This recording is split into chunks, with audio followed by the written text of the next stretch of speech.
On the hot stove, a deep frying pan sizzled with bubbling food. A girl wearing a light pink apron deftly chopped leeks into tiny pieces, her hands moving with practiced grace. She brought a spoonful of the steaming broth to her lips, tasting it to check if the dish was ready.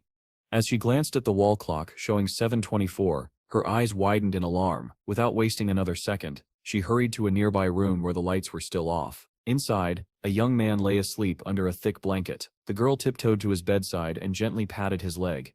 "It's time to get up," she said softly. When he didn't respond, she shook his shoulder with a little more force. "You'll be late," she insisted. The young man muttered something incoherently in his sleep, but the moment he heard her call him father, his ear twitched, and his eyes flew open in shock. He sat up abruptly, confused and startled. Scratching his head and letting out a sheepish smile, he said, "I am already getting up." The girl sighed with relief and smiled warmly. Folding her hands behind her back and closing her eyes, she chirped, "Come on, Dad, hurry up and have breakfast." As he watched her leave the room, his mind drifted back to the bizarre turn his life had taken. Just 2 months ago, because of his father's strange contract, he had suddenly gained a daughter. 10 years earlier, a catastrophic phenomenon had appeared on Earth, something that shattered harmony and peace. From an enormous spatial rift, terrifying anthropomorphic monsters with jagged teeth and multiple limbs poured out in unimaginable numbers. Humanity had never faced anything like it. But in that chaos, something extraordinary happened. Certain people, men and women of all ages, awakened mysterious powers. These individuals began fighting the monsters and called themselves hunters. One of them, a man clad in golden armor and wielding a sword, stood beside a fierce girl in a red combat suit. Together they led the charge against the horrors of the rift. Like a game interface come to life, each hunter could see a status window showing their name, level, title, stats, and abilities. "I still have enough strength left," the armored man said firmly. The girl in red nodded. "Then let's try again." More hunters rallied behind them, their weapons drawn and eyes burning with determination. But unlike them, the young man now called Dojun had never awakened any abilities. After completing his military service, he lived quietly, studying for 3 years and eventually landing a job as a low-level civil servant in the Fault Department, the agency responsible for managing rift-related phenomena. "Hey Dejun," a colleague called out from across the office. "How's that report coming along?" Dejun flinched. Almost done," he stammered. The curly-haired supervisor narrowed his eyes, wagging a finger. "Used it, better not mess it up again." Dejun bowed apologetically. Despite his lack of talent, he worked tirelessly, and after a full year he was finally assigned his first major field task. That morning, filled with nervous excitement, Jeon walked across a pedestrian crossing, his attention fixed on his phone. He was on his way to Kandon District, where a new rift had reportedly opened, but before he could even reach the site, a blinding flash caught his eye. A car was speeding toward him. He barely had time to react before the deafening crash echoed through the empty street. Metal screeched. Everything went white. When he opened his eyes again, Dejun found himself lying on the ground, but not in his world. Around him stood people in medieval clothing, staring as if he were a creature from another realm. Behind them loomed towering pagodas. He had somehow crossed into another world, Miram. In a grand hall nearby, warriors clashed violently, blades ringing out as blood stained the floor. Someone struck Dujin from behind, cutting deep into his back. He collapsed, screaming in pain, and died. But then, he opened his eyes again. He discovered his body could revive after death, each time returning exactly 1 day before he died. His pocket watch, wrapped in a strange haze, seemed to control this power. Over countless deaths and resurrections, Jijun fought endlessly, losing track of time and even forgetting his own name. But with every battle, he grew stronger. Eventually he became known across Miram as Qin, the Heavenly Devil, the most feared warrior of the realm. One day, amid a burning battlefield littered with corpses, Qin sat atop a shattered column, his sword dripping with blood. He stared into the flames and whispered to himself, wondering how he could ever return home. And then, he did. For his unmatched strength, the gods, or perhaps fate itself, granted him a return to his original world. He awoke in a hospital bed, dressed in a patient SIPS gown, his body bandaged but alive. As he prepared to leave, the doctor called out anxiously, "Are you sure you're all right?" The nurse clasped her hands in disbelief. "That SIP's the man who was hit by a truck," she whispered. "He was in surgery for 17 hours. Holding his discharge papers, Jun looked at them silently. To everyone else, he was just a survivor. But deep inside he knew he had lived through a lifetime in another world. The day before, when the doctor told him he was lucky to be alive, Dejun could only stare in disbelief, muttering that he could hardly believe it himself. Now, stepping out onto the bustling city street, Surrounded by towering skyscrapers, he realized how much Korea had changed, or perhaps how much he had. The sights felt unfamiliar, the noise overwhelming. It would take him time to adjust to this world again. Out of habit, Jun summoned his status window. Every stat, strength, speed, intelligence, was at level 999. He stared blankly at the glowing display and muttered to himself, I have become so strong, I don't set even need to work anymore. But when he looked down at his hands, his heart tightened. They were stained red blood from countless lives he had taken in Miram. Memories flooded in like a storm, betrayals, endless battles, deaths, and resurrections that had stripped him of trust in anyone.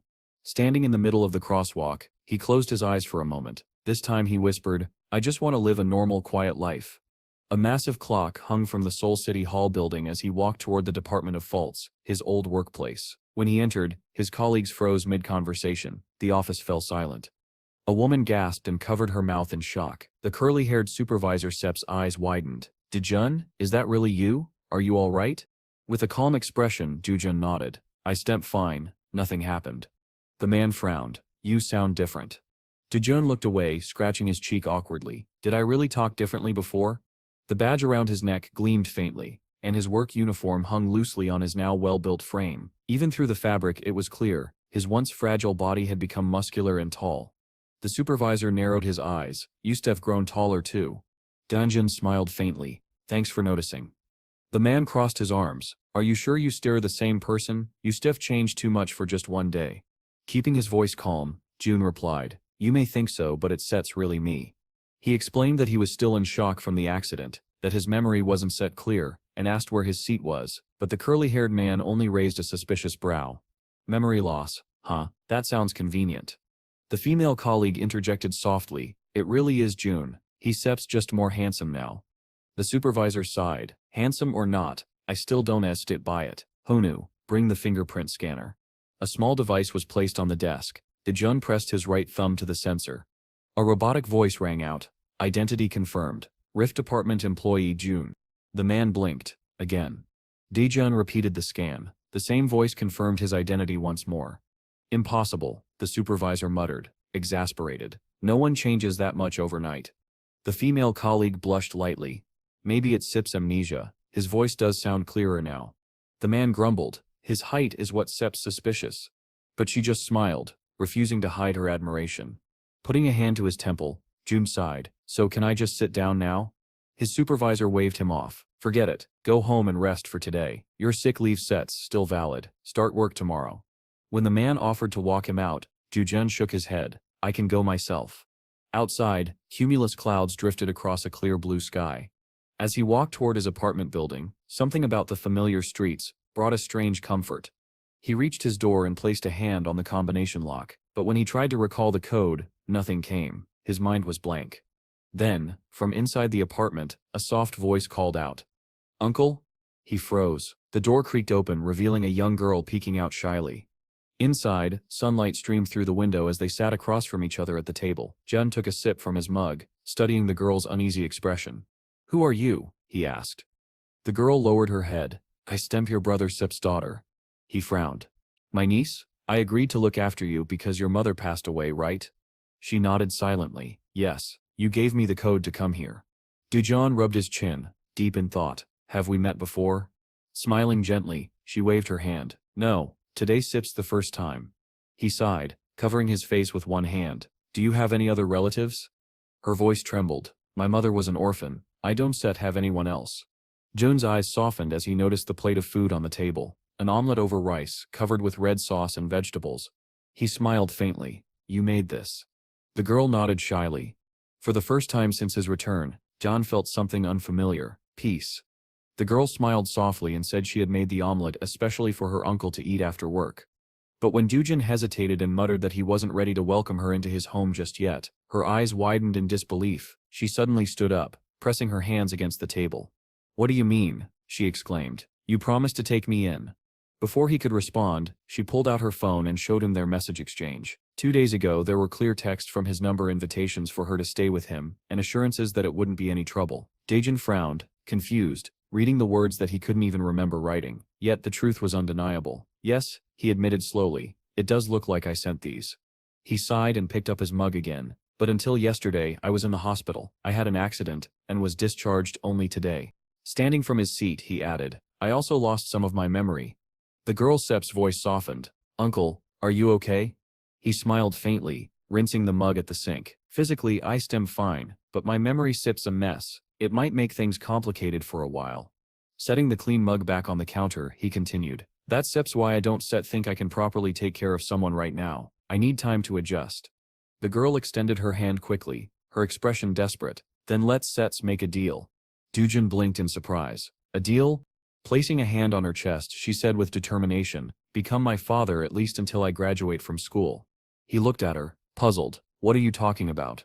The girl took his hand, holding it tightly. You still struggling because of your memory loss, right? You still have trouble cleaning, cooking, doing laundry, all of that. Let me help. In exchange, let me stay here until I finish high school. Her voice trembled as she added, just 6 months, uncle, until I can move into a dormitory, please.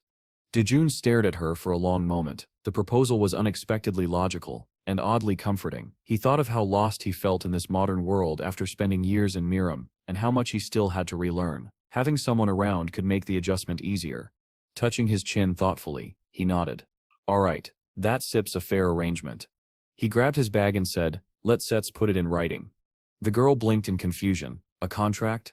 Sitting at the table, June began scribbling on a sheet of paper. A few minutes later, he handed it to her. The contract read, in exchange for accommodation until the end of the year and financial support for daily expenses, Seoul Uni agrees to provide receipts for all purchases, manage household chores, and complete all homework assignments for the duration of this contract. Uni read it carefully, her eyes moving quickly across the neat handwriting. Then she nodded. Everything Sep's fine. Nothing needs correction, Jen asked. No, she said with a smile. He passed her a pen. Then sign it. Tears welled up in her eyes as she wrote her name, Seoul Uni. Tijin smiled faintly. Let's get along well from now on. Uni bowed deeply, her voice filled with gratitude. Thank you, father. I shall do my best. Her eyes sparkled as she said it, and June, though surprised, didn't resist. If that's what you want to call me, I don't mind. As he was about to leave the room, she called after him shyly, then please call me by my name and speak to me casually. He nodded with a soft chuckle. Watching him leave, Uni thought that her new father seemed to be adapting faster than she expected. Curious, she peeked into his room, wanting to ask something more, only to freeze in embarrassment. June was changing his clothes. His well-built, muscular physique glistened under the light. Unisip's face turned bright red as she gasped, covering her mouth with both hands. She spun around quickly. Sip. Sorry. He turned toward her, confused. What Sip's wrong? Blushing furiously, Uni stammered. The refrigerator Sip's empty. We should go buy groceries. She stood by the door, facing away from him. Dujun sighed softly and took out his wallet. Pulling out a card, he said, use this, pay for whatever Sip's needed. She looked at the card, startled. Uncle, why don't we go together? It might help jog your memory. Dujun thought for a moment, then nodded. That might actually work. Outside, the two walked to a nearby supermarket. A sign hung above the glass doors, and a neat row of shopping carts lined the entrance. Inside, Uni pushed the cart as they passed the vegetable section. Through the wide windows, a green field stretched beyond the city. For now, she said cheerfully, we should cook with fresh vegetables. Dejun glanced at the prices. 10,000 won for 600 grams of pork belly. It sets on sale, she explained with a smile. He nodded. Good. Let's get that too. As they chatted lightly, a sudden noise behind them made both turn sharply. The ground trembled. A dark crack split open in midair, swirling violently. A rift, Dejun muttered. Right there, in the middle of the store, a spatial rift had appeared, its edges glowing with eerie blue light. Customers screamed and fled in panic as the portal widened, threatening to swallow everything in its path. At the next table, a man spoke up, saying he would answer any questions if the young man's amnesia had not yet passed. The young man looked at him blankly, clearly unable to remember his name. The man introduced himself as Hugh, his boss. The main character bowed politely and thanked him. Just then, a curly-haired worker checked his watch and announced that it was time. Who ordered him to bring a very valuable hunter up to date. The worker sighed irritably, muttering under his breath that an F rank could hardly be considered valuable. But the man with glasses simply smiled and replied, a hunter is still a hunter, regardless of rank. Everyone turned their heads when a man entered the office, immediately apologizing for being late. Behind him, a girl with pink hair rushed in, panting and wiping sweat from her brow. She smiled nervously and asked if she was too late. The curly-haired worker shrugged and said he was just about to go meet her. The girl bowed deeply, apologizing once again. As they spoke, Hayaku gestured toward the newcomers and asked the main character to greet their new hunter. Daejin looked around, confused and hesitantly extended his hand. Hayap took him aside, realizing that his subordinate probably still remembered very little. Speaking gently, he explained that their department specialized in identifying and managing faults. They often went on missions together with hunters, and this particular girl Yi would now be under Daejin's care. Maintaining a forced smile, the main character greeted her. Yi, on the other hand, looked at him with admiration, who clarified that she would be his new partner. Both Jujin and Yi glanced at each other in surprise, smiling awkwardly. The boss scratched his cheek and continued. However, since Jujin isn't in the right condition to go on a mission right now, another employee will temporarily take over. Dujun frowned. Wasn't this my original task? He asked. Hu nodded calmly. It was, but after the accident, we are still not sure about the consequences, so I still handle this one myself. Before Jun could respond, the curly-haired worker stepped in, expressing his concern that Jun's head injury would prevent him from performing normally. Jun's eyes widened in shock. He immediately assumed they were trying to make him seem incompetent. Straightening his back, he declared firmly, I can do my job. Blay raised his hands in a placating gesture. Don said push yourself too hard, he said. The curly-haired worker agreed, clenching his fist. He can even remember where he belongs. He needs rest. Besides, Huku has already been officially assigned to work with him. Dujun gritted his teeth and narrowed his eyes. No, I still complete my duties myself. Hu sighed, shaking his shoulders in resignation. Outside, sunlight reflected off the panoramic windows of the city-set skyscrapers. Later, Hu and the curly-haired man sat on a bench near a convenience store. Has he gone mad? The worker asked, still worried. You know what that guy is capable of. Hu took a sip from his can of cola and replied, I understand your concern, but he's still one of us. Let's give him another chance. The curly-haired man frowned, still displeased. Moments later, the scene shifted to a taxi driving through the city. Inside, sat an employee of the fault management department, Jujun, and his new partner, Yi. Sitting in the front seat, Jujun flipped through a thick stack of papers. After several readings, he finally thought he understood what needed to be done. His task was to study and manage the data concerning fault incidents. The Hunter Academy had provided support for this mission, but fake documents had begun to spread between major guilds. Even the government was struggling to deal with them. A soft voice from the back seat interrupted his thoughts. I supreame Yi, she said cheerfully, 21 years old. Turning around, Jan apologized. Sorry, I was reviewing the files. She laughed lightly. It's fine. Noticing something on her lap, Jun asked, what sips that? Yi lifted an oblong metal case. This contains my combat uniform and weapon, she explained. The taxi came to a stop. The driver turned and said, We've arrived. The pair thanked him and stepped out onto the roadside, surrounded by thick forest. Yi knelt, opened the case and took out a small green sphere. Pressing it to her chest, she activated it, and in an instant, her casual clothes transformed into a sleek, gray combat suit. Jun blinked in astonishment. Yi smiled and asked playfully, First time seeing this? He nodded silently. They walked toward a group of security officers waiting ahead. Yi explained that her suit was a low-tier protective model, but still cost around 3 million won. When Jujin asked about her sword, she said it was a D-rank skeleton monster blade, far cheaper than the suit. Clutching the sword's hilt to her chest, she turned to him and asked, What should I call you? Doesn't matter, Degen replied casually.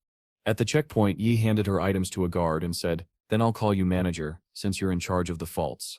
After verifying their credentials, the guard let them through. They continued along a narrow forest trail until suddenly a shimmering rift appeared beneath the bridge ahead.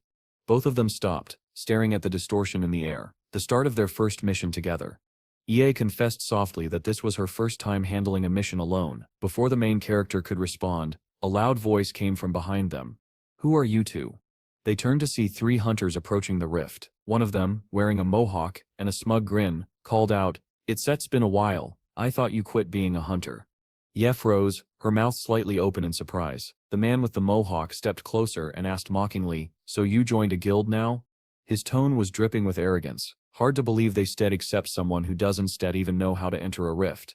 Yi lowered her gaze, clearly hurt. The main character Jun watched the scene quietly, his expression unreadable. Turning to her, he asked calmly, You know this guy? Yi nodded. We trained together, during the academy courses. Noticing Do Jin's speds, the man snickered. Ah, so you are working under contract now, no wonder. He laughed so hard that tears welled in his eyes. A fault management assistant and an F-rank hunter. What a perfect match. But his laughter stopped abruptly when De Jong, still calm, said coldly, "Your words sound pathetic." The man froze, then looked at his friends and laughed again. "What did you just say?" His smile twisted. "Yusef got a mouth on you, huh?" Before anyone could react, the mohawked hunter grabbed Durden by the shirt and lifted him off the ground. Yi gasped in fear. The man brought Dajin close, baring his teeth. "You think a lowly civil servant like you can stop me? What can you even do?" Dujinsep's eyebrow twitched. His eyes narrowed. "If you let go of me in the next 3 seconds," he growled, "I forgive you." The man's grin faltered. Then, a wave of dark energy erupted from Jun's body. His eyes turned crimson, and the air around him crackled with pressure. Sweat trickled down the hunter's face. His grip weakened, his breathing grew ragged, and his mouth opened soundlessly as if the air itself refused to enter his lungs. Another hunter rushed forward, placing a hand on the Mansip's shoulder. "Hey Hansen, are you okay?" But Hansen collapsed to the ground, clutching his face in terror. "Get away," he screamed, his voice trembling. The others stared, confused. Then the smell hit them. His pants were soaked. A small puddle spread beneath him. Yi covered her mouth, stifling a nervous laugh. Dujun exhaled sharply and smirked. He bent down slightly, extending a hand to help, but Hansen flinched away in horror. He looked up and froze. Dujun's crimson eyes glowed like burning coals. A black aura rippled around him as he spoke in a cold, commanding tone. "Donset, interfere, if you value your life." The terrified hunter burst into tears, nodding rapidly. I sell, listen, I promise." The onlookers shifted uncomfortably, unsure whether to step in or stay silent. Yi lowered her hands, still stunned by what she'd witnessed. Without looking back, Dejun walked past her. "Let's sets move," he said quietly, "unless you want to see something worse." Ahead, under the bright blue sky, a dark rift swirled violently, pulling in air with a deep roar. Dejun and Yi approached it together. A shadowy hand, Dejun's, reached into the darkness, and the two of them stepped through. Inside the vault, the atmosphere shifted. The air was heavy, the landscape dim and distorted. From behind a small hill, a green monster wandered aimlessly. "This one sips an F rank," Dejun said calmly, "so it should be simple." He took out his tablet and accessed the Rift control system. "Registering fault number 2, he muttered, tapping the screen. "Location, Seoul City, Gangdong District, Mental Zone." Yi watched curiously as he entered the data with precision. When the tablet chimed to confirm, Dejun closed it and said, "All right, mapping is done. Let's stats move." Yi's face lit up. "I'll take the lead," she said, punching her fist in excitement. But as she looked ahead, her smile faded. Scattered across the field were the bodies of slain monsters, and a few motionless hunters. Her eyes trembled with emotion. She fell to her knees, tears glistening. "So many hunters were here before us," she whispered.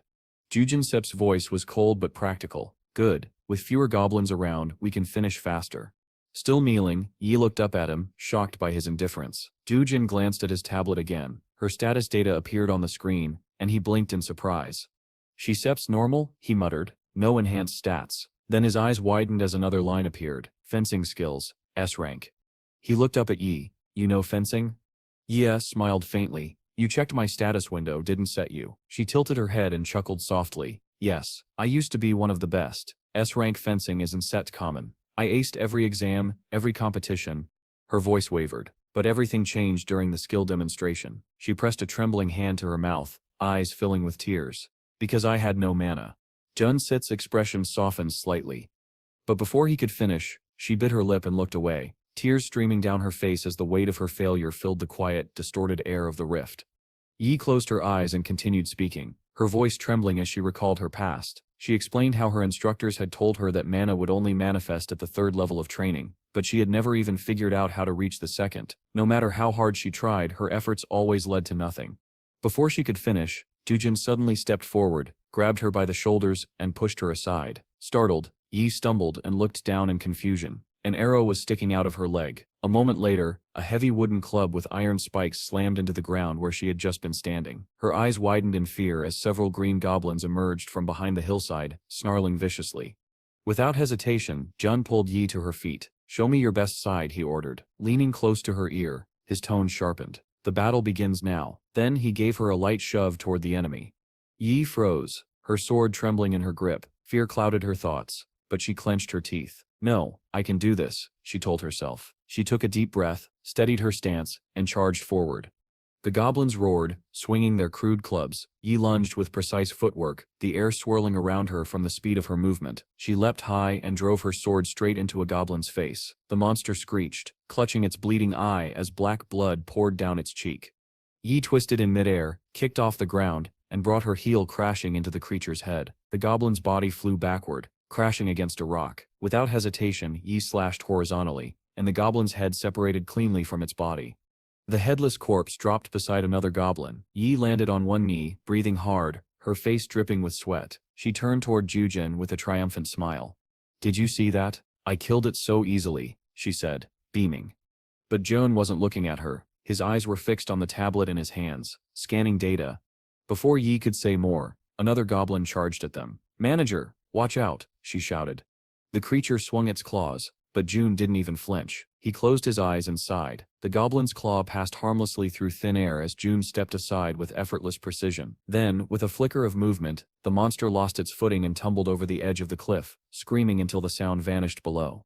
Ye stared, speechless. Dijin didn't even glance at the fallen creature. "The battle isn't over yet," he said calmly, eyes still on his tablet. "Focus on your enemy."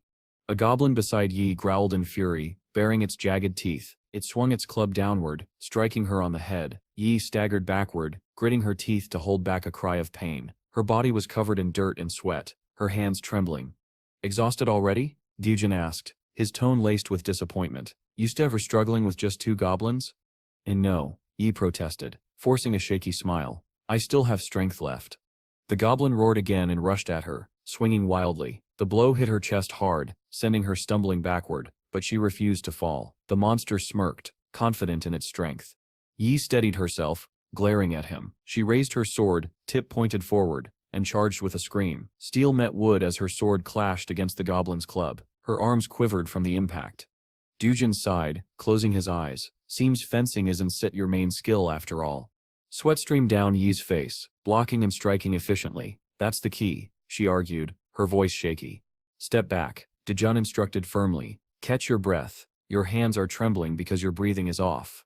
She obeyed, taking a few steps back and inhaling deeply, puffing out her cheeks as she exhaled. The goblin, too, was panting heavily. "He sets tired," Dijun observed flatly. "His stamina is nearly gone. Focus. One solid chance will come." Ye nodded. "Understood," she said, tightening her grip. The goblin roared and charged again. Dijun Sep's tone remained calm. "Gather all your strength, watch his movements carefully. When he makes an unnecessary swing, strike." Ye lowered her stance, her sword steady. "Time to show the true essence of fencing," Jojin murmured. The goblin screamed and swung its club down with all its might. Yi's blade flashed, a sharp, clean strike. For a moment, everything went still. Then the goblin fell to its knees, eyes wide in disbelief. Yo's sword was pressed against its neck. The creature let out a final shriek, as black blood splattered across the air. Yi's chest heaved as she panted, the dead goblin collapsing at her feet. Jujun lowered his tablet slightly and said with a faint nod, "This time you showed the true beauty of fencing." The sun dipped low, painting the sky orange. Yev lay on the grass, arms and legs sprawled out, exhausted but smiling faintly. Dijin stood behind her, silent, his expression unreadable as the fading light glimmered over the battlefield.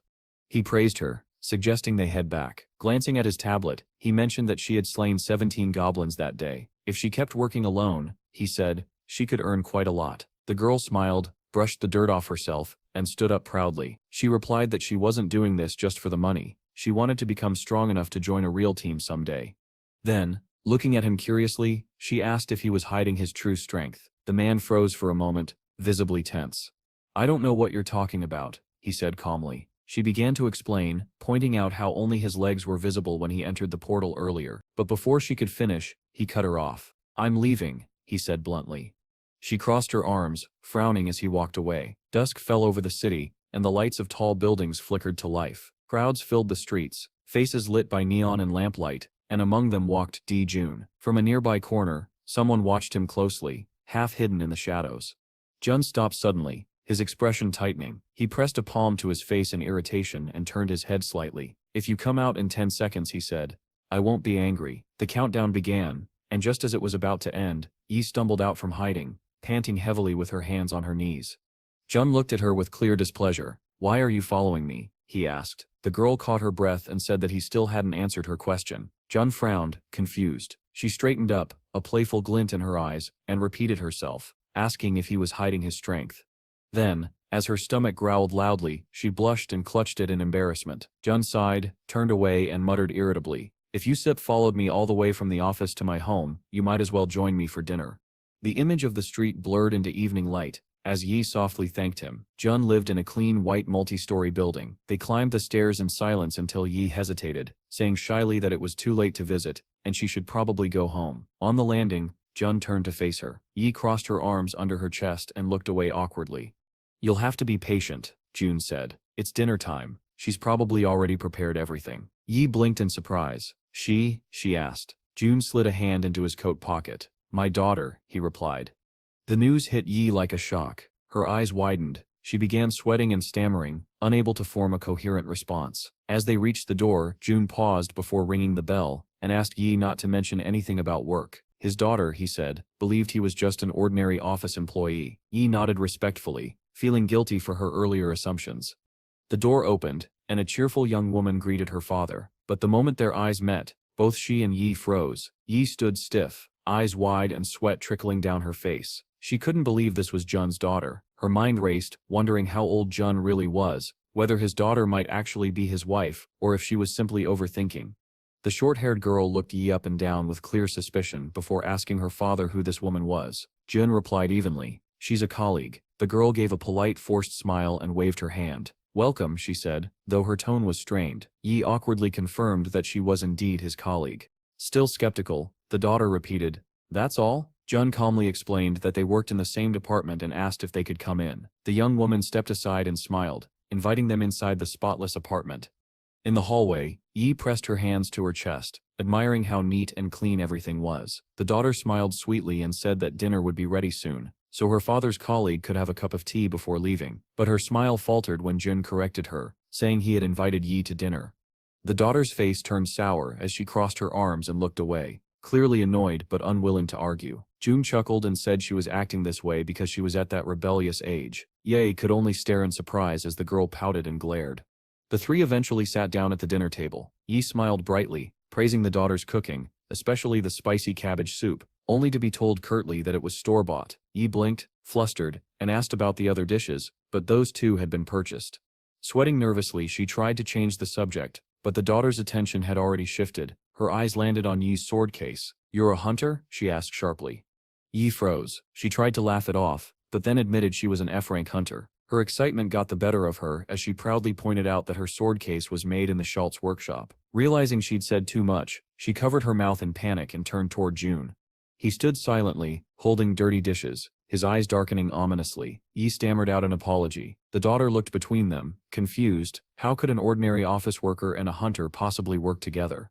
Jun set the dishes in the sink and said quietly, "Yi works part-time as a hunter. If the company finds out, she'll be fined." He asked his daughter not to mention it to anyone. The girl slammed a hand on the table, startled, eyes wide with fear. Yi froze, smiling awkwardly, while the daughter suddenly grabbed her hands, eyes shining. "That sip's amazing," she exclaimed. "I want to become a huntress too." With excitement, she ran to her room and returned holding a document, proudly showing that she would soon be joining the Hunter Academy.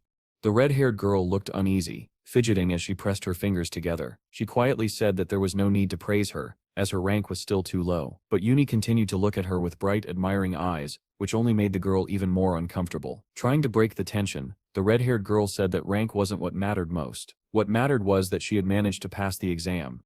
Meanwhile, Dijun turned toward the cheerfully chatting girls and sighed heavily. Inside, he felt a quiet storm brewing. His adopted daughter Uni was eagerly asking Yi about her fighting style. As they talked, the lights in the tall building nearby glowed softly through the windows. Clouds drifted across the dark sky. The evening was coming to an end, and Yi was getting ready to head home. They stood by the street near the elevator. Yi smiled and apologized for staying so long. Uni smiled back, saying she had a lot of fun today. She waved her hand and said she'd be waiting for their next meeting. But with an innocent expression, Uni added that it would be better if Yi didn't come again. A remark that caught Yi completely off guard. Yi blinked in confusion, then with a slightly teasing tone, said she still didn't like her. Adjusting the strap of the case on her back, she let out an awkward laugh. Dijun then turned to his adopted daughter and told her to go home, saying he would walk Yi to the subway. Yi nodded sweetly but felt even more awkward inside. Beneath her polite smile, irritation quietly burned. As they walked through the quiet city streets, Dijun suddenly froze when Yi mentioned that Yuni might not be his real daughter. Shocked, he turned to her, asking what she meant. Yi began twirling her fingers, listing the clues she'd noticed. The large age gap between him and Yuni, the absence of a wedding ring, no family photos at home. Then she smiled and said calmly that their surnames were different, meaning Yuni wasn't his biological daughter, and that he had never been married. Dijun looked down, stunned. Yi's expression turned suspicious as she asked what exactly his relationship with Yuni was. Taking out her phone, she prepared to call the police, worried that something inappropriate might be going on. But Dijun quickly assured her that it wasn't what she thought. He lowered his head and explained that Yuni was his niece. He was raising her because his brother was going through some serious problems. Yi's eyes widened in realization, and shame washed over her face. They continued toward the subway in silence. Yi apologized for asking so many questions. Dijun simply asked her not to mention it at work. She waved her hand, thanked him, and said goodbye. He had already turned away, answering her farewell without looking back. Yi stood there, watching him walk away, confusion still lingering in her mind. Her eyes widened as she suddenly realized something. Dijun and his brother had different surnames. She raised an eyebrow, puzzled, staring after him with a blank expression before deciding to just go home.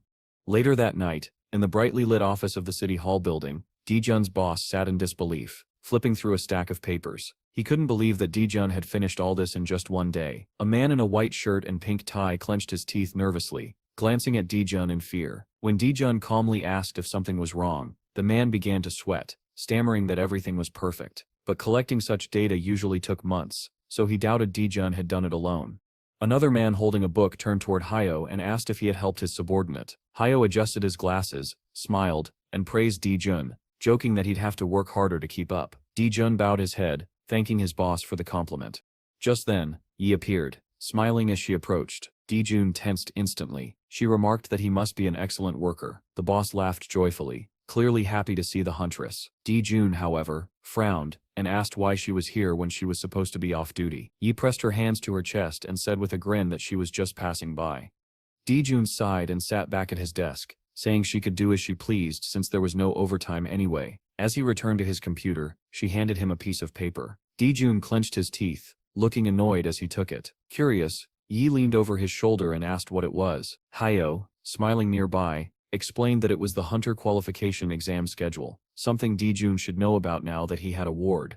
Yi thought about how every hunter must take this exam once a year to evaluate their level. Depending on the results, a hunter's rank could either rise or fall. Dijun studied the document carefully. It was a crucial event for all hunters, featuring banners and emblems from numerous guilds seeking talented members. There were hundreds of such organizations across South Korea. He remembered seeing an old man in a suit handing a recruitment card to another hunter. During this season, guilds frequently changed members, which was why the exam day was often called the guild change market. Then, Hyo leaned closer, lowering his voice to reveal that the boss was deeply worried about this. Dijun asked if the boss feared hunters might transfer to another guild after their ranks improved. Hyo nodded in confirmation. At that moment, a man with glasses looked up from his desk and said that Yi still needed to take her certification exam, and Dijun should accompany her. He found Yi's name on the list. She was scheduled to appear in a week with the first group. Dijun looked at her sharply and asked if she planned to switch guilds if her level increased. Yi waved her hands quickly and said no. She only wanted her contract to be renewed. Yi closed her eyes and pressed her lips together as Dijun turned away, saying that someone else would handle those tasks. Lowering his head, he added that she needed to raise her certification level. It would make things easier for him on assignments, and her salary could also be increased. He was still speaking when Yi muttered that it wouldn't matter, since she'd probably end up with an F rank anyway. Dijun stopped mid-step and turned to her, puzzled. The red-haired girl looked down and explained softly that she couldn't use mana. The certification exam, she continued, was divided into several stages, and the final result depended on the total score. Taking out a small blue crystal, she said that the most important part of the exam was the mana capacity, since mana crystals directly boosted a hunter's physical strength. She imagined the golden aura that surrounded a hunter's body when mana was accepted, something she could never achieve. Dijun sighed, scratching his forehead thoughtfully. He understood what this meant. She couldn't expect to score higher than an F rank. Yi fidgeted with her fingers, her lips tightening into a thin line. When Dijun told her that she wouldn't know her limits unless she tried, she just shook her head. In her heart she was certain she was destined to live with that rank forever. But she was startled when Dijun said Then I stem doomed to stay at F rank too. He pushed his chair back, stood, and walked toward her. I have only one hunter under my care, he continued, and the level of dungeons I can explore depends on your rank. Yi looked up in surprise and quietly said that if he found another hunter, he could still move forward. He lowered his chin, thinking, then nodded slowly. You stir right, he said, pretending to agree. I still have to put up an ad for a new hunter. Yist's eyes widened in shock. Her mouth fell open as Dijun added with a faint smirk. But for now, Yistir the only hunter I got. Come with me. They walked down the corridor lined with bright walls until they stopped at a door marked training room for hunters. Inside, Yi's jaw dropped. Dijun flipped a switch, flooding the room with light. This used to be the fault management office, he explained, but it was converted into a training hall. The space was lined with various bladed weapons and several practice mannequins. Dijun admitted it was his first time here. Knocking on the wall, he explained that the hall was built with special materials provided by the Hunter Academy. The walls were highly resistant to damage. Turning to Yi, he began to speak about her inability to use mana. Yi smiled shyly, closing her eyes, as he suggested trying physical strengthening instead, but she shook her head. I can't absorb mana until I reach level 3, she said softly. Tears welled up in her eyes as she whispered, I'm a complete failure. Dijun folded his arms. Show me your fencing skills, he said. Yi rummaged through her bag and handed him a small purple notebook. I've taken notes, she murmured.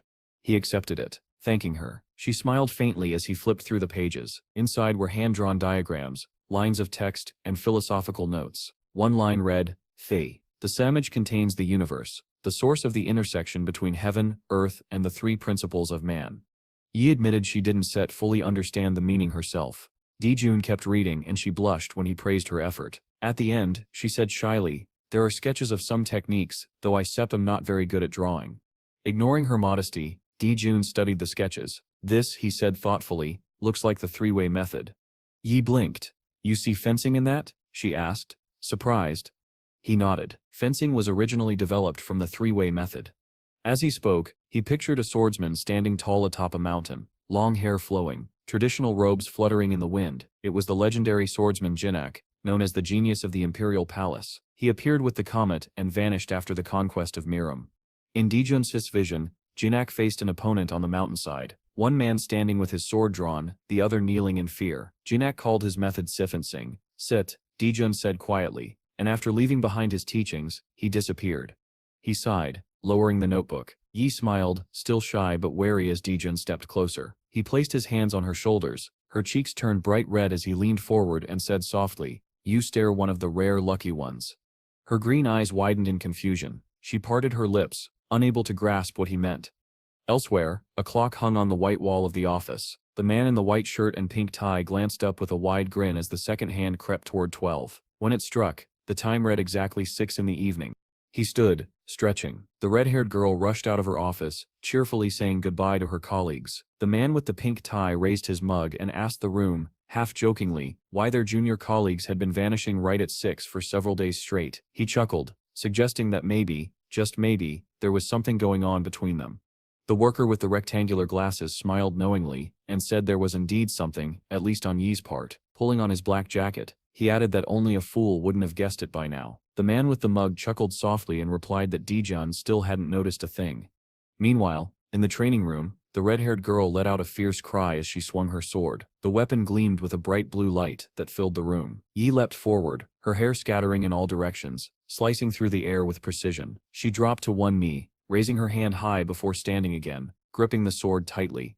She looked at her palms in awe. She could feel it. Mana. On the screen before her, the system displayed her updated stats, level 3, S rank, and a passive swordsman skill.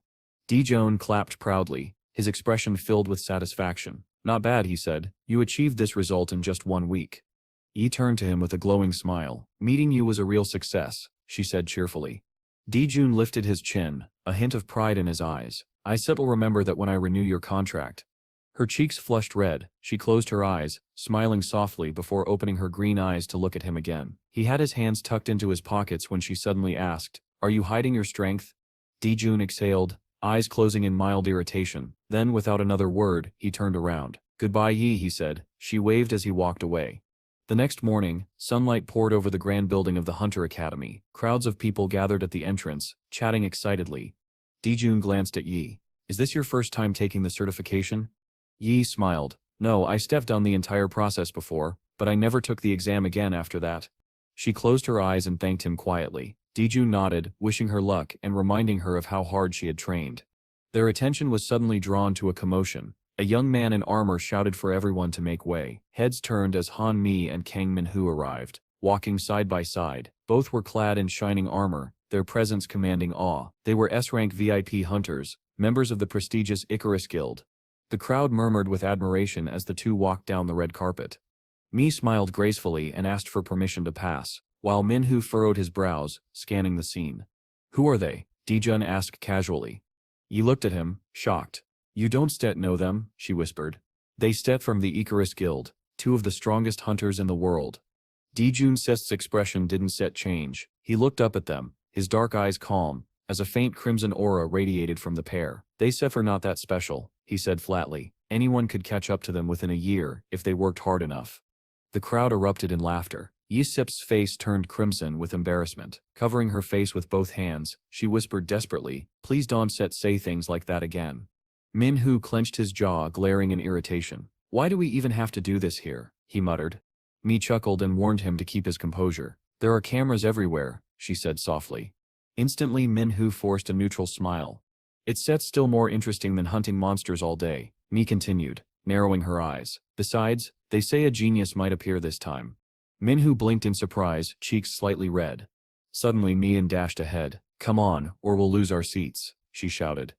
Minhu sighed as she disappeared into the crowd. Behind him, two hunters chuckled. One, a man with shaved temples, smirked. "Looks like Min's waiting for you," he teased. Minhu's brows furrowed darkly. "Shut up," he snapped, clenching his fists as the others burst into laughter. Inside, a man in a blue suit raised his hand and announced, "We still begin the statistical assessment now. Hunters, please enter in order." Dijun leaned toward Yi. "Let's go." Nearby, Minhu grinned mockingly. "Icarus Guild will be waiting," he said. A bright light spilled from the entrance as one by one, hunters stepped inside. Moments later, a man with a thick black beard came running out, sweating and trembling, his results flashing on the giant screen. C rank. The crowd erupted in cheers. A representative from the Valken Guild, Gildan, the personal manager, stepped forward with a polite smile. "Congratulations," he said. "Our guild mainly recruits C-rank hunters. For D-rank, we even provide free weapons and armor." Yi pushed through the crowd, panting heavily. When Dijun asked if she had finished, she grinned, raised two fingers in a peace sign, and said proudly, "D-rank." Her voice rose with excitement. "My mana, it increased." Dijun smiled faintly, closing his eyes. "Congratulations," he said quietly. They stood before the open door, the atmosphere heavy with tension. Deciding to move forward, the man in armor raised his sword and shouted loudly, signaling the start of the challenge. Yi, dressed in a black combat suit and holding a long saber, was next in line. She turned back nervously and asked whether she was really ready to face a C-rank opponent. Jiang scratched his cheek casually and assured her that she could handle a C-rank monster without much trouble. Yi trembled with unease, her voice shaking as she asked where he got such confidence. He smiled faintly, gently lifted her chin and told her to trust him. A voice from the overhead speaker announced that the rift would now open for the third group of C-rank hunters. Yi gripped her saber tightly with both hands and walked forward, her steps hesitant. From behind, Jan called out for her to prepare properly. Yi stopped for a moment, her eyes darting around. The weight of the watching crowd made her chest tighten. Her green eyes widened when someone suddenly shouted her name. Yi froze in place as Hen approached her, glaring in disbelief. "What are you doing here?" he demanded. Yi turned to him, her face covered in sweat, and lowered her head shyly, unable to respond. Hen frowned and shouted angrily, asking if she had lost her mind by trying to fight in a C-rank test. Yi closed her eyes and apologized softly. He groaned, rubbing his forehead, saying it was the first time he had ever seen an F-rank hunter attempting a C-rank challenge. Others around turned toward them, murmuring in confusion. Yi kept her gaze on the floor, hearing them discuss her low-level gear. Hen crossed his arms and asked what she was even hoping for. Suddenly his expression changed. His eyes widened in alarm. "Wait, is that man here?" he whispered. Dujin was standing silently near a gray door, watching from a distance. When someone called out to him, he slowly turned his head. Minok, a man with sharp eyes, looked at him and said that Yi was registered as a contract hunter with the mayor's office, and Dujin was her handler. Minhu frowned slightly, realizing that Dujin wasn't surprised by the information. Minhu got straight to the point, while Dujin stared at him with his usual calmness. A young man with disheveled hair and a scar across his cheek, stepped forward and announced that they wanted to invite Yi into their guild. He explained that Yi had never undergone physical strengthening, yet during her certification, while using an F-rank crystal, her mana readings had spiked by 10 points in a single attempt. He leaned forward, eyes gleaming, saying there had never been a case like hers before. It was, in his words, a monstrous talent. Dujin's gaze stayed cold and thoughtful. Minok continued, saying that their guild, Edgy, would nurture Yi's potential. They'd give her a proper battlesuit, train her with elite hunters, and send her into real raids to gain experience. Minhu's tone hardened as he looked at Joan. "And what can you offer her?" he asked sternly. Yi stood silently, gripping her weapon tighter. Minhao pressed further, accusing Jijin of sending Yi into a C-rank rift, despite her lack of higher-level raid experience. He questioned whether Jijin really believed she could handle this. Jijin didn't respond, their gazes locked in tense silence. Then, the announcement came, C-rank rift activation commencing. The door creaked open, revealing the massive feet of an orc warrior. Dozens of green-skinned monsters with crimson eyes marched through the glowing portal. Hen's lips curled into a nervous grin as he drew his weapon, eager yet tense. Yi frowned, tightening her grip on the saber. Flames flickered under the ceiling lights as alarms blinked red. Minok smirked and told Don that if he truly cared for the girl, he'd let her join them, the guild that could actually help her survive. Donjin sighed, scratching his cheek before looking straight at him. "Yi isn't an object," he said calmly. "I can't just give her away." Then, a faint smile crossed his face. "But, how about we make a bet?" Minhu's brows furrowed in confusion, but before he could respond, the orcs roared. The battle began. Hen shouted for Yi to pull herself together as an orc charged forward, swinging its massive club. The air trembled with the force of the attack. Hen's sledgehammer clashed against the blow, sparks flying. His face twisted in pain and disbelief. The orc's strength was overwhelming. He fell to one knee, teeth gritted, his arms shaking. "I can't hold it anymore," he screamed. The orc howled and struck him hard across the face, sending his weapon flying. Hen crashed onto his back, eyes wide with terror, realizing that his hammer was out of reach, and the monster wasn't done yet. The monster grinned wickedly, raising its massive wooden club high into the air. The man on the ground extended his palm toward it, shouting desperately for the creature to wait. But before the orc could strike, Yi dashed forward with a fierce cry, her saber flashing through the air. The monster froze in confusion as the girl landed hard on the ground before it. Hen's eyes went wide in disbelief as he saw Yi rise from the floor, dirt smudged across her black suit. She raised her rapier and shouted for him to step back so she could handle the beast herself. He blinked, dumbfounded, unable to comprehend her sudden courage. The orc roared, muscles bulging as it swung its weapon with terrifying force. Yi narrowly leapt aside, her movements quick and precise. The monster twirled its club in wide arcs, trying to crush her, but Yi's gaze remained sharp. Her green eyes tracked the creature's every motion until suddenly she saw it, the pattern of its attack.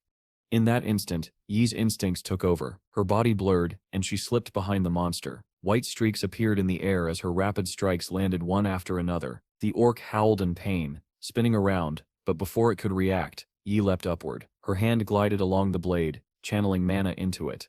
Using the first move of the fencing school, she descended with a flash of red light trailing behind her saber. The crowd gasped in awe as she struck the orc cleanly. Her hair was tousled, her eyes gleaming with determination, and a confident grin curved across her face.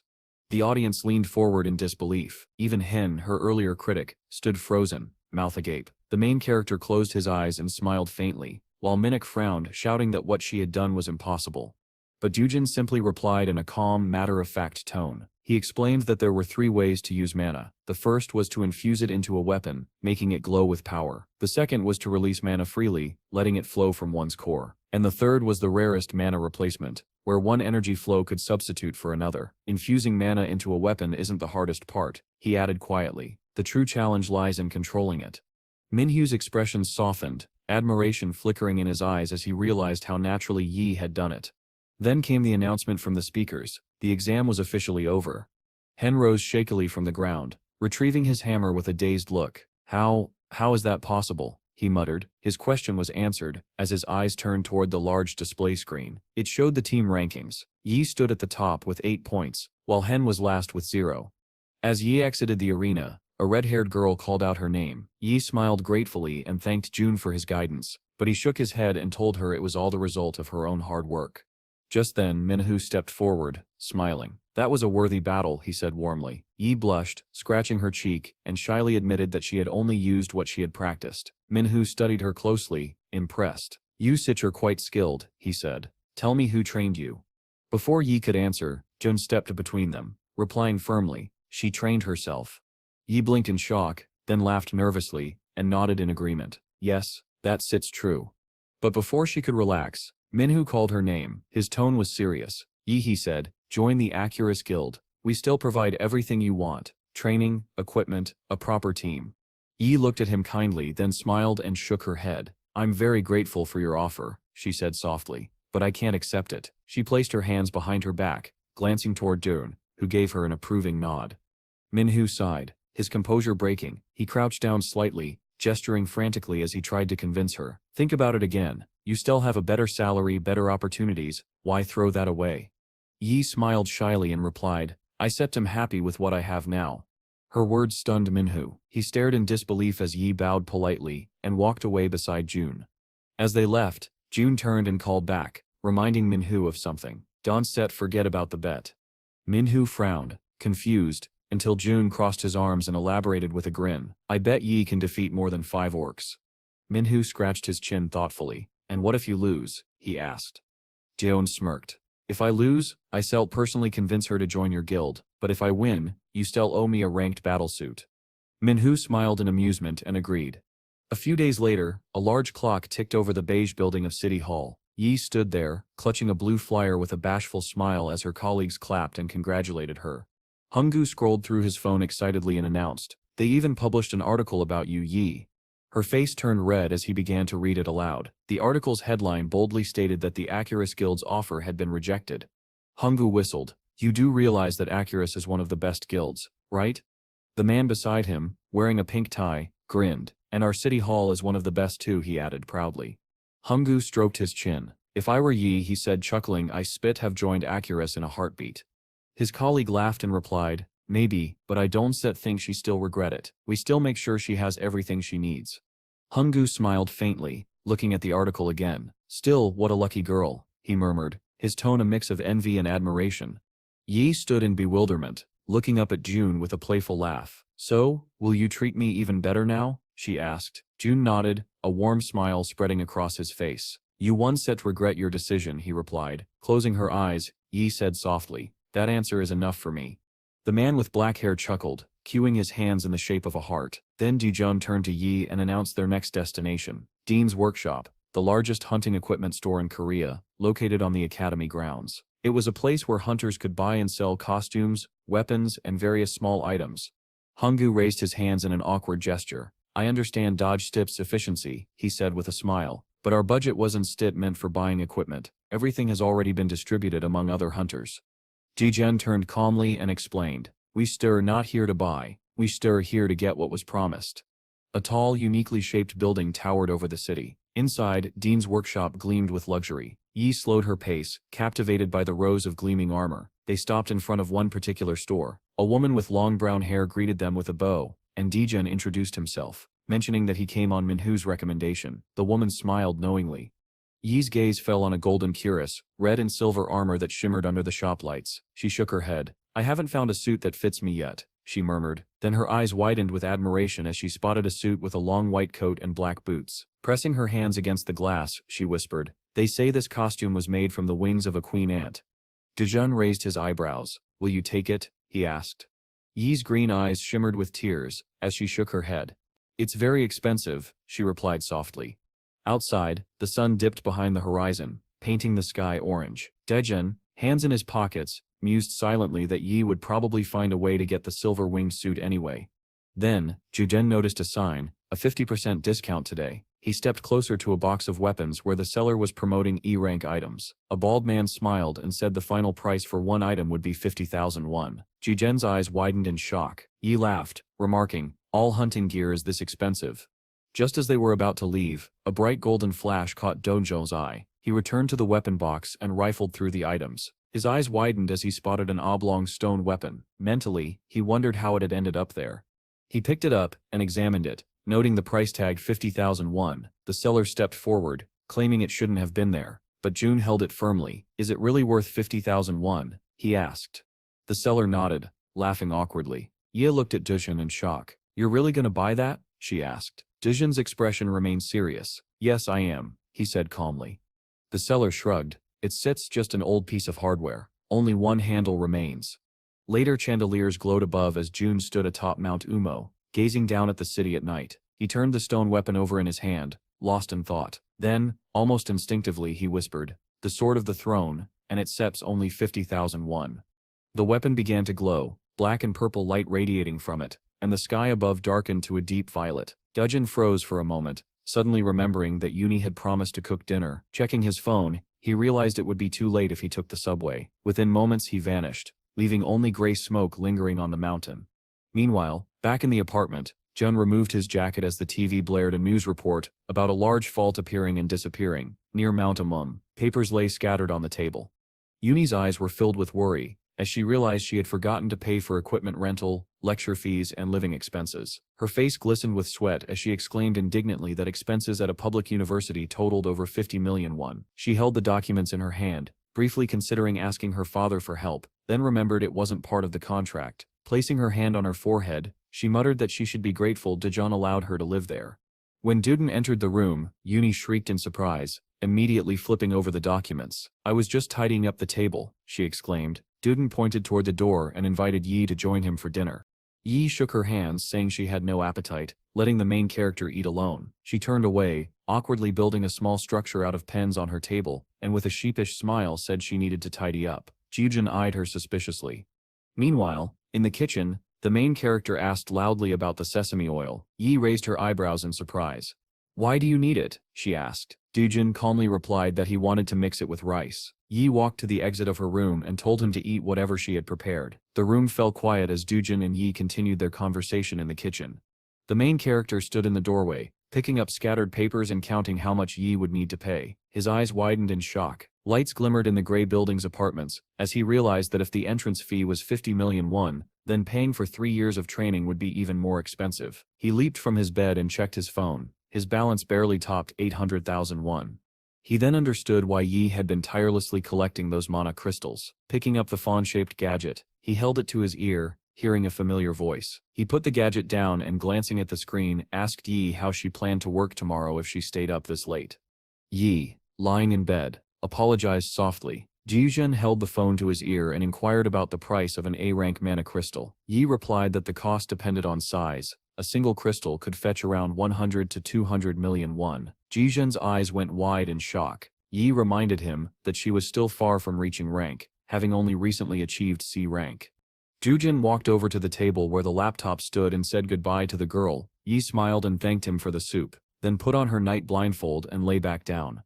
The next morning, white clouds drifted across the blue sky. The main character, dressed in black, packed glasses, a mask, gloves, and a bag containing a fake temporary hunter's pass. Approaching the forest entrance, marked with a yellow sticker noting it was prohibited to enter, he checked Mount Garrel, where Yi had gone to play sports, and prepared to move quickly. Leaping from tree to tree, he navigated the forest skillfully, keeping far from the entrance. Eventually, he arrived at a portal and terminal. Attaching a map to the device, a notification confirmed his hunter identity. The device's camera analyzed him, displaying a warning: the rift's difficulty exceeded his current rank. Recording him on camera, the electronic device prompted him to swipe the card again. Behind him the dark forest loomed, the recent rain leaving puddles on the ground. Dujun murmured that no one would notice if he encountered one or two monsters. Today was his day off, and he needed to finish quickly and rest. Suddenly, from the portal, 2 men and a girl in blue armor appeared, staring at him in surprise. "Is there anyone else here?" one asked. The main character, watching them through his glasses, realized the situation had grown more complicated. The blue-haired girl whispered that he must be crazy for entering such a large rift without a suit. One of the men cautioned her to speak more quietly, while a dark-haired man noted that entering a rift this size without a suit or weapons was akin to signing one's death warrant. The man with glasses suggested he might be broadcasting his actions, as some reckless people did. The man with the two-handed sword stepped forward, introducing himself as Dongan from the Messy Guild. The main character looked him in the eye, remaining calm and ignoring his words. Dongan raised a finger and asked if he truly understood where he was. Dojon calmly replied that he did. Dongan then asked if he was really a hunter, warning that entering this way was effectively signing his own death warrant. Still calm, the main character thanked him for his concern, telling him not to worry. He only intended to catch 1 or 2 monsters before leaving. Observing the 3 members of the Messy Guild, he said firmly that he would proceed. Dongan's expression darkened in anger. "Listen to us," he shouted, but the main character's composure did not waver. An earthquake suddenly shook the area, startling the members of the messy guild. One of them exclaimed in surprise, asking what was happening. The main character adjusted his glasses and looked toward the ground. A strange purple light began to emerge among the trees, and his system notified him of a glitch in the rift. The Ogre King had appeared. Sensing the powerful aura behind the trees, the hunters quickly prepared for battle. A warning flashed in their minds: the rift could not be exited until the Ogre King was completely defeated. It could also reopen if all participants died. The earthquake's tremors intensified. Pressing a button on his backpack, Dongan instructed his team to activate the emergency video protocol. Meanwhile, at the Hunter Academy, President Yul sat at his laptop, hands folded, observing the monitor. A man with purple hair approached and reported that only 4 hunters were in the rift, 3 from the Messy Guild and 1 F-rank. An F-rank hunter? Yul asked seriously, squinting slightly at the broadcast feed. The man confirmed, noting that while the emergency cameras had no audio, it was clear the hunters were tracking the monsters and preparing to fight. Scratching his chin, Yul listened as the man explained that the Messy Guild members were among the best A-rank hunters, well-equipped and skilled. If luck was on their side, the mission could succeed. Yul's gaze grew cold. He asked about the boss of the monsters, the Ogre King. The president grimly noted that survival was unlikely, suggesting immediate negotiation if the hunters failed. Back in the forest, the 4 hunters ran through the trees at full speed. Dongan urged them to keep moving without pause, emphasizing that speed was their best chance to survive. He instructed them to drink all their speed potions. Slightly ahead, Dongan told Mara to use her Hawkeye ability to locate monsters. She acknowledged. In the mind of the black-haired Messy Guild member, he assessed his team. Mara was a long-range fighter, capable of detecting enemies within a 1-kilometer radius, while Jonho was the most powerful healer he knew. He mentally noted that they were strong enough. Dongan's inner thoughts echoed confidence. They would act as usual, and with a little extra luck, things would be fine. Observing the Messy Guild team, the main character realized that their paths didn't align. "I'll go my way," he said coolly. Dongan, furious, snapped at him to shut up, warning that he might die if he didn't stay close. The main character's gaze remained icy, and he threatened that if Don caused trouble, he would handle it himself. Jonho, running nearby, apologized with a kind smile, explaining that Dongan was simply cautious. Mara, slightly weary, questioned whether survival was possible, acknowledging that the Ogre King wasn't an easy target, even for S-rank hunters. Dongan told her to stop worrying and focus on her duties. He signaled the team to pause, noting a dark 3-meter monster ahead. He suggested taking it down first and then proceeding. Turning to the blue-haired girl, he instructed her to check for nearby threats. She crouched on one knee, yellow eyes narrowing, and confirmed a 6-meter orc cloaked in purple and wielding a stone staff. They were all moving toward the Ogre King. The main character, observing silently, realized that more than 20 monsters had already gathered around the Ogre King, and more were still approaching. The Messy Guild members, sitting nearby, chatted casually, seemingly unaware of the danger. Durate, standing to the side, realizing that despite his abilities, there was nothing he could do here. Suddenly, the main character noticed someone trying to interfere. A member of the guild grabbed another hunter by the jacket, lowering him to the ground. Dongan barked that he should stand still. The main character tried to speak, but he was immediately interrupted as the frustrated hunter shouted, "If everything fails because of you, I'll personally strangle you." The tension in the forest was palpable, the Ogre King looming ever closer, as the hunters braced themselves for the deadly confrontation ahead. The tension in the forest escalated as the main character remained calm, while the Messy Guild squad commander shouted at him to obey, warning that failure to do so would mean death. Sitting calmly on the grass, the protagonist thought to himself that he would let them act as they pleased. Raising his 2-handed sword, Dongan scanned the battlefield. The dark-haired member of the guild explained that if the monsters continued to group together, they would be taken down one by one, with Mara's sniper skills providing crucial support. At Dongan's command, his 2 partners moved in for the attack, instantly surrounding the Ogre King. The massive monster glared at them with glowing red eyes and growled. The squad leader lunged forward with his weapon, delivering an arcing strike with all his strength, but his eyes widened in shock as the Ogre King effortlessly caught the blow with one massive hand. Pink arrows rained down from Mara and her partner, hitting the crouching monster. The Ogre King twisted, taking several shots to the body and right arm, but still held his ground. Jinyo, kneeling, fired his pistol, while the squad leader shouted for him to speed up. Observing through a spyglass, Dongan urged them not to show off. He wanted the battle finished quickly. The Ogre King, struck in the legs, fell to his knees and a guild member leapt onto him, swinging his blade. Dark blood flowed from the monster's wounds. Wiping sweat from his brow, the hunter declared they should move on to the next opponent. Mara confirmed it wasn't far, and the squad prepared to advance. Suddenly Genyo realized the protagonist was no longer in his original position. All three hunters turned to his former location, astonished, searching the dense forest for him. Lightning-fast sword strikes illuminated the shadows nearby. The main character stood atop the corpses of several dark orcs, sitting on one, and used a wooden stick to tear through another's flesh. Joyfully raising a blue crystal and placing it in his briefcase, he muttered to himself that this should be enough. Recalling the system's message about the Ogre King, he decided not to return until the king was defeated. Throwing the briefcase behind him, he closed his eyes, knowing there was no time to waste. The protagonist remembered the messy guild commander's warning and, lying on the ground with a branch in hand, smirked. He would let the team sweat while he assessed the treetops. Loud noises signaled monsters mounting the Ogre King. Dongan held his two-handed sword at an opponent's throat while a dozen arrows struck the Dark Ogre, sending it crashing down, surrounded by fallen enemies. Genyo leaned against a tree, exhausted, while the blue-haired girl observed the battlefield, noting how formidable the Dark Orcs were. The squad leader, wiping sweat from his brow, realized they had only defeated 11 orcs, and their strength was waning. Glancing ahead, he hoped to locate the Ogre King.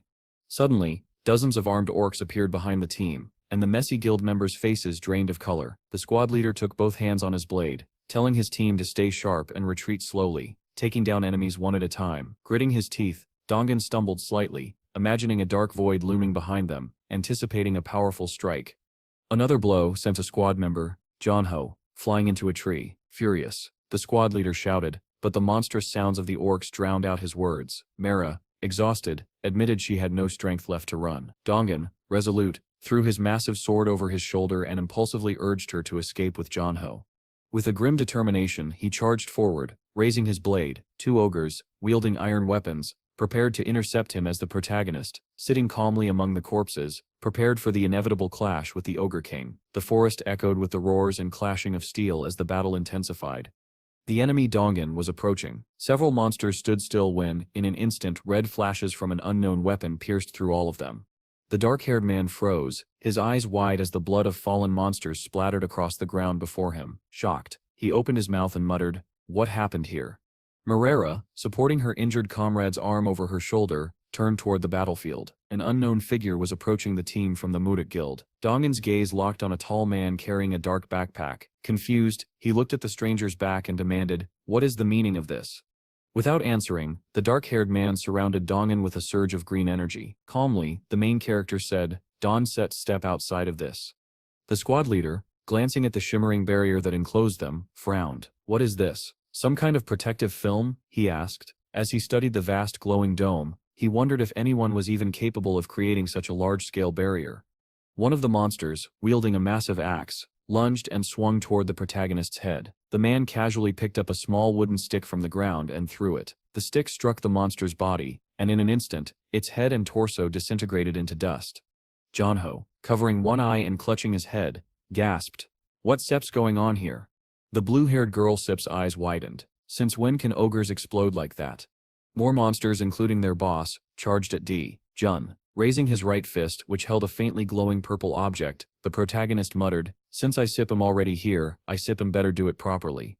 He slightly withdrew his hand, and the object began to release a dark mist that surged upward. A burst of brilliant light illuminated the entire field. Members of the Messy Guild team stepped back as a sphere of condensed energy appeared, discharging streaks of lightning. Dongan stared in disbelief. "What kind of thunder is that?" Jonho winced and gritted his teeth, his voice strained. "That sip's not just thunder, it's seps attacking our minds." The squad leader covered his face, shouting that the thunder's pressure was intensifying. The glass of a nearby car shattered from the vibration. The protagonist extended his palm, unleashing a blinding beam of energy that streaked across the battlefield. In a single motion, it tore through a dozen ogres. Dongan, still watching in awe, stammered, "Was that a sword technique?" The light blade sliced toward the ogre boss. The creature raised its arm to defend, but energy bursts tore through its body. Streams of blood exploded outward as it let out a final guttural scream. When the light faded, the protagonist caught the unusual purple object once more, and walked toward the scattered corpses. The night was dark and starless, the forest silent, now a graveyard for monsters. A glowing system alert appeared before him. Ogre King defeated. Rift stabilization complete. Calmly, he looked at the notification and exhaled. "Good, now I can go home." Dongan, gripping a sword buried in the ground, looked up. Is it over?" The girl held her aching head, while Jonho lay on the ground, completely spent. The dark-haired man approached the protagonist, still stunned. How could you do all that? The protagonist wiped the blood from his hand and replied, they still believe your team killed the Ogre King. I don't set like complications. The squad leader frowned. What do you mean? Placing the glowing crystal into his backpack, the protagonist said, your reputation just skyrocketed. You still benefit from this. Consider that your reward. Turning his gaze toward the squad, he added, follow orders next time, and don't forget, you owe me for saving you. That's enough. Before anyone could respond, he vanished. The dark-haired man instinctively reached out a hand, calling after him, but the stranger was gone. The entire team stood frozen. The blue-haired girl finally asked, who was that? The commander sighed. He should stiff at least left a business card.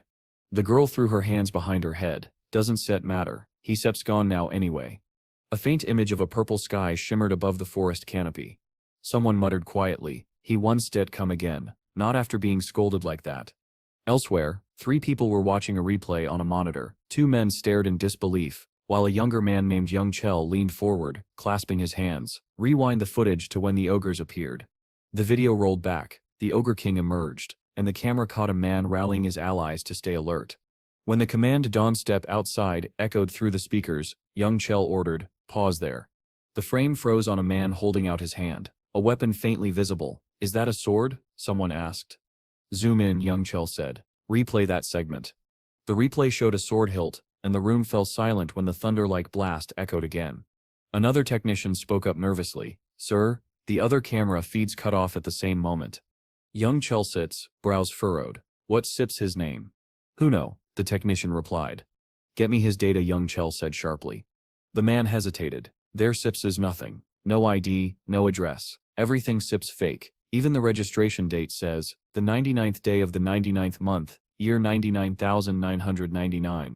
Young Chell exhaled slowly and closed his eyes. So no witnesses either? None, sir, came the reply. He walked straight out of the rift. Young Chell opened his eyes again, his expression unreadable. Then we just seen something that shouldn't exist. After all, Minnock and me had been dispatched to that area, so they likely saw something. Young Chell rubbed his temples, only to learn that no one had actually witnessed the man leaving. Folding his hands in thought, he murmured that whoever that person was, his skills were on par with at least rank 5. The technique of transferring mana into a sword, combined with that strange defensive barrier, was clearly a special ability. Young Chell's expression hardened. As far as he knew, there wasn't a single S-rank hunter who used a style like that.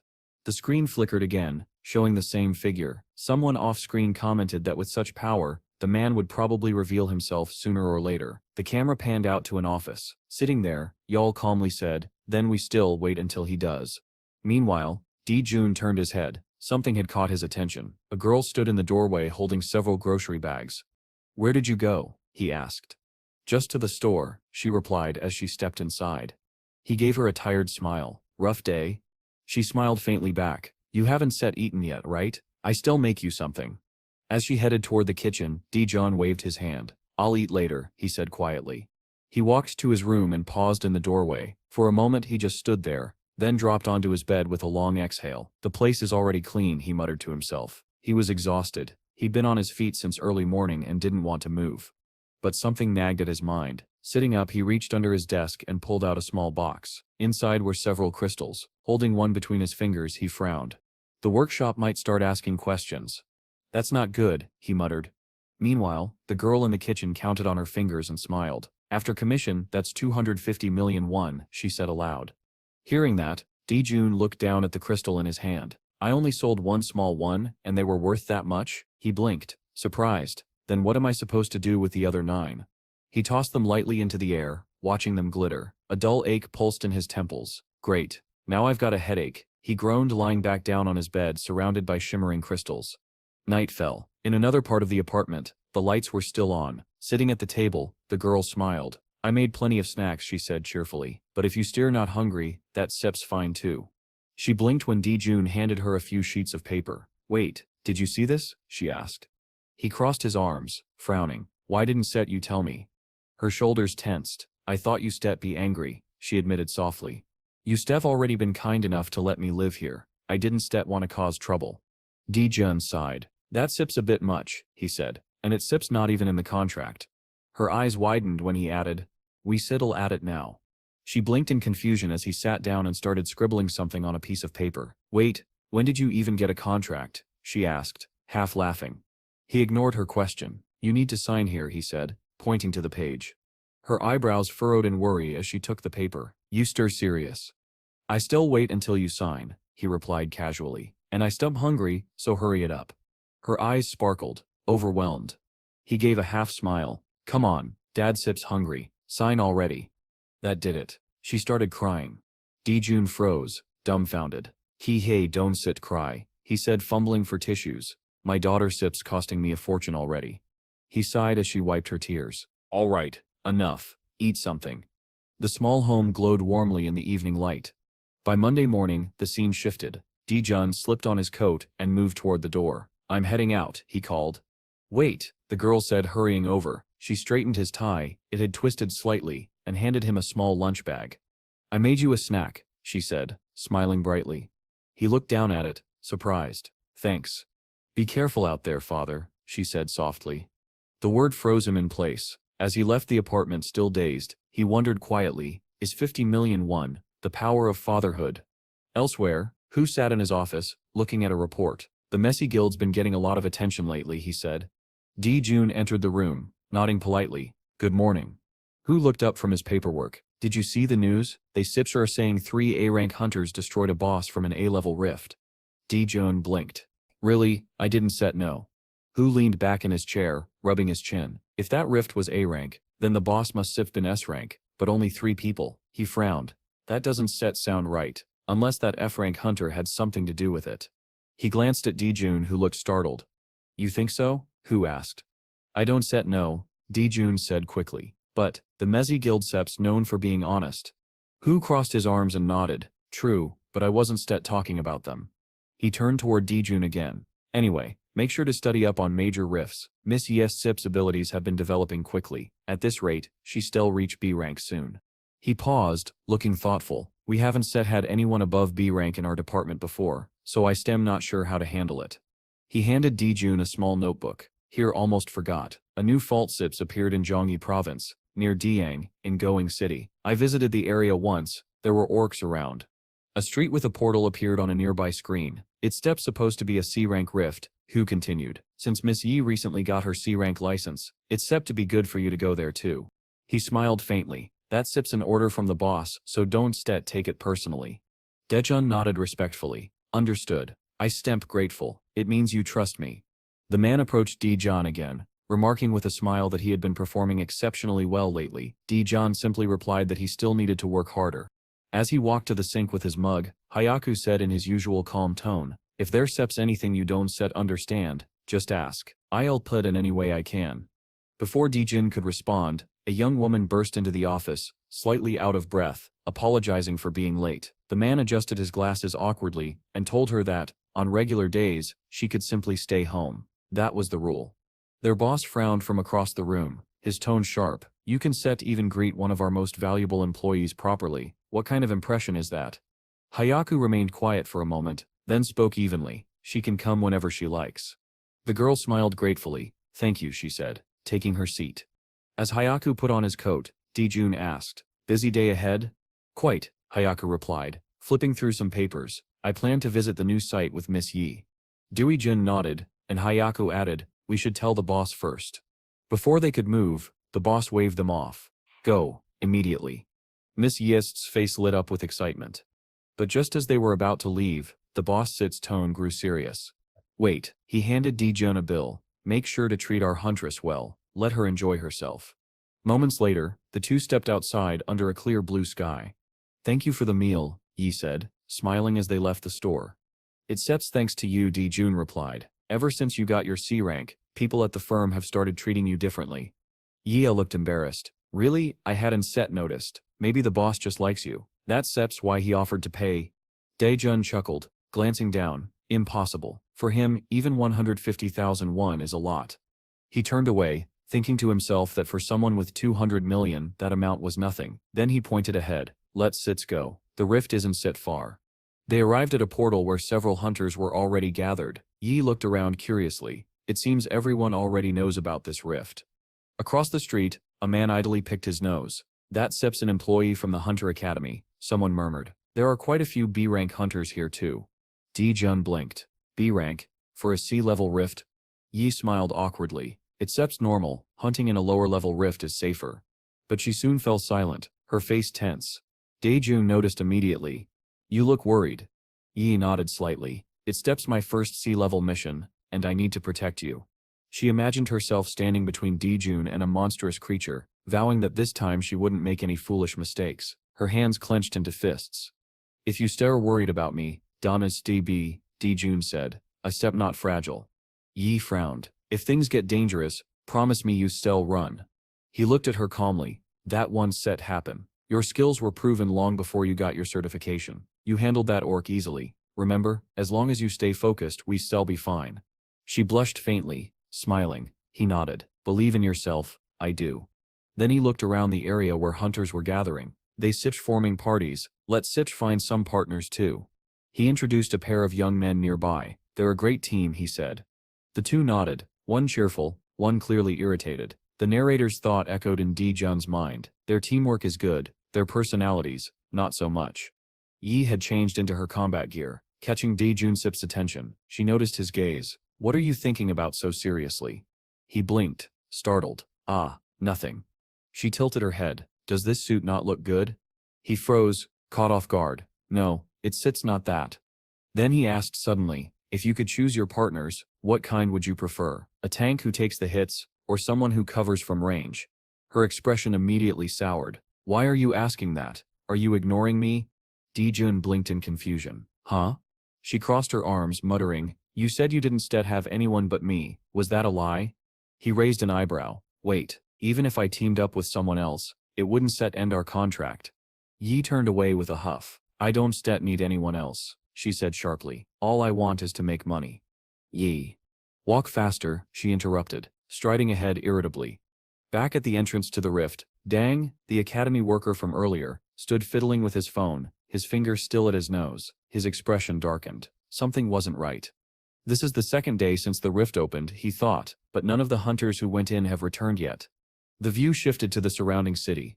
The first team came back 8 hours after entering, he remembered, but since then 32 more hunters went in, and none have come out.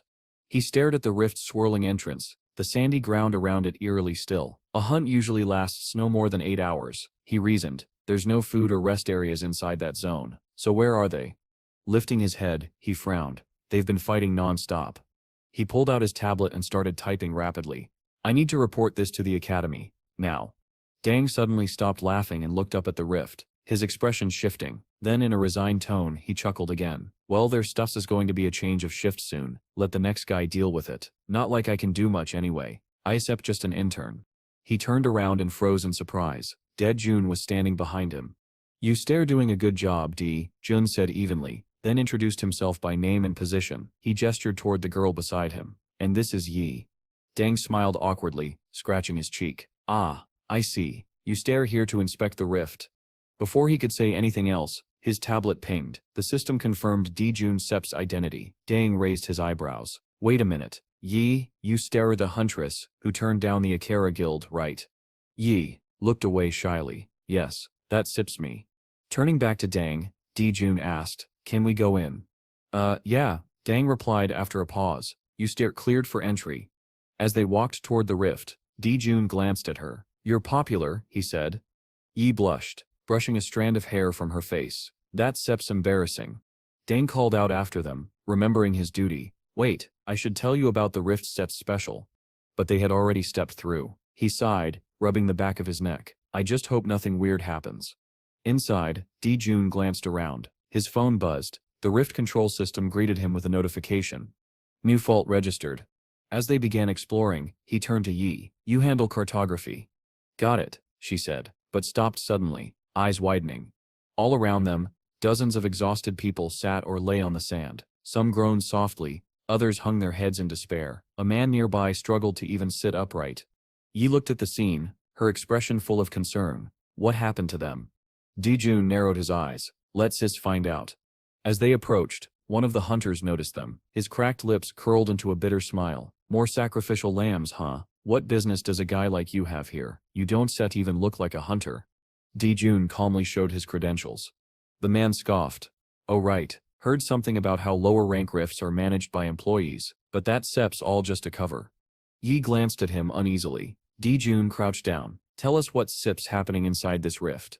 The hunter clenched his fist. We step seen plenty of wounded, but do you know why they don't step come out? Why? Jun asked. The man pointed past them. It stits not that they don't sit come out. They can stit, turn around. They turned. The rift, once a swirling vortex, had completely stopped moving. Jun frowned. If this were a hallucination, we wouldn't have been able to come this far. Yi muttered, half to herself. It's SEP's a break. She hesitated, then explained. While hallucinations appear in rifts above B rank, every rift from B and below has something else, inhibition. It prevents leaving once activated. Jun thought it through. So this is a unique phenomenon of this fault. Yi stepped forward. Can you show us the data? The man opened his system window, projecting a translucent screen in front of them. Text scrolled across it. Exit disabled while brake effect remains active. Remaining enemies, 280 monsters, includes champions and bosses. Yi frowned, her eyebrows twitching. 280? That SEP's too many. The man gave a weak cough. Best thing you can do is wait. We've been stuck here for days. The academy will send better hunters soon. Jun lowered his head, thoughtful. What if we join forces? 280 monsters isn't set impossible if we work together. The man's tired expression hardened. Do you even know what kind of monsters you stare talking about? Yi answered before Jun could. Orcs, right? The man closed his eyes. That SIP's what we thought too, until we went deeper. He leaned forward, his tone grim. Go far enough into the dungeon, and you still meet red-eyed B-rank trolls. Yi's eyes widened. Trolls? She froze. She could handle orcs, but trolls were another story. The scarred hunter beside the man smirked.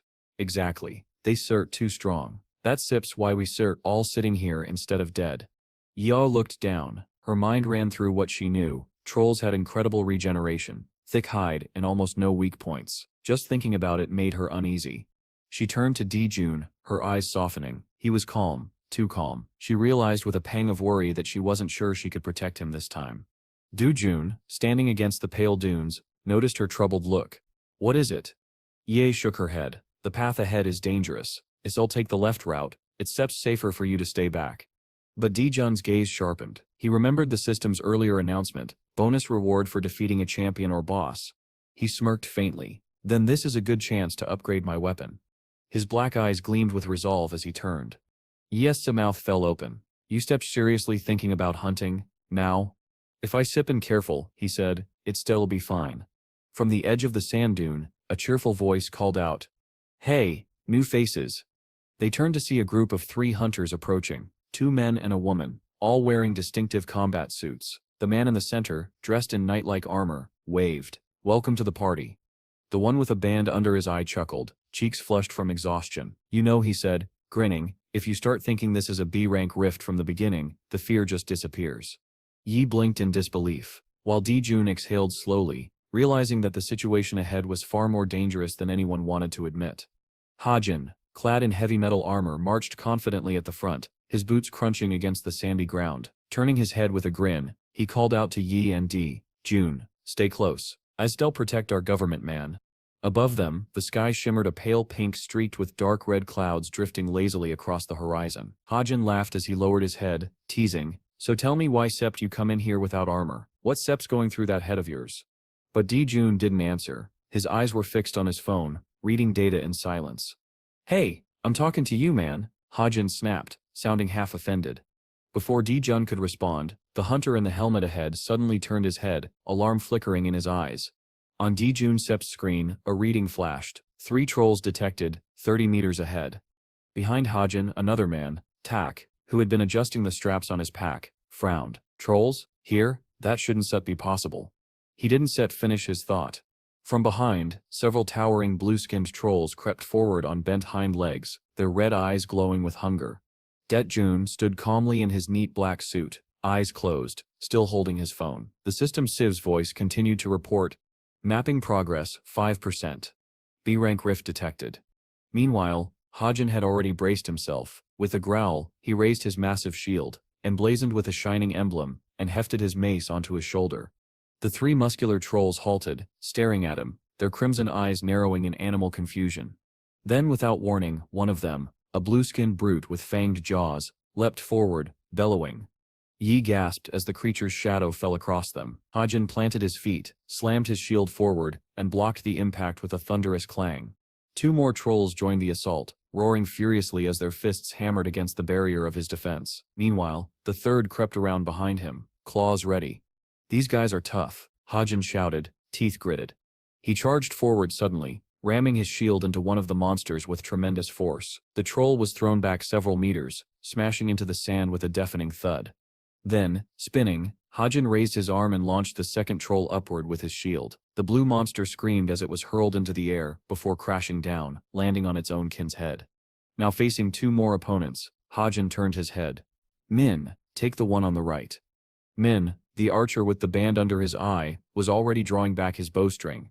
"I got it," he shouted. He focused, his pupils narrowing. A faint magical mark appeared over the trollcep's chest. The system's prompt flickered. "Target marked. Defense reduced. Damage plus 50%. The archer smirked. "You stare done for." He released. The arrow burst forward, leaving a dazzling trail of golden sparks that streaked through the air. The projectile whistled across the darkened sky, a shining comet of energy that slammed into the troll's chest. The creature let out a shriek as brilliant light erupted from the wound, searing through its flesh. But it didn't fall. With a guttural roar, the troll grasped the glowing arrow jutting from its body and snapped it in half, molten blood spilling across its arm. It glared at Min, its red eyes burning hotter. Around it, a flurry of faint golden targets appeared in the air, dozens of them.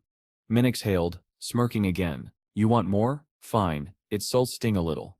He drew his bow again, not once, but 20 times in rapid motion, hands moving with superhuman precision. High on a nearby ridge, the air shimmered as countless arrows of light shot upward into the orange sky before plunging downward like a golden rain. The beams pierced the troll's body one after another, thunk, thunk, thunk, filling the air with the dull sound of tearing flesh and hissing energy. The creature howled, its massive frame riddled with holes, yet still it staggered forward. Minsit's grin vanished, sweat beaded on his forehead. "No way, it's still alive." The troll roared, raising its deformed hands, and charged straight toward him. Min turned and ran, shouting in panic as the ground shook beneath his feet. Then, a streak of red flashed past him. Yi had leapt forward, kicking off the ground with explosive force. Dust spiraled where she had stood. In an instant, she was in front of the troll, her scarf and crimson hair whipping wildly in the wind. Her emerald eyes burned with focus. The troll raised a claw, but she was already moving. Yi twisted her body, the air shimmering as the curved arc of her blade left a white streak in its wake. Her first strike sliced across the monster's chest. The next three cut deeper, faster, a blur of steel and fury. The troll tried to defend, raising its thick arms, but Yi was already inside its guard. The air filled with sharp bursts of light as blade met flesh, again and again. Dust and sparks exploded around her feet as she pushed forward. Then, with a single upward swing, Yi leapt into the air. Her weapon flashed. A clean sound, steel cutting through bone. The troll's massive head separated from its shoulders, flying upward before tumbling down with a heavy thud. Its body swayed, then collapsed onto the sand. Yi landed lightly, her red outfit rippling in the dying wind. Behind her the severed head rolled to a stop, its twisted grimace frozen in silence. For a moment, no one spoke. Then Min exhaled shakily, lowering his bow. "Remind me," he muttered, "never to make her angry." Hajin just grinned beneath his helmet. "Well," he said, voice ringing with satisfaction, "looks like our huntress doesn't need much protecting after all." Yeti pressed the flat of her blade against her chest, closing her eyes as she steadied her breathing. Her chest rose and fell rapidly, the dust of battle swirling faintly around her. Behind her, Min came running, still holding his bow and laughing breathlessly. "You two make a great team," he shouted, grinning. From the side, Di-jun, surrounded by a faint green aura of mana, turned his head toward Minsit's teammate. His tone was calm but edged with irritation. "Focus on the fight." Min shot him an annoyed glare, muttering something under his breath as his green-haired companion waved dismissively and shouted back in protest. Yeti turned to Di-jun, her expression tight with worry. "Are you all right?" she asked, her voice trembling slightly. Caught off guard, Di-jun blinked. "Me? I was just watching the fight." Yeti frowned, lowering her gaze. "I was really worried," she admitted quietly. Di-jun raised an eyebrow, the corner of his mouth twitching upward. "Worried, huh?" he said with a teasing tone. Before she could respond, he called her name, then suddenly turned and sprinted off into the distance. "Wah?" Yeti stood frozen, eyes wide, watching him run away. Wait, where are you? She didn't finish. A loud roar erupted behind her. The air trembled as a massive troll lunged from the shadows, swinging its clawed arms straight toward her. At that instant, Yeti vanished, her figure dissolving into a blur of red and gold light. The monster's strike hit nothing but air, sending up a burst of dust where she had stood. She reappeared several meters away, crouched low with her scarf billowing in the wind. From behind her, Hajin in his shining armor called out apologetically, "Sorry, that last attack skill went off by mistake." Yeti lowered her head, her face pale. The power behind that blast, if she'd been even a step slower, could have hit Jun instead. Her hands trembled slightly as she gripped the hilt of her katana. Then, something inside her snapped. Golden sparks crackled in the air around her as she rose to her feet, her scarf whipping in the rising wind. Her expression hardened, her green eyes blazing with anger. "I'll kill every last one of you," she whispered, voice trembling with fury. Her grip tightened on the handle of her sword. In the next instant, she launched forward, a crimson flash darting across the dunes. Dust exploded beneath her boots as she raced straight toward the blue-skinned troll. Her eyes locked on the enemy, her face set with deadly focus. The troll hesitated, lowering its jaw and stepping back instinctively. Too late. Yeti swung her katana in a blinding arc. White trails cut through the air, each strike faster than the last. The blade danced, a blur of silver and fire, slicing deep into the creature's flesh. The troll stumbled backward, clutching its chest as dark blood poured between its fingers. Its glowing red eyes glared at her with primal rage. Then it opened its mouth and unleashed a roar so powerful it made the ground vibrate. Jun, standing calmly amid the chaos, raised his eyes toward it. His expression didn't change. Hajin and Min froze mid-step, staring at the troll in confusion. "What's wrong with it?" Hajin muttered. But then the armored leader of their trio tensed, his helmet trembling slightly as he whispered, "No, it can be." He looked toward the distant dunes, and his face drained of color. Behind the sand ridge, dozens of red eyes began to glimmer. A thunderous chorus of howls filled the air as a horde of trolls emerged over the crest of the dune. The monsters roared, their fangs bared, charging forward in a storm of sand and rage. Minsep's jaw dropped. T-trolls. There's so many. "Run," Hajin shouted, already turning back. The trio bolted across the sand, yelling in panic as the monsters thundered after them. But Yeti didn't move. She stood perfectly still, her blade at her side, eyes locked on the advancing horde. Her expression was calm, frighteningly calm. "I count 9, she said quietly. She lifted her katana. The air rippled around her as she lowered the weapon in a single smooth motion, leaving a faint shimmering trace in its wake. Her voice was low but resolute. "I once set to let a single one of them leave alive." Hajin froze mid-step, eyes wide. What did she just say? Min turned back, shouting, "Are you insane? There sits 9 of them." Ye didn't answer. The hunter with the cap sprinted toward her, throwing his arms out in front of her path. "Stop, you can fight them all." But she kept walking. Each step she took kicked up small bursts of dust, her crimson scarf twisting in the dry air. From the top of the dune, the horde of trolls came into full view, 9 monstrous figures roaring as they charged down toward her. The wind howled between them. Somewhere behind, Jun stood motionless watching her advance. His green hair swayed lightly in the storm as he thought to himself, "What should I do now?" And ahead of him, Yeti's figure blazed like a spark of red fire against the golden sand, a lone huntress walking straight into the heart of a nightmare. While the frightened Heejin suggested turning back so they wouldn't die here, Nin remained silent, continuing to watch the strange girl with round eyes, filled with bewilderment. The red cap shaded the hunter's face as the sun shone from above, and with astonishment, he asked his comrades to stop. He stared at the girl's katana, around which an aura shimmered faintly in the air. Dodin, hidden behind a large rock, peered out from his shelter, squinting thoughtfully at the obscure glow surrounding the great sword. An enraged Hajin, clad in armor, shouted indignantly at the team members, asking if they intended to stand there waiting for their deaths. The 2 hunters in unfamiliar clothing remained frozen in place, their mouths hanging open in shock. Men, gripping his bow tightly, was the first to act. He rushed toward the approaching group of monsters, calling for the others to follow. The trolls were charging fast, digging their thick limbs into the sand as they ran. As the ferocious horde drew near, each monster let out a deep, rumbling roar that echoed across the dunes. Yi, drawing a small circle on the ground with the toe of her foot, took a firm fighting stance. She held her long blade before her, her expression focused, red hair and scarf whipping in the wind. Her eyes narrowed beneath furrowed brows and strands of hair fell across her face. The huntress in red suddenly leaped into the air, raising her gleaming blade for the strike. One of the blue-skinned trolls, mouth wide with fangs exposed, lunged forward and swung its clawed hand at her. Yi met its attack head-on, pointing her weapon at the beast and screaming with wild determination. The clash was deafening. Steel met flesh with a thunderous blow that sent a column of dust rising into the air. The two hunters who had been watching were drenched in sweat, jaws slack as they exchanged a single thought. The girl was insane. Dark red clouds floated slowly across the pale pink sky. From somewhere behind, a furious voice shouted, ordering them to cover the huntress and follow his lead. The scene shifted from the battlefield to a quiet residential area of the city. There, a 6-story building stood elevated on stilts. Inside, Uni, the niece of the main character, was in the kitchen, rummaging through the refrigerator. The girl looked excited as she neatly stacked colorful containers of food on the shelves, one after another, hoping her uncle would enjoy the snacks she had prepared.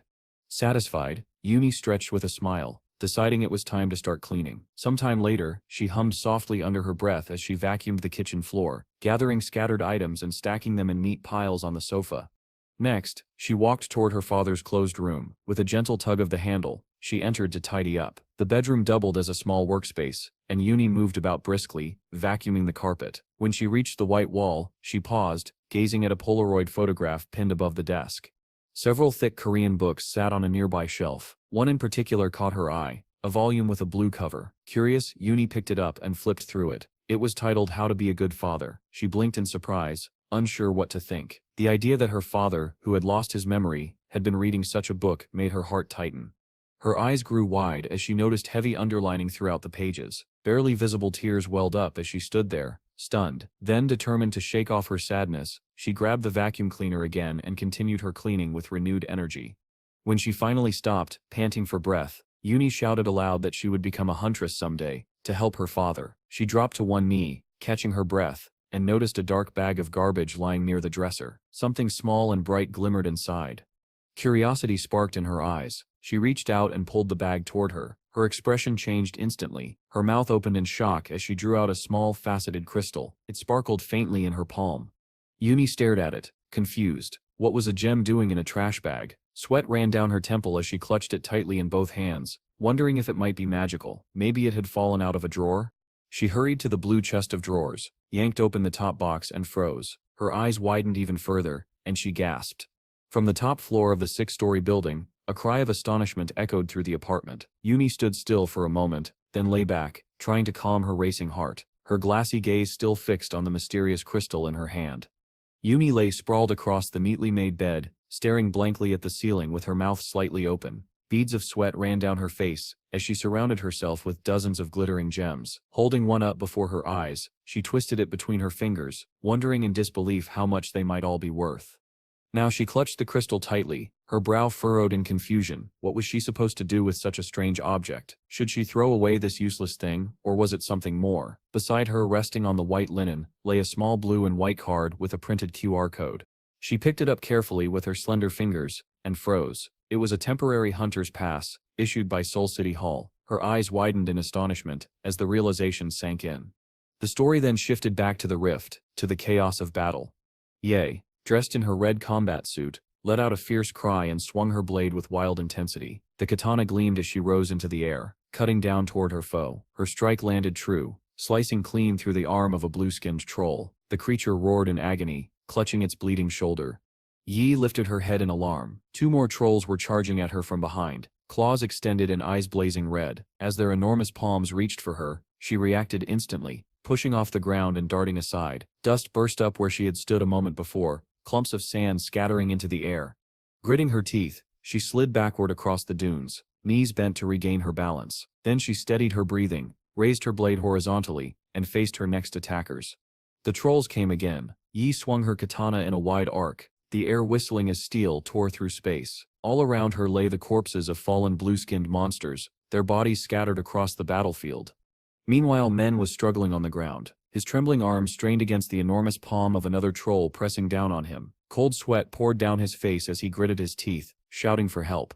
Hajun, standing nearby with a shield in hand, cursed under his breath. Idiot, he barked, kicking the one-armed troll away. In the same motion, he caught the raging monster from behind, locking his arms under its shoulders to restrain it. The creature thrashed violently, and Hajun groaned from the effort.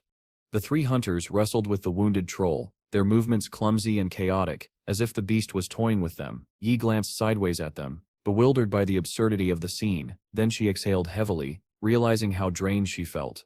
Two towering trolls now loomed over her, their crimson eyes burning with fury. Yi clenched her teeth, convinced this was the end. In the final moments before what she thought would be her death, an image flashed in her mind. Her manager Dodin, dressed in a business suit, smiling faintly as he lowered his eyes to the tablet in his hands.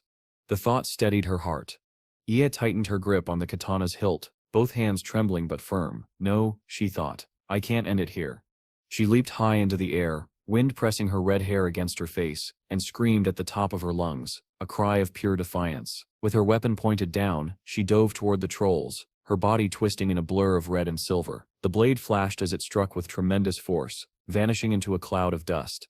The nearest troll managed to raise its arms just in time, blocking the strike. The katana carved deep lines across its blue forearms, leaving thin trails of blood. Behind it, another troll roared and charged forward to attack the huntress from behind. Yi turned in alarm, eyes wide with horror. The second creature lunged, claws outstretched, but suddenly froze mid-step. Its body trembled violently. It staggered, shaking its head as its bloodshot eyes bulged. Veins surfaced across its skin. The troll that had been defending itself looked on in confusion, lowering one arm to stare at its dying kin. Yi too turned in shock, mouth slightly open. Not far away stood Dodin, calm, dark-haired, his expression focused. He held one hand extended toward the creature, palm open. A faint shimmer of energy radiated from his fingertips. Then, as if bored with the chaos, Dodin sighed and ducked back behind a large rock. How annoying, he muttered with indifference. Yi, still panting, swung her katana once more at the troll before her, slashing furiously until the air itself seemed to split. Sand and blood sprayed in every direction. Elsewhere on the battlefield, Hajin and the others continued to wrestle the one-armed monster, pinning it to the ground and striking it repeatedly. At last Yi's strength failed, her trembling legs gave out beneath her, and she fell to her knees. The huntress lowered her head, resting her hands, and her bloodied katana, across her thighs. The desert was silent again, save for the slow rise and fall of her ragged breath. Yi looked down, sighing heavily as small drops of sweat ran down her face. In a moment of relief and panic, she realized just how lucky she'd been to survive. The red-haired girl turned sharply toward Jun with a faint happy smile when he approached from behind. His hands were tucked into the pockets of his long coat, and with his usual calm indifference, he asked if she was all right. Yi nodded, exhaling shakily. Jun closed his eyes for a moment, lowering his head as he spoke in a serious tone. We should rest before moving on. Everything here looks miserable. Nearby, the trio of hunters, exhausted and disheveled, lay sprawled on the ground around the unconscious, one-armed troll they had finally defeated. Their strange, mismatched outfits were covered in dirt and blood. 2 hours passed, and the sky above the rift remained a pale, eerie pink. The clouds had thinned into a light haze that glowed softly in the still air. Hajin stood at a distance, sword raised, keeping guard while Yi swung her katana again and again, ensuring the troll stayed down. The monster's massive body sank into the sand, unmoving. A soft chime sounded in front of Hajin. A translucent blue screen appeared, a system notification flashing across it, counting down the number of remaining enemies. He wiped the sweat from his forehead, surprised at how fast they were clearing the area. If we keep this up, he thought, we might actually clear the rift today. Turning toward Yi, Hajin's eyes widened. Her movements were powerful, precise, and controlled, far beyond what he expected from someone ranked only at C-class. The realization struck him suddenly, making his heart pound. Could this be it? The birth of an S-rank hunter, right in front of me.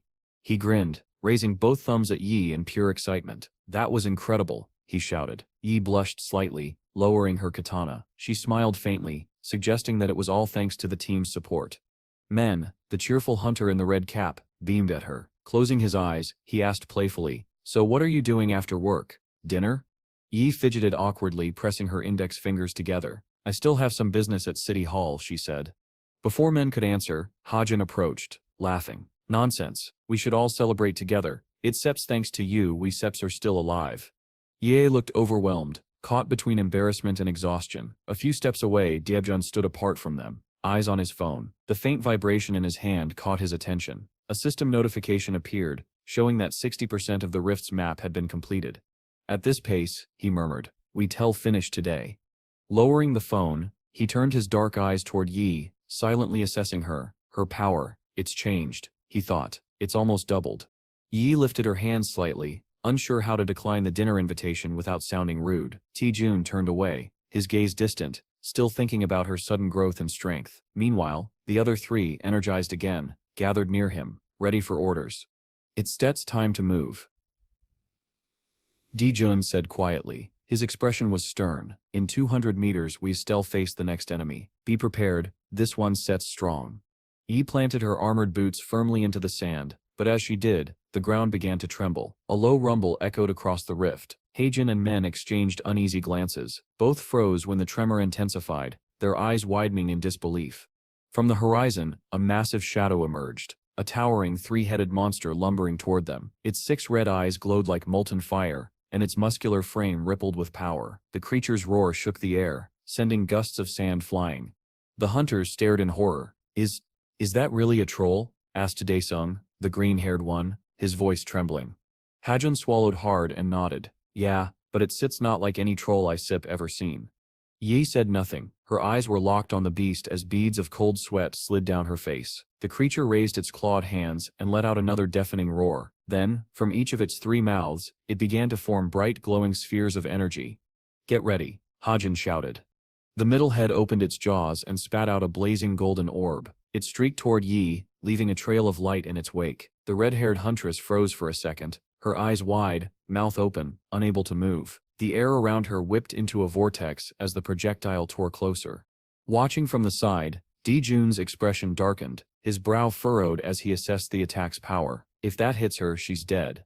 Without hesitation, he moved. His body blurred into motion so fast that only a dark silhouette could be seen streaking across the battlefield. A heartbeat later, he was in front of Yi, standing between her and the oncoming blast. His expression was cold, his eyes fixed on the light. Yi gasped, staring at the back of his head, her heart pounding. The golden sphere struck the ground nearby, detonating in a blinding explosion. The shock wave blasted outward, sending clouds of sand and debris into the air. Yi flinched, turning her face away as the force rippled past them. The world fell silent for a moment. Only the hiss of drifting sand remained as the dust thickened around them. Yi, squinting through the haze, slowly reached out her hand toward Dijun, her voice trembling.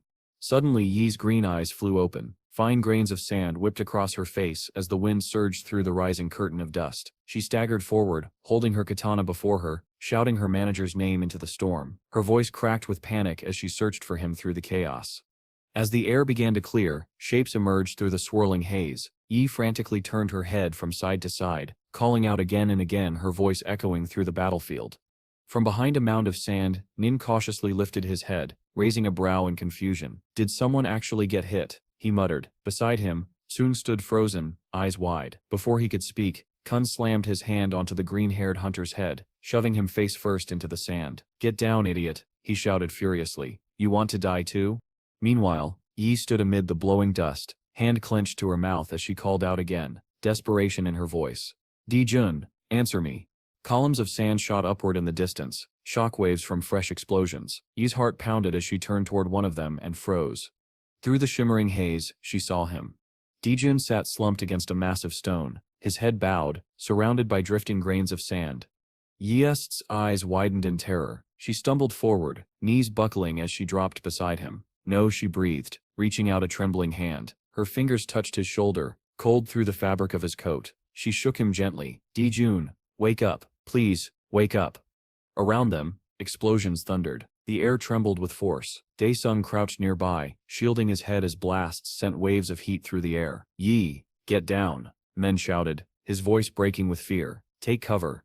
But Yi didn't move. She stayed kneeling in the sand, her lips parted, unable to breathe. Di-jun wasn't responding. The wind howled around them, tugging at her red hair. Slowly, Yi lifted his head with both hands, cradling it against her chest. Her green eyes glistened as tears streamed down her cheeks. "I'm sorry," she whispered, her voice shaking. "I couldn't protect you." The battlefield around her was chaos. The sky flashing with explosions, columns of dust spiraling upward, wind tearing through the dunes. Yi bent over his motionless body, clutching him tightly as if holding on could somehow keep him alive. In the distance, Nen stared at the scene in disbelief. He cursed under his breath, his voice raw with anger.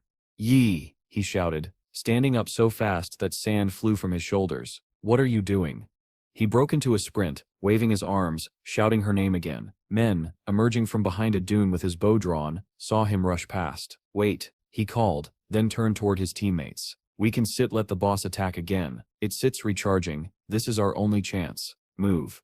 Hajin grabbed his shield and ran after him, shouting back at Daesung, who was still crouched behind cover. Move, damn it. Go around the right flank.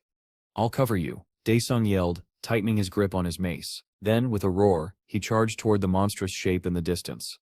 The three-headed troll loomed before them, each head snarling, eyes glowing, a furious red. From one of its mouths, energy began to gather again, swirling into a bright orb. Daesung looked up, horror widening his eyes. Too fast, he thought. It's attacking again. The creature roared, and the orb of light shot forth, streaking across the air like a meteor. It slammed into the ground near Daesung, hurling him backward. He hit the sand hard, his armor scattering in all directions, his helmet rolling to a stop beside his outstretched hand. The troll's three heads recoiled, blinking against a sudden burst of light that flared in front of it. Squinting, it threw up its blue hands to shield its faces. Through that light, men appeared, sprinting at full speed, sand spraying beneath his boots. His red cap whipped back as he knocked an arrow and drew his bow, teeth bared in a fierce grin. Your opponent, he shouted, voice echoing through the dust, is me. Back where the storm still churned, Yi clutched Dijun's limp form. Memories began to flash before her eyes. Moments of laughter, awkward introductions, and quiet smiles. She remembered the first time they met, when he had realized they hadn't even exchanged names. His calm voice replayed in her head, saying it aloud for the first time. Another memory surfaced, a battle where he had grabbed her arms from behind, scolding her for freezing in place. Then a brighter one, her laughter, his soft smile as he said that thanks to her he'd finally enjoyed a proper meal. Her mind filled with his face, the dark eyes, the faint grin, the warmth that had made her feel safe in a world of danger. And now, sitting in the blood-red sands of the rift, Yi bowed her head over him, tears dripping onto his lifeless face. You were the only one I needed, she whispered. Around her, the rift roared with fury. Dust and fire swallowed the battlefield, but Yi didn't move. She simply held him, the man who had once been her strength, and wept. Yi staggered backward from Dijun's still body, her breath catching as a soft chime echoed in the air. A glowing blue system notification appeared before her eyes, its text hovering amid the swirling sand. She blinked in disbelief.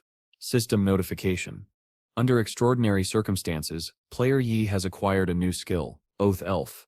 Her green eyes widened. A new skill, she whispered. She didn't understand what was happening, only that the world itself seemed to be responding to her grief.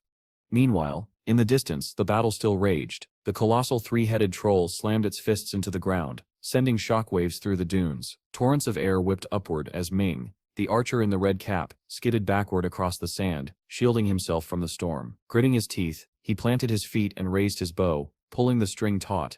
He released. The arrow shot forward with a sharp whistle, disappearing into the monster's chest. One of the troll's heads turned, roaring in fury, its fanged mouth stretching wide as glowing energy began to build again. Ming's eyes narrowed, his face twisted in anger. Come on then, he shouted hoarsely. A second later, the creature's middle head launched another searing blast of energy straight at him. Mingyin dove aside, the projectile grazing past and exploding behind him in a burst of sand and light. He fell onto one knee, panting, watching the firestorm tear across the field. A sudden flash erupted nearby, blinding, white, and immense. Ming turned his face away, throwing up his arm to block the glare, but the shockwave hit him full force. With a choked cry, he was thrown backward, tumbling through the air before crashing hard onto his back. For a long moment he just lay there stunned and trembling, until a small sharp stone under his spine made him yelp. Ow, damn it, he groaned, clutching his back. From a short distance away, Sign frowned, exasperated. You stare hopeless, he muttered. Why don't you just die already? Ming sniffled, lying flat on the sand, half in pain, half in self-pity. Why am I such a loser? He mumbled. Are you okay? Itis called out, glancing over at him. But Yi barely heard any of it. Her attention was fixed on the glowing blue window before her eyes. System notice, Oath skill, rank S. Skill type, Binding Master Contract. Effect player may designate a master. All stats are linked within a 500-meter radius. Yi blinked rapidly, reading the lines in disbelief. Then, one after another, more messages appeared. System notification #1. If the master is killed by an enemy, the player will suffer a severe penalty. System notification #2. All attributes increased by 100%. Damage received reduced by 50%. Immunity to punishment status granted. System notification #3. Would you like to designate Dijun as your master? Yi froze, her lips parted slightly. Dijun is still alive, she whispered. Then realization struck her. If the system still recognized him as her potential master, it meant his life had not yet faded. Her eyes widened. He sips alive. Without hesitation, Yi seized Dijun's limp hands in her own. "I shall save you," she breathed. "Please, just hold on." A soft glow bloomed around their joined hands. Pale magic circles appeared beneath their palms, tracing intricate runes into the sand. The air shimmered. System notice. Oath established. Master Dijun. Connection radius 500 mil. Yi's bracelet dissolved into light, vanishing as the contract sealed. The system chimed again. Skill activated. Oath blessing. Yi clenched her fist. Power surged through her, her body flooded with warmth and strength, her exhaustion replaced by fierce determination. Meanwhile, the battle raged on. Hajin sprinted across the dunes, the massive troll thundering after him. The ground shook with every step. "Hajin, run faster." Tis screamed, crouched beside Ming, who was half conscious. "I stem trying," Hajin shouted back. Just before another gust of wind knocked him flat, he tumbled through the sand, crying out, "I stem gonna die out here. Men, hurry up." "I can stet." Ming groaned as Tis tended to him. "You cover me." Tis rolled his eyes. "Do you have any pride left, you idiot?" Ye, who had been running nearby, turned sharply toward them. "Tis," she yelled, "take care of Dijun for me." Before he could answer, she sprinted ahead, faster than before, the power of the oath blazing around her. "Yay, wait," Ming shouted, leaping up and grabbing his bow. "You still die if you go alone." He ran after her, pulling back an arrow. "I still help." Hajin froze mid-step, dumbfounded. "You're helping now?" he yelled, pointing at him furiously, right before a blast exploded beneath his feet. The explosion hurled him into the air. He crashed down in front of Tis, who sighed heavily. "You stir not helping either," he muttered, exasperated. "And no, the treatment sit's still not working."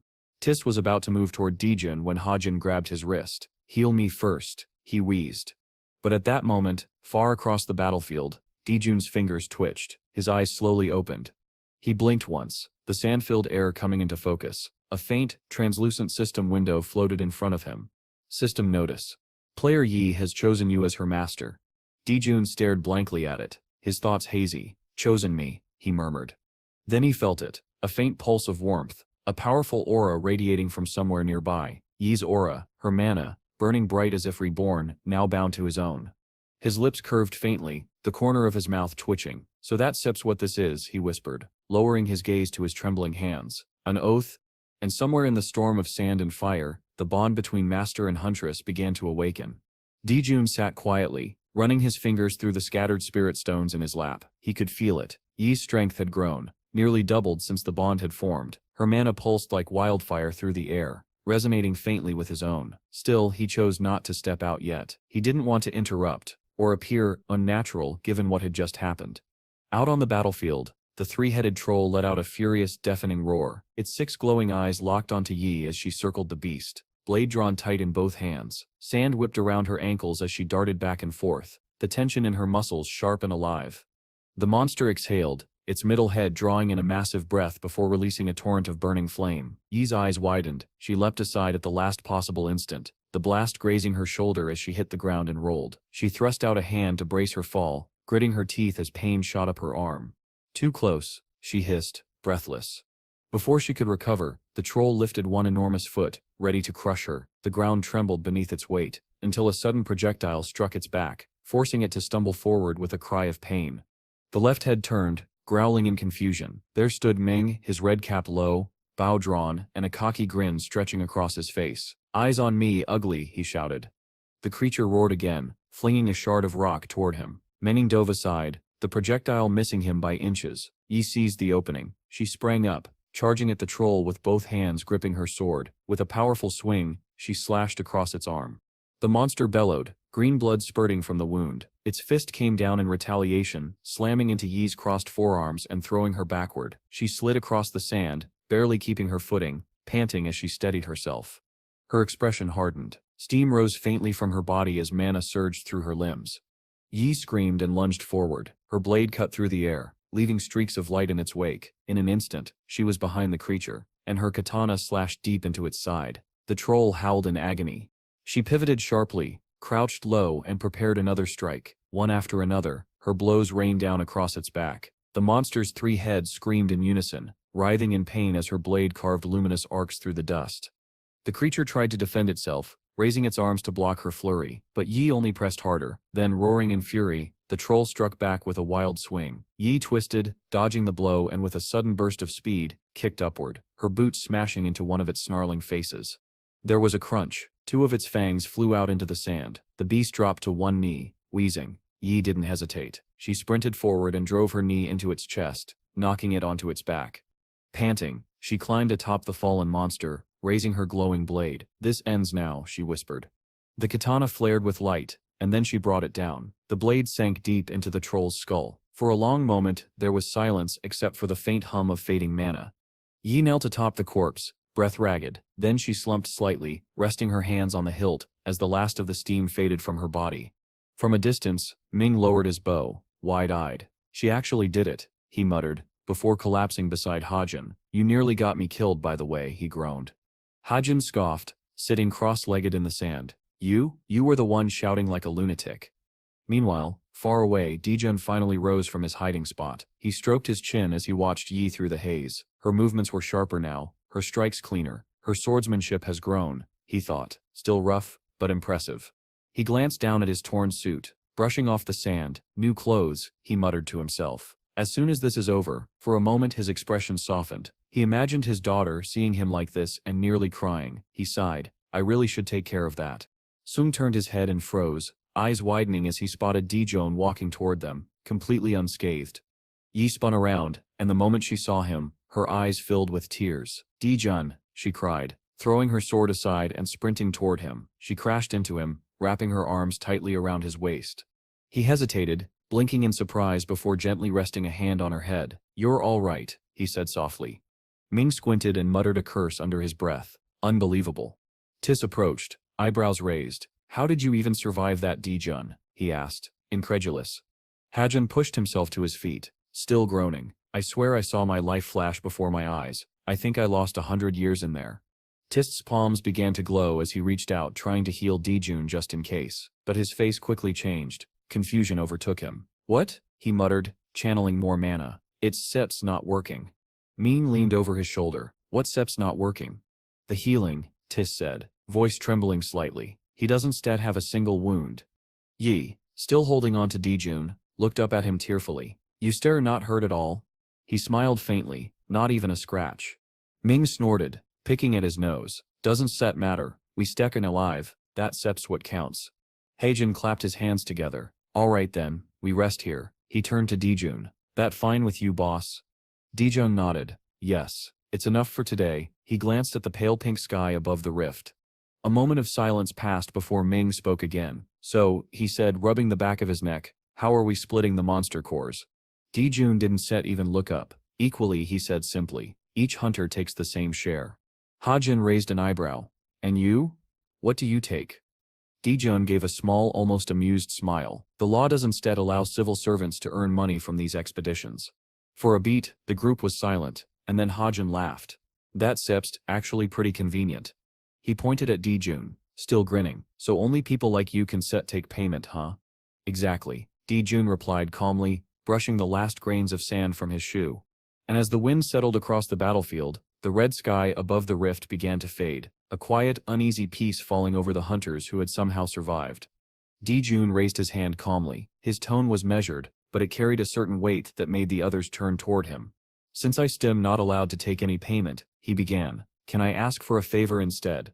All three hunters stiffened slightly. Hajin frowned. "A favor? What kind of favor?"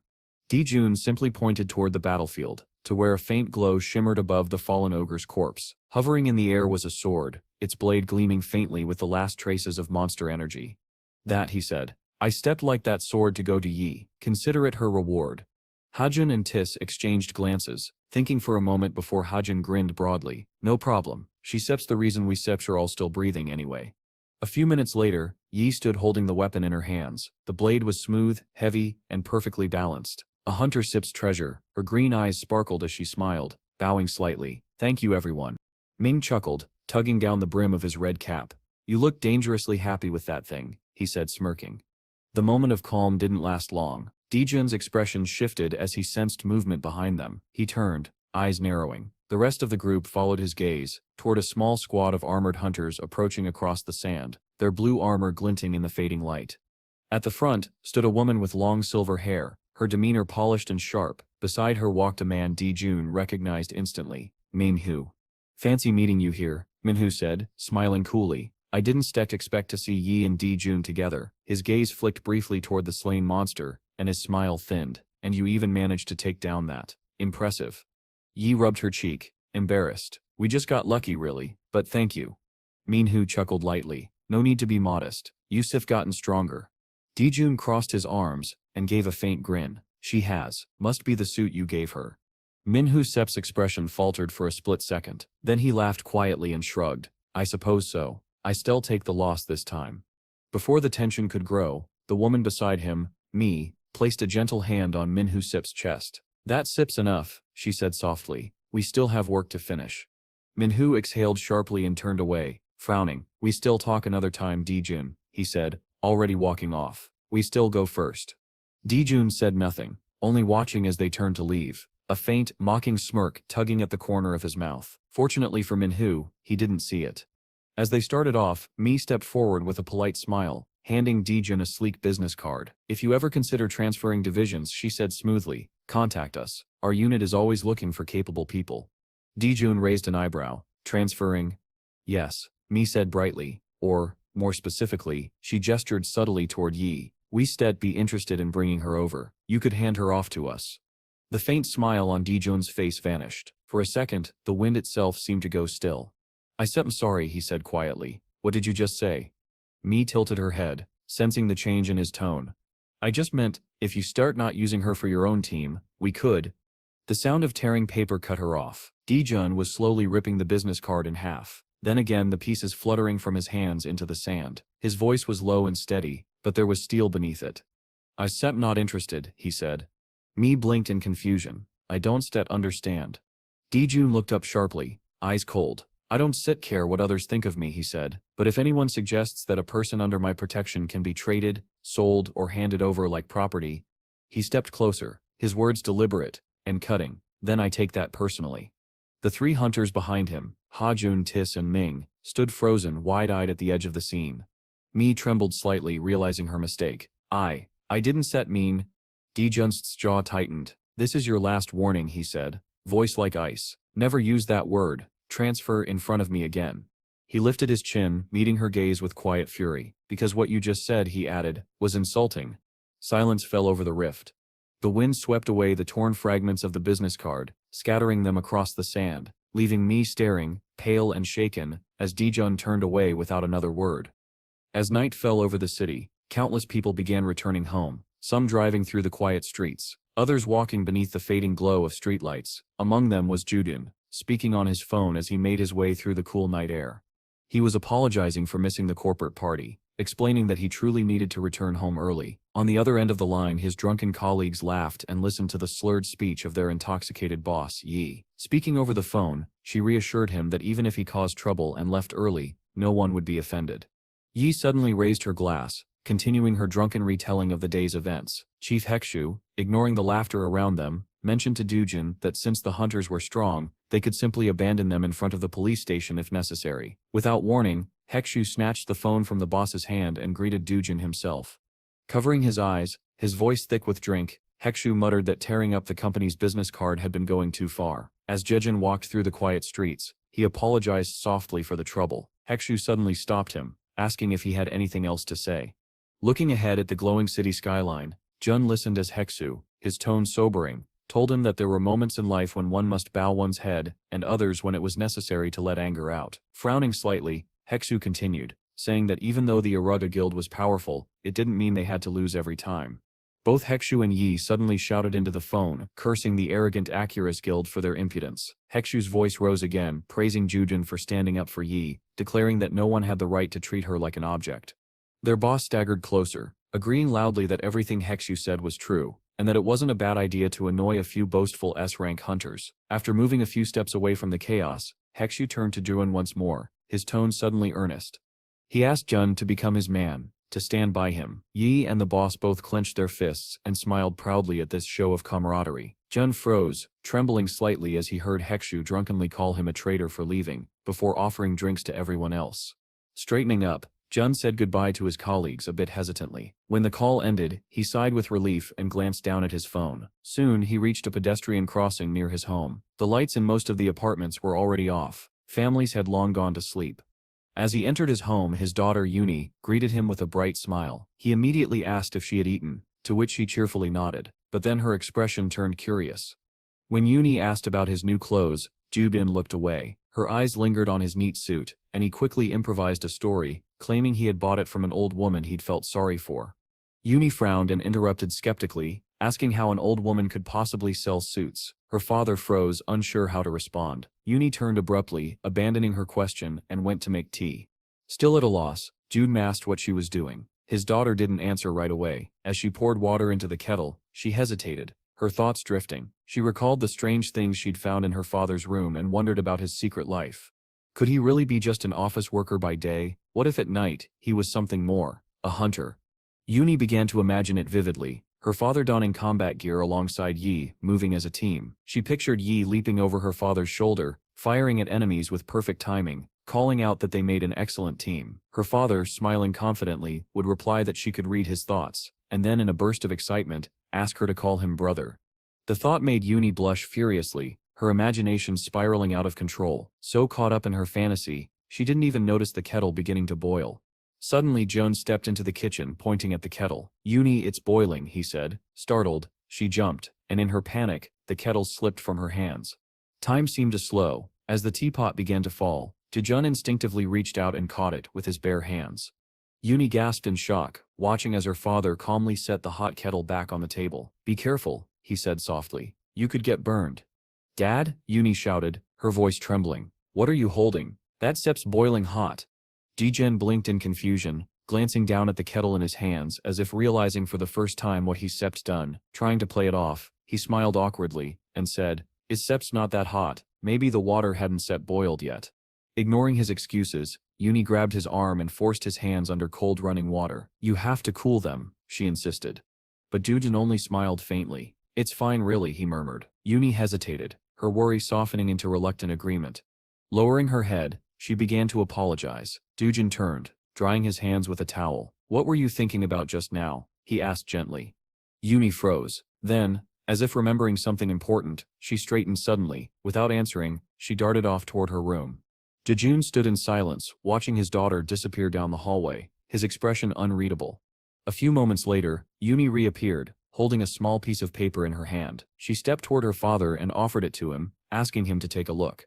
Jun unfolded the paper carefully, his brows lifting in mild surprise when he realized it was an information entry flyer. Uni lowered her head slightly, her voice shy but earnest, as she explained that it wasn't anything too important. She just wanted him to know.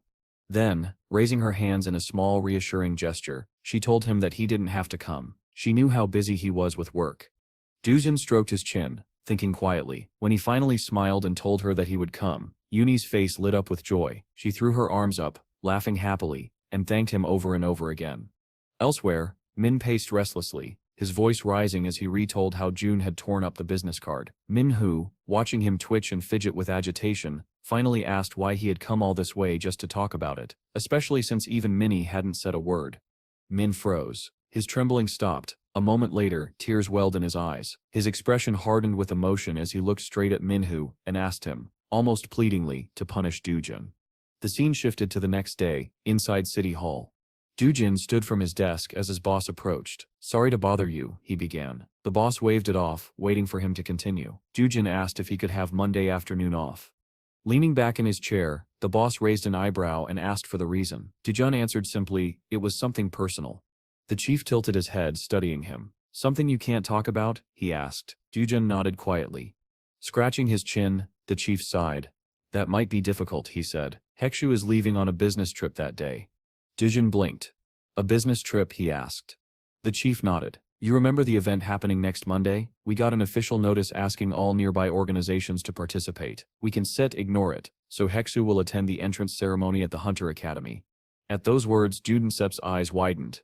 The boss glanced up at him again. "We prefer if you focused on Miss Yeti instead. That way we won't disrupt operations." But he folded his arms, thinking, if it's really important, I can approve it. We still manage for one day.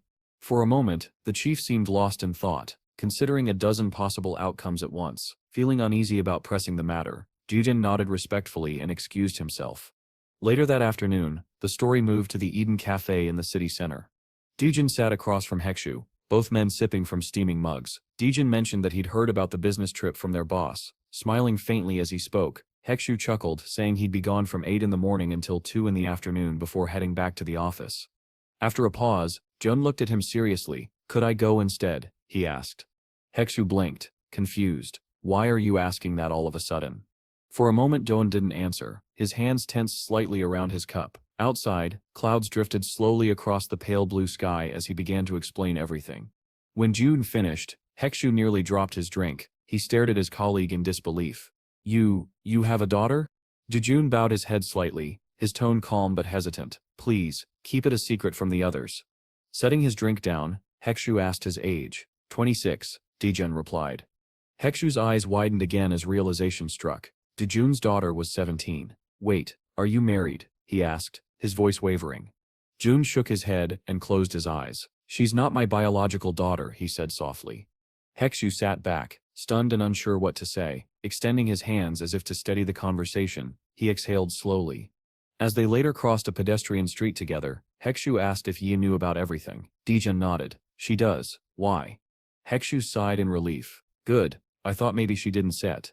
Jejun tilted his head, puzzled. "She's been to my house. They know each other well."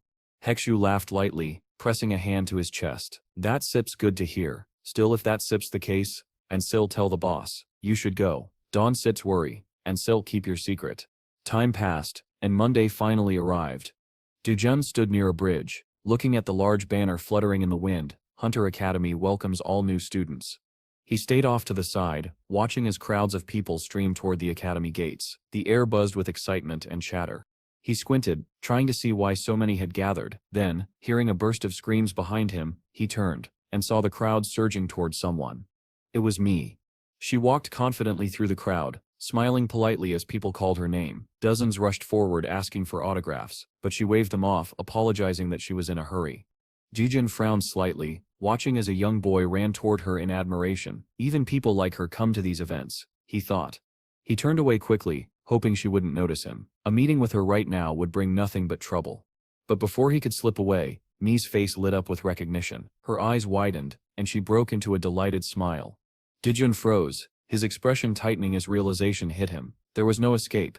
When Mi ran up to him, Jejun bowed slightly and greeted her politely. To his surprise, the girl immediately bent forward in a deep bow, her voice trembling as she apologized for what had happened the last time they met.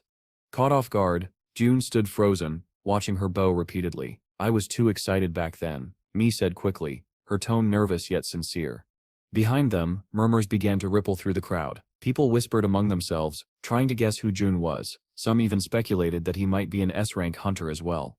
Covering her face shyly, Mi continued to apologize for her rudeness. June smiled awkwardly and extended a hand, asking her to stand. "It's all right," he said quietly. When he half-jokingly admitted some fault of his own and apologized in return, Mi straightened abruptly, her eyes bright. "Then I accept your apology," she declared with cheerful satisfaction. Jejun blinked, momentarily speechless. He had the distinct feeling that somehow, he'd been outmaneuvered in the exchange. The whispers behind him grew louder, and he could feel the irritation of some onlookers who accused him of being disrespectful toward Mi. Ignoring the crowd, Mi reached into her pocket and held out a business card. "Here," she said, smiling. Jejun looked at it skeptically.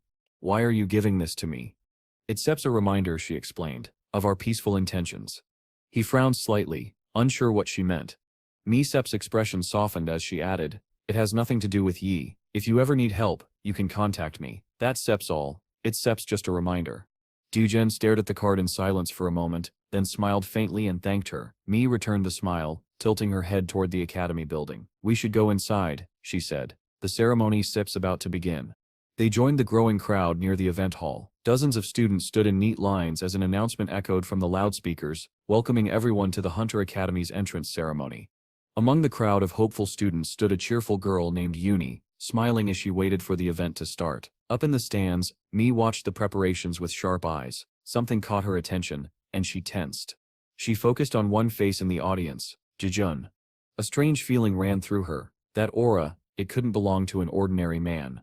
Memories of their first encounter flashed through her mind, and Mi's instincts as a hunter sharpened. She turned away, closing her eyes. So Mr. Lee was hiding something after all. Still, she chose patience. There was no need to act now. One day she knew he would step fully into their world. Meanwhile, June looked around the crowd, scanning the rows of students. Then he saw her, Uni, standing only a few meters away, smiling at him shyly, her hand covering her mouth in embarrassment. He felt his chest tighten. So I found her after all, he thought warmly. Maybe that's what it means to be a father. On stage, the host's voice boomed through the speakers, introducing an honored guest, the president of the Hunter Academy, Yang Cheol. The elderly man stepped forward and bowed gracefully to the audience, drawing polite applause. Next, the host called out another name, Mi, from the Aura Division. As she took the stage, June's mind wandered briefly. Yi said she wanted ribs tonight, he thought, pulling out his phone to check restaurants nearby. But as Mi began speaking, her clear voice drew his attention back. She raised her right hand and recited the hunter's oath, pledging to protect her comrades with faith, courage, and honor. Two women nearby whispered to each other. "That's Sips, the Sword Emperor Sip's younger sister," one said in awe, first among the S-rank hunters. The other nodded. "She's Sip's already A-rank herself, basically a full-fledged hunter." Listening quietly, Jun couldn't help but smile faintly. His thoughts drifted again to Uni, her joyful face, her endless energy. He imagined her proudly telling him one day, "Sate, uncle, you have to treat me well. I am going to be famous. Sate." Outside, sunlight spilled across the academy courtyard as the host announced the end of the ceremony. The audience began to disperse. June was already waiting near the exit, checking his phone when a familiar voice called out. He turned and saw Uni running toward him, waving excitedly. "Uncle, that took forever," she said breathlessly. He chuckled. 2 hours for a ceremony, that Sip's a long one." He handed her a bouquet of red roses. "Congratulations on joining the academy." Her eyes widened, and tears filled them instantly. Hugging the bouquet tightly to her chest, she smiled through her tears. "Thank you, but you didn't have to do this." "What? You don't like it?" Dijon asked, feigning confusion. Uni shook her head quickly, laughing through her tears. "No, I love it." They began walking together, leaving the academy behind. June asked when her training would begin. "In 2 days," she replied. "Our class assignments are already out." "What class are you in?" he asked. Uni scratched her cheek, a bit embarrassed. "Class D," she admitted. "They assign classes by grades, but I still work hard to move up to Class A." Dejun smiled softly. "I know you will." He patted her head. "Try hard. You still make it soon enough." The girl laughed, slightly flustered, then looked up at him. "Dad, are you hungry? There sits this amazing spicy sausage stew nearby." Dejun chuckled. "I was actually thinking of beef ribs." But before he could say more, something ahead caught Uni's attention. Her steps faltered, her eyes widened in sudden shock as she stared at something or someone in the distance. A large crowd had gathered in front of them, blocking the street. Uni tiptoed and asked curiously what was happening. Moments later, the onlookers began to part as a firm voice ordered them to make way. Her mouth fell open in recognition when she saw who was approaching. Behind a line of academy guards clearing the path walked the president of the Hunter Academy himself, Yang Cheol, and right behind him, smiling calmly, was Mi from the Horus Guild.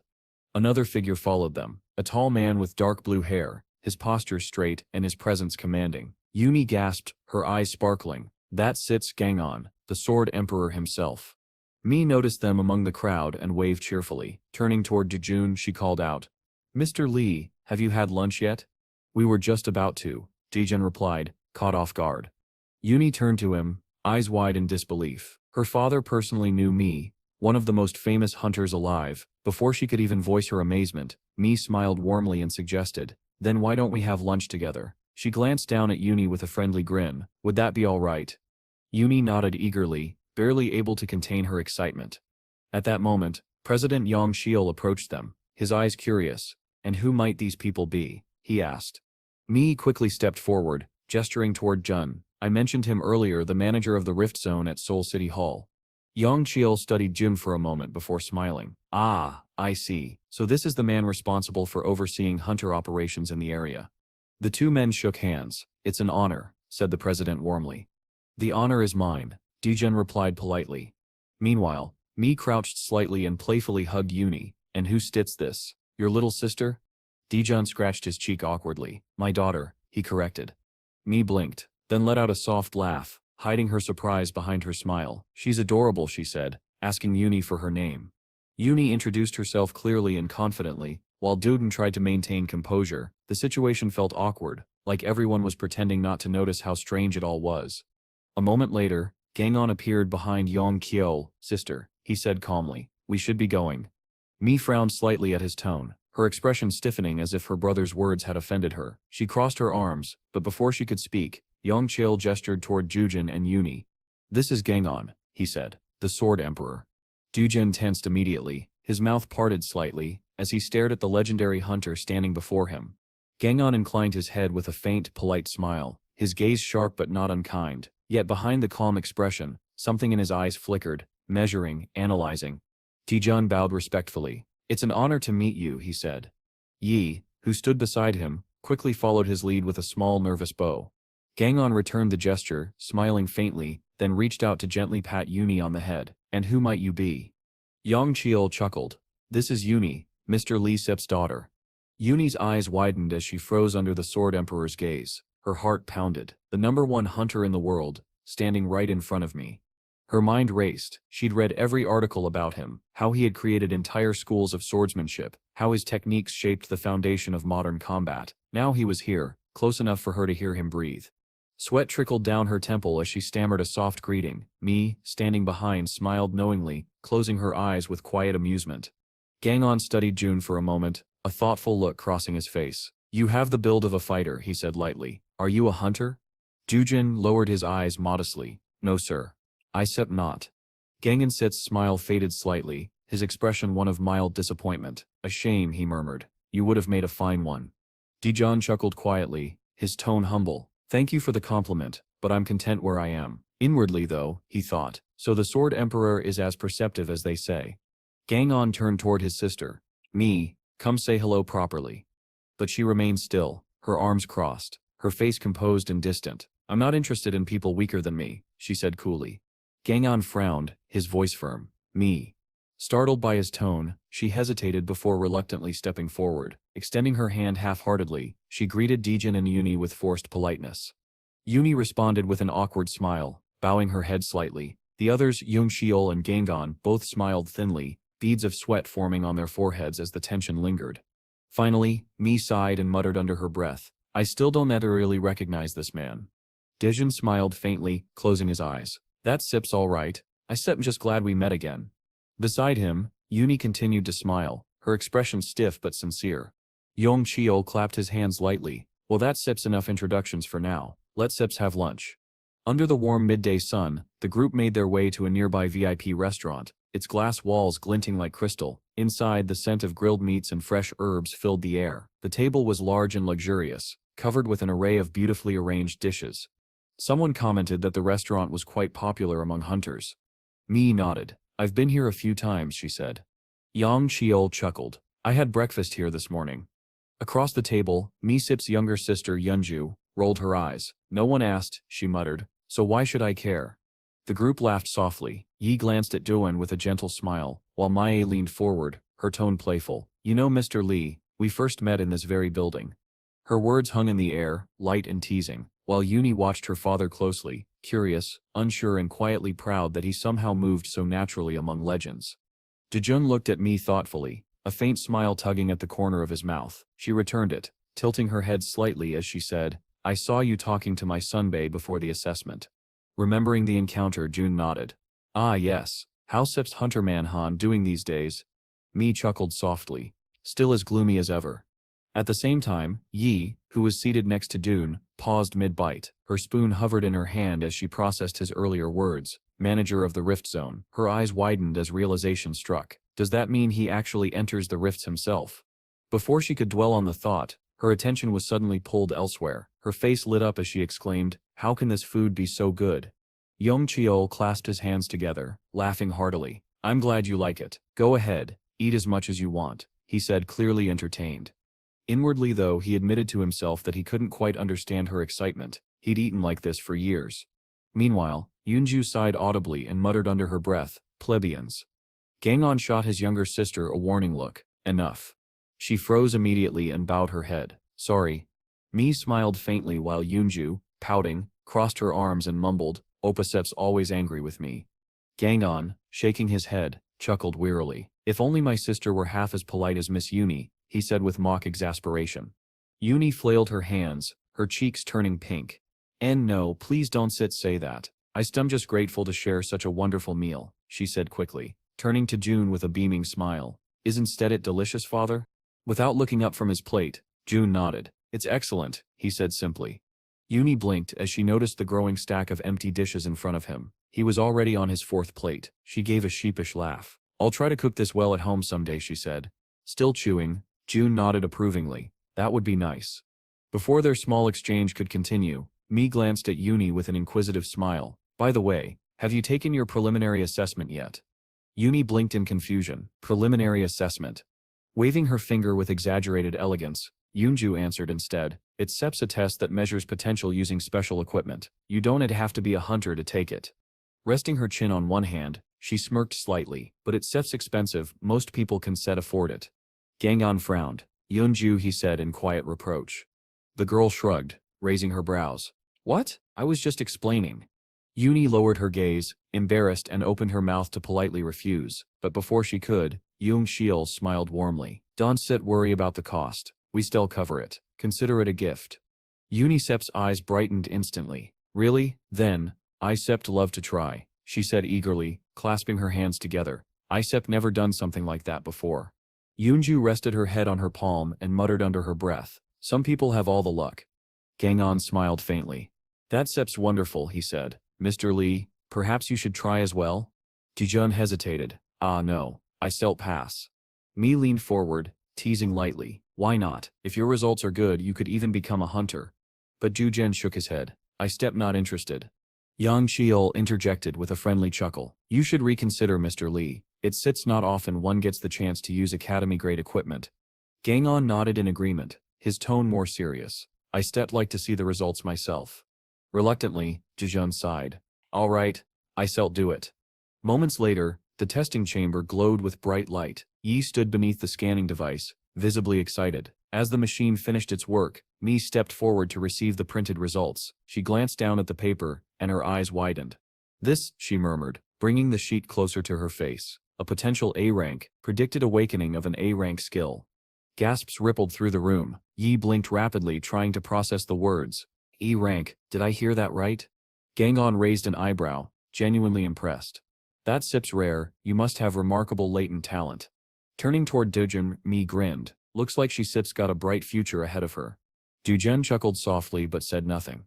Yoonju folded her arms, looking away with a huff. Well, maybe she's not completely hopeless. Uni smiled awkwardly, her hands raised in nervous gratitude. Thank you, she said brightly. Yoonju's face turned red, and she looked aside quickly. Why does this girl always smile like that? She thought irritably. Mi turned back to Dune. Your turn. He rubbed the back of his neck. Mine? Yes, yours, Mi said firmly. Yoonju sighed loudly. This is a waste of time. Let's go get some coffee. Yongcheol and Gangon both turned toward her sharply, their gazes like twin blades. Yeonju froze in her seat. What would I say?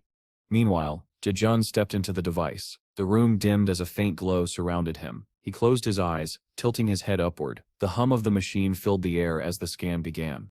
I really should have refused, he thought grimly. If the results are odd, it'll be troublesome. They're already suspicious of me. He exhaled slowly, watching faint motes of light, tiny particles of mana, drift across his palm. So this machine scans by channeling mana through the body, he realized. Around him, the others waited silently, eyes fixed on the mysterious man who had just stepped into their world of hunters, perhaps for the first time. The moment the scanning began, June's expression tightened, his brows furrowed sharply. He could not allow this to proceed as it should. Quietly, without drawing attention, he focused his mana and disrupted the flow of the machine's energy from within. The scanner flickered. Lights blinked erratically across the device set's surface before a metallic chime echoed through the room. The system sep's voice announced, "Scan complete." Mi turned to the side, startled. The scan had finished far too quickly. Behind her, Yi clutched her own result sheet from earlier, still overjoyed by her A-rank potential, unable to understand why a single piece of paper could make her so happy. But Mi's confusion deepened. Something was wrong. As Dujin stepped out of the scanning chamber, she frowned and asked, "Already done? That was fast." He nodded calmly. "So, are the results ready?" Mi glanced at the display, but as her eyes moved down the paper, her expression froze. Her eyebrows arched sharply, and her voice trembled. It says, unmeasurable potential. A drop of sweat slid down her temple. That's impossible, she muttered. Gangon, standing nearby, narrowed his eyes. Has this ever happened before? A man at the console shook his head silently. Mai looked to Yong Cheol for guidance, but the academy director simply rubbed his forehead and sighed. No need to repeat the test. It sits too unstable now. Yunju smirked from across the room, folding her arms smugly. So he doesn't even have the ability to be a hunter after all, she said, satisfaction dripping from her voice. Inwardly, she felt triumphant. She had suspected as much from the beginning. But Mi wasn't convinced. She looked back at the sheet, her eyes widening. This makes no sense, she whispered. Even the weakest people she knew registered something, an F class, an E class, anything. Results like this were virtually unheard of. It was statistically impossible. Her mind raced. Did the system malfunction? Did he interfere somehow? Without thinking, she rushed toward Juden, her tone pleading. Please, let's try again. This has to be a mistake. Dejun met her gaze calmly and extended a hand in reassurance. But before he could answer, Yong Cheol spoke again, not lifting his eyes from his clipboard. It sets no use. Scanning a non-hunter repeatedly constrained the body. We shouldn't risk it. Mi covered her face with her hand in frustration. Gangon crossed his arms, watching Dejun with a subtle frown. Strange, he said finally. Very strange. Then, forcing a small smile, the Sword Emperor raised his hand and added, still, potential can change. If he strengthens his body, the results might be different next time. Yong Cheol nodded. True, some awaken later in life. It's steps rare but not unheard of. Gangon turned to Dejun, smiling with quiet respect. So don't be too disappointed. But Mi remained frozen, her thoughts spinning. She knew what she had felt from him earlier. That quiet, heavy pulse of power that could only belong to a hunter. She couldn't possibly be mistaken, could she? Before she could speak again, Jun broke the silence, his voice polite but distant. If no one minds, I think I'll head home. The others nodded in understanding, and he left without another word. A couple of days later, the bright stars shimmered faintly over the dark night sky. The office lights of Seoul City Hall still burned past 10 in the evening.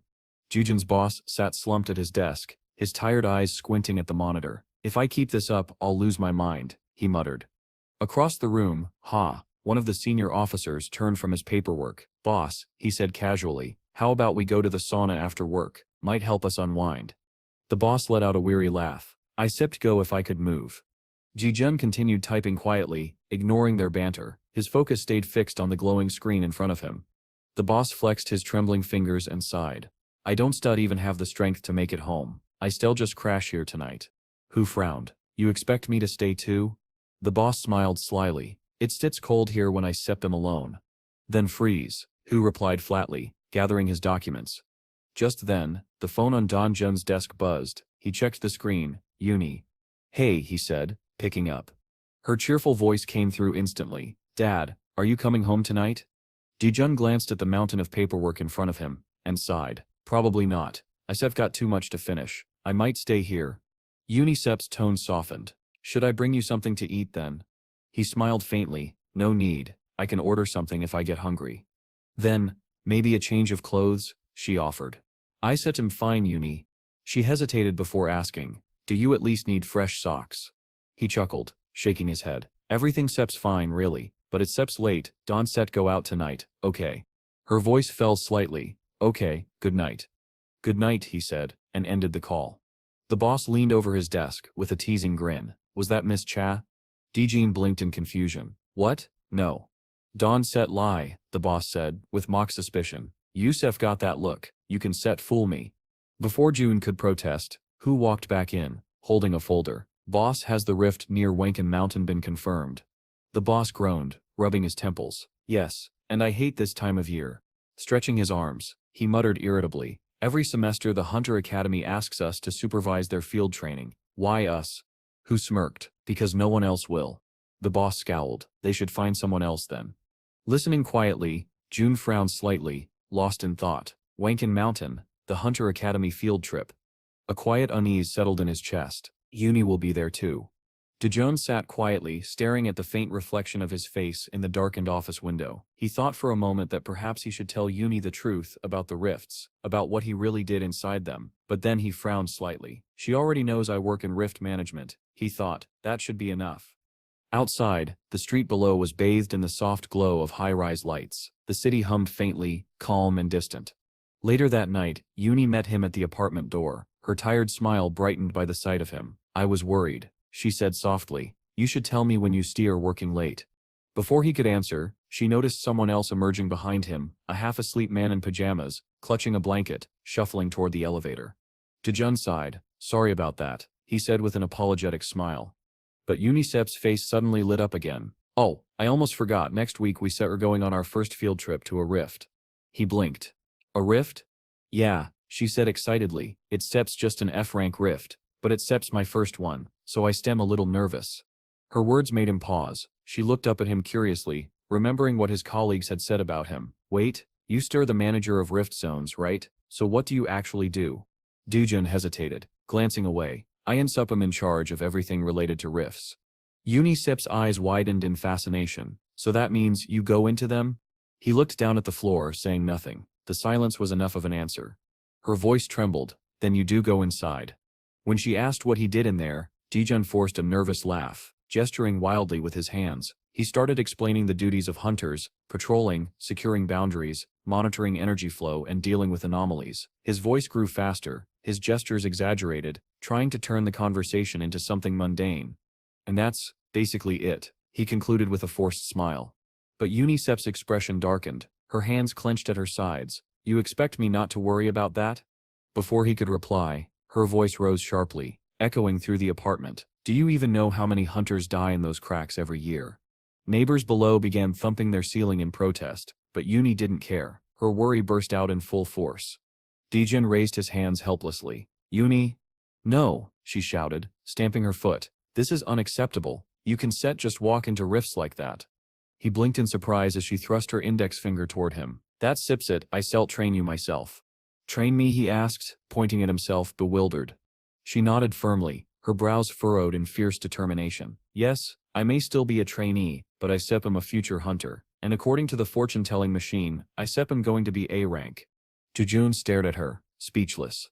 From now on, she continued, you still train with me every weekend. I still teach you everything I know. He gave a weak smile. That might not be necessary.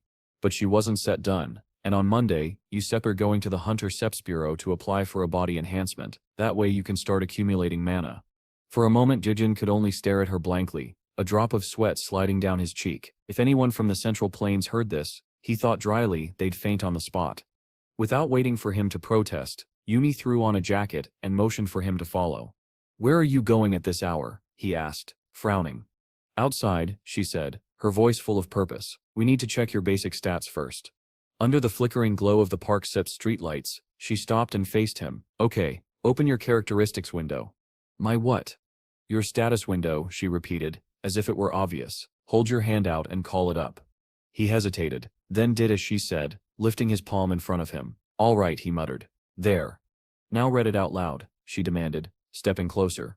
On the invisible interface only he could see, every indicator, health, strength, dexterity, inner power was maxed out at 999. His eyes widened in disbelief. Strength 10, he said, improvising quickly. Agility, 6. Health, a 9. Internal power, 0. No skills.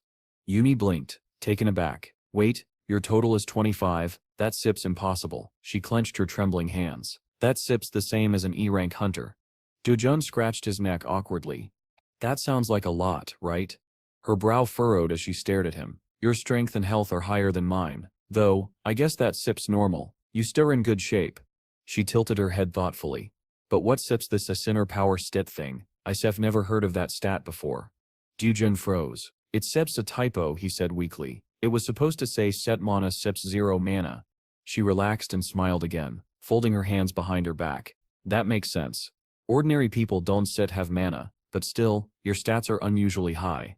The lanterns above flickered softly, their light washing over her determined expression. Since you have no mana, we still start with the easiest type to handle. Yum, but you need skills to channel it, so that SIP's out. Bringing her finger to her chin, she mused aloud. Then we still go with the simplest and safest option, Chank, a ranged energy type. She reached into her bag and to Jun SIP's astonishment, pulled out a small pistol. You won't be able to use it right away, she said, with a confident grin, but I'll show you how it works. Dejun stared, half alarmed, half impressed. With a fluid motion, Yuni raised the pistol and held it steady with both hands. A soft hum filled the air as glowing energy gathered around the barrel. Taking mana from the body, she explained calmly, and redirecting it into the weapon that Sips called reloading. She demonstrated the motion precisely, then lowered the gun and turned toward him with a proud smile. If you can do that, she said, extending the weapon toward him with both hands, then half your journey is already complete. Want to give it a try, father? Yumi explained that the status window could technically show mana even in non-hunters. Everyone had it, just in tiny amounts. Dijun nodded vaguely, still uncertain, and carefully took the weapon she handed him. He turned it over in his hands, studying the weight and metal finish. Okay, first step, Yumi instructed, her voice suddenly authoritative. Close your eyes. Try to feel the light energy inside your body. He bent his arm, holding the pistol close to his forehead, and exhaled slowly. As his eyelids lowered, a faint green light began to shimmer across his skin. Yuni, standing nearby, moved her hands in slow circular motions. Now she said gently, imagine that energy flowing outward through your arm and into the weapon. Jijin Sep's expression tightened. What if too much comes out? He thought, uneasy. What if? Before he could finish the thought, he extended his arm forward. A flicker of green energy pulsed from the gun's barrel, lighting the street for an instant. Yuni gasped, jumping back in astonishment. You did it, on the first try. Jijin blinked, startled by the faint glow still fading around his hand. What? He muttered, backing away slightly. How? Yuni covered her mouth, then smiled so brightly her eyes sparkled. You stare amazing, father. That was perfect. He scratched the back of his neck awkwardly. That was just luck, he said quickly. Watch if I try again. He raised the pistol again and concentrated, but nothing happened this time. The air was still.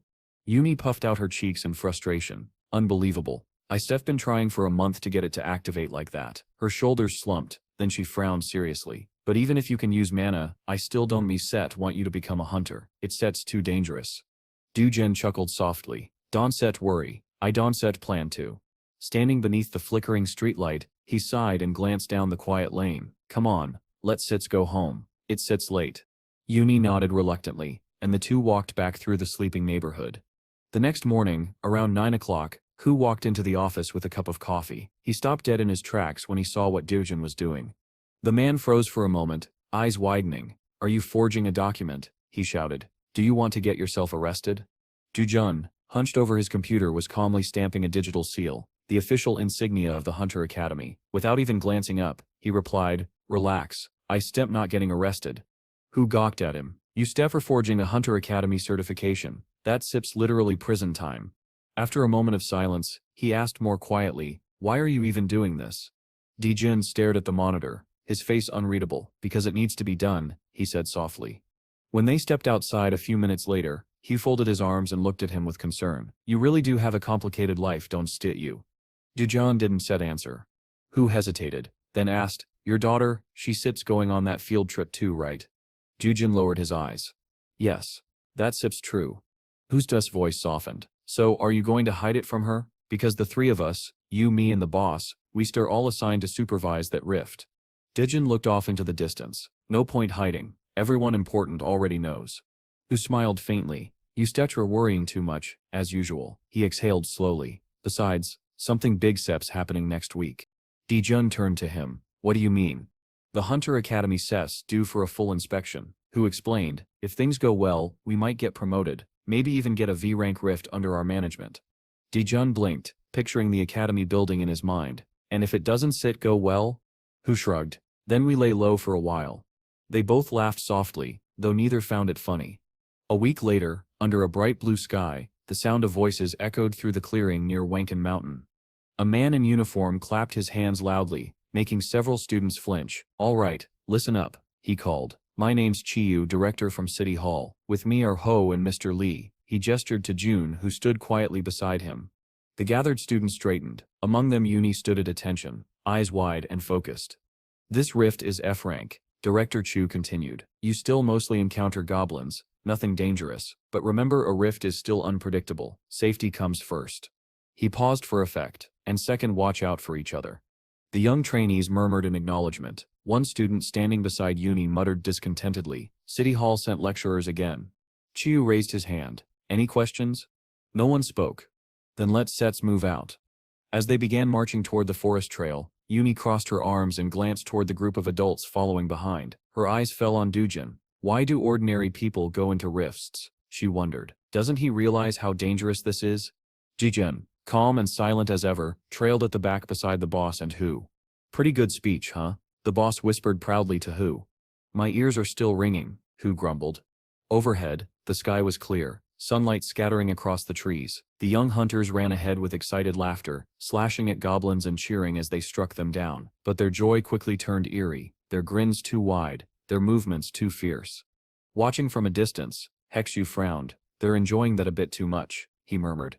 The boss beside him nodded grimly. Young hunters are always the scariest. Too much energy, not enough fear. He exhaled and rubbed his temple. Do you think any of them will stick around long enough to sign with our department? Hexu smiled faintly. Let's hope so. A short distance away, Dijin stood with his hands folded, his expression unreadable. Beside him, a quiet huntress mirrored his posture, both of them watching in silence as the next generation of hunters charged deeper into the rift, unaware of what awaited them. Dijun stood beside the huntress, watching the young hunters run wild across the clearing as goblins scattered before them. He turned to her and asked, Are in situ going to join in?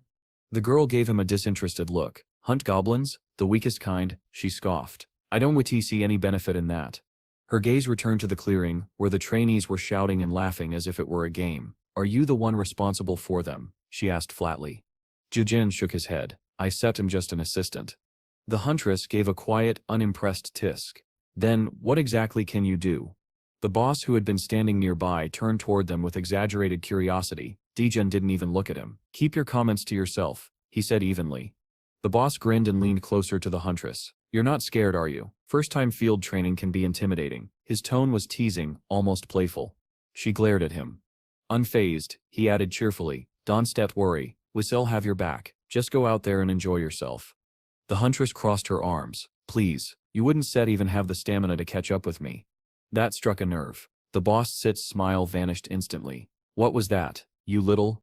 Hexu quickly ducked behind him. Sir, calm down, he whispered nervously. The huntress rubbed the back of her head, clearly unbothered. You hooligan, the boss barked. Go play with the kids and let the adults handle the serious work. Hexu Sep's voice trembled as he whispered urgently into the boss Sep's ear. Sir, that's Sep's Yunju, the Sword Emperor Sep's sister. The boss froze mid-breath, a nervous laugh catching in his throat. A moment later, he was jogging after Yunju, waving a thermos in his hands. Wait, Miss Yunju, I brought fruit tea. Hexu sighed and smiled faintly. He Sep's going to have a long day. Dijun watched quietly. He's just trying to impress her, he murmured. Hexu turned sharply, choosing to ignore that remark. Anyway, where Sep's your daughter? Dijun pointed toward a small group near the edge of the clearing. Hexu followed his gaze and blinked in mild surprise. She's adorable, he said with a grin. She's going to be popular among her classmates. Uni, noticing their direction, turned and waved enthusiastically at her father. Dijun smiled and waved back. A tall man in a gray suit addressed the students. You still have 1 hour to hunt freely. You can move in groups, but return here when time sips up. Hexu smiled at June. Now sips your chance. Go spend some time with her. Without hesitation, Dujun nodded and jogged off. Hexu chuckled to himself. Haven't seen him move that fast in years. A sharp bang echoed through the forest. A goblin tumbled from the trees, its body smoking from a clean, precise shot. Dujun arrived just in time to see Uni lower her gun, cheeks flushed with excitement. You have quite the aim, he said proudly. She smiled shyly. It was an easy shot. I've been practicing alone. He clapped lightly for her, but his smile faded when the light dimmed. The forest canopy darkened abruptly as if a shadow had fallen over the world. Uni glanced up nervously. Why did it get so dark all of a sudden? Before Jun could answer, the goblin she had shot twitched. Its eyes snapped open, glowing with a deep, unnatural purple. A strange sigil burned on its forehead. Uni gasped. How is it even alive? Dijin said nothing, his eyes narrowing on the creature. Stay back, she warned, stepping forward and raising her weapon. Energy began to charge at the tip of the barrel, a vibrant blue light that hummed in the air. She fired. The shot streaked across the clearing and struck the goblin square in the face. The creature collapsed instantly. See, Uni said, exhaling. That was easier than I thought. She turned, ready to call out that it was over, when a pink beam of light shot toward her back. Uni, Jude shouted. A system notification flashed into the air, Rift Guardian defeated. Then another. Rift activation conditions met. Behind her, the pink light erupted upward, twisting into a massive blood-red pillar that split the sky. Wind whipped through the clearing as the other hunters looked up in confusion. Yuni shielded her eyes. The notifications continued. Difficulty level random. Rift opening in progress. Yuni, Jun called again, his voice nearly drowned out by the storm of energy. Her hair whipped around her face, her expression frozen in fear. "Dad," she cried, reaching out, but before he could reach her, the force pulled her backward. Her feet left the ground as the energy consumed her. In seconds, only her outstretched hand remained visible, then that too vanished into the crimson light. "Yuni," Ji-jun roared, sprinting forward. Without hesitation, he dove into the heart of the rift. The sound that followed was not of impact but of silence, a deep suffocating quiet. Then, with a low hum, the pillar of light collapsed, leaving behind only darkness. The young hunters stared in disbelief. "What just happened?" one murmured. The boss lay sprawled on the ground, soaked in spilled fruit tea, staring wordlessly at the sky. Someone called out to Hekshu. "We should go home," they said quietly. But Hekshu didn't move. He simply looked toward where the light had been, his face pale. The world on the other side was drenched in blood-red haze. Jagged rocks stretched in every direction, and a massive fault line split the earth open. Dujun stood there, his coat torn by the impact. Yuni sat a few feet away, trembling, her wide eyes staring into the abyss. He turned his head slowly toward the crevice below. A low, guttural growl reverberated from within. A glowing system message appeared before them. Rift objective: survive for 30 minutes. Location: Azasep's cave. From the darkness, a colossal shape emerged. A dragon, scales black as obsidian, eyes burning with molten gold. "Iza," Dijin whispered. The beast raised its head, the ground shaking under its weight. Yuni gasped, tears forming in her eyes. She couldn't move. "Dad," she whispered, frozen in terror. Dijin glanced at her. "She's in shock," he thought. "Of course she is."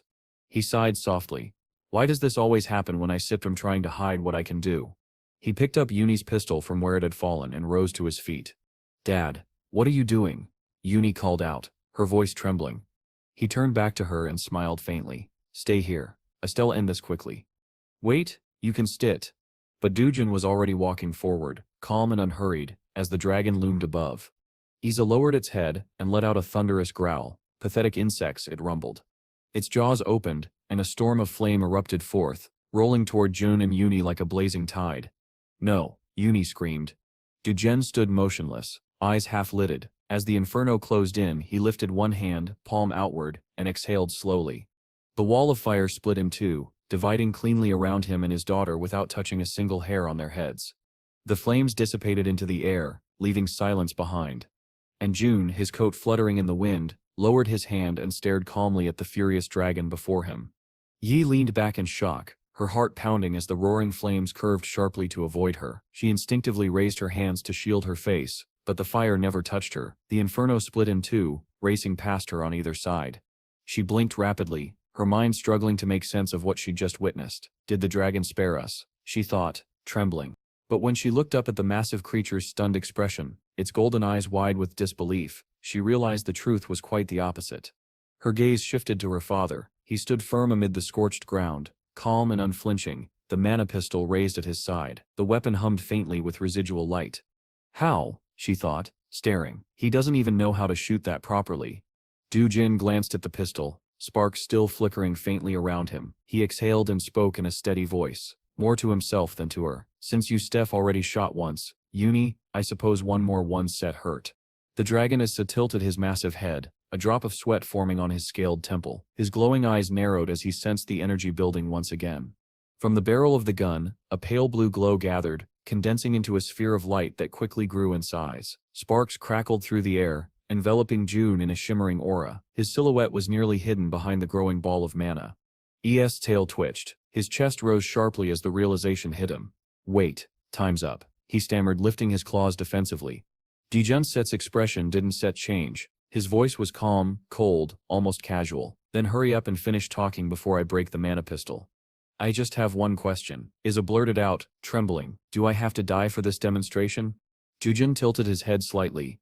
"Why are you asking?" The dragon swallowed hard. "Because I stit rather not." There was a long silence. Then Dujun sighed, his voice turning quiet. "I see. Unfortunately that sip's not up to you." The pistol fired. The explosion of mana shook the cavern, a blinding flash tearing through the red haze. The blast was so powerful that Yi stumbled backward, shielding her face. The air pressure roared like a hurricane. A glowing blue sphere streaked across the cave, splitting the ground beneath it, and lighting the dragon's scales in stark color. Iza turned in panic, his wings flaring open as he tried to flee. A heartbeat later, the blast struck. A purple shockwave rippled through the chamber, scattering dust and flame in every direction. When the light cleared, a gigantic crater smoldered where the dragon had been standing. In the distance, Iasep's enormous shape reeled backward, smoke rising from his back. He turned slowly, his voice trembling. What kind of monstrous power is this? Du-jun lowered the pistol and examined it with mild interest. Good, not broken. Iza collapsed onto his knees, groaning. How can a human possess such power? Du-jun looked at him calmly. Do you want to know how I survived this long? The dragon blinked rapidly. Yes, I do. Then, Du-jun said, stepping closer, let's start with discipline. Before Iza could react, Du-jun leapt upward with startling agility. He spun the pistol in his hand and brought the butt of it down on the dragon's snout with a deafening crack. Iza's eyes bulged as his head slammed into the stone floor, shaking the entire cave. He lay there dazed, clutching his horns. A huge bump began forming on his forehead. Du-jun stood over him. We start with obedience training. From now on, he said calmly, the concept of a bad dragon doesn't exist. The crimson sky outside flickered as if in response. Moments later, the scene shifted in Yi's eyes. A vision, no, a memory flashed before her. A massive dragon, eyes glowing violet, towered above a legion of hunters. Hundreds of them gathered below, weapons drawn. Among them stood 3 S-rank hunters, their aura blazing like stars. Yi gasped. That's it. That's the story I heard, she whispered, awestruck. When her vision cleared, she saw her father standing on Iza's enormous back, commanding the dragon as if it were a trainee soldier. Iza, panting heavily, struggled through what could only be described as push-ups. Come on, Du-jun barked from above. 5 more. I don't want to, the dragon whimpered. Then make it 6. Du-jun ordered, his foot pressing down on the creature's neck. Yi watched, frozen, unsure whether to laugh or cry. Her father stood proudly on Assessit's head, arms crossed. So, he said, you you're supposed to be one of the strongest around? Iza groaned, his voice small. Of course I am, stronger than the ogre general even. Du-jun looked unimpressed. We'll see about that. Inwardly he thought, maybe he could make a decent guard dog. He folded his arms and frowned down at the exhausted dragon. Not the brightest creature, but obedient enough. Iza growled softly, too tired to protest. Then Yext's voice cut through the air. Dad. He turned his head toward her. She stood a short distance away, arms folded impatiently. Donset, you think it's since time we went back? Du-jun jumped down beside her and nodded. Yes. But first, we need to talk. Her expression shifted to concern. About what? He stepped closer, his tone softening. What happened here? You can tell anyone. Before he could explain further, Uni smiled. I know, she said brightly. It's our secret. He blinked in surprise. You are okay with that? Of course, she said, scratching her temple shyly. I don't really understand everything, but I'm sure you have your reasons, and we your family, right? Du-jun stared at her, then let out a quiet laugh. Thank you, Uni. Ready to go? She asked, smiling. He nodded, almost. Turning back to Iza, he raised an eyebrow. You're not planning to stay like that, are you? The dragon blinked. Like what? Like a building-sized target, Du-jun said dryly. He mimed a gun with his fingers. If someone sees you outside, they still panic, and you like what happens next. Isa swallowed nervously. I understand. I'll reincarnate myself. He glowed suddenly, his massive body shrinking rapidly until, in moments, he was no larger than a house cat. When the light faded, a small, red-scaled dragon stood before them, blinking with wide golden eyes. Uni gasped with delight. He's so cute. Du-jun stared at the tiny creature, deadpan. Cute? Really? Iza, now barely knee-high, puffed his cheeks indignantly. I'm fearsome.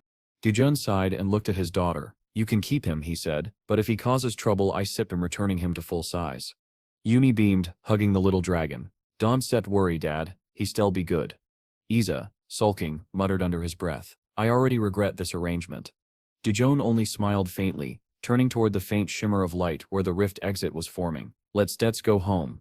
Uni immediately bowed her head and apologized, her voice soft. Iza, the little red dragon, puffed out his cheeks and turned away with a snort. Du-jun frowned and shook his fist at him. What's your problem now? He asked, his tone sharp. Isa froze, his wings twitching nervously. Forgive me, he stammered quickly. Dijin exhaled and crossed his arms. Yumi likes cute things, you scepter acting accordingly, be grateful. The dragon's eyes widened in disbelief before he flopped backward onto the ground, spreading his tiny wings and limbs in mock surrender. I'll remember this humiliation, he mumbled as he began making clumsy snow angel-like shapes in the dirt. Dijin turned to his daughter with a faint smile. Go ahead, pet him, he steps softer than he looks. Yumi knelt beside the dragon, her eyes lighting up. Really? Let's see. She gently rubbed his belly, giggling as his small tail twitched. He's so warm, she said through a laugh. Isa frowned deeply but didn't dare move. Humph, he grumbled under his breath. I am a dragon, not a toy. Yet he stayed perfectly still as Yumi's laughter filled the air. Above the rift, the dark clouds dissipated, the sunlight returned, scattering across the forest floor. Laughter and chatter rose again from the students, unaware of how close disaster had come. The boss stood beside Hekshu, watching the returning calm. Well, he said, squinting up at the sky, looks like the weather sips back to normal. No casualties either. He sighed in relief, then frowned. Though where sips Mr. Lee? He was just here a moment ago. Before Hekshu could answer, a bright flash split the air behind them. A jagged tear opened in the space above the clearing, and out stepped Dijun, carrying Yuni in his arms, with Isa perched like a crimson kitten on his shoulder. The rift sealed shut behind them with a soft hum. The boss gaped. Where did you two come from? Dijun smiled awkwardly. Sorry, there was a situation. The boss crossed his arms, tapping his finger against his elbow. A situation? He sighed and folded his hands across his chest. Never mind, let's just get everyone back safely. He started to turn, but something caught his eye. Wait a second. He pointed directly at Uni. And who spits this student? Dijin's face didn't change. My daughter? The boss blinked, his expression freezing halfway between confusion and disbelief. Your daughter? Yes, Dijun said simply. The boss stared for several seconds before laughing nervously. Well, I see. Everyone makes mistakes when they sips are young, right? Uni flushed and bowed politely. Nice to meet you, sir. I step Uni. The boss tried to respond but could only stammer. Miss Saul, his voice trailed off helplessly. Dijun rubbed his forehead. There are certain circumstances I can explain yet. Please forgive me. Of course, the boss said, smiling stiffly. No need for details. He clapped Joan Sip's shoulder. You know what they say, life sips full of surprises. As Uni stood quietly behind him, Hekshu approached her and introduced himself. Hekshu, Rift Management Department. Uni Sip's eyes lit up. You scepter that Hekshu? I heard a lot about you. Thank you for helping my father. Hekshu laughed modestly. Actually, it's your father who keeps saving me. The boss scowled slightly. Hey, I heard that. Insa sat awkwardly at Jun Sip's feet, trying to look inconspicuous. The boss squinted down at him. And what sips this? He crouched, peering closer. You painted a puppy red. Excuse me? Jijun said flatly. The boss poked Isa Sip's cheek. This is animal cruelty. What breed even is this thing? As his eyes went wide as Jujin, panicking, made a frantic stay silent gesture. Look, even its face looks crooked. The boss continued, stretching the dragon Sip's cheeks. We should take it to a vet. Isa let out a low growl, trying to restrain himself. The boss leaned in too close, and as finally lost patience, he started barking, loudly. See, the boss shouted, backing up with the dragon wriggling in his arms. He Sep's trying to bite me, this dog Sep's defective. Hekshu crossed his arms, trying not to laugh. Sir, that doesn't look like any dog I Sep ever seen. Dijin exhaled slowly. This animal will be helping me from now on. I recently discovered my hidden talent as a trainer. Both the boss and Hekshu stared at him, completely dumbfounded. Trainer, the boss repeated. Dijin nodded calmly. Isa, hanging limp in the boss's grip, turned his head slightly toward June, with an incredulous expression that clearly said, Really? That's the story you're going with? The boss, half astonished and half impressed, asked, So you awakened a skill? Before Jun could answer, Hekshu interjected with a grin. Wait, does that mean you planning to become a hunter now? Dijun scratched his cheek awkwardly. No, not exactly. I just think it'll be useful when exploring rifts. The boss sighed heavily, and hugged Isa closer. Don't tell me you leaving us for some guild. We already short-staffed as it is. Then, shaking his head, he tossed Isa toward a patch of grass. Fine, enough work talk. Let's go have a drink tonight. He turned to Uni, smiling broadly. You should come too. I'll even give you some career advice. You a Hunter Academy student, right? Yuni blinked, unsure how to respond. Yes? The boss leaned closer. Do you know what we do in the Rift Management Department? She hesitated, glancing at her father for help. He grinned. We protect the city from the unknown. Then after a pause, he added, and there shalt be meat. At that, Yuni brightened immediately. Really? Then I shall come. Before Joan could reply, a sharp voice cut through the air. Wait a second. Everyone turned. Yunju was pointing dramatically toward Iza, her eyes wide. What is that? Iza looked up at her with large, glistening violet eyes, blinking innocently. Yunju Sit's jaw dropped. No way, that Sit's impossible. She stepped closer, scooping him into her arms. Iza stiffened, eyes darting helplessly toward June. He Sep's adorable, Yunju squealed. Whose is this? Yuni raised her hand nervously. Maybe you shouldn't sit, just pick him up. Dijin sighed, stepping forward. He Sip's mine. Yours, Yunju repeated, blinking in surprise. You mean he Sep's your pet? Something like that, Dijun said cautiously. I discovered a new ability in myself. Yunju gasped. You stare a trainer? Her eyes sparkled. That Sip's an incredibly rare class. Iza groaned softly. I can't believe this is happening. The results from the preliminary assessment weren't even out yet. Yunju continued excitedly. How is that possible? The boss stood frozen, his mouth half open as Jun calmly answered every question. When Yunju finally asked, so are you going to become a hunter? Dujun shook his head. No, he said quietly. I have other plans. But why not? She protested. Trainers are in high demand. Any guild would welcome you. Dijan just smiled faintly, glancing down at his daughter, because I already have what matters. Yuni beamed at him, and even Isa, still trapped in Yunju Sip's embrace, sighed, muttering, humans are so dramatic. The boss's grin widened into something sly, and knowing as he leaned toward Jun, so he said, his voice dripping with amusement, you Seps are really planning to use this whole trainer thing just for exploring rifts. Dijun nodded without hesitation. That's Sip's right, it's Sip's practical. Yunju Sep's jaw dropped. Practical? That Sips it? You have no ambition at all. Before Jun could respond, a man in a gray suit from their department rushed over, practically shouting, no ambition? He should have ambition. Trainers make a fortune just by showing up. The boss raised a hand, silencing him with a hearty laugh. He clapped Jun on the shoulder. Enough everyone, let the man live how he wants. Mr. Lee and I, he puffed his chest proudly, we have our own path through life. He threw an arm around Dijin, who looked like he sipped rather be anywhere else. Right, my brother? Dijin sighed, his patience thinning. There's Sips no need to worry, boss. I Sips not leaving the department. Didn't Set I already say that? The boss Sips eyes filled with emotion. You stir? Staying? Yes. The next second, Jujun was pulled into a bear hug so strong it nearly lifted him off the ground. I love you, the boss declared dramatically. Let go, Dijun said, muffled and struggling to breathe. Never. Yunju and Yuni exchanged disgusted looks, both taking an involuntary step back. Iza, perched on Yuni's shoulder, rolled his eyes and closed them tightly. I knew it, he thought grimly. Humans are insane. Later, as the group exited the rift zone, the boss called out, all right everyone, wrap it up, we am done here. Time for dinner. The exhausted trainees cheered faintly. Yunju, still holding Iza like a plush toy, turned to Ju. Can I keep him, just for a day? Dujun smiled politely. No.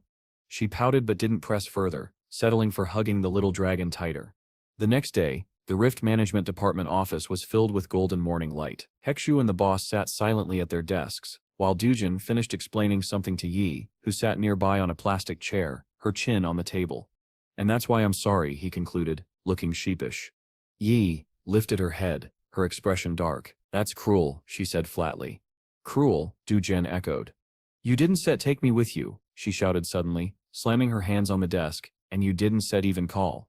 Dujin sighed, plugging one ear with his finger as her voice climbed in volume. I am part of this team too, Yi continued, pointing accusingly. I heard you were running around eating barbecue pork and drinking with everyone. Dujin blinked. Barbecue pork. The boss's door swung open as both he and Hekshu froze mid-motion at their desks, listening. I like barbecue too, Yi shouted, her face red with indignation.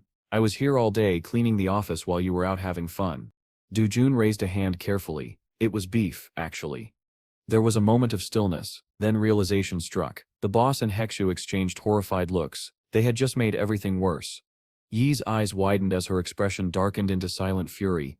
Within seconds, the boss and Hekshu were at Dune's sides, grabbing him by the arms as if trying to physically contain the disaster. Pork, the boss blurted out nervously. It was pork, the kind that eats acorns. It tastes like beef. Dujun frowned. It was the Hando special. You cried when you saw the bill, remember? The boss's face twitched. Did I? Did you? Dujun asked evenly. Yi lowered her head, trembling. Liars, she muttered. All of you. The boss wiped his forehead and forced a smile. Yeah, how about dinner tonight? We still order barbecue pork. My treat. She spun around, glaring. No need. I sell eat the Hando special myself. Hekshu sighed dramatically and reached into his jacket, pulling out a candy with the solemn air of a man offering his last piece of rations. There's no saving this, he murmured, tossing it into his mouth. Then he hurried after her. Yay, wait, please don't spit, be angry. Dujin and the boss remained by their desks, watching him run after her in futility. Sunlight poured through the window. Yi eventually calmed down, chewing candy with a gloomy look. Just don't forget next time, she muttered. I'm part of this team too. Hekshu clasped his hands together. Understood, completely our fault. We shall make it up to you. He pointed to himself and the others. So please take good care of us during the next inspection. Yi smiled proudly. Don't worry, I shall handle it perfectly. Before Judun could respond, the boss suddenly shouted from his desk. He was on the phone, his face twisted in anger. What do you mean cancelled, after everything we have done? He slammed a hand on the desk. Stop saying set B rank hunter this seps. And set, what seps the problem now? The voice on the other end cut out. The boss stared at the receiver in disbelief, then slammed it down with a furious growl. Bastards. He looked up, catching everyone's eyes. Sorry everyone, gotta fix this myself. Before anyone could respond, he was already running out the door, tie flapping behind him. The office fell silent. Jijin blinked. Weren't set we specifically assigned to help with that project? Hekshu rubbed his chin thoughtfully. This isn't set the first time they done this.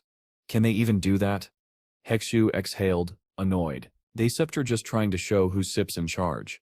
From the corner of the room, Iza, now lounging atop a filing cabinet, crossed his tiny arms and muttered, humans and their hierarchies. He looked down at Uni, who was tidying papers nearby. And why does she always act like the boss? Uni blinked, startled. Me? I don't stit. Iasa huffed. Then why does everyone listen to you? She waved her hands quickly. I was just cleaning. I didn't mean to take over. Crouching in front of the dragon, she sighed. I just don't want anything bad happening if we go outside. Iza puffed up proudly. As long as I stamp with you, nothing will happen. Uni smiled awkwardly. Actually I am worried about you. I can leave you alone. Iza frowned, his tail flicking. That foolish man talks as if I get into trouble the moment I step out. Yi, overhearing their exchange, stood up and stretched. Enough talk. Let's all go outside together. The red dragon muttering under his breath about idiotic humans, while Uni smiled softly beside him. When her father returned from work, Iza fell to the floor and threw a tantrum, demanding to go outside immediately. Suddenly, Yi greeted her father as he stepped inside. Iza stopped his hysterics, realizing what her father's arrival meant. Balin grabbed the little dragon by the head and lifted him up, saying that Yi loved cute things. The dragon began to apologize in a trembling voice. Dojin squeezed the dragon's head tighter, and said he had already told him this many times. He ordered the dragon to raise his hands and face the wall. Iza, still shaking, replied, Yes sir. He stood with his hands raised to the level of the cabinet, staring at the wall. In the background, Dojin suggested that Yi start eating. Yi turned cautiously. Uni asked, What about him? The hero replied that he had bought food for Iza as well. Instantly, Iza turned his head back toward the wall in silence. The main character and Uni sat at the table. Dojin thanked the girl for the food, and she smiled shyly. He said he would wash the dishes but froze in surprise when the girl suddenly waved her arms and shouted that she had to do it herself. Sweat formed on Uni's forehead as she screamed again, insisting that she wanted to wash the dishes. Dojin raised his eyebrows in confusion but didn't argue. When the girl approached the sink, he told her to act as before, because nothing had changed. Uni tilted her head, her eyes wide in shock. Memories began flooding back. She saw herself sitting behind Dojin as flames raged around them. Fear filled her face. She looked down, uncertain if she could act the same way she once had. Then she froze, as if realizing something. Her eyes widened again as she remembered the promise she once made to protect Dojin when she became a hunter. She remembered too the days she trained beside him every weekend, shouting with determination. Uni's face twisted with shame. She clutched her head, then covered her eyes with both hands and screamed loudly. Dojin watched as she hit her head, wondering if she was okay. Suddenly a sound behind him drew his attention.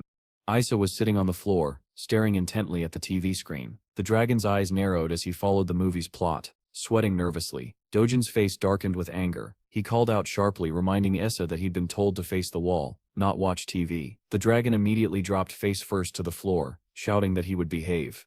When Dojin ordered him to stand up, Yi approached and said that Isa hadn't eaten since lunch. The dragon's eyes lit up when he saw the black bag near the door. Yi picked it up, opened it curiously, and pulled out a dog bowl. Yi jumped in shock and screamed. He glared resentfully at Dojin, who asked if he wanted to eat at the common table. Isa, trying to hold back tears, said with a sad expression that he also had dragon pride, but Dojin ignored him, poured dog food into the bowl, and ordered him to eat it all. Dojin then took off his jacket, saying he'd take a shower. He asked Uni to make sure Isa didn't go near the refrigerator. The dragon sat quietly, looking down. Then, slowly, he put some of the dog food into his mouth. Uni moved the bowl away, and told him not to eat it. Tears welled up in Isa's eyes as he shouted, asking if Yi was going to take that away too. She raised a finger to her lips, shushing him, then handed him a plate of baked ribs. She whispered for him to eat quickly before Dojin returned. Isa began stuffing food into his mouth greedily, choking and coughing. Yi handed him a mug of water with a gentle smile. The dragon took it, staring silently at the cup before lifting his wet eyes to look at her. While Dojin showered, Isa whispered a promise that he would protect Yi in the fault management department. Elsewhere, in the fault management building, gray doors lined the hall and loud voices echoed through the space. Hekshu smiled shyly as his colleagues gathered around to praise him. He raised his fist to his mouth, explaining that he went to high school with a man who had earned a lot of money and was about to sign a contract with them.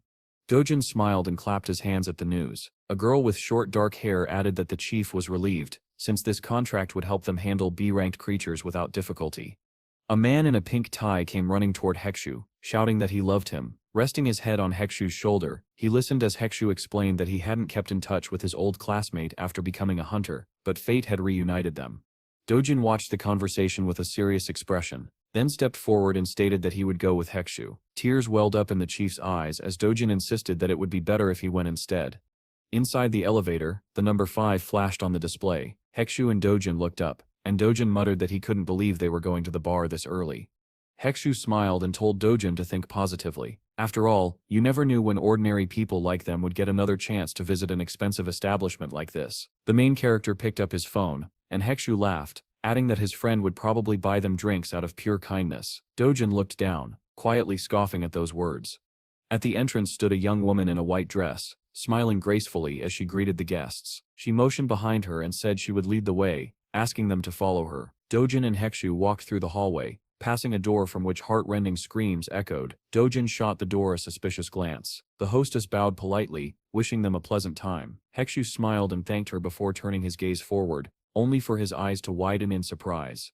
Sitting at a nearby table was his old friend, a man in a red shirt. 2 companions sat beside him, surrounded by countless empty bottles. With a sly grin, the man called out that it had been a long time since he and Hekshu had last met. Leaning lazily against the sofa, he gestured for them to come closer. His short-haired companion regarded the newcomers with disbelief, while Dojin stood silent, his face cold and unwelcoming.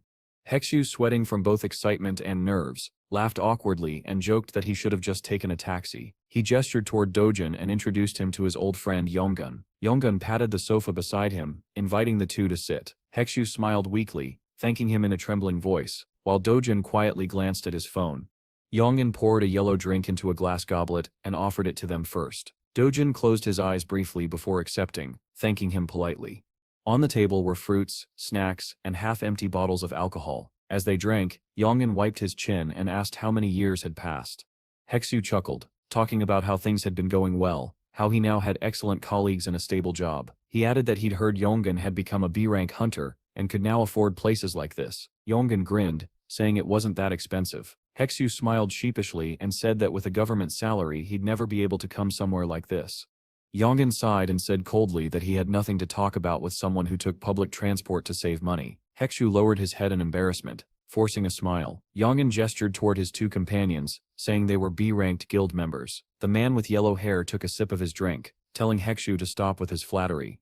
Yonggun laughed, warning his comrade not to be rude to people dealing with government affairs. Dojin, however, sat quietly, his expression darkening. He watched as the men drank, his patience thinning. Hekshu, trying to keep things friendly, asked if Yonggun could visit City Hall sometime. Yonggun raised his eyebrows, then smirked, saying their boss was looking forward to meeting him in person. The trio of hunters laughed mockingly. Dojun stayed silent, his thoughts turning sharp. It was clear now, they'd only invited him and Hexu here for entertainment.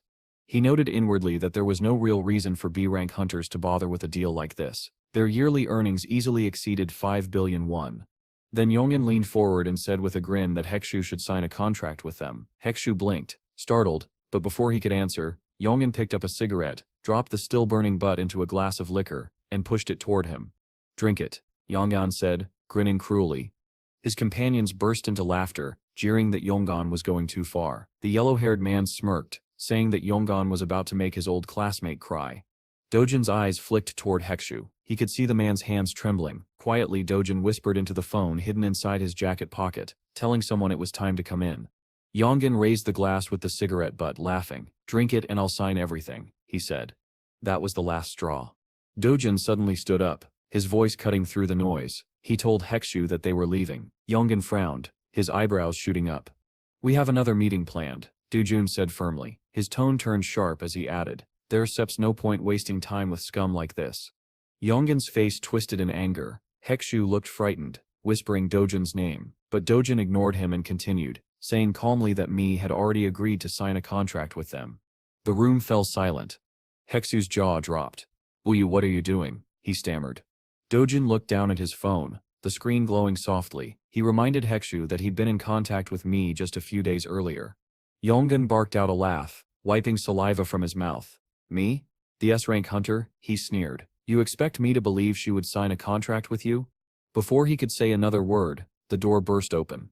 A young woman stood in the doorway waving casually. Her smile lit up the room. Yong'in's eyes went wide in disbelief as he recognized her. The other hunters froze, jaws hanging open. Hexu too stood speechless.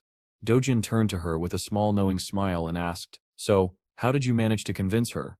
Mi chuckled softly and suggested they go to a nice cafe nearby instead. She didn't want to stay in a place like this. Hexu immediately followed, apologizing as he rushed after her. Before leaving, Mi turned to Dojin, who asked for an Americano. She smiled faintly and replied that she sips order it for him, adding playfully, "A man should always keep his promises."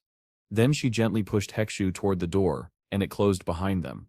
Dojin stood with his back to the hunters, silent. His presence alone filled the room with tension. Slowly, he turned his head toward the table, his eyes landing on the glass that held the cigarette butt floating in liquor. His voice was low and calm when he told Yong'un to drink it. The man hesitated, confusion flashing across his face.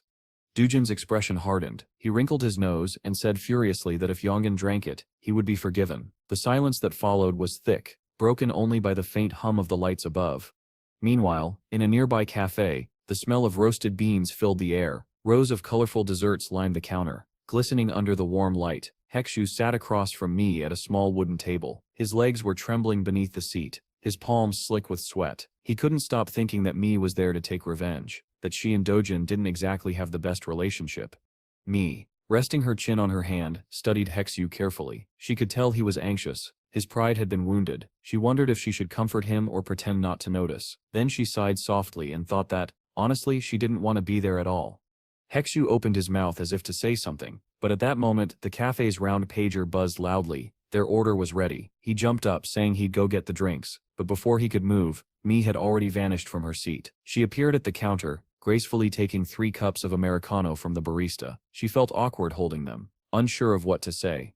Hexu began to sweat even more, thinking about what might be happening with Dojin right now. Mi set the cups down on the table and told him gently not to worry. Dojin would be fine. Her words didn't reassure him. He adjusted his glasses nervously, his face pale.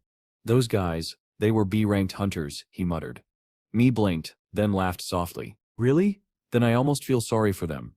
Hexu frowned, confused by her tone. Mi took a sip of her drink, smiling faintly. "My instincts never lie," she said. "We just have to wait." Her eyes opened slowly, locking onto Hexu's. Back at the bar, Dojin stood with one hand in his pocket, glaring down at Yong'in, his brows furrowed, his tone cold. "If you drink that," he said, "I stout let you live." Yong'in bared his teeth in anger and stepped closer. "And if I don't," he hissed. Dojin's lips twitched. He raised his hand and extended 2 fingers. In that instant, a burst of invisible force slammed into Yong'in's chest. He stumbled backward, gasping in pain. Red marks began spreading across his shirt, like the impact of bullets beneath the skin. Yongin tried to move his hand, but his body wouldn't respond. Dojin gripped the back of his head and leaned close, whispering, "You need to drink this." A faint, sinister light flickered in Dojin's palm, black and red swirling like smoke. It spread across Yongin's neck and face, and the man screamed, the sound echoing through the room. The hunter with yellow hair jumped up, horrified. "What are you doing?" he shouted, rushing forward. But before he could reach them, Dojin raised his hand again. A pulse of energy shot out, and the yellow-haired man was thrown backward with a violent scream, crashing into the wall. The short-haired hunter froze in terror. Dojin turned toward him slowly, his eyes wild, his voice sharp and cold. "I subtle kill anyone who stands in my way." The hunter Sip's face went pale. Sweat dripped down his temple as he backed away. Dojin Sip's gaze shifted back to Yongun, who lay trembling on the floor. Grabbing him by the jaw, Dojin growled, "You went too far." He pressed his palm against Yongun's stomach. A sharp flash of red light erupted, followed by a deafening scream. Yongun's body jerked violently. His eyes bulged, saliva spilling from his mouth before he collapsed to the ground unconscious. Dojin looked down at him with cold indifference. "Your energy center is destroyed," he said quietly. "You still need to find a new job." The yellow-haired hunter remained frozen in place. Dojin turned his gaze toward him. "From now on," he said, "watch what you say. If I ever hear you or your friends cause trouble like this again," his voice dropped to a whisper, "I still rip your tongues out." The room fell silent. The dim yellow lamps flickered as Dojin turned and walked out, his footsteps echoing down the corridor. At the cafe, sunlight streamed through the wide window. Shelves lined the walls, filled with plants and old books. Mi looked away, her cheeks slightly flushed. "He asked for my help," she said quietly, "because he got mixed up with some troublesome people." Hekshu bowed his head, guilt written all over his face. "It's all my fault," he murmured. "Please forgive me." Mi touched her cheek and smiled faintly. "Don't worry about it. I have my own reasons for being here." Hekshu blinked in surprise. Just then, the door opened, and Dojin stepped inside. Mi greeted him with a warm smile. Hekshu immediately stood and asked, "Are you okay?" Dojin sighed, rubbing his neck. "They gave me a few drinks, but I stepped fine." Mi grinned playfully. "So, have I earned your favor now?" Dojin smirked slightly. "Yes, you have." Mi let out a small cheer, clearly delighted. Hekshu exhaled in relief, a weak smile forming on his lips. He thought to himself that if he'd come alone, this would have been far more awkward. Dojin looked at the two of them, his tone softening. "If you both have time, join me for dinner. Uni made too much food, and I hate for it to go to waste." Later, the trio sat around a round table, laughter echoing faintly through the apartment. Dojin remarked that Uni was a good kid, helpful, kind, always looking after him. Yai, meanwhile, could be seen outside the window, carrying huge grocery bags in both hands, struggling but smiling. At the cafe's exit, Dojin paused, closing his eyes briefly, then he turned and glanced back inside, at the light, the laughter and the people waiting for him. Hekshu lowered his head, his voice heavy with guilt, and admitted that he had caused trouble for many people. Mi smiled softly and told him that everything was fine. Meanwhile, Dojin lifted his phone to his ear, his eyes drifting downward as Uni's voice came through the speaker. Standing near a tall green tree, he asked if food could cheer someone up when they were sad or depressed. Uni, lying in bed with a book resting on her chest, replied that it could if the food was truly delicious. Her face tightened slightly when Dojin commented that she was a good cook. Dojin stood outside a gray building and reported that something had happened to Hekshu. At once, Uni sat up, startled, and asked what Hekshu liked to eat. She closed her eyes, smiling when Dojin told her to prepare her signature dish. But her smile vanished the moment he added that Mi would be joining them. Her eyes widened, and she leapt out of bed, shouting that she would do her best to finish everything in 2 hours. Outside, translucent clouds floated lazily across the bright blue sky. 2 hours later, a chime rang through the spacious apartment, signaling the guest's arrival. Uni rushed to the door and opened it. Standing there were Dojin, Hekshu, and Mi. Before she could greet them, a small dragon darted toward the entrance. Mi froze, her eyes widening. "What is that?" she asked in disbelief. Aiza raised an eyebrow when Dojin casually introduced him, first as a pet, and then after a moment's thought as a partner. Hekshu chuckled and pointed at Dojin, explaining that he had discovered his summoning and training abilities during a school excursion. Mi Sep's eyes widened even more. "That Sep's impossible," she exclaimed. "Natural awakenings are tied to talent and lifestyle. The ability to summon doesn't just appear after physical enhancement." Her thoughts began to race. She imagined a younger Dojin raising some small creature, perhaps a panda or some harmless pet, and realizing his hidden potential by accident. Still, she looked at him curiously, realizing just how unique he truly was. Her gaze then shifted to Aiza, who was glaring at her with an oddly hostile look. On his forehead she noticed a faint mark, number 1. Mi froze. 3 years ago, a dragon with a number 10 mark had appeared in Busan. It had taken 3 S-rank hunters to bring it down. She crouched slightly, looking at Eza more closely. No, she murmured to herself. It can't be. Then she closed her eyes, deciding that there was no way this small creature could be a true dragon. Meanwhile, Hexu was on the phone with his boss, who told him there was no reason to fear such scoundrels. After ending the call, Hexu turned with a relieved smile when Dojin called him to the dining table.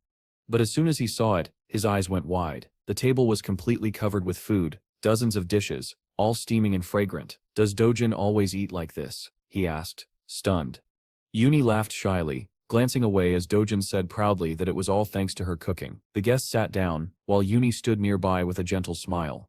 Hexu closed his eyes for a moment, his tone emotional. "It was difficult," he said, "but thanks to you, Dojin, everything turned out fine." His eyes glistened as he added softly, "I truly owe you."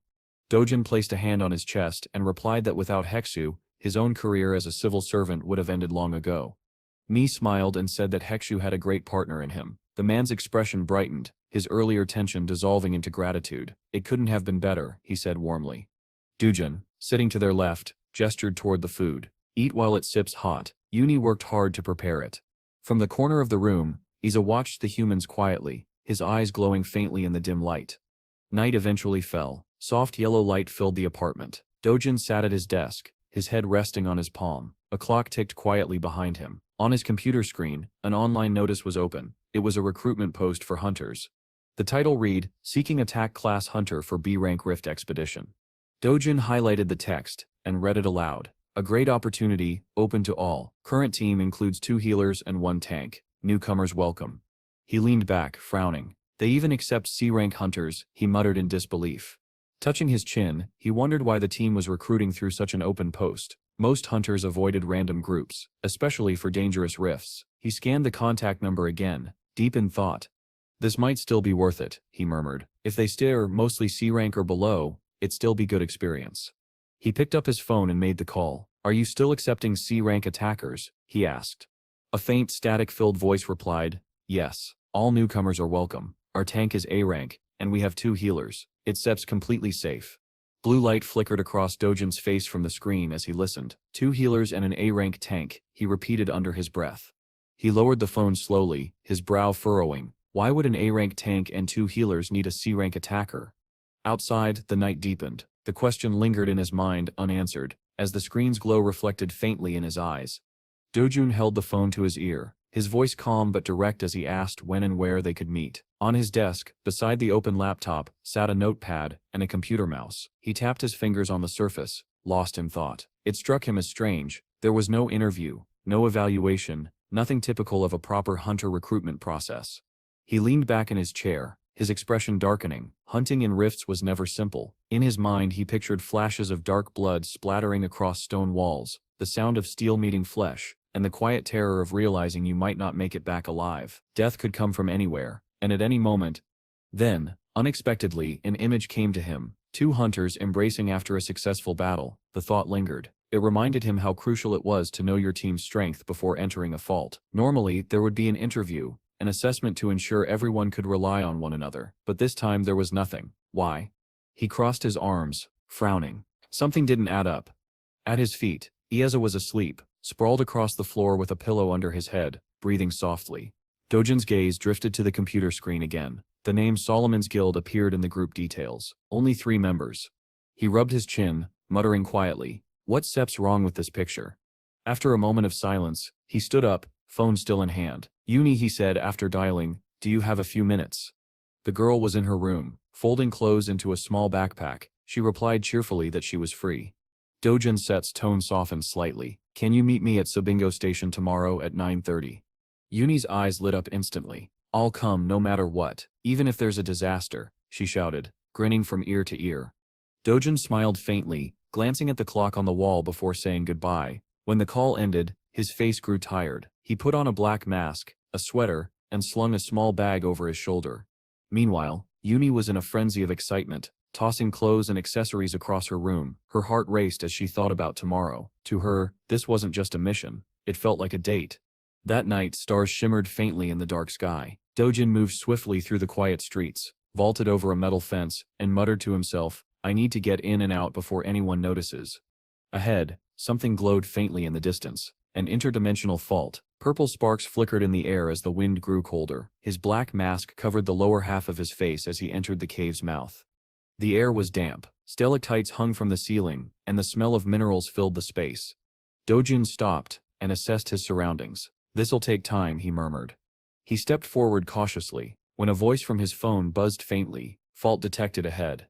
Lowering his gaze, Dojin noticed a slick trail glimmering faintly across the stone floor. He crouched down, touched it with his fingertips, and frowned. It was slime, slippery, faintly acidic. The texture suggested it was mildly poisonous, dangerous if it entered a wound, but not fatal. "So, not lethal," he muttered, watching the viscous liquid stretch between his fingers, "but still trouble." He hadn't heard of any creatures in this rift using poison. Then, behind him, a sound, wet and dragging.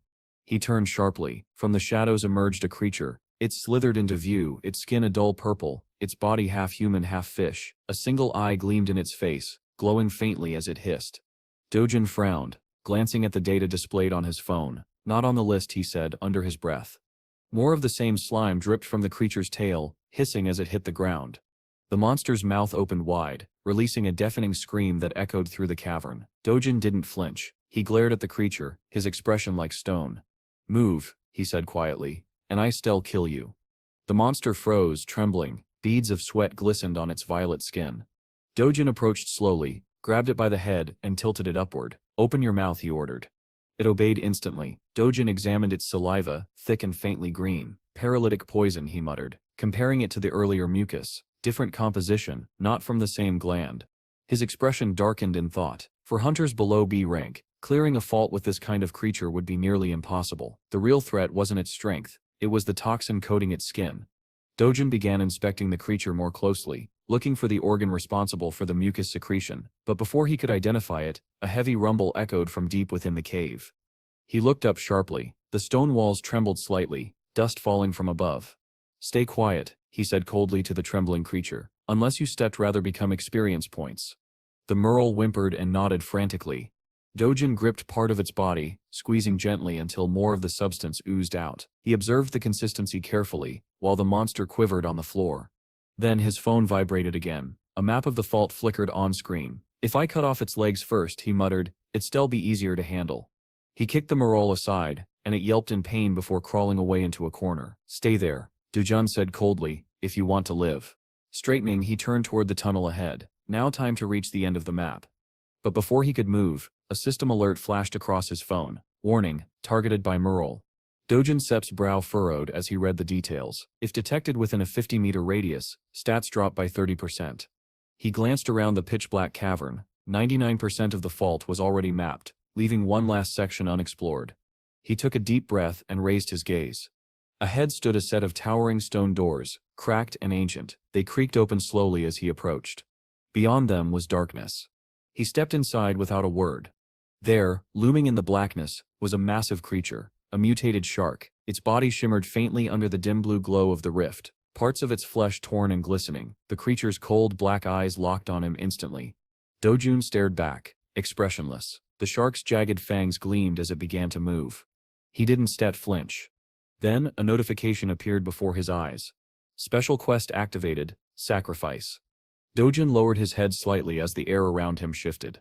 "Warning. The mutant shark will initiate combat if you cross the red line." The glowing line appeared across the cave floor, shimmering faintly in the darkness. He stared at it for a moment, then exhaled slowly, preparing himself for what was coming next. As the monster was hurled into the air, Dojin's eyes flicked to the glowing notifications in the system window before him. The text scrolled quickly across his vision. "Victim countdown will begin 5 minutes after crossing the red line. When the required number of victims is reached, the shark tooth will be sealed for 1 hour." A second message appeared right after: "Chance to unlock a sealed chest as a reward." He frowned. 9 out of 10 victims. That meant 9 hunters had already died here. Dojin's face, half hidden by the dark cloth mask, tightened with grim thought. It was doubtful any of them had even lasted the full 5 minutes. He exhaled slowly, realizing the truth. This entire setup, this so-called recruitment, was just bait for the next sacrifice. In the distance, a faint shimmer caught his eye. The chest. That was why they hadn't asked for his rank, his skill set, or even his name. They hadn't cared who he was. They just needed someone to step across that red line. Well, Dojin muttered as he stepped forward, his boot crossing the glowing boundary. People like garbage exist everywhere. The shark-tooth sip's maw split wide, rows of jagged fangs flashing as it let out a shrill, echoing cry. Dojin looked up at it, his tone flat and sharp. "I stim not in the mood," he said quietly. "Don't stit irritate me." The creature lunged. Dojin turned sharply, energy flaring. The massive shark was thrown back through the air, crashing into the far wall. He exhaled, walked forward, and sat casually on top of the chest. Pulling out his tablet, he murmured, "Let Stets collect some data while there's Stets still time." Around him, the cavern shimmered with faint violet light. Stalactites and stalagmites had fused in places, forming narrow pillars like ancient columns. The chest clicked open. Special quest complete. The system's voice echoed faintly as purple fire consumed the Sharktooth's body. The flames hissed along its scales as it dissolved into nothing. Sharktooth sealed for 1 hour. The red line will disappear permanently. Dojin reached into the chest. His hand emerged holding a sword, its blade sleek, silver gray and curved faintly like a fin. Reward acquired, A-rank weapon, shark-bone blade. He swung it experimentally, listening to the air cut cleanly with each motion. "Uni will like this," he said under his breath, smirking faintly. After a few more swings, he decided he set tested enough. Time to head back. Back at home, the gray door creaked open. The warm glow of yellow light filled the quiet room. Izza the small dragon was sprawled across the floor, snoring loudly. Dojin scowled. "You still supposed to be guarding the house," he muttered. He gave the dragon a sharp kick. "Go sleep in the corner." Izza rolled over, mumbling sleepily. "Uni covered the meat with dog food. If I get caught, my head will hurt." Dojin stared at him silently, expression unreadable, then turned and walked toward the door. Behind him, the dragon muttered something incoherent and went back to sleep. Dojin paused briefly in the hallway. Maybe it's time to get rid of that thing, he thought. Izza suddenly stirred, shivering. "Why sips it so cold?" he mumbled, scrambling to his feet. "Uni, did you turn off the floor heating again? It sips still winter." He leapt onto her bed, whining dramatically. "This is animal cruelty." Within minutes, both Uni and Isa were curled up together under the same blanket, their positions identical, heads resting to one side asleep. Morning came. A gray, multi-story building towered over the bright city. Inside, Uni stood in front of a mirror, adjusting the collar of her pink suit. She wore a fitted skirt, high heels, and her hair neatly tied back. Smiling, she brushed her bangs aside, then paused when she saw a small boy outside, crying for his mother. Her smile softened. Behind her, a familiar voice called out. Startled, Uni turned. Dojin stood there, calm as ever. "You set her early too," she said, smiling awkwardly. "Why?"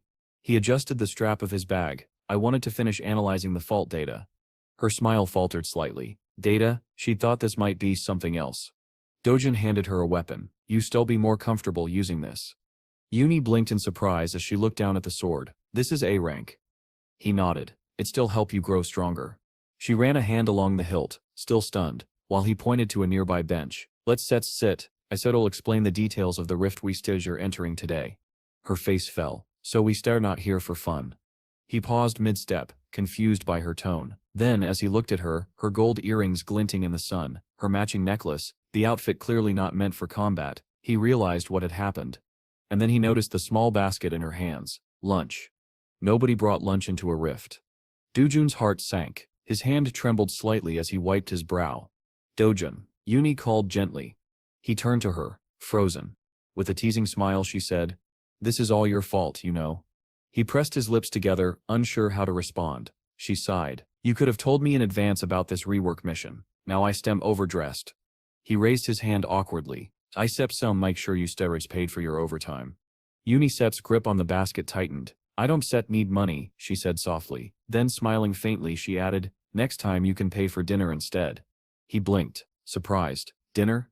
Her cheeks flushed. "It'll just be the two of us," she blurted out. Dojin smiled faintly and closed his eyes. "Understood." Uni turned away, still blushing. "Then it's a promise," she said, her voice softening.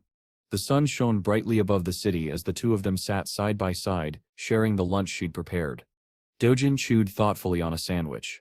"It'd be a shame to waste this," he said quietly. "You must spent a lot of time on it." She smiled, her eyes warm. "Then don't let it go to waste." He nodded, taking another bite. "We shouldn't be late though. I already told the others we meet before entering the rift." Setting the sandwich down, he added, "We still likely encounter a Merle, Its body secretes a toxic mucus that paralyzes its victims, and its fangs. Before he could finish, Yumi leaned forward, still smiling. You like sandwiches, right? He blinked. Yes. Then have some more, she said cheerfully, holding another piece toward him. Dojin hesitated, then sighed with a small, helpless smile. Fine, he said quietly, taking it from her hand. For the first time in a long while, the faint sound of laughter echoed between them, soft, fleeting, and strangely peaceful. Yi looked at Dojin with a satisfied smile, as he leaned back and said that he was full. She closed her eyes, a little laugh escaping her. I put a lot of effort into making these, she said gently. I didn't expect to be working on my day off, so it would have been a shame if the food went to waste. Dojun nodded in agreement. You're right, he said quietly. Yi smiled and handed him another sandwich. Above them, white clouds drifted lazily across the blue sky, their edges glowing softly in the sunlight. The two walked side by side through a grove of green trees until they spotted 3 hunters waiting near the rift site. As Dojin approached, he handed one of them his business card. The hunters exchanged uncertain glances. The young man with short black hair furrowed his brows. Wait, 2 newcomers? He asked skeptically. We were expecting one. His gaze drifted over their clothes, and he frowned even more. You two look like civilians. The others muttered among themselves, uncertain what to make of the pair. Dojin, calm as ever, introduced himself as Yi's manager. The black-haired youth blinked in confusion, examining the card again. A manager? From the government? He asked. Yes, Dojin replied evenly. Our department was established 5 years ago. We handle faults of C rank and below. The young man's expression darkened. Then why are you here? This is a B rank rift. Dojin crossed his arms, his tone confident. There's nothing to worry about. Yi is a B rank hunter. The other hunters stiffened, visibly startled. Their eyes darted toward Yi, who stood calmly beside Dojin. Then, as if that weren't sussed enough, Dojin added casually, and I shall be accompanying you. The red-haired hunter smirked, his expression twisting slightly. Oh really? That's great, he said in a low voice. Dojin Sep's eyes narrowed. Managers and civil servants are authorized to enter faults, he said coldly, so don't worry. The black-haired hunter hesitated, exchanging an uncertain look with his red-haired companion. I need to think about this, he muttered. But the red-haired man gave him a firm slap on the shoulder. Come on, he said, with a forced grin. Let's go. The sooner we get this over with, the better. Then leaning closer he whispered under his breath, we still just kill them both inside. The black-haired hunter frowned but followed reluctantly. This feels off, he muttered.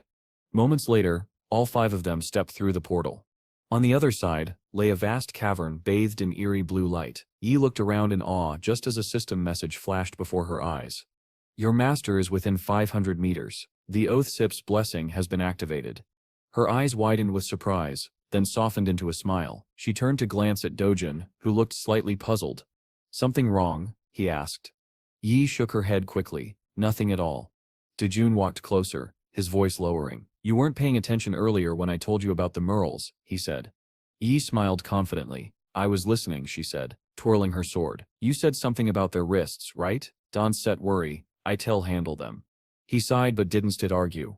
The group continued deeper into the cave. The hunters looked around nervously, whispering that they had been there for quite a while, but hadn't encountered a single monster yet. That's impossible, one said. We should fought at least 20 by now.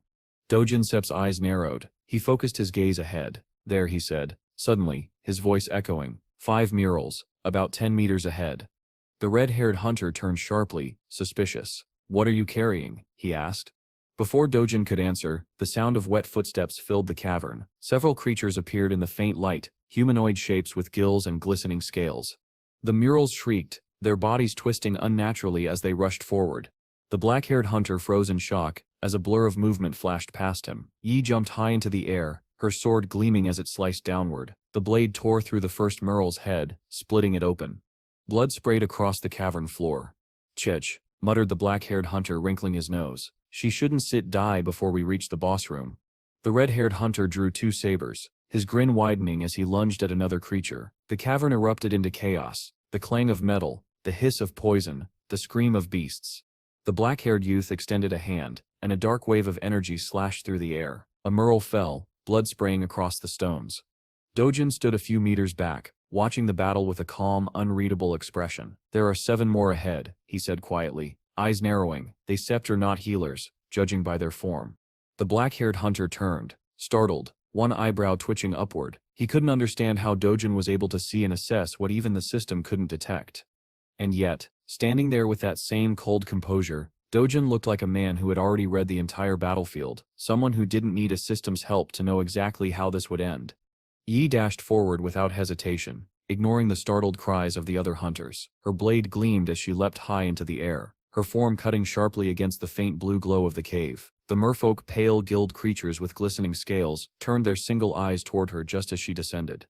A chorus of screams echoed through the cavern as Yi's sword sliced through them. She frowned, focusing intensely, her movements fluid yet ferocious. Within seconds, the monsters collapsed one after another, their bodies hitting the cold stone floor. The red-haired hunter froze, beads of sweat rolling down his temple. The entire group stared in stunned silence as Yi landed gracefully among the corpses, her blade dripping with dark blood. Dojin, standing a few meters behind, glanced around calmly and said, "You can rest for now, Yi. There are no other monsters nearby." The red-haired man's jaw clenched. He looked up at the pair, confusion twisting into irritation. "Who are these people?" he thought, gritting his teeth. "They're going to mess up everything." Before he could think further, another wave of merfolk emerged from the shadows. Yi let out a short cry, half battle shout, half focus, and lunged again. She spun mid-air, bringing her sword down in a heavy slash that split through one creature's torso. Without pause, she shifted her stance and struck the next with an overhead blow, then darted forward, cutting through the group with a chain of rapid, precise attacks. The monsters shrieked as her blade tore through them, the sound echoing through the cavern. When the last of them fell, Yi stopped. Behind her lay nearly a dozen corpses. Her shoulders rose and fell with each breath, sweat running down her temples. She lifted a hand, wiping her face, and slowly straightened up. The two hunters behind her gawked, their mouths open, unable to process what they had just witnessed. The red-haired man finally exhaled, lowering his blades. His voice was a whisper. "Is she really just a B rank?" Then gritting his teeth, he muttered to himself, "No, at least an A rank. Maybe more." He stared at Yesp's back with envy and a creeping resentment. "No one on our team could attack that cleanly," he muttered bitterly, "and we steer all B rank." His eyes hardened, voice low and venomous, strong and annoying. Dojin walked up beside Yi. "Good work," he said simply. Yi's face lit up immediately. "I think I've gotten stronger," she said eagerly, her voice filled with pride. Dojin smiled faintly. "You have." The two hunters approached, still dazed. "That was incredible," one said. Yi laughed modestly and thanked them. Then tilting her head, she added, "It's nothing special. I already knew their weak points. It just made things easier." Both hunters blinked in surprise. "Weak points?" one of them asked. She smiled innocently. "If you cut off their arms, they lose their balance. That sips when you finish them off." The hunters exchanged a nervous glance. None of them could think of a response. "Yeah," Dojin called. "Time to move." She nodded immediately and ran toward him. The group continued deeper into the cave. Ahead of them, the second team, the black-haired youth, the red-haired hunter and their companion, were still engaged in light combat training, dispatching straggling mermaids. The red-haired man wiped his blade and muttered, "There are fewer of them than usual. It's like only the strongest stayed behind." His comrade standing beside him gave a calm nod. Then getting to the core should be easier. But then he heard footsteps and turned his head. Yi was approaching with a bright smile. "Need healing?" he asked, scanning her quickly for wounds. She shook her head. "I step fine," she said, cheerfully. Then gesturing toward Dojin, she added, "Follow him. He steps a bit demanding, but it steps for a reason." The healer nodded slowly and walked over to Dojin. "You didn't get hurt, did you?" he asked politely. "Of course not," Dojin replied, expression neutral. From the corner, the red-haired hunter leaned against the wall, arms crossed. His expression was unreadable, but his eyes gleamed coldly. Unpredictable variables, he thought. They just keep appearing. He studied Yi, his mind quietly racing. If she gets attacked, we'll be affected too. That could ruin everything. He paused, then gave a faint, sarcastic smile. "No, if it comes to that, we'll just deal with her first." Dojin glanced over suddenly, his instincts flaring. "You coming?" he called out sharply. The red-haired hunter blinked, forcing a grin. "Of course," he said, pushing off the wall and walking toward them. They continued deeper into the fault. After some time, the path ended abruptly at a steep cliff. Dojin examined his tablet, scanning the map, and then said, "We still take the path to the left." Immediately, the short-haired hunter interrupted. "Wait, we should go right," he said firmly. Dojin didn't even look up. "No, the left path is correct."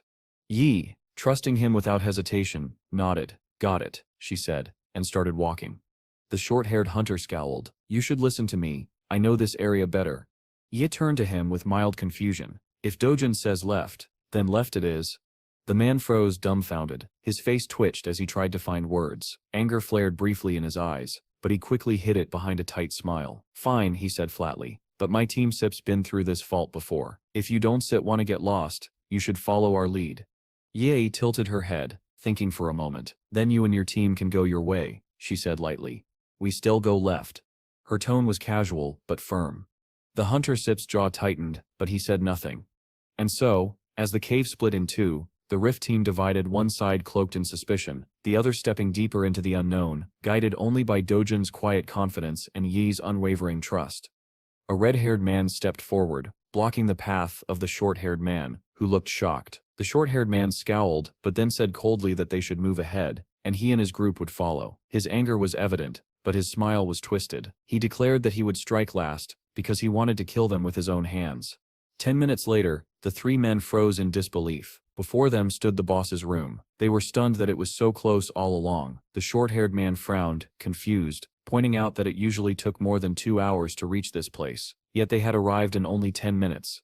Yi stood behind him, giggling softly. The red-haired man turned to Dijun and said that all that was left was to fight the boss. Then, with a teasing smile, he asked if they could handle it. Yi, still smiling, looked at Dijun and said it might be too dangerous to rush in.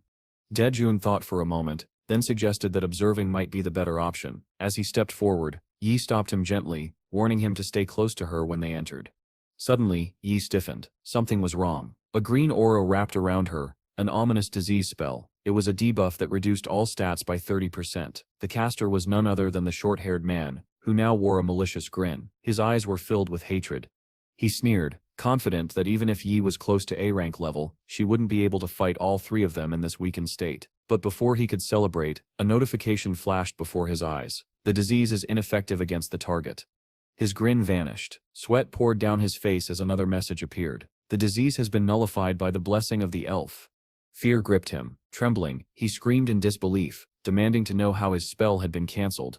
Yi turned slowly, her expression no longer kind. Her soft aura disappeared, replaced by cold fury. She spoke with quiet contempt, saying that she had sensed something wrong all along. Drawing her blade, she fixed her sharp gaze on them. Her tone was serious, her eyes filled with disdain. She asked if they were truly player killers.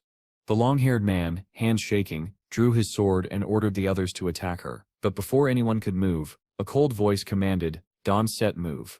Yi froze, startled, and turned toward the voice. What she saw made her heart drop. While she had been distracted, the red-haired man had circled behind her and Dijun. Now he held a blade to Dijun's throat. A cruel smile spread across his face, his eyes gleaming with arrogance. "Don set move," he said mockingly, "unless you want him to lose his head." Yi's breath caught. Panic flooded her as she called out to Dijun, her voice trembling. She looked at him helplessly, guilt heavy in her eyes. She should have protected him, but she had failed. Calmly, Dijun asked the red-haired man what he planned to do. The man grinned, replying that he would find a use for them. Yi's eyes widened with fear as he warned her to be a good girl and stay still if she wanted her companion to live. Her hands shook as she fell to her knees before the large door, reaching out her hand desperately. "Mr. Li," she whispered. The red-haired man glanced upward, smiling darkly. Behind him, an image of a shark appeared, its mouth wide open, filled with teeth. Yi lay motionless on the ground. The man stared at her, confused. Something about her reaction didn't make sense. Then he realized something was wrong. The red lion, their summoned beast, had vanished. He looked down, eyes widening. Another of his men glanced at the floor, asking nervously if his partner was joking. A system notification appeared before them. Special quest completed. "What is happening?" the frightened man muttered. He turned toward the treasure chest nearby. It was open. Before he could react, Dijun smirked. "You look surprised," he said coolly, "considering you tried to get 9 victims." The red-haired man spun around, startled. "How do you know about that?" Dijun's voice was calm. "Because we've already seen what sits inside the chest. Yi is holding it right now." The man's face twisted with confusion. Dajun continued, explaining that he had come to check the place after they had said goodbye over the phone. The red-haired man frowned. "That SIP's impossible. This is a huge rift. You can just wander in like it SIP's your backyard." Dijun shrugged. "Believe whatever you want." Enraged, they grabbed him by the collar, shouting for him to stop talking nonsense. But Dijun only smirked. "You really don't have time for this," he said quietly. His eyes darkened. "The only thing missing now is the red lion and the reward. The shark SIP's tooth is still here." The red-haired man froze. What?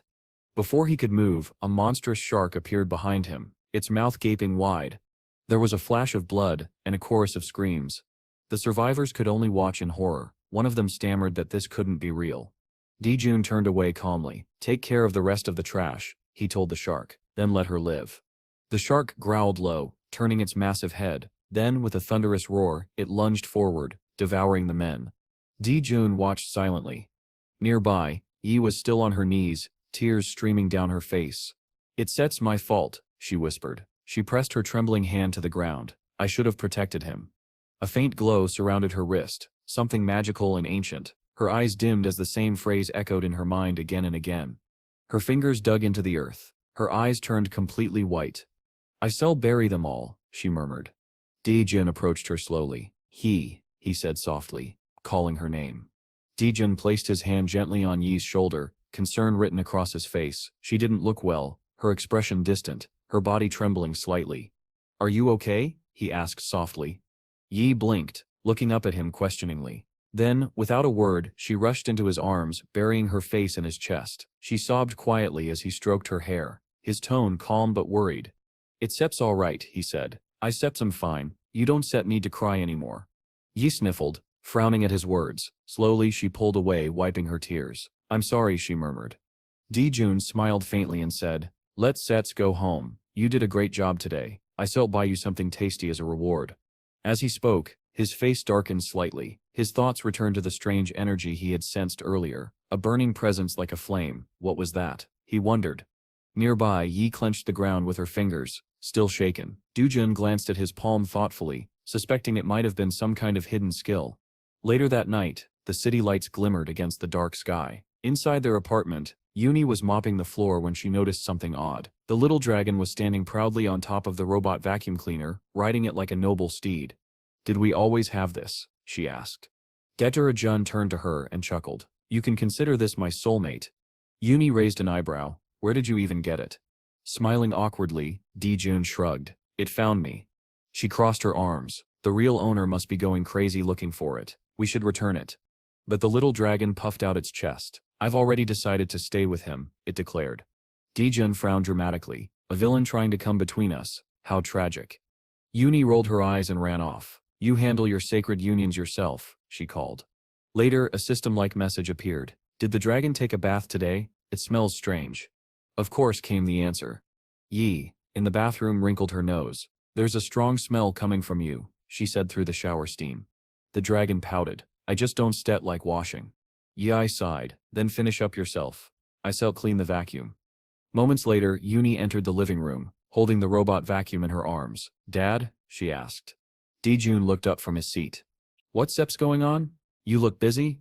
From the wash basin, the little dragon Izaz burst into tears after hearing Dijun mutter that he was a useless creature. Before Dijun could scold him again, Uni smiled awkwardly. Dad, do you have time tomorrow? Can we go to the Hunter Festival? The Hunter Festival, Dijun repeated, puzzled. Uni clasped her hands together, her eyes bright with excitement. There'll be stalls selling and trading hunting gear, concerts, sparring matches, and famous hunters giving advice. Dijun rubbed his face thoughtfully. Yi, watching from the doorway, smiled nervously. If you're too tired, we don't have to go. You just got back from work. But Dijun smiled. No, we still go. It'll be fun. He remembered something he'd read in 50 Days to Become a Good Father. One page said that sharing hobbies and activities helped a child's development. Unisip's eyes sparkled. She formed hearts with her fingers. Thank you, Dad. Just then, Izaz emerged from the bathroom, dripping wet. I want to go too, he declared. I've been saving coins for weeks. Before he could finish, Dijun kicked him lightly. Stop dripping water everywhere. Izaz screamed in dismay as his coins scattered across the floor. Night fell, and the city glowed under moonlight and lanterns. The next day, the Hunter Festival was in full swing. Crowds, music, and bright banners everywhere. Yi stood with her father in the bustling crowd. Izaz perched on her shoulders, his eyes wide with awe. There are so many people, Dijun muttered. Izaz frowned. I can walk on my own, you know. Yi smiled softly. There's too much of a crowd. Someone might step on you. Then, narrowing her eyes, she added, besides, I know you are just trying to sneak off and buy food. Izaz froze, nervous and silent. Uni turned, teasing him. Waiting for the right moment? Like with the vacuum cleaner? Feeling the coins hidden behind his back, Isis sighed in defeat. He'd worked so hard for this day. Uni smiled gently. If you behave, I still buy you something myself. You can keep your money. Dijun looked at his daughter. Give him to me, he must be heavy. But Uni shook her head. He seps fine. Essas nodded fiercely. Not heavy at all. A short while later, the three of them sat at a small festival stall. On their table were 2 steaming plates of baked goblin ribs. Dijun eyed the food suspiciously. You two really want to eat this? Uni and Isis nodded eagerly, their eyes gleaming. I've wanted to try this forever, Isis said, practically drooling. Uni picked up a rib with her fork and held it to his mouth. Here, try it first. Isis took a bite, and his eyes went wide. Pure bliss. He froze in place, then raised his thumb high. Delicious. Uni laughed and turned to her father. Come on, Dad, let's eat too. Suddenly, a small dog darted toward Dijun's table, barking furiously. The three of them, Dijun, Yi and Isis, looked up in surprise. The dog's barks grew louder, but as soon as it met their eyes, it began trembling in fear, though it didn't stop making noise. Yi tilted her head. Did someone lose their dog? She wondered aloud. Isis puffed up his chest, clearly offended. Raising his clawed hand, he declared, I shall handle this little monster. Leave, foul creature, he shouted dramatically, his tail flicking with irritation. The tiny dog froze, stared at the dragon's fierce expression and bolted away, yelping as it disappeared into the crowd. Yi turned to Isis, smiling sweetly. You should wear a collar too, she teased. I saw a sign saying all pets need to be leashed. Isis froze in horror. Then, jumping up onto the table, he bowed dramatically. I am not a pet. I am a security expert, ensuring health and safety. Dijun narrowed his eyes. Get off the table, he said, voice sharp with annoyance. And tell me, besides eating everything in the fridge, what exactly do you do around here? Isis gulped, visibly nervous. Crossing his arms, Dijun continued. Uni cooks for you, washes you, plays with you, and puts you to bed every day. So tell me who steps protecting whom. Yi tried to stifle her laughter as Isis shrank under Dijun's glare. Now, hurry up and eat, Dijun said finally. We have other things to do. The little dragon nodded quickly, nibbling at his food. Soon after, father and daughter continued walking through the bustling festival with the now collared dragon sitting proudly on Unisep's shoulder. Isis huffed, tugging at the collar. I self think of this as a family necklace, he said, but I sept never wear it if it were cheap. As they passed a shooting range booth, Isis stopped, intrigued. A man was firing at 10 floating targets, but his shots barely scratched the surface of the walls. That thing won't work, Isis muttered confidently. Moments later, the man's bullet ricocheted off the wall and bent in half. Dejected, the shooter and his friend left, muttering under their breath. The shooting range owner, a stout, almost bald man with a friendly smile, noticed Yi watching. Care to give it a try, miss? He asked cheerfully. 10 targets, 3 shots. Yi blinked. How much? Before the owner could answer, Isis stepped forward, frowning and clutching his coin pouch protectively. The man grinned. Only 100,000 won. Both Yi and Isis went pale. They bowed politely and started to back away. Have a nice day, Yi said quickly. But the owner wasn't instead giving up. Wait! The grand prize is the ring of the Elder Elf, worth millions. His eyes gleamed as another hunter fired, managing to knock down only 2 targets. Excellent shooting. The owner cheered, pretending to be impressed. You win a buffalo potion worth 300 million won. The hunter scowled. Are you kidding? Do these walls even fall? The owner laughed nervously. Of course. It's just, our profit margin is small. But inside he was smirking. The last wall was made from the bones of an S-rank monster. No one could destroy it, not even a sword king. The highest anyone had ever managed was 5 targets. Then Dijun stepped forward and handed over the money. I'll try, he said calmly. Uni immediately tugged his sleeve. Dad, wait. Isis frowned, crossing his arms. Oh sure, when it comes to food he sits stingy, but for this, he sits suddenly generous. Ignoring them, Dijun picked up the gun, took aim and fired 3 shots. The gun's recoil echoed softly through the booth. He didn't even flinch. Uni and Isis waited anxiously. The walls looked untouched. Did you hit anything? Isis asked, puzzled. The owner laughed awkwardly and stepped closer. Well, that happens. Here, let me get you a cute toy as a consolation prize. He bent down behind the counter, rummaging for something, but then he froze. His eyes widened. The last 3 walls made from S-rank bone were shattered, completely. The owner stumbled backward, pale with disbelief. Dijun smiled faintly. No need for a toy, he said. My daughter doesn't set like soft things. The man stared at the destruction in horror. Only 3 walls were broken, the exact 3D June had aimed at. His forced smile twitched. The reward, he would have to give the reward. Daejun noticed his panic. Stepping closer, he spoke gently. Don't sit worry, just give me a ring of low-rank ability. The man looked up, stunned by his mercy. Tears filled his eyes. Thank you. Uni beamed as she received the ring, clutching it with joy. Really? I can keep it? She asked. Of course, Daejun said warmly. She thanked her father, eyes sparkling. Meanwhile, Ieses stretched out his little claw. And mine? He demanded. I want a ring too. The shooting range owner just stared in disbelief as the trio walked away, the calm father, the cheerful daughter, and the sulking dragon in a collar. Behind them, a passerby approached the stunned owner. Hey, the man asked, can I give it a try? The owner just sighed, staring at the broken walls. Not today, he muttered. The shooting range owner stared blankly at the young man before him, still trembling from what had just happened. When the stranger asked if he could try shooting, the owner let out a dry laugh and shook his head. He was just here, the man said quietly. You came too late. If that guy ever comes back, I still go bankrupt. The man's voice was dead serious. The other hunter froze, confused by his tone. Without another word, the owner handed the plush toy over the counter. Here, he muttered. Take this instead. The man blinked, holding the toy awkwardly. Can I get one in a different color? He asked. The owner just sighed. Meanwhile, Daejun and Uni strolled away from the booth. Daejun smiled faintly as he watched his daughter walking beside him, clutching her prize proudly. Her happiness brought a quiet warmth to his chest. After some time they entered a large exhibition hall packed with people. A man stood on stage, addressing the crowd in an impassioned voice. Daejun turned to his daughter. What sets this place? Uni grinned. It sets a historical museum about hunters. Maybe if you listen, it'll help you remember something. Her father hesitated. A faint, unreadable look crossed his face before he sighed and rubbed his temple. I stumped fine, he said finally. Just been too focused on work lately. They turned their attention to the stage. You've been helping me a lot, Daejun added softly. Thanks to you, I feel much better. At that, Isas snorted. Oh, so she helps you now. I thought she worked for me. Daejun didn't move a muscle, but his sharp gaze slid toward the dragon. A few seconds later, Issei sat quietly in his seat, a large bump rising on his head. On stage, the presenter's voice echoed through the hall. Who remembers the name of the first rift that appeared in our country? He asked.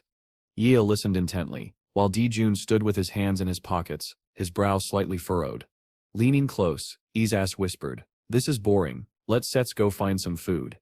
But Uni wasn't listening. Her attention snapped to the stage as the presenter mentioned an incident from 3 years ago. Mali, she murmured. The speaker gestured toward a large glass display case. Inside was a massive dragon claw. This belonged to the creature that appeared in that first rift, the presenter said solemnly. It killed 857 people and injured 1,494 others. What you see here is the claw of that monster. Yi turned to glare at Isses. Don't sit even think about it. Isses raised his paws defensively. Only fools would touch that thing, he said, then looked up at the ceiling dramatically. I miss my lair. Yi couldn't help but laugh. But Isses fell silent when Daejun asked casually, Would you really give up steamed ribs from Uni for your old lair? Of course not. Isai said without hesitation. Yi is fun.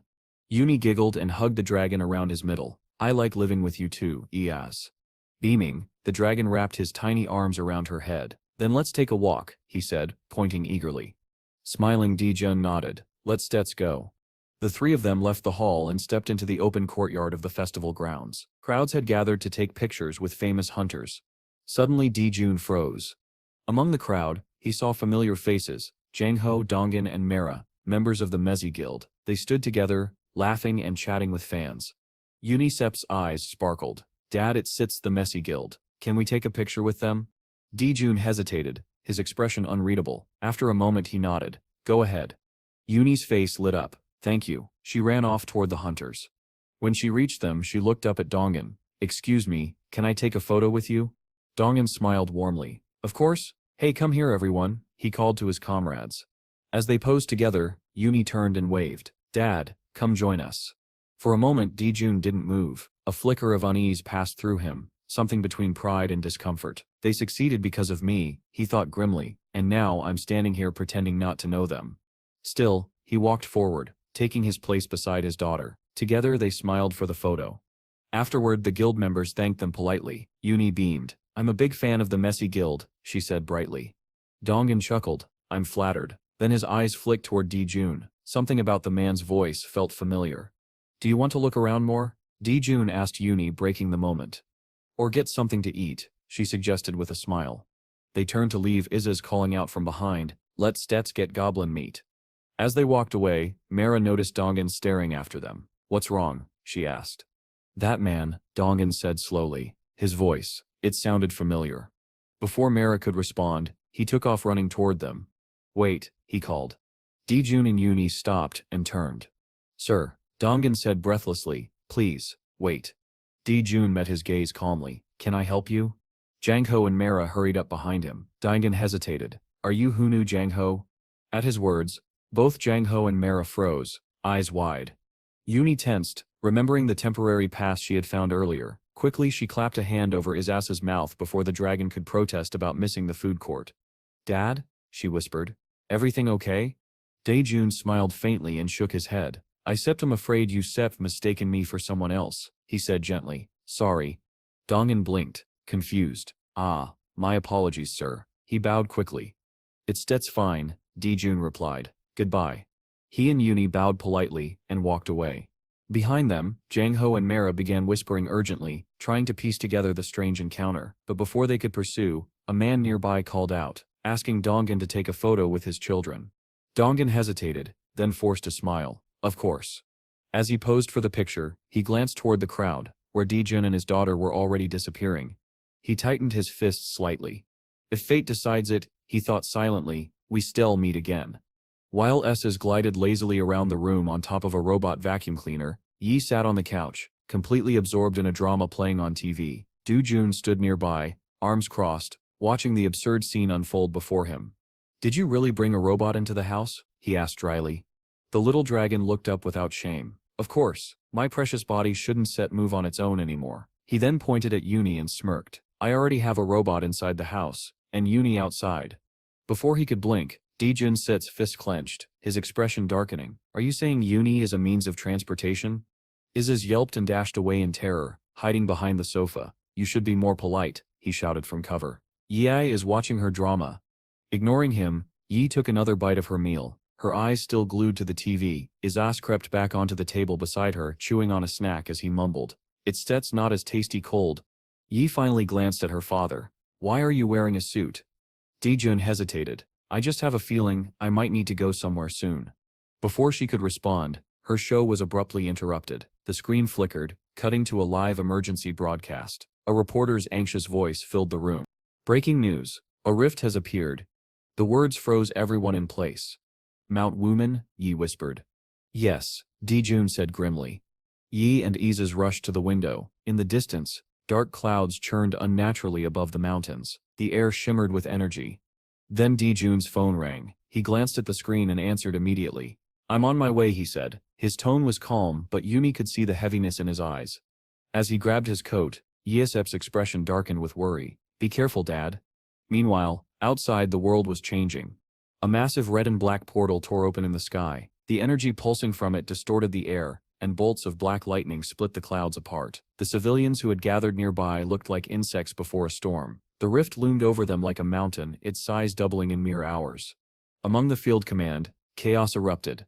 Mi stood in the command zone, her expression pale as she summoned a system window. Crisis index, she whispered. The number shot upward. 1,000, 1,800.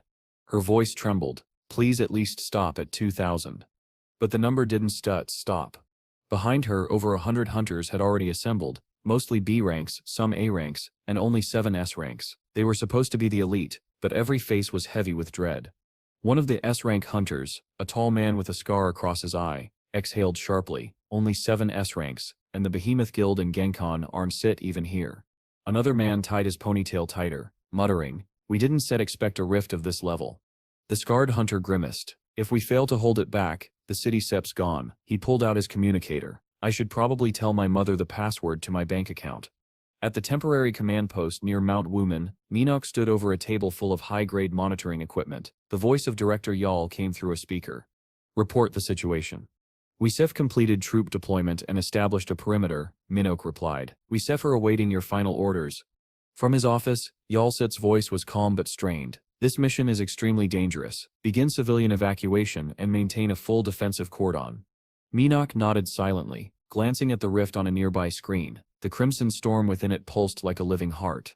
At another terminal, Yumulsit's voice came through. You still be cooperating with Icarus Guild. Behemoth Sits Team 1 sit to make it in time. Then another voice joined in. Yenel sharp and commanding. Minok, he said, folding his fingers before his face. You stare the only one capable of taking command on site. I trust you can handle it.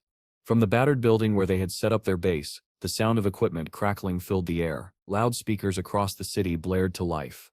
This is an urgent announcement from the Hunter Bureau, a calm voice declared. All citizens must evacuate immediately. This is not a drill. People looked up at the dark sky in terror, as sirens wailed.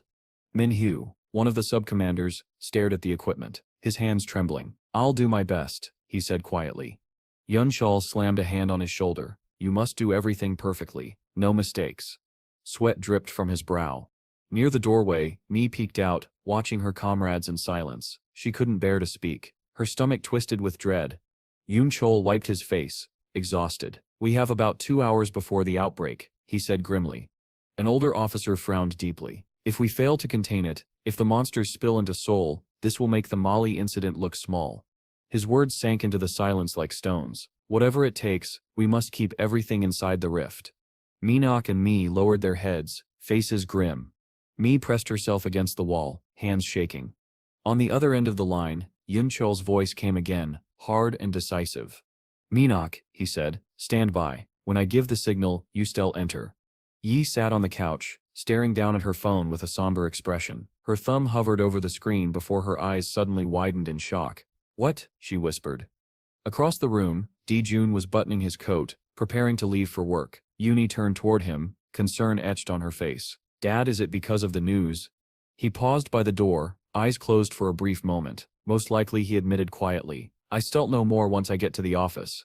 They both looked toward the television. The emergency broadcast continued. The news anchor Stips tone grim. The current crisis level has surpassed the 2,000 mark. For reference, during the Mahdi incident, the highest reading reached 220. The comparison made the room go silent.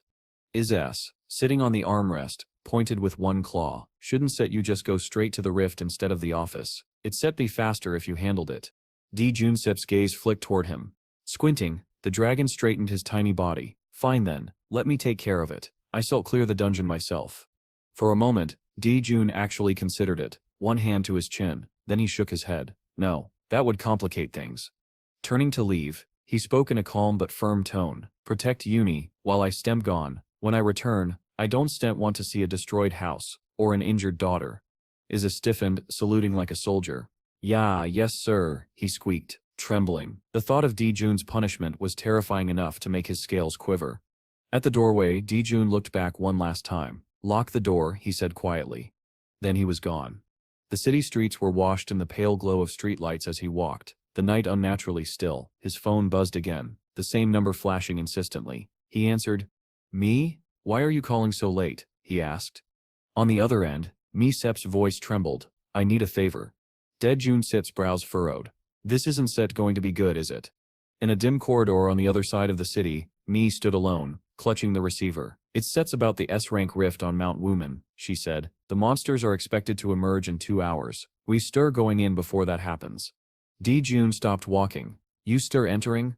Mi nodded to herself, though he couldn't see it. Genkan was supposed to lead, but he sets commanding another rift operation. It'd still take him 3 weeks to return. Her voice wavered. Director Yan appointed Minogue as the acting commander, but Jun sighed quietly, looking down at the pavement as her words continued. We only have 11 teams, 7 S-rank hunters, the rest are A-rank leaders and B-rank members. If we all push our limits, maybe we can contain it. He could hear her swallow hard, but the reading is already higher than Molly Sep's. If this gets out of control. Mi's voice faltered. Her despair was tangible, even through the line. Jun said nothing for a moment, only listening. The streetlights cast long shadows across the path as he walked. Then he sat on a park bench, lost in thought, his mind blank yet heavy. A minute passed, then another. Finally he stood. Pulling out his phone again, he dialed a number. When the call connected, a familiar voice answered. Jun, you weren't supposed to call tonight. Hexu, Jun said. I'm sorry. I can come in today. Hexu chuckled softly on the other end, flipping through a stack of papers in the archives. It sits fine, I still let the boss know. Thank you, Dijun said quietly. As he slipped his phone back into his pocket, Hexu Sep's faint voice trailed off. Something feels wrong tonight. Dijun kept walking, Mi's plea echoing in his mind. Please, be our commander-in-chief. She knew what she was asking, and she knew what it meant for him to expose what he'd hidden all this time. He exhaled slowly. Protect your comrades, huh? He muttered to himself. The scene shifted to the temporary headquarters near Mount Wuman. Only 3 windows were still lit against the darkness. Inside, Minuk leaned against a wall, rubbing his face with both hands. Across the room, Mi stood rigid, exhaustion written all over her. She called out quietly, Director Minuk. He opened his eyes and turned toward her. What is it? If you so allow it, she said steadily, I Sept like to make a request against the Director Sep's orders. He frowned. What request? She looked him straight in the eyes. To ask someone else to lead us, someone capable of being our true commander-in-chief. For a moment, Minuk just stared at her, speechless, then his expression changed to disbelief. Who? When she told him the name, his eyes went wide. You can Sept be serious. Are you joking? Mi shook her head. I Sept am not. Another hunter in the room, Niji looked at her sternly. You think the others will just accept that? They won sit, Mi admitted. Not at first. Niji crossed his arms. Then how do you expect to convince them? Mi met his gaze, her expression firm. We tell them it Sep's a direct order from the director. For a moment, silence filled the room. Then Niji Sep's lips curved into a grim smile. You still playing with fire, Mi. I know, she replied quietly, but if it saves lives, then it Sep's worth the burn. Minok slammed his hands on the table, his voice echoing through the room. Did that man even agree? He shouted, his anger barely contained. Everyone flinched as his frustration boiled over. He clutched his head, muttering in disbelief. Unbelievable, absolutely unbelievable. Before anyone could respond, the door opened. Dejun stepped inside calmly, his presence immediately shifting the room's atmosphere. The air felt heavier. Minhu froze mid-breath, eyes widening in shock. He actually came. Niji hurried forward, bowing slightly. Thank you for coming, sir. Dejun Step's expression remained unreadable. He nodded once, scanning the room quietly. Minok, still agitated, straightened up, and asked in a trembling voice, May I ask something? Dejun gave him a curt nod. Minok Sep's voice cracked as he demanded, Are you seriously planning to take the position of Commander-in-Chief? Dejun raised an eyebrow, then pointed toward the office corridor in the distance. If you don't set need me, he said calmly, I still just go to work. Before he could take a step, Mi Sep's sharp voice cut through the tension. Wait. Her sudden outburst startled Minok, who flinched violently. Did you just yell at me? He stammered, pointing at her.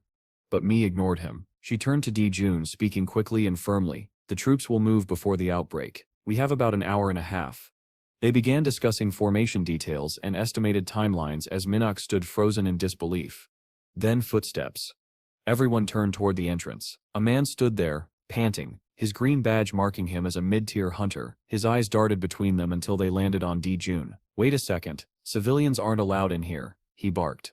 Mi raised a hand, gesturing toward Dejun. He Sep's not a civilian, she said. He Sep's the commander today. The man blinked, then stared at her as if she Sep's lost her mind. Him? Commander? He turned to Minok and Mi, shouting, How can someone who is in Set, even an S rank, be given command of an S rank rift? The words hung in the air. Dejun didn't move, arms crossed, his gaze cold and patient as he let the newcomer vent. The man continued, voice rising. Has the director gone insane? What kind of decision is this? Minok lowered his head, hands pressed against the table. To be honest, he said quietly, I want to know that too. The newcomer sneered. You all must be desperate. Mi turned her head, guilt flickering in her eyes. She couldn't bring herself to defend her choice aloud. Then Dejun spoke, his tone calm but commanding. Continue your meeting. I still be back shortly. He turned toward the door and walked out.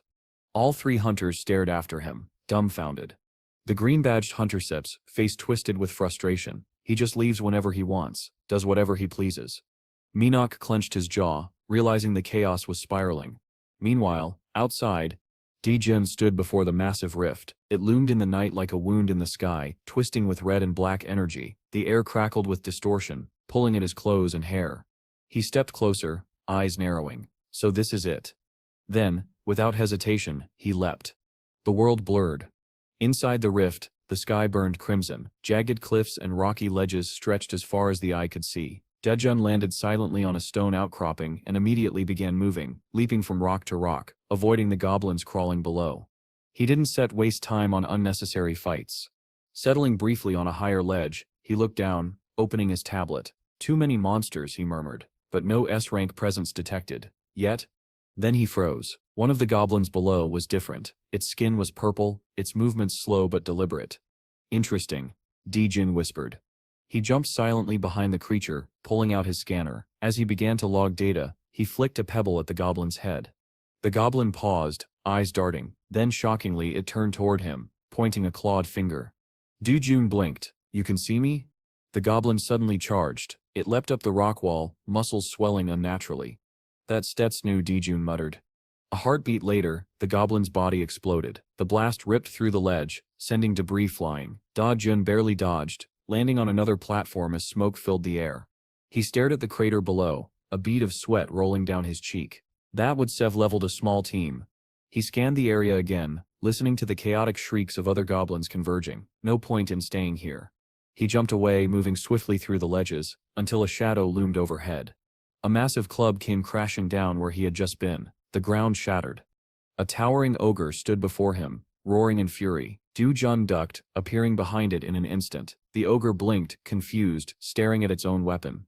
As it scratched its head, Daejun was already gone, moving again faster, deeper.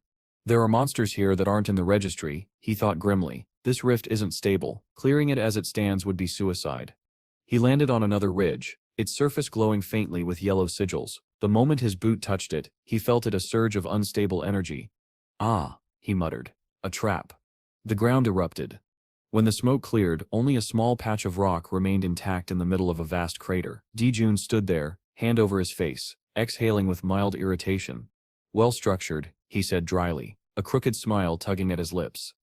Elsewhere, in the towering Hunter Bureau building, tension ran high.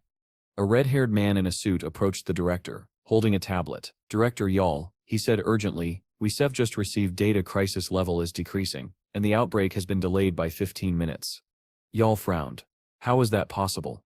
The man hesitated, picturing the dissipating portal and slain monsters. It only happens if a large number of entities inside the rift are killed, or if the rift begins collapsing on its own, but this decrease is too steady for natural decay. Yal folded his hands, thoughtful. So someone sits fighting in there. The staff member nodded nervously. Yes, sir. But, he hesitated. It must be. Yal sits, sharp gaze lifted. What is it? The man swallowed his words. Nothing, sir. The operation will proceed in 30 minutes as planned. Yal nodded slowly, watching him leave. I see. Back at the temporary base, Manhwa turned toward me. It's Sep's time, he said quietly. They Sep starting the operation. Me took a deep breath, staring at the flickering monitor that displayed the rift's unstable energy patterns. Somewhere inside that chaos, she knew Daejun was already there. Half an hour later, Manhwa stood in the command room, fuming. His voice rose in anger, echoing off the concrete walls. Where is he? How could he just disappear like that? Me shot him a sharp glare, her patience wearing thin. He didn't run away. Didn't run away? Manhwa snapped. He left after checking the rift, and now Sep's gone. What else do you call that? He's not the type to run, Me retorted, her voice steady but fierce. Startled by her outburst, Minok flinched. Why are you yelling at me now? He barked, pointing a trembling finger at her. How would you even know what kind of man Daejun is? What are you, close with him or something? Before Me could answer, a calm voice cut through the noise. I didn't run away. Everyone froze. Daejun was standing behind Manhwa, silent and still, so quiet that no one had felt him approach. Manhwa turned, his face draining of color. I didn't even sense you. Daejun stepped forward, expression unreadable. You wouldn't have, he said simply. Me exhaled in relief, while Minok stood with his head lowered, shame and awe mixing on his face. Without another word, Daejun handed Me a set of flyers. Distribute these to the team leaders, he said. Every group needs to know the layout before deployment. Manhwa's hands trembled. He was 7th in the national rankings, an S-class veteran who'd fought for 8 years. Yet he hadn't even noticed the man's presence until he spoke. The invisible weight pressing down on him was suffocating. Who is this man? He thought. Daejun ignored his stare and continued speaking to Me, giving instructions in a low, precise tone. Me blinked in surprise when he suddenly said, Gather everyone, we shall begin the briefing now. Moments later, the entire task force, over 100 hunters, stood assembled outside the temporary headquarters. Debjun stood at the top of the stone stairs, hands clasped behind his back, surveying the restless crowd. Among the hunters, whispers spread quickly. "That Sips him?" muttered a red-haired man in disbelief. "That Sips the commander-in-chief?" His bald partner snorted. "Do the higher-ups want us to die or something?" "It's the director's order," the red-haired hunter growled, glaring up at Dejun. Tension rippled through the group. Miji stepped forward, hands raised. "Everyone, please calm down. We are about to start the briefing." The shouting didn't stop. Accusations flew, skepticism, anger, mockery. Dejun remained motionless. Then, quietly, he exhaled and released his aura. The air trembled. An immense pressure slammed into the hunters like a tidal wave. Conversations stopped mid-sentence. Even the S-ranks flinched, their instincts screaming danger. The bald hunter, who had just been yelling, trembled uncontrollably. What the hell?" When Dejun finally spoke, his voice was low but carried like thunder. "Pay attention." The silence that followed was absolute. Then, calmly, he began. "The briefing starts now." The crowd straightened involuntarily, focused entirely on him. Even me and Niji stared, startled by the commanding weight of his tone. The man standing before them radiated not arrogance, but power, the kind that came only from absolute control. "I've divided the operation zone into 9 sectors, a 1 through a 9, he said, gesturing toward me, who began distributing the printouts. As the hunters unfolded the pages, murmurs filled the air. "It stats? A map?" "Yes," Dejun said. "A detailed one." One man, young, long-haired and visibly skeptical, raised a hand. "Is there any proof that this map is accurate?" Dejun looked at him, expression unreadable. "Even if I told you, you wouldn't believe me." The man frowned. "That sip's not an answer." "It set's the only one you regretting," Dejun replied coolly. "Whether you believe me or not is your choice." Another hunter clenched his fists. "We have the right to question you. None of us even know who you are." Dejun turned his head slightly, his voice steady. "You still know if there's still time after this operation." The man fell silent. Continuing without hesitation, Dejun said, "USIT'll also be using the Rift Management System. It's an application that connects directly to the Hunter Bureau SEP's internal registry. It provides updated environmental data and monster readings for all active dungeons." He held up his tablet. "All data for the S-Class Rift on Mount Wuman is contained here. Every monster, every movement." The bald man glared. "You expect us to believe that?" "Yes." His answer was simple, immediate, and absolute. The long-haired hunter slammed a fist into his palm. "Stop acting like you know everything. We are risking our lives out there." Dejun lowered his head slightly. "I know." His voice softened. "You scared. Everyone is. This rift, it sets the largest since the Mali incident." He looked up again, eyes sharp as steel. "And yes, I am just a government employee handing you paper maps before a suicide mission, but that doesn't change what we have to do." He clenched the papers in his hand. "Maybe none of you believe we can succeed. Maybe some of you think you are already dead." Silence. "But if this operation is going to succeed, you still have to trust me." His voice rose, steady but fierce. "You still have to believe, not in the system, not in the Bureau, but in me." He looked around the silent crowd, his gaze meeting every pair of eyes. "If you give me that trust, I'll make sure every one of you walks out alive." For a long moment, no one spoke. Then a murmur spread through the ranks. "Did he say 9 sectors? Wait, this map, it shows the monster clusters exactly." One of the hunters gasped, staring at the sheet in his hands. The readings, they matched the sensors. "It's real." More heads turned toward Dejun, their disbelief slowly turning into something else. Hope. Dejun stood tall on the stone steps, his voice calm yet absolute. "Prepare yourselves," he said. "We move soon." Above them, the rift pulsed in the sky like a living wound, red light spilling across the horizon. After entering the rift, one of them looked at the printout in disbelief, realizing that the map was accurate. Even the location of the monsters matched perfectly. The long-haired man stared ahead without a hint of emotion when a voice crackled through his earpiece, informing him that teams 1 through 5 were moving into Zone A7. Nearby, the girl listened closely as she received her own update. Teams 6 through 10 formed Team B, responsible for Zone 9. Holding a tablet against his chest, June announced that Team 11, the supply unit, would follow Team A. If anything happened, they were to report to him instantly. Everyone straightened with determination as orders rang out, instructing Team A to move forward. When Team B was called next, the girl turned around with a questioning look.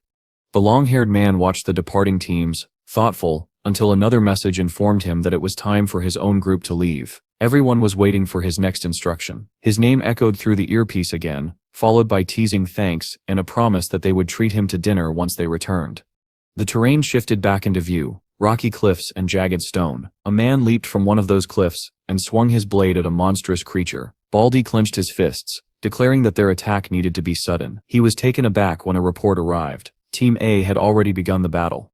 He gritted his teeth and shouted that they would not lose today. Rallying his squad, he charged forward, vowing that the creature would die in hell. Dune observed the unfolding fight from afar, silently hoping they would finish quickly. Young Chell looked on in shock, asking who had taken command. Below, the man's sword cut decisively through the chaos. The battlefield erupted as hunters clashed with a swarm of monsters. The bald man roared as he hurled a devastating punch. Countless creatures lunged at them, howling, but were quickly knocked aside. Screams filled the air. The long-haired man exhaled deeply while someone beside him remarked that such strength was expected from Manhwa. Baldy spat in irritation, grumbling that he was struggling and felt this area had been cleared enough. Corpses of monsters carpeted the ground. A new report confirmed that Team A had secured Area 7. Dujun nodded, praising their work and directing them toward Area 8. The men frowned when Baldy joked that if he were the director, he would appoint Manhwa as commander-in-chief. Someone told him to focus on the battle. With a sigh, he wondered what nonsense he was even thinking. Manhwa smiled faintly, remembering some recent words right before an order rang out for everyone to stop. Even the monsters froze in confusion as the rule announcement continued. From the cliffside, Dojin spotted something alarming: black goblins. These were the type that attacked by exploding. If they detonated too close, their armor would be useless. He added that the only advantage was that these goblins never attacked first, so with caution, they could avoid danger. A large group advanced through the rocky plain. Dune checked his tablet again, and warned them that they had entered a zone filled with electric traps. Stepping into one meant instant death, even for the highest-ranked hunters.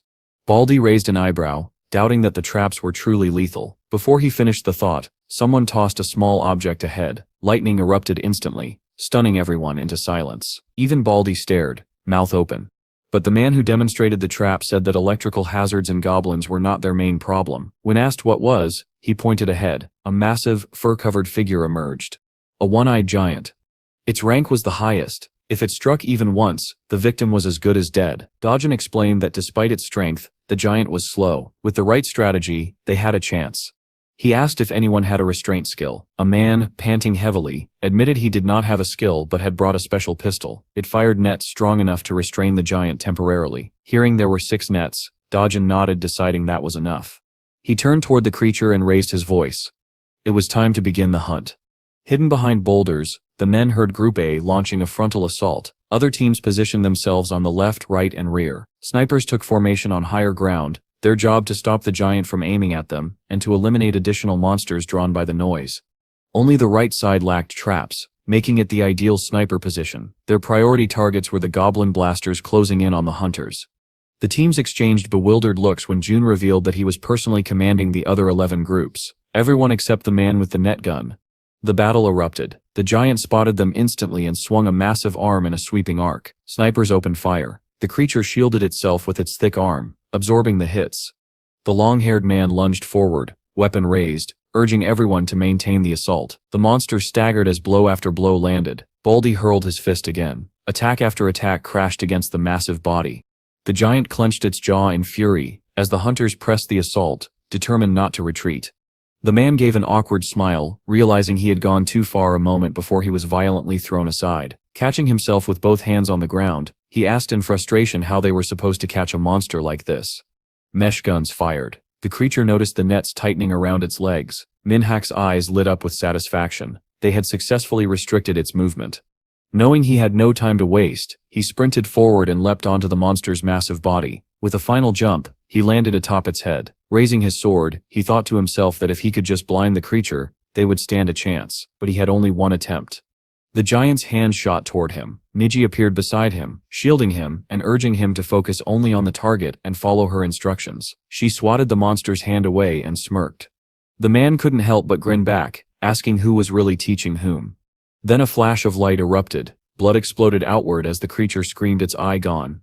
Baldy spun around in fear, asking what had happened. Monsters stirred at the sound and began to move in their direction. Snipers fired rapidly, but there were far too many approaching.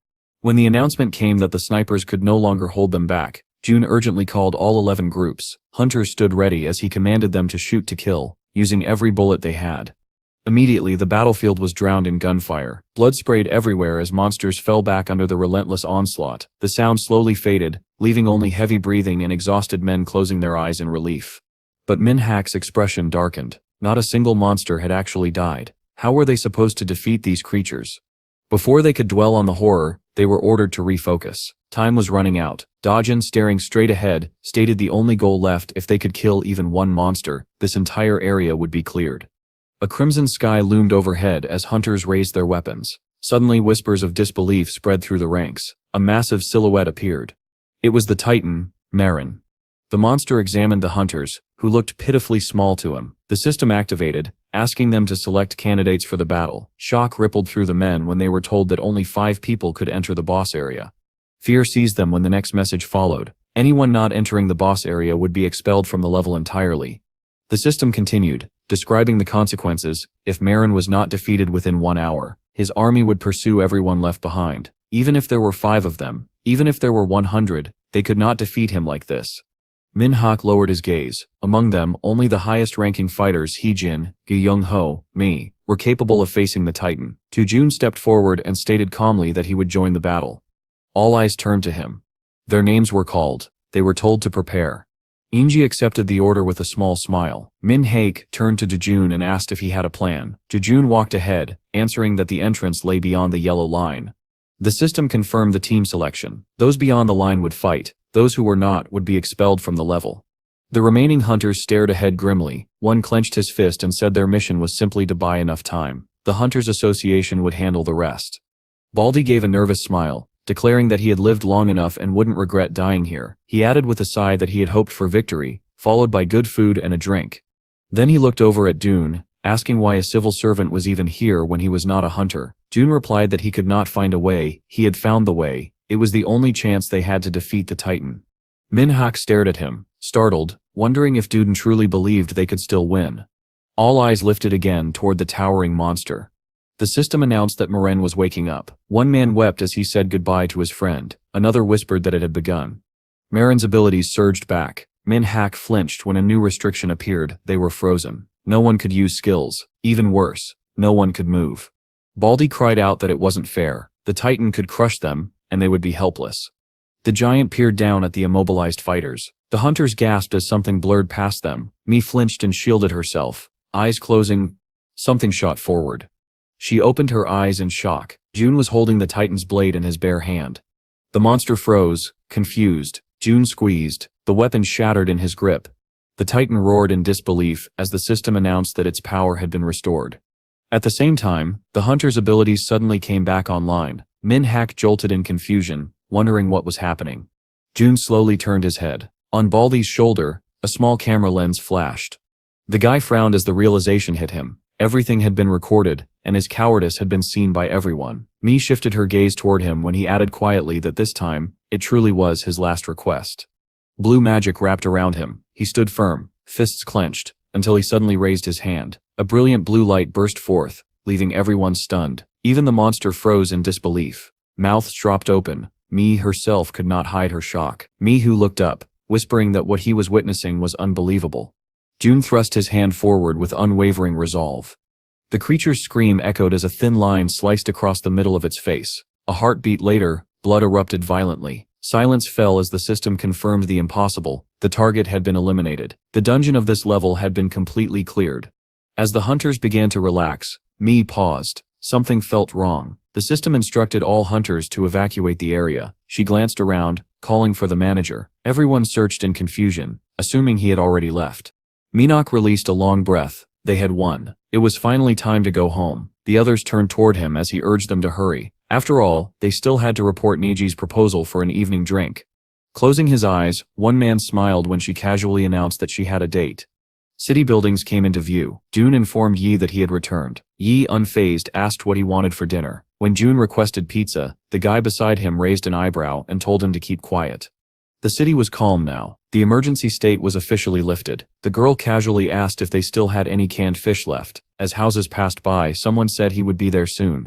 Inside a warmly lit home, the dragon was called to eat. He launched himself forward, tail wagging with enthusiasm. Seeing the dish, he cried out joyfully, declaring that Yuna's cooking was the best, as usual. The girl looked down, wondering when her father would return. She frowned when Iso pointed out that it seemed the owner would not be coming tonight. Iso politely asked if he could eat the leftover dish. Yi lifted the plate, insisting he had already eaten his share. Iso quickly admitted he was joking and told her not to worry. After all, the owner was invincible. She grinned, asking if he truly believed that. The indignant dragon puffed up, reminding her that she had seen it with her own eyes. As he struggled to reach the plate, he declared that the owner was incredibly strong. When he finally succeeded, Yuni let him have the food, and he wondered whether she would take her words back. A sudden tremor shook the house. They froze. The girl anxiously asked what that impact was. Iso stared at the dish in horror, realizing he had almost dropped it. A television broadcast flickered on, reporting that a dragon had appeared in the Bambi area of Kacho County. Its features resembled the mollusk that appeared 3 years ago in Busan. Another tremor struck. Iso tried to save the plate but failed. Everything spilled onto him. He wailed about the wasted chicken as the girl scolded him in frustration. Leaping out the window, he declared it was over. Yuni called out, asking where he was going. Tying her shoelaces, she muttered that he always caused trouble when her father was not home. A purple dragon appeared outside, surrounded by flashing police cars. People watched in astonishment as the messy guild arrived. From this moment onward, the area was under their control. Jonho stared at the creature, asking whether it was the same rank as the mollusk. The answer came yes. Nara drew her bowstring. Dongan looked at her in surprise, asking what she thought she was doing. She explained calmly that while the dragon remained still, they might as well handle the situation quickly by striking its eye. Hu nervously called out to her. The guy nearby asked what she would do if the creature became enraged, and whether she understood how many civilians were present. He agreed with Dongan, acknowledging her frustration but cautioning her to reconsider the attack. Suddenly the dragon turned its head. Everyone froze. Hu whispered in fear, asking if something was behind them. He looked up. There was a red spark in the sky. Iso was already sprinting toward the battlefield. The purple dragon stared in shock at the massive red dragon descending onto the scene. Iso growled furiously at him. People were stunned. Another dragon had appeared. Ixalu peeked from behind Hu's shoulder, asking if it wasn't strange. They had seen this red dragon before. A man with glasses adjusted his frames as recognition struck him. The number on the red dragon's forehead confirmed it. This was the beast Dejun had tamed, the pet he had spoken of, the one he had claimed would reveal his talent as a trainer. Iso lunged at the purple dragon with full force, shoving it back into the rift as startled onlookers gasped. Yuni's shoes slapped the pavement as she ran toward her pet. Calling out his name, she knelt and shielded herself with her hands as the purple dragon nursed its wounded head. He frowned, demanding to know who had dared to strike him, but then he heard a familiar voice and froze. Iso stood before him, arms crossed. The purple dragon trembled as the red dragon stated he had made 2 mistakes. When he nervously asked what they were, Iso struck him and growled that the first mistake was entering without permission. Crooking his finger, he beckoned him closer. The purple dragon lowered his head. Iso then asked if he knew what hot stewed chicken was. Teary-eyed, the dragon confessed he did not. Iso scowled. That was his second mistake. The purple dragon bolted away in terror. Clenching his paw into a fist, Iso declared with chilling finality, "Today, you are a dead man." When his name is called, the girl waves at him with visible worry. Confused, he asks how she even ended up here. Pointing a finger at him, Yuni explains that she followed him because she was afraid he would cause trouble. He tells her she should not take such risks. If the owner discovers this, he will be ruined. The purple dragon clenches his jaw and growls, demanding to know how a mere man dares to address the Lord so informally. Before he can act, Isis steps forward and coldly asks what the dragon intends to do to a member of the owner's family. Yuni stares in surprise as Isis reveals that she is his master's daughter, a great man who makes legendary spicy chicken stew, and this dragon dared to threaten her. The dragon, marked with the number 9 on its forehead, trembles. He declares that this cannot stand, and that he must strike himself 5 more times. Sitting on the purple dragon with arms crossed, Isis frowns as the trembling creature asks how much longer he must continue. Yuni, worried, shouts that she already feels sorry for him and tells Asu to stop and return home. But Isis insists that this is not enough to awaken the bitter taste of the hellish Joseon society. His ears perk up, however, when Yuni promises to make him more chicken later. In the next instant, only a cloud of dust remains as the dragon vanishes. Isis, still frowning, tells the dragon to consider himself lucky, but if he ever goes out again without permission, he is truly finished. The dragon swears he would never dare. Yuni, feeling pity, asks if the dragon had nowhere else to go, which is why he appeared here. She smiles, wanting to invite him home, but realizes she must ask her father first. Isis is clearly displeased. He is then drawn to the girl as she wonders out loud whether dragons can shrink like Isis. Suddenly, he transforms into a small, adorable form. Yuni pats his head, praising him and calling him cute. Smiling, she suggests they go home, adding that if her father refuses, she cannot do anything about it. The dragon cries with joy, convinced that the daughter of the owner is nothing less than an angel. Meanwhile, Hayaku and his colleague rush forward, blocking the angry members of the Mezi Guild from advancing. An irritated Dongan grabs the arm of a civil servant in a brown suit, while the man nervously tries to explain the priority protection protocol of the zone. Mira, the blue-haired huntress, watches in confusion.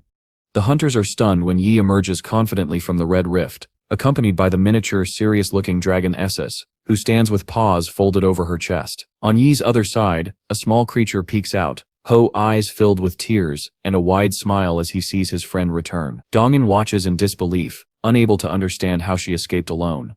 Chief Dun runs up to Yi, eyes bulging, loudly asking if she is hurt. Yi smiles awkwardly, touching a finger to her cheek. Hu, sweating nervously, wonders how she even survived entering the rift without equipment. A moment later, the man in the business suit anxiously asks if the dragons are with her by chance. Hu looks at the small orange and purple dragons in horror when Yi explains that he had already seen them before.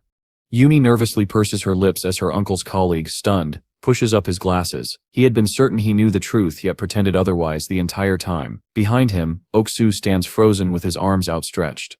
Mira approaches one of the dragons, studying him with growing suspicion. She concludes that they truly are dragons. The civil servant panics, insisting they are merely pets, belonging to his department. He grabs Issa's cheeks and stretches them while calling the dragons cute. Kirill acts innocent, playing along, towering over them. Hu awkwardly calls them puppies. Issaz, still being pulled by the cheeks, glares sharply and warns him that he is choosing death. Hu immediately lets go and sighs in relief.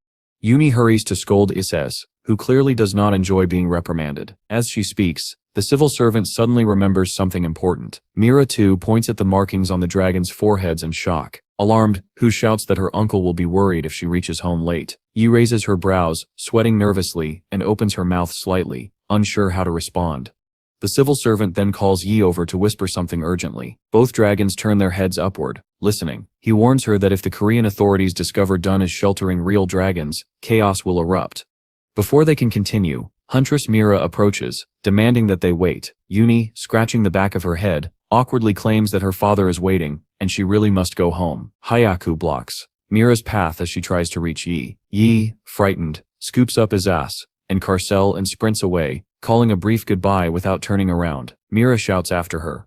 Dongan, the Messy Guild leader, places a hand under his chin, realizing something. The Hakan he met inside the rift was actually Dun, and the creatures with him were dragons. He frowns deeply, his thin black eyebrows arched, a crease forming beneath his eye. Scratching his head, he stares ahead in complete confusion.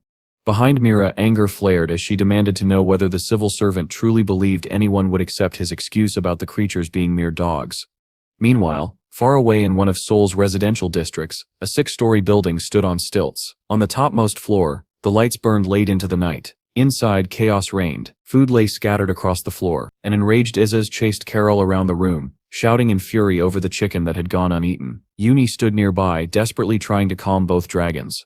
The purple dragon finally lifted his head in confusion. Yuni reminded the furious orange creature that he needed to clean everything before her father returned. Clenching his tiny fist, Izzaz declared that he would start cleaning immediately. Placing a hand on her chest, Yuni joyfully asked if he could really handle it. In response, the orange dragon leapt high with determination, clutching a duster and rag like essential weapons. He declared that he could accomplish anything. Moments later, he stood atop a robot vacuum cleaner like a commander riding into battle, zooming around the room with a mop in hand. Izzaz rode victoriously through the apartment. Yuni organized the scattered items with Carol's help. Then her phone rang. She picked it up, saw her father's name on the screen, and answered with a bright smile. She invited him home for kimchi stew. Issaz, still riding the vacuum cleaner, rushed toward her. As she ended the call, the little dragon hopped onto her shoulder and asked if she could buy pizza instead. Yuni immediately shut him down, saying no one had asked him. Issaz froze in place, his eyes filling with tears, demanding to know why he was being ignored. Elsewhere, Jun lowered his own phone after ending the call. Smiling to himself, he decided he would buy a pizza anyway. Above him, a news report played on a giant overhead screen. It announced the appearance of a dragon and a creature referred to as Bambi. He looked up, stunned, as footage appeared on screen. Massive, true-form images of Izas and Carol locked in battle. Realizing his pets had once again caused trouble, Jun sighed in frustration. Sometime later, Jejun arrived at the apartment, holding a pizza. Yi greeted him with a ladle in hand, asking if he had been hurt. Jejun smiled softly, assuring his niece that he was fine. Seeing his master return, the delighted Izas clung to Dujin's leg, tongue out, eyes gleaming with anticipation of food. Dujin examined his niece carefully and confirmed she was unharmed. Then, looming over Izas, he emitted a menacing purple aura and asked whether the dragon was happy to still be alive. Izas instantly froze, cracking like a statue about to shatter. Carol peeked nervously from the doorway. Jejun walked further inside with the pizza. The purple dragon stared thoughtfully at the man. This was the person even his master addressed as Lord. Jejun stopped in the center of the room. Yuni covered her mouth in shock as Carol fell to one knee, bowing with deep respect to the master. Awkwardly twisting her fingers and looking down, Yuni asked her father if they could keep this new dragon as well. Jejun lowered his gaze, studying the creature. Yuni began explaining in a soft, pleading tone how the dragon had been left all alone in the desert. Hearing his niece's explanation, Jun granted permission. Yuni's face lit up with pure joy, and Carol blushed, placing his paws against his cheeks. The dragon dropped to one knee again, confirming his name as Carol. Even Dujin's assistant standing behind him was taken aback. Dujin smiled warmly, complimented the dragon's name, and said they would all get along. The master then walked away to take a shower, while Yuni rushed to prepare dinner. Ozza stood there, confused and uneasy. A moment later he tugged on Yuni's apron as she cooked. Frowning, he indignantly demanded to know why she had not given the new dragon a nickname. Yuni continued chopping onions and explained with a smile that her father simply liked the monster's real name. Lifting his ass into her arms, she confirmed that his own name was indeed cool, but she still called him by his nickname affectionately. After placing the orange dragon on the sofa, she asked him to watch television while she cooked. His ass, dejected, lowered his head. Tears formed in his eyes as he sat alone. At the same time, Jun stood elsewhere in the apartment, staring seriously at a cracked window pane covered in newspaper. He folded his arms and asked Is if he had broken the glass. Under the ceiling lamp's glow, the dragon snapped in indignation, but Joan grimly announced the punishment: he would not be getting pizza. As night settled over the city, the lights in the apartment dimmed one by one until the entire room was wrapped in darkness. Yi Ji-jun, and their newest pet Carol, wished each other good night. Only Izas remained silent, tears quietly slipping from his eyes. Both dragons slept together on the floor, under one blanket. The purple dragon curled to the side, while the orange one sprawled out, muttering about pizza in his sleep. Iz eventually opened one eye, drooling slightly, when he felt a gentle hand nudging him awake. He slowly sat up, rubbing his eyes, and saw Yuni standing before him holding a plate. His plate, and on it, 2 slices of pizza.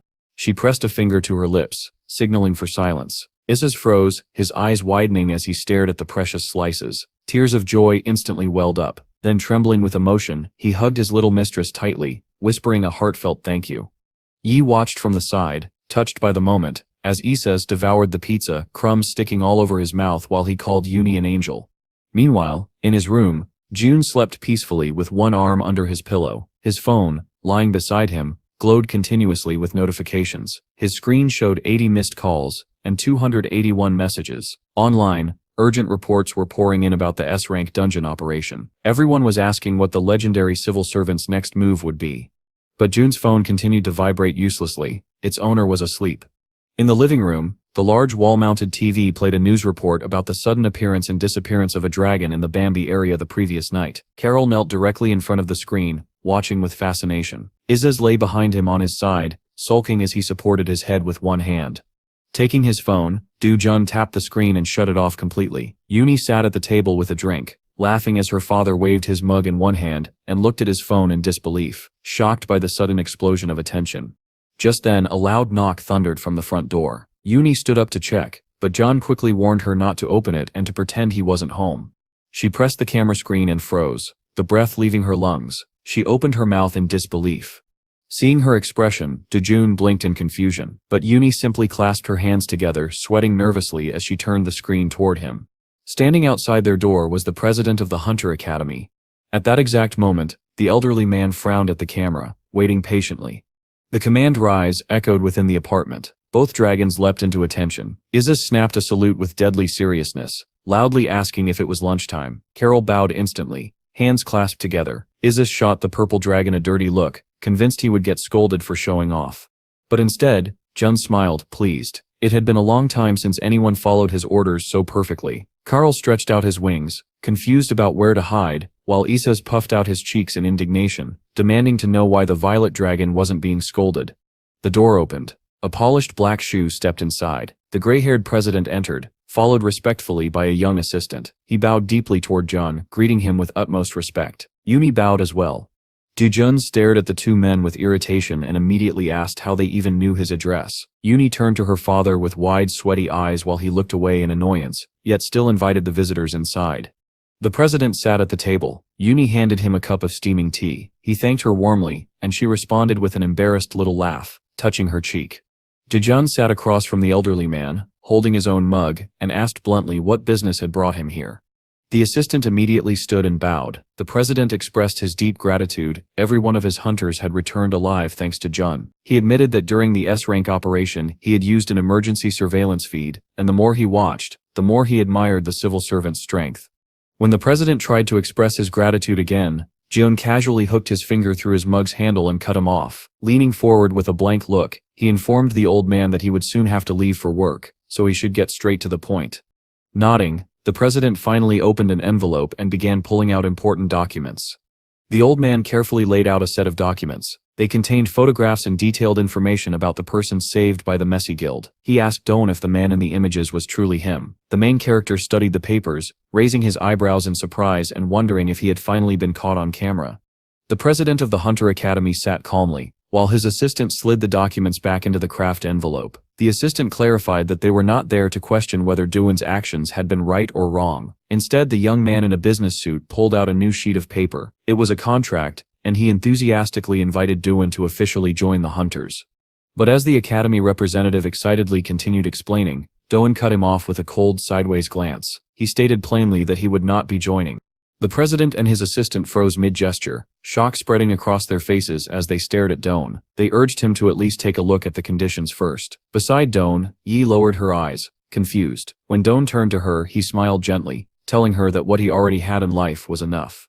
The girl looked at him with curiosity, then smiled. Meanwhile, Doan's thoughts drifted back to his former life, a world filled with blood, power struggles, and endless battles. He remembered dying, coming back fighting again, and ultimately defeating everyone. Yet victory had brought him neither fame nor wealth, only loneliness.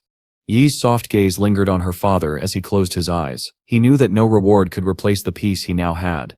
The president brightened, leaning forward eagerly when Doan added that he would consider the offer, but only if the Academy showed a little sincerity. Remembering past frustrations, Doan asked for permission to conduct a joint inspection of the B-rank rift with the dungeon department. The old man froze, his face covered in sweat. That request directly violated the law. Understanding this, Doan sighed, acknowledging that nothing could be done in that case. Then suddenly the president thrust out his hand, offering a solution. He proposed granting Doan full authority over the fault itself. With serious eyes and a piercing stare, he asked what Doan thought of the offer. Doan simply raised his hand and calmly replied that he still could not become a hunter. Civil servants were strictly forbidden from holding another official position. The president's expression twisted with frustration, his lips trembling as he tried to hold back irritation. His assistant shot him a desperate look, reminding him that they needed the brunette for the upcoming breakthrough. The president groaned that he knew that already. Both men stared at Doan in confusion when he casually added that they could still rely on him if brute force was required. The old man's jaw dropped open and his assistant folded his hands in admiration. Then the president abruptly stood up, planting both palms on the table. He declared loudly that this was more than enough. His assistant stood behind him, smiling broadly while holding the documents. With renewed determination, the president decided they would reveal everything at once. The scene shifted to the fault management department, where chaos erupted as a loud voice shouted in disbelief. A man named Hu stared at his phone with his mouth hanging open, screaming to his colleagues that the Messy Guild had signed a contract with them. The department head threw up his hand in triumph. News spread quickly. Doan had gained the right to control the B-rank rift. The entire team exploded with excitement. The top boss pointed upward dramatically, announcing that they would have a corporate party to celebrate. A young man clapped with joy. Another man with a red tie called Doan, speaking kindly and urging him to come quickly so the celebration could begin. Standing outside the conference room doors, Doohan promised he would join after his meeting. The boss assured him that the moment he arrived, they would all head out together for dinner. When the call ended, the Hunter Academy president noted the surprisingly warm relationships within Doan's team. Doan smiled, saying that the people there were genuinely good. The assistant politely gestured forward, inviting Doan inside and informing him that a foreign hunter would soon be joining them. A pair of patent leather shoes stepped along the carpeted floor. At the airport, a dark-haired man wearing sunglasses and a summer shirt lifted his gaze as a plane roared overhead. Bathed in sunlight, he looked around the bustling arrival area. It was here, in this calm yet powerful land, that the legendary Emperor of the Sword himself served as guardian. The foreign hunter stood amidst the airport crowd, casually blowing bubbles with his chewing gum. With a confident smirk, he thought that becoming the #1 hunter in the world would be far easier than people imagined. Removing his tinted glasses, he grinned broadly and hoped that his opponent, Gangain, would at least last a few moments against him. The scene shifted to the conference room, where all the invited attendees had already taken their seats. The president of the Hunter Academy and his assistant sat at the center of the long table. The old man closed his eyes thoughtfully, trying to remain patient, while his anxious assistant stared at his phone, unable to understand why their foreign guest was so late. 3 other Academy members seated nearby also felt increasingly uneasy. Dojin sat alone at the opposite end of the room, calm and silent. A young girl on the other side of the hall raised her hand, informing everyone that the foreign ranker was inexplicably delayed. Her long-haired colleague lifted his hand as well, suggesting that the foreigner likely did not take the meeting seriously due to the absence of the Behemoth Guild. Before anyone could respond, the conference room door burst open with a loud kick. A ranker wearing sunglasses walked in with exaggerated confidence. Removing his shades, he announced his arrival with a smug smile. A green-haired hunter stood up in shock, leaning against the table as his jaw dropped. The foreigner casually asked where Gangan was, adding to everyone's confusion. He waved his hand while attempting to explain something, but the language barrier rendered his words meaningless. A mustached hunter glared at him in irritation as sweat trickled down his face. Clutching his head, the green-haired man cried out in frustration, unable to comprehend a single word. His colleagues silently sympathized with him. Only then did the foreigner realize he had forgotten to activate his translation artifact. He reached into his pocket and pulled out a small box that instantly converted his speech into Korean. With renewed confidence, the foreigner approached the green-haired hunter, extended his hand and introduced himself as Kaki. The hunter could only stare with his mouth hanging open. Kaki swept his gaze across the room and smiled, already imagining how well these hunters would serve as his subordinates. A blue-haired girl and a shaggy-haired man stared back at him in bewilderment, confused by the foreigner's scrutinizing stare. Kaki rubbed his chin thoughtfully while behind him, quiet murmurs of irritation spread across the room. He then turned his attention to Dojin, examining his neat suit and mistakenly assuming that he must be an S-rank hunter. Kaki let out a light chuckle, concluding that this man had likely been sent by the Korean government to clean up after others. Dojin sat unmoved, his expression indifferent, as Kaki confidently took the seat beside him and remarked with annoyance that he at least appreciated the presence of real fighters in the room. At that moment, the president of the Hunter Academy, wiping sweat born of anxiety, awkwardly suggested that they begin the meeting. He recalled the rift located deep within the mountains and forest, and began summarizing its history. 10 years earlier, a massive hole had appeared on Mount Sod, an anomaly soon labeled the center. To suppress it, Hunter Gan Hakan founded the Behemoth Guild. Over the course of 3 years, the guild attempted 20 dives, but suppressing the center proved impossible due to its unpredictable difficulty. The screen displayed footage from the Behemoth Guild's first entry. Inside the rift, floating islands with trees and plants drifted under a night sky filled with stars. A hunter screamed as the ground beneath them suddenly shook. When the tremors stopped, they found themselves at the edge of a cliff, staring at a massive dragon and other colossal monsters lurking below. Dujin's eyes widened as he watched the recorded scene. A blonde hunter in the video looked up at a monstrous figure diving toward them and shouted a warning. Her teammates immediately prepared their weapons. Gan Hakan leaped into the air, roaring as he swung his blade with tremendous force at the creature descending upon them. His jaw tightened with fury as he braced for impact. The assistant pointed to the screen, explaining that after that expedition, experts concluded that conquering the dungeon would be impossible even within 100 years. The 3 Academy hunters listening were stunned. The foreign ranker, however, flashed a confident grin. The president explained that this was exactly why the hunters had been summoned today. Dojin, unimpressed, sat expressionless. A shaggy-haired hunter raised his hand to ask how the rift compared to Marin. With eyes closed, the president replied that they only had a hypothesis, and began to explain, just as the trio of hunters stared in disbelief. The president's words hit the room sharply. The dungeon they were discussing could make even Marin seem like a child's toy. The blue-haired girl glanced at Dojin, asking in confusion whether he would also be joining the expedition. But even the academy did not yet have a definite answer. Her two colleagues lowered their heads with concern, a reaction that did not escape the foreign ranker's attention. Kaki turned toward them, baffled. He could not understand why everyone was so worried about a man who was not even listed among the elites. The room fell silent when someone announced that further details would be known once the Behemoth Guild returned. The president asked everyone to wait. The shaggy hunter shot Kaki a displeased glare when the foreigner pointed directly at Dojin and demanded to know who he was. Wiping sweat from his brow, the president enthusiastically introduced Dojin as Mr. Lee, the acting commander of the S-rank large-scale rift. Kaki's jaw tightened. The idea that a civil servant in a suit would be ordering him around irritated him deeply. With a sideways glare at Dojin, the foreigner scoffed that he could easily kill a weak commander.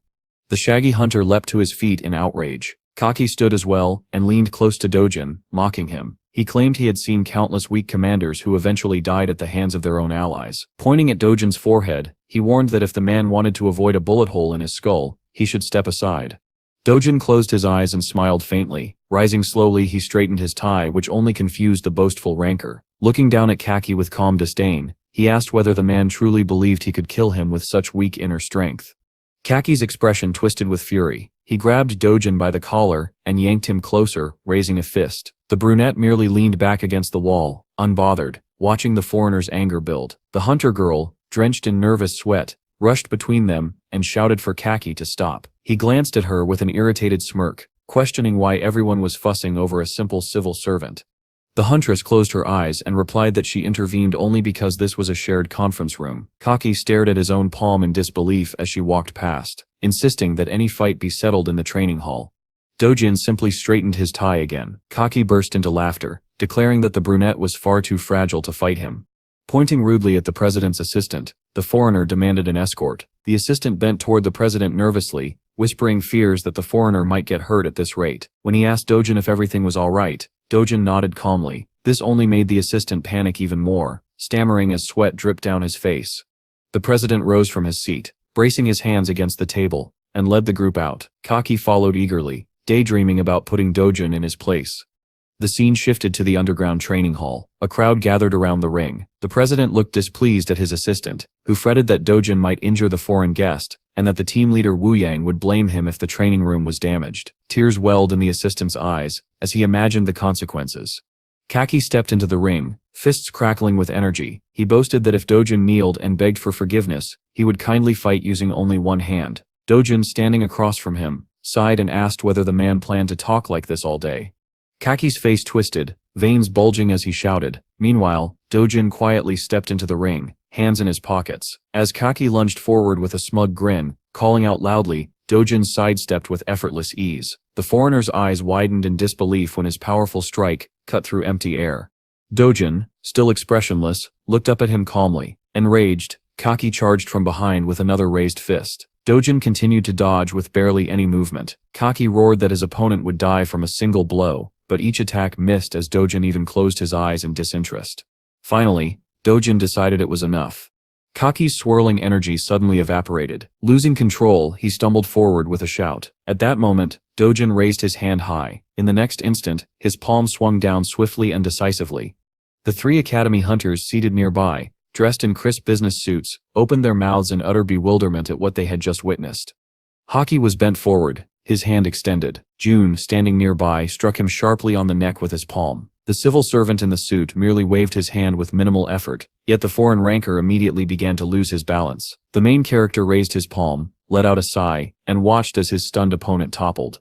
When Chalky finally collapsed on the surface of the ring, Juzhen stepped away. With his hands in his pockets, he calmly walked down the steps toward the shocked hunters who had witnessed the scene. The assistant rushed toward the fallen ranker, and the unhurried main character informed the president of the Hunter Academy that he had not struck hard. The man, he added, would regain consciousness in a few minutes.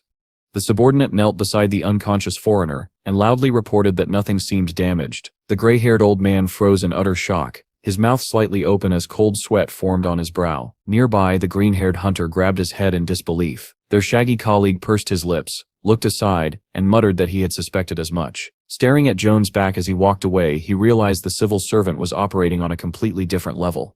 The scene shifted to a building filled with cafes and restaurants. Night had fallen, lights glowed from within, and cheerful voices filled the air. The employees of the Fault Research Department, along with June who had just arrived, gathered for their corporate evening. They joyfully celebrated the occasion and savored the beef their chef had purchased.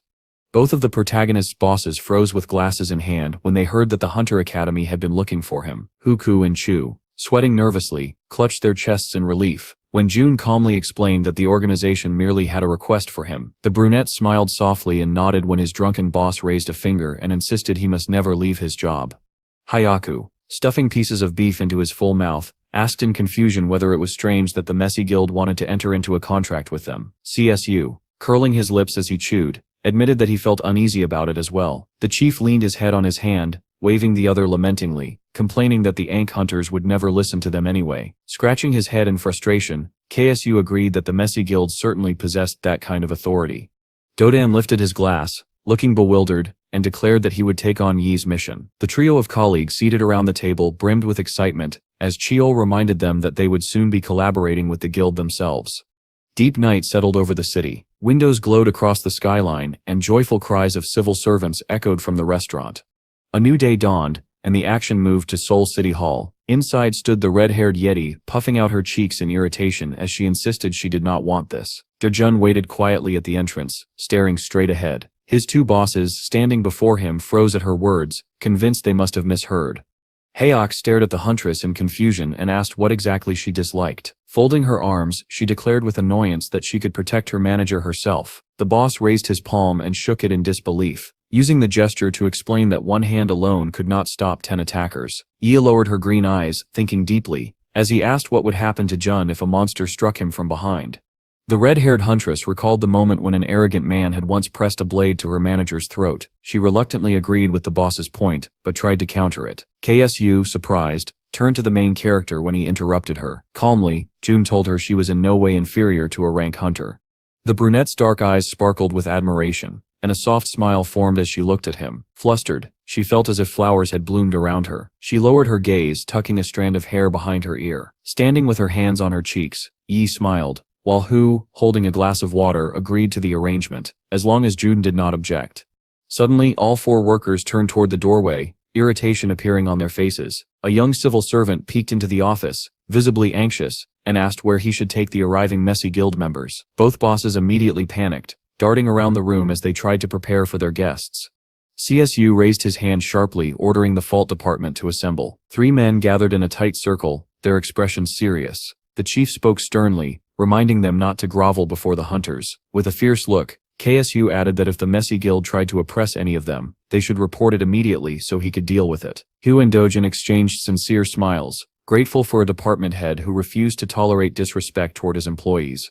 A moment later, a trio of hunters from the Messy Guild entered the office. All 3 were dressed in strict black suits. The instant CSU saw them, his teeth chattered, and with a trembling hand he whispered to his subordinates to put all their strength into their gaze. Mia and Dongan stared at the newcomers in utter confusion, while KSU and Hayaku tried to hide their excitement behind intimidating looks.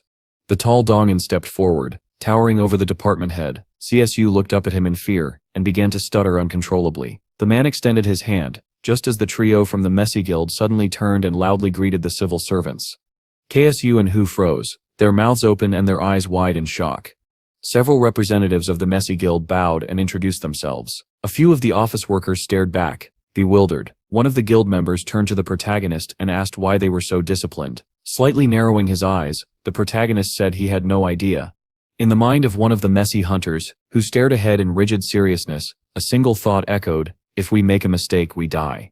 Yell, sitting with folded hands, stated that they now understood exactly what kind of man Mr. Jun was. If they understood, he continued, then they must serve him wholeheartedly and without question. Dongan, hands clasped behind his back, wondered with mild alarm whether the main character remembered his outburst from last time. Why had he lost his temper then? Covering his mouth with his hands, the cold-faced president of the Hunter Academy declared that if the relationship between him and Mr. John ever soured, the blame would fall squarely on them. Under no circumstances were they to offend him. Nervously, the dark-haired man hoped the main character had forgotten his earlier curse. Passing by the group of Messy hunters, the protagonist told them to sit. He announced that he would prepare tea for them. Dongan, startled and embarrassed, insisted he could make the tea instead. He raised his hand awkwardly, trying to call out to the main character, offering to prepare the tea himself if necessary.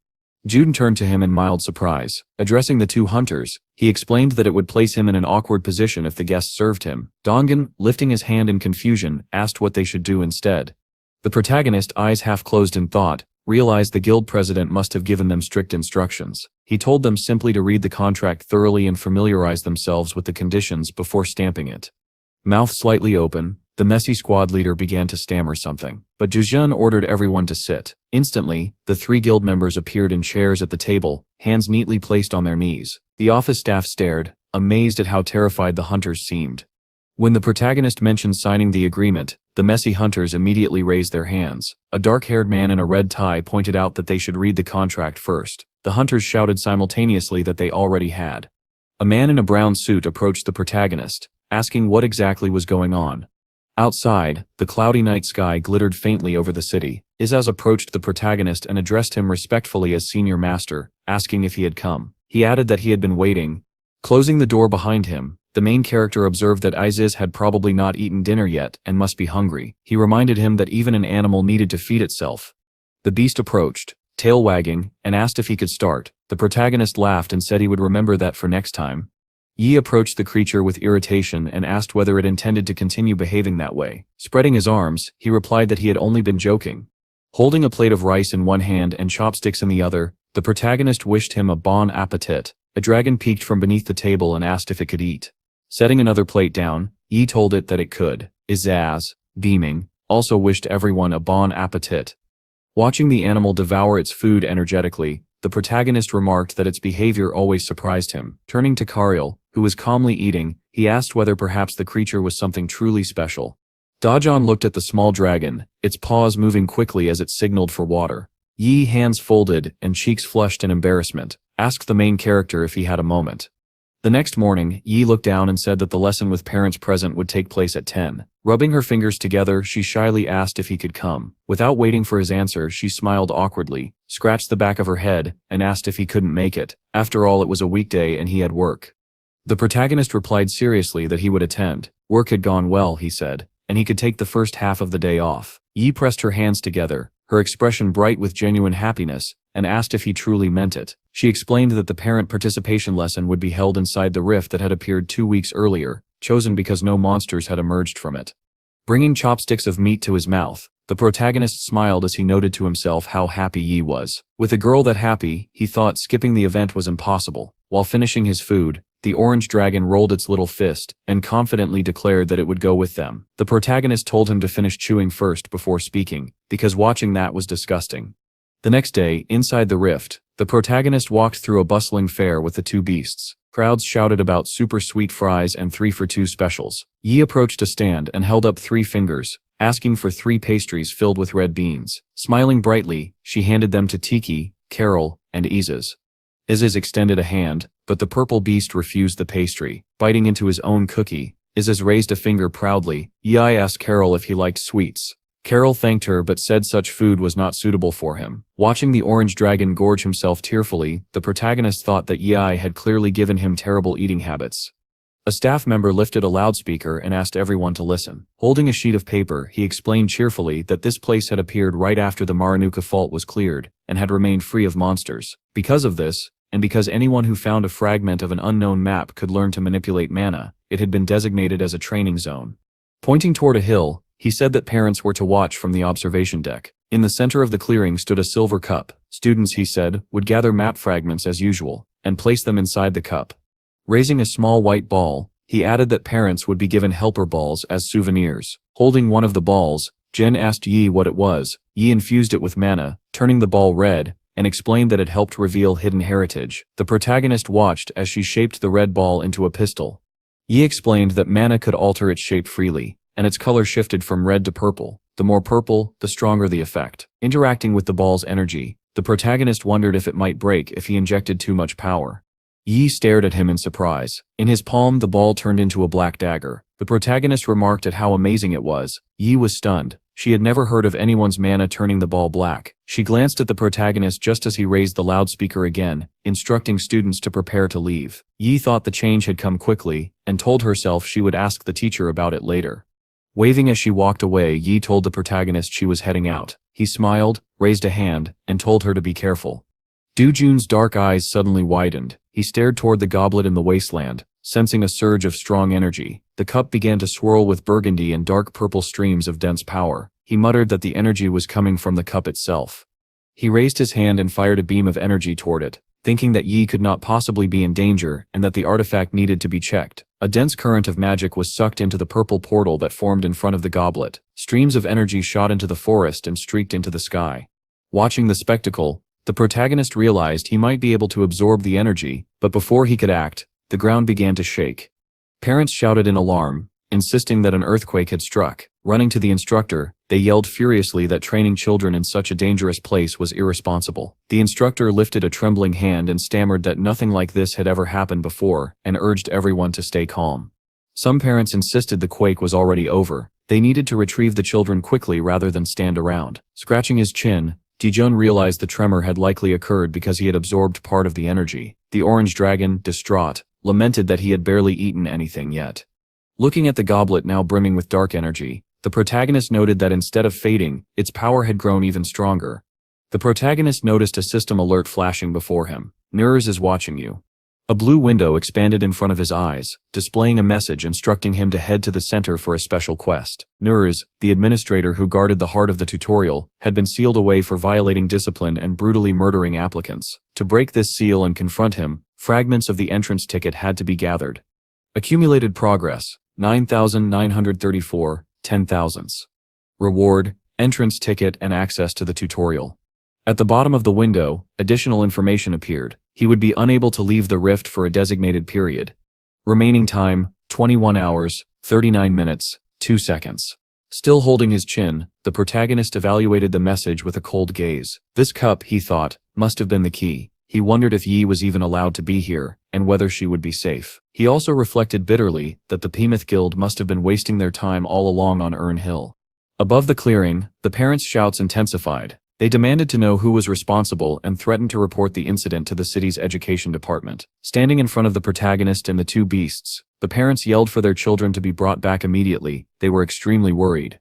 Izes, hands folded behind his back, muttered that they were making a fuss over nothing. Koril placed his paws on his stomach and remarked that, excluding their master, humans were extraordinarily weak. Staring at the window again, the protagonist considered that the gatekeeper who guarded the tutorial entrance might find him interesting. Anyone capable of killing applicants must not be allowed to appear while Yi remained inside the rift. Deep in thought, he noted that only a little time remained before the seal broke. He would need to collect the remaining fragments quickly. He turned toward the orange dragon. "Can you see where Yi is?" Izes pressed a paw to his forehead and confirmed. The protagonist nodded and told him to follow her. The beast asked whether he and Karel were to go alone. The protagonist affirmed it, explaining that he still had something to take care of. Izes lifted his paws to his cheeks, eyes sparkling, and happily declared that he would first buy all the food he hadn't had time to eat earlier. Karel slammed fist to fist and vowed they would sacrifice their lives to protect the younger master. Izes hurried to the purple beast and whispered that they should first check one place. Karel raised his hands, startled but unwilling to contradict the order, until Izes cut him off, insisting that if they went quickly and kept quiet, no one would ever know. As the protagonist stepped away from the frantic parents, he thought that he would go to Yi after completing one more task, and then begin searching for fragments of the map. Looking at the helper ball, he recalled Yi's words. The fragments could be detected with it. Elsewhere in the forest, Yi followed her own white ball with growing irritation. "Where are these fragments supposed to be?" she complained. "I don't want to show up in front of my father like this." The ball suddenly flared with energy. Yi spun around, rushed to a bush, and reached inside with hopeful eyes, only to pull out a bone. She groaned in frustration. "Another fake. Who even brought this here if there aren't any monsters?" She froze when a rustling sound came from the thicket. A blue-haired girl in a white suit crawled out, brushing leaves from her head, and greeted her. Yi hurried over and asked if she was hurt. The girl waved her hands and said she was fine. She was just searching for map fragments. Folding her hands near her chest, the blue-haired girl scolded her for confusing people. Yi covered her mouth and asked whether the girl had been worried about her. Embarrassed, the girl looked away, insisting, stammering, that no one would worry about someone like Yi, but if Yi got hurt, she mumbled, her uncle would be upset. And besides, the elite must protect the weak. Sunlight streamed across the clearing as the blue-haired girl shouted for Yi not to make her uncle worry. Yi blinked, startled. "Something is coming," she whispered. A split second later, Two beasts plummeted from the sky with their paws outstretched. They landed 10 meters away under a tree, lowering Yi by her head to the ground. Startled, she pulled out an orange pistol and fired. Bullets of light shot through the smoke left by Issa's and Coriel's impact. The orange dragon wandered out of the dust cloud, scratching his belly. "Did something bite me?" he asked. The girl stared in shock. This is the pet I saw last time." Yi lay on the ground, covering her ears. "My eardrums almost burst." Isis walked forward, scratching his nose, and asked her why she was lying down. Yi demanded to know how he had ended up here. Clenching his small fist, the orange creature glared at the blue-haired girl. "Are you hurting Yi?" A red aura flared around him. Carl slammed his fist against his palm. "Looks like someone's liver is about to be knocked out through their stomach," he growled. The dark aura rising from both of the protagonist's pets grew stronger by the second. They declared that the girl was finished. Lowering her head, Yunju felt sweat run down her face as she wondered what kind of energy this was. She couldn't even move. Yi hurried over and poked the orange beast's head, telling them to stop because the girl was her friend. The pet stared at her in disbelief and asked who the girl was. Yi patted his head and confirmed it, reminding him that the blue-haired girl had called him very cute last time. Sitting on her knees with a hand on her chest, Yunju let out a shaky breath. Yi raised her index finger and ordered the orange beast to apologize. The pet lifted his hands angrily and insisted he had done nothing wrong. Yi replied that, in that case, he would eat the same food. Cariel ate. The monster froze in horror. His mouth dropped wide open. "What?" he shouted. Before running up to her, bowing his head and apologizing profusely, he declared that he had committed an unforgivable offense, and that it would never happen again. Yunju held her palms out, unable to say a word. Yuni stood and clasped her hands in frustration at the pet's behavior. Cariel, already stepping away from the girl, insisted that he had simply been assessing the situation first. The dragon lifted his paws dramatically and claimed he had behaved commendably. Yi scolded him, threatening that if he continued like this, he would be left without dinner.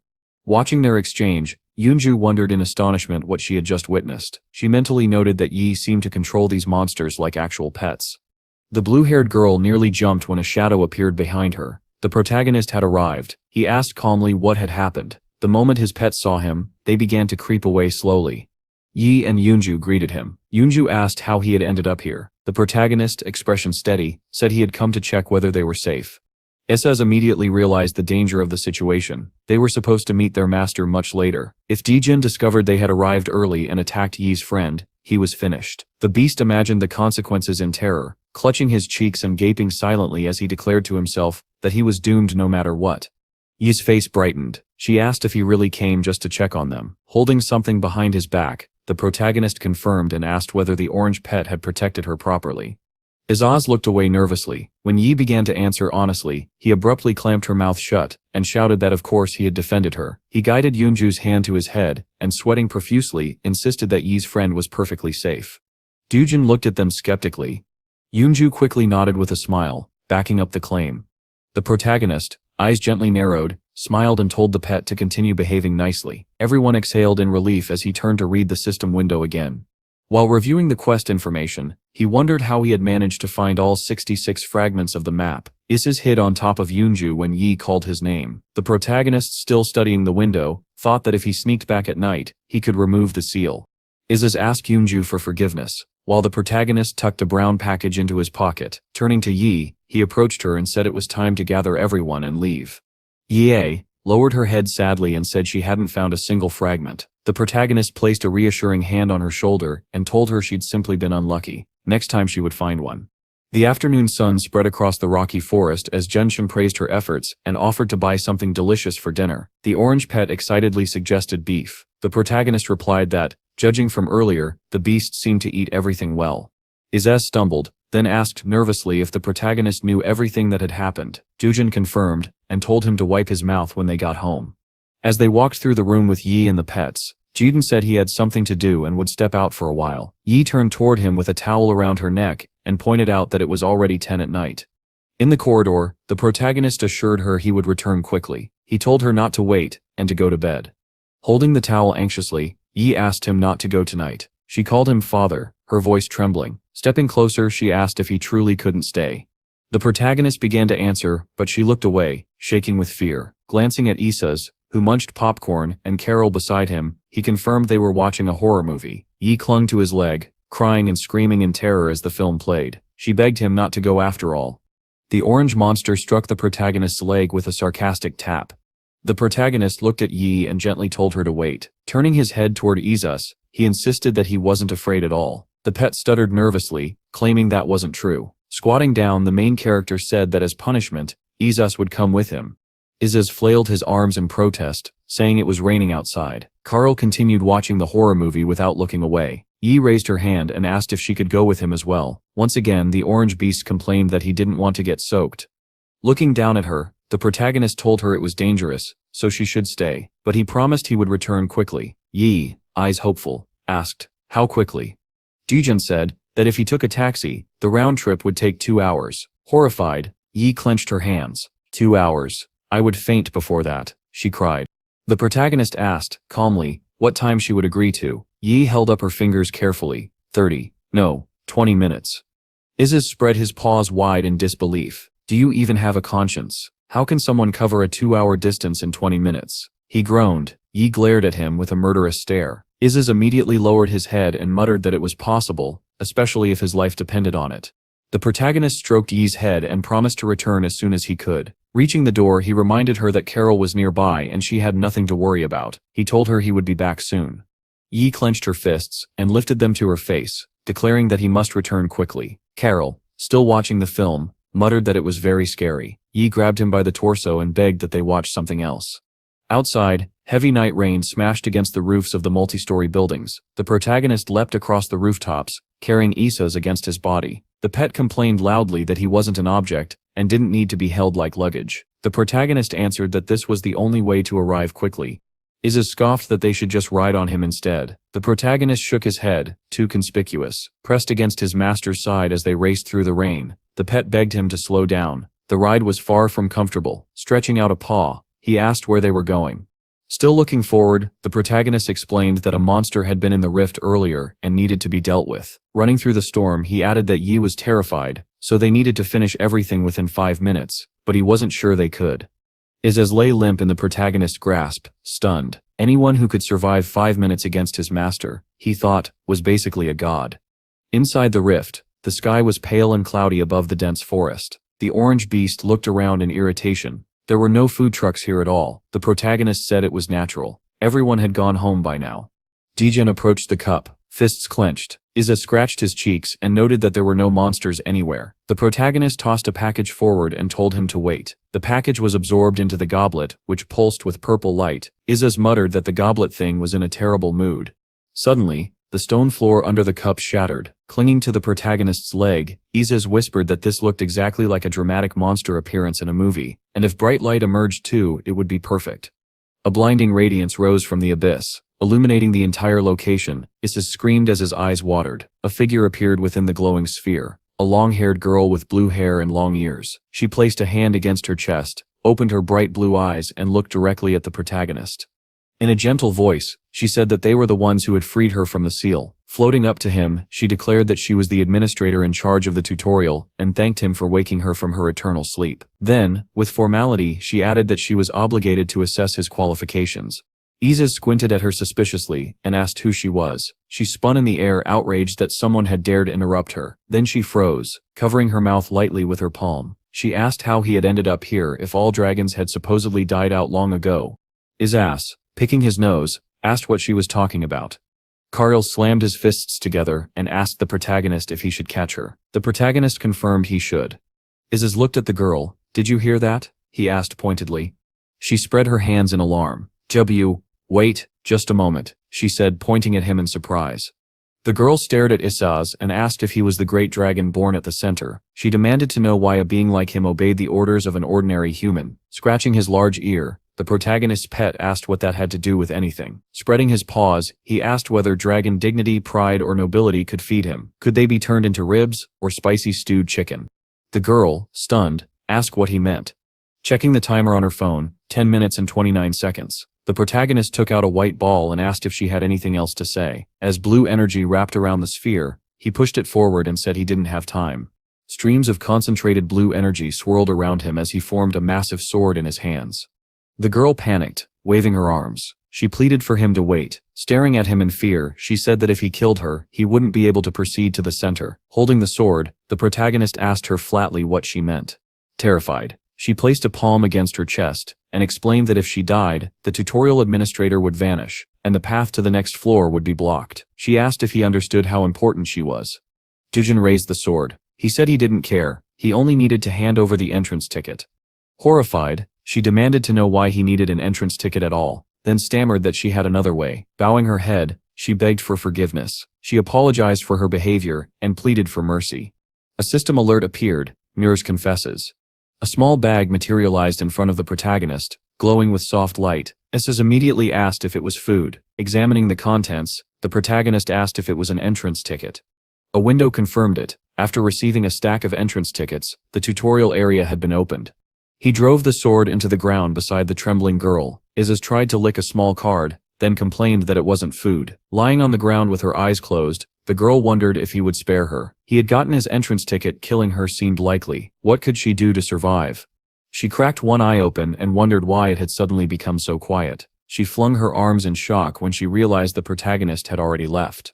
Throwing the bag over his shoulder, the main character decided that his work was finished once the entrance tickets were handed over. The rest could be dealt with by the hunters. Esses, dangling in his grip, mentally grumbled that he was being carted around like a sack of rice again.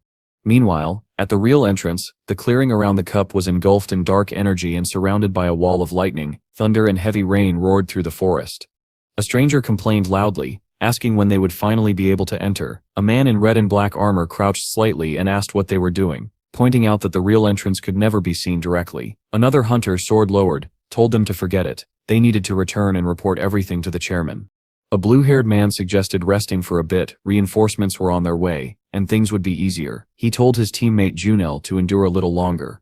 A red-haired man grinned and asked if those reinforcements were newcomers. The drenched hunter replied that they weren't newcomers but members from other guilds. They shouldn't expect to be treated lightly. Junel bowed his head, saying the man was grumbling again. Raising his face, he declared even his mother didn't complain that much. A blonde girl asked how he ended up with such a personality. Pointing at her with a malicious smile, he accused her of insulting his mother and threatened to file a report. She held her head and exclaimed that his accusations were absurd. Elsewhere, office workers typed away at their desks. A man on the phone introduced himself as Hekshu from the fault department and reported new information about the faults. He said he would send it to Mr. Jun. Turning to the protagonist, a bespectacled colleague said that HR had called asking whether he had completed basic training in faulting. The protagonist said no. The colleague placed his hands on the table and explained that the Hunter Bureau would conduct training next Monday. The protagonist agreed with a small smile, thinking it aligned perfectly with his plan to deliver the entrance ticket. A red-haired girl raised her hand and announced that she had a B-rank session on Monday. Dijin said he knew and told her they would go together.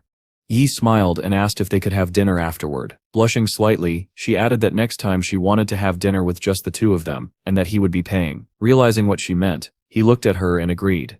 Yip brightened, lifting her hands to her chest, and said they would meet at the entrance once training was finished. The guy sitting behind the protagonist said it sounded like perfect timing. At the Hunters Bureau on Monday, several glass high-rise buildings towered over the city. A man on stage greeted the students and praised them for their work in the morning classes. As he crossed the stage, he reminded them to have a good lunch and to be seated before the afternoon session began. Meanwhile, moving through the audience with a bag slung over his shoulder, the main character thought to himself that it was time to deliver the entrance ticket. Someone outside the door called out to Junel, saying he was exhausted and asking him to stop. Standing in front of the door, the protagonist wondered who had come so early and considered what he could leave at the door instead. A passing guy heard June call out to him. Lowering his head slightly with a sigh, the guy asked why the protagonist had come to the president's office and said that if he needed anything he could simply call. The protagonist replied that he was currently undergoing basic training on faults. The guy's mouth dropped open in surprise, and he asked the main character again, almost as if he couldn't believe it. The protagonist asked what was wrong with that. Stuttering a little, the guy insisted it was nothing. Handing him the bag, June told him to give it to the president. The guy looked around with the bag in his hands and called out to the protagonist as he walked away. The main character pressed the elevator button and said he was leaving because his class was about to begin. Still holding the gray bag, the guy called out to June again. With a sigh, he opened the bag slightly and a purple glow leaked out. He checked the contents and froze in shock at what he found inside, holding the item in disbelief. Back inside, a man at the front of the classroom held up a sheet of paper and announced that afternoon classes were beginning. He asked everyone to sit down. The protagonist read through some documents, and the girl next to him commented on how diligently he was taking notes during the lecture. Turning to him, she asked why he was writing so intensely if he already knew everything and was only attending to fill his study hours. Looking over his notes, the protagonist explained that he had only recently returned to work after being hospitalized, so he was still inexperienced. His memory wasn't great, and if he didn't write things down, he wouldn't remember them at all. The girl lay her head on her desk and complained that no matter how hard civil servants tried, the public's attitude toward them was still terrible. They weren't like Mr. June, so why should they even try? The main character asked who she was talking about. She shot up from her desk and said that as a civil servant himself, he should know who Mr. June was, because he was a legend. She launched into an explanation he was a renowned figure who had proved that even despised, overlooked civil servants could earn universal respect. He had cleared an S-rank dungeon with a mortality estimate of 99.9%, and he did it with 0 casualties. With his charisma, he humbled arrogant hunters and became a legend among legends. The protagonist listened in confusion. Pencil in hand, she clenched her fists to her chest, saying that he was a superstar among government officials, and that she desperately wanted his autograph. At that moment, 2 people rushed into the room. One pointed toward the audience, signaling that the person they were looking for was there. The other stated that he had indeed come for basic training. The teacher looked around in surprise and asked why the president was here. The academy president scanned the room and apologized for appearing without notice, explaining that he had urgent business. The protagonist exhaled quietly, realizing he should have expected this. The man despised attracting attention. The main character mentally admitted that assuming the president was a sensible person had been a mistake. June asked the academy president what had happened. A student walking back in their direction asked what the protagonist had done to cause such commotion. Looking into the protagonist's eyes, Yonel apologized to Mr. June for the sudden visit. The students, hearing the name, stood up to get a look at the legendary civil servant who led the S-rank dungeon teams. Someone shouted that they should get an autograph. Lowering his head slightly and closing his eyes, the protagonist thought that he clearly would not be able to finish the lesson now. Approaching the teacher, he asked if he could step out for a while. Noticing the glowing red aura around the academy president standing behind the protagonist, the teacher stuttered that of course he could. He stared blankly as the 2 men left the room. The main character asked Yeon Cheol if they needed to go to his office. The academy president replied that it would be best if they did. Behind them, the girl clutched her chest and whispered that she couldn't believe it. She had assumed he was just a handsome, strange guy. As the door closed, the protagonist looked back at the president and said that if they handled things this way, their cooperation was going to become difficult. Yonel apologized and said that the entrance fee was so important that he had no choice. The protagonist turned toward him and replied that, in return, he should apologize to the students whose lesson he had interrupted. Pressing his hands together, the president promised he would do so and thanked the protagonist for his understanding. Watching the man walk ahead, the main character thought that Yonel had understood his point. With a serious expression, he added that they needed to take action before something like this happened again. As they continued down the corridor, Yonel extended his hand toward a door and admitted that he knew this would be an inconvenience for the protagonist, but he could not find any other solution. Inside, an image unfolded: 2 guys and a girl seated at a table with a bag. The president said that the Behemoth Guild members had just returned. The girl looked up in surprise and remarked that the newcomer was just an ordinary person. The red-haired guy asked what kind of trash they were dealing with. The blue-haired guy, recognizing the protagonist, exclaimed in shock that it was Mr. June.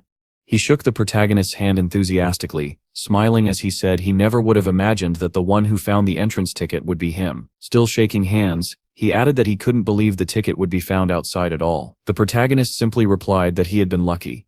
The blonde girl asked the blue-haired guy if he planned to stand up and greet properly. Holding the blue and purple ticket in his hand, he asked whether she truly believed it was an entrance ticket, and declared that it was obviously fake. He slammed the table. Angrily, Yonel shouted at him to stop at once, and demanded that he apologize. Sitting on a sofa, Junel called the protagonist a big ass, pointing at himself. The red-haired guy declared that if the protagonist was lying, he would not get away so easily. Furious, the president yelled at him to stop. The girl reprimanded the red-haired hunter, saying he was being disgusting towards someone he had just met. The blue-haired guy apologized, adding that he wasn't a bad kid, his manners were simply lacking.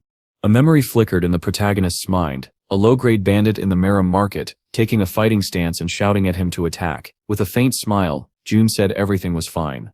The blue-haired hunter began covering his hands with yellow lightning, forming iron weapons. He said that Hunter Hunam was talking nonsense again, laughing as he claimed the one who brought a fake ticket had lost all fear. Materializing an iron staff in his hand, he pressed his palm to his forehead dramatically and sneered that civil servants always hid behind hunters. Since the protagonist had never been hit before, he said. He had no idea what pain was. Junel boasted that he would personally teach this Mr. Civil Servant a lesson. With lightning crackling along his spear, he lunged at the protagonist. His teammates shouted for him to stop. The main character remained perfectly still, calmly watching the blade that hovered only 2 centimeters from his forehead. The red-haired guy held the attack and asked if the protagonist now understood who he was trying to deceive. Placing a hand on Jun's shoulder, he asked maliciously whether he was scared, whether he had frozen in place. Junel said he would never strike a civilian, then insulted him again. President Yanel stared in shock, sweat dripping down his face. The red-haired guy slung his staff across his shoulders, raised his head, and sighed, declaring that he even trained swindlers. He muttered that he was too kind, and that was his greatest flaw. The main character addressed the president. Yanel looked at him with wide eyes and an open mouth. The protagonist smiled sincerely. The president claimed that he did not mind any of this, but the protagonist replied with a grin that they had raised their puppy poorly. The red-haired team members stared in astonishment. Junel turned toward the protagonist with genuine rage, repeating the insult. Lightning flared around his weapon again as he pointed forward. With a trembling voice, the red-haired hunter demanded to know if the protagonist wanted to die from this puppy, as he called him. The moment the protagonist heard those words, something in him shifted. A malicious smile formed on Jun's face. Turning to Junel, he released his power blue aura flooding around his body. Junel froze in terror. He couldn't move. His body bent forward against his will before the main character. The team members standing behind him, including the white-haired girl, stared in shock as Junel's head was forced lower and lower. It reached the point where he groaned and collapsed to his knees in front of Jun. The protagonist looked down at him without mercy. Sweat poured across Junel's face as he begged for forgiveness. Sparing him from further humiliation, Jun said coldly that he would let it pass this once. Junel clutched his throat, desperate for air. Jun sat on the sofa. A long-haired blonde hurried to Junel and asked if he was all right. Gang Khan, horrified, wondered what he had just witnessed. Was it truly possible for Jun to overpower Junel with nothing but energy? With no emotion in his voice, Jun finally asked whether they could proceed with the reason he had been summoned. Bowing his head obediently, Yanel asked the main character to become a member of the Center Attack Squad. Jun refused sharply and without hesitation. Yanel looked slightly disappointed, though he hid it well, and thanked him for finding the entrance ticket. Then he reached into his pocket. Moments later, he handed Jun a bank card, asking him to accept it as gratitude. Jun glared at the card, then at the president. Yanel panicked, and immediately insisted it was only a token of appreciation, but Jun folded his arms and replied that, in his industry, such a gesture qualified as a bribe. Civil servants would be fired for accepting it. Yanel was visibly shaken, but as Jun gave a faint smile and added that, if the president was sincere, he also wished to maintain good relations with the Hunter Bureau. Yanel brightened at once. He agreed wholeheartedly. Jun's expression turned completely serious. He told the president that, from now on, no matter what request he made, Yanel would give his consent. The president's face changed instantly from joy to fear, as he imagined what Jun might demand. The Behemoth team members understood the implications. The final words struck like a hammer. Jun would effectively become the head of the Hunter Bureau. A bead of sweat slid down Gangon's cheek. Yanel agreed without hesitation. After thinking briefly, Yanel asked Jun for one promise. Jun told him to speak. Yanel recalled the incidents inside the rift, explaining that many hunters had recently died. The center faced difficulty levels far beyond those of ordinary rifts. Folding his hands, he pleaded for Jun to at least prevent hunters from dying needlessly while working in the center. After a moment of silence, Jun said he would try. Overjoyed, Yanel clapped and declared that in that case he would grant any request. Jun rose to leave. He said they would discuss the rest later and that he needed to return to training. Before exiting, he reminded the president that, in the future, they should avoid actions that put others at risk.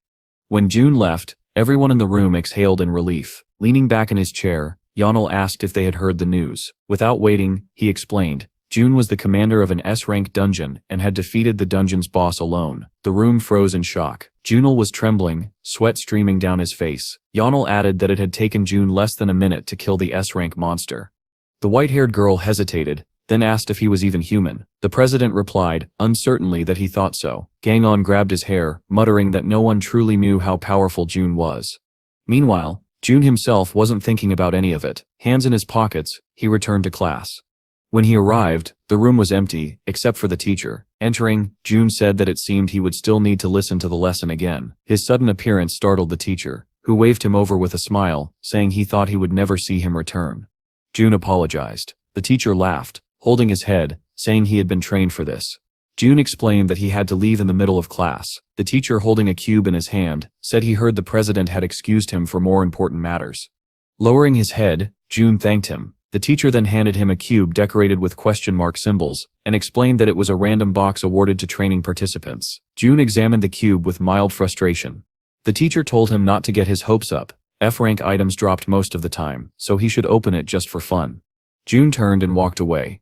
When June arrived at the meeting spot, a cheerful Yeti jumped up behind him. He looked at her with mild surprise and asked how long she had been waiting. Rummaging through her purse, she said she had just finished and pulled out a companion form. Handing it to him, she happily announced that she now had a B rank. The protagonist looked at her with pride and told her it was thanks to her own hard work. Embarrassed, she hurried ahead of him, insisting they should go eat right away. Night fell, and the clear sky glittered with stars. Yeti's voice echoed as she said the meal was delicious and suggested eating more. June replied that it was time to go home. Back at June's house, the whole family gathered around the random box. Looking at Yi, June asked whether she wanted to open it. She waved him off, saying she had opened several of these before, and always received F-rank items. Isos laughed at Yuna's misfortune, prompting her to chase him through the apartment. Watching them, June wondered whether he should open the box himself. He took the cube in his hands. It glowed red. Yi, who had caught Isos, said it had to be a dud. Real items glowed at least yellow. Suddenly the glow shifted from red to yellow, then immediately turned blue. A powerful wave of energy filled the room, and moments later the light changed again, this time to purple. Yuni shouted that blue meant an unexpected twist of fate, and purple was the kind of thing broadcast in the 9 o'clock news. June sat calmly, still holding the cube, showing no visible excitement. Then a congratulatory message appeared on the cube. The next line declared that he had discovered a spiritual heritage. June stared as the cube reshaped itself into a book. He examined it, puzzled. No special power radiated from it. It appeared to be an encyclopedia dedicated to the center, written by a traveler to the spiritual world, an Epicurus. In his hand, instead of a cube, June now held a simple-looking book. Though outwardly calm, he thought to himself that this was a spiritual heritage connected to the center. Touching his chin, he recalled Nuraz's claim that dragons were born in the center. He showed the book to Isos, asking whether he knew what it was. With a straight face, Isos said he didn't. June did not believe him. He turned to Casriel, who said he knew nothing except that he himself had been born there. Realizing none of them understood anything about the center, June stared at the book again. He asked Yuni if she knew what a heritage rank was. She shook her head, saying that items usually dropped only up to S rank, and she had never heard of anything like this. Casriel watched June's interest grow and was shocked. A nervous thought passed through his mind. What if June decided to go to the center? Isos suddenly wriggled out of Yuna's arms and said it was time for him to sleep. Yuni dashed after him, insisting he brush his teeth. Standing, June said he would make sure of it. At that, Isos froze in terror. He threw himself at Yuna's feet, begging to brush his teeth with her instead. June grabbed Isos by the scruff and dragged him to the bathroom as the little dragon screamed for help. Yi waved and wished him good luck. The next morning, Isos and Casriel lounged on the sofa watching TV. Isos clicked to the remote, searching for the right channel. Suddenly someone knocked at the door. Casriel, eating popcorn, said none of the homeowners came this early. Is this really it? Isos muttered darkly. Grinning wide, he said this would be the end of the thief, especially after the trauma of brushing his teeth the previous night. The door opened slowly. Isos launched himself forward, but a hand clamped over his muzzle before he could bite. It was June. He asked what Isos was doing, then asked if this was about last night's stress. Tears welled in Isos's eyes as he said he didn't mean it like that. Casriel bowed and greeted June properly. Placing his bag on the table, June began searching for something inside. Isos immediately asked if he had finished work early. June replied that he hadn't. Isos panicked, clutching his cheeks. Was he fired for his behavior? Tears streamed down again as he asked if being unemployed meant he would never eat meat again. June grinned and told him it wasn't like that. He explained he had a business trip to Gwendo that evening, so he came home to pack and cook. Casriel was puzzled. He didn't know what Gwendo was. June headed toward Yuni's room, wondering whether he should clean. Opening the door, he found the room spotless. Putting a hand to his chin, he wondered if she was forgetting anything. Then he remembered he needed to do laundry. Entering the bathroom, he was surprised again. Clean clothes were already drying on the rack. He wondered when Yuni found the time to do all this. Casriel explained that when June went to work, Yuni handled all the housework before heading to school. June looked away, slightly embarrassed. After thinking for a moment, he said he would take care of cooking as usual and headed to the kitchen. Isos ran after him, asking whether he was seriously going to cook. Before long, the kitchen filled with the aroma of a delicious meal simmering on the stove. Suddenly, Kasriel heard a sound and said it seemed Yoonhee had returned. Turning around with a spoon in his mouth, June said she was just on time. Yoonhee was surprised to see her father home so early. Her eyes sparkled as she asked when he had returned. He explained that he had a business trip to Gangwon-do in the evening and stopped by the house beforehand. By the time he reached the table, the dishes were already arranged, waiting for Yoonhee to sit. She scooped rice onto her plate and cheerfully wished everyone a bon appetit. During the meal, June asked why Yoonhee hadn't asked him for pocket money. Smiling, she replied that she already received it, because last month he had given her 712,000 won. Then she happily listed what she had bought: a vacuum cleaner for 220,000 won, and a dryer for another 340,000 won. June nearly rolled his eyes, reminding her that the money was for living expenses, not for buying appliances. Yoonhee continued, saying she had also spent 30,000 won on transportation, then suddenly stopped to think. With a calm face, June repeated that he meant money for her personal expenses, like going out with friends, because she would need it for those things. Looking a little lost, Yoonhee held a piece of meat in front of her and said she preferred staying at home with Isos anyway. Hearing this, June told her she should go out sometimes, and if she ever needed more money, she should tell him. Between them, Isos suddenly interrupted, asking why there was a dumpling in the soup. Getting up from the table, June said he had to leave. After gathering himself, he told them it was time to hurry. Everyone wished him luck and told him to be careful. Pleased that the master's food was now his, Isos prepared to attack his portion. Sitting at the table, he complained that Kasriel didn't understand him at all because Kasriel was just food. But a moment later he realized something: Kasriel was gone. They looked around and couldn't find him anywhere. Outside, in the middle of the street, a voice called out, "Master!" People around turned to look, startled. The voice came again, from behind June. He realized it was directed at him. A small girl with purple hair came running toward him, extending her hand and telling him to come with her. People around were shocked that a little girl was grabbing a grown man and calling him master. Some wanted to call the police. A grandmother shouted at a nearby man to stop that bandit, which started an argument between her and the insulted stranger. Meanwhile, the purple-haired girl stopped right in front of June, saying she was glad he hadn't gone far. June looked at her, unable to place her. She laughed softly and said that in this form, he might not recognize her. With a gentle smile she revealed she was Kasriel. June blinked in confusion and asked if she was truly Kasriel. She nodded proudly, saying she didn't like the appearance, but it drew less attention. The crowd surrounding them suddenly erupted again. She had called him master. Turning to them, June began to explain that it wasn't what they thought, but everyone was staring at him with rising anger. Grabbing Kasriel by the shoulder, he said they needed to talk somewhere else. Before they could move, someone grabbed June by the shoulder. Turning around, he saw a large muscular man gripping him tightly. Not wanting to fight, June tried to calm him, saying it was a misunderstanding. The man, full of rage, snarled that he didn't want to shed blood in front of a child, and ordered June to come with him. The protagonist, baffled, understood why people reacted this way but didn't know how to explain. The man shook him by the jacket and insulted him. Seeing this and hearing the man's tone toward her master, Kasriel grew furious. June was still trying to figure out a peaceful explanation when Kasriel snapped. She grabbed the man by the neck with shocking strength and began choking him mercilessly. Hatred burned in her eyes as she forced him to his knees. Foam gathered at the man's mouth. He was seconds away from death. June ordered her to stop. Exhaling, he realized that if they stayed, things would only escalate. He lifted Kasriel and carried her away. She looked embarrassed and confused. Raising his hand to the onlookers, June said that he understood how strange it looked, but it wasn't what they were imagining. People backed away, terrified after seeing a little girl bring down a massive man. "Let's just go," he muttered. At that moment, a taxi passed. June flagged it down and climbed in with the still pouting girl. He told the driver to take them to the S Mountains. By morning, they had already arrived. The taxi drove away, leaving June and Carol standing on the roadside. Carol was stunned by how much the ride had cost. In disbelief, he counted how many bags of food he could have bought with 350,000 won. While he silently calculated, June was already preparing to leave. Catching up to him, Carol protested indignantly, asking why they hadn't simply flown. It would have taken only 10 minutes. June replied that flying would draw far too much attention, and besides, they could always earn more money later. Lowering his head, the main character thought aloud that now that Carol had taken the form of a small girl, he couldn't call him master. Carol's shoulders fell, sadness filling his eyes. He immediately asked if June was kicking him out of his master's nest. They walked past a father and his young son calling him dad. Watching them, an idea formed in June-sip's mind. He turned to Caril and said that in this form, he should call him dad. Caril froze, unsure how to react. Then his eyes sparkled, and his expression brightened. "Okay, Dad," he said happily. June patted him on the head and suggested they go eat. Carl admitted he hadn't brought any food. With a sigh and a bead of sweat on his cheek, June said that if Carl ate the wrong things in that form, they'd end up at the police station.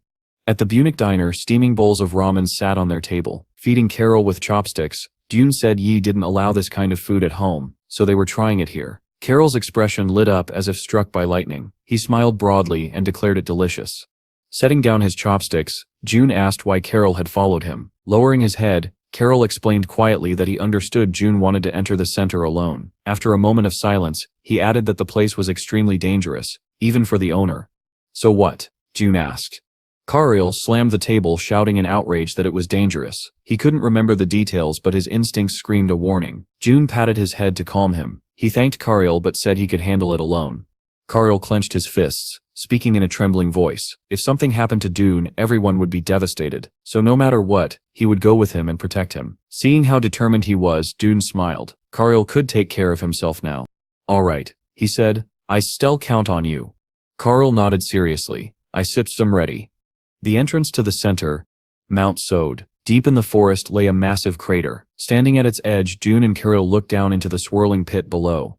"You ready?" June asked. "Yes," Carl answered sharply, shifting back into his dragon form. Before leaping, Carl told his master not to worry. Then the two jumped into the swirling funnel, which crackled with strange lightning. A moment later, they landed on solid ground. June immediately noted that this wasn't the real entrance. This was only the outer area before the actual gateway. Around them stood only a quiet forest, while small floating islands drifted in the starry sky. "It looks peaceful," June said. Reaching into his bag, he handed Carol a movement card. "You still need this too. That's basically an entrance ticket." He added that the rumors about monsters appearing constantly were true. The ground suddenly split open behind them. A massive giant rose from the earth. Carl spun around. "Master, hide behind me." Fire sparked in his small hand as he prepared to attack, but June grabbed it. "Wait." Carl panicked and yelled for him to let go before his hand melted. June released him, and powerful energy gathered in his other hand. Something began to form, taking shape from the blue glow radiating from his body. "Don't worry about the monsters anymore," he said. His eyes shone bright blue. "I have some things to figure out this weekend." In an instant, the giant was sliced cleanly in half. It toppled forward, shaking the earth. June stared at the remains. "Did I overdo it?" Carl stood frozen, stunned by the overwhelming display of power. A massive explosion followed, sending a mushroom cloud rising into the air. From now on, he thought, the other monsters would avoid June on their own. Somewhere else, a flying fairy suddenly felt a disturbance. He sensed that someone new had entered the center. Looking upward, he said that if he could feel that energy even from here, the intruder must be incredibly strong. His face twisted into an ominous smile. Finally, after all this time, he had a strong new toy. "Hurry, come to me," the fairy whispered excitedly as the giant's corpse settled into the earth. They continued forward until Carl asked June where the entrance was. Pushing through bushes and trees, June replied that judging by the energy he sensed, they were almost there. Suddenly, hidden among the mountain shrubs, they found a portal glowing with a red, ominous light. Carl pointed at it and asked if that was the entrance. "Looks like it," June answered calmly. Carl rushed toward it immediately, shouting that he would go first, but then stopped abruptly. Something unsettling lay in front of the portal, a man bound tightly in vines. June opened the book he had received from the random box. "If this is a person, we should save him," he murmured. "But this isn't said a person." He found an image in the book, matching what he saw, tapped the illustration, and the book asked him to identify the target for analysis. When he pointed at the creature, a notification appeared, stating that he had obtained information about human hell. Another update immediately announced that the encyclopedia's progress had increased. A new entry appeared. The creature was a trap plant that attacked anything approaching it. Danger level 1. A second notification followed. June had acquired the title Traveler of the Spiritual World. A third message informed him he had gained additional anti-magic power. He closed the book, thinking that filling it out would be useful, but he didn't have time now. Carl clung nervously to his leg as they both stared at the eerie portal, which pulsed and groaned. "Master," Carl hiccuped in fear. June crouched and gently patted his shaking companion. With warmth in his eyes, he asked if Carol was scared. He added that if Carol felt overwhelmed, he could take him home. Trembling, Carol asked if he would only be a burden if he went along. June reassured him. "You once said be a burden. I still handle everything." He held out his hand. "Ready?" Carl took it with a smile, fear gone from his face. In his heart, he thought that as long as he remained with the Elder Master, everything would be fine. They stepped through the portal. Inside the center, they found themselves in a cave. Carl floated while holding June's hand and commented that the place felt strange. Suddenly he clutched his head, sweat pouring down his face. His body grew heavier. June watched in alarm as Carl's consciousness began to dim. Carl fought to remain awake, insisting he must not lose consciousness, then blacked out. June quickly caught him, and realizing he had passed out, hoisted him onto his back and continued walking deeper into the cave. Center tutorial area, first floor. They emerged onto a floating island suspended beneath a bright sky, connected to other drifting islands by wooden bridges. Carl awoke to warm sunlight. Half asleep, he attempted to doze again, but suddenly he remembered everything. He sprang upright, excitedly shouting that they had truly entered the center. Not far away, June was reclining on a sunlounger with a fishing rod in hand, fishing calmly. Carl blinked in confusion and immediately asked what he was doing. With a tired expression, Duden explained that he had been told to fish out an artifact using this rod, so he was fishing. Carl lay beside him and dragged a twig through the water, muttering that whoever dared to give his master orders must be a bad person. Slightly smiling, Dejun closed his eyes and said it wasn't an order, it was a test. Then he noticed something. "You seem better." Carol gave off a calm, gentle aura. He said he felt much better than usual. Perhaps because he had been born in the center, his energy felt stronger here, but more importantly, he felt peaceful. After thinking, Carl asked whether it wouldn't be easier for him to just jump in and grab the artifact himself. June said no. The artifact would disappear the moment it touched the water. That was why he had waited for Carl to wake up. "Why?" Carol asked. Energy began gathering in June's hand, wrapping around the fishing rod. "Because I didn't want to wake you," he said. He cast the rod again, this time using his power. Deep below, books, jewelry, and various relics lay scattered on the bottom. Suddenly the water rippled violently. "Carl, step back," June said. The water exploded upward. Everything at the bottom, the objects, debris, and fish, shot into the air. A golden catfish landed in Carol's hands. He immediately asked if it was a scam. Meanwhile, June held a watch. "I caught it with the rod," he said calmly, "so it isn't a scam." The fishing rod dissolved in sparkles. The quest was complete. Opening his system window, he read the next objective. Quest complete. Artifact achievement. Anti-magic power increased by 0.5. A new prompt appeared asking whether he wanted to combine the 3 artifacts he had acquired in order to create a higher-level artifact. Holding the 3 items in his hand, June prepared to decide. June answered yes, and a notification appeared announcing the start of the artifact merger. Kirill watched the swirling combination of items with wide-eyed awe, still holding the golden catfish. When the light faded, the result of the merger appeared in June's hands, the wizard's bracelet, a band inlaid with beautiful blue stones. Its description read, rank 3rd.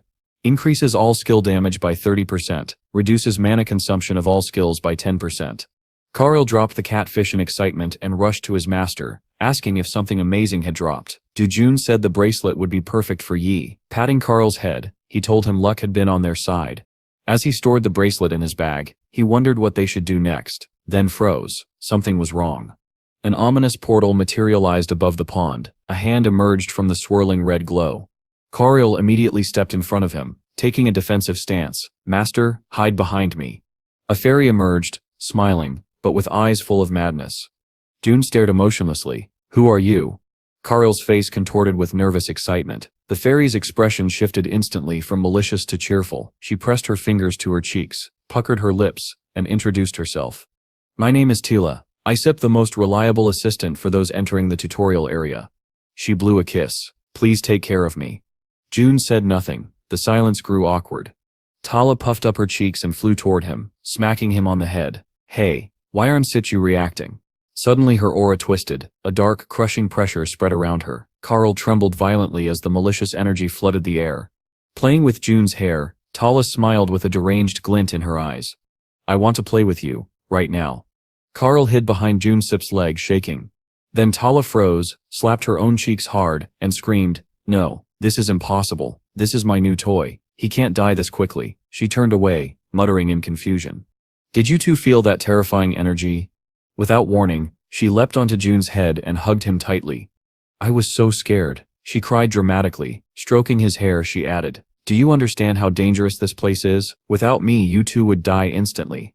June looked at her sideways, recalling every overpowered enemy he had ever faced. In truth, Tala seemed more dangerous than any of them. He grinned slightly. Doesn't spat matter? The answer enraged Tala, her face contorted, her hands trembling violently as a storm of negative energy surrounded her. She nearly muttered aloud whether she should kill him right there. Gritting her teeth, she forced herself to calm down. I should enjoy this. It's been so long since I've had a toy, she whispered. Then she straightened, bowed gracefully, and declared in a friendly voice that she would explain everything about the center. She conjured an image of adventurers collapsing and dying. The concentration of magical power here is extremely high, she explained. It weakens adventurers or kills them outright. Standing beside the fallen seekers, she radiated a warm glow. That's why I am very, very important. This thing, she tapped the glow around her, is magical power. It protects you from being destroyed by ambient magic. It's nearly impossible to strengthen through artifacts. She pointed downward. Below the floating island was a vast, swirling abyss, dark, bottomless, filled with glowing, predatory eyes. The deeper you go, the higher the concentration of magic, she said. That's why you must bring a lot of anti-magic energy. A lot. She fluttered around June joyfully. Fortunately, Youssef already gathered plenty. Holding her own body with both arms, she added pridefully, in fact, without me you woe. But June interrupted. How do I get to the deeper layers? Tala froze again, inwardly seething. She swore this would be the last time she tolerated such disrespect. She pointed forward. Each floor has tests. Pass them, and you go down. This floor requires you to catch a monster. After a short pause, she pointed toward a steep cliff. And if you're too scared, you can jump. You still definitely die. June laughed. Even if I jumped, I be fine. Tala said nothing. She lowered her head, clenching her teeth so hard they nearly cracked. Her aura dimmed with resentment and fury. You stir my first toy in ages, she muttered. I stump trying to enjoy this, but you stir pushing it. June watched her with total indifference. Internally, he noted that his test was correct. The book's explanation aligned perfectly with her reactions. Hiding behind Dunsip's leg, Karl whispered nervously, Master, this could be dangerous. A spear materialized in the fairy's hand. She glared at June and shouted that he had better stop showing off if he wanted to stay alive. The book described her as a psychopathic orphan fairy who enjoys the suffering of adventurers, cannot be reasoned with, and may launch sudden attacks. Danger level 10. June smiled. A powerful wave of energy erupted around him. Youssef misunderstood something, he said, his eyes turning a brilliant blue. The one who doesn't know their place is you. His power surged, terrifyingly strong. He raised his hand, and then an explosion. Tala was defeated in an instant. June placed a collar around her neck to keep her from flying away. She burst into tears and begged for forgiveness. Carrying Karel on his back and holding the leash attached to Tala, June told her to be quiet because she was interrupting his concentration. Pointing toward a cage in the center of the main island, Tala said the bird inside was the monster. The enormous creature shrieked wildly when it saw them approach, thrashing against the bars. Tala asked if they could release her now. No, June replied. She cried even harder. Karl laughed at her misery as the two bickered.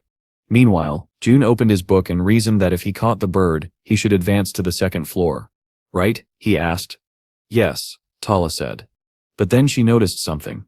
You have an encyclopedia? Is that a fake? No. She screamed in disbelief. How did that end up in your hands?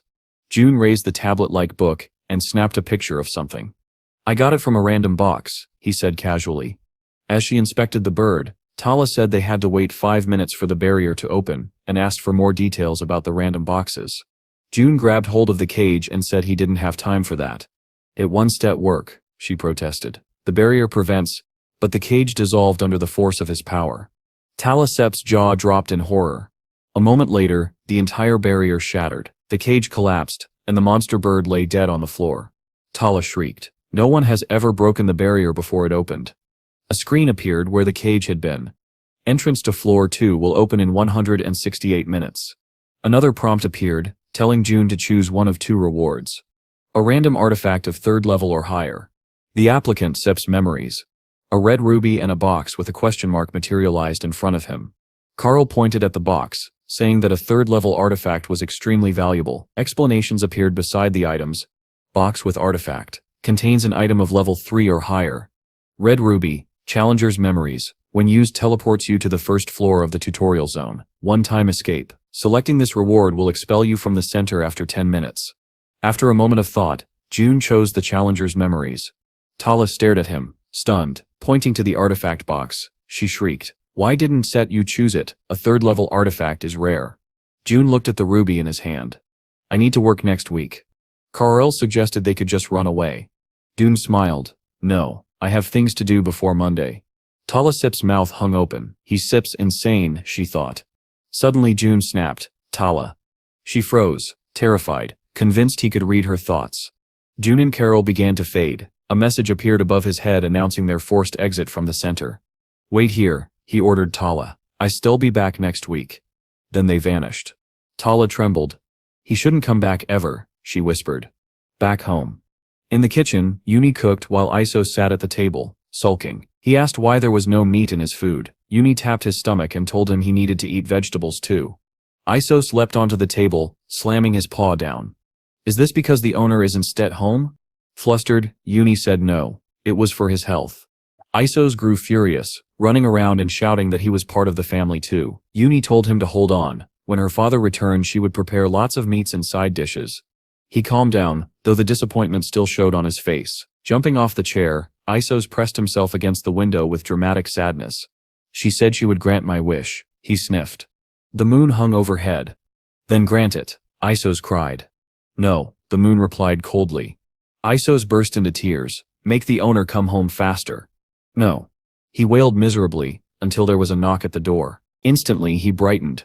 June stepped inside with Carol on his back. Isos lit up with joy, launching himself straight into his master's face to hug him, tongue out, snot streaming, drool flying. Seeing the ecstatic but filthy creature barreling toward him, June clearly did not want that hug, and right in front of his face, June dodged, and his shoe flew into the wall. A joyful Uni approached her father and asked why he was back early when he was supposed to be on a business trip until Sunday. He simply replied that he had finished ahead of schedule. June turned around and began walking away. Uni called after him, asking if he had eaten dinner. He coldly answered that he was leaving so she would not worry about it. Catching up to him, she grabbed her father's hand. Excited, Uni insisted she would not let him leave like that. She immediately told her father to go take a bath, and to do it slowly and for as long as possible. Then she pushed Carol after June, telling him to wash as well. She shoved both of them into the bathroom and repeated that they should take their time. Dodin was already lying in a bathtub full of water, humming a tune. Karsel stood by the tub staring at Isas, who was muttering something at the far end of the bathroom. Opening his eyes and stopping his humming, Dodin asked how long Isas planned to keep acting this way. Isas turned toward the door, refusing to look at the one who had offended him. Karel, meanwhile, stood frozen, afraid to get into the bath. Dune told him not to worry. At that moment, Isas, angry and with a tissue stuffed in his nose, warned Karel to think carefully about his choice. The owner was present. Hearing this, Karsel nervously turned to see June's reaction, but instead of anger, he saw June relaxed in the bath, already comfortable. Nodding toward the tub, June told him to get in. Without thinking twice, Isas climbed into the bath as well. At first he did not understand the sensations filling him, but within seconds he felt like the happiest dragon in the world, just as Carol did. When they came out of the bathroom, they found Uni stirring something with a ladle. She asked how their bath went. All three froze in shock as they saw what was waiting for them. An entire table filled with glowing, delicious-looking dishes. Uni excused herself by saying it was the weekend, and everyone had worked hard, so she decided to cook a little to cheer them up. June, confused, did not know what to say. Isas immediately looked at the owner. After thinking for a moment, June told him, and the others, not to go anywhere else for food again. Confused, June asked what he meant. But before he could finish, Uni lowered her head. She then lifted her gaze, directing a murderous expression at Isas as if daring him to complain. Seeing angry Uni, he fell instantly silent. Before they started eating, Uni asked her father what he and Carol had eaten for lunch. Carol replied without hesitation, ramen. He wanted to add that it had been very tasty, but remembered he was not allowed to say such a thing here and quickly shut his mouth. Isas stared at him in surprise and asked if they had eaten the ramen shown on TV. Then furious, he shouted at Carol for trying something he himself had not tried yet. Accused, Carol lowered his head in shame. June apologized. Uni smiled and said it was fine just this once. All three looked at her in disbelief, asking if she truly meant it. She responded with a lecture on why it was better to avoid ramen entirely. June and Isas did not want to listen, but Carol paid full attention, nodding earnestly. He even took out a notepad to write down everything she said, while blood slowly dripped from Isas's ears in sheer frustration. In his mind he declared he was done. After dinner, not a single dish remained. Everyone thanked Uni for the excellent meal. Getting up from the table, June said he needed to do some work. Uni, surprised, asked if he really had to work on the weekend. He explained that he would be participating in an auction on Monday, held in a spare room in Daein. Hearing this, Yoonhee offered her help. June refused, saying that the information about the item would only be revealed after the sale, so there was no need for preparation. Suspicious, Yoonhee asked if it might be a scam. Leaving the room, June admitted that things were a little unclear. On Monday, the Litit presented a bow with a starting price of 50 million. Immediately, people began offering bids exceeding 10 million. The pitch was raised to 50 million, yet the offers continued to climb. June sat silently, waiting. The pitch was then increased to 100 million. Sitting nearby was a man from seat 83. June suddenly offered 500 million. Chef and Hyeksoo, who sat next to their companion, considered joining in but hesitated. They finally asked June for advice. After touching his chin and thinking for a moment, June said the item did not seem remarkable and suggested they wait. Chef looked away and commented that the bow's onions looked quite nice. Examining the bow, which looked as though it was made from branches and radiated a strange aura, Chef regretted not bidding. Litit slammed his hammer and announced the item sold for 500 million. Then he lifted his hand and prepared to reveal the bow's information. Query. Decorative bow, E rank. Carver made this bow for his wife, not designed for practical use. Attack power is very low. June sat next to the buyer, a tearful man who had just spent 500 million on an ornamental bow. 2 minutes later, the buyer was already regretting the money he had spent. The chief and Hyeksoo let out a sigh of relief, saying they had narrowly avoided disaster. The chief then asked how June had realized the bow was worthless. June replied coldly that he had simply felt it. The chief stared in disbelief, repeating, "That's all?" Hyeksoo smiled and told him to trust June because he always managed to handle any task. The chief agreed, though he still doubted how anyone could rely solely on feelings. The bidder slammed the table with his hammer and announced that the auction would continue. A wooden board covered in hieroglyphs was brought onto the stage, translated as Return to Origins. Its starting price was 1 million won. Leaning back in his chair with his hands behind his head, the chief scoffed and asked who would buy that rotten piece of wood. Then, turning to June, he repeated June's earlier words in mockery. June raised his badge, number 82.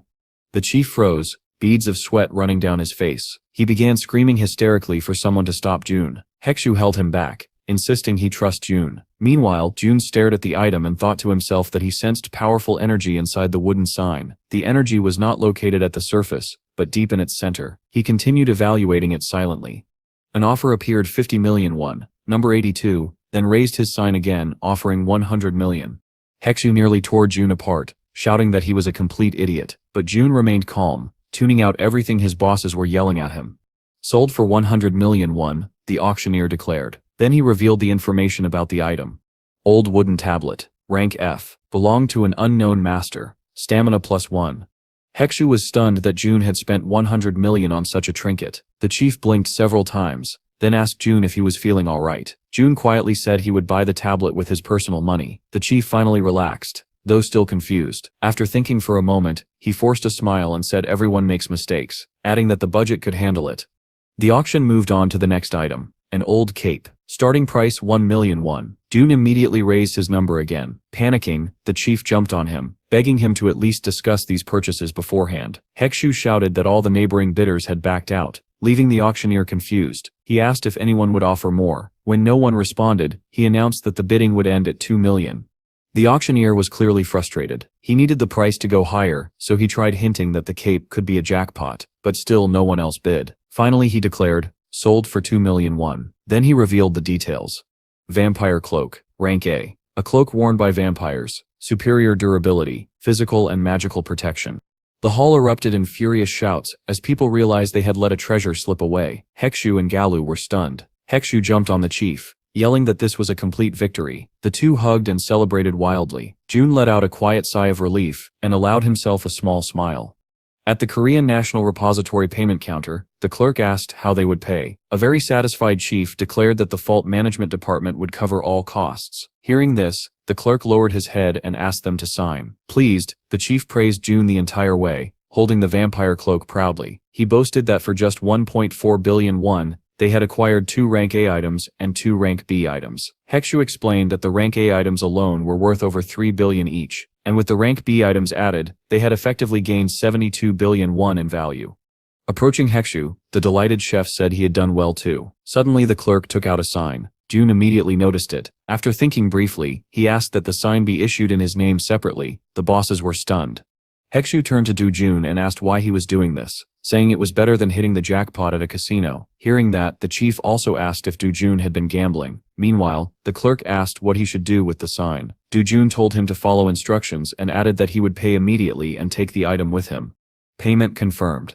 The next moment, the sign was already in Jun's hand. He told himself he had not been mistaken. Looking closely at it, he could feel the same concentrated energy he had sensed earlier. Then something happened.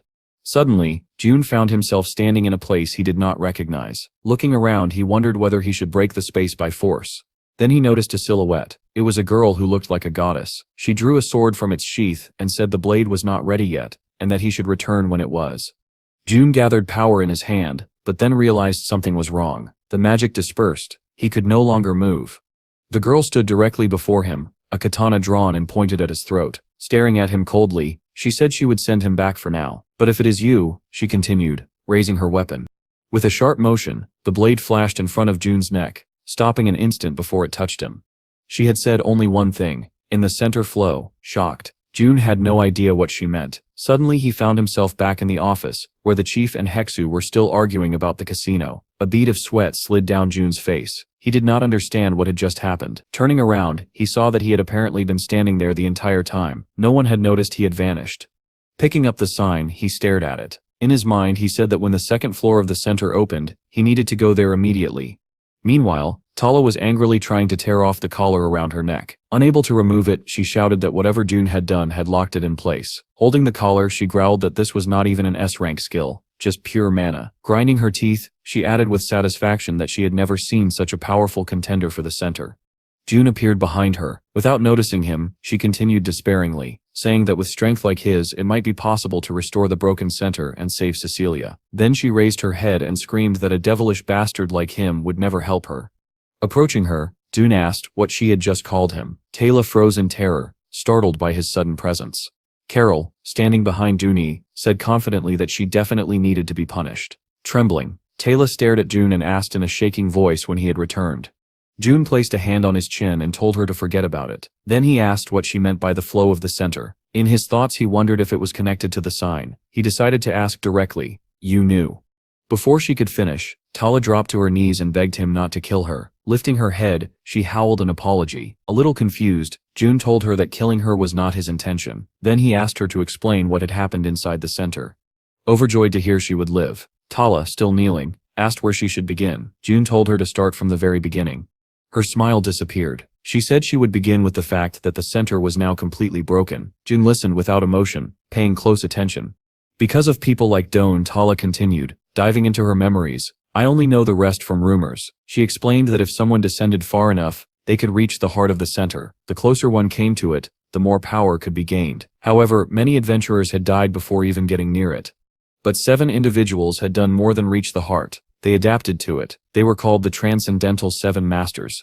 Looking uneasy, Tala said that was when the real problems began. She recalled lightning striking before the Masters as they advanced. It was during their attempt to reach the heart that they broke the center itself.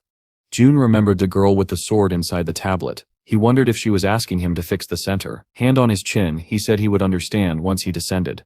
Tala threw out her arms and shouted that it would not be as easy as he thought. S-rank monsters appeared in her memory. She asked whether Jun had even seen S-rank monsters before entering here, adding that even those creatures had been forced back toward the center's entrance. Don't worry, Jun told her, stepping into the portal with Carol.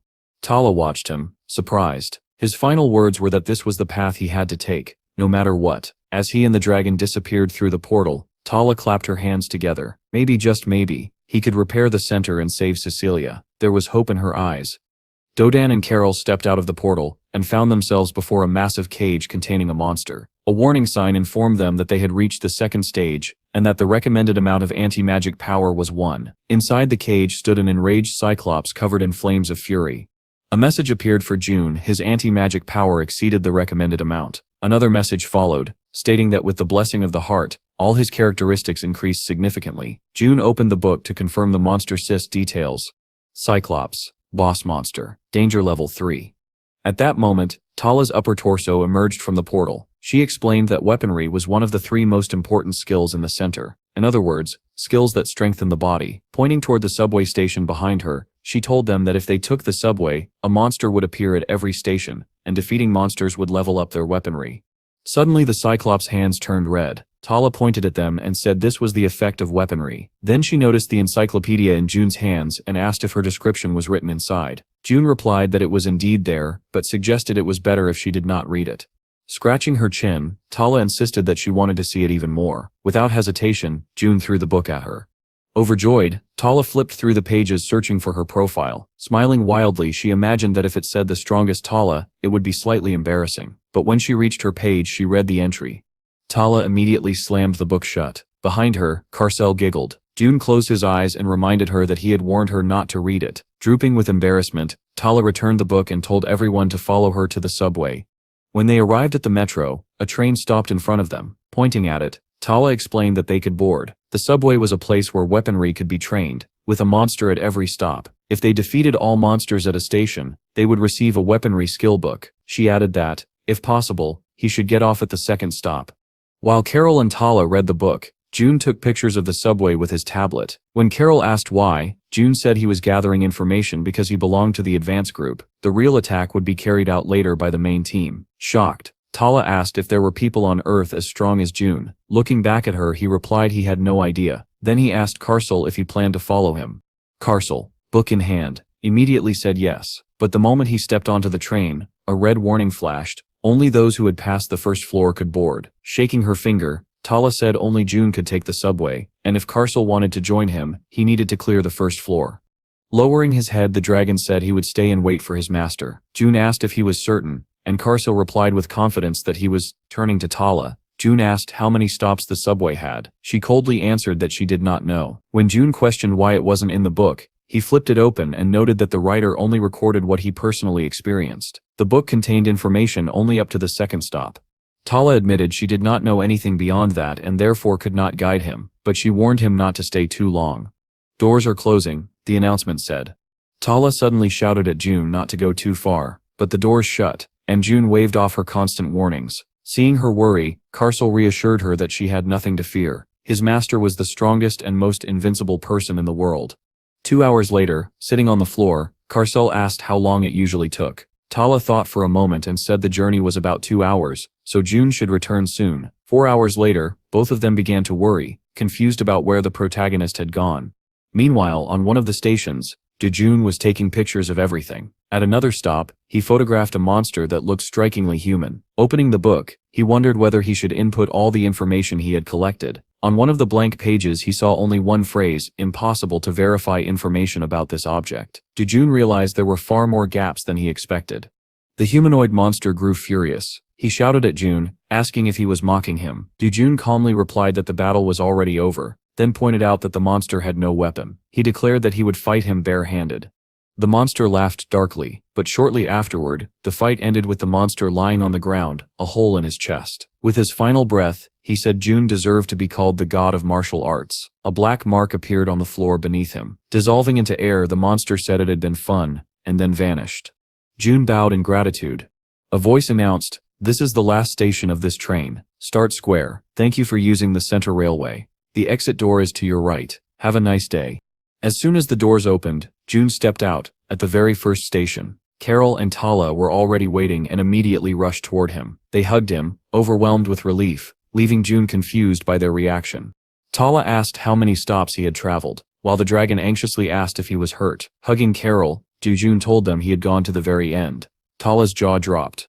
Walking up the stairs, June explained that he had been given a weaponry skill. Tala pictured a rainbow-colored train in her mind and explained that weaponry strengthened itself from red to purple following the order of the colors of the rainbow. The more dances completed, the higher the skill rank would be. But she wondered in confusion, would June simply start at purple immediately? Purple was a color only obtainable by someone who approached the heart.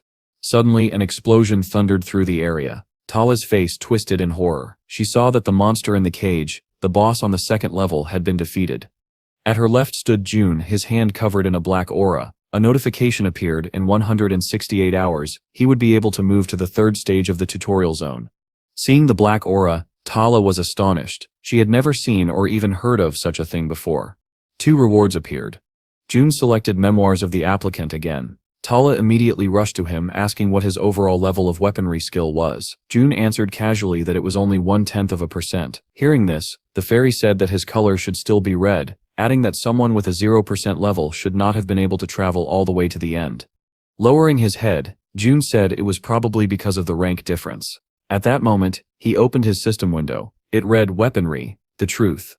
Monday morning arrived at June's workplace. The main character was drawing stick figures on his monitor, while KSU, sitting nearby, complained about waiting for the weekend. Lazily exhaling, KSU added that while setting an auction record was impressive, doing good work only meant getting more work dumped on them.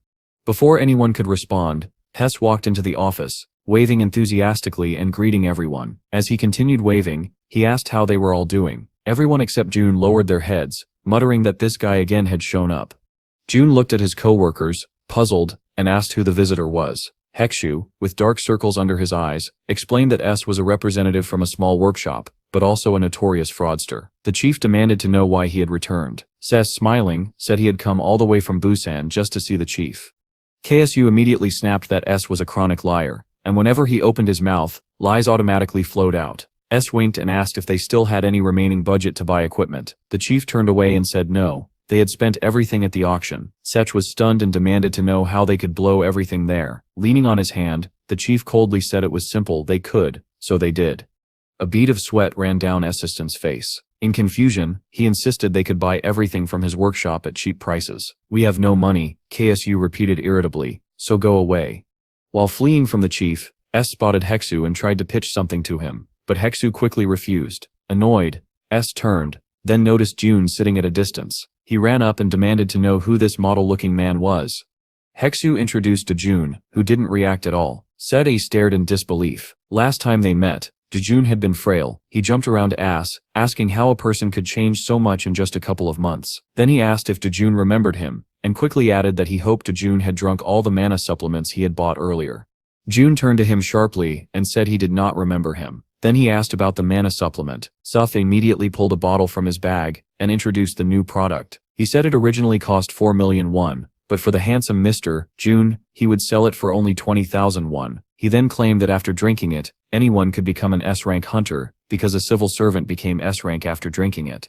June tried to speak, but S talked over him, pushing him to buy a whole box. June finally told him he should be grateful he managed to deceive him last time, and reminded him that fraud involving hunter gear carried a life sentence.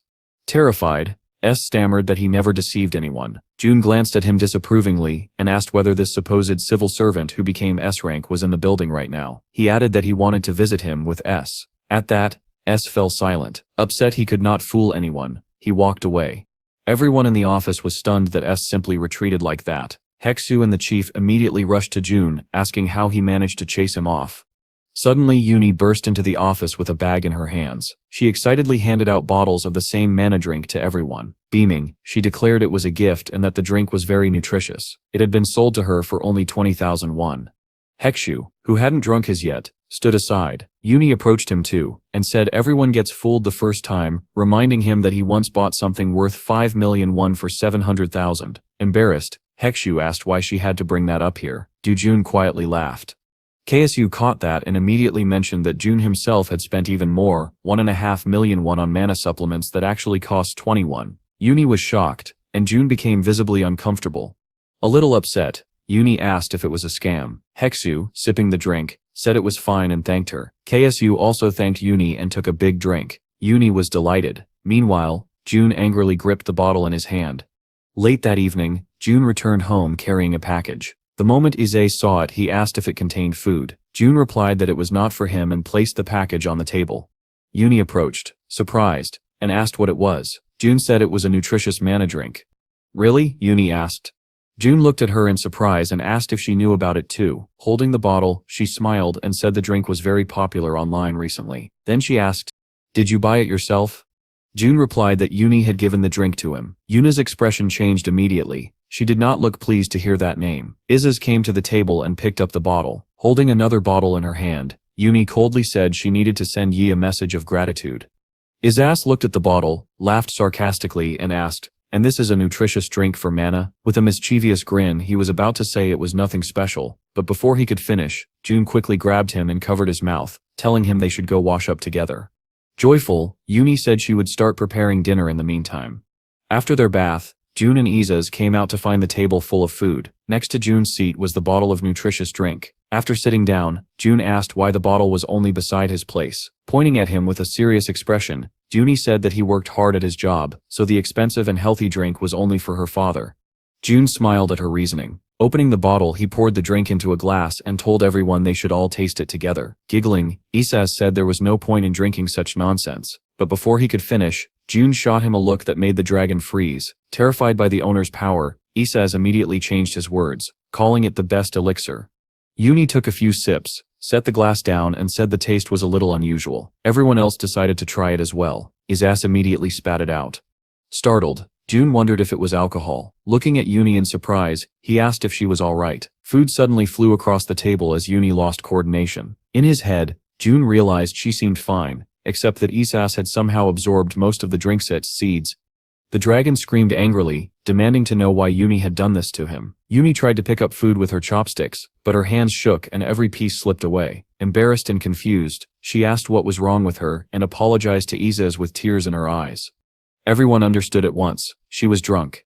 Yuni smiled wildly, fixing her gaze on Izas as she asked whether he wanted more food. Terrified, the dragon ran straight behind June. Yuni grew angry, demanding to know why he ran away. Laughing nervously, Izas insisted he was not running away, just strategically retreating. Grabbing the owner for safety, he asked if there was a problem. Carol chuckled. Suddenly a soft whimpering sound filled the room. Yuni was wiping her tears, demanding to know why Izas had run from her, and asking if he truly hated her. Panicking, Izas rushed around the room, telling June it wasn't his fault. Standing up, June calmly said he knew. Approaching the drunken Yuni, he told her to go to bed early. He helped her up and guided her to her room. Later, from Yuni's room came her exhausted voice asking who would handle the cleaning. Lying on her bed in a starfish position, she stared at the spinning ceiling, her eyes shut on their own, and she mumbled that she needed to wash the dishes. But she was so sleepy. Moments later, she fell asleep. The next morning, Izas and Carol were eating breakfast when Yuni came into the kitchen, rubbing her eyes. The dragons turned to her, hair messy and yawning. Yuni asked what had happened yesterday. Thinking for a moment, Izas answered with a malicious smile that she had been in a slightly strange state. Then he suddenly added that she had thrown up all over her blanket and caused a huge scene. Yuni screamed in shock. Realizing he could tease her further, Izas added that the owner had cleaned everything up. Yuni lowered her head in shame. In her imagination, June looked down at her with disappointment and said she was useless, and that he needed to get rid of such a daughter. Yuni burst into tears and grabbed Izas tightly, begging to know if it was true and if her father had really said that. She squeezed him so hard she nearly strangled him. With the last of his strength, Izas croaked that it was just a thing. He then pointed at the bowl of porridge on the table. The breakfast June had cooked before leaving, telling Yuni she would be late for school. Seeing the porridge, tears filled her eyes. Turning to the dragon who was catching his breath, she smiled sweetly and told him that he would go without meat side dishes for a whole week. Izas's world collapsed. He screamed in horror and clung to Yuni's shirt, begging for forgiveness.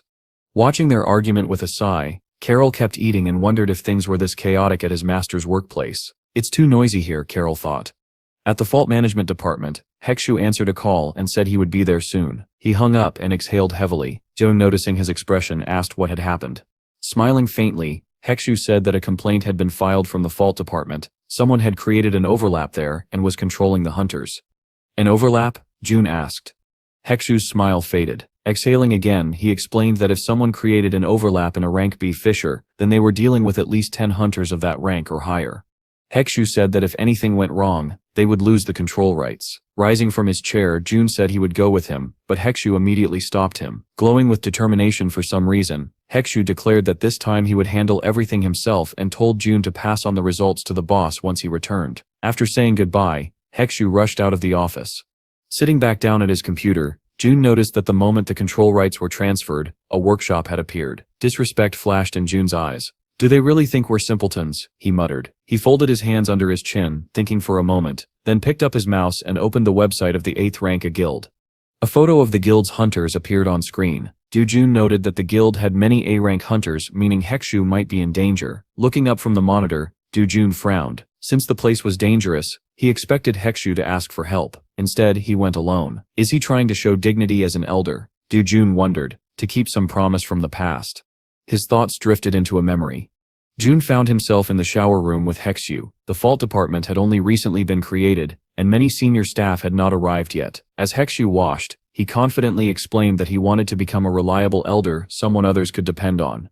Smiling warmly, Hexu turned to Dojun and said he wanted to be a dependable sunbae for him. Laughing, Dojun told him he had already become one except for the secret sauna trips during work hours. Hexu only laughed.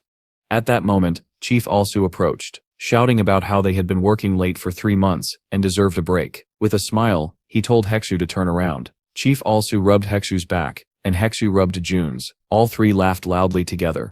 Back in the present, Jun sighed and thought, I understand his feelings, but it seems too dangerous for normal people to go there alone. Just then, a yawning KSU walked into the office. Seeing the chief, Jun said, finally he's here. The boss replied that he had come, but he still wasn't fully awake. With a spark in his eye, Jun invited him to come for a ride. Hearing such a refreshing suggestion, KSU eagerly agreed. But in the car, excitement turned to terror. KSU screamed, asking if this was what Jun meant by a ride. Jun sped down the road at incredible speed, intent on reaching Hexu. KSU grabbed his seatbelt, shouting that Jun's driver's license was at risk. There was no visible emotion on Jun's face. Why are you driving like this? KSU shouted. You sit, we're not even going to get my position. That's not it, Jun said calmly, as the car passed 100 kilometers per h. He explained that before the boss arrived, word had reached them that the A-rank Ike Guild had formed a blockade. KSU screamed, insisting there was no need to rush, but Jun continued accelerating. A police car appeared behind them, but Jun didn't slow down. He told KSU that Hexu had gone there alone. Realization hit the chief. He shouted frantically for Jun to drive even faster, promising that if anyone questioned them he would take responsibility. They overtook every car on the road. Meanwhile, Hexu was trying to catch his breath and gather his strength. He reassured himself that the hunters likely would not harm him. Just then he saw a car racing straight toward him. At the last moment it spun sideways, drifting to a stop. Jun stepped out. Terrified, Hexu yelled, demanding to know how anyone could drive like that. Jun immediately asked if anything had happened to him. Adjusting his glasses, Hexu insisted he was fine, then asked why they were there. At that moment, KSU fell out of the car and vomited onto the asphalt. Jun walked toward Hexu and said that the boss wanted to see the Ike Guild in person. Hexu quickly rushed to help the boss, asking if he was okay. Jun asked if the rumor about the overlap was true. Helping KSU stand, Hexu explained that everyone in the Ike Guild doubted the situation, so he thought they needed to check it personally. Chief Alsu wiped his mouth and asked Hexu what he would do if he became involved with an A-rank hunter. He added that Hexu should report everything to the boss before acting. You really don't trust me that much? The chief asked, looking hurt. Flustered, Hexu said no, but still hesitated. KSU looked at all of them and said, we are comrades. Hearing this, Hexu and Jun were both shocked that the boss would say something so sincere. With seriousness in his eyes, the chief declared that from this point on, Hexu would not shoulder every difficulty alone. Moved, Hexu nodded as tears welled up in his eyes. Barely smiling, Jun thought to himself that it was all very touching, but watching Chief Alsu cling to Hexu while Hexu tried to cover his nose, he wondered how long this moment of sincerity would last. Jun told the boss that it would be better if he rinsed his mouth. In his thoughts, he added that these hunters clearly looked down on their department. Inside the rift, voices echoed from behind the hill. A girl spoke slowly. In front of her stood hunters from the Ike Guild. They looked confused and uneasy. The girl continued, saying it was true. They had built a ceiling over the dungeon. The hunters denied it weakly. The girl pointed at them angrily, shouting that 10 people had occupied 70% of the hunting grounds. What else can you call it if not an overlap? She yelled. Without pausing, she demanded to know why S-rank hunters had even come to this dungeon. Suddenly, a portal appeared behind them. All 3 hunters rushed into it and disappeared. Enraged, KSU shouted, asking where the hunters had gone when state authority had finally arrived. Jun then noticed a schoolgirl, the same one who studied at Uni's school. She was furiously scolding the high-level hunters. A terrible smell drifted toward Hexu, who still had tissue stuffed in his nose. The girl pointed at him and asked what he was even hoping for by standing there. She shouted at the Ike Guild, and they only stared back in confusion. She was even more surprised to see S-rank hunter Chang Shik pinned to the wall. Then she noticed Jun's group. Fixing them with disdain, she yelled for the government officials to arrest the hunters immediately. Jun stared at her silently, wondering if she was studying vocal techniques. She was certainly loud enough. KSU approached the hunters and asked seriously whether the student was telling the truth. Sweating, the embarrassed hunter held out his hand and claimed it was not true. Yes, they had caught many monsters, but they had never obstructed other hunters. To prove it, he handed over a small SD card. They inserted it into a tablet and watched the recording closely. After several minutes, the smug schoolgirl raised her chin proudly, asking whether she had been right. But when the video ended, the chief snapped the tablet shut and declared that this was not an overlap. The girl turned away in anger, accusing the civil servants of siding with the A-rank guild. The confused hunter turned to her and called her Yuran, saying he had already apologized. The moment he spoke her name, Chi Alsu and Heksu went pale with horror. June turned and saw his two colleagues trembling violently. He immediately asked what was wrong. In their minds, the terrifying image of Yuran's father, the president of the Hunter Bureau, appeared. Both men instantly threw themselves to the ground in front of Yuran and apologized. She accepted their apologies coldly and ordered them to prepare for resignation. June watched all this without emotion and wondered if all this chaos early in the morning was really over one petty girl. "I should have just gone to school," he said calmly. Grinding her teeth, Yuran turned toward him and demanded to know what he had just said. She stormed right up to him, face twisting with anger, asking whether he thought God himself was standing behind him. She threatened to call her father and have him fired immediately. Then she ordered him to state his name. Everyone behind them was stunned. KSU burst into tears, begging Yuran to ignore this because June was still a rookie. Holding her phone to her ear, she began calling her father. Pointing at June, she said she would simply let him speak to Dad directly. June remained silent and waited. "Let's see how long he can act like that after talking to my father," she snarled. She then collapsed dramatically into Heksu's arms, declaring that they were doomed. Leaning over the half-dead boss, Heksu whispered, asking if their department was truly finished. The boss replied that not only the department, but even their pensions were gone. June still showed no reaction. Yuran's expression suddenly changed. She pulled the phone away from her ear. A recorded message said the subscriber could not answer. Annoyed, she asked why her father was busy at a time like this. Pointing at June again, she ordered him to follow her. At that moment she turned teary-eyed and pleaded with June for the sake of their team's survival to beg her to calm down. June replied calmly that he would do his best. The boss burst into tears again, saying he didn't need June to try, he needed him to succeed. With tears streaming down his face, he shouted that he believed in June. Stepping aside, Yuran finally connected with her father. She snapped that a civil servant here was neglecting his duties and demanded he be fired. Then she handed the phone to June. From the phone came an angry voice saying that it was useless to beg any further. June noted silently that she and her father seemed to be quite close. He lifted the phone to his ear. "Hello," came the voice. "This is Yonel." June introduced himself. Silence followed. "Hello?" June repeated. Yuran stared at him in confusion. The name June sounded painfully familiar to her. Meanwhile, in Yonel's office, complete chaos had erupted. Everyone in Yonel's office was rushing around frantically. The president of the Hunter Bureau grabbed the phone and, horrified, began asking June how he had been and whether there had been any problems. June calmly replied that everything had been fine, until thanks to his daughter, problems did appear. Yonel immediately apologized and said there was still much his daughter didn't understand. June smiled and said he understood, since she was still young. Yonel quickly took all the blame onto himself. A bead of sweat ran down Yuran's face. She had no idea what was happening. Confusion and fear shook her. She couldn't understand why her father was acting so submissively toward this man. June then added that she had skipped school today, and had even put busy civil servants through training like mongrels. He asked what her father thought he should do about that. Yonel, terrified for his daughter, stuttered as he begged forgiveness on her behalf. Yuran still couldn't understand who this June was.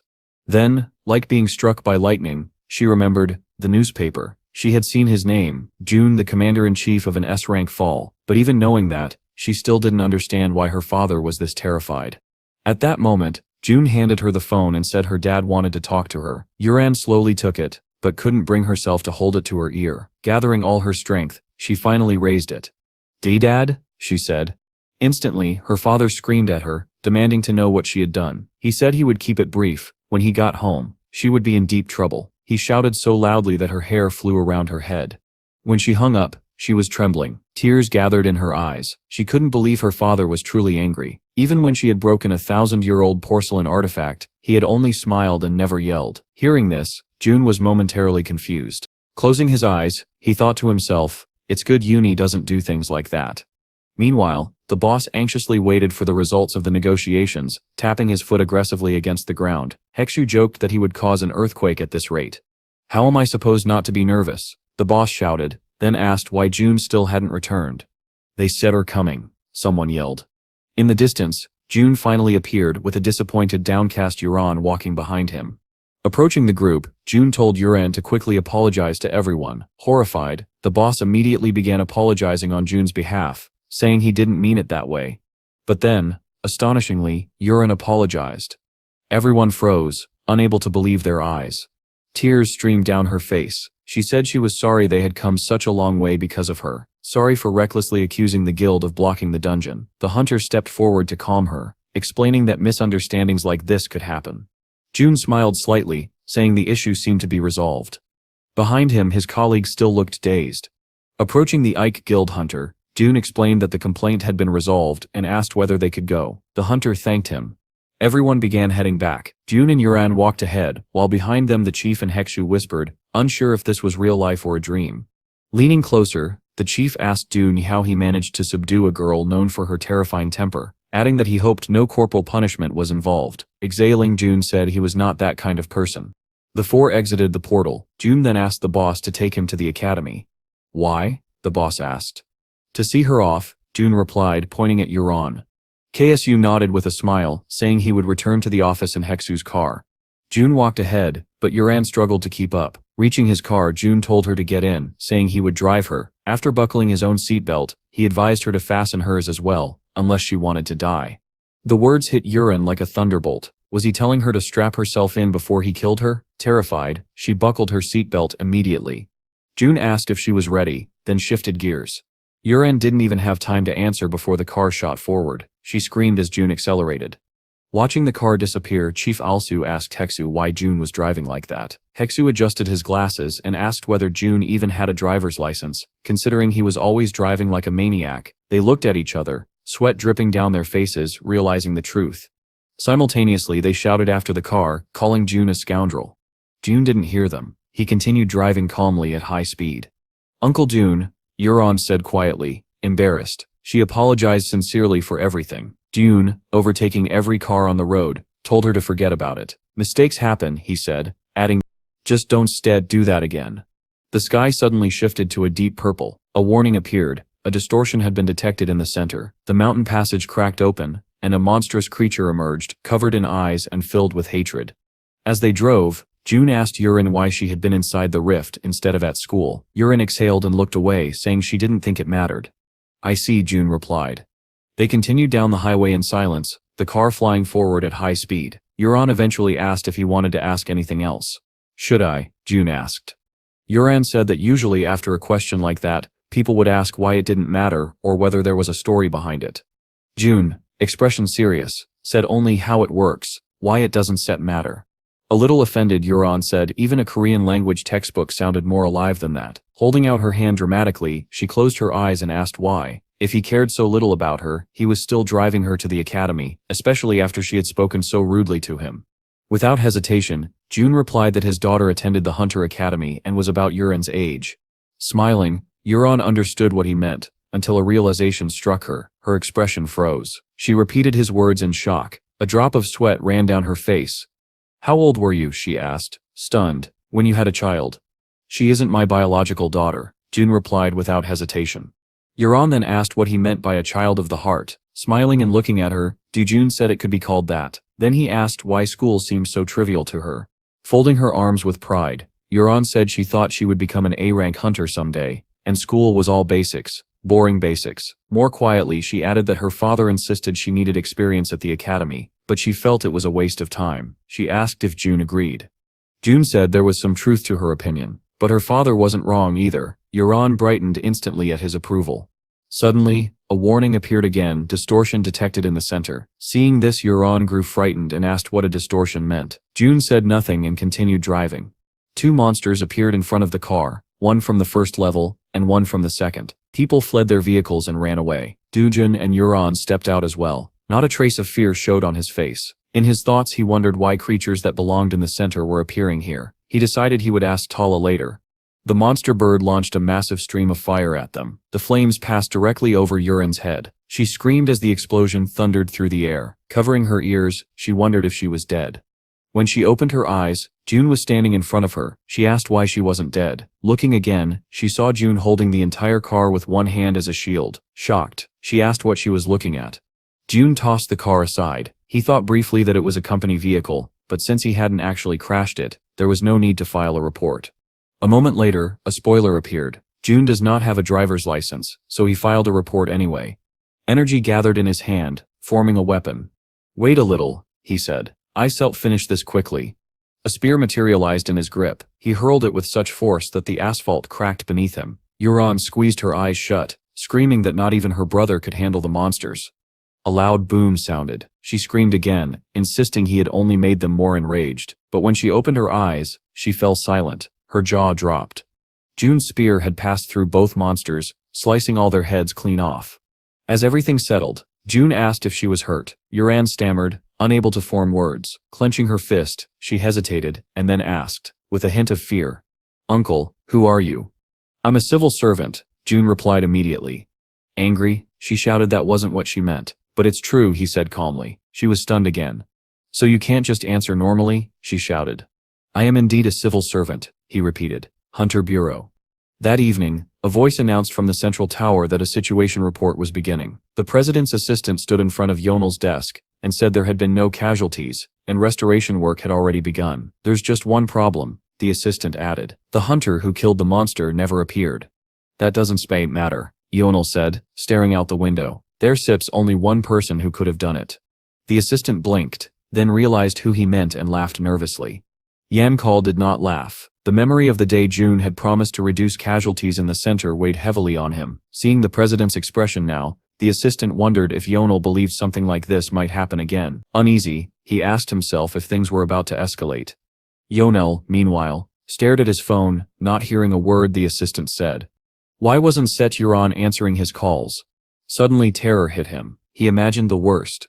Yuran suddenly became offended, remembering how her father had scolded her that morning. Yuanel's mind clouded, and he could barely remain standing. Seeing this, his secretary rushed forward to catch him, asking if he was all right. Holding his head, Yuanel struggled to say anything. Then he went limp, and for a moment it looked as if he had passed out completely. His assistant screamed in panic, tears streaming down his face as he held the president in his arms. But then Yunel opened his eyes, glassy and full of tears. Whispering his daughter's name, he admitted he had been wrong. At Dune's house, Yuran saw her father calling again, but she didn't answer. Telling herself there was no helping it, she said confidently that the only person who could solve her problem was her uncle. Until then, she would not return home. Yuran stood at the doorstep with all her suitcases and bags. Inside the apartment, Uni was cooking, Isaz was watching TV, and Carol was setting the table. A knock sounded at the door. Uni asked Es to open it. Annoyed at being interrupted during an interesting scene, Es went to the door. When he opened it, Yuran greeted him with, "Hello, uncle." She didn't see anyone at first, then looked down and spotted the small dragon. She immediately kneed him in the face. Furious, Isaz yelled at her to look down before attacking people. When she finally noticed him, Yuran jumped and screamed in fear. Squatting down, she poked the dragon and asked who he was. Already irritated, Isaz demanded to know who she was and why she had come to their home. What a tiny creature with such attitude, Yuran thought. Straightening up, she smiled politely and introduced herself as Yuran, then asked if Dune was home. Displeased, Isaz said the owner was in the shower. Yuran asked if anyone else was home. Enraged, Isaz shouted, "No," and added that they weren't buying anything, then forcefully threw her out the door. Yuran immediately began pounding on it, screaming that she wouldn't leave until she saw June. Isaz pushed from the other side, yelling for her to go away. Worried, Uni hurried toward the door to find out what was happening. When she opened it, Yuran was lying on the threshold, clinging to Isaz. The dragon quickly explained that if she had said she knew Uni, he would have let her in. He had mistaken her for a merchant. Yuran released the dragon and asked why a merchant would wear a school uniform. Standing up and brushing off her clothes, Yuran thanked Uni. Uni, surprised that the president's daughter had come to their home, asked why she was there. Taking a quick look at Uni, Yuran thought privately that she seemed like a surprisingly ordinary girl for the president's daughter. Uni, a bit flustered, wondered why such an important guest was at their apartment at all. Yuran looked around and said she had come because June had helped her greatly today, and she wanted to thank him. Uni became very irritated when Yuran called her father uncle, insisting he was still young, but she couldn't refuse a simple thank you visit. Unhappily, she invited Yuran inside for tea. Yuran carried all her suitcases into the apartment. thanking Uni for the hospitality. Inside her mind, Uni was horrified. Why bring luggage when you only came to say thank you? Looking around the kitchen, Yuran commented that the house was smaller than her room. Isis replied bluntly, yes, small. Do you want to make it bigger? Sitting on the sofa, Yuran asked if Uni was Jun Sip's daughter. She mentioned she had heard from her uncle, and quickly corrected herself to Mr. Uni. Irritated answered sharply, yes, but what about it? Yuran didn't understand the sudden hostility. She asked if Uni was angry, but Uni didn't respond. Suddenly, Dun's voice called out from the bathroom asking who had come. Uni lit up happily upon hearing he was finished. Drying his hair, Jun stepped into the room, saw Yuran and blinked in surprise. So it's her, he said. Yuran didn't like the greeting at all. You don't have to sound so disappointed, she yelled. Jun turned to Isis and reminded him that he had warned him to drive away all troublemakers. Hearing she'd been mistaken for a merchant, Yuran was stunned. Isis glared sideways and said she had pretended to be Uni's friend and tricked him.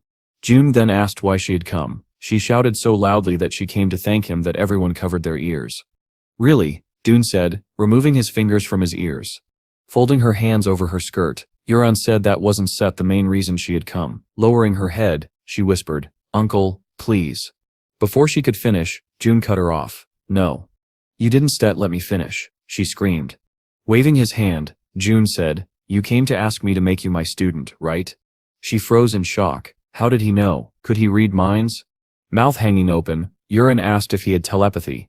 Jun looked at all the luggage she brought. You came to thank me, then why did you bring all this? Yuran screamed in despair. She had no explanation. Yuran said that if Jun accepted her as his student, she would give him 10 billion won. Sighing, Jun asked her if she even knew how much one magic stone was worth. Raising her head proudly, she grinned and said about 800 million won, then asked why he suddenly cared.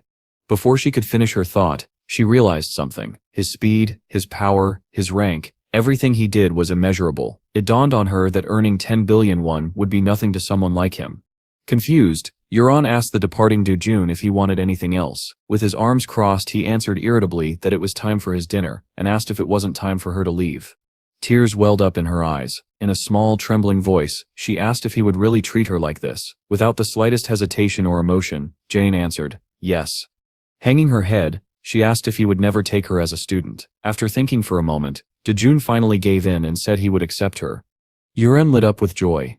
There is one condition, Jun added. She froze. He told her that if she wanted to be his student, she had to graduate from the academy as the best student. The best student, Yuran gasped, imagining herself standing proudly in first place. Her face brightened, happier than ever. Jun then told her to go home. Filled with motivation, Yuran shouted that she understood and swore she would graduate as the top student. Running up to the confused Uni, Yuran beamed and said that now they would see each other at school every day. She even invited Uni to be friends. Without waiting for an answer, she grabbed her bags and ran, saying they would see each other tomorrow. But there's no school tomorrow, Uni mumbled in confusion. Sitting at the table, Isis said they could finally eat. As he sipped water, Jun thought silently that Yuran would now study diligently. The president will really like this, he said to himself. Meanwhile, the president indeed was overwhelmed by what he saw and heard. Monster Research Laboratory, Hunter Bureau basement. 2 test tubes contained the headless monsters from the earlier attack. A scientist explained that, in the future, monsters 2 or 3 times stronger than S-rank ones would begin to appear. Yonel placed a hand on his chin and noted that these monsters were already incomparable to S-ranks. But the scientist interrupted him with even worse news. The center had begun actively absorbing the Earth. The room erupted in horrified shouts. Yonel's expression tightened. Active erosion had begun. Standing beside him, Genkan didn't understand, so he asked what erosion meant. Scratching his chin, Yonel explained that he had first entered the center 3 years ago. In his memory, the Behemoth Guild stood before an A-rank rift, but after they entered the center, S-rank rifts began appearing immediately afterward. Approaching the preserved monster, he said the power difference between normal S-rank monsters and this one was enormous. Standard S-ranks were measured around 1,000. This monster's record was 7,500, far beyond that.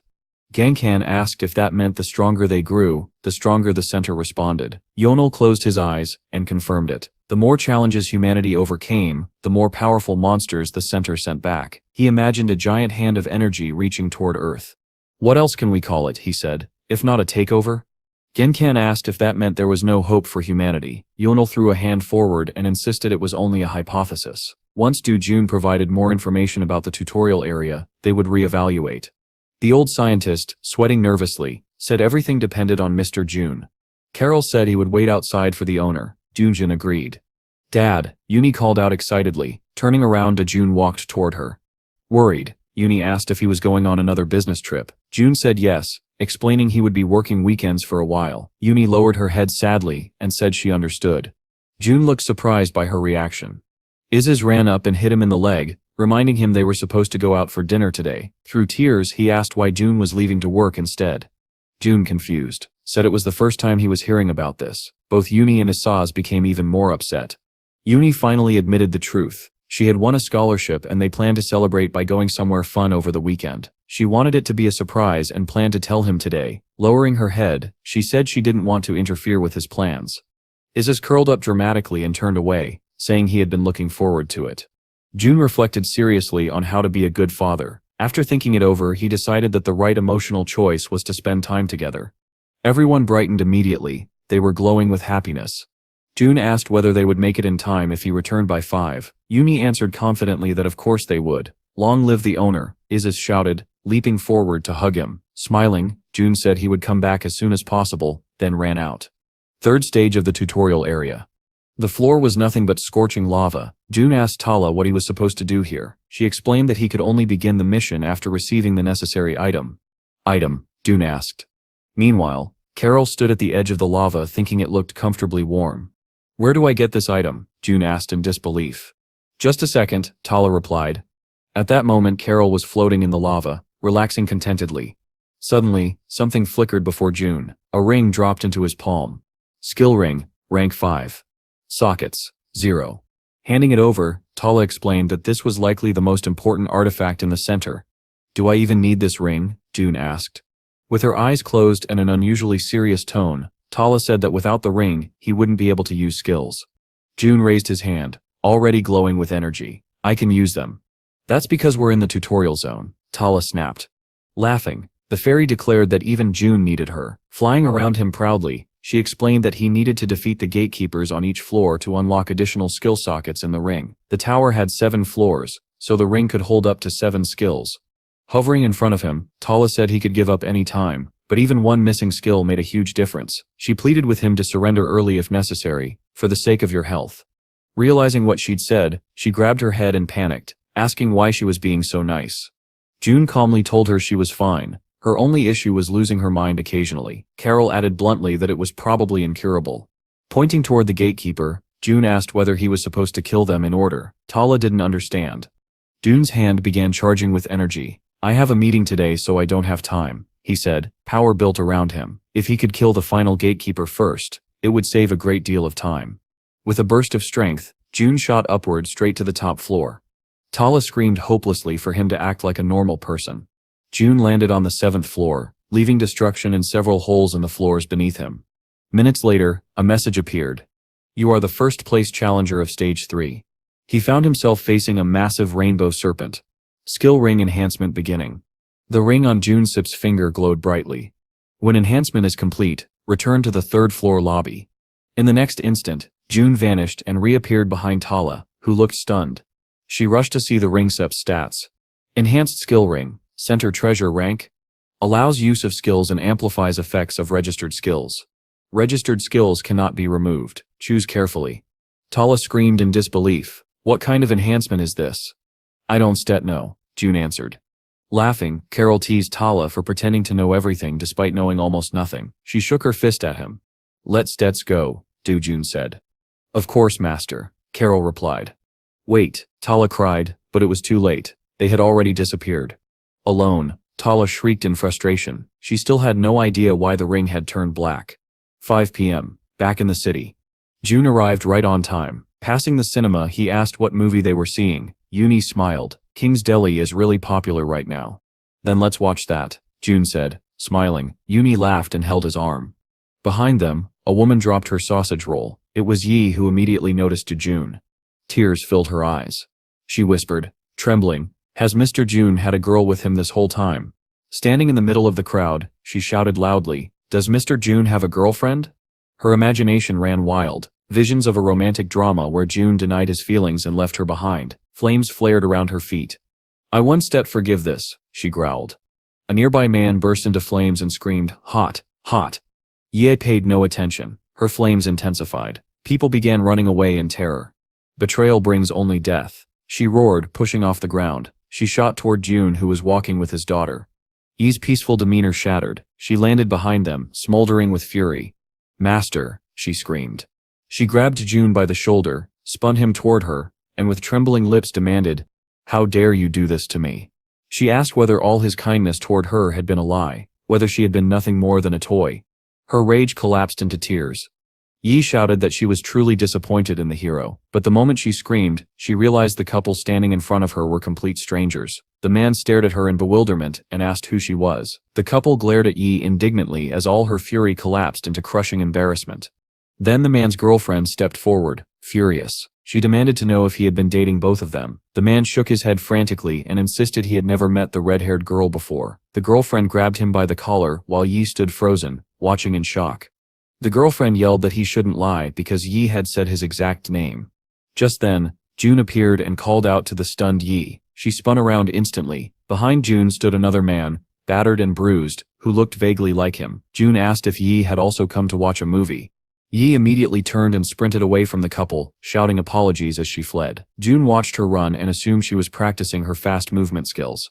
He stared after her until Isis called out, pulling him from his thoughts. The dragon pointed pleadingly at a fat man holding a massive bucket of popcorn and asked if they could get some. The fat man froze mid-chew as June asked if Isis wanted popcorn.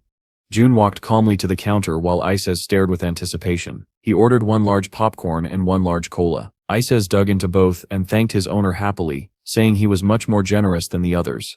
Then Isis stiffened in terror. Yi had appeared behind him. She asked, in a menacingly sweet voice, what she was supposed to eat. Looming over him, she demanded to know if he was trying to say she wasn't a generous, big-hearted person.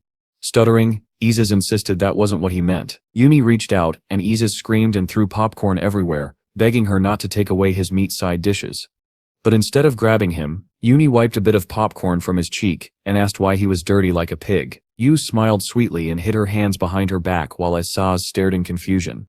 Yumi said the movie was about to start and that it was time to head inside. Isis hovered in shock, holding his bucket of popcorn, while the others walked toward the theater entrance. The dragon muttered that Yumi was acting strange today and asked if anyone else noticed. Inside the cinema, Isis kept glancing at the smiling Yumi, deciding he should watch her closely throughout the movie. On screen, a tough man stood in a cloud of dust and declared that manners make the dragon. He kicked a dragon across the room, insisting he be allowed to teach him a lesson. Isis watched, mesmerized, clutching his popcorn. As everyone else calmly left the theater, Isis bounced with excitement, shouting the movie's quotes, and insisting they watch another one. Yumi leaned toward him and said they were going to eat meat next. "Once it you come?"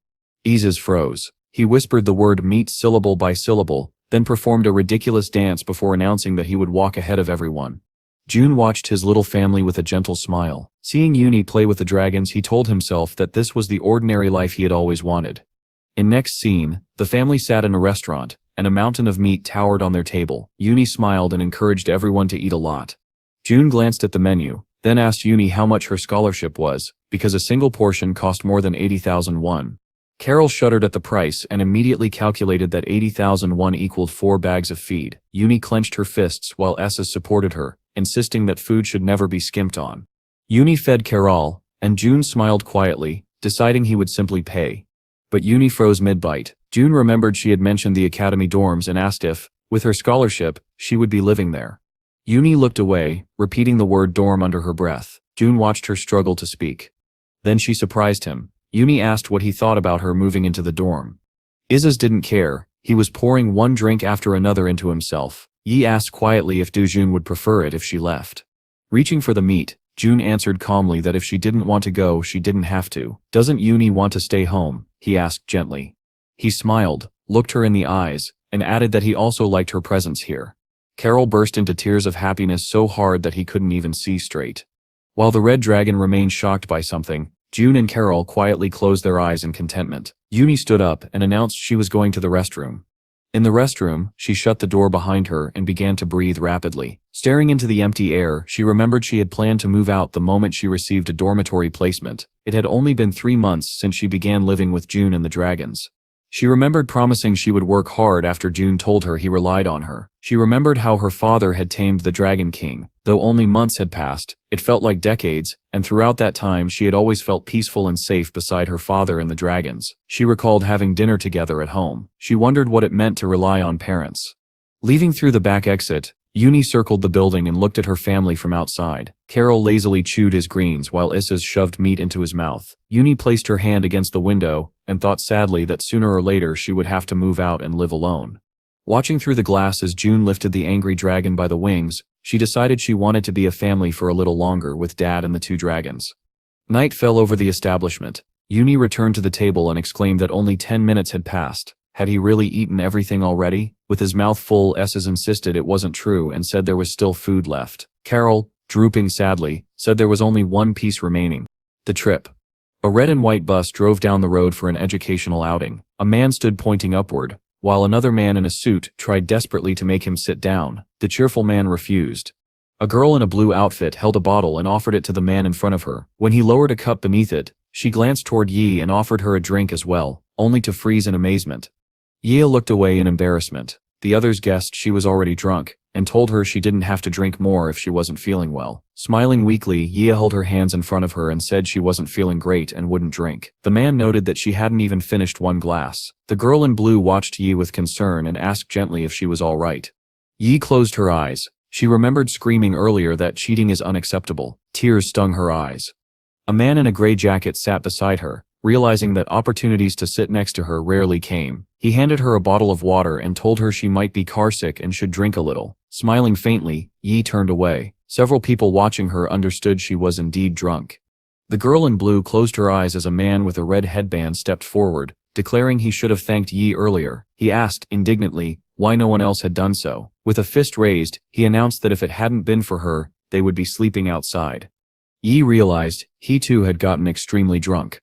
A few weeks earlier, he had been shouting in an office full of people, furious that their reservation had been cancelled for no reason. When told a refund would be issued, he yelled even louder, waving his arms as everyone stared at him. He demanded to know how they were supposed to find lodging during the peak season. A pink-haired girl smiled calmly as she called someone on the phone. She told him she had solved the accommodation issue. People stared in awe. She explained sweetly that her mother had helped her, and everyone called her an angel. A man in a white suit showed Yi a photo of the lodging and asked if that was the place. When she nodded, everyone panicked. The price was 400,000 won for one night. She pointed at herself and asked if she had done well, expecting praise. Her boss walked over, grabbed a coworker by the shoulder and whispered that he should praise her. With a heavy sigh and blank face, he gave her 2 thumbs up and said slowly, "You did great." She covered her face with joy. Several people walked through the luxury boarding house in shock. Yi followed them. The bus parked beside a large white building where excited voices called out that they had arrived. Behind the railing stood a girl in a yellow robe and Yi's smiling mother. Yi's mother said she had heard so much about them from her daughter. Everyone thanked her sincerely. She smiled with barely open eyes and asked which one of them was June. When he bowed and introduced himself, she nodded warmly and said she understood now why her daughter talked about him so much. Yi calls out to his mother in embarrassment, and the girl in blue laughs. The boss stands there awkwardly when someone points out that he was drooling and that this will be reported to his wife. Yi grabs June's hand. She smiles at him, completely emotionless, while her sister stands behind them, fists clenched, insisting that she will come along too. June agrees. The sister watches them, flames practically burning behind her eyes, and fully realizes that this is the scoundrel who dared to seduce her sister. Later, Jun drinks from a glass, unaware that the sister is spying on him from the corner, trying to understand how someone like him could possibly be dating Yi. He leans on the railing, smiling as he looks down, completely unaware that she is passing behind him. She thinks bitterly that he will never recognize that she is secretly watching him. Closing her eyes in frustration, she repeats her personal vow. June suddenly turns and calls out to her. Calmly he asks if she has something she wants to tell him, since she constantly seems to be following him. She reacts in shock, yelling that she has absolutely not been following him. He walks past her while holding a pair of white underwear and casually says he must have made a mistake. She freezes, holding the laundry in her hands, and nervously begs him to stop. He turns around in surprise, and she snaps, demanding that he stop pestering her sister. June looks at her, confused and embarrassed. She insists that although her sister is a good person, something he nods at in agreement. Naturally, many people will want to pursue her. Pointing her finger at him, she declares that she will never accept him. June, baffled, says there must be some misunderstanding. She spreads her legs in a confrontational stance and says that he will never give up. Then she throws her white underwear aside and declares that losing her would be losing his life. Soon after, she stands with several others at the badminton court and announces that she has a proposal. She points a tennis racket at him and challenges him. If he loses a game of tennis, he must abandon her sister. Jun smiles, realizing she is just as energetic as Yi, and asks what will happen if he wins. She stares at him angrily, realizing he is laughing at her. From the opposite side of the table, she leans forward and declares that if he wins, she will fulfill his every wish. Swinging her racket, she orders him to give up on her sister once he loses. Jun calmly accepts the bet. The boss and his assistant watch them play, confused about what is happening. The sister grips her racket and strikes the ball with overwhelming force. The ball glows red from the impact, horrifying everyone watching. Jun stands motionless as she declares this to be a deadly strike. Smirking, she boasts that, as a tennis champion, no one can counter this blow. But her expression changes instantly. Jin stands there holding his racket, and she realizes that he is not merely a professional, he is beyond professional. His return swing sends the ball flying. She stares in shock, thinking he must be a tennis god. The scoreboard shows 99-0. Jun asks if they are finished. She collapses onto the table in frustration, unable to comprehend what happened. Jun closes his eyes and calmly brings up their agreement. Indignant, she begs him to let her sister go. He replies that since Yi is such an irreplaceable person, he cannot do that. Sister Yen stands beside the tennis table with Jun and several others. She admits that a bet is a bet, and she must fulfill her promise. Closing her eyes, she sharply declares that she will allow him to date her sister, but she absolutely will not allow marriage. Confusion spreads across the group as they ask who she thinks he is dating. Jun calmly explains that he has never dated Yen. Her eyes widen with outrage. She insists that he confess to her, claiming she was his only one. He holds his head in disbelief and explains that she must have misunderstood him. The sister protests again, demanding to know why he said he could not let her go. Jun replies that he said that because she is an irreplaceable talent for their team. Everyone stares at him in disbelief. He slams his palm on the table, making everyone jump, and reminds Yen that she promised to do anything. Watching nervously, she confirms it. Later, she stands in front of the smokehouse, displeased, while Jun walks behind her wondering why she is grilling meat. She sharply asks why he turned up, and why he chose this moment. He tells her not to shirk her responsibilities. Startled, she drops the meat from the oven and whirls around, claiming he almost gave her a heart attack. Jun calmly puts his hands in his pockets and reminds her that she was being lazy. He stands before her and points aside, ordering her to bring the boxes. As boxes and water bottles pile up, he concludes that the preparations for the barbecue are now complete. She looks down indignantly, leaning on the railing, and remarks that there are a lot of them. Jun calmly replies that he can handle it quickly. She spins around, calls out to him, and suddenly smiles sweetly as she asks him to do it for her. Jun looks at her in surprise. She runs up the stairs, declaring that she will bring everything right away. He smiles to himself, noting how bright and lively she is. With his back turned, he thinks that Yi would have liked her. Meanwhile, she struggles under the weight of the boxes, confused as to why her charm did not work.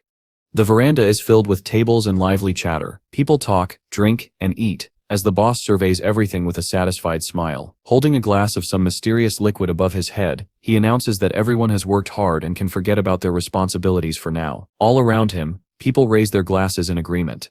The chief and his assistant sit at a table, drinking together and smiling. The drunken boss proposes a bet. He looks at Jun and Yen standing together and asks if they will get married. The assistant, incredulous, questions whether anything can come from one-sided love. The chief drinks more of the unknown liquid and insists that he can clearly see how she keeps approaching Jun while he pushes her away. The girl in blue calls out to Yen, saying she should be taken to her room because she has drunk too much. She notes that the same thing happened on the bus earlier and that Yen nearly boarded it in that state. She pulls her away while Jun stands off to the side. Jun closes his eyes and exhales just as the sister calls out to him. She demands to know where her sister went. He replies emotionlessly that she was taken to her room because she looked tired. When she asks if he took her there himself, he glances toward the sister, who is placing 2 plates on the table, and calmly denies it. She responds by saying he is a very nice person. Jun shrinks shyly and thanks her. Sitting with his eyes closed, he drinks from his glass while his sister remarks that he can add 5 more points. Jun asks how many he has now. With her eyes closed and a finger raised, she announces the score -95. He smiles, turns halfway toward her, and holds his glass filled with another unknown drink. Abruptly, he slams his glass down beside the other bottles. She sits nearby and asks if the alcohol tastes good. Jun replies that she prefers cola. She shouts indignantly, and he calmly asks whether she wants him to treat her like an adult. He answers his own question by saying that she is not one. Furious, she points at him and demands to know whether adulthood means responsibility and diligence. She takes another drink and declares that, in that sense, she is an adult. She squints, lifts her head in disgust, and sways from side to side. June sits beside her, studying her with interest. Her face twists in revulsion as she asks what this disgusting drink is. June, expressionless, asks if it is bitter. She insists she can drink it.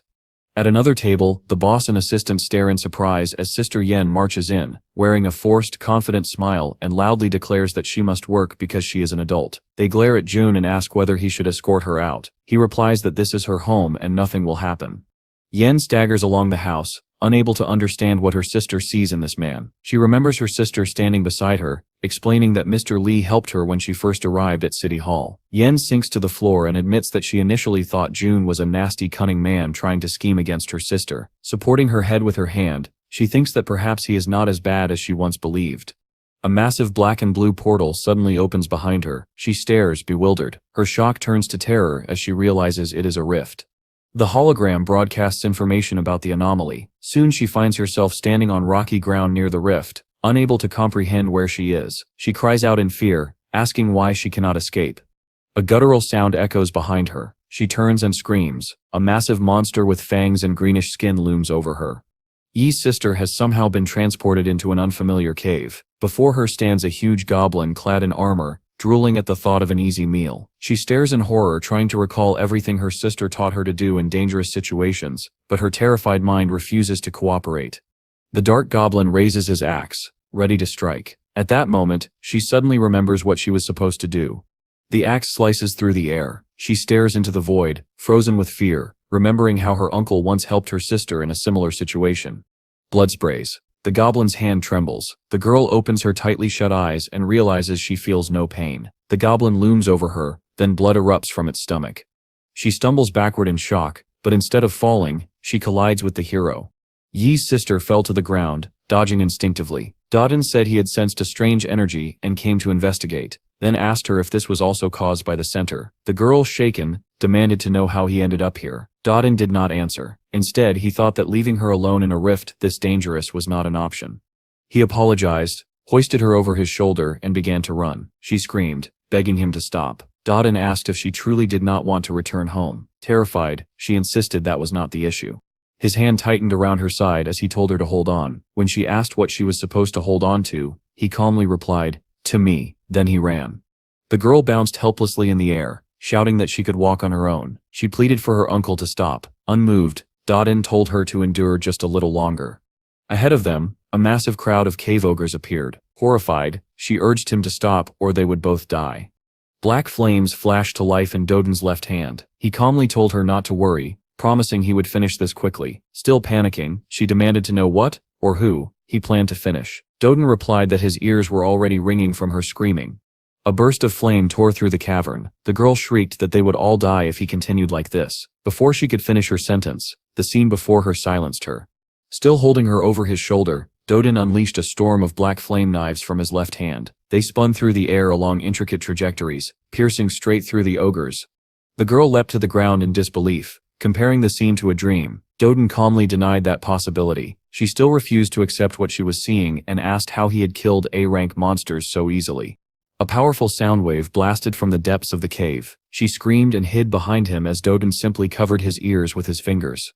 A giant foot slammed down beside the dead ogres. A massive ogre towered over them and roared, deafening the cavern. Trembling, she asked if it was time to run. Dodin, pulling his fingers from his ears, was mentally irritated by how noisy everyone was today. The ogre bared its teeth, eyes burning with rage. Dodin looked at it, calm and silent. The monster swung its enormous sword, and was instantly skewered from all sides by colossal flaming blades that erupted from the darkness. Its scream echoed throughout the cave before its body collapsed with a crash.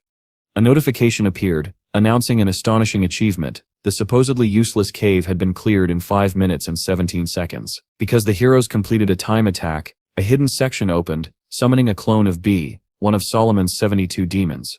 Light filled the cave. The girl shielded her eyes and asked if this ordeal still wasn't over. White feathers drifted through the air. Dodin watched calmly, making his own guesses. A large pink flower bloomed in the center of the cave. Dodin noted that its energy resembled the anti-magic power granted by the center. A white spirit emerged from the flower created, he assumed, by B's clone. A white beam shot toward them. Dodin deflected it with a simple wave of his hand. An otherworldly voice echoed in surprise. Dodin covered the frightened girl with his body. A white-haired angel in white robes, wings spread wide, appeared above them. He declared that even as a clone he was impressed that the hero could block the light of complete destruction. His eyes were black with white pupils. He identified himself as the clone of B, the 68th of Solomon's 72 demons. Calling Dodin an insignificant human, he nonetheless said he liked him and invited him to join his squad. Dodin stared in confusion, rejecting the idea of serving some fallen angel. The angel frowned. Wind rose within the cave. A mass of black energy gathered in Dodin's left hand, spiraling into him through an air vortex. He asked the angel who exactly was ordering him around. The angel opened his mouth in shock. Unable to comprehend such overwhelming energy, he warned Dodin that he possessed the strength to tear apart even the angelic body. He screamed and demanded that Dodin stop. Dodin, unfazed, said he was busy and extended his hand. The massive sphere containing the angel's clone began to compress toward Dodin's palm. The girl, stunned, asked who he was.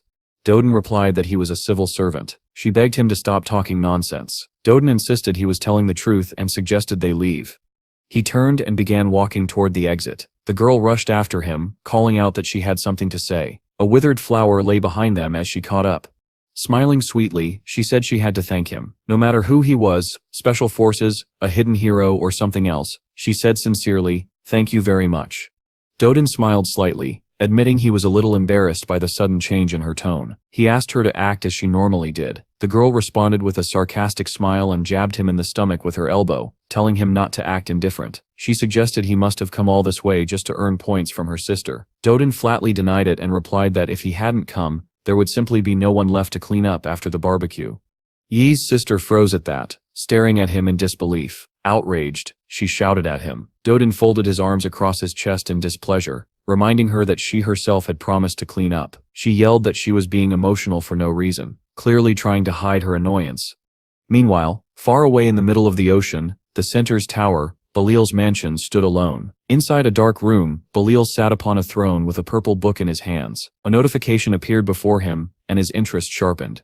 He glanced at the book, noting aloud that he had never seen the tutorial rankings change this abruptly. The book displayed a sudden shift. An unknown name had taken first place in the third stage rankings, pushing someone named Impelem into second place.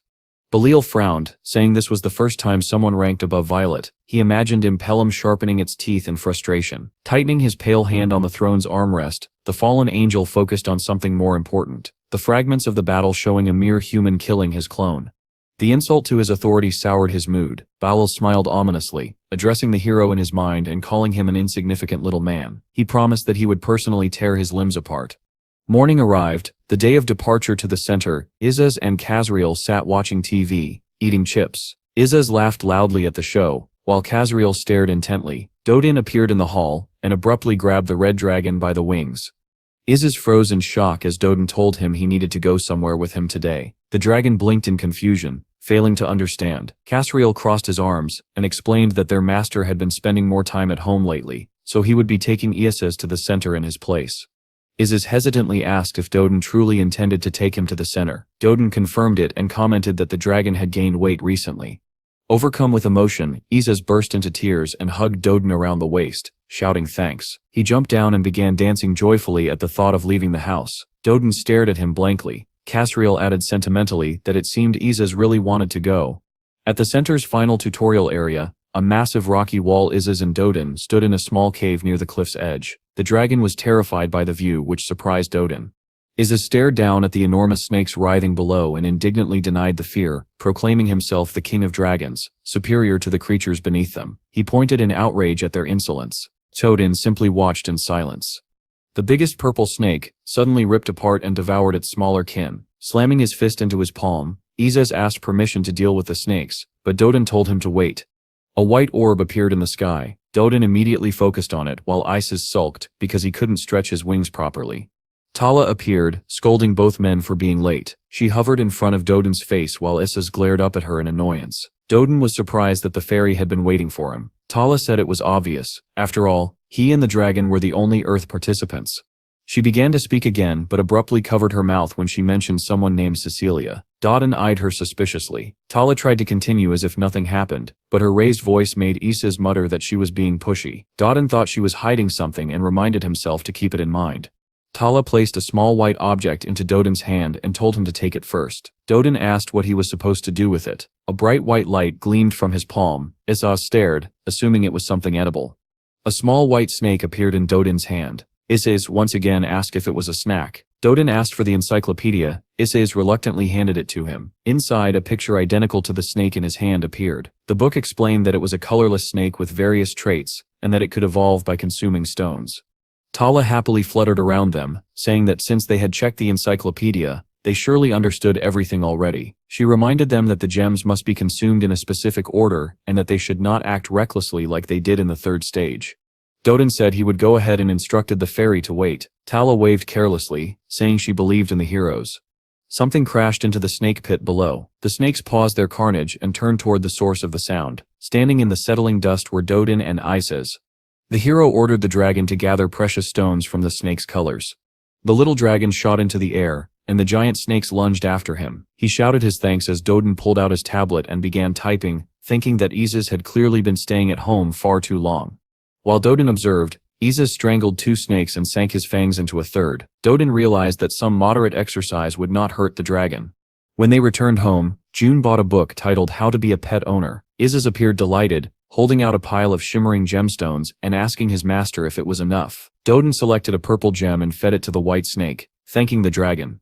The snake's body puffed up from eating the stone. It exhaled sharply and turned purple. Dodin looked at Isis, who was practically glowing with pride, and asked if there were more snakes left. The dragon hesitantly said no.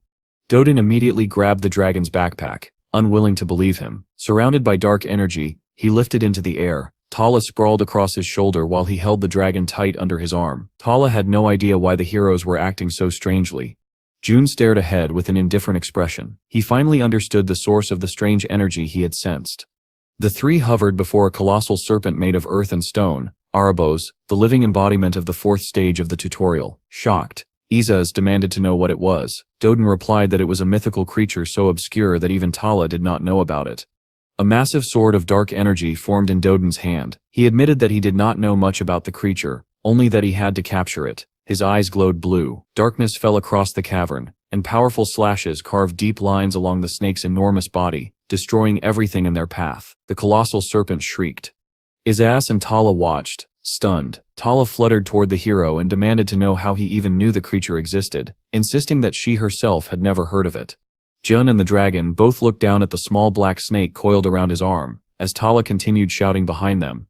The snake suddenly tightened around his wrist like a bracelet. Isis studied it thoughtfully and remarked that it would look better if it were red. Dodin shook his head, saying red was the weakest color. A status window opened, displaying the black snake's attributes and color hierarchy. Then another window revealed 3 special effects. Isis continued complaining that red was usually the main color. Dodin replied sarcastically that it would be nice if it were red. A new notification appeared. The heroes had completed the tutorial. It asked whether they wished to make the result public. Isis, displeased, said no.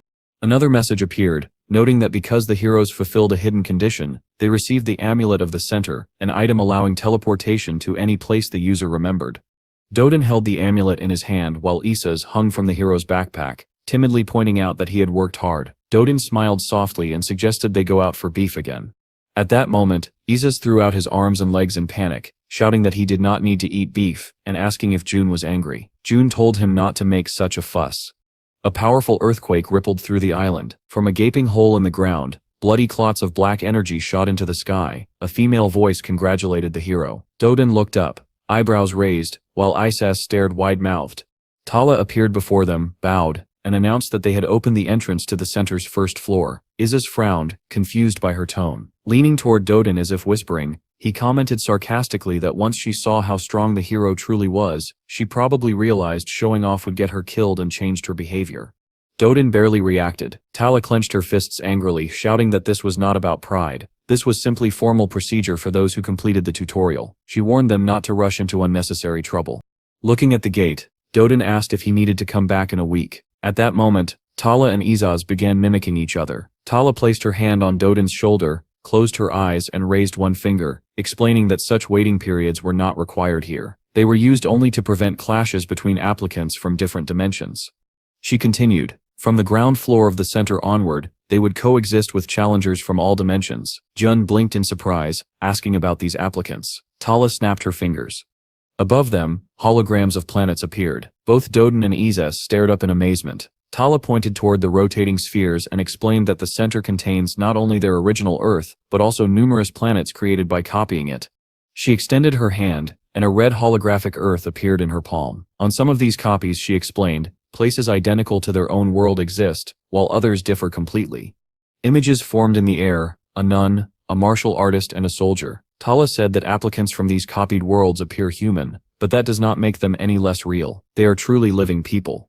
Duan closed his eyes and bowed his head, saying that he understood everything clearly. Hearing this, the fairy's mouth fell open in surprise and her ears drooped. This was not the reaction she expected.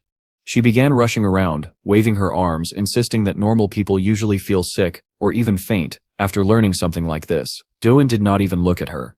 Izes, smiling casually, remarked that the information wasn't all that shocking. His gaze shifted to the swirling energy forming in Doan's palm. He added that even if someone started gaining abilities from the very beginning, this level was still unrealistic. A dark sword slowly materialized in Doan's hand. Tala's eyebrows shot up in surprise as her hair rose with the gust. She threw out her arms and screamed, calling them both reckless. She warned that once they entered the center where all dimensions converged, they would no longer be able to return to Earth. Immediately realizing what she had just revealed, she clapped her hands over her mouth and stared at them in fear. Duan raised an eyebrow slightly and asked if she truly meant they couldn't return. Iz's expression turned to pure horror. He shouted in despair that this meant they would never again be able to eat Bra's ribs or spicy Bra's chicken. Tala pressed both palms to her face, her mouth wide open. She trembled at the thought. If Doan could not return, who would save Cecilia? Who would take her place in the center? Duan glanced at the drooping fairy, confused by her sudden panic. Izes slumped against his shoulder as if exhausted by the emotional chaos. Duan still had no idea what had triggered this reaction. Tala clasped her hands, tears forming in her eyes. She was convinced she had made the biggest mistake of her life, and must have gone mad. Duan calmly extended the amulet toward her, reminding her that he had the amulet of the center, which allowed teleportation to any place he remembered. He wondered if the fairy simply didn't know about its existence. Izes, still on his shoulder, burst into tears, wailing that the master couldn't go to the center or they would never eat Bra's ribs again. Duan raised an eyebrow at him, then gently stroked his head and told him not to worry. Izes instantly brightened, hopeful. He asked eagerly if that meant they weren't going anywhere. But Duan closed his eyes with a slight smile and said he was going. Lifting the dragon off his shoulder by the head, Duan held him firmly. Izes began kicking wildly, protesting. He didn't want to go at all. Duan called out to Tala by name. She snapped out of her panic and stared at him with wide eyes. Without hesitation, Duan rushed toward the gate, dragging the squirming dragon with him. He called back over his shoulder that he would return soon. Tala furrowed her eyebrows and screamed after them, reminding them that she had warned them they might not return. She froze in shock. She hadn't even explained the rest. The fairy shouted for them not to act carelessly, but June was already sprinting toward the gate, eyes sharp. Izes screamed as they plunged downward. Duan told him he was too noisy and needed to be quiet. Air roared past them. Duan's hair lifted in the wind. The dragon flailed in his arms, shrieking and asking how much longer they had to fall. He tried to turn his head, but Duan's grip was locked tightly. Duan said calmly that they were almost there. They swept past a giant tree surrounded by boulders. While falling, Duan tried to open his status window with complete composure. Izes was stunned that he was even attempting such a thing. A notification appeared. The window in use was currently locked. A few seconds later, another message appeared. Status window for center use activated. A black status window formed, and the bracelet on Duan's wrist turned black. The mastery level of the new window slowly shifted from red to purple. A new line appeared. Characteristic obtained. True energy. Another message overlapped it. Characteristic obtained. Magic resistance. Duan continued reading the notifications without any change in expression. The black status window revealed his basic stats: strength, health, agility, endurance, each listed as 5. No registered skills were detected. He remembered the original window he sped seen back on Earth. Compared to that, these values were less detailed, but since this one was black ranked, he was certain the values were not truly 5. Finally, Duan and Izes landed atop a rock. Raising his hand, he reached for the ring. Since the characteristics had loaded, he assumed he could now register his skills. Izas scanned their surroundings nervously, trying to figure out where they were. Duan turned the ring. The black status window displayed. Skill registered, Heavenly Demon Spiritual Technique. Skill registered, Pocket Watch Weapon. Skill registered, Truth. A final notification stated that due to the artifact's effect, the power of all registered skills was increased. The hero looked up, thinking he should leave one skill slot empty for later. Before he could continue, a voice of astonishment echoed from nearby. Someone exclaimed that a newcomer had reached this place for the first time in 10 years. Duan turned sharply toward the sound. Behind him stood the silhouette of a man who greeted him politely. Swinging his weapon, the stranger announced that the level of mastery displayed here was his level. Duan asked again, confused, not understanding what the man was referring to. The stranger raised his weapon and asked if they really ignored the explanation given before entering the center. Holding his weapon across his chest, he explained, if one captures a monster or a challenger like Duan, a gem drops. That gem increases the mastery level of the status window. Duan asked what would happen next. Pointing directly at him, the stranger frowned and said plainly that he intended to absorb the gem Duan would drop and become stronger. Izas lowered his gaze in displeasure, muttering the stranger's words, absorb the stone, with growing irritation. Duan stared at him in surprise. The stranger then noticed Izas and smiled, asking what kind of adorable creature he was. Dark energy leaked from Izas. As he cleared his throat ominously, the dragon asked whether the stranger knew how to cook spicy chicken. The stranger blinked, confused, still calling him cutie, but Izas continued pressing, could he cook Bra's short ribs? The man stammered, completely bewildered, his voice growing rougher and more uncertain. Izas leaned closer, asking if he could at least make cutlets or roasted meat. The stranger Sip's eyebrows twitched upward, his eyes widened as he choked out a trembling, who are you? Izas transformed before him into his true dragon form, declaring that he was the king of all dragons, connoisseur of the world's greatest delicacies. Howling dramatically, he lamented that he had been left without Una's cooking. Images of her mouth-watering dishes filled his mind, and tears streamed down his face. He roared that he feared nothing anymore, not after losing Bra's ribs and spicy chicken. The stranger dropped his weapon, trembling uncontrollably. The dragon spread his massive wings and roared fiercely, tears flowing, lowering his blazing jaws toward the man. He declared that although he wanted to devour him on the spot, he would spare him if he could cook fine cuisine. Duan sighed in annoyance, and called Izas by name. Holding out the amulet, he reminded the dragon they could simply return. He promised he would make bronze ribs today. Izas' eyes widened in shock. He stared in disbelief, demanding to know why his master was mentioning this only now. Smoke swirled around him as he shrank back into his small dragon form. Sobbing loudly, he clung to Duan's leg and cried that he thought he would never taste Bra's ribs again, and would have to eat things like spinach for the rest of his life. Duan looked down at him in exasperation and said everything was clear now. Maybe they should start heading out slowly. The dragon, eyes wet and wide, stared up in surprise. Duan then looked toward the high rocks behind them and clarified, saying he meant the people hiding there. Izas turned around in shock. He saw nothing, just two tall rocks facing each other, trees rustling gently at their feet. Curling his fingers, Duan focused on the terrified stranger in front of him. Dark energy reached toward the man. Duan remarked that the others refused to reveal themselves. Even though their ally had already been caught, hunters here were just like those in Muram. The stranger screamed as tremors ran through his body. His form began dissolving into particles of dark energy. Reaching out desperately, he begged for mercy. Duan's eyes caught an unusual symbol marked on the back of the man's hand. Izas grimaced, covering his mouth, calling it an abomination. The hunters watching from atop the rocks froze. The woman beside one of them whispered in fear, noting that the hero detected them from such a distance. The man beside her, frowning, asked if that mattered now. In the distance, they saw a stream of dark energy surging from the hero's body. One of the hunters, crouching on all fours, began to shake violently, shouting that they needed to shut up and run. The wave of dark energy was already coming for them. A man looked up in horror as darkness engulfed him. He screamed as his body fragmented. The remaining hunters fled, eyes wide in terror. One gasped that on the first floor they were only supposed to use the red status window. He couldn't understand what this black energy was. The girl, unable to explain how she could withstand it, turned to run, but the instant she saw the black flames ahead of her, her body began dissolving before her own eyes. The man watching her disappear stared in disbelief. Turning around, he saw the entire squad being erased one by the hero's dark aura. Tears welled in his eyes, and he whispered that this had to be a dream. Then, out of nowhere, a voice asked calmly if he was done playing hide-and-seek. The man turned around in terror at the sound. Dejun appeared before the trembling man, staring down at him with a stern, cold gaze. He asked how the man could speak of fear now, after all the murders he had committed. The man collapsed to his knees before the hero, supporting himself with both hands as he gasped for breath. His eyes widened as he realized the enormity of his actions. He begged to be spared. Looking at the mark on his hand, the man desperately invited Doden to join his blood guild, the Outlaws, swearing upon his own blood that they could be of great help. The mark on his hand began to glow brighter.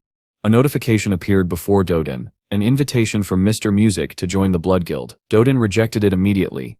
Mr. Music clutched his hand in shock, unable to understand why his invitation had failed. The system told him that a lord could not be invited into a blood guild. Doden stared down at him arrogantly, his eyes turning blue. Mr. Music's eyebrows rose as his mouth dropped open. He was stunned. The hero possessed the trait of a ruler. Spatial ripples shimmered in the air. Doden placed his palm atop the man's head, looking at him with almost pity. He explained that a blood alliance was similar to a clan in Miram, and regardless of what it offered, he had no intention of joining. Under Doden's hand, Mr. Music's body began to fade, his voice rising into a final scream before he vanished completely. Dark energy dissolved into the hero's fingers. Doden murmured that involving himself with people like that would make him a bad father, one Yuna would be ashamed of. Yuna turned to the little dragon with a cheerful smile, calling his name. She happily announced that she planned to make spinach salad today instead of braised ribs. She asked him what he thought. Carol, eating from a bowl, raised a thumb in approval and said he liked the idea. The girl, wearing gloves, mixed ingredients in a bowl as she asked where her father went every weekend for his business trips. Behind her, the dragon closed his eyes, continuing to eat. With a slight lift of his eyebrows, he told her that the master ordered them to keep it secret. She leaned closer, hands pressed to her chest, insisting that he could tell her just a little. She would pretend she heard nothing. Carol frowned and refused, reminding her that the hero had said the young master would worry. Yuna smiled smugly, eyebrows arching as she declared that her father was clearly going somewhere she would worry about if she found out. Izes's eyes widened. He latched onto her leg pitifully, whining that it wasn't fair. He shut his eyes tightly, completely baffled at how she had reached that conclusion. Yuna sat at the table, resting her head in her hands with a heavy sigh. Carol immediately panicked, asking if she was already worried. Yuna said that wasn't the issue. Looking at him with a soft smile, she admitted that she was very happy, but sometimes happiness frightened her. Her eyebrows drew together as she confessed that sometimes it felt like her happiness could disappear at any moment. When she dreamed of losing her father Isis, or even Casriel, she became scared, and she cried. Carol stared at her with teary eyes and pursed lips. He finally understood why the young master sometimes carried such sadness in her expression. Smiling gently, he held her hands and told her not to worry. She smiled back, just before their conversation was cut short by Izis's laughter. He told her not to worry, because even if she ordered him to leave, he wouldn't leave anyway. Carol and Yuna shrieked, clinging to each other. Yuna screamed when she saw her father and the dragon standing in the doorway. She demanded to know when they had returned. Denjin looked aside and said, "Just now." Isis, raising an index finger, insisted proudly that they had returned a little earlier. Yuna scolded them for sneaking up on her. Isis raised his eyebrows and declared that he had walked proudly through the front door. Her voice trembled as she asked how much of their conversation he overheard. The dragon repeated the question dramatically, crossing one leg over the other and placing a hand on his chest. With exaggerated pity, he repeated her words that sometimes she cries, but it is her soul that cries, not her eyes. Yuna clenched her fists in fury and glared at him. Laughing loudly, he said this wasn't even something you'd find in a cheesy web novel. She sighed, closed her eyes and grabbed his head, stretching it as he screamed for forgiveness. He pointed shakily at something behind him, begging her to look. He stammered that the master also thought she looked worried, and bought her a huge bed because of it. Yuna turned and saw it, the frame of a large bed and a packaged mattress leaning beside it. She gasped in astonishment. Isis, cheeks burning red, explained that the master didn't buy it because she sometimes fell asleep at the table crying. No, it was because he and Carol had decided to sleep next to her. Yuna stared and asked if it was true. Both dragons instantly took up combat stances. Isis waved a hand in front of him, declaring that a dragon is a creature that values its nest as much as its life. Carol clasped one fist over his other hand and nodded solemnly, saying it was true, because to them this house had become their nest. Yuni raised her eyebrows, a soft blush appearing on her face as she called the dragons by name. Doden smiled at her, and asked if she was feeling less restless. She looked at her father, nodded, and smiled, tears gathering in her eyes as she thanked him. The man placed his hand on her shoulder and told her that in the future, if she ever felt worried, she should always tell him about it, because they were family. Jejun placed both hands on her shoulders as Yi stood nearby holding Carol in her arms, while Isis happily hugged Yuni's leg. Morning light already seeped through the windows, and the quiet house echoed with strange sounds. In her sleep, Uni pressed her hand against Isis's throat. He struggled with irritation, trying to escape. Uni blinked awake. Carol sat in front of her with a radiant smile, and asked if she had slept well. She stretched and said with a relaxed smile that she had finally gotten real rest, probably because she slept beside them. Checking her phone, her eyebrows shot up, and she screamed when she saw the time. 20 minutes past 8. Her father would be late for work. The shriek startled a bird perched on the wires outside. Dejun walked into the kitchen, surprised to find her awake so early, hair still held in curlers. Uni looked at him in panic, and begged him to hurry and shower while she prepared his clothes. He lifted an index finger to his chin, puzzled, wondering why she was acting like this. After all, it was Sunday. Ye, standing in front of him with a mug of milk, froze. Dujin asked if she had been dreaming today. Her eyes widened, and her cheeks reddened.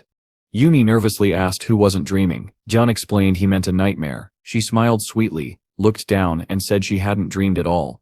Dujin smiled, noting that changing the bed apparently had its benefits. Uni pressed her index fingers together shyly and admitted it was all thanks to him. The dragons emerged from the room. Carl cheerfully announced they would help with breakfast. Isaz beside him looked exhausted.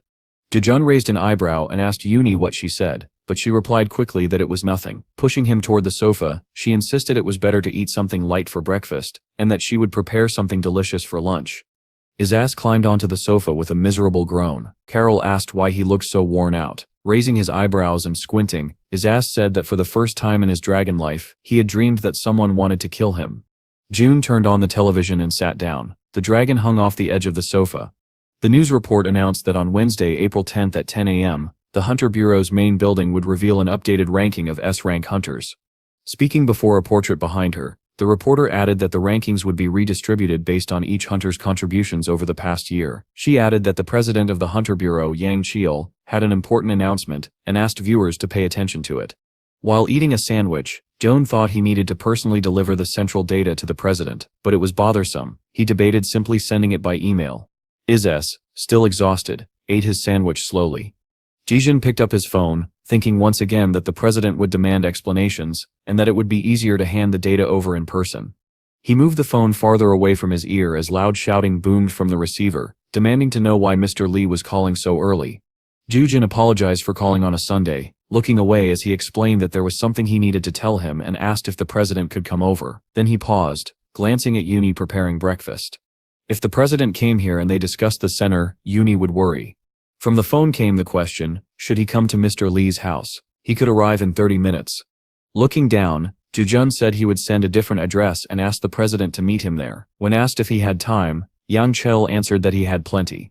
Before ending the call, Jun said they would meet right after sending the message. The president's voice of agreement echoed from the receiver.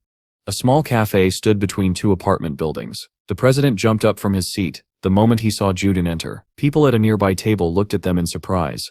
Yang Cheol smiled and said he had ordered coffee in advance. Dijin replied that it was unnecessary. The president bowed, apologizing for the inconvenience. Dejun lifted a hand, saying there was no need. Examining him closely, the president remarked that the hero looked incredibly young, like a university student. Dejun noted inwardly that in Korean age, 26 was still a typical university age. Yang Cheol laughed, saying Jeon looked so young he almost wanted to introduce him to his daughter. At those words, the hero's fingers tightened around the documents he held. A vivid image flashed through his mind of a furious girl punching the air, screaming about whether he knew who her father was, threatening to abuse her authority. Closing his eyes, Doom said he would gratefully accept only the president's intentions. He handed over the documents and asked him to read them. Pulling the papers closer, the president asked what they were. A young man sitting behind him turned at the same moment. The president's expression changed instantly, eyebrows pulled together, mouth slightly open, a bead of sweat forming. In a trembling voice, he asked if Mr. Lee had truly gone to the center alone. Because he had assumed Mr. Lee would simply get tickets for them, and then retire from the matter entirely. With a calm face, the hero said nothing yet. The hero explained that he had simply gone in, cleared the tutorial zone, and that in 1 month the results would reset. Because of that, he asked the president to inform the Behemoth Guild that they would not be able to enter for the time being. He would send all the materials by mail. Young Chel stood up, bowed, and thanked Mr. Lee. Taking the hero's hand in both of his own, his eyes shone as he broke into a smile, asking how he could repay such kindness. Dujun looked away in embarrassment, telling him he would mention it later, but first asked him to please let go of his hand. The president cleared his throat into his fist, apologizing and explaining that he had simply been very grateful. The hero stared at his own hand in confusion, feeling strange sensations lingering from the man's overly earnest grip. He reminded the president to have the Behemoth Guild contact him before heading toward the center. The president thanked him enthusiastically, prompting the hero to fall into a stunned silence again and ask him to stop thanking him. Dujin picked up his mug and told the man sitting across from him, who was holding a stack of documents, that he had been watching the morning news. The president had said he would make an important announcement next Wednesday. Curious, the hero asked what the announcement would be about. Young Chell looked around wearily and leaned closer. He warned that this had to be kept secret. Dujin raised an eyebrow, thinking about how much of a burden this secrecy was becoming. The president's eyes lit up as he revealed that he planned to raise the SS rank above the S rank and officially declare Hunter Gon as the first SS rank hunter. Their serious gazes met. Dujin raised his eyebrows and asked if that was all. The president, sitting back down and clasping his hands, said that yes, that was everything. The hero responded that he understood, rose from his seat, and took the documents from the president's hands, saying he believed everything that needed to be conveyed had been. With that, he prepared to leave. Putting the documents into his bag, Dujin headed swiftly toward the exit. The president called after him, not understanding why he was leaving so quickly, and suggested they at least have lunch together since he had already booked a table at a good restaurant. But Dujin declined, saying that as a government employee he would get into trouble if he accepted treats worth more than 30,000 won, so it would be best if he refrained. The president waved at him through the cafe window, asking Mr. Lee to wait, but the hero walked away quickly. On Monday morning in the fault department, Dujin noticed Hu sighing tiredly. He turned to him and asked what was wrong. Hu's eyebrows arched as he exhaled heavily. Staring into the void, he explained that an A-rank fault had appeared right in front of his house. He laughed nervously, saying that he still had 30 years left before his housing loan would be paid off, yet it seemed the house itself would collapse long before the loan did. The hero, seeing his boss so dejected, asked if the Hunters Association didn't handle repairs for faults in residential areas. Lowering his head, Hu admitted that they did, but this particular fault was a large A-rank breach that couldn't be closed easily. With tears in his eyes, he added that there was even a small chance this was the kind of rift that remained open even after the boss monster was defeated. Dujin stared at him awkwardly as Hu continued. The Hunter Bureau had already taken over the matter, and people like them couldn't do anything about it. The hero's eyes drifted toward the Message Guild, 3 people sitting nearby. He considered asking them for help, but given Sunbi's personality, concluded he probably shouldn't. A sudden chill ran down Dongyan's back, causing him to flinch at the unexpected cold. Mara, sitting across from him, casually remarked that he simply had a cold. Ye suddenly entered the office with a bright smile, announcing her return. The hero looked at her, and she, noticing him, told him it had been a long time since they had seen each other. She seemed surprised that he was also there. Dujin, thinking that Miss Yi could now probably handle an A-rank rift alone, smiled and called her by name. She immediately responded. Smiling sweetly and closing his eyes, he invited her to stay and work overtime that day. Yi froze, her eyes widening as she shyly raised her hand, shocked that Mr. Lee himself had suggested such a thing. It felt like being struck directly in the heart. She asked him again, unsure whether he truly meant her. His radiant smile confirmed that he did. Shielding her eyes from the imaginary glow, she placed her palms over her face and said she agreed, still unable to comprehend how he knew she liked working overtime. Ji-jun picked up his phone and looked down, thinking aloud that since they would be doing physical work, they should eat something light for dinner. Yi puffed out her cheeks in offense. She called out to the hero, who was standing by the window while a teary-eyed Hu poured coffee. Yi demanded to know why they were going to his house when only the 2 of them were supposed to be working overtime. Dujin turned around and replied that they needed to find out how worried the local residents were. Yi raised her eyebrows in surprise and touched her face. Hu approached them with a tray in hand, announcing that the coffee was ready. Both the man and the girl widened their eyes when the main character stated that the rift really was enormous. Drain lowered his gaze and added that he now understood why Hexu had been so worried. A glowing blue portal stood directly in front of Hexu's house. Reaching for his mug, the main character asked Yi if they would head to the rift right after finishing their coffee. Hexu panicked, his eyes widening, and shouted that it was far too dangerous, even for Yi. He begged them to go home. But Yi, wearing a confident expression, insisted that everything was fine. For reasons she couldn't explain, the thought that Jun supported her seemed to give her strength. The main character agreed, telling Hexu that there was nothing to worry about. The man holding the tray began to cry, overwhelmed by the idea that his colleagues were willing to go so far for him. Dojin crossed his arms, and Yi remarked sarcastically that she had definitely not come here to spend time alone with him. Soon after, the girl and the main character stood at the rift entrance, where a crowd had gathered. Yi asked if Dujin was going inside as well. He turned to her and said he couldn't simply stand by, since he was responsible for her. Yi pursed her lips and replied that recently he'd been letting her go alone without a word. Feeling her stare, Dujin looked away. She crossed her arms and argued that he still couldn't come this time because the rift was large and dangerous, but Duran smiled brightly and said he would be fine because Yi would protect him no matter what. She closed her eyes and shyly answered that he had her. As the main character stepped closer to the rift, Yi asked if he wasn't being a little too cunning lately. Suddenly, someone called out to both Yi and Dujun. They turned simultaneously, eyebrows raised in confusion. A dark-haired young man holding a camera waved at them and asked if they were about to enter the rift. He then touched his forehead and, with a smile, asked if they could take him along. He didn't want to hunt alone, he explained, and promised he wouldn't drag them down. In fact, he said their efficiency would only increase if they hunted together. Yi widened her eyes as she realized she had seen him somewhere before. She smiled and asked if he was the hunter named Ling Wu. She raised her hands to her chest and excitedly explained that he had recently become famous online for streaming his hunts using the latest model camera connected to an external internet link. She pointed at Sang Wu and added that he had over 10,000 viewers and was an A-rank hunter, so his skills were impressive. Dejin noted that 10,000 viewers was a lot, but Sang Wu, closing his eyes in embarrassment, explained that some streamers gathered over 1 million live viewers. Smiling again, he asked for their names. Yi introduced herself, then pointed to the main character and stated his. Sang Wu glanced at the ID hanging from Dojin's chest and froze in shock. He realized Dojin was a government employee. Pointing at him, he asked if he was the legendary civil servant he had heard so much about. As memories of news articles flashed through his mind, the main character held out a hand and insisted that it wasn't him. He simply shared the same name. Scratching the back of his head, Sang Wu laughed and joked that if June really were that civil servant, he'd already own a building and would be flying to France for lunch before dining in Vietnam. As Sang Wu continued talking, still holding his camera, the main character wondered whether all streamers talked this much. He walked ahead, thinking that Yi might feel less burdened if the three of them went together. Soon, Dujin and Yi entered the rift with Sang Wu trailing behind them, smiling. They stepped into the dark elf forest of the A-rank rift.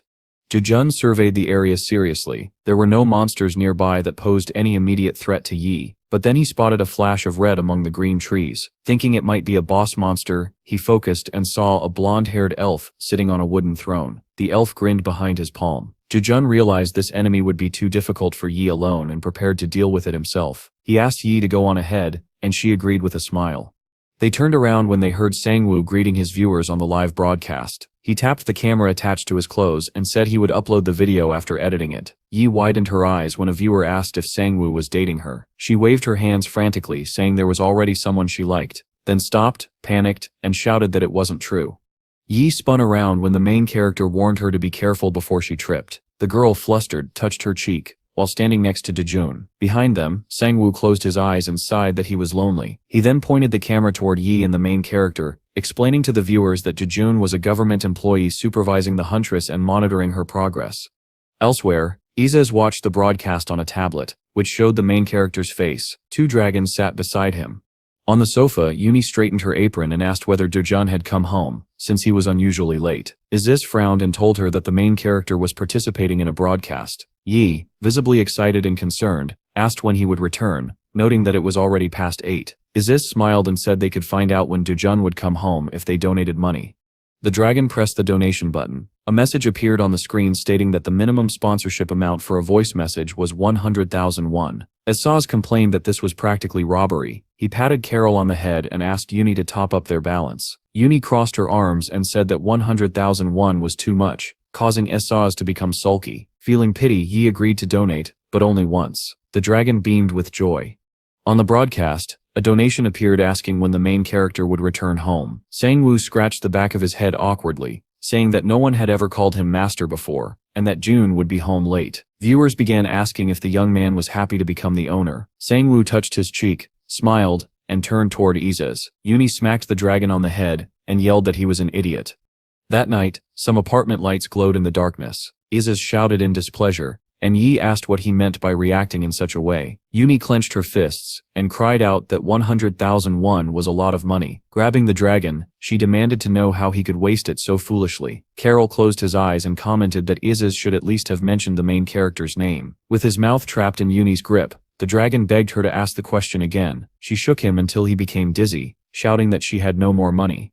Izus covered his mouth with his hands and said he could use his pocket money instead. Carl folded his arms. Yi replied that they couldn't do that because Jun earned that money through hard work. Sweating nervously, Izus insisted that they could earn it back later and return an even greater amount to him. Yi arched her eyebrows pitifully, taken aback when Izus asked if she truly didn't want to know when Jun would return home. In a dramatic tone, the dragon, now acting like a demon, said slyly that she was not an ungrateful daughter who didn't worry about her father. Then, with angelic wings, he switched roles again, saying the money was precious because the protagonist had earned it by overcoming hardships, and therefore they should not spend it carelessly. Yi closed her eyes and folded her hands, as if imagining an angel and a demon on either side of her. Izus cupped his hands around his mouth and yelled that Dune would come home faster if they simply asked. Yi's eyes widened in shock as she stared at the dragon.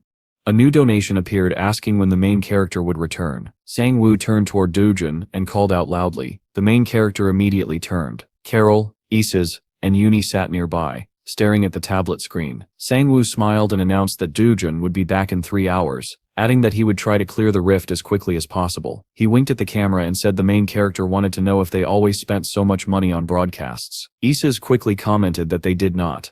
Jijin closed his eyes in irritation as Sang-woo waved to the viewers. The young man smiled and declared that it was time to begin the mission. He took a step to the side, and suddenly the ground shook. Sang-woo's mouth fell open in fear. Uni grabbed her weapon and commanded the main character to stay behind her.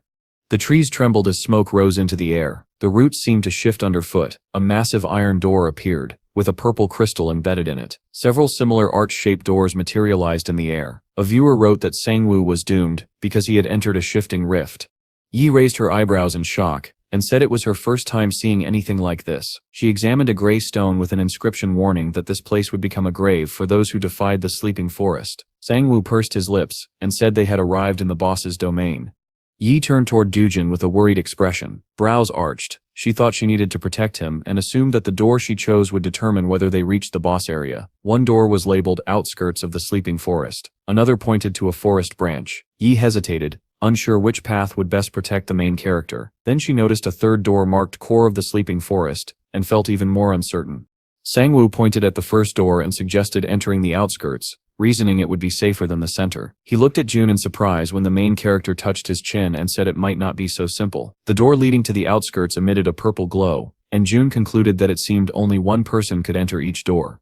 Yi turned around and told June to stay where he was in that case. She waved her hand and added that he should go first when the rescue team from the Hunter Bureau arrived. The girl then approached the door leading to the outskirts of the sleeping forest. Sang-woo walked to the second door, which immediately began to open. Yi frowned, deciding firmly that she would protect the main character no matter what.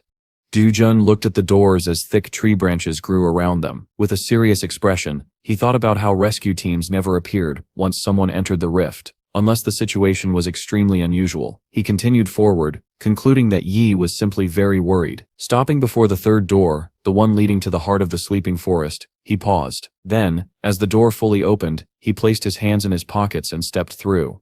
He emerged before a massive mahogany tree, where an elf sat on a throne. Leaning on the armrest, the elf remarked that it seemed he had a visitor. Rising to his feet, he spread his arms and asked if the main character knew why this place was called the Sleeping Forest. Raising his hand toward the red leaves, he explained that the name came from how the forest plunged those who entered the Dark Elves' domain into eternal sleep.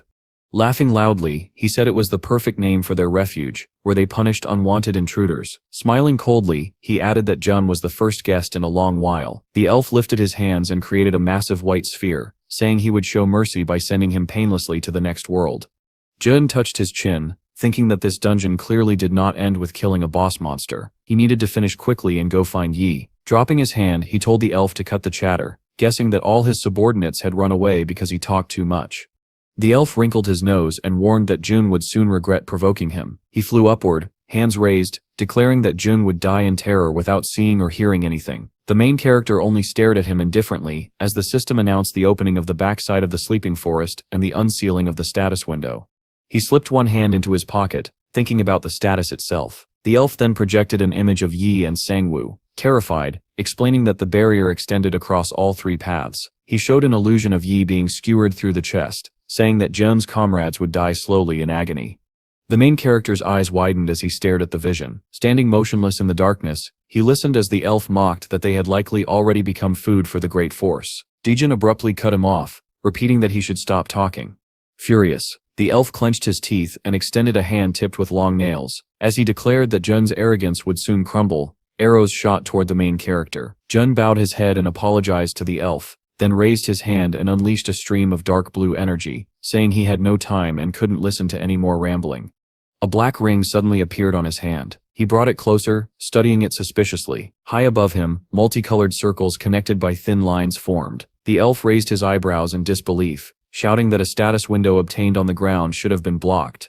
A red sphere plummeted downward. Multicolored smoke rose and the elf fell silent. Dijun's face remained expressionless as the system notified him that he had killed the boss of the sleeping forest, and that the three branching paths had merged into one.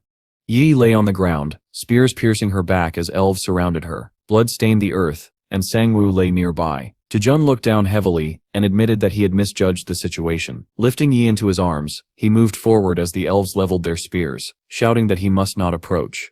He raised his hand, the one bearing the black ring. The elf nearest him widened his eyes in terror. Still supporting Yi's head gently, Dijun summoned dark blue streams of magic that obliterated their attackers. Then the ring on his hand began to glow. Keeping his palm resting lightly on the red-haired girl's head, he flexed his fingers. Dropping to one knee, he watched a large clock form behind him, its 3 hands circling the dial. The system announced that this skill activated only upon the main character's death, and that he would now return exactly 24 hours earlier. Dijun closed his eyes as water splashed over him, and when he opened them again, he saw the dragons bathing. He realized with relief that he had returned to the previous day. Leaning against the wall, he thought about the figure responsible for limiting usable skills in the rift to those in the central status window. Imagining warriors and magicians, he concluded that those who reached the core were individuals brought from a copy of Earth. Drying his hair with a white towel, he considered the connection between the center, the copied Earth, and this world. Yi smiled when she saw him with the dragons and said she would make tea for them. Jujun looked at her calmly and replied that if she continued doing everything for him, he would become completely helpless once he lived alone. Yuni wrote in her notebook, her head lowered sadly, and asked whether Jun truly wanted to live alone. He replied that it would happen eventually. He imagined Yuni in a wedding dress standing beside her groom and said she would someday get married. Then he pictured an older Izzas and added that once the dragons returned to their original nest, he would be left by himself. Izzas folded his arms and declared that he had no intention of leaving. When Yuni suddenly slammed her hands on the table, the dragons flinched in fear. Clenching her fist, she shouted that she was not going to get married. Dijun tucked his hand into his pocket and replied that the loner lifestyle was popular nowadays. Izzas jumped onto Yuni's shoulder and asked whether she would spend her life cooking stewed chicken and ribs for him. She hugged the dragon with a smile and said she would. Closing his eyes, the main character thought with a small smile that he needed to visit the center in person. He patted Izzas on the head and told him to get ready for bed. The dragon's scales bristled with excitement when Dujun addressed him as Your Majesty. Dujun explained that tomorrow, while watching the broadcast, Izzas would end up spending quite a bit of money. Izzas threw his hands up and declared that this wasn't true. Narrowing his eyes, he insisted that although he sometimes donated, the money always came from coins he picked up on the street, and he never touched Yi's allowance or living expenses. Suddenly, Izzas tripped and hit his face against the glass door leading to the balcony. He began pounding on it as Dujun stepped outside, phone to his ear. With his eyes closed, Dujun told Yeti that she had to live a long life. Resting his hand against his cheek, he said with a gentle smile that he simply wanted to hear her voice, then told her goodbye. Yi, sitting on her bedroom floor, stared at her phone in shock. The call log displayed Jun's name. She fell backward onto her bed, eyes fixed on the ceiling. Then she suddenly widened them, realizing what had just happened. Kicking her legs, she shouted that the main character wanted to hear her voice. Looking at her phone, she wondered whether he planned to ask her out the next day. A warm smile spread across her face as she thought about how much she was looking forward to tomorrow. A round clock hung on the beige building of the fault management department. Yi ran into the room with a bright greeting. Touching her cheek, she asked where she and Duden were going on their date today, but she froze when she noticed he wasn't at his desk. Hayu turned around and said that Duden had taken half the day off. Yi frowned and asked whether Hekshu knew where he went. Sweating nervously, Hekshu stammered that he didn't know, but Duden told him there was no need for concern. Meanwhile, a man with gray hair and a mustache sat across from June, who drank from a mug decorated with an animal paw. A small white dog barked loudly. They were seated inside a dog cafe, and the main character remarked that the place reminded him of his pets. The cafe's sign hung by the entrance. The gray-haired man bowed and apologized for being late, but June waved a hand and reminded him that he was the one who had arranged the meeting. Young Chell slammed his fist on the table, saying he remained indebted to the main character, but Dojin asked him once again to treat him like an ordinary person. The man closed his eyes and asked whether Dojin would explain the special rift. The main character picked up the menu and suggested ordering food first because their conversation would take a while. Young Chell pursed his lips, then called over a waiter and ordered a chocolate brownie, sinking into sweet nostalgia for his beloved. Dojun's eyes widened in surprise upon hearing the dessert's name. A chocolate drink was placed on the table as Young Chell reviewed the documents, while the main character quietly examined his own drink. Young Chell raised his eyebrows when he learned about a rift that blocked the status window. Dojun looked aside and said he couldn't intervene every time a rift like that appeared. Picking up a spoon, Young Chell said the main character must want hunters to grow stronger using the information he provided. Dojun brought the mug to his lips and explained that during each tutorial stage, hunters must choose between items such as artifacts or the applicant's memories, and they must choose the memories. The man stared at him in confusion and asked why. The main character replied that hunters had to acquire a hidden piece called the Amulet of the Heart, which would allow them to return to Earth even after entering the center. Young Chell shot to his feet, slamming his hands onto the table. Jun wiped the cream from his face and calmly asked him to sit and listen first. Eyes shining with excitement, Young Chell listened as the main character explained the equipment that allowed broadcasting from inside the rift. Jun asked the Behemoth Guild to start using this broadcasting method. After taking a sip, the main character was suddenly embraced tightly. Young Chell was in tears, shouting that he would go to any lengths for him. Later, the dragons Uni and the main character sat on the floor playing a game. Iza stared at the cards in his hand, baffled, then hurriedly swapped them. The dragon burst into delighted laughter. Jijin asked with a grin whether Iza's had drawn any lucky cards, and the dragon burst into laughter. He then pulled out a handful of Chupa Chups. Placing the candies down dramatically, the dragon announced that he was betting all of them because he wanted to play big. Yi and Carcel sighed, clearly uninterested in joining. Resting his elbow on his knee, Jun smiled and said that in that case, he would add 4 more candies to the bet. Iza stared at him, and the main character looked at the dragon with bold confidence, asking if he was chickening out. The room glowed under a warm lamp as the dragon and June sat across from each other. With a wide grin, Isis revealed his cards, declaring that he had the third best combination. He glanced at Carcel's hand and felt certain he would win, unless the main character possessed the rare combination of bright cherry blossoms in the moon. June held 2 red cards in his hand. Isis tossed down his cards with a confident smirk, then leapt to his feet and laughed triumphantly. Suddenly, the main character grabbed him by the wrist, telling him not to rush, then placed his own cards on the table. The dragon stared in shock at the unmistakable combination of bright cherry blossoms in the moon.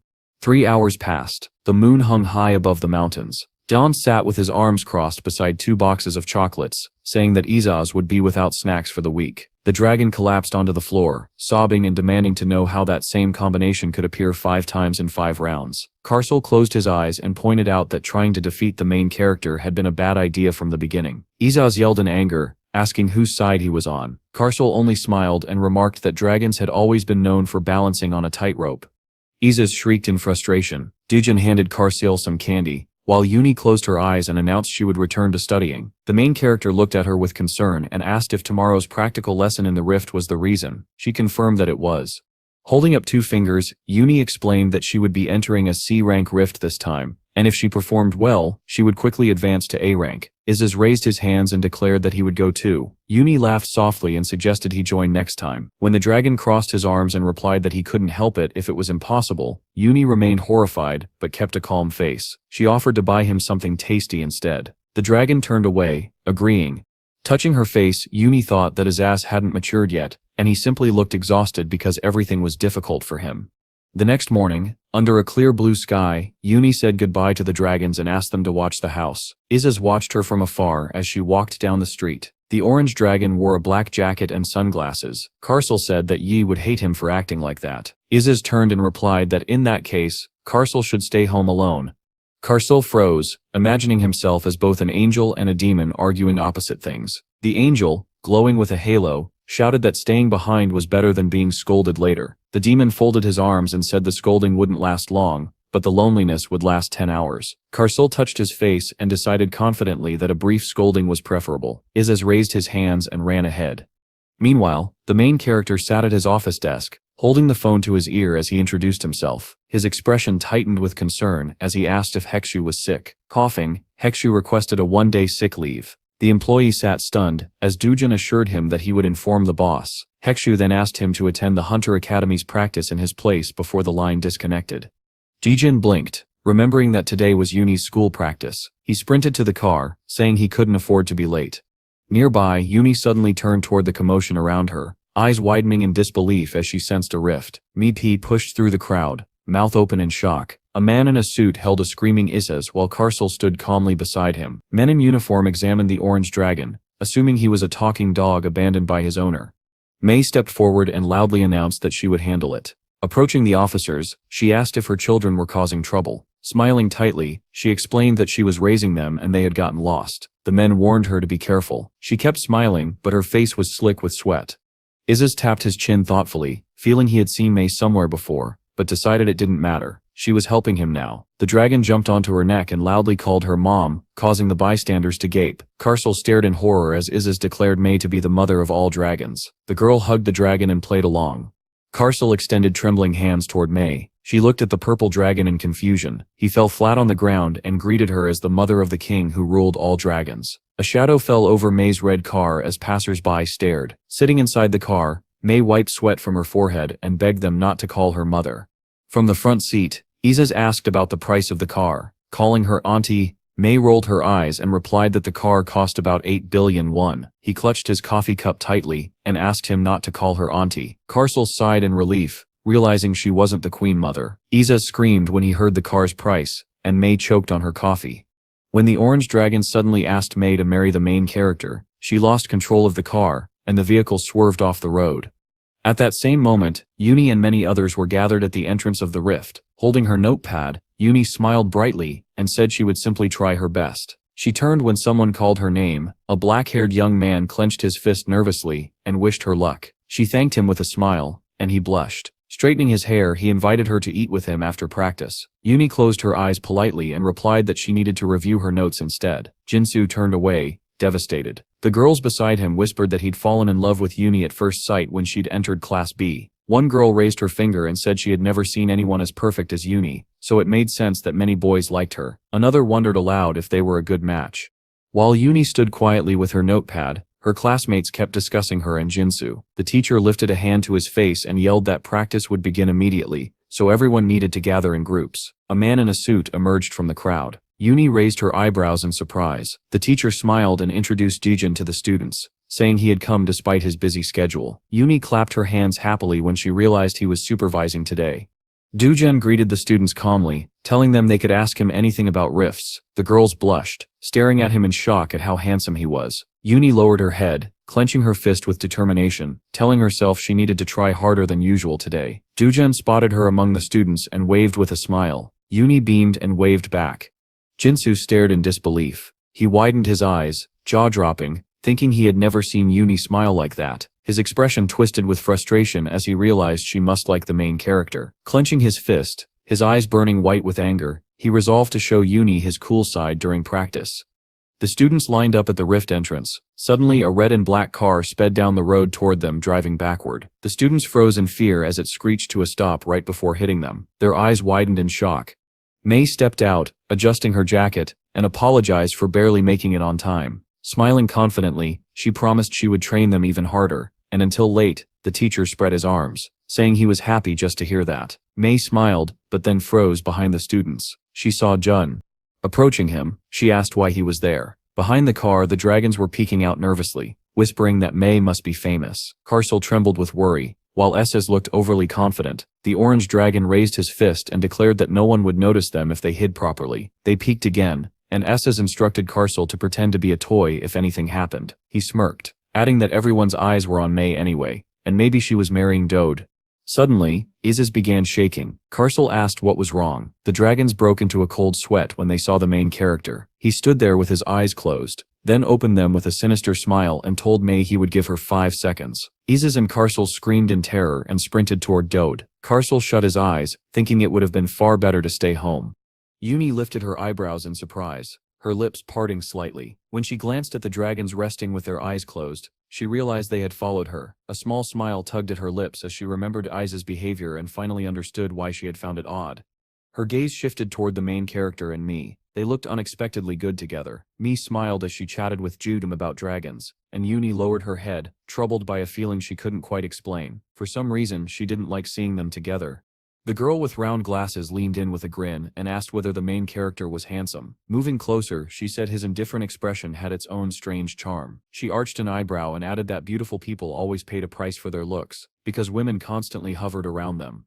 Suddenly, Yuni's hand clenched into a fist and she shouted that her father was very caring. She froze mid-sentence, immediately covering her mouth. The girl with glasses stared at her in bewilderment. Touching her cheek with a finger, Yuni quickly corrected herself, saying she meant that Jun would be caring when he became a father. Her classmate threw her arms out in exasperation, declaring that Yuni was terrible at choosing guys.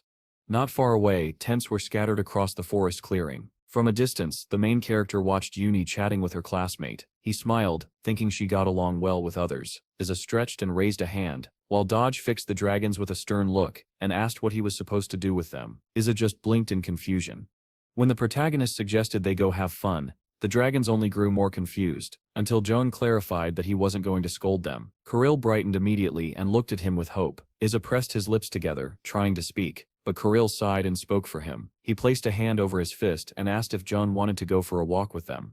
Jijun stroked his chin and asked whether the dragons were satisfied with the place they had chosen. Isa and Carol agreed at once, joy spreading across their faces as they ran ahead. Jijun followed at a calmer pace.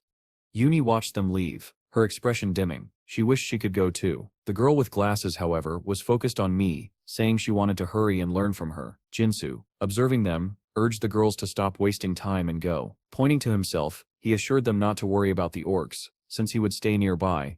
Haeyong hid her mouth behind her fist and teased him, saying he was being embarrassingly obvious while trying to act cool. Flushing, Jinsu insisted that Yuni trust him. She turned back, thanked him for his kindness, and said she needed to grow stronger as well. Yai lifted her gun, and Haeyong laughed that she felt sorry for Jinsu. Yuni pursed her lips, reminding herself to focus on training.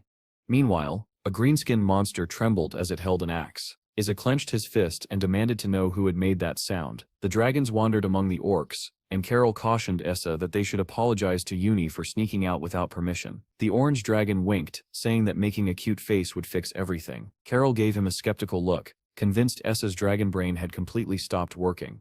Suddenly, June placed a hand on Isa's head and told him to step aside. Clenching his fist, he summoned a swirling blue fog. When he raised his hand, a powerful explosion erupted. Du-jun and the dragons looked up as a system message appeared. A hidden dungeon had been discovered. They approached a large portal leading into the rift. Carol closed his eyes and congratulated the protagonist on finding the hidden dungeon and earning a chance at treasure. He explained that when a hidden dungeon was discovered inside a rift, a treasure goblin would appear instead of a monster 1 or 2 levels higher. If the goblin was caught, there was a chance of obtaining a skill book. Before he finished speaking, Isa sprinted into the rift. Carol stared after him with a dazed look, then added that skill books sold for 35 billion. Dodge patted the purple dragon's head and muttered that telling Isa anything was pointless. Carol explained that he only knew these things because he often listened while Yuni studied. Holding a tablet, the main character grinned proudly and suggested they head inside. Carol and June descended the stairs. June squinted and lifted a hand to shield his eyes as bright light washed over them. They emerged into a green clearing where monsters chatted cheerfully among themselves. The tablet prompted June to name an unregistered monster, and he identified them as red orcs. He pointed the camera at them and guessed their rank. Isa stared at him in shock while June told the dragons to stay put and wait. Clenching his fist, he declared that pets grew by feeding on their owner's love. Dodge slipped the tablet into his bag and reminded him that the orcs would flee if the dragons followed. Carol smacked his fist into his palm and urged the main character to return quickly. Isa scratched his cheek and said he wanted to have fun too. Isa suddenly spotted something gleaming in the distance. Carl assumed it was a treasure goblin. A small grin stretched across Isa's face as he lifted his hand and loudly called out to the golden creature. The goblin turned. It wore tiny round glasses on its nose and clutched a bag tightly in both hands. Isa motioned for it to come closer. Sweat dripped down the goblin's face when it realized a dragon was calling to it. Isa inhaled and began counting. Before he reached the next number, the goblin teleported to his feet, dropping to its knees and covering its head with trembling hands as it apologized. Isa scolded it for being slow. Meanwhile, Dujen held a magic sword, dust swirling around him. Lowering his weapon, he picked up the tablet and said that now he just needed to catch the treasure goblin and map the dungeon. He turned at the sound of shouting. Ia stood under a tall tree, roaring at the golden goblin, crying. The monster threw handfuls of jewelry from its bag. Dodge, the orange dragon in the red cap, ordered the goblin to empty everything within 3 seconds. Coins scattered across the ground as the goblin bowed. insisting that this was all he had. Isa, surrounded by a pile of items, shields, swords, and other valuables, declared that a merchant should never lie. He stepped onto a white cloth and said that something important was still missing. Sweat rolled down the goblin's face as he asked what Isa meant. Carl rolled his eyes in embarrassment, right as Isa shouted that he was talking about food. Isa froze, his violet eyes widening as June approached. Carl wanted to explain, but, seeing the orange dragon's panic, quickly stayed quiet. The goblin covered his head again when he heard Isa refer to a human June as his master. Dujun knelt and examined the weapons while Isa reported that the goblin was a beggar. The monster screamed in outrage, insisting that in his line of work, he was considered extremely rich. Carl's eyes flashed with anger as he asked how the goblin dared raise his voice at the main character. Dujun placed a calming hand on the dragon's head and told him it was fine. The goblin broke down crying, saying he had a wife and 30 rabbit children. Dujun opened the skill book and assured him he had no intention of hurting him. The monster had nothing to fear. Dujun's black eyes widened. The skill book belonged to the Ranka class and contained its own unique ability. He smiled, thinking he had gotten lucky. When he told the goblin he would spare him in exchange for the skill book, the creature's ears drooped in shock. Dujun closed his eyes and explained that he didn't need anything else. The goblin had to survive too. The goblin froze, stunned. He remembered fleeing from armed hunters with nothing but his bag. Tears filled his eyes as he realized Dujun took only what he needed, and even spared his life. Looking at the protagonist holding the book, the goblin thanked him deeply. Carl closed his eyes and promised to put the skill book to good use. The goblin bowed and told them they could take whatever they wanted. Isa folded his arms and told the creature to hide properly. Suddenly the goblin raised his head and called out to June. Kneeling, he held out a small white object. June and the dragon stared in awe. The golden leaf in the goblin's hands glowed softly. It was an S-rank Treasure Goblin Company pass, stamped with a round seal in the center. Dujun accepted the pass. The goblin bowed again, promising that next time they visited, he would serve them at full rate. Smiling, he said it was time for him to leave. Isa grinned and muttered about treats, drifting into a daydream where he tasted countless delicacies. Kirill and the main character watched silently as Isa's imagination took over. Elsewhere, orcs sprinted between the trees. A burst of magic fired from a pistol struck one in the head while the others screamed for help. Uni glared at them, weapon raised. Someone nearby noted that Uni's mana control was worthy of an A rank. She frowned and turned. Mi smiled, explaining that Uni still had residual mana from the accumulation stage. As long as she protected that part, she wouldn't run out. Uni widened her eyes and thanked her.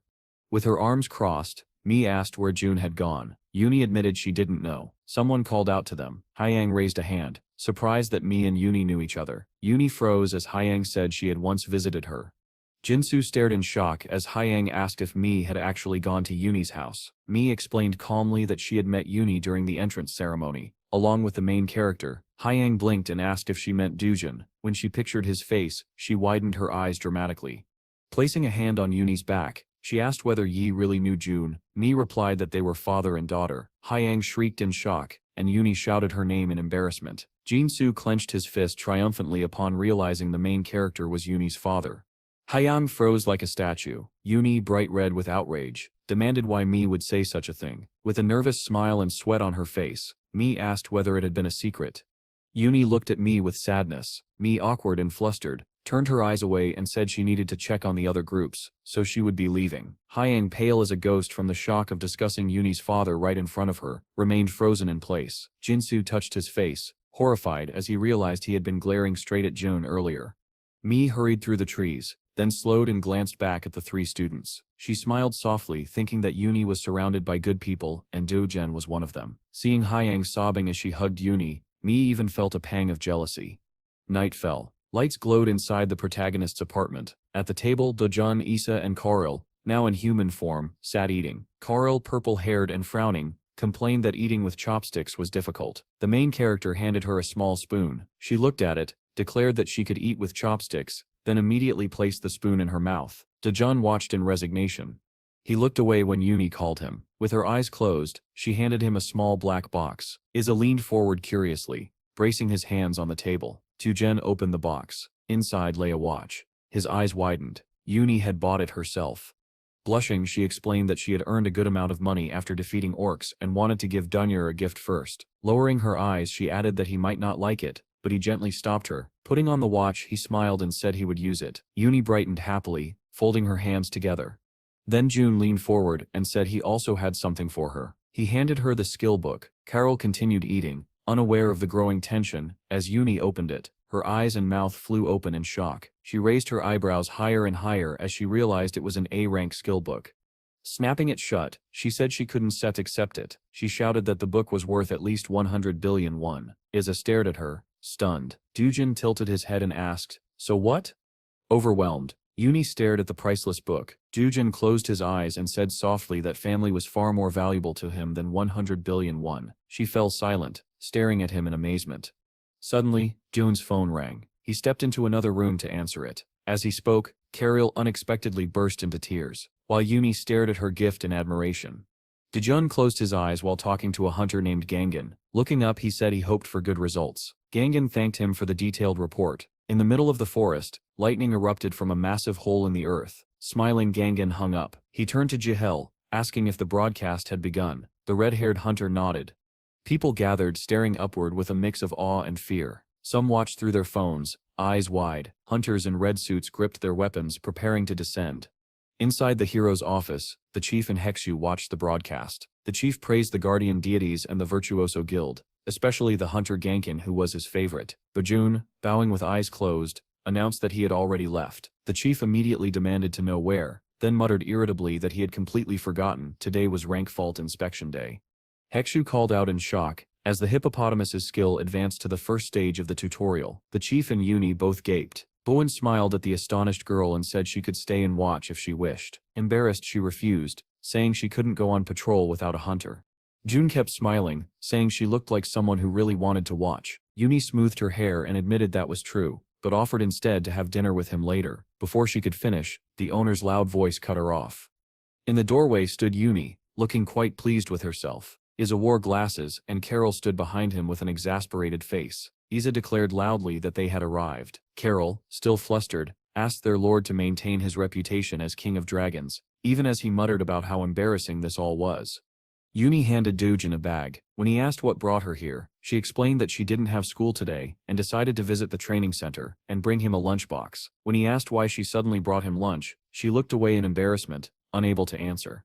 Karil adjusted his glasses with great ceremony and volunteered to explain. Early that morning, an unkempt Uni had run around the house yelling that she was late, something that had never happened before. Jijin, dressed neatly in a suit, told her not to worry about him and to focus on getting ready. The dragons, however, had been stuck eating dog food for breakfast. Karl ate happily while Iza wilted in despair. Karl explained that because Uni was late, she hadn't prepared a proper breakfast for her owner, and it bothered her all morning. Continuing his businesslike narration, Karil said that after school, Uni had prepared dinner for the hero in exactly 1 hour, 30 minutes and 35 seconds, a claim that June hadn't believed at first. Uni indignantly protested, but Karil calmly added that the dragons had helped her. Dujin smiled gratefully and said he was also heading to the center. They could eat the lunchbox together and go as a group.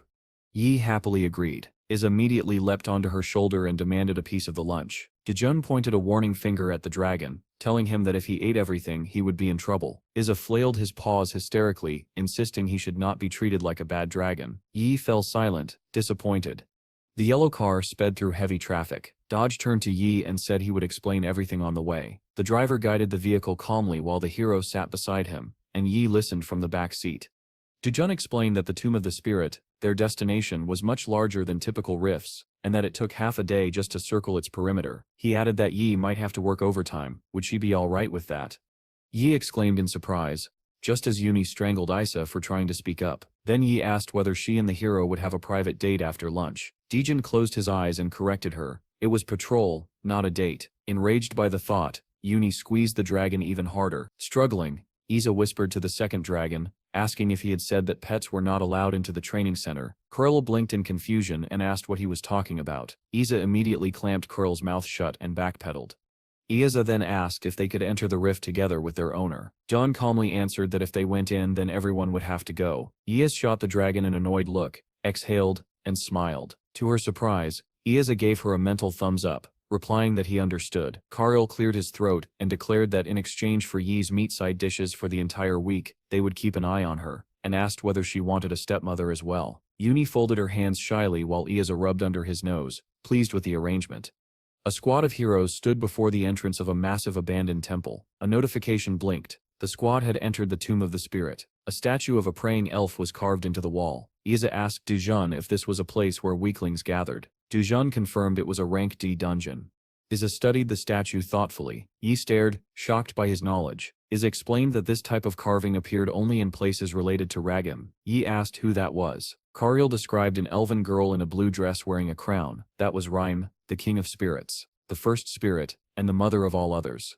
Dujun was slightly taken aback. Yi repeated the information, unsure she had heard correctly. Dujun peered into the darkness beyond the entrance. He sensed an energy far above rank D, as if something inside were beckoning him. He thought it fortunate that they began the inspection before other hunters arrived. He scratched his chin while Yi panicked behind him, insisting they return. The Spirit King was too dangerous. Dejin smiled faintly. Yi scolded him in fear. This was not the time to laugh. She refused to go inside, convinced the Spirit King must be an S-rank monster. Yi's legs shook, and before she understood what was happening, she collapsed into the hero's arms. Smiling, he said her reaction was reasonable, and told her not to forget it next time. He sat her gently against the wall while the dragons watched from behind. Dejun told everyone to wait outside. He would go see what lay within. Isa immediately raised his paw, begging to go with him. Curl politely agreed to accompany the hero as well, saying he would protect the red-haired man.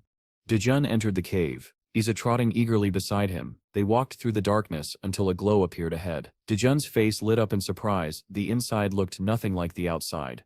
They stepped into a blooming pink clearing filled with small elemental spirits. Isa announced that this was the home of the Spirit King. Dejun smiled, thinking Yi would love the view. Isa added dryly that even if she appreciated the scenery, the spirits themselves were highly territorial and went berserk the moment an intruder entered their domain.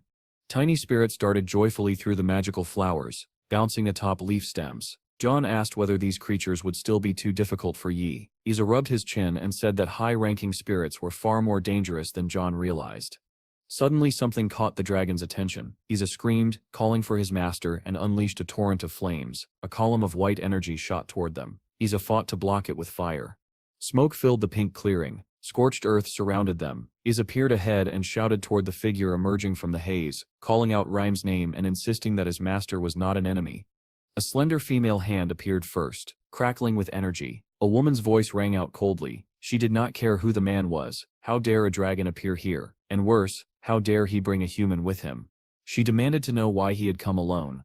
On the day of the final battle, Isa frantically dodged the blasts of white energy hurled toward him. He shouted in panic, asking what final battle Rhyme was talking about. Wind rose around the hero, his hair lifting as he calmly asked what else he had done. The dragon denied everything while twisting away from magical volleys, insisting he had done nothing wrong and demanding to know why she was saying again. Room called the dragon a disgusting king. Tears streaked down her pale face as she pointed her trembling hands toward him, charged with power. She screamed that he was a filthy traitor. Raising her arm to the sky, she summoned a massive sphere of energy that pulsed above her, shouting that a traitor dared to appear before her. Isa shrieked that he was not a traitor, insisting she had attacked first. But Rhyme cried harder, asking how he could pretend he remembered nothing. The enormous energy sphere hurtled toward him. Isa flailed his hands, begging her to stop and demanding to know what reason she had for doing this.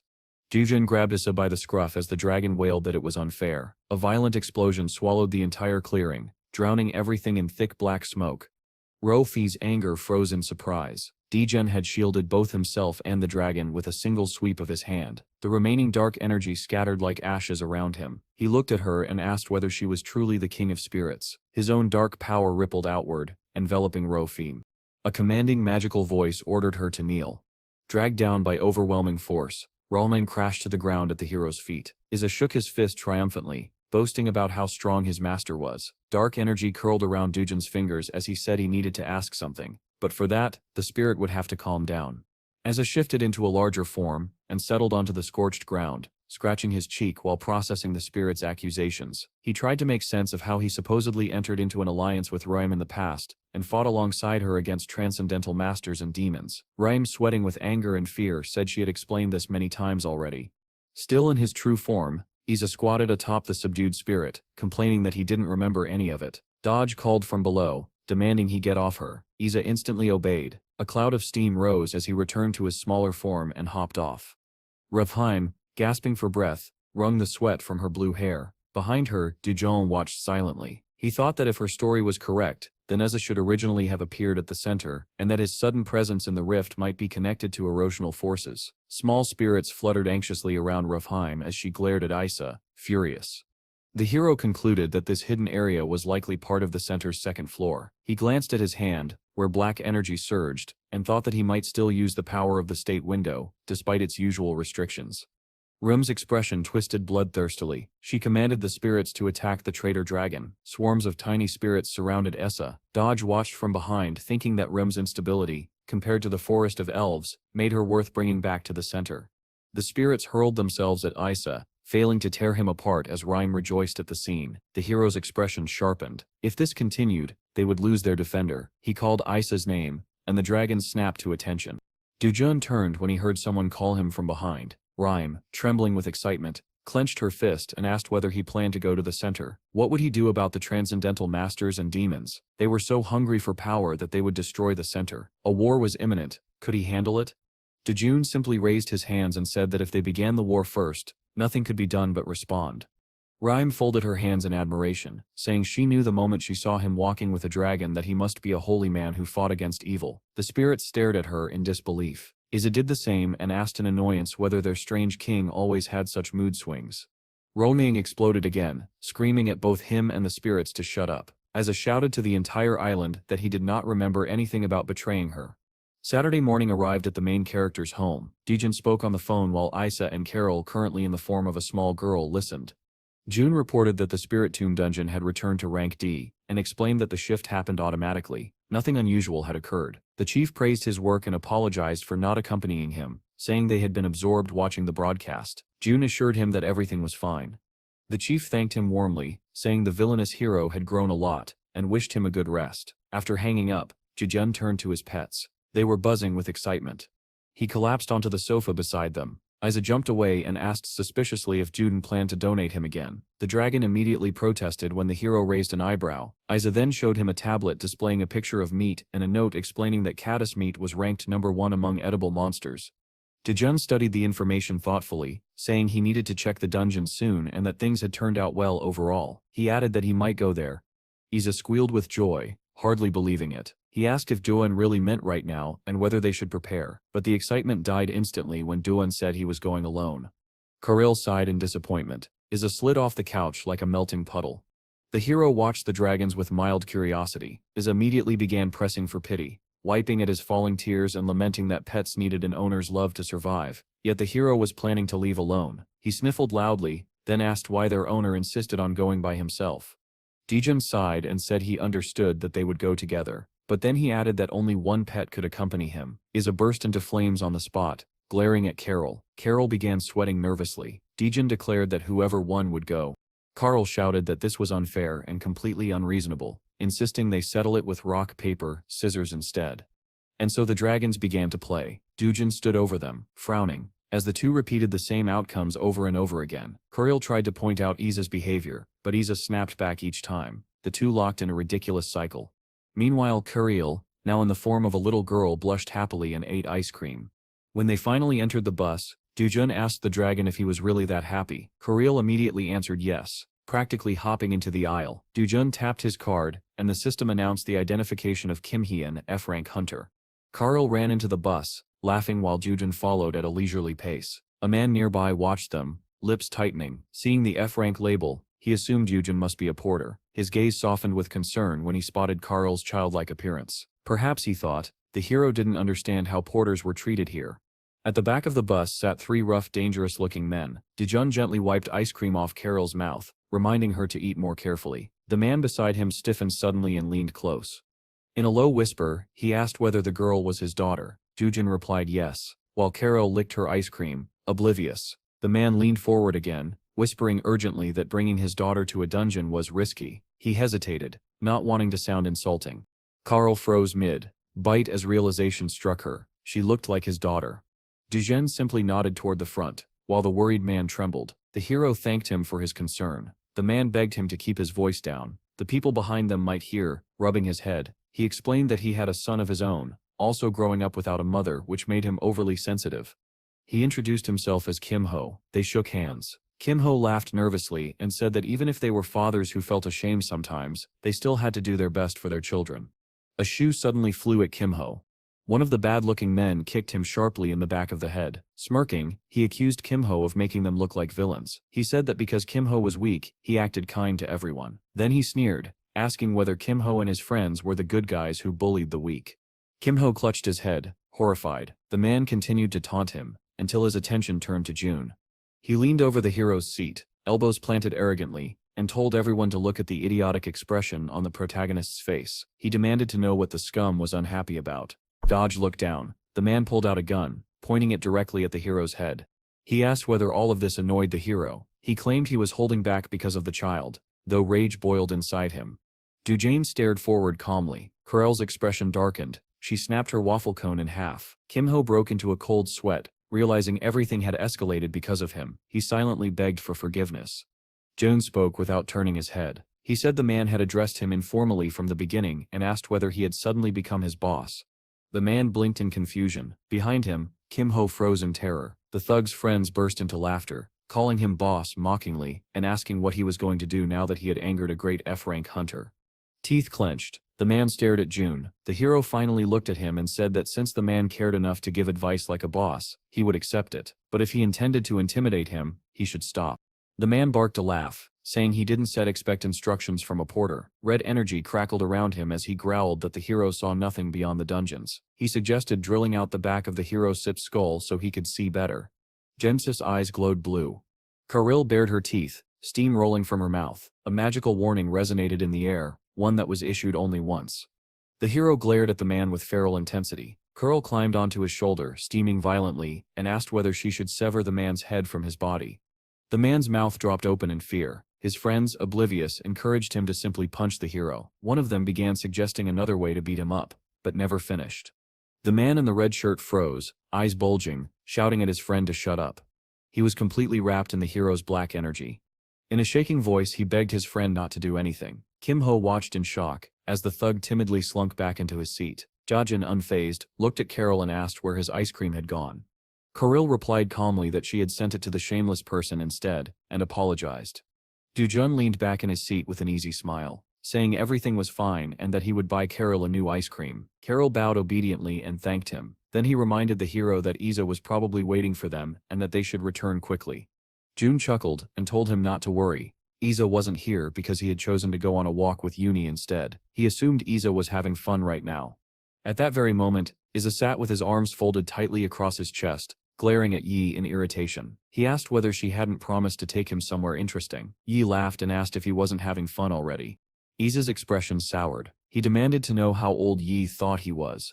They were standing in the center of a crowded playground, so Yi assumed he must be 5 or 6 years old. Isa flailed his hands wildly, shouting that he had already lived more than 8,000 years, and she had brought him, the great dragon and tyrant, to a children's play area. But his face suddenly grew serious. He hadn't told Uni anything important yet, and now that he had the chance, he needed to explain his status properly. In terms of rank within the household, Isa considered himself the second most important figure. He imagined a pyramid in his mind, Jujen at the top, Isa in the middle, and Yi and the purple dragon below. He opened his mouth to speak, but Uni scooped him up into her arms, turning his serious thoughts into a startled noise. Ye placed him at the top of a children's slide, cooing at him, and repeating that the dragon was 8,000 years old, while he struggled frantically trying to tell her something important. Uni released her hands. Isa slid down the slide with a scream, while she clapped happily and shouted that he was flying. She asked cheerfully whether he was having fun. He sat stiffly at the bottom, embarrassed, rubbing his nose. Still flustered, he said this was a good place to wait for the Sikaz meet she promised earlier. Uni folded her hands politely, and asked what he wanted to ride next. Isa stared at her and asked why she was suddenly speaking so respectfully. Uni smiled, recalling a book titled There Are No Bad Children in the World. She explained that she wasn't teasing him. She had simply remembered the advice that when calming a fussy child, one should always use respectful language.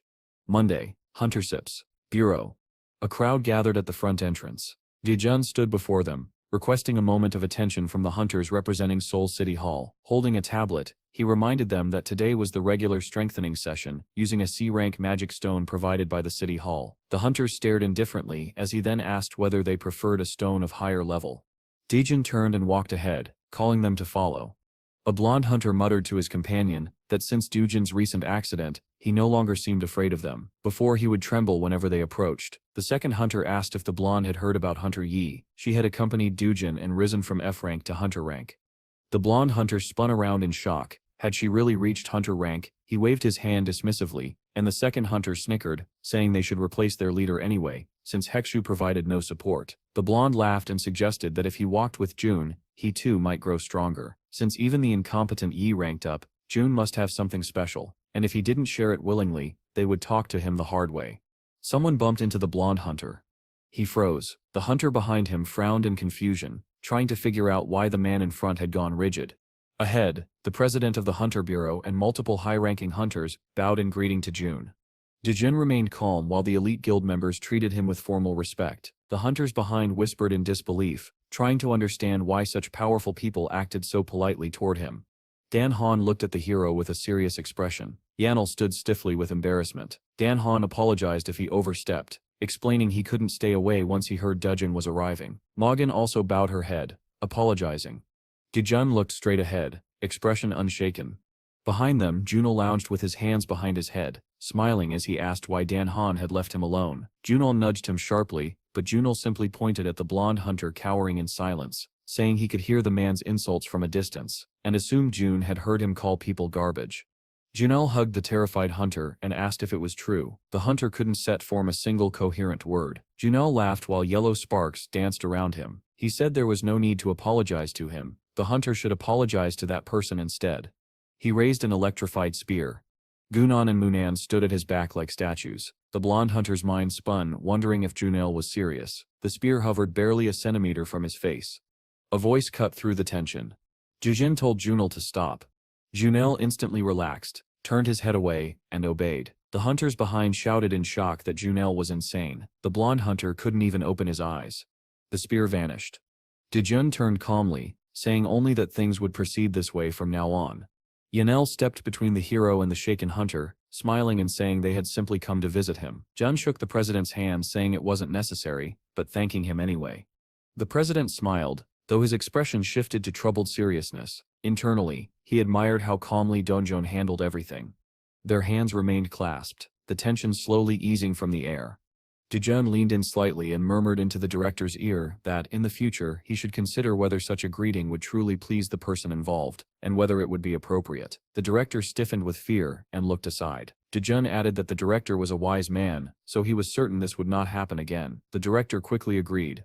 Junel rested both hands on his belt and stared at the assembled hunters. When he called out to them, they immediately straightened. His expression turned grave as he declared that none of them should dare disobey the hero, and ordered them to serve him with all their heart and soul. He emphasized that he was saying this especially for them. Junel watched silently as Junel raised his hunters and shouted at them to confirm they understood.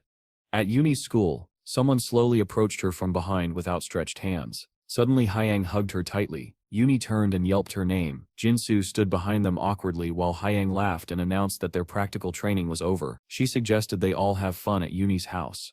Yuni tapped her finger thoughtfully, saying her father might not approve. Hyang pressed her finger against her own lips shyly, and said that if that was the case, then nothing could be done. But then she quickly asked whether Yuni might still try asking him, wondering if she would get into trouble. Yuni immediately said no, that her father was very kind. Hyang smirked and joked that in that case, her father must be very interested in the kind of people his daughter chose to spend time with. Jinsu nodded energetically, praising Hyang's bold suggestion.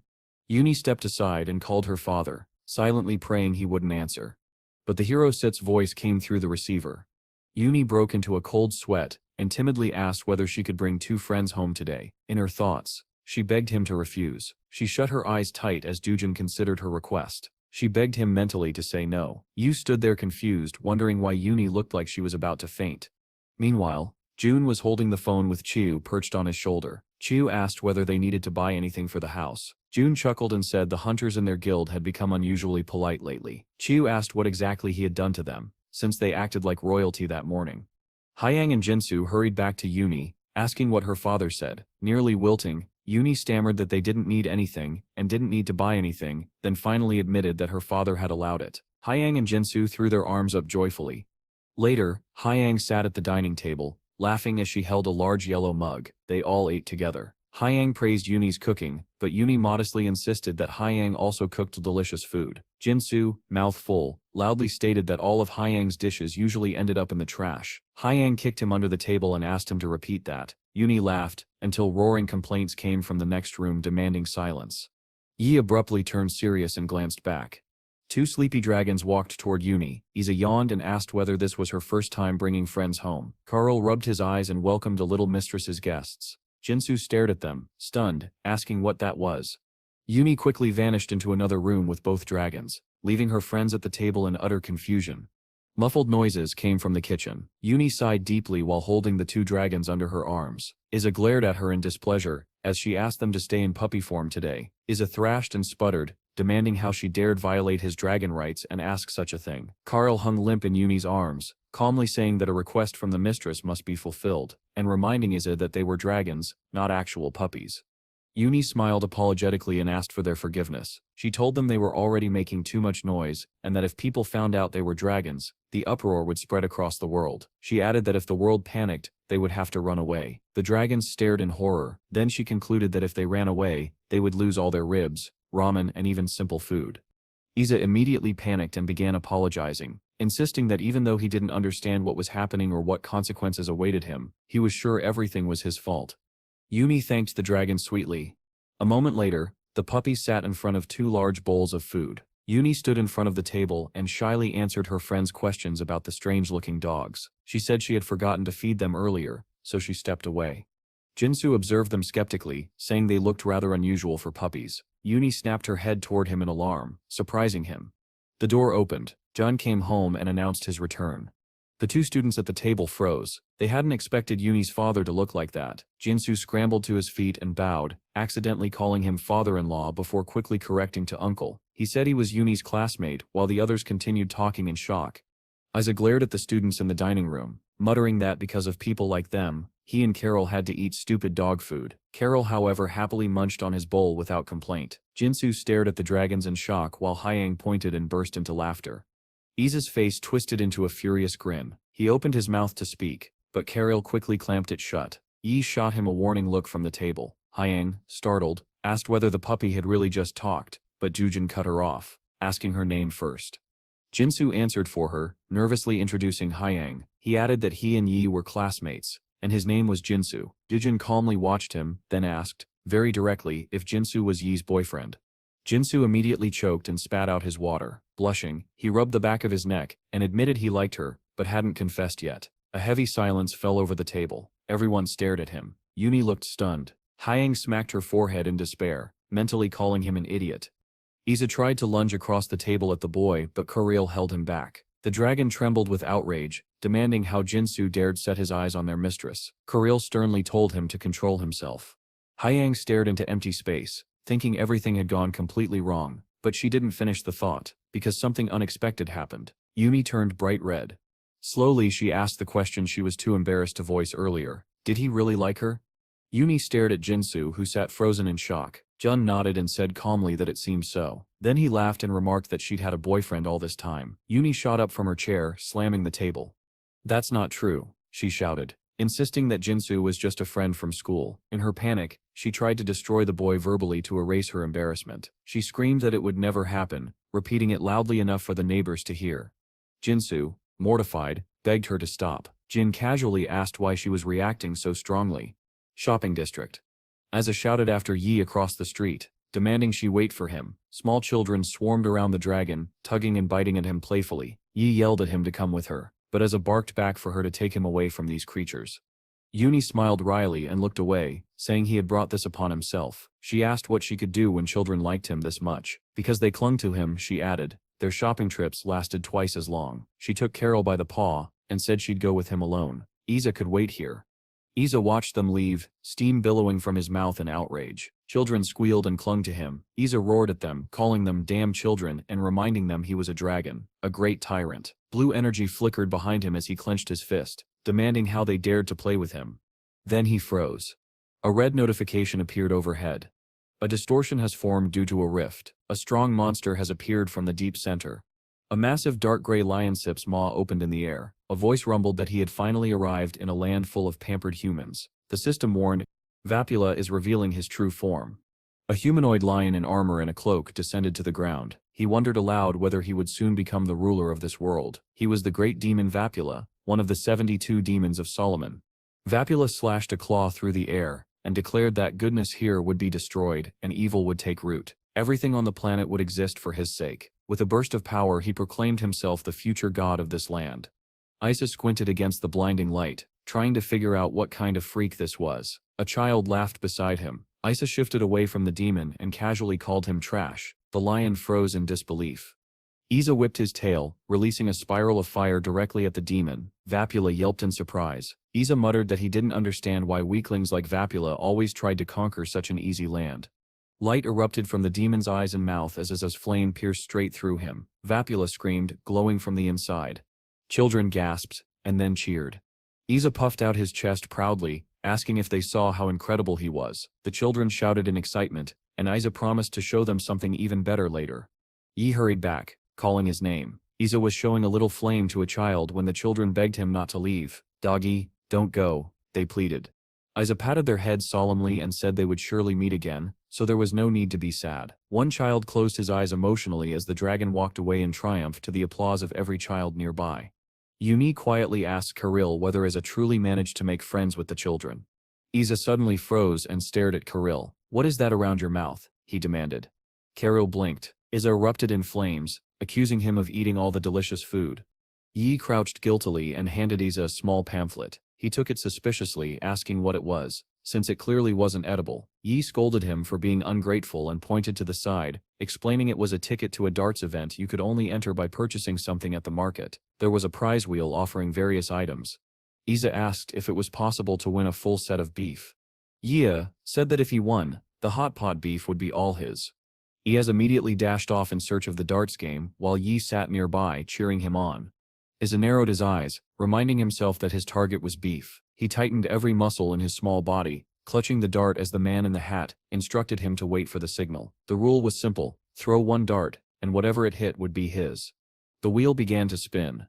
Isa focused intensely. "I am 8,000 years old," he reminded himself. "I have ruled a great and noble clan. This should be child Sip's play." The wheel accelerated, the golden beef set label flashing temptingly. Isa Sip's eyes widened. "Come on now." Behind him, Kirill and Uni chatted. Kirill suddenly told Uni they had forgotten to buy soy sauce. Startled, Isa flinched and threw the dart. It flew wildly and lodged into the wheel. Isa stared, horrified. He looked at Kirill in despair, believing he had just lost everything. Kirill held his hands out helplessly, insisting he hadn't meant to distract him. Isa shouted at his friend, devastated, until the man with the hat loudly announced that Isa had won first place. Isa spun around just as Yi squealed with excitement. Uni lifted him under his arms like a toddler. Isa asked hopefully if this meant he could eat even more meat. Uni cheerfully explained that he had won a first-class family vacation voucher. Isa deflated instantly. Since it wasn't beef, he didn't care. But Uni brightened and added that the prize also came with a bonus, an unlimited barbecue coupon. Isa Sip's imagination erupted. He pictured a mountain of sizzling meat towering before him, his mouth filled with drool. Yi pulled out her phone to tell her father the news, while Carol teased the Dragon King. Uni suddenly froze. The call didn't connect. The notification said the subscriber was unavailable. She wondered where her father had gone. Dujun stood in a forest clearing in front of a girl who insisted he shouldn't be here because he would be killed. His eyes glowed blue. The girl bit her finger anxiously, repeating that he had to leave. A white-winged unicorn burst through the light above them and flew into the darkness. Deep beneath the center, at its core, lived three mythical servants of overwhelming power. Intasia, the strongest unicorn. Rikar, the sky-ruling whale in the deepest sea. And a final servant so secretive that no one had ever seen him alive. Dujun's encyclopedia of interpretations shook in his hand. The malachite book with gold edges reacted on its own, something it had never done before. Warning notifications screamed that an unidentified mythical servant had been discovered, one not recorded in the encyclopedia. It insisted the hero flee immediately. Dujun ignored the warning and looked at the small girl hugging his leg, wondering how a child could possibly be a mythical servant. The girl cried out, saying the book told the truth. She spread her arms frantically, saying her uncle had little time and that he must run. When he asked why, she pointed toward a small pond. Something would appear from there. "Aliva," she said. A colossal whale burst from the water. Dujun stared calmly at it.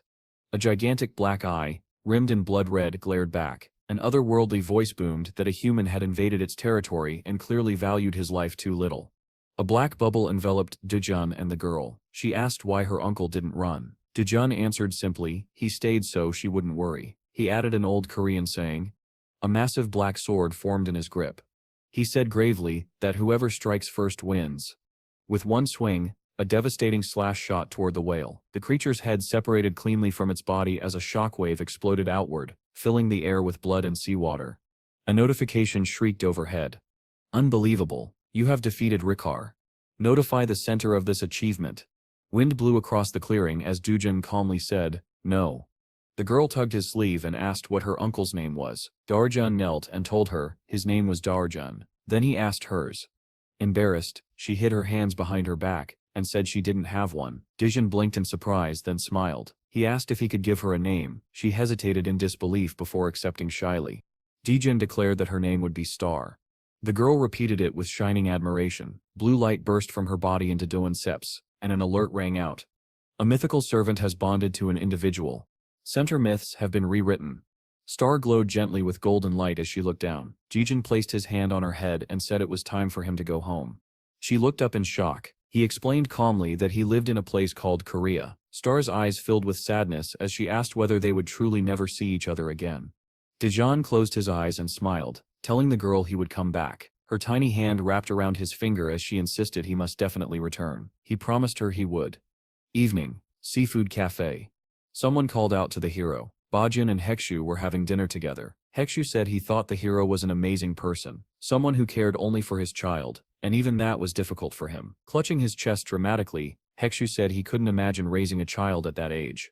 Dejin glanced at the tips for New Dad's book lying on the table and said he couldn't know for sure, but he believed Hekshu would be good at parenting too. Doden smiled, sipping his drink. He said that while the birth of a child was a great happiness, it was also frightening, and in the mayor's office, no one promoted caring for the younger generation as well as Hekshu did. Hekshu listened with teary eyes. Dejun added that if Hekshu truly only thought of himself, he wouldn't have bought a book on raising children. Hekshu thanked him quietly. The night sky above the cafe was calm. Jane asked when Hekshu married. Hekshu immediately said he wasn't married and didn't have children. He bought the book because he wanted to spend meaningful time with his nephew next week. Back home. Jujin entered the house, removed his shoes, put on slippers, and announced that he was home. Isa flailed his arms dramatically while Karl bowed reverently. Yuni hurried to him, and Isa ran straight into Jujin, commenting on how quickly he had returned. Dejin asked whether they had eaten. Yuni pointed to a bowl of soup, saying they already had dinner, but she'd remembered he said he would drink tonight, so she prepared hangover soup for him. She shyly asked whether he liked bean sprout soup. Embarrassed, Jujin said he loved it. He wasn't drunk at all. He had a high tolerance. He sat at the table. Isa eyed the vegetable soup in disbelief. Yi guiltily asked if she should have made dried pollock soup instead. Dejun assured her this soup was great too and thanked her. After one sip, he said he'd enjoy it. Isa, watching closely, wondered why such a plain broth even existed. Then June turned to Yuni and asked if she had something to tell him, like the fact she'd be going on an excursion for 4 days and 3 nights. He held up the information sheet and asked whether she was going. Didn't she need pocket money? Yuni panicked, asking where he got that paper. Krill looked away guiltily. Dejun set the sheet down and said she should have told him. Yuni rubbed her ear, explaining she hadn't said anything because she decided not to go. Dejun asked why, surprised, since this would be her last academy trip.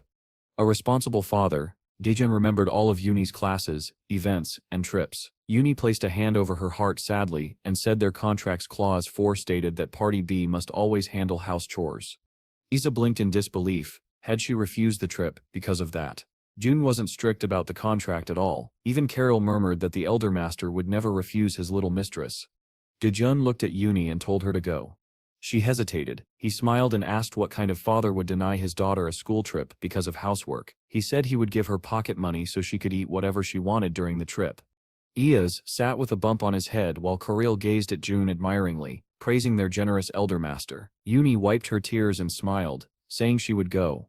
Dejun said that if she was leaving tomorrow, she should sleep early. Isa asked pitifully for help, his eyes barely open. Dejun said Isa would handle his own requests until morning. The dragon tearfully apologized. Karel wished the hero good night, with a calm smile.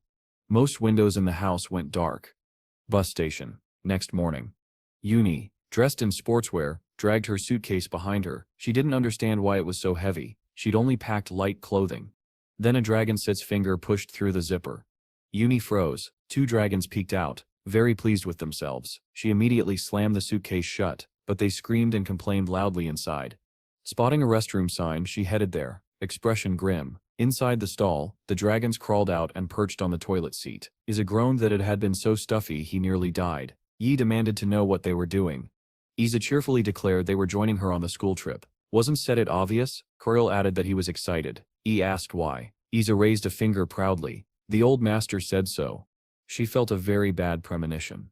Outside, against a backdrop of gleaming white buildings, an instructor announced that today's excursion destination was a hunting festival. A lively crowd moved across a vast green lawn. The man shouted that being here in Korea, home of the first hunter Gangan, they should feel the strength of their country. A cheerful girl with glasses continued the lecture, raising a finger. She said that Japan-sit's equivalent hunter was Kanzaki Sajiro, a wyvern tamer known as the Lord of the Sky. Yuni listened with interest. Isa, standing aside while eating meat with a gloomy expression, scoffed out loud. He muttered in disbelief that the man who tamed a wyvern was being called the Lord of the Sky. Kuril remarked that humans truly were fragile and weak creatures, with the exception of their elder master. As the guide animatedly pointed to the side, she urged the crowd to admire the majesty of the wyvern. A large gray beast sat proudly, roaring with its claws stretched forward, while a man stood at its feet. The wyvern seemed almost pleased with itself. The woman added that Kanzaki was also present, standing beside it with a cheerful smile. She explained that Kanzaki had arranged for the Hunter Academy students to see and even touch the wyvern up close. The crowd erupted in excitement. Yi hugged the 2 dragons at her side and watched the growing joy around them. One girl called out to Yi, suggesting they go touch the wyvern as well. A monster of this rank, she said, was rare, and chances to pet it like a tame animal were almost non-existent. Before anyone could stop him, an overly enthusiastic boy dashed forward, shouting that he would be the first to touch it. Another student tried to hold him back, and the guide screamed for everyone to wait. She shouted desperately that they needed to hear the safety rules first. The most important rule was simple: never touch the wyvern's head. But it was already too late. The boy had placed his hand directly on the wyvern's forehead. The beast growled, its mood shifting instantly. The woman yelled for him to run as fast as he could. The wyvern lifted off the ground in fury, its roar shaking the air. People scattered in terror as its sharp claws sliced through the wind.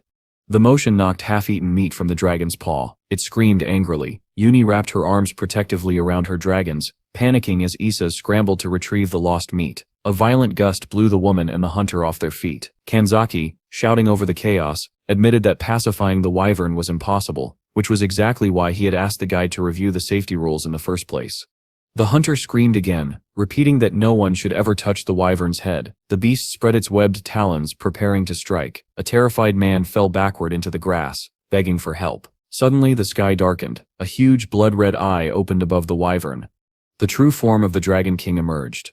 The massive Izez hovered behind the wyvern, and a deep, menacing voice demanded to know how such a worthless creature dared interrupt his dinner. The guide collapsed to her knees as the hunter sprinted toward the scene. Yuni held the purple dragon in her arms, and asked in horror how he had managed to end up there. Kuril begged his friend to come back to his senses. A massive red claw clamped down on the wyvern, whose eyes bulged in fear. As asked if it knew what his kebab was made of. Without waiting for an answer, he roared that it was precious to him. Tears welled in the Dragon King's terrifying eyes as memories flooded back, cleaning up diligently, earning Yuni's praise, receiving her stickers as rewards. He remembered holding a page filled with those stickers and feeling proud. He remembered how he had saved every coin for that kebab, the one he now held so dearly, and this wyvern had dared to ruin everything. Iaz stepped toward the opening red portal, declaring that the wyvern could consider itself a corpse. The hunter cried out in fear. Yuni stood there clutching the dragon, surrounded by panicked crowds, but relieved that no one had been harmed during the wyvern's outburst. Then she looked up, realizing that Iaz's display was causing a new problem entirely, one that would likely end up on the news. The sky glowed burgundy, and crimson rocks hovered around them. Iaz continued strangling the wyvern, saying that he wanted to flatten it and demanding to know why it screamed so loudly. He threatened again to turn it into kebab. Behind him, Kanzaki hid behind a rock, trembling from head to toe. He muttered that he needed to help the wyvern somehow. His fear spiked when he heard Yuni call out to the dragon. But the dragon she addressed was different. Sitting calmly before Yuni was a large purple dragon, not nearly as terrifying as the Dragon King. Kanzaki stared in shock, wondering whether this was another dragon entirely. His pupils shrank as the 2 dragons faced each other. Yuni demanded to know why Izez had caused such a fuss. Izez kept strangling the wyvern and insisted that calming him would not be necessary today. Yuni shouted that she would buy him more meat on a stick. 2 sticks, even 3. Isis paused, raised a brow and countered with 4. Yi perched on his forehead and agreed on her behalf. Isis's expression froze in a silly smile. He shrank back into his smaller form, announcing that he would be kind just this once. His small hands trembled slightly as he repeated his justification under his breath. A thunderous noise erupted behind the rocks as dust shot upward. Isis yelled that he had to strike the wyvern again. He looked down at it lying in the center of a deep crater and asked if it understood how lucky it was. Because of its actions, he claimed, its entire species could have gone extinct today. Yuni looked at the bruised wyvern with guilt. While Isis happily called her over for meat, Yuni raised a finger and scolded him, demanding he promise never to behave like that again. Isis protested, asking if he was really at fault. Yi stared firmly at him and said he should think about what would happen if her father learned about this mess. It would be all over the news.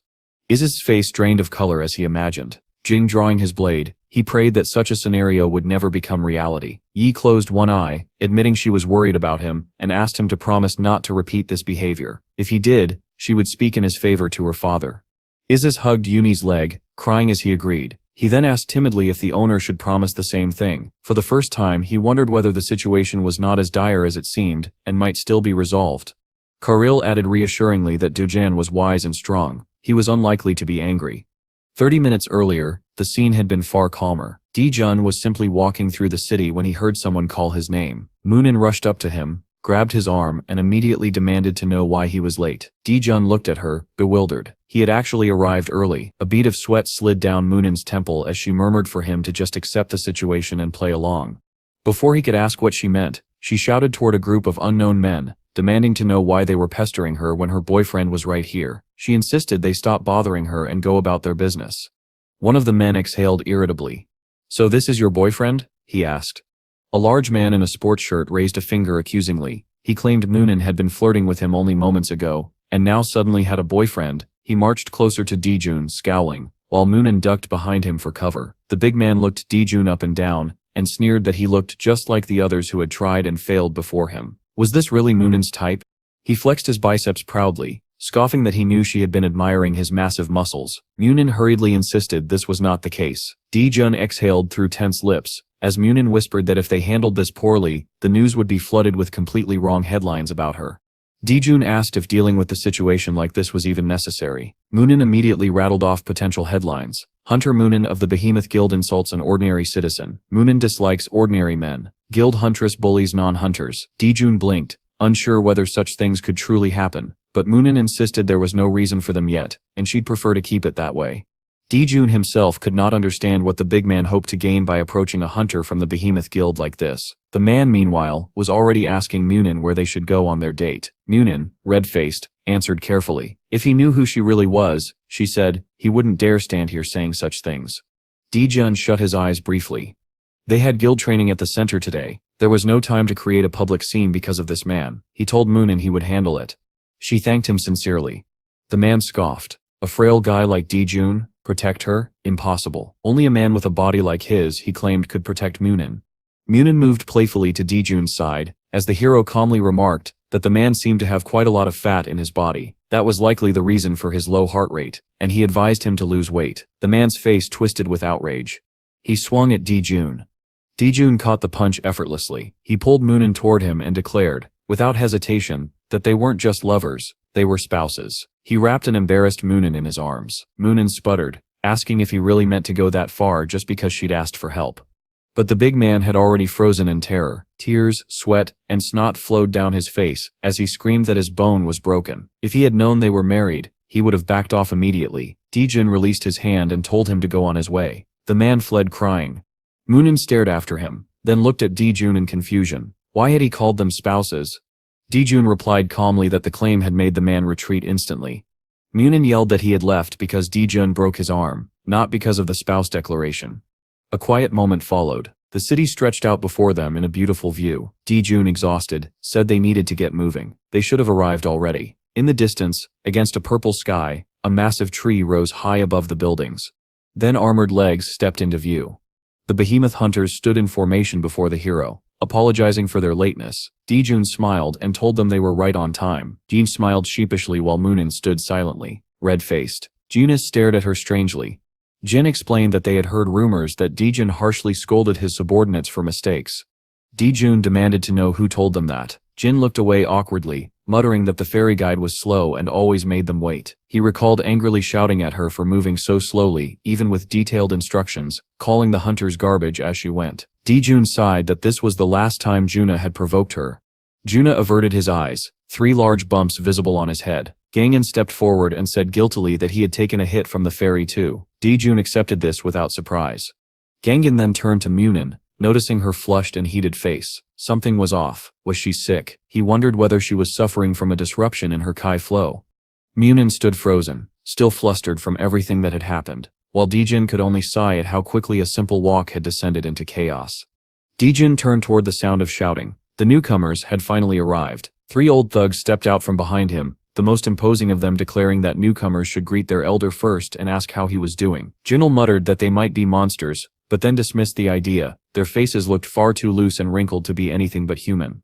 Ganon drew his sword, suddenly serious. He warned Junul to be ready. The aura of these 3 was nothing like that of ordinary people. A bald man with a scar grinned, pulling out 2 knives, and mockingly asked if the hunters had been kicked out of their previous habitat. Dijun began to turn around when the man with the knives beckoned arrogantly, telling the scum to come at him one by one, but his voice faltered the instant he saw the hero's face. Dijun calmly asked what exactly the man was talking about. In the next instant, all 3 thugs screamed in terror. They recognized him. This was Dijun, the man who had subdued the mythical servant on his very first attempt.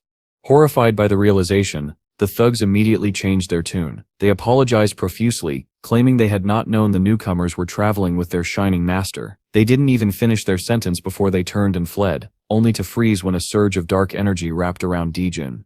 "Stop," he ordered. The thugs froze, trembling violently. Dijun told them it would take far too long to go around warning every clan about his students, so it was fortunate they had met. They were to spread the message to all clans on the first floor immediately. The leader shook uncontrollably as Dijun, shrouded in dark energy, smiled and added that if these 3 ever bothered the Behemoth Guild again, they would not survive. Their legs nearly buckled when he continued. If they failed to deliver his message, he would visit each clan personally. That was enough. The 3 thugs sprinted in different directions, disappearing into the forest. Dijun watched them calmly and declared that the easiest task of the day was done. The hunters nodded in agreement. He pulled out a tablet and said they would now begin training the hunters on the ground floor. He also needed to visit someone afterward, so they should hurry. Ganon spread his hands, asking where exactly they were going, and how dangerous this place was. Dijun recalled the sign warning about the mythical servant's danger. With his eyes closed, he admitted that yes, such a place could indeed be dangerous. The hunters stared, mouths open. Could somewhere truly dangerous exist for someone like Dijun? He smiled lightly and said he needed to go regardless. Mentally, he added that even if it was dangerous, he had to visit Zotka. Every time he looked at her, he remembered his daughter. A small hand reached upward among the sparkling pink trees. A fair-haired girl sat on soft rose-colored grass, gazing up with wide eyes. She said she missed her uncle, then turned and asked when he would come. Somewhere above, a gentle voice spoke her name, Star. The pink roots of the giant tree wrapped around the child. It lifted her into the air and told her she must not associate with a man named Daejun. She folded her arms, displeased, and demanded to know why. Because, the tree explained, that man, Daejun, might one day accelerate the destruction of all dimensions. Star put a finger to her mouth. The protagonist would destroy the world. A green leaf brushed her hair gently. The tree admitted it was uncertain, but the man named Daejun was dangerous. If there was even a possibility, she should not get close to him. Branches wrapped gently around her waist as it emphasized the warning. But Star looked down sadly. Could she not meet the main character at all? Her eyes shimmered. Light energy surged around her, spreading into a brilliant glow. Clenching her fists, she shouted that she didn't want that. She pointed her finger at the tree, and warned it not to say anything bad about Daejun. The turquoise leaf tree sighed, radiating gentle light. Though it understood her feelings, it still believed the safest choice would be for Daejun to remain on Earth permanently. Star spun around. He promised he would come back. She leapt off the branch, shouting happily that he had come. The tree watched her, deeply worried. It hoped desperately that its ominous premonition was wrong. Sunlight poured over the densely packed pink leaves. Daejun stood before the group of hunters, announcing that they would complete the main tutorial for the first floor here. Checking his tablet, he realized they had finished sooner than expected. A blue-haired student suggested entering combat to capture some of the earlier villains they had seen. Daejun stared at him in confusion. pointing out that there was little point. He had already fought people of that level many times. Ganon stepped forward. He said that Dijun's phrasing wasn't quite accurate. Even though he had been supportive and helpful, this training would be meaningless if they themselves did not grow stronger and gain new knowledge. Looking at the blonde girl and the red-haired boy, he declared that none of them wanted to become fools who relied solely on Dijun's strength. Eyes closed, he smiled. The main character listened to Ganon's declaration with a satisfied smile. He liked their determination. He liked that they wanted to grow through their own strength, and so he told them they would proceed as they suggested. Gannon thanked him, adding that today he and Junel would move together because Munin wasn't feeling well. He asked the protagonist to take care of her. Munin, already red-faced beside Dijun, stammered that she wasn't unwell in that way. Dijun exhaled in relief. At that moment, Star came flying toward him. The blonde girl leapt into his arms with pure joy, saying she was glad they had come so early. Dijun held her carefully, saying he was glad she was happy. A girl clad in red and black armor stared at the child in shock, asking what on earth she was doing there. She isn't a traveler, Dijun explained. Star studied Munin curiously. He continued, telling them that Star was one of the mythical servants who lived in the center. The armored girl blinked rapidly. If she was a mythical servant, then wasn't she even stronger than SS rank monsters? Star calmly sucked her thumb, still nestled in Dijun's arms. He confirmed that she was incomparably stronger. Star then tilted her head at Munin and asked, calling her aunt, whether she was from Korea. Munin froze. Being called aunt hit her like a blow. Star immediately frowned, concerned, asking if her aunt was in pain. Watching Munin's rising embarrassment, Dijun turned away laughing. Outraged, Munin demanded how he could laugh at a moment like this. Dijun, still amused, admitted he was also called uncle. Munin's eyes widened. Star had called him that too. Star clenched her little fist, her expression suddenly serious, and ordered the main character to follow her. Dijun asked where, raising both hands dramatically and recalling the magic tree. Star declared that they needed to visit her great friend. He agreed to go. Star hopped down from his arms and told him not to fall behind. She ran forward, warning that there were places one must not step. Dijun realized exactly where she was going, and that for Munin, whose training was still at zero, that area was extremely dangerous. He silently wondered how he could help her. Munin hesitated behind them, still unsure what she was supposed to do. Dijun told her to get on his back. She spun around, eyes wide, asking him to repeat himself. He explained firmly that this was the only safe option. It was far too dangerous for her otherwise. Munin pressed a hand to her chest, flustered. She admitted that it felt a little strange. Before she could finish, Dijun lifted her and settled her onto his back. Star, thrilled, shot her hand upward and shouted for them to go. Munin closed her eyes in burning embarrassment, mentally declaring she was the only one suffering here, while he remained utterly unfazed. Dijun looked forward, expression unreadable, thinking that honestly it embarrassed him a little too. They finally arrived. Before them stood the unusual glowing tree. It radiated magical light as it told Star she must not reveal its location. Star clung to Dijun's leg and reassured it that everything was fine because he was a good person. The tree's multicolored leaves rustled. It decided it needed to speak with him directly. "Your name is Dijun?" it asked. The protagonist nodded. The magic tree then said something shocking. Star wanted to go to Korea with him. Dijun looked at the girl in disbelief. Star raised her arms cheerfully, announcing her desire to go. He remembered the system alert, the message stating he had tamed a mythical servant. He thought the request must have come from that. She was treating him almost like a parent. He recalled the stack of child-raising books he had barely begun reading. He hadn't even finished the ones for ages 3 to 5. The magic tree spoke again. Star must obey her mom and dad. Star lifted her hand and pointed at Munin. "Mom." Munin's face drained of color. She waved her hands frantically, insisting she was not a mother. Star tugged gently at her own long hair, eyes filling with hurt. Was Munin not her mother? Munin shut her eyes, resigned to her fate. "Fine, I step your mother." Star squealed in happiness and leapt into Munin's arms. Dijun scratched his chin watching this new family with amusement. Stepping closer, he addressed Munin, now firmly promoted to mom. She looked up nervously. "What do you want?" she asked. With a calm expression, Dijun asked if she wanted to live with him. Munin froze. A moment later, a bird chirped on the balcony of Dijun's apartment. Munin yawned softly, lifting a hand to her mouth as she woke. She sat up from the bed, Star sleeping peacefully beside her, and thought numbly that she had not slept nearly enough. Turning toward the little girl, she realized their strange new reality had already begun. She stroked the girl with a soft smile. Star always struggled with sleep, tossing and turning at night. Even the magic tree had difficulty calming her, but now she slept peacefully. Munin touched her small nose and thought she looked cute. Star pressed herself against her hand, still asleep. Moonin thought that if they had stayed at a hotel together, the girl would have slept far worse. She remembered the teary-eyed moment yesterday when Star had asked why her parents didn't sleep in the same place. If they hadn't come together, Star would have certainly caused a scene. As a result, Jun spent the night in a hotel while Star and Moonin slept at his apartment.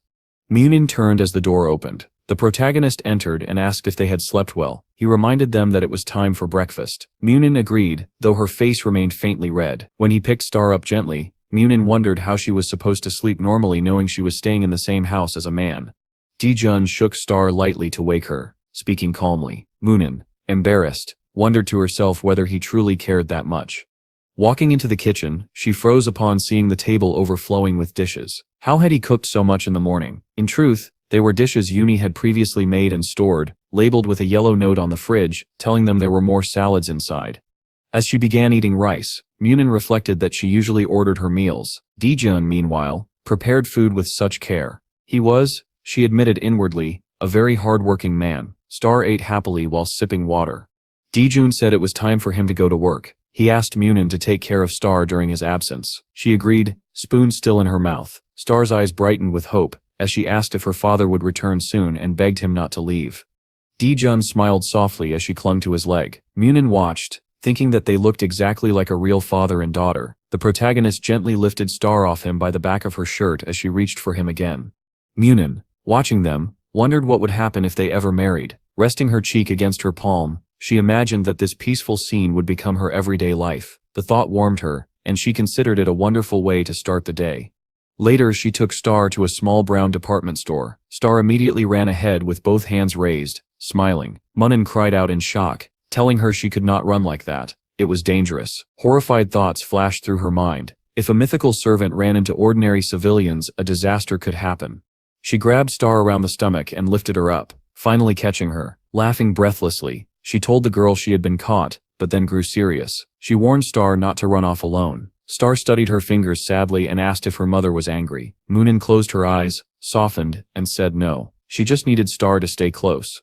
They headed to the children's clothing area under a bright red and white sign. Consultants greeted them. After selecting an outfit, Moonin asked if Star wanted to try it on. The girl eagerly agreed. Star stepped out of the fitting room wearing a white and blue dress, white tights, and red shoes. She lifted her hand and called for her mother proudly. Moonin, hand to her face, said with emotion that she looked beautiful. The consultant brought a blue set and invited the princess to try it on. One outfit after another, pink dress with a white hat, striped shirt with blue shorts, green shorts with a yellow sports shirt and cap. Star came out each time looking adorable. Moonin wondered aloud how every single outfit could suit her so well. Overwhelmed, Moonin took out her dark card and said impulsively that she would buy everything. The seller asked if she wanted to pay in installments. Moonin declined. She would pay in full. Now, the consultant thanked her as 5 white bags of clothing were set in front of her. Walking out of the store, Moonin put her hands together, overwhelmed. She had only meant to buy 1 or 2 outfits. Had she overdone it? Probably she was simply too excited. Star clung happily to her leg, thanking her with a bright smile. Moonin blushed slightly, and then Moonin exited the store, still carrying new purchases, when Star, wearing pink and yellow sunglasses, asked where Dad was. Moonin asked whether she already missed him. Star answered yes, loudly declaring that she loved him. Moonin placed her in a toy cart and said they would go see Dad. Meanwhile, a group of Dijun's co-workers stood in front of him, thrusting a phone into his face. They insisted that this was his one chance. On the screen was a brown-haired elementary school teacher with a nice house. They said they had told her about his daughter, and she hadn't minded. Looking at the phone, Dijun admitted that if this was true, then yes, it was indeed quite an opportunity. But he closed his eyes and explained that, though he appreciated their concern, he had no intention of getting married right now. One of the men snapped his head up angrily, demanding to know why not. Dijun answered that as difficult as it was to meet someone good, he wasn't interested at the moment. He planned to think about marriage only after Yuna was married, but if he told them this, it would only cause more commotion. A co-worker suddenly stared past him, shocked. Dijun followed his gaze. Moonin was walking toward them with Star in her arms. "Dad!" Star screamed and leaped into Dijun's embrace. The co-workers collapsed psychologically at the sight. Star was calling Moonin, one of the country's top huntresses, Mom, and calling Dijun Dad. They looked at each other bewildered. Holding Star, Dijun asked if she had changed clothes and whether her mother picked them. Star raised her hands proudly and confirmed it. Moonin, still recovering, told him they had simply missed him. The civil servants clung to each other in disbelief. Then Star wrapped her arms around Dijun and whispered that she loved her dad. That evening, Munin stood in an apron at the stove, tasting the soup. Realizing she had added too much salt, she quickly poured in more water. At that exact moment, Star flew onto Dijun Sep's neck and called him daddy. Dijun reached out and lightly tapped Munin's shoulder, asking calmly if she was making dinner. Munin spun around, terrified, ladle raised, and screamed. Dijun dodged her frantic swings easily, shielding Star's head with one hand. Munin froze mid-swing when she finally registered who was standing behind her. Breathing hard, she explained that she attacked because she heard a man's voice. Dijun mentioned that yesterday's incident had already been settled, the misunderstanding where his colleagues assumed Munin was his wife. Munin's cheeks flushed pink, so he had clarified everything calmly, meaning he felt nothing for her. She swallowed hard. Dijun lifted Star and spun her gently, smiling as the child giggled. Munin realized she was the only one still nervous.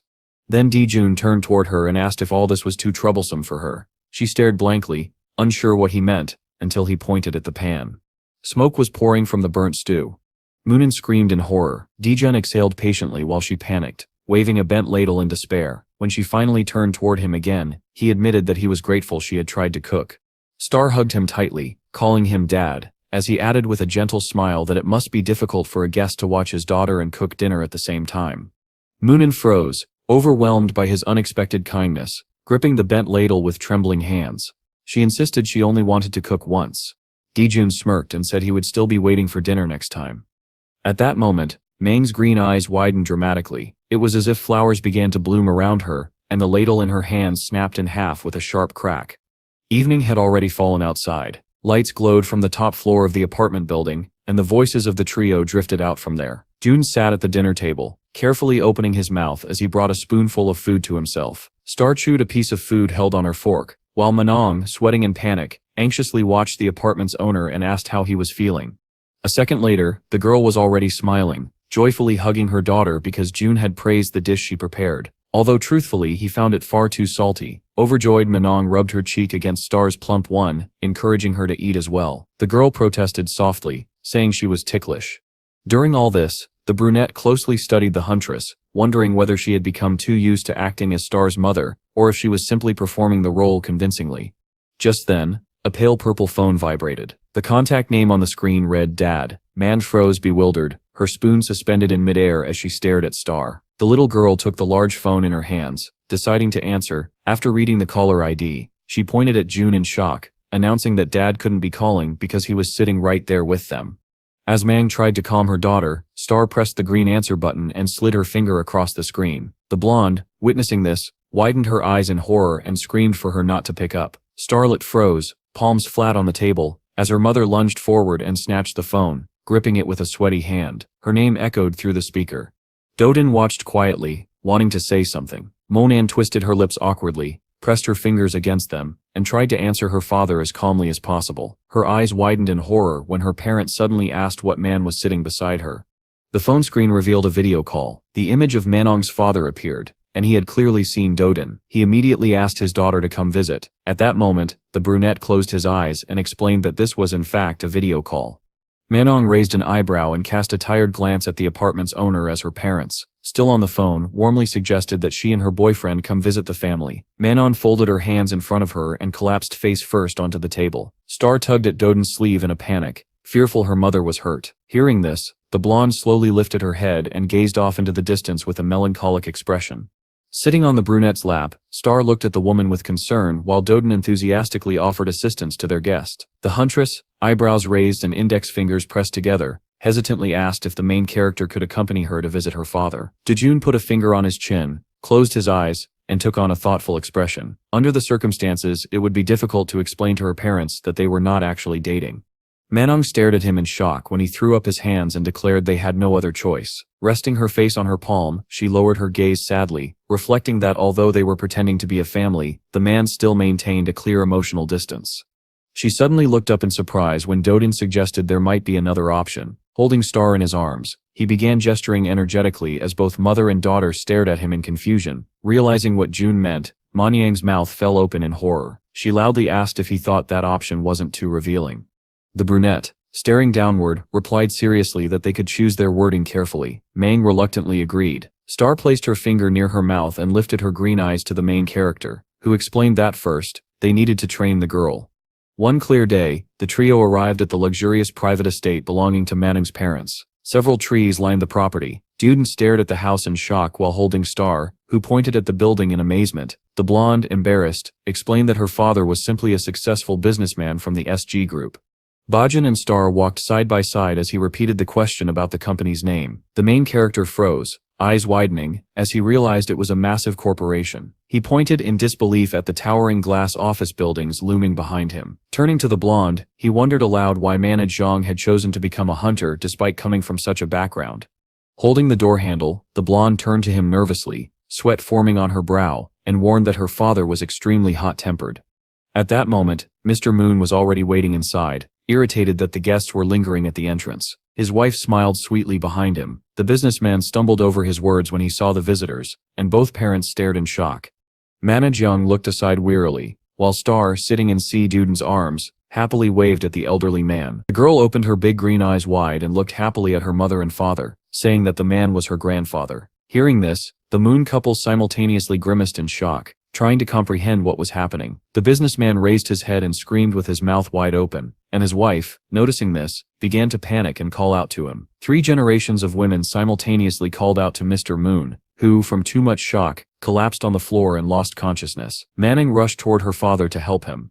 A blue sky with floating clouds and a rainbow halo towered over the 2-story house. From inside the building, the exhausted voice of the head of the family could be heard. Moon, holding the back of his head, forcefully lifted his injured bandaged head and asked if Dune had asked his daughter to play the role of a mother. The brunette sitting next to him on the sofa with Manning confirmed this, adding that it would no longer be necessary because someone would soon arrive to take care of Star, who was running around the room. The blonde, Shilly, lowered her gaze to the floor.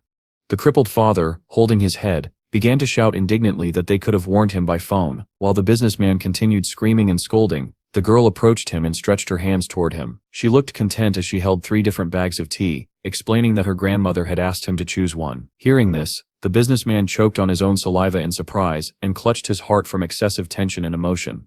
Now Mr. Moon sat calmly in his chair, silently watching Star. The girl put her finger to her mouth and said in puzzlement that she could not give any of the tea bags to her grandfather. The man watched her with emotion. When she received an answer, she raised her fist and joyfully asked her grandmother to pour black tea. Lo Zhang bent over, turning her head in bewilderment toward her father, who with a dreamy expression, noted that his daughter had long since reached the age of marriage. The blonde arched an eyebrow indignantly and questioned his comment, but he denied it quickly. Little Star, in her yellow dress, stood in the middle of the living room and pointed curiously into the distance, saying that there were many photographs of her mother over there. Man sharply turned her head and body toward the girl's outstretched finger. Puzzled, Moon jumped up in panic when Star placed her hands on Medyoung's shoulder and enthusiastically suggested that they visit the room with the pictures. Both women turned back with questioning glances, their large green eyes fixed on the strangely reacting man. The businessman with the bandaged head closed his eyes in embarrassment, put his fist to his mouth, and muttered into it while coughing. Megan closed her eyes, looking indignant, while Star grew even more surprised, again placing her finger to her mouth. The head of the house, thinking about the room completely filled with photographs of his daughter, awkwardly tried to forbid the curious girl from going there. He remembered that the room also contained a newspaper clipping showing his daughter holding an elderly woman in her arms as she saved civilians.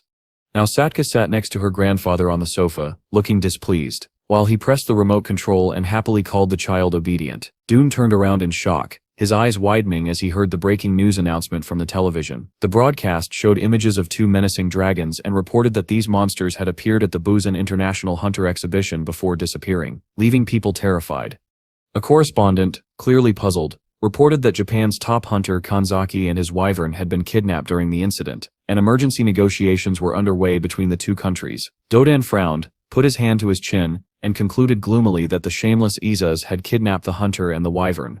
At the same time, Mr. Moon and Star sat together on the sofa, spreading their arms wide as they joyfully demonstrated the enormous size of the dragon's wings. The main character closed his eyes and decided that if the pet's actions were groundless, he would punish him and stop giving him meat. The businessman's wife passed by with a tray, touched by the sight of her granddaughter.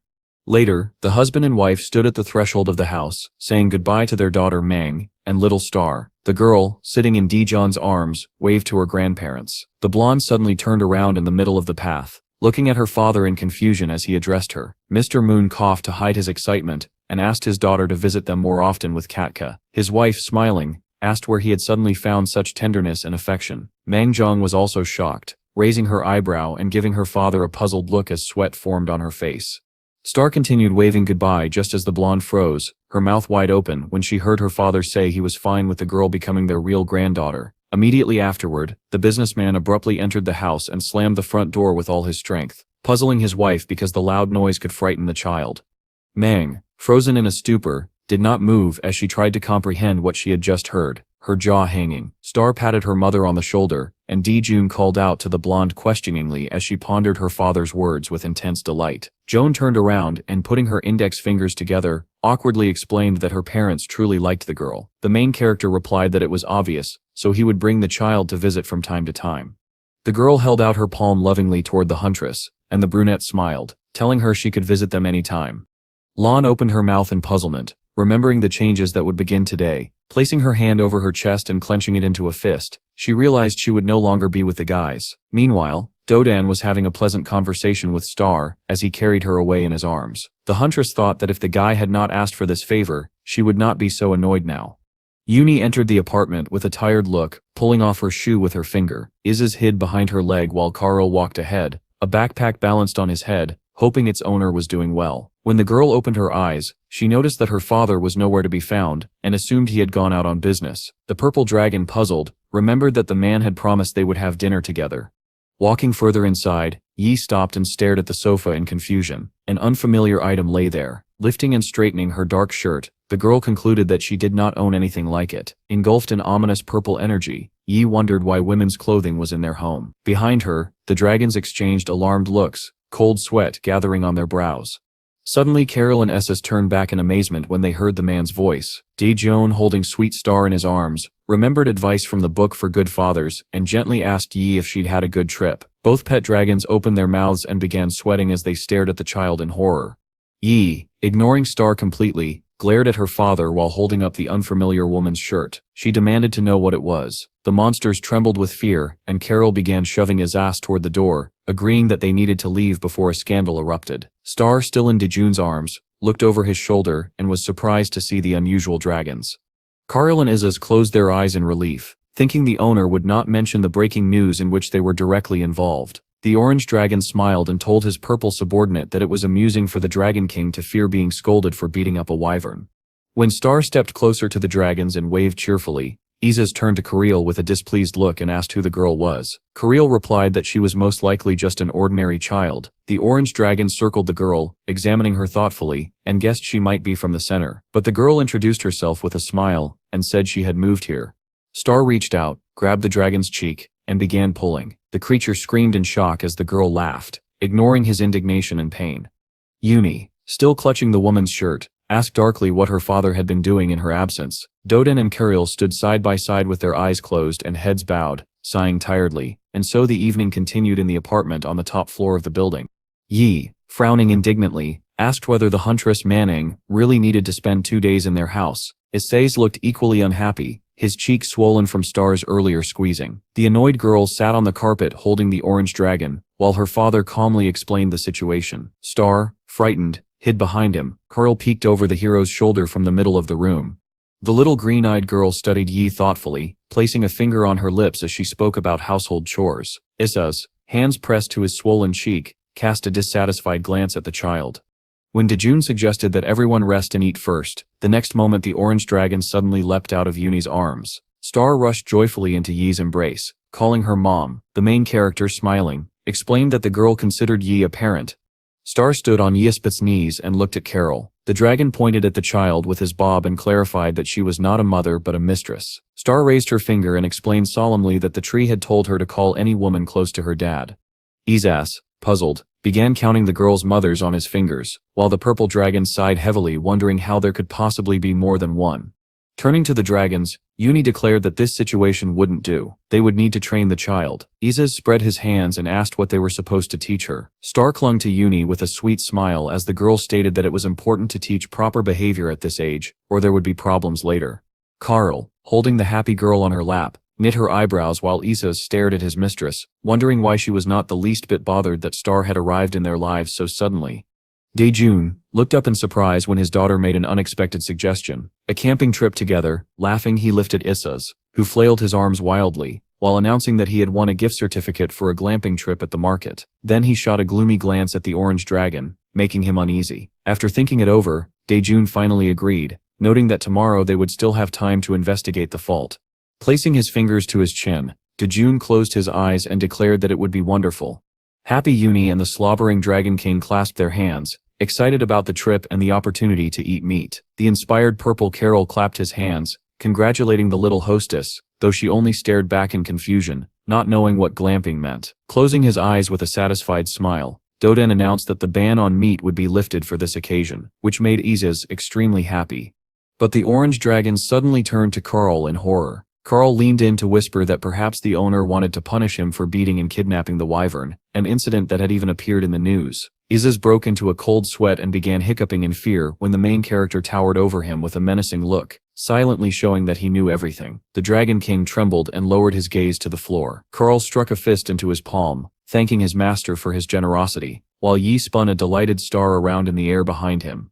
The next day, the entire extended family arrived by car at the glamping site using the certificate Issa's had won. They pitched a tent overlooking the sea, and soon pieces of meat, vegetables, and mushrooms lay sizzling on a barbecue grid, soaking in smoke as they baked over the fire. As Daejun turned to food, he glanced at his phone with a puzzled expression and announced that he needed to go to work. Uni, bringing a kebab to her mouth, paused. Star, chewing her food, stared at him in confusion. Carl wished the owner a good day, while Isis tore into a huge piece of meat. Star's cheeks turned pink with delight when Daejun gently patted her head before leaving. The man looked at the two dragons and cheerfully announced that they would be accompanying him today. Carol closed his eyes humbly and nodded, but Isis, still enjoying his meal, screamed in outrage, clutching a fork with a piece of meat speared on it.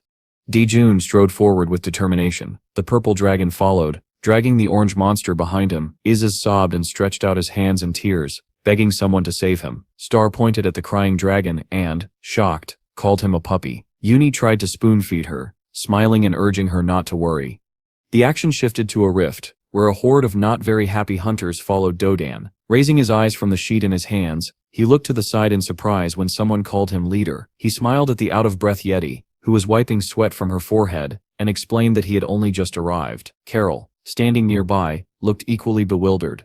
The red-haired huntress widened her eyes, pointing at the dragon and asking what kind of dog-like creature was next to Carol. Isis, distraught, crouched on all fours with his tongue hanging out, flames curling at the edges of his mouth, and declared that even he didn't know what the dog was. Dodan, glancing down at his sheet, explained that this was the same creature he had brought last time. Yi wondered aloud why Isis was in such a bad mood if he was able to walk around.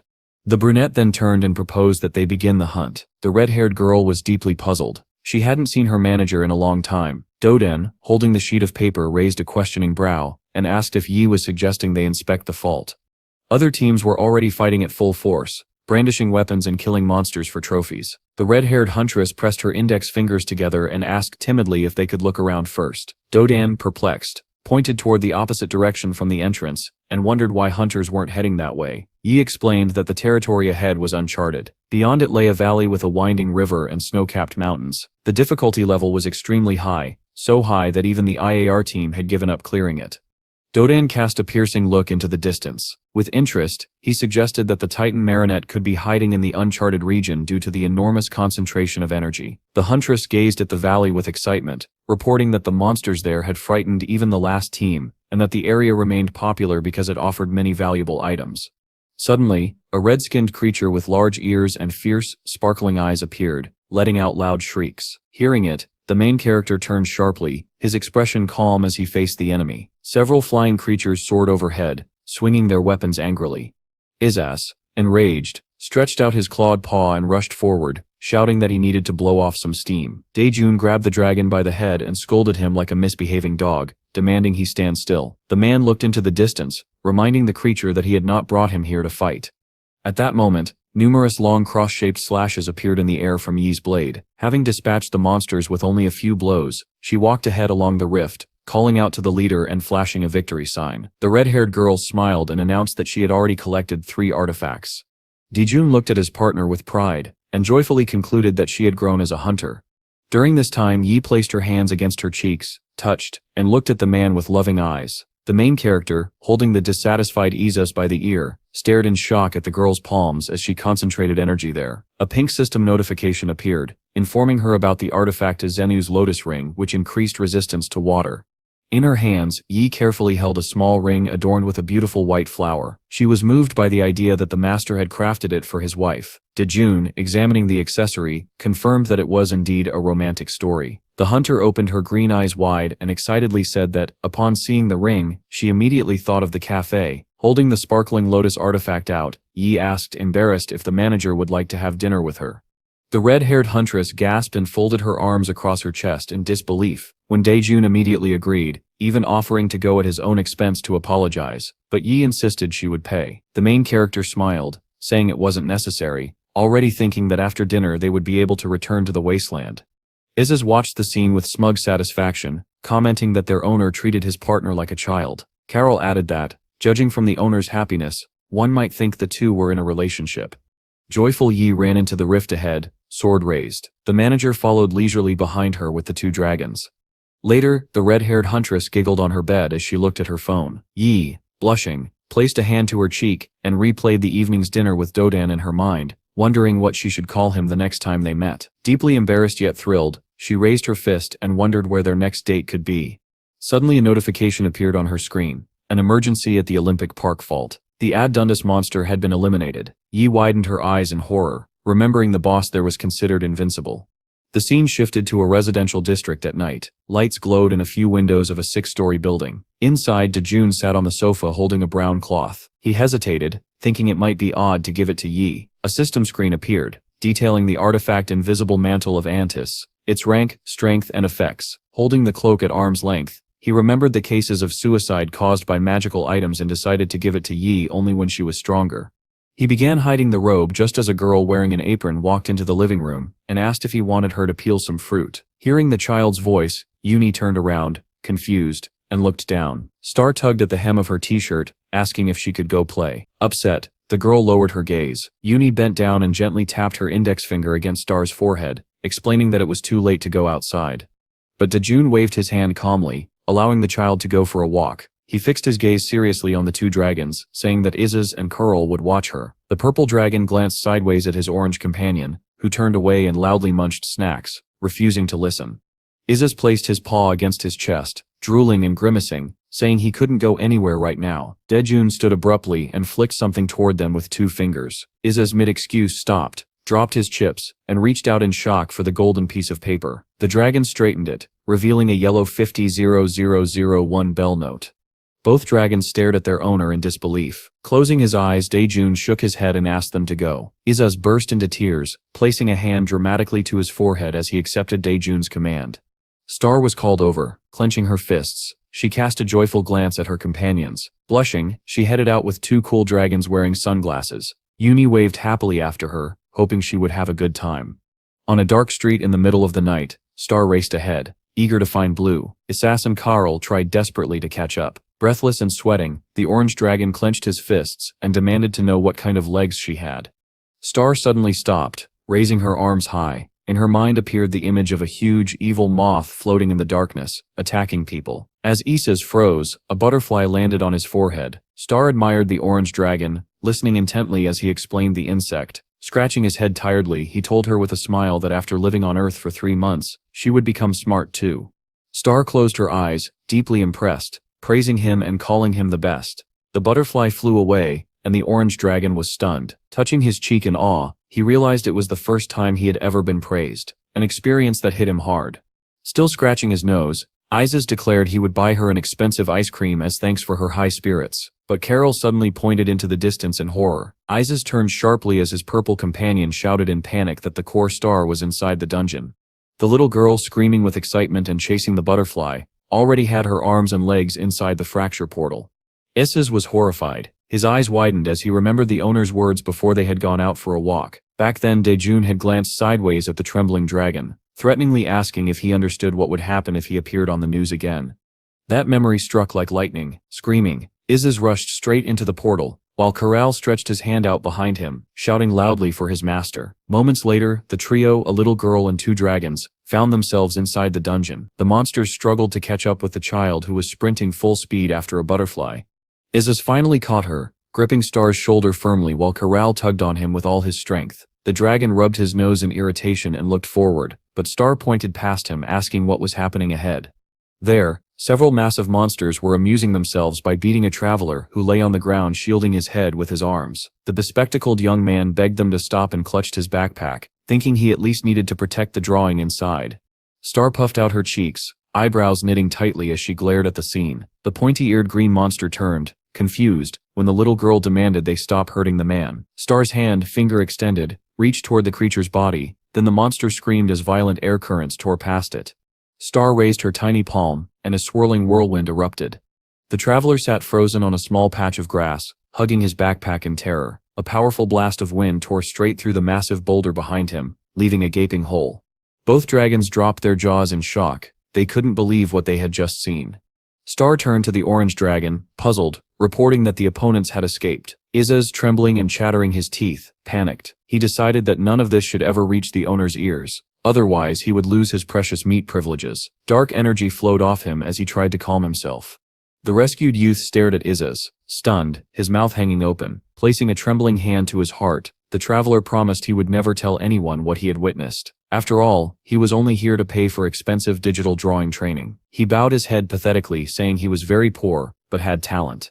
Then he noticed the ground beneath him. It sparkled with scattered red gems. Picking one up, he stared in awe at the sunlight shimmering along its edges. Isis stepped forward with a sly grin and declared that all of this could be payment for his silence. Carol shot the artist a displeased glance, asking him at the very least to bring a weapon with him the next time he entered a dungeon. Isis rolled his shoulder, calling Star and Carol to follow. The bespectacled guy stammered, asking for their names so he could repay them someday. The trio stopped. Isis, Carol, and Star introduced themselves with their own dramatic gestures and odd poses. The artist, Minyu, stood speechless, silently committing their names to memory. Later, when Star returned home from her walk, she flew straight into Daejun's arms with a joyful squeal. As he lifted her up, he asked calmly if she had enjoyed her time in the rift. Star paused, thinking hard, then raised her finger and corrected him. She'd had a great time on the playground. Daejun glanced down at Isis and asked if the dragon had told her to say that. The girl panicked, shaking her head, agreeing and disagreeing at the same time. Daejun smiled gently at her, pretending to believe it. Isis, sweating heavily, stared at the floor in horror. The man's good-natured expression shifted into something far more dangerous. With a smile he asked Isis to come closer, with his eyes closed. The Dragon King trembled, watching the hand slowly reaching toward him. A moment later, the monster was flying out the window, smashed through glass, and plummeted toward the ground while screaming for help. The scene shifted to the office. Chio jumped to his feet, waving a paper furiously at Hyak, and demanding a report on the rift. Hyak scrambled to type, mouth hanging open. Daejun, hearing his name shouted, began typing rapidly, explaining that he had just submitted his report. Focused intently on the computer, he continued filing necessary documents. Yoonju stood awkwardly beside him, wanting to help. When Daejun began passing folders to the boss, she repeatedly insisted she could handle some tasks. Receiving the documents directly into his hands, Q announced loudly that he was heading to a meeting about the faults. The 2 subordinates, exhausted, wished him luck. Hyak turned to Daejun with a goofy smile, comparing morning work to a battlefield. The brunette nodded approvingly, noting that the Sunbae had done well. Yoonju, trying to get attention, pouted and asked if she could be of use at the office. Both men turned toward the cute blue-haired girl, only to recoil in shock from the ominous dark aura surrounding her. Hyak shook violently, asking why she was so angry. Clenching her fist, she shouted that she wasn't as skilled as Appa, but she could still complete assignments. Q looked at Daejun in disbelief. Daejun raised his hands, explaining that they simply didn't need extra help right now. Hyak nearly fainted when the girl leaned forward threateningly, repeating his words back at him. Unleashing a long monologue about the realities of document work, she left Yoonju speechless. The blue-haired girl furrowed her eyebrows, insisting she didn't want to mess around doing nothing. Daejun studied her calmly. Then, with quiet curiosity, he asked why her educational institution had sent her to their office for practical training in the first place. Yoonju became indignant, shoving the civil servant when he concluded there was no work for her in the office. The girl recalled, sadly, how her brother had praised the main character so highly, while she herself could not say the same. Placing her hand thoughtfully beneath her chin, Yunju wondered if Dodan was truly as strong as the Japanese hunter Kanzaki, especially if he was assisting the Booth Guild. Hayak, panicking, grabbed the perplexed brunette by the shoulder and reminded him that today was his day to inspect the faults. The boss then turned hastily to Yunju at the doorway, inviting her to accompany her senior. The girl looked down, hand on her chin, wondering if going along would satisfy her curiosity. Then her eyes widened. As the Sword Emperor's sister, she made a sharp calculation. If she deliberately put Dodan in danger, she could properly test his abilities. With a bright smile, she flicked her hair and agreed to go. Hayak placed both hands on the man's shoulders and whispered that he expected good results. The bespectacled man, sweating from excitement, smiled awkwardly and mentally apologized to his colleague in advance. Outside, the sun hung over a half-glassed building that reflected no light. Dijun walked ahead with a bag on his shoulder, while Yunju, annoyed, insisted the rift was in the opposite direction. Hand to her forehead, she looked around frantically until the man calmly told her the dungeon was near the educational institute. Yunju immediately sank into a fighting stance. Flames flickering around her, she furiously declared that if he planned to confess his feelings to her, she would only marry a man stronger than her brother. Daejun, hands in pockets, tried to explain, but Yunju only stared at him suspiciously, convinced he was lying. The man glanced around, reporting a sudden shift in the flow of Kai. Yunju froze in confusion. Dodan looked curiously at the cracks forming in the pavement, fissures leaking magical energy. Yunju turned away, hand to her heart, convinced that she had somehow stirred the man's emotions. Then, her mouth fell open. Massive red fingers pushed through the broken air as a spatial hole widened. Dijun watched with irritation, wondering why an outbreak was happening here of all places. He stood calmly, briefcase in hand, while Yunju shielded herself from the violent whirlwind as a gigantic monster clawed its way out. Her eyes widened in terror. It was a horned Balrog.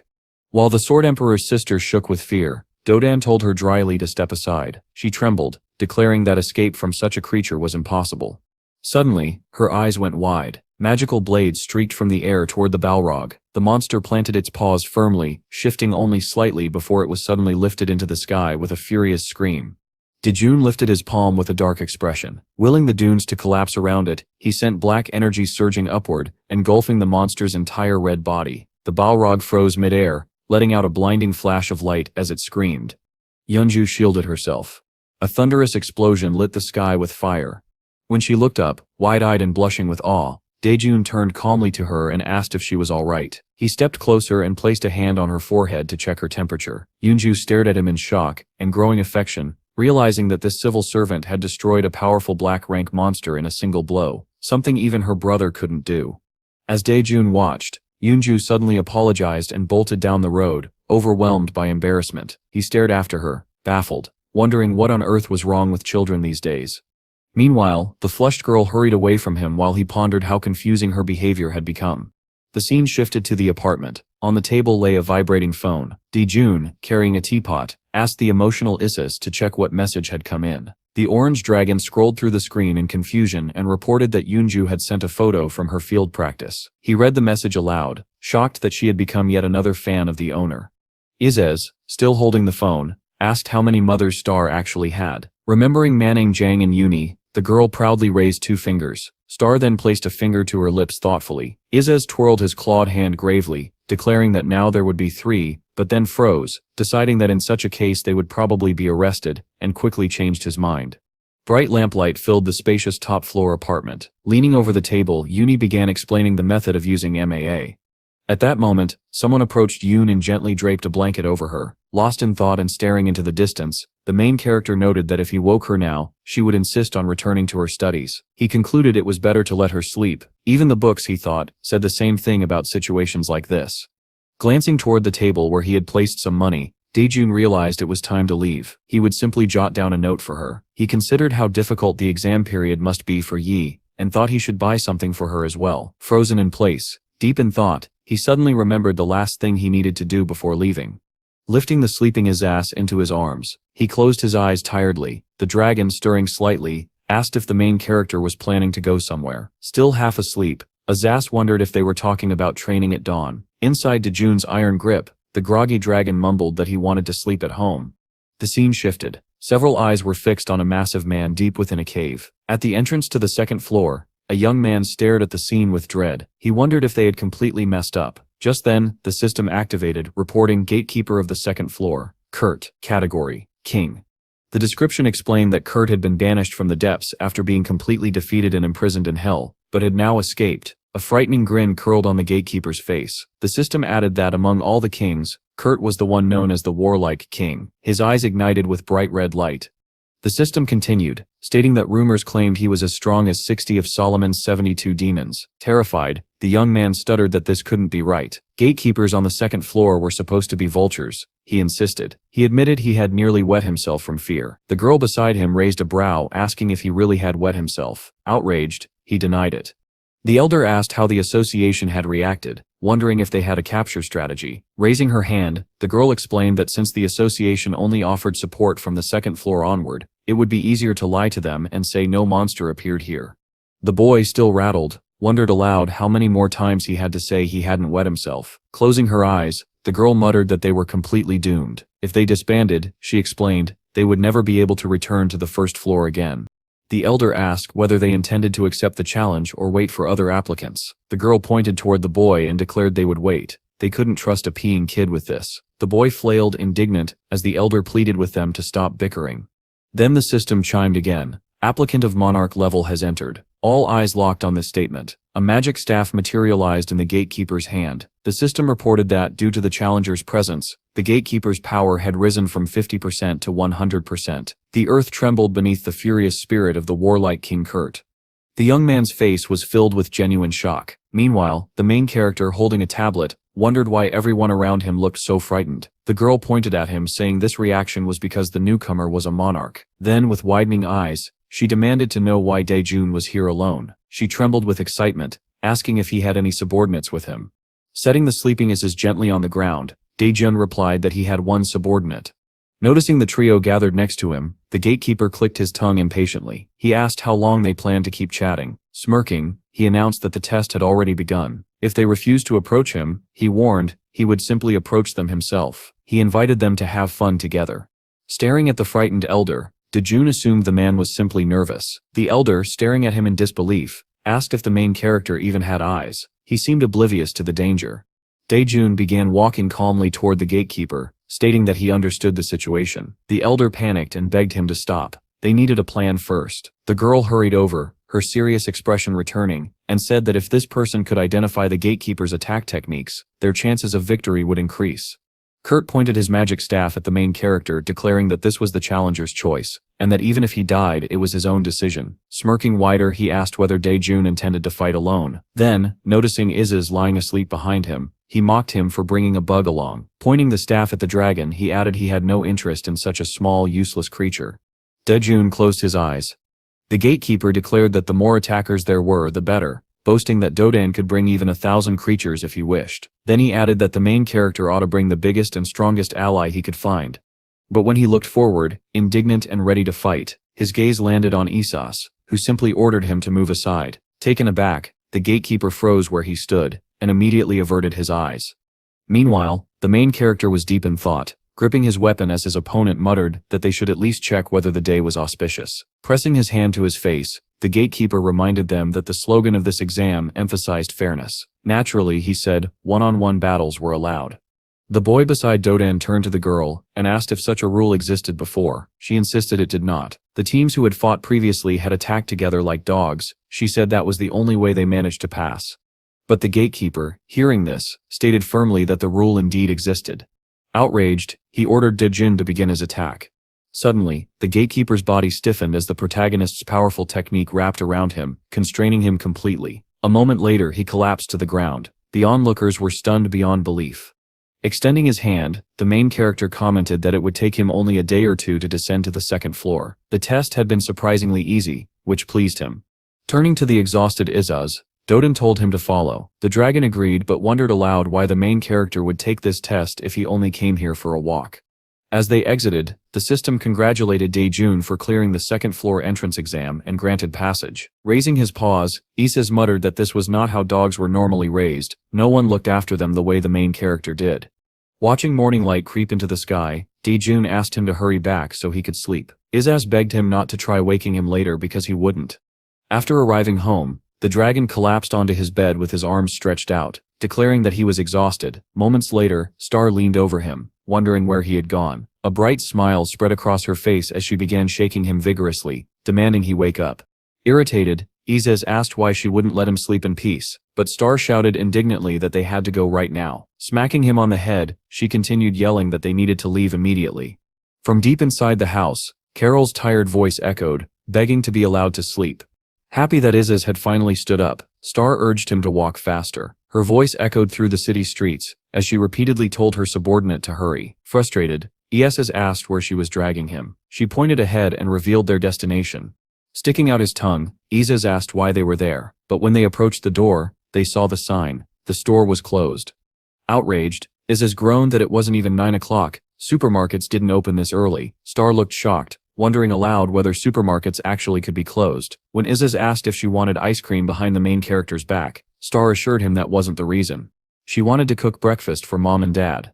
Fighting back tears, she repeated it. She wanted to make breakfast for them. The supermarket had betrayed her by being closed.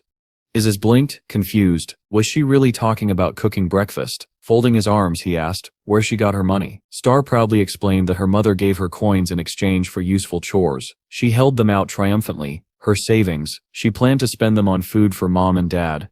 Taken aback, Izes asked if that tiny handful of coins really amounted to 801, then shrugged, deciding it didn't matter. Rising into the air, he told her to wait right there. A wallet appeared in his hand. When he landed, he told her the bakery nearby was open and invited her to buy something there. Star asked curiously what a bakery was. Pulling out his wallet dramatically, Izes declared it his secret weapon. Inside, Star's eyes widened at the freshly baked pastries. But then reality struck. She had only 801, and the minimum price for a single pastry was 25,001. Tears welled in her eyes. She didn't have enough money.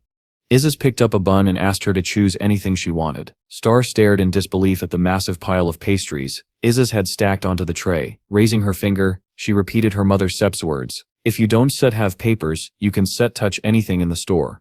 Turning to the overflowing tray, Izes said this amount should be enough, but Star shook her head, insisting this was not allowed. She gathered the pastries off the tray and placed them on the table. The main character's subordinate asked Star to count the total for him. She asked if he needed a bag, explaining it would cost 101. Izes replied that he did. Hearing this, Star was stunned. A moment later, she announced the cost of Izes's pastries, 47,101. Stretching out her hand, she explained that she only had 801, no more. Izes then extended a bill toward her. Star stared, counting on her fingers, realizing that if he gave her 50,001, then it was stickers. Overjoyed, she declared him a kind and wonderful friend. Smirking proudly, Izes announced that from now on she should address him as the King God General Ultra Majesty Lord of all Dragons, Lord of Heaven and Earth, the Great Izes. Clouds drifted across the daytime sky as they stepped back outside. Closing the door, Izes asked Star to repeat his full title, but then he froze. Dodan was awake. Sighing, the dragon admitted it was time to go to work. Watching Dodan walk ahead, he grumbled that he hadn't done anything wrong. It wasn't his idea to go out. Dodan said he knew. Turning around, Izes froze with an awkward smile. Star handed the pastries to her father, saying it was his favorite bread. Patting her head, the main character thanked her warmly and said that thanks to her, he would eat well today. As he glanced toward a smiling Izes, Dodan added that the dragon had done well too. Izes stared blankly, raising a trembling finger. Had Dodan really praised him? Dodan explained that Izes had gone with Star to the supermarket and bakery, and returned without causing any trouble. He would repay the money at dinner, but Izes, uneasy, said Dodan's tone made him feel like he was being scolded. Ignoring him, the main character waved goodbye to Star, and left for work. Izes watched him go, stunned. Again, he wondered how Dodan knew they had gone first to the supermarket, and then the bakery. Carol approached Star and asked if Dodan had already left. Touching his chin, Izes murmured that Dodan did not live a normal life. He used cheat codes. A normal human shouldn't be that strong. Star picked up the bag and said the two of them should go eat their pastries. Carol told her not to run. Suddenly Izes inhaled sharply. He was about to sneeze.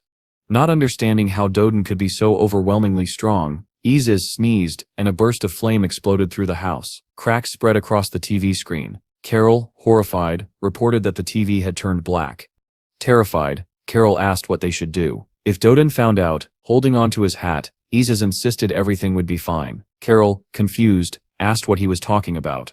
Turning around, Izes told him to wait here. Gathering his things and his courage, the dragon said goodbye to Star and Carol.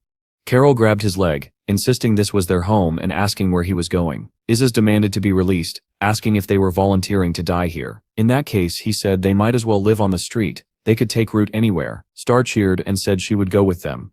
Carol then suggested trying to fix the TV, revealing Isis had made roasted electronics out of it. Isis asked how they could possibly fix it. They needed to buy a new one, but Carol insisted they should at least try. He picked up the TV and told Isis to wait. Looking up at the sky, Isis wondered where Carol had gone. Carol landed in an unfamiliar place. Holding the cracked TV, he raised his head. Turning to a massive stranger, he declared proudly, "A subordinate of the ruler of all dragons, Lord Isis, has come. My name is Carol." Bright red light flashed in his eyes. The stranger, Kakas, asked who he was. Behind him, a gigantic dragon unfurled its wings, staring intensely. Kakas demanded to know how Carol dared to appear there. A suffocating aura rolled across the ground. Kakas lowered his head, glaring down at the small dragon. Carol trembled under the weight of it. Pointing at him, Kakas asked if he even understood what it meant to stand before him. Grabbing Carol by the scruff, he lifted him into the air. Laughing, Kakas spun him around, saying he had been waiting for him for a long time. Dizzy and filthy from spinning, Carol shouted for him to put him down. Kakas smiled, asking how long it had been since they last met. Carol used to love being handled like this, he said. Why didn't he enjoy it now? Still holding the broken TV, Carol stared in horror. When did this happen to me? He wondered. Finally placed back on the ground, he clutched his stomach, trying not to vomit. He announced that he had something urgent to say. Kakas paused, asking if Carol felt sick, then disappearing into smoke. Kakas admitted he might have overdone it with his affection. Reappearing in human form, Kakas folded his arms and asked why Carol had come. Calling him a cute little kid, he waited. Carol, unsteady, said the TV needed fixing or Isis would die. Kakas looked at the broken screen, eyes widening. Is Isis truly going to die? He asked.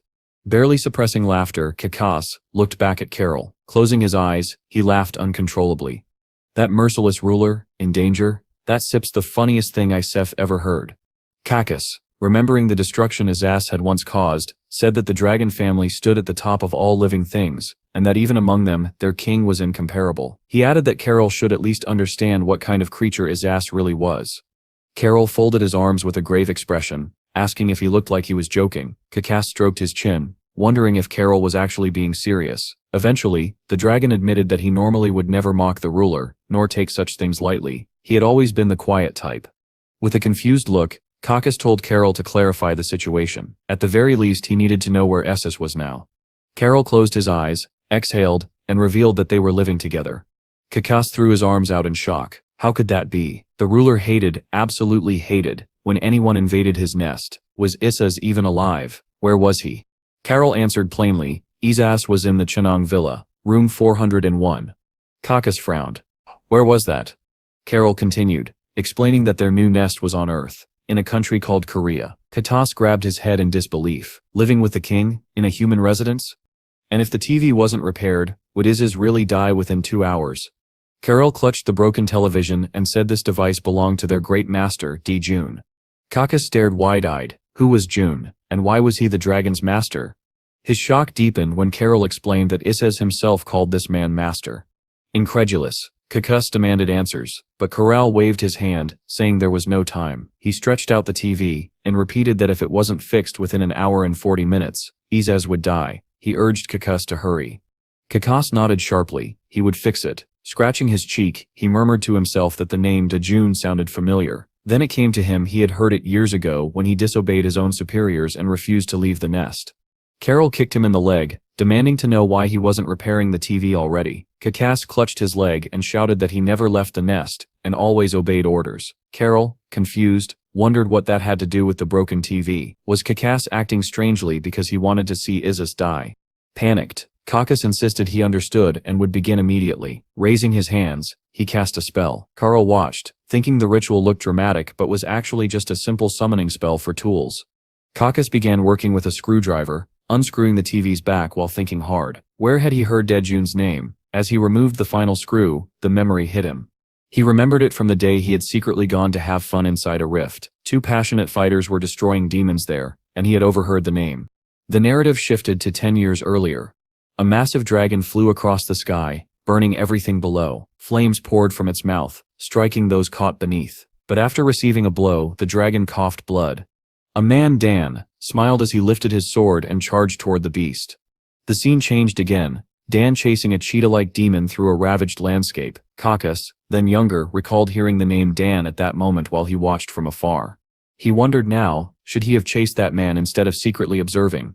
Dan leapt with his sword raised. He joked that Vapula would never let them live in peace if he found out about this. But he added, how would the cat find out if they killed all witnesses anyway? The cheetah demon screamed as Dan's attack struck. It closed its eyes, coughing blood. Dan studied it and said he no longer sensed any energy from the creature. Had it already died?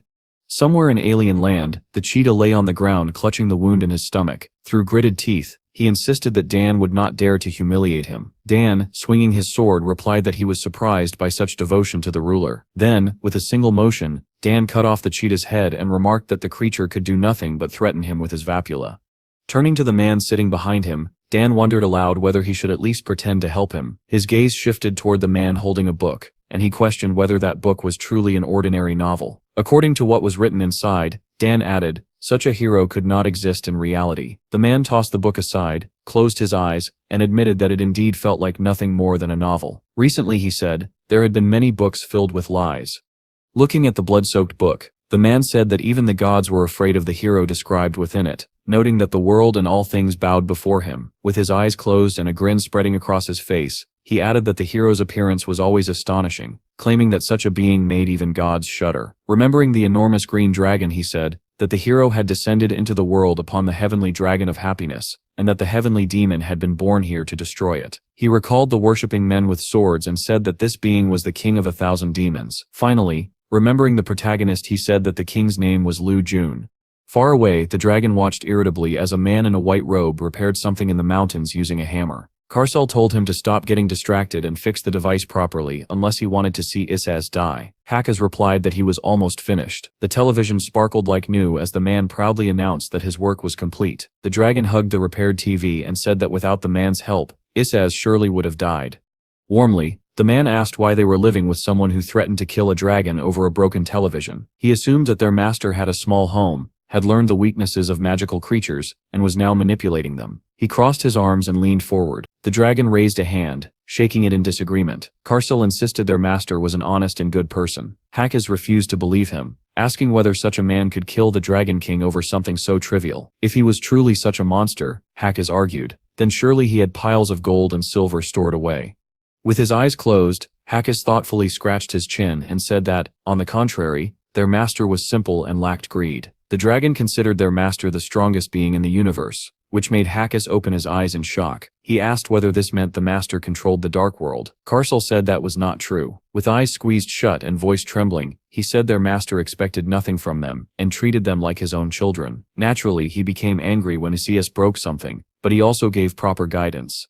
The dragon did not finish his last sentence. Hakas suddenly remembered something, pressed his paws to his cheeks, and cried out in horror. He had forgotten one of the master's orders. He reached out as the dragon flew away with the TV, trying in vain to stop him. Karsal had already left. Irritated, Hakas scratched his head. He still had questions about Dun, but he did not want to visit him. He looked toward the mountains thinking they would meet again, though he was troubled by Karsal's recent changes. On a sunny day, two people sat in a clearing surrounded by pink flowers. She lifted a cup to her lips, took a sip, and asked whether the savior liked it. Dodin looked unhappy as tiny colorful creatures reached their paws toward him. Annoyed, he told her she was calling him that again. Panic flashed across her face as she averted her gaze. He closed his eyes and said tiredly that he had told her many times that he was neither her master nor her savior. She asked what she should call him instead. With narrowed eyes and clear displeasure, he said she could simply use his name. Ragam stared intensely at him with her blue eyes and tried to utter his name. The multicolored spirit swirled into the air, and she closed her eyes, screaming that she could not do it. He pursed his lips, displeased, as both the girl and the spirits knelt before him. She said he was an extraordinary man, someone even the great Isaz considered his master, and that he would bring peace between kings and gods. Lowering her gaze, she declared that she could not address the one who would solve all their problems by his name. He looked at her, puzzled, a bead of sweat forming on his face. Dun told her she could address him however she wished. She thanked the savior for his kindness, pressing a hand to her chest. Looking around, she said she had not seen Isias today. With admiration in her eyes, she asked about him. Dun took a sip from his cup, and replied that the dragon could not come until he had fulfilled his task. She could not believe that Dun had ordered the Dragon King to perform duties. Dun snorted mockingly when she accidentally called the dragon a bastard. She insisted she was right, yet acknowledged that Isis was very good. Raising her index finger, she affirmed that the dragon had changed because of the savior's influence, even growing kinder eyes. She imagined the angry growling dragon Isis once was, and then the cute creature with the foolish expression he had become. The change was so drastic that it was difficult to believe they were the same dragon. Tilting her head slightly, she said that his eyes now looked more alive, and that she had heard him laugh for the first time in thousands of years. She stared at him wide-eyed, declaring that the transformation was astonishing. The multicolored spirits continued pestering Dejun, but he looked at her indifferently. He chose not to comment on her amazement. She would not believe the truth anyway. Instead, he shifted the topic, noting that the spirits seemed to really like people. She hugged one spirit to her chest, and explained that humans had tortured them after they lost their home, so they only liked Dejun. He glanced at the green and purple spirits bouncing joyfully nearby. She admitted she was surprised as well, since they had never taken to anyone so strongly. Her mouth fell open when he suddenly stood. Ragam did not want him to leave and remained kneeling. Dejun waved away the spirits and said he had to go, as he had already gathered all the information he needed about the rift. The spirit hovering beside him drooped sadly. Looking down at Ragam, he added that he was leaving because he was worried about his assignment. She asked what task he had given to Isis. He avoided answering, raising his hand with a dismissive gesture and saying only that he had assigned the dragon something very important. At that moment, the dragons froze in fear. Dodin had returned. He stood near the door. Karl bowed and greeted him, while Isis stood sideways, mumbling a quiet greeting. Something caught Dejun's attention. He glanced at the television and remarked that it looked unusually clean. Isis let out a scream, threw himself onto Dejun's leg, and cried that he had missed him terribly. Dejun studied him carefully and asked in a threatening tone whether he had truly done something that terrible. The dragon lowered his gaze and muttered that he had already taken care of everything. When June turned away and asked where Star was, Isis panicked, sweating as he tried to stop him from entering the room. The dragon spun in confusion when the little girl peeked out and asked if Dad had finally arrived. Star, dressed in a pink dress, crossed her arms, puffed out her cheeks, and glared at him. When he leaned toward her, she refused to soften. June asked what was wrong. She insisted that nothing had happened. He turned to the drooping dragon for answers. Karl clutched his paws to his stomach and shook his head helplessly. Isis scratched his cheek, trying to invent an excuse. The scene shifted to JJ Cafe, a two-story brick building. The dragon sat guiltily at the table across from June, while a still grumpy Star sat at his side. Jun quickly realized she was upset because the kimchi soup Azaz had prepared was far too spicy. He lifted his cup to drink. Star pouted further, insisting she wasn't angry. He didn't argue. Iza spat out the water he had been drinking when Yi asked, smiling whether he had cooked the soup himself instead of letting Kirill do it. Sweat poured down his face. He squinted, trying to form a reply. He stiffened in terror when Joan looked at him sternly and asked if he had started cooking because he had done something wrong. Kirill watched, stunned, as Izas began spoon-feeding Star. Her cheeks flushed as she tasted the food. It was delicious. The dragon froze with the spoon in his hand when she pressed her hands to her cheeks, and happily declared the taste amazing. He asked if she wanted more. The purple dragon stared in shock while Izas shot him a displeased look, muttering that he never shared food with anyone and usually kept all the meat for himself. Kirill trembled when the orange dragon flailed his paws and demanded he repeat that comment. Star asked Yoon for another serving. Dejun quietly continued drinking. Isis chased the other dragon around while shouting threats. Star held her cheeks again with a blissful smile, truly enjoying her meal. Dejun watched with a faint smile of his own, hoping moments like this would last forever. Later, dressed in a black suit, June opened the door to the fault department and announced his return. The boss was shouting about an internship into the phone, while June listened patiently. Who turned to him as he sat down. June asked if a new employee was joining them. Adjusting his glasses, the man replied that no, the boss was talking about June. Usually new hires went through an internship, but June was an exception. Dejun looked at him in surprise, agreeing awkwardly, though in reality he remembered nothing about the time before he arrived in Miram. The boss continued arguing on the phone. Sweat gathered on Hu's face. Dejun turned his head and looked at him, waiting for an explanation. Hu explained that June needed to complete an internship in order to advance to the 8th rank. June asked why he couldn't simply attend the internship like everyone else. That question made Hu explode in frustration. He shouted that June knew very well what happened every year at the end of training. Drunken officials, excessive drinking, accusations of beatings and cruelty, every round ended in chaos. Under no circumstances would he allow June to go there. If June attended and a trainee quit because of him, who would take responsibility? Hu slammed the phone down, furious that the person on the other end insisted June still had to participate. The main character stared at Hu in surprise. Hu sighed and explained that many people left their jobs after such an internship. Someone then pulled out a box of vitamins and medicines. Hekshu took out a few sachets with a smile, saying that the manager couldn't stand seeing his employees mistreated. He set the box on the table with a dissatisfied expression. The leader closed his eyes, opened his mouth wide, and ordered Dejun to drink and eat everything himself without sharing a single piece. Dejun closed his eyes, smiled faintly, and agreed. Still simmering with anger, the leader told him to inform them immediately if anyone caused trouble or made a fuss. Dejun nodded.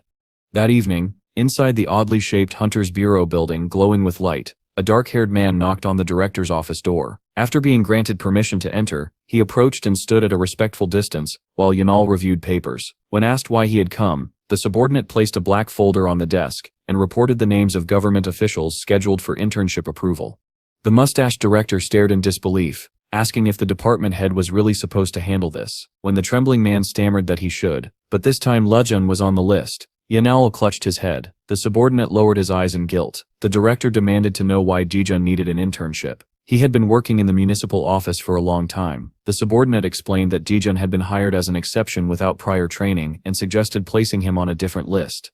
Yanal screamed, pointing at him, demanding to know whether he intended to get them all killed. Shaking at the memory of Dejun leaning toward him with a threatening look, he ordered that Juden be treated exactly like everyone else, not singled out in any way. The subordinate opened his mouth in shock, then nodded quickly and took the documents. He froze again when the director called his name. Yanal glared at him and instructed him to warn the staff that anyone who mistreated interns would be fired without hesitation.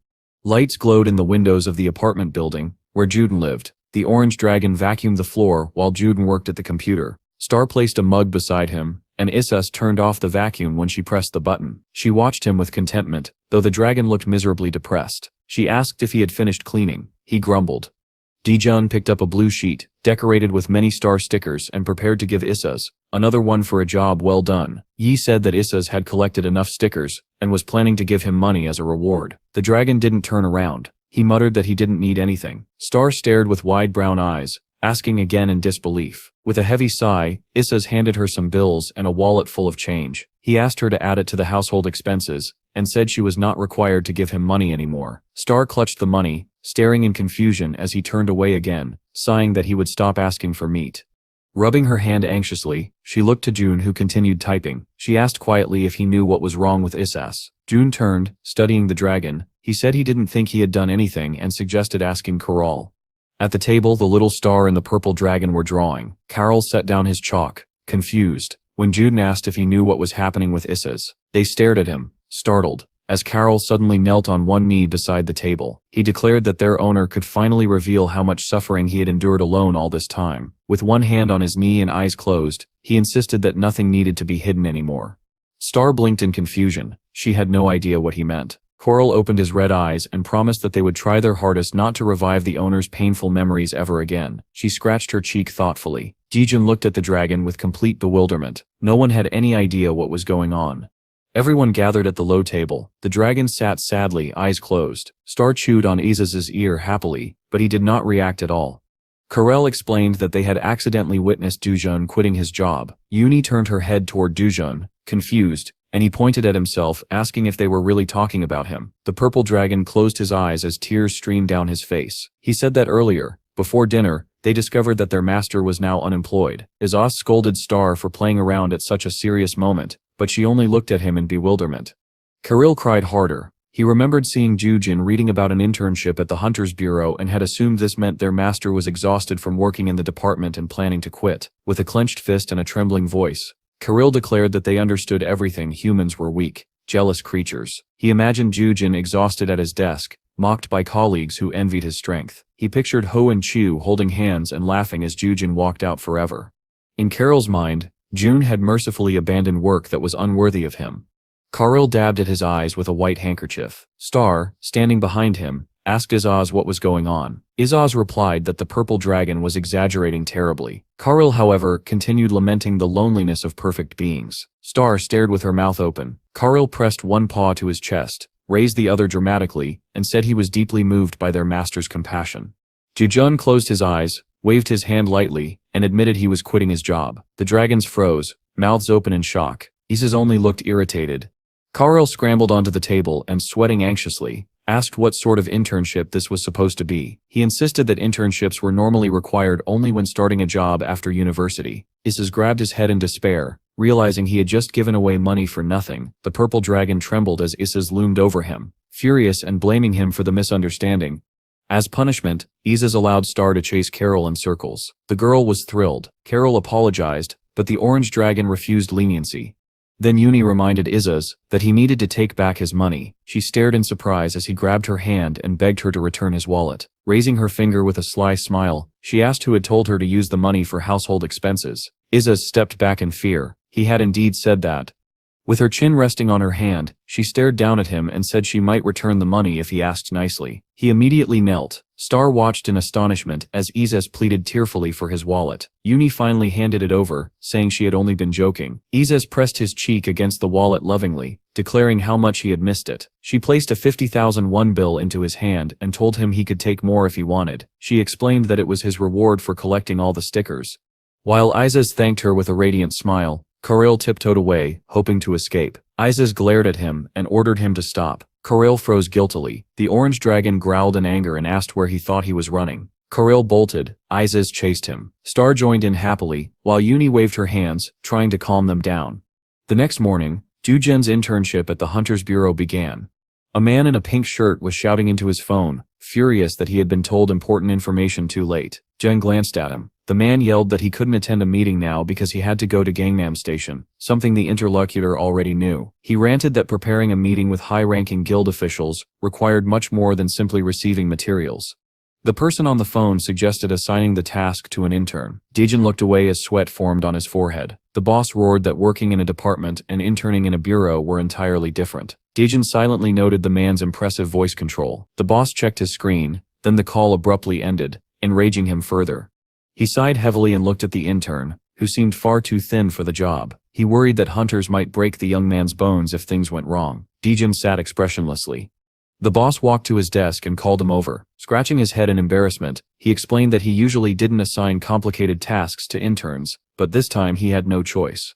When June calmly replied that he had already prepared for the meeting, the boss leaned forward in disbelief. He warned him that he did not yet understand how the bureau worked, and that any mistake would cause serious problems. The employee pressed a hand to his temple as June assured him he would take the warning seriously.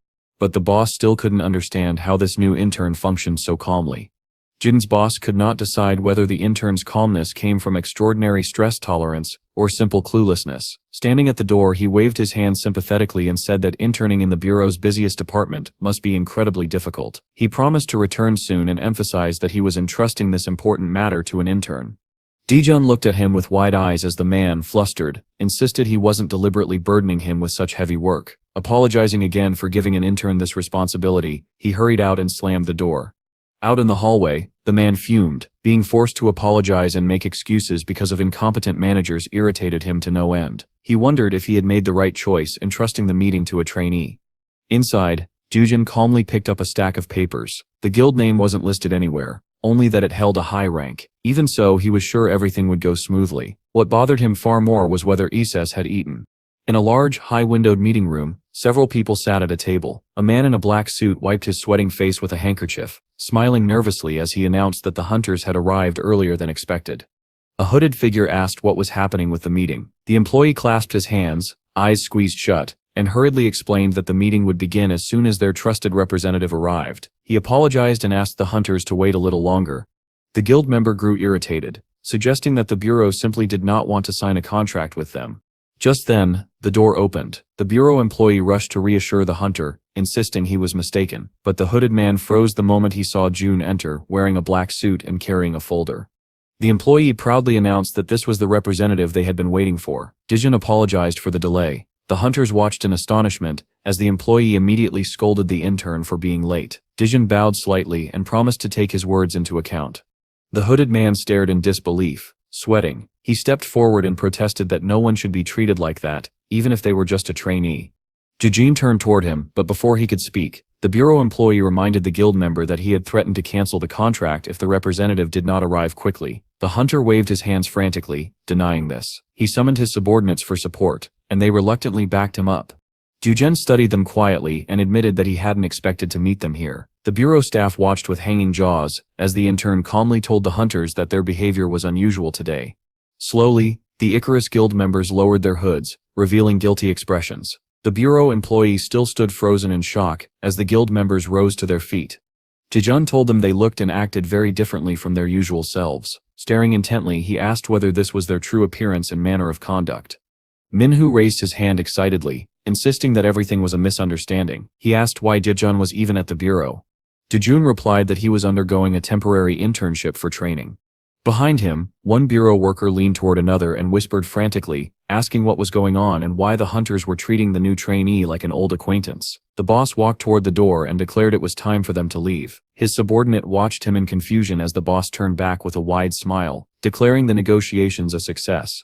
The second employee shot him an annoyed look, reminding him that the Icarus Guild hated the bureau because of a previous incident. He suggested that if the meeting failed, they could blame everything on the intern. Minhoo and Dune, still near the doorway, overheard the conversation. The boss then entered the room again, and with a stern look, announced that it was time to begin. The Icarus hunters stood with their eyes lowered. Dujin threw the black folder onto the table. The hunters gasped when Mi suddenly shouted for him to wait. Eyes wide, she extended her hand and explained that although it might have looked like they were abusing their authority earlier, they simply had no choice. Jejun regarded her thoughtfully. Clenching her fists, Mi explained that they needed to maintain a fearsome image. Otherwise, people would take advantage of their names to intimidate young hunters. He turned to Minok as the hunter raised a hand. Jejun asked what they were talking about. Surprised he didn't know, Minok lifted his index finger and explained that in a world where hunters formed the backbone of the nation, the Hunters Bureau possessed the greatest weapons of all. He imagined a muscular hunter standing behind bureau employees, office workers, and even people in suits were shown kneeling before hunters, explaining that hunters constantly sought benefits, but if those in power began acting for personal gain, countless hunters would inevitably die. Jujin listened carefully, then asked whether those two employees they had encountered earlier were the same type of people they were describing, and whether the bureau president was simply turning a blind eye to corruption, pretending ignorance. Mi shook her head firmly. She said that it was thanks to the president that the corrupt individuals in the bureau could no longer do as they pleased. Minok glanced at his guildmates and continued. In the past, the bureau routinely exploited hunters and intimidated citizens. His guild members nodded, confirming his words. He slammed his fist on the table and exclaimed that President Young Cheol had been the one to transform the bureau. Dijin asked what Young Cheol had done first. Minok described an elderly man holding a weapon, roaring as he fired corrupt employees on the spot. There were red dismissal notices plastered on the foreheads of screaming staff. Minok explained that nearly 2/3 of the employees were terminated. Another man with a red notice punched the ground in frustration. Then crowds appeared demanding Young Cheol's resignation. Minok revealed that the remaining corrupt staff had staged a rebellion. At that moment, the foot of a man in a black suit hit the ground as a hunter in red and black armor stepped forward to protect the president. Minok explained that the Behemoth Guild had risen in his defense. The president, once smiling confidently, now looked devastated by the backlash. But with the support of the guild, he was able to clear out every corrupt employee in the bureau. Dijin scratched his chin, stunned that something so dramatic had happened without his knowledge. Before him was a large white table separating him from the hunters. They could hardly believe that he hadn't heard of this scandal. It had dominated the news for an entire month. Someone raised a finger and said ominously that the shadow always remains. Jun frowned, not understanding. Minhoo projected an image of himself taking a bribe from an official and explained that even when one corrupt person is removed, another inevitably takes their place. Mi looked at him questioningly when Minok added that a bureau employee had recently reported rising cases of workplace bullying, especially against lower status staff. Dujun raised an eyebrow when Minok added that the killing of interns had also become more common. Minok shook her head disapprovingly and asked whether he meant that Dujun should be cautious around ordinary employees because they might bully him. A hunter with a scar cleared his throat, raising his hand to his face. Sweat beaded down as he clarified that he wasn't warning Dojun about being bullied, but rather begging him not to accidentally kill anyone. Dujun's eyes widened. He opened his mouth to respond, but the hunter's trembling hands shot up, signaling panic. Dujun raised a hand, calmly, and assured them that they had nothing to worry about. Minhoo quickly explained that they meant no offense. The Icarus Guild members stared in disbelief when Duden said he understood exactly what they were trying to say. Closing his eyes, he scratched his chin and explained that although his internship supervisor looked angry, the man was actually a good person. Meanwhile, another man walked past a row of bright neon signs while talking angrily on the phone. Doobie reported that an intern had been sent to handle the negotiations. The manager erupted in fury. Doobie sighed heavily and said he couldn't cancel the meeting in Gangnam unless the team leader wanted to return from Hawaii and attend it himself.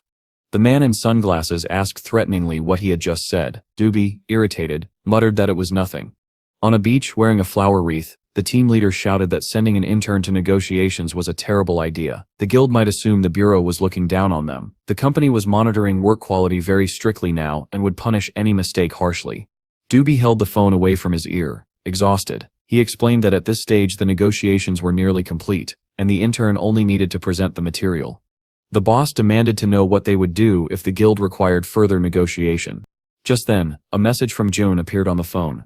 Negotiations are complete. Agreement concluded. Bureau commission increased by 2%. The boss stared at the screen in shock. Assuming Doobie wasn't answering because he felt insulted, the boss softened his voice and said that Doobie wasn't at fault for anything. But when he lifted the phone back to his ear, his eyes widened. Sweat streamed down his face as he realized the message was real. Hearing the report, the team leader in Hawaii asked the manager if they could hire this intern. The question shocked the subordinate so completely that his sunglasses slid down his nose. He listened in disbelief as his subordinate explained that not only had the intern completed additional negotiations with the guild, he had actually secured a 2% increase in the bureau's commission. A passerby stared as the man on the street shouted into his phone that they must recruit this intern no matter what. Lifting his sunglasses back into place with an irritated gesture, he complained that his subordinate's screaming would burst his eardrums. Then he asked how they could possibly hire someone who worked for the mayor's office. The subordinate, sweating with excitement, said they could simply transfer the intern to the bureau. They needed Dujen at any cost, even if it meant going to war with the president. The man in the Hawaiian shirt sprang up in rage, shouting that he wasn't going to fight the president. If anyone had to fight, it would be the subordinate, not him. He scratched the back of his head in confusion, as Doobie insisted that they must fight for this intern. Elsewhere, 3 employees stood on the landing of a staircase. One asked another how preparations were going. The men exchanged satisfied smiles. One of them placed a hand on the other's shoulder as the boss proudly declared that tomorrow he would bring an official document announcing the best intern of the year. The subordinate grinned and said that, as expected, the boss was the only one who truly cared about his staff. Another man scratched his head, thanked the leader, and promised to put in a good word for him with his father. The boss cleared his throat politely and insisted he didn't need that, but admitted he would still be grateful. Their conversation halted when they overheard Doobie speaking to June. Doobie was trying to persuade the intern to transfer to their department. One of the employees looked sharply at him and reminded him that approaching interns like this was dangerous. Doobie frowned, eyes wide, insisting that once Duden officially joined the staff, he would perform even better than he did as an intern. The 3 employees watched suspiciously as the 2 men walked up the stairs. Doobie said he had never met a professional like Dujin. The intern replied calmly that if anyone overheard their conversation, it would sound suspicious, so he preferred to pretend he heard nothing. The employees stared as their boss suddenly dropped to the floor and wrapped himself around Dijin's leg, promising to treat him kindly and start every day with a morning hug if he transferred to their department. Dijin squinted, sighed, and rubbed his chin thoughtfully, admitting he had once thought Diji was smart, but now he was acting like an idiot. The others agreed, saying he had probably gone crazy from failing repeatedly to recruit June. They grimaced as they overheard the bosses discussing filing a complaint with the president if the intern transferred. Later, Dejun sat alone at a large dining table, lifting a spoon to his mouth, when someone placed a tray beside him and greeted him by name. He looked up, puzzled. The stranger closed his eyes with a wide, charming smile and asked if he could sit with him. Dejun didn't mind. The man sat across from him and asked if he was the intern everyone was talking about. His smile remained fixed, though Jun's short replies clearly irritated him. Then he invited Jun to train together on the weekend. Dejin asked if he meant the place where all the trainees gathered. Nearby, a plump man in a cardigan watched them closely. The smiling man explained that he was shy, so he only gathered people he knew, but when Jijin turned his head, he noticed the group behind him, several well-dressed men who were clearly waiting to be included. The plump man crossed his arms and declared that June didn't look like anything special. Another man with an amused smile explained that his friend spoke rudely, but had a good heart. June narrowed his eyes and examined their outfits, shoes, watches, clothing, estimating their cost. This was clearly a gathering of wealthy sons. With a pleasant smile and a hand to his chest, June asked whether the man believed this group would be useful for his future. Then he stood, took his tray, and said he needed time to think. He gave the meeting time and place Saturday 1 p.m. at the training center. The man in the cardigan waved his hand in annoyance, shouting that it looked like they were bowing to someone who didn't deserve their attention. Dijon continued eating. The smiling man clenched his teeth in irritation and told his friend to shut up. Dijon's spoon hovered over his salad as he thought to himself that political maneuvering had already begun. He brought the spoon to his mouth, remembering Manhua's words that whenever a bad person disappears, another takes their place. In moments like this, Dijon envied people who lived without thinking too deeply, people like Issa's, because the world would never become a place where one could live without worry. The orange dragon narrowed his eyes, his voice trembling as he declared that such a thing was impossible. Standing behind the purple dragon, he waved his paws frantically and accused Coriel of lying, but Coriel, completely serious, insisted that the Lord must accept the truth. He had written his dictation worse than Star, who had only recently arrived in Korea. 2 graded tests lay on the table, red marks covering them. Isis had scored a total of 15 points. Star had scored 50. Eza screamed and flailed when the girl covered her face with her palm and began teasing him. She had been on Earth for only a few days. He had been here for months. Then he froze, eyes widening as realization hit him. Star narrowed her eyes mischievously, covering her mouth with her palm. She announced that she had won and that he must keep his promise.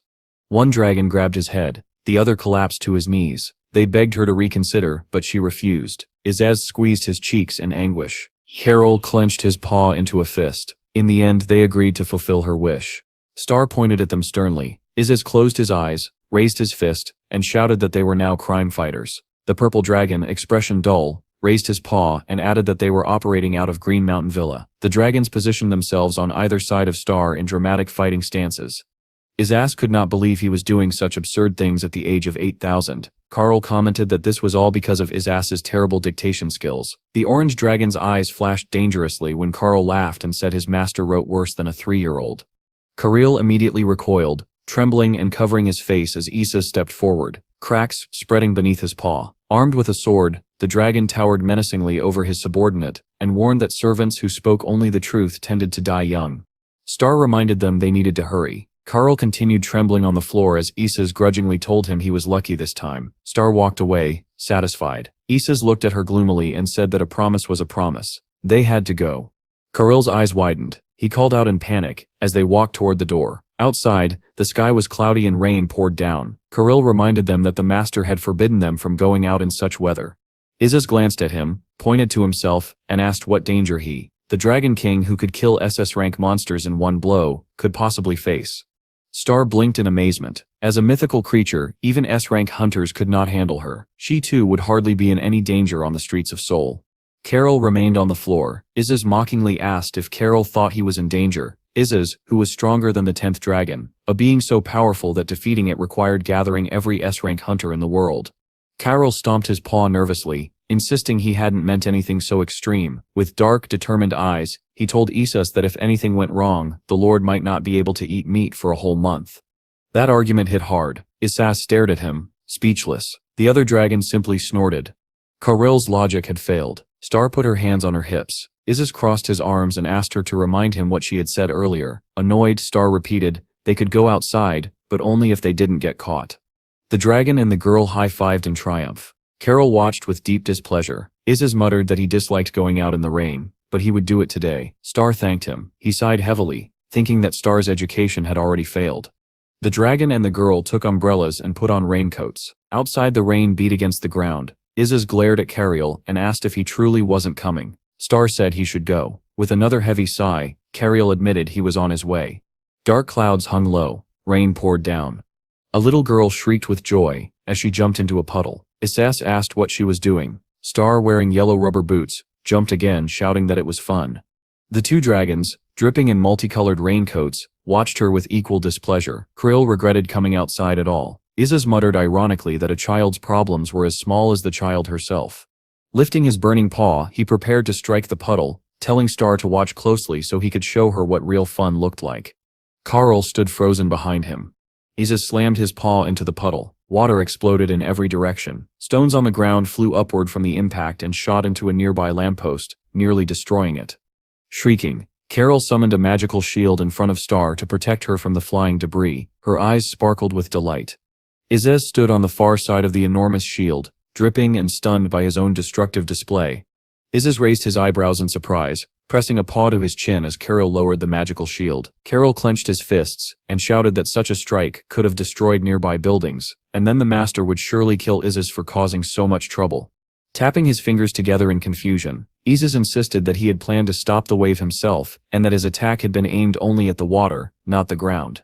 Star lifted her hands in admiration, declaring that it was very cool. Kariel, clearly dissatisfied, squinted behind her. The red dragon began to warn her about what would happen once she grew stronger. Concentrating energy in her leg, she raised it, and asked whether she should try the same thing. Kariel, alarmed, called out to her. Isis widened his eyes and screamed. Both dragons rushed toward her, stretching out their paws, shouting for her to stop. But before they could reach her, Star dipped her foot into the puddle. A deafening blast followed. Water shot up over the rooftops. Clouds of dust billowed as the dragons managed to form a shield in time. Isis sneezed. Star coughed, covering her mouth with her hands. Smoke rose from the neighboring house. Isis, furious, demanded to know what she had been thinking. Kariel pointed at him accusingly and reminded him that he had shown her how to do it in the first place. Residents opened their windows in panic, trying to understand the cause of the explosion. Some feared a monster attack. Others pointed out that no fault seemed to be present.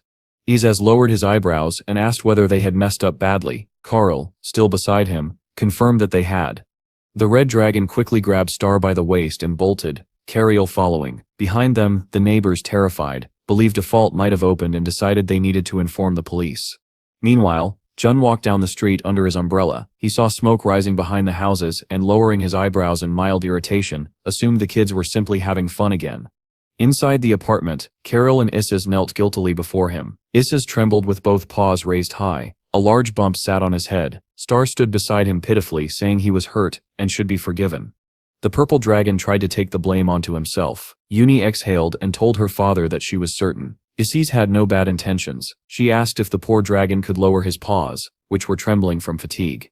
The young man nodded, granting permission. Isis immediately collapsed face first onto the floor, thanking his master dramatically. Uni hurried toward him. Dujun called the dragon a malingerer. Uni extended her hand and helped the sweating dragon sit up. Smiling, she asked if he had been planning anything bad, with tears in his eyes. Isis swore he had not. Gently, Uni asked him not to act recklessly again. She added that they were having braised ribs for dinner, so he needed to behave. Isis blinked, surprised that braised ribs had been prepared for him. Looking at her with gratitude, he called her an angel and promised to try his best. Uni lightly pinched his cheek, and explained that Star was still a child. She copied whatever she saw, and because she possessed tremendous strength, she would never be able to live among ordinary people unless she learned to control her abilities. Therefore, Isis must teach her properly. Tears welled again in Isis's eyes. He thought that Uni and her father were clearly related. One punished him with fists, the other with scolding. The red dragon turned pale. Star looked at him sympathetically. Kariel threw up his paws dramatically to divert Uni's attention from the lecture. Placing a fist over his chest, Kariel declared that he had been studying something interesting and wanted to tell her fortune. Isis froze, bewildered. Kariel explained that he practiced fortune-telling with rice grains when bored. He asked whether the young mistress knew anything about rice-based divination. Holding a pale, exhausted Isis in her arms, Uni said she did and wanted to know why he was interested. Poking a finger at his friend, Kariel declared that everyone was curious about the future. Closing his eyes, he suggested they go tell fortunes now. Star agreed enthusiastically. Leaning toward Isis, Kariel whispered that this was their chance to escape. Tears rolled down Isis's cheeks as he praised Kariel's loyalty with a trembling smile. Uni asked her father to have his fortune told first, causing Kariel to tense immediately. He scanned the room, unsure whether the strongest man in the world even needed fortune-telling. Dujun simply lifted his mug and sipped calmly. As he walked toward the kitchen, Uni insisted that fortune-telling could still help a person who often went to dangerous places. Star, wiping tears from her cheeks, grabbed Isis by the head, trying to help, and dragged him away. Uni placed a glass of rice on the table. Kariel stared at her in confusion. A moment later, he screamed when he found himself seated right beside Dujun and the girl. Taking the rice in trembling claws, Kariel warned that something bad might appear in the reading, but since they were doing this for fun, he hoped they would understand. Dujun answered indifferently that it didn't matter. Kariel began the fortune-telling. He flipped the glass over, scattering the rice across the table. Pointing at the grains, he noted that some were spread apart, while others were tightly gathered. Uni gasped and called him a professional. Suddenly Kariel stiffened. The girl pressed her hands to her chest, and asked nervously if something terrible had appeared. The dragon opened his mouth in shock, and looked at his master. Star, meanwhile, attempted to wake Isis, who was still suffering from the blow to his ears. Kariel quickly tried to dismiss the tension, saying that fortune-telling wasn't important, and was only meant for fun. Dujun, arms crossed, listened as the reading spoke of an approaching small threat, and a much larger one afterward. Yuni lifted her hands to her cheeks in horror. Successive dangers? So soon. She covered her eyes. Kirill told her not to worry too much. She stared at him, distressed, asking how she couldn't worry when someone warned them of danger. Frowning, he admitted she was right, but there was more. Glancing at Jun, who calmly held his mug, Carol declared that their master was the strongest person in the universe. This argument did nothing to comfort Yuni. She looked at him again, and Carol explained further. The fortune meant that whenever danger approached the house, small things would break. The alignment likely pointed to minor incidents, nothing that could truly harm the world's strongest man. Placing a hand to her chest, Yuni lowered her gaze and said that even so, she could not help worrying when it came to her family. Bright sunlight shone on the Hunter Bureau building, where a training session for wealthy family trainees was about to begin. 3 employees stood near the turnstiles. One asked how long they were supposed to wait, another said that everyone had already arrived and they should go inside. The youngest checked his watch, and insisted they wait a bit longer. One more person was coming. The man with glasses asked who this person was. Without taking his eyes off the door, the young worker explained that they had invited someone from the dining hall. Since there was still time before the meeting hour, they needed to wait. The bespectacled employee muttered with irritation that ordinary people did not understand the importance of time. Just then, the main character appeared in the doorway. The young worker's eyebrows rose in recognition. He stepped forward and politely asked Dujin to come with them. Suddenly, other staff members rushed forward as well, gathering around him, bowing and inviting him inside the bureau. One employee spotted Unil, the planning director, bowing among the crowd and whispered in disbelief, wondering why someone so important was bowing to anyone. The man with glasses stood frozen, bewildered that Jun had been invited into their group. How influential must he be? Why had no one informed them earlier, especially since this intern might join their team? Dijun continued to observe the young worker. He didn't react when the bespectacled employee muttered that he would have to make a good impression now. Approaching the trio, Dijun noted that they were much earlier than scheduled. The man with glasses extended an arm, showing the direction they needed to go, explaining that they had plenty of useful information to help prepare for upcoming tasks. Meanwhile, the young employee turned away from them, frowning in dissatisfaction. He couldn't understand what was happening. He recalled his father's words and realized that this unbelievable person truly existed. Dijun kept his expression as casual as possible, as everyone settled into their seats. The man with glasses stepped forward and announced that everyone present was now one family, and that they needed to meet and introduce themselves. Adjusting his glasses, he explained that they would be seeing each other often within the bureau. As he spoke about their shared headache over an assignment with a free topic, and how they needed to exchange important information to make progress, an intern squinted at Dijun. The young man held a folder stamped top secret.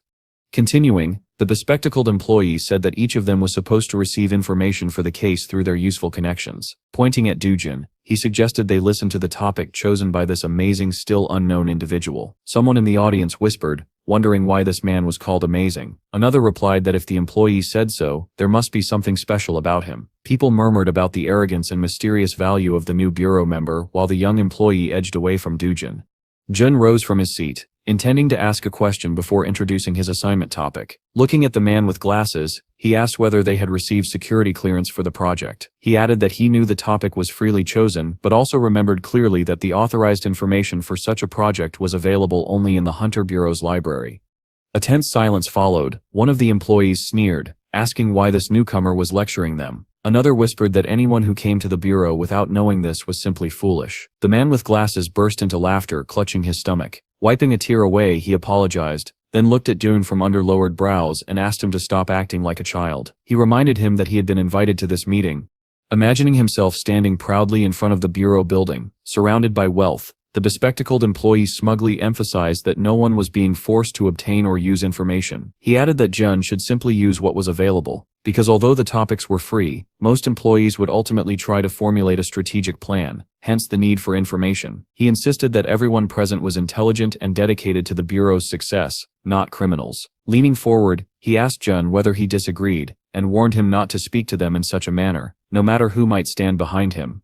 At the table sat a red-haired girl, the second daughter of the Arank Tiwa Guild. Beside her sat a young man, the second son of the Dion Group, a corporation valued at 6 trillion won. The bespectacled employee himself was the great-grandson of the Yuk Group, whose market capitalization exceeded 10 trillion. With a pout, he asked Jun to be as polite in conversation as he was. The statement stunned Jun. Behind him, another man looked on in disbelief at how a mere colleague dared speak that way to someone the planning director had personally bowed to. Frowning, June finally understood what was happening. A powerful aura gathered around his hand. He calmly stated that influential, extraordinary people had gathered here, and that he apparently should not speak to them disrespectfully. Lowering his hand, he concluded that he understood perfectly, and that he had no place here.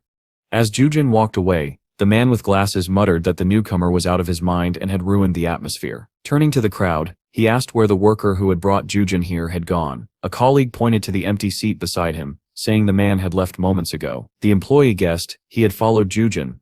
The young worker burst out of the office, yelling for June to stop. He claimed he had questions. Grinding his teeth, he cursed internally as he revealed the address of June's home, adding that the villa was worth about 300 million won. June halted and closed his eyes. The trainee shouted that June was merely a ninth-grade government official, whose salary did not even reach 2 million won. Then came the words that truly shocked him, that June lived with 2 animals, was an unmarried man, and was raising 2 daughters. Dejun-sit's eyes opened wide. The breathless employee continued, saying he had assumed June was simply a hardworking man who loved his job until he witnessed a director bowing to him. June's hand shot out when the employee tried to continue, gripping him by the throat with a contemptuous stare. Lifting him into the air with one hand, June asked coldly why he had been digging for personal information. His expression remained indifferent. He explained that since the era of peace began, Miriam had encountered countless people who sought information about others, always believing themselves above everyone else, and willing to crush anyone in their way. A memory flashed in Judin's mind, a grinning woman standing behind the Straw Hat fighters. She had laughed, calling her opponent dangerous and declaring she would deal with him immediately. Holding a folder labeled Supreme Heavenly Devil, she bid farewell before the warriors rushed forward with their swords. Judin recalled watching their approach, hearing the terrible sounds that echoed through the quiet mountain valley. The struggling employee insisted he had not acted with such intentions. Jejun's gaze remained steady. He released him, letting him fall to the floor. Stepping closer, he told the young man to convince him. When June demanded an explanation, the stunned employee began trembling. Looking down, he admitted that at first he had sought information merely out of curiosity, because he considered June a competitor. As he continued searching, however, everything became increasingly strange. An image of the academy's director flashed in his mind. The employee explained that the main character was friends with the director, and even with members of the Behemoth Guild. He had single-handedly handled an S-rank rift, an event classified as a world-level threat. The worker said this with a mixture of awe and fear. Yal's face twisted into contempt. He was the one who had cut off the investigation channels, declaring that this was the limit of what an employee was permitted to know. Raising a hand, the young worker confessed he could not understand why the main character had so many advantageous connections, so many people eager to help him, and such potential to stand above everyone else in the world, if only he wished to. Looking at June, who stood with his arms crossed, he added that even those who possessed much information had no idea who walked among them wearing a cheap suit. Dark energy gathered around Dujin's hand. He asked coldly whether this was truly the only reason for digging up information. Stretching out a hand before him, he stated flatly that this was not the first time he had encountered such a trivial excuse. A sword materialized in the air before the employee's face. Shouting, the worker confessed that he had simply wanted to become like June. Staring at the blade's tip, he insisted he was not lying. Then, dropping to his knees and pressing his hands to the floor, he bowed deeply and begged to be accepted as a student. Dujun looked at him with arrogant calm, and asked why he wanted such a thing. Trembling, the employee replied that Dujun had earned universal recognition solely because of his abilities. Letting out a quiet breath, Dujun dissolved the sword. Having finally understood the dynamics between the employees, he realized that people with similar interests tended naturally to gather together. The young worker asked whether Dujun had heard his words. Looking away, Dujun replied that hearing them was precisely the point. Eyes widening in surprise, the employee almost argued that he had spoken only in a whisper, but then lowered his gaze and continued. Before meeting the protagonist, he believed he needed to use money and power to become someone no one could ignore, because he lacked the talent to build a vast corporation like his father had. Imagining the bespectacled man like a game piece on a board, the intern reflected that those inside major corporations pretended to be superior, when in truth, they were nothing without the positions their parents handed them. Their true challenge was to infiltrate the Hunter Bureau and form strategic connections. Lowering his head again, he concluded that the people who treated him kindly did so only because of his influential father.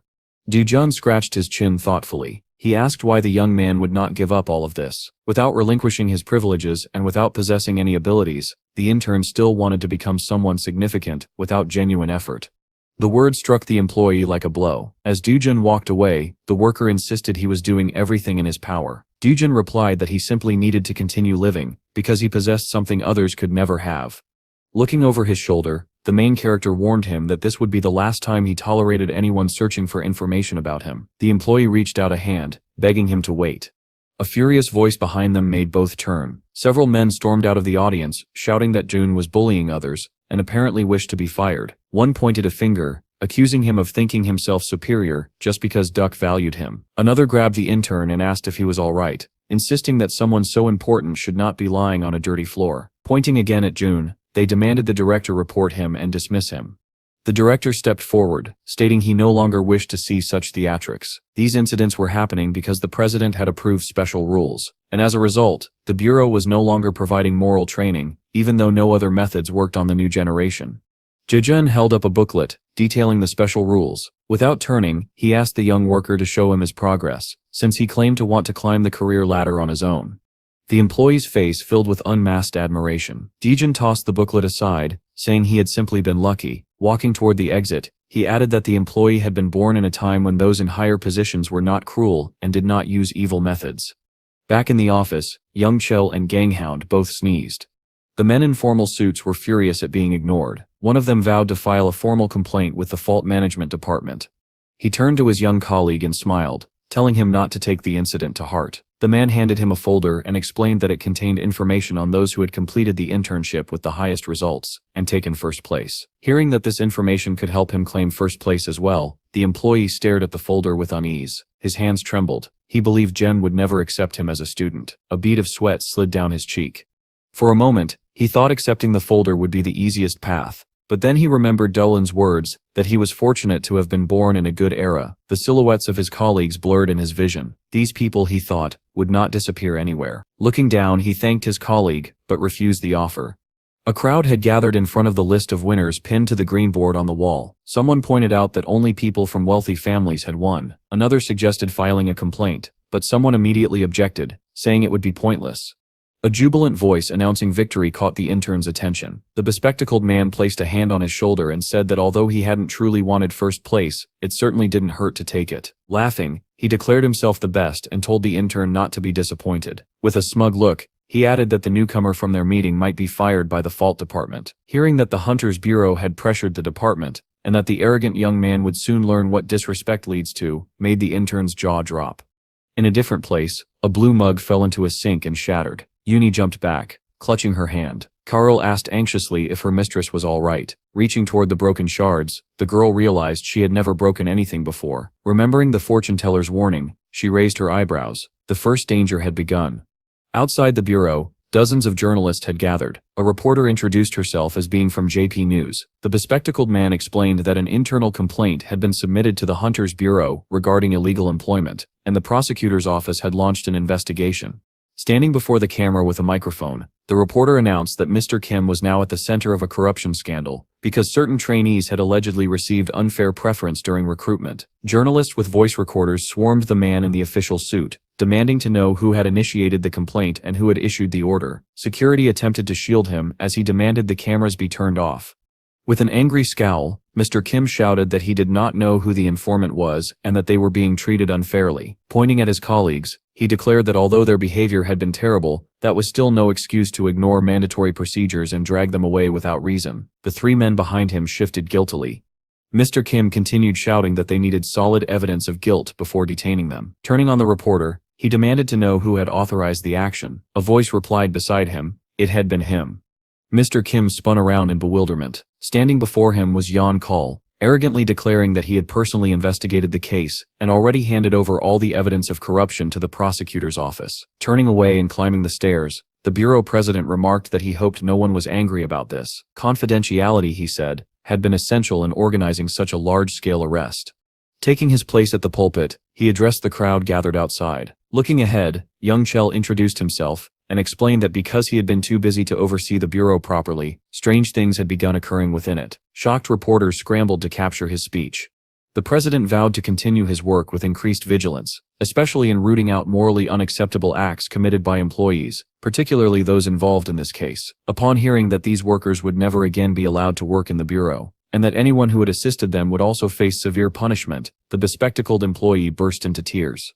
Spotting someone in the crowd, he raised an eyebrow, then pointed accusingly at Dujun. He shouted that everything was the main character's fault. that it was because of him they were now in such a pitiful situation. Dujun exhaled indifferently and replied that he had no idea the director had planned anything like this. Even as guards attempted to restrain him, the man with glasses turned and shouted that this was a blatant lie. He vowed to take revenge. With his mouth wide open in fury, he insisted that everyone had seen June encourage the man standing beside him to file the complaint.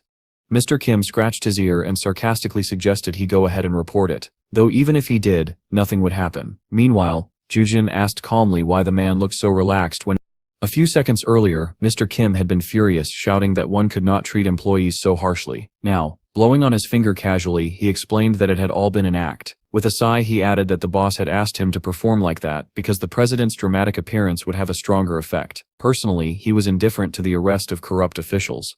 Dujun nodded in understanding. Meanwhile, the man with glasses trembled with outrage. How dare they ignore him? Gritting his teeth, he warned them to be careful, swearing he would make sure they burned in hell. He even promised to make their families' lives miserable, before someone's fist smashed into his nose. Manong's blow sent him crashing to the ground. She glared at him, demanding how he dared speak about anyone's family. Guards rushed in to restrain the furious huntress. Clenching her fist, she ordered them to drag the criminal away immediately. Reporters, startled by her appearance, pushed forward, trying to confirm whether the Behemoth Guild was assisting with the case. Mr. Kim, resting his chin in his hand with a satisfied grin, remarked that the old tradition of bloody dismissal ceremonies was making a comeback. Closing his eyes, Joan reflected that the arrest had turned into a chaotic spectacle. Today was far too noisy. Standing beside him, Jel smiled, saying that his aunt's anger was truly terrifying. Life after one of her punches was practically over. Noticing her arrival, Mr. Kim turned in surprise, shocked to see members of the Behemoth Guild. Gangnan reminded his comrade to watch his language. The man merely shrugged. Manong's eyes flashed with renewed fury, and she demanded the bespectacled man repeat what he had said about their families. Jel lifted his eyebrows in panic, thinking she meant him, but quickly sighed in relief when she instead began kicking the detainee again.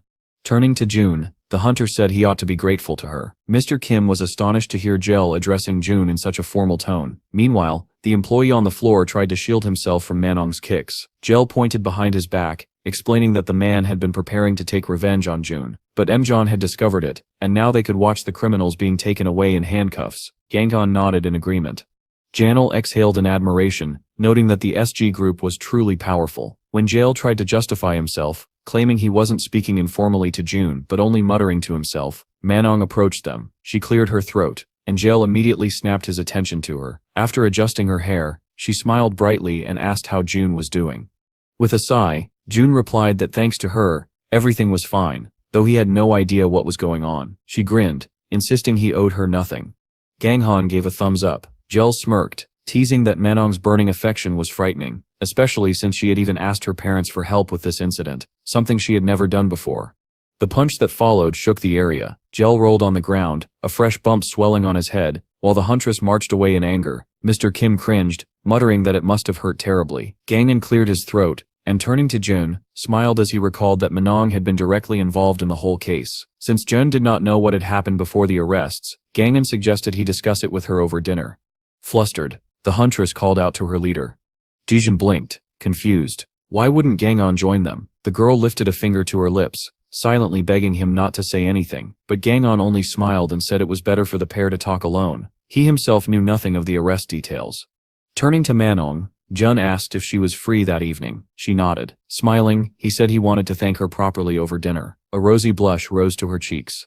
Gangnan sat beside Jel and poked the huge bump on the back of his head. He asked whether it seemed to him that the huntress genuinely liked Dujin. Still lying face down, Jel replied that it had become obvious when she involved her parents. Ganghound nodded in agreement. Watching their friends smiling next to Dujin, he thought it was an excellent match.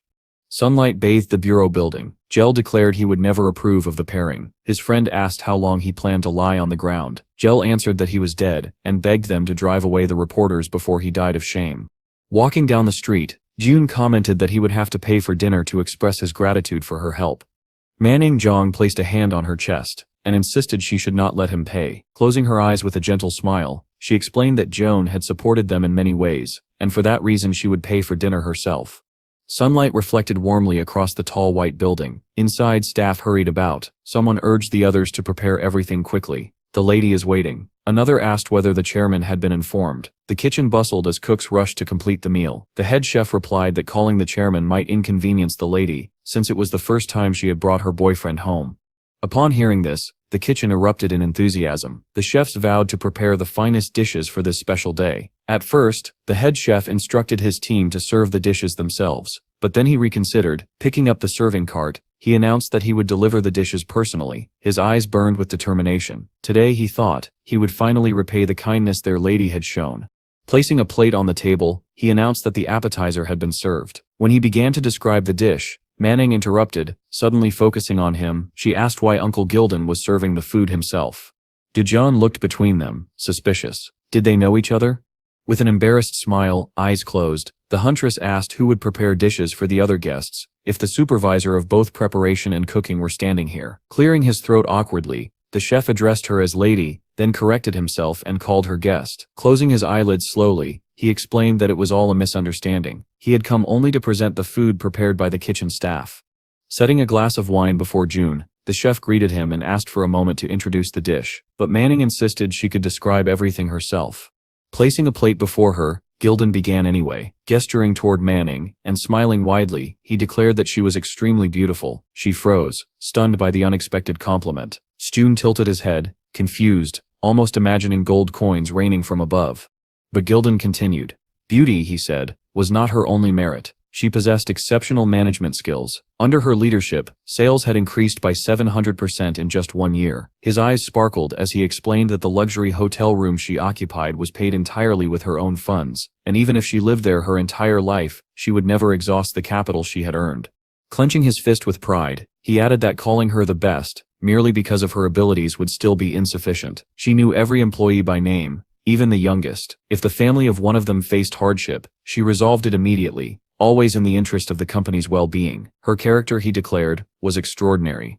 Manning, embarrassed, tried to stop him, but he continued. Her personal funds had even covered surgery costs for the sous chef's mother, who had been diagnosed with cancer. When he mentioned that she helped a young employee secure a scholarship because he couldn't pay his student loans, the girl finally silenced him by covering his mouth with her hand. Turning nervously to June, she apologized and asked permission to step away for a moment. June replied calmly that it was fine. Then they noticed the cook had fainted. Dujin asked whether he was all right. Manning gasped and hurried to shake him awake, before rushing him out of the hall. Left alone, June noticed someone at the next table. It was a young intern from the bureau. Recognizing the face, he froze. June asked what he was doing here. Scratching his head, the intern explained that he always ate lunch at this restaurant. He happened to be sitting where the fleeing huntress had been. But June had something else in mind. Why hadn't this intern been arrested with the other employees? The intern scratched the back of his head, embarrassed. He admitted he would tell everything. When they had offered him the folder with the results, he had nodded gratefully. The employee presenting it had insisted that with this information he could easily secure first place, but the intern had bowed instead and chosen to complete the project on his own. His colleague objected, insisting that only perfect performance at this stage could secure a meaningful position in the future. Otherwise, he would end up in a low-tier job where even promotions would not lead anywhere. Looking down, the intern said he understood and agreed it was a reckless decision. He scratched his head again. He confessed he still didn't know why he had refused, but in the end, everything had worked out well anyway. Looking away, the young employee admitted in confusion that he still could not believe he might one day build a company from nothing the way his father had. A small smile appeared on Dujin's face, as the intern added that he was doing his best, so he would never regret the choice he had made. Dujin nodded approvingly and wished him success. A surprised Manning appeared at their table, watching their conversation. She thought today simply was not her day. First her boss left, and now some stranger had appeared in her place. Turning away awkwardly, she reminded herself that this was the first time she had ever worn such a dress. Back home, Izas leaned against the hostess's leg with clear dissatisfaction, impatient for dinner. Staring at the table, he grumbled that they were eating nothing but grass again, simply because the hosts were out. Raising a finger, Yi tried to explain that they had spent nearly the entire monthly budget on dragon meat. Izas looked at her with contempt and countered, quite logically, that they still had sausages. But Yi remained unmoved. She pointed out that there were not many sausages left because Izas the dragon ate an entire pack at once. Meanwhile, Carol observed that since nothing terrible had happened after the mug broke earlier, the predicted danger must have passed. Therefore, he suggested, They ought to celebrate by giving the dragon some sausages. Izes leapt into the air with joy, calling it a kind of celebration party. Yumi put her hands on her hips, and said it would make more sense to do so when her father returned. Star eagerly raised her hand, declaring she wanted a party with her father as well. Izes, the red dragon who consumed 80% of all purchased meat, shook with indignation. It was unfair, he shouted, and he hated this girl. Yumi snapped back that he still needed dinner, but the dragon stomped into another room, slammed the door, and shouted that he would not eat. Star, distressed, asked whether he was offended. Covering his face in embarrassment, Carol said Izes was only joking. He was, after all, the king of dragons. Night fell, but a faint light glowed in one window. The red dragon opened the refrigerator and found exactly what he wanted. Chewing sausages with tears in his eyes, he thought miserably that he was starving and absolutely had to eat. Stuffing more sausages into his mouth, he panicked. If Yi noticed they were missing, he would be in terrible trouble. He decided he needed to eat everything now before anyone caught him. Then the earthquake began. Dishes crashed to the floor. Izes looked around wildly, unsure of what was happening. Yi leapt from her bed, calling out to her loved ones. Carol stood before her holding a sleeping Star, asking anxiously whether she was unharmed. Relieved to see them, Yi immediately looked around for the second dragon. Izes appeared with his mouth full and greeted her weakly. Yumi crossed her arms with a wicked smile, saying it looked like the dragon was perfectly fine, though someone, she added pointedly, would be without meat for a while. Izes froze in terror. The next second, he was hurled out the window. With tears streaming down his face, he shouted that he would kill whoever ruined his perfect crime. Emergency evacuation alarms erupted throughout the city. Yi called to the dragon, with wide, terrified eyes. Carol urged her to look outside. Another alert announced that a rift of immeasurable rank had opened, and all residents were to evacuate immediately. Carol stared out the window in horror. Rising over the sea was a colossal fiery demon. The warnings repeated again and again. Izes trembled. This, he thought, was the greatest danger foretold in the prediction. Far away, two figures sat on thrones before a massive hourglass. The man in the purple cape suddenly noticed something odd. The destruction of Earth had stopped. Studying the hourglass, he said the usurper clock had never stopped in any dimension it consumed. Resting his chin on his hand, he saw that even the soulstone had shattered. The glowing green and red pieces crumbled into dust, meaning all the usurpers carrying out the destruction of Earth were dead.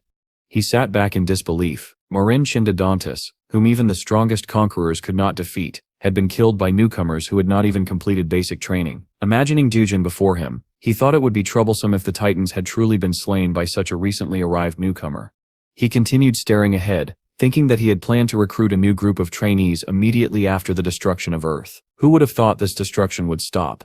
The man seated on the fiery throne interrupted his thoughts, asking what troubled him so deeply. With a smile, he suggested they resolve the problem themselves now that the destruction had ceased. The hooded man replied that they were the only ones capable of doing so. Still, he reminded himself not to underestimate the newcomers who had killed the usurpers, despite being far weaker. The red-haired figure propped his chin on his hand and asked whether his companion remembered who he was. With an evil grin, he introduced himself as the rightful owner of Agam, the essence of fire, born in the hottest place at the center of the world.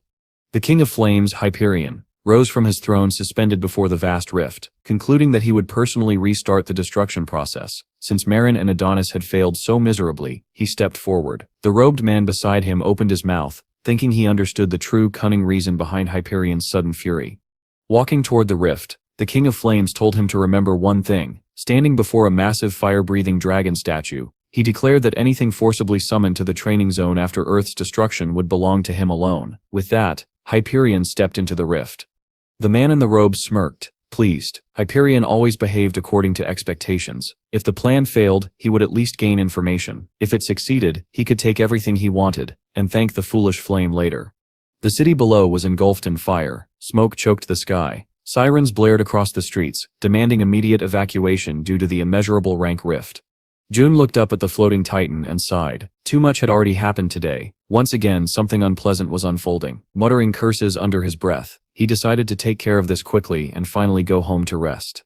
Hyperion grinned when he saw June sigh. No one, he said, had ever dared give him such a look. Appearing before June, the King of Flames announced that he was in an excellent mood. The day of his dominance over the world was approaching, and in celebration, June would become his first earthly slave. Throwing his head back and spreading his arms wide, Hyperion declared it great fortune for the boy. He wondered aloud how June's face would look when the earth was destroyed.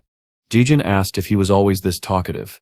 Hyperion paused, surprised by the rudeness, but decided it might be fun to have a pet that occasionally bit back. He began lecturing about teaching manners, then was abruptly punched in the face. Isis had arrived. The dragon's blow sent Hyperion crashing to the ground. Dijun blinked in confusion. His friend clearly had no idea he was even here. Isis clenched his fist threateningly at his fallen opponent. Shooting into the air, he swung his paw and roared that he would tear the Titan apart. Grabbing Hyperion by the robe, he lifted the Titan high above the ground and scolded him. If Hyperion insisted on visiting another dimension, he should learn to be quiet, because here, humans killed each other over noisy neighbors. Yet this fool dared invade another's world. Calling Iez as a red little insolent, Hyperion demanded to be released. The dragon's grip loosened, only for rage to return as he repeated the insult. Transforming into his true form, he challenged the Titan to fight one-on-one in Earth's upper atmosphere. Seeing the colossal dragon, Hyperion asked if this was truly the legendary master. Donjin, raising an eyebrow, demanded to know why Isis was even here. He had gone missing earlier. Isis crossed his paws and said the name master was stupid. Hyperion bowed respectfully to the dragon lord. The displeased dragon corrected him by name. Smiling awkwardly, the King of Flames attempted to retreat. Clenching his fist, Isis smiled and told him that if he wanted to leave, he should be sent away properly, and he would perform the task himself. A massive surge of energy blasted from Isis's body. A crushing explosion followed, along with Hyperion's agonized scream. Exhaling, Isis remarked that such a weakling had no right to talk about destroying worlds. Spreading his paws, he thought bitterly that his victory still would not lift his meat ban. Fire erupted above him in frustration. He would not have been caught if not for the rift, and now he had no pocket money left. Dujun spotted him in the sky and realized the fight was over. With tears in his eyes, Isis whispered that he wished he had at least 5,000 won. Dujun handed him several 50,000 won bills. The dragon stared in shock. Did he really deserve so much? Dujun calmly tucked the bills back into his wallet, suggesting they forget the matter if the dragon truly did not want the reward. Isis immediately snatched them back, insisting he absolutely wanted them. Dujun added that he had spoken to Uni. Isis stared. What had he said? Closing his eyes, Jun replied that he had asked his niece to lift the meat ban. Hugging the money to his chest, Isis burst into grateful tears. He cried out joyfully to his master, declaring his love even though he had just told him to leave earlier. Back home, Uni, Star, and Carol slept peacefully in bed. Across the city, in a high-rise building, someone called out, "Mom?" A little girl dressed entirely in pink walked to her mother, who stood at the sink wearing an apron and holding a sheet of paper. The child raised her good girl sticker sheet and asked if there was anything she could help with. She promised she would do whatever she spoke, and her mother, standing half-turned in gloves and an apron, smiled warmly, admitting she had no idea how her daughter could help her. The girl trembled with tension, clutching the sheet of paper in both hands. With a pitiful grimace, she said that Star needed to collect all the stickers as soon as possible. Her mother, flustered, waved her hands and suddenly remembered they were out of spinach. They needed to go to the store. The girl pressed the paper to her chest, then smiled with her eyes closed. Cheerfully waving her sticker sheet, she marched toward the two small dragons and urged them to come along. One dragon replied lazily that he might consider going if they called him the greatest, supreme, best king Yang. His bravado vanished immediately when he noticed Dujun sitting beside him with a menacing expression. Stammering, he insisted he had only been joking.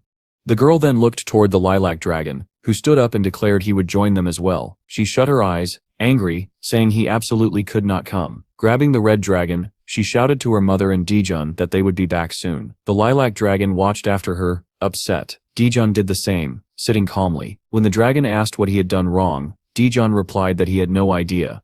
The children sat before a slot machine, playing intensely. Isis stood nearby, watching the game with reverent concentration, while the girl glared at him in disapproval. A message flashed on the machine's screen. Tyan has won. He is apparently the god of rock, paper, scissors. Coins spilled out. Tyan scooped them up and asked if they could buy him something with them. Isis rolled his eyes and said that 10 coins were 10 times more than 1. The girl seized him by the shoulder and ordered him to get away from the machine. Pulling the dragon's ears as he writhed and complained, she shouted that he only needed luck to win hundreds of cookies. He grinned and promised to buy 100. But when he asked her to fetch them herself, she turned away angrily and stormed off. Calling him stupid under her breath, she walked toward the next aisle, where the two kids had run off. In a large supermarket, the girl approached the register. Behind it stood a smiling old woman who asked why she had sighed so deeply. The girl stared into the distance, explaining she needed spinach. Then she noticed a pink bouquet displayed beside the counter and asked its price. The old woman pointed to a stand covered with papers and signatures, explaining that the bouquet could not be bought, it could only be won by pulling the correct slip. Excited, the girl waved to the cashier, asking if she could try. Permission was granted. She reached out, pulled a paper, and asked whether she had won. The sheet was blank. Still smiling enthusiastically, she asked again if she had won. The old woman slipped the blank sheet behind her back and announced that the girl had indeed won exactly what she wanted. The child cheered, reached for the bouquet now placed on the counter, and thanked her repeatedly before leaving the store, calling for Yang to come along. But the old woman reminded her, "You came for spinach." Izzes, pale and wilted, closed his eyes in dread. The dragon watched the girl happily cradle the pink bouquet. She mentioned she had won something. He gave her a sidelong look. The red dragon's bag was completely empty. Standing behind him, she demanded to know whether he had spent everything. He imagined coughing up blood as she told him she had won on her first try. With tears in his eyes, the dragon launched himself into the sky and vanished. The irritated girl muttered that Yang was such a child. Far away, the enraged red dragon sped between jagged rocks, declaring that he wouldn't let this go. He knew he would be scolded severely for this. Hakis, white-haired and dressed in a pristine white suit, flinched when someone suddenly shouted his name. Scowling, he demanded to know who had dared to call him out. A red shape streaked toward him. He raised a hand as a visor and recognized the familiar tuft of hair. The dragon slammed into him and complained that the term crown sounded rude.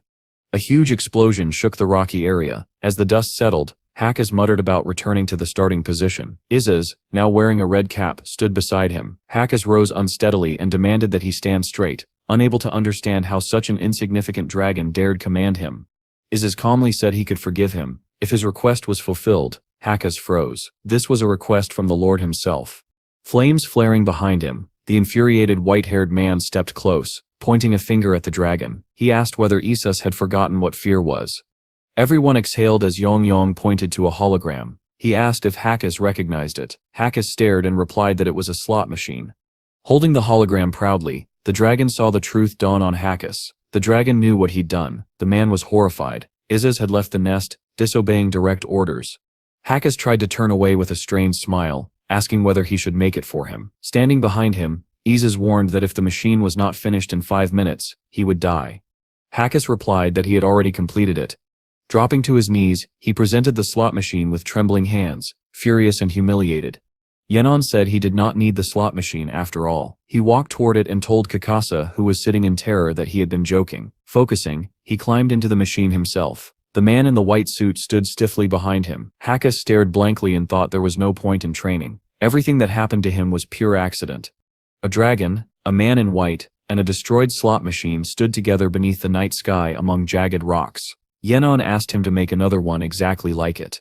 A few days later, outside an office supply store with a large yellow and blue sign, a satisfied Izzes stood holding a coin. He declared himself a master of the game, but when he stepped onto the spot where the slot machine once stood, he froze in horror.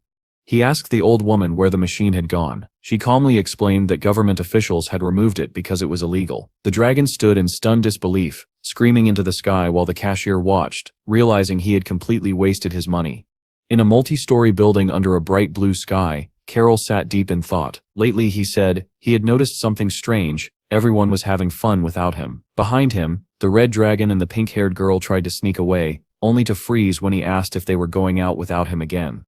He stood there sadly, hand outstretched, when the girl said she would be back soon. Tears welled in his eyes. He whispered that he had wanted to go with them.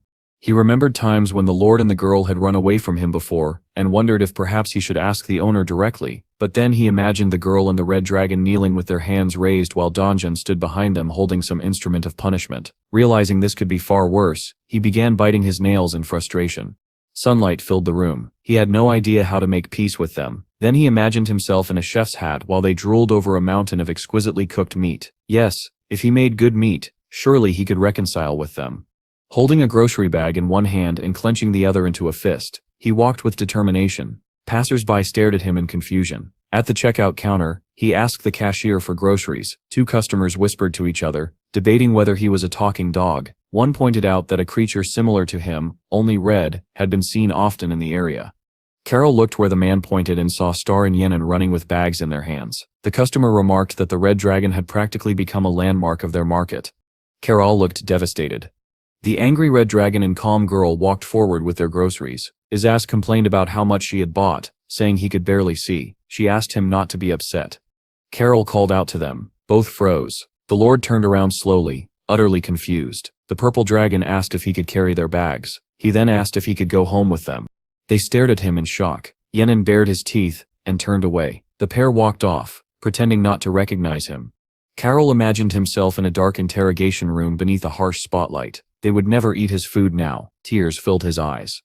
Later that evening, beneath the night sky, he returned home with 2 grocery bags. Walking down the white hallway, he pulled the door handle. Nothing happened. Confused, he pulled harder. Still nothing. The orange dragon flung the door open and shouted that he would break it if he continued like that. Carl stood frozen, stunned, as he was told he couldn't come inside because the door was locked. Both dragons tugged on the door from opposite sides. Carol demanded to know why they were doing this to him. He pulled harder, shouting that he had lived his entire life as their devoted servant. Yenon yelled for him to stop as the door began to crack. The house loomed against the night sky as Carol screamed at the top of his lungs, asking what he had done wrong. He collapsed against the wall. The broken door lay beside him. The Lord sprawled across it, and the grocery bags were scattered on the floor. Getting up, Carol asked what they should do now. All he received was an apology. Holding his head, he realized he was now both an outcast and the one who had broken the door. Their hostess arrived and asked what had happened. Carol, tense and trembling, struggled to speak. He barely opened his eyes and said he had accidentally. She looked at him, noticing his party hat, and asked whether he was hurt. Then she tossed Yenon aside and rushed to the purple dragon. He sat frozen in shock, tears streaming down his face. Inside the room was a large sign, "We love you." Dejun and Star ran to him and helped him up, telling him he always did his best. Carol shook his head, saying he didn't need anything. Smiling, Dejun placed a party hat on him. Carol burst into tears, saying he hadn't known there was going to be a party at all. The girl called out to him, and everyone turned. She held out a bouquet made of chocolates with a small note attached. It was her gift to him. Taking the bouquet in both hands, he listened as she said she was grateful to him from the bottom of her heart. Hugging the bouquet tightly, he thanked them sincerely, tears slipping down as he spoke. Yenon walked up to him with clear displeasure, muttering that he should have pretended they did not know each other. Seeing the many packages on the table, Yenon puffed out his chest and announced that, as a proper lord, he would prepare food for his servant himself. Everyone stared at him in alarm and shouted that they did not need food. Crossing his arms irritably, he insisted they should not refuse so quickly. Then, softening just slightly, he asked whether they would mind meeting again for Seal's celebration tomorrow. Smiling, he looked at June. She refused gently. Standing beside the hostess, he added that he would leave his card tomorrow. A lone tree burned in the middle of the lava-filled city. Yenon said that tomorrow he would go to the center. High above the ruined city, a man in a cloak with a sword and a hawk perched on his shoulder looked down. He smiled faintly when an image of June appeared in his mind. He was surprised that the young man had traversed the entire first floor this quickly. Standing on top of a rose-like tree rooted in the lava, he concluded that if June reached this place, he would be forced to kill him. Far away, Carol stared at a tree, wondering aloud whether Dujin was tired of him always following. Dujin replied gently that he was not. Turning his head, he asked why Carol suddenly thought such a thing. The dragon shifted nervously, staring at the ground. He explained that he followed because he wanted to be helpful, but he felt he could not be after all. June was the strongest of the living. June knelt down, asking what exactly Carol was trying to help with. Carol remembered the previous day's celebration. He recalled being petted on the head, and June telling him he could not stay for dinner. He remembered how everyone had eaten together, and how warm the atmosphere felt. Even when they had meals with dragons, it had never felt quite like this. He admitted that he loved it most when everyone ate together. He also remembered that the Lord's personality had once been less than ideal. With a pat on the head, Dejun listened as Krell asked whether they could all eat together again, even if his help was small. Dejun replied that Krell was already very helpful. Thanks to him, he could finish tasks earlier and go home sooner. Carol turned around, noticing that June still had others nearby who could help him, but when he looked closely, there was no one there. June just smiled softly. They would meet again soon.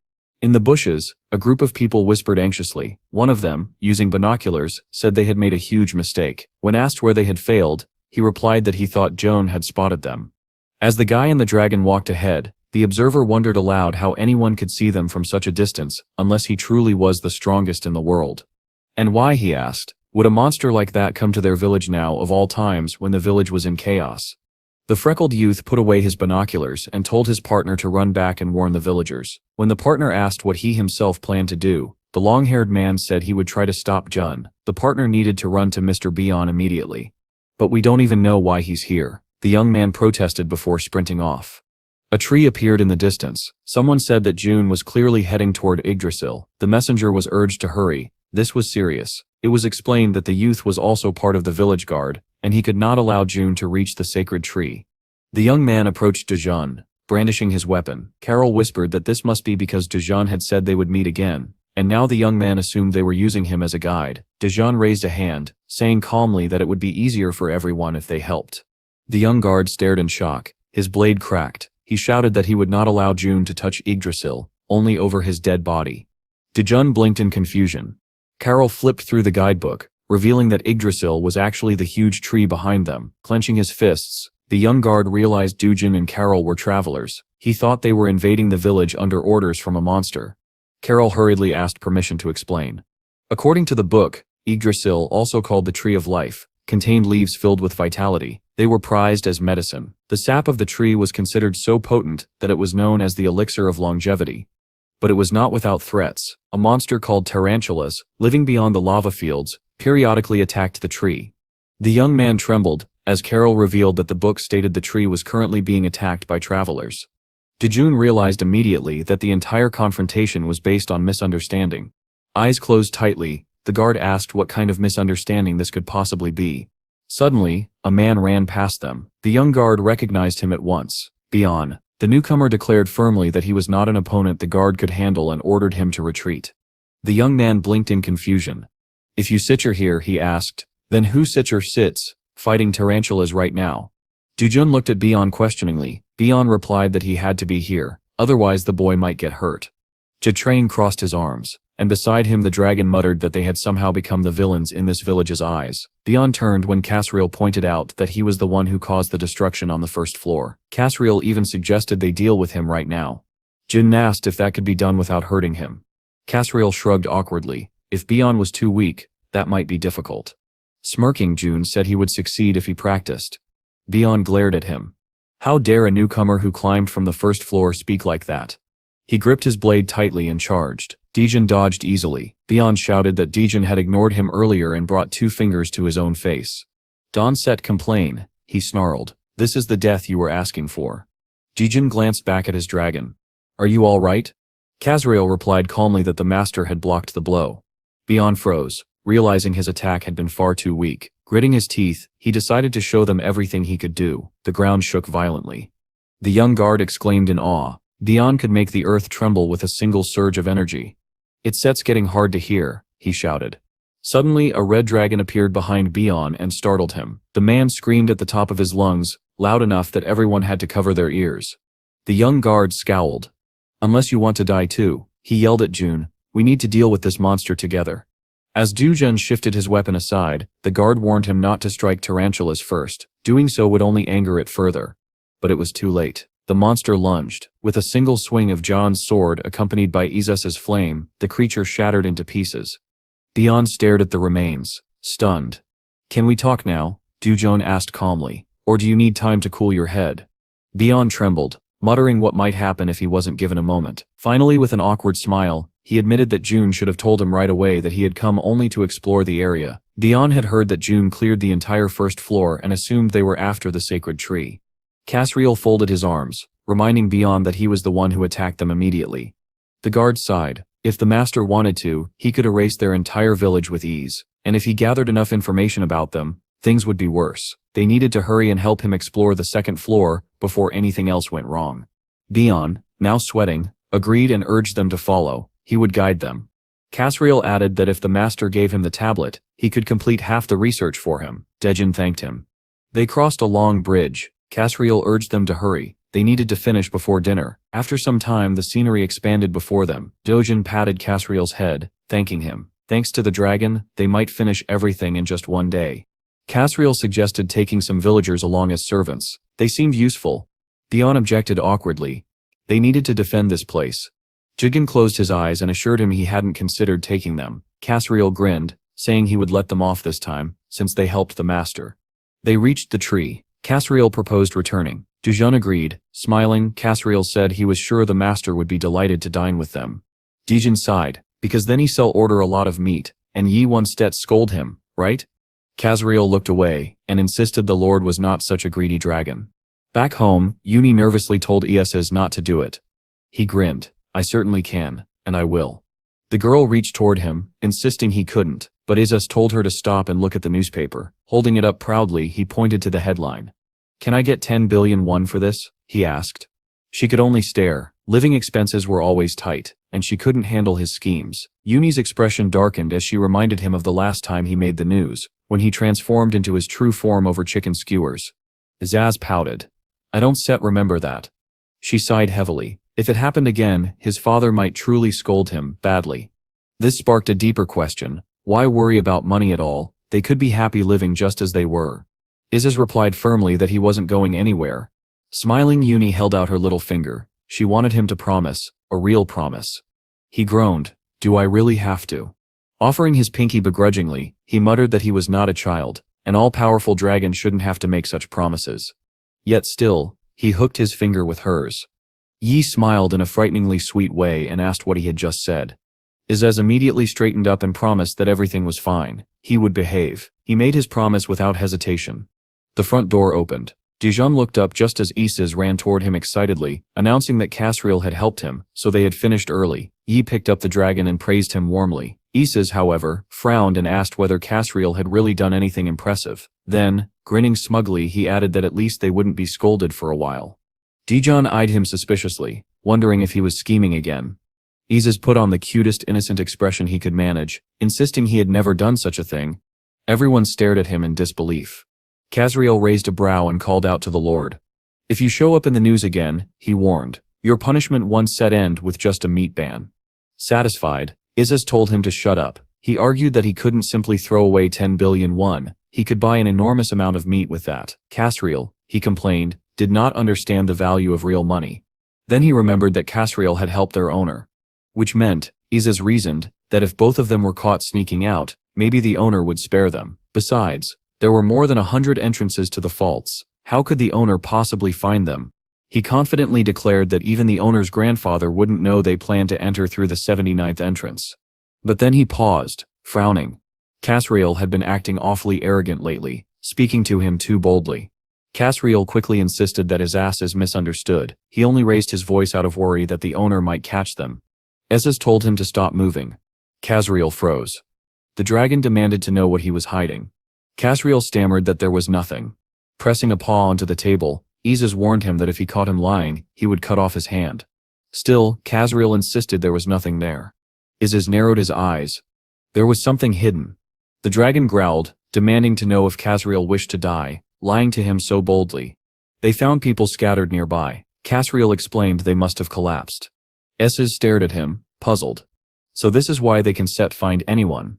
He stepped toward the unconscious group, wondering aloud why they had wandered into such a quiet place. Weak creatures, he muttered, all except their owner, who fell apart with one hit. Casriel waved his hand. Why don't we just send them out of here? Isis stared silently at him. Casriel quickly covered his mouth and corrected himself. Of course, we should help them. You stare just a bit cruel sometimes. Isis begrudgingly began healing them with magic, muttering that it annoyed him. Casriel's eyes widened. This selfish, arrogant dragon was helping strangers. He teared up, realizing the Lord had grown as a person. Isis announced that he had finished the healing. So now, he said, just throw the bodies outside. A magic circle suddenly flared under his feet.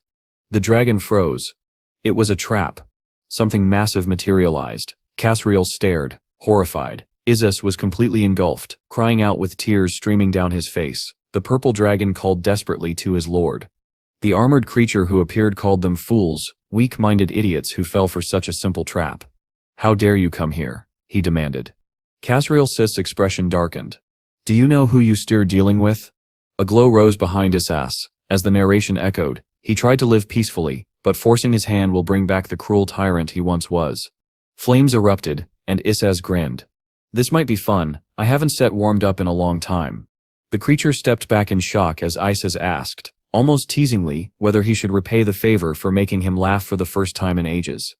Isis unleashed a burst of fire. The monster warned that if they fought here, the entire structure would collapse, the world itself could crumble, and they would all be wounded. Isis smirked. I once be. Shards exploded across the ground. The creature was engulfed in light.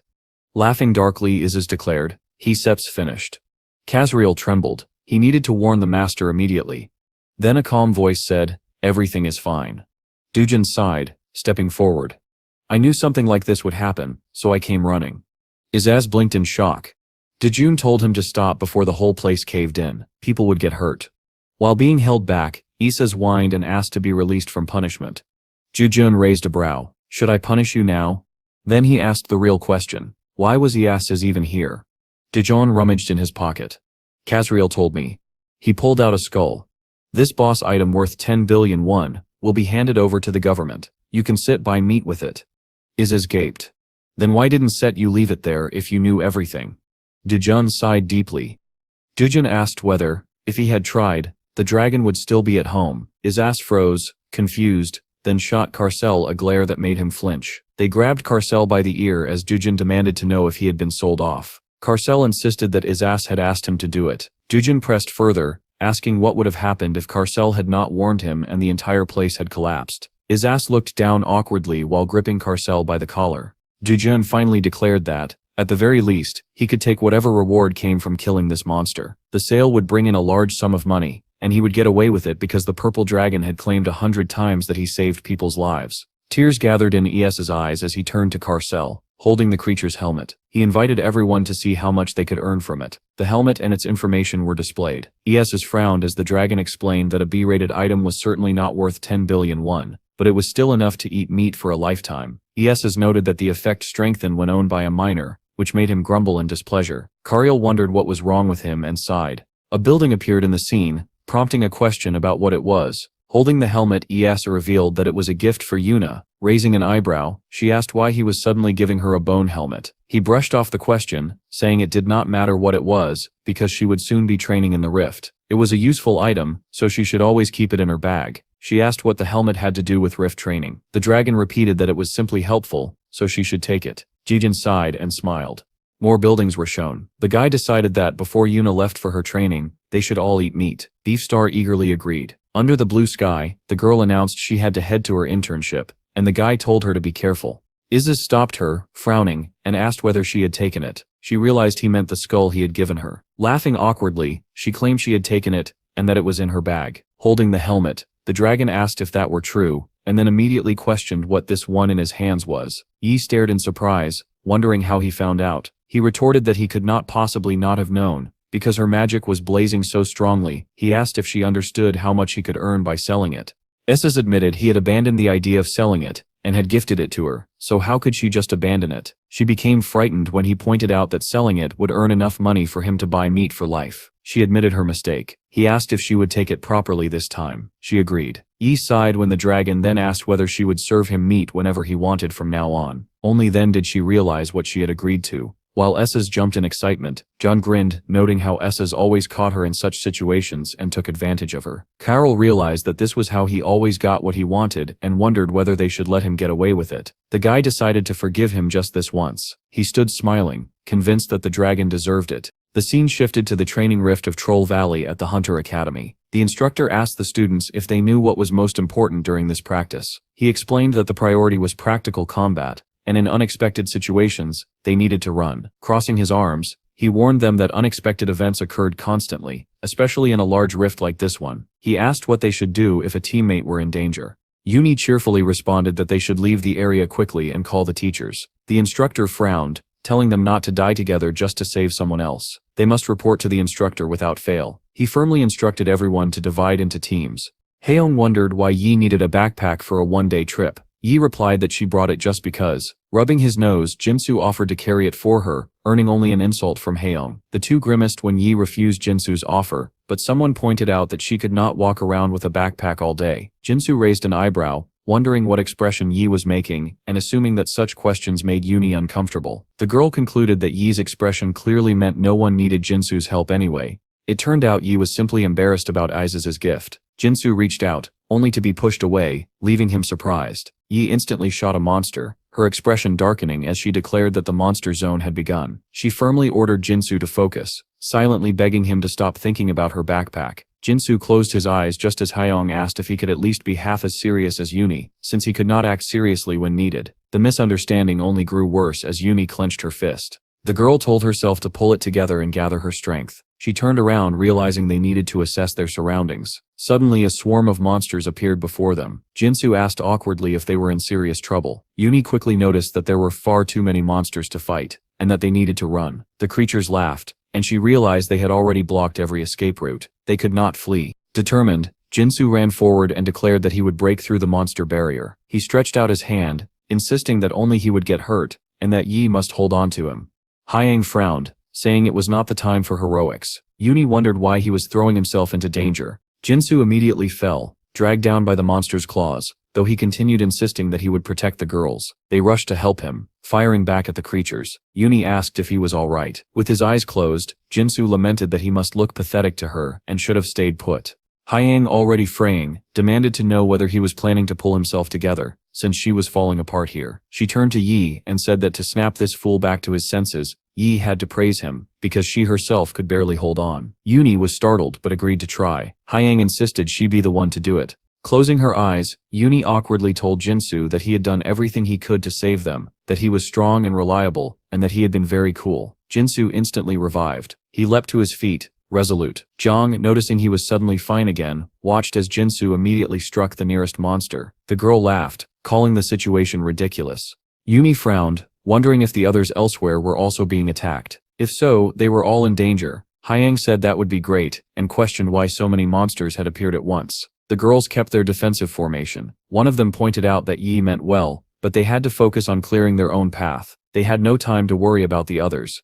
A man with glasses appeared, arms crossed, surveying the bedraggled group. He noted that they seemed to be the only ones who had fought monsters. A huge pile of defeated creatures lay behind them. When the results were announced, they were congratulated for taking first place. For the first time in his teaching career, the instructor said, he had seen students defeat so many monsters at once.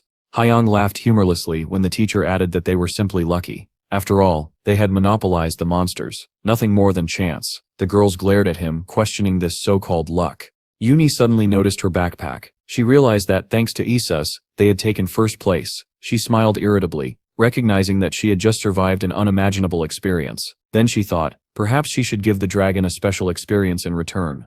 A distant castle was shown. Isus sneezed. He shivered, wondering why the owner had brought him here, since he disliked such places. Closing his eyes, Dejun reminded him that he had said he was bored and asked to come along. The dragon demanded how he was supposed to know they were coming here. Smirking, Dejun asked whether he was scared. No wonder Isus never watched horror movies. Isus protested that it was not true. Dejun sighed, calling him shy. A woman's leg appeared in the darkness. The dragon insisted again that he was not scared. Dujin asked whether he would still deny it if something suddenly emerged from the shadows. Isus claimed he was not a child, then screamed the moment he saw the girl. She raised her hand and ordered the elimination of the intruders. She announced that she sensed their presence and would destroy them within the dark dungeon castle. Her voice echoed, and her fair-haired hand glowed with bright light as magical formations formed behind her. She commanded the obstacles to be destroyed. Dejun's hair rose in the magical wind. He asked Isus if he knew the girl. Rubbing his chin, Isus said she seemed familiar. Countless rays of energy shot from the magic circles behind her and rushed toward Dejun. The protagonist ignored the wind entirely, looking instead at the distressed dragon, who assumed the atmosphere was confusing him.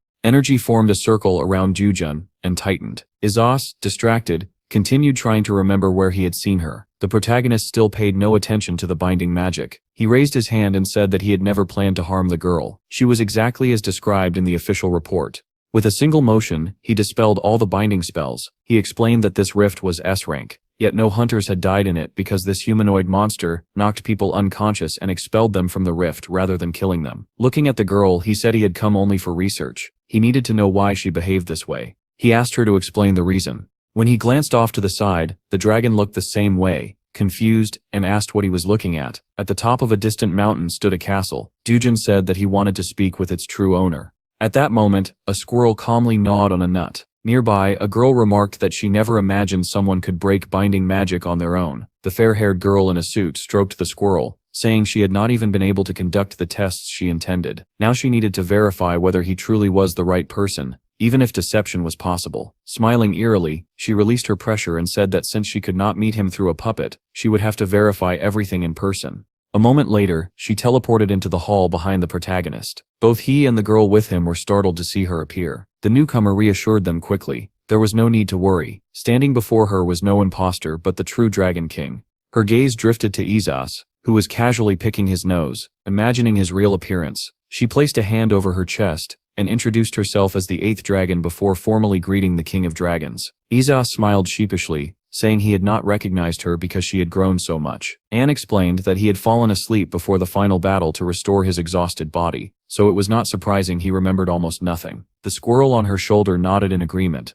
Isas stroked his chin, thinking, while Dujin narrowed his eyes and asked whether the dragon had lost his memories. Immediately, Isas leapt onto Dujin's shoulder and began hitting him, demanding why he would say such a thing in front of her. Anne stood with her hands politely clasped behind her back and asked the protagonist how she should address him. She glanced toward Isas in confusion, almost on the verge of tears. With a lump forming on his head, the Dragon King called Dujin his master. Isas complained about the pain while looking at Dujin and insisting that from now on Anne served him. Dujin, the protagonist, calm as ever, told Anne that she did not need to call him master, but the eighth dragon replied without emotion that if her lord served him as a master, then for her, he was unconditionally the master as well. The protagonist looked at Isas, who folded his arms and told him to just accept it. Anne was young, he said, and it was pointless to try convincing her otherwise. She was stubborn, only a few thousand years old, after all. Isas then looked at Anne with concern, asking what she was doing here and whether humans had been troubling her. Staring up at the ceiling of the hall, Anne explained that she had been waiting for Isas because she needed to discuss the situation at the center. Holding a glowing orb in her hand, she asked if she could explain everything using the memory sphere. Isas agreed, saying he truly wanted to know what she was talking about, since he did not understand any of it.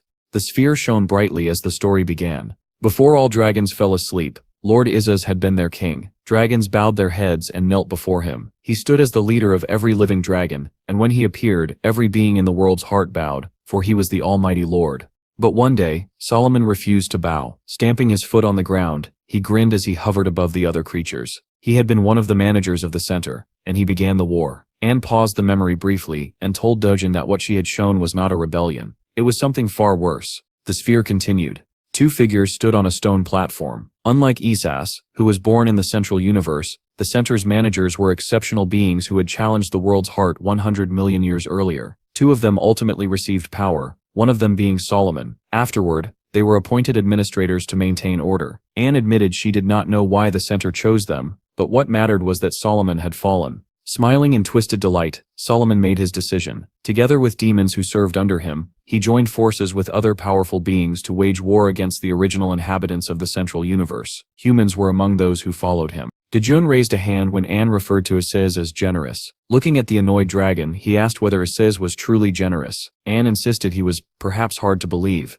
but Lord Isaz had indeed been very generous. The Dragon King lifted an eyebrow in irritation, asking why that was so strange. Anne closed her eyes, refusing to comment. Isaz began turning his head frantically, arguing in his own defense, but the protagonist ignored him and asked Anne to continue. She said that if they listened further, they would understand why she called Isaz kind and generous. The memory sphere showed forests burning as the war escalated. Countless dragons lay wounded and exhausted, crying out in pain. Isaz looked upon a world engulfed in flames and realized the foundation of creation was collapsing. He then formed a teleportation circle beneath his feet. He refused to allow more casualties. There would be no further victims except himself. And so, he went alone to the final battle against Solomon. Before Solomon, the great battle began. Yet no matter how strong the Dragon Lord was, there were far too many enemies. He could not withstand all the humans who fought behind Solomon. He would have been overwhelmed if no one had come to help.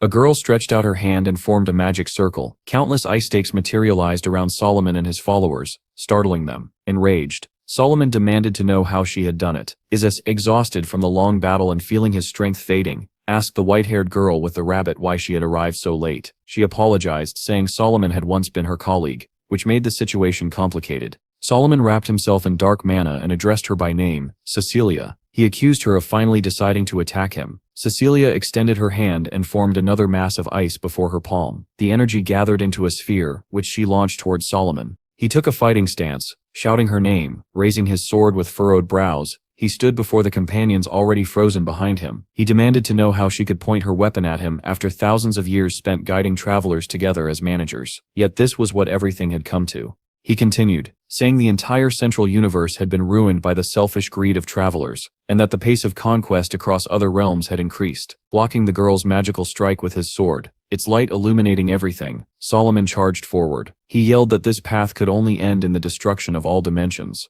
He ordered Isaz to step aside, declaring that he and Cecilia would seize control themselves. They did not need a bunch of fools. Cecilia clasped both hands together, forming a snow seal. She frowned, saying he had no right to destroy all living beings.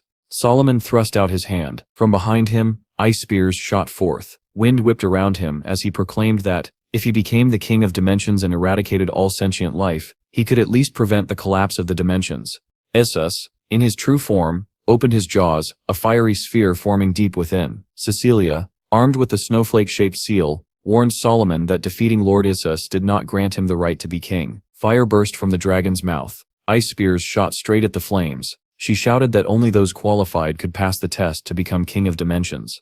A girl with long ponytails and a squirrel on her shoulder extended her hand, holding a pink sphere before June and Isis, sitting on his shoulder. She explained that although they had won the battle, they had failed to destroy Solomon. The only option left was to seal him. She nodded as the squirrel mimicked her. She said that to prepare for Solomon's eventual return, Isis had ordered them to gather a reserve of power. The dragon was stunned. Frowning, he asked how she remembered all of this, when he and another could recall nothing. Placing a hand on her chest with a gentle smile, the girl explained that, following his command, she had never fallen asleep. She remained awake and recorded everything that happened in the center. Someone had to.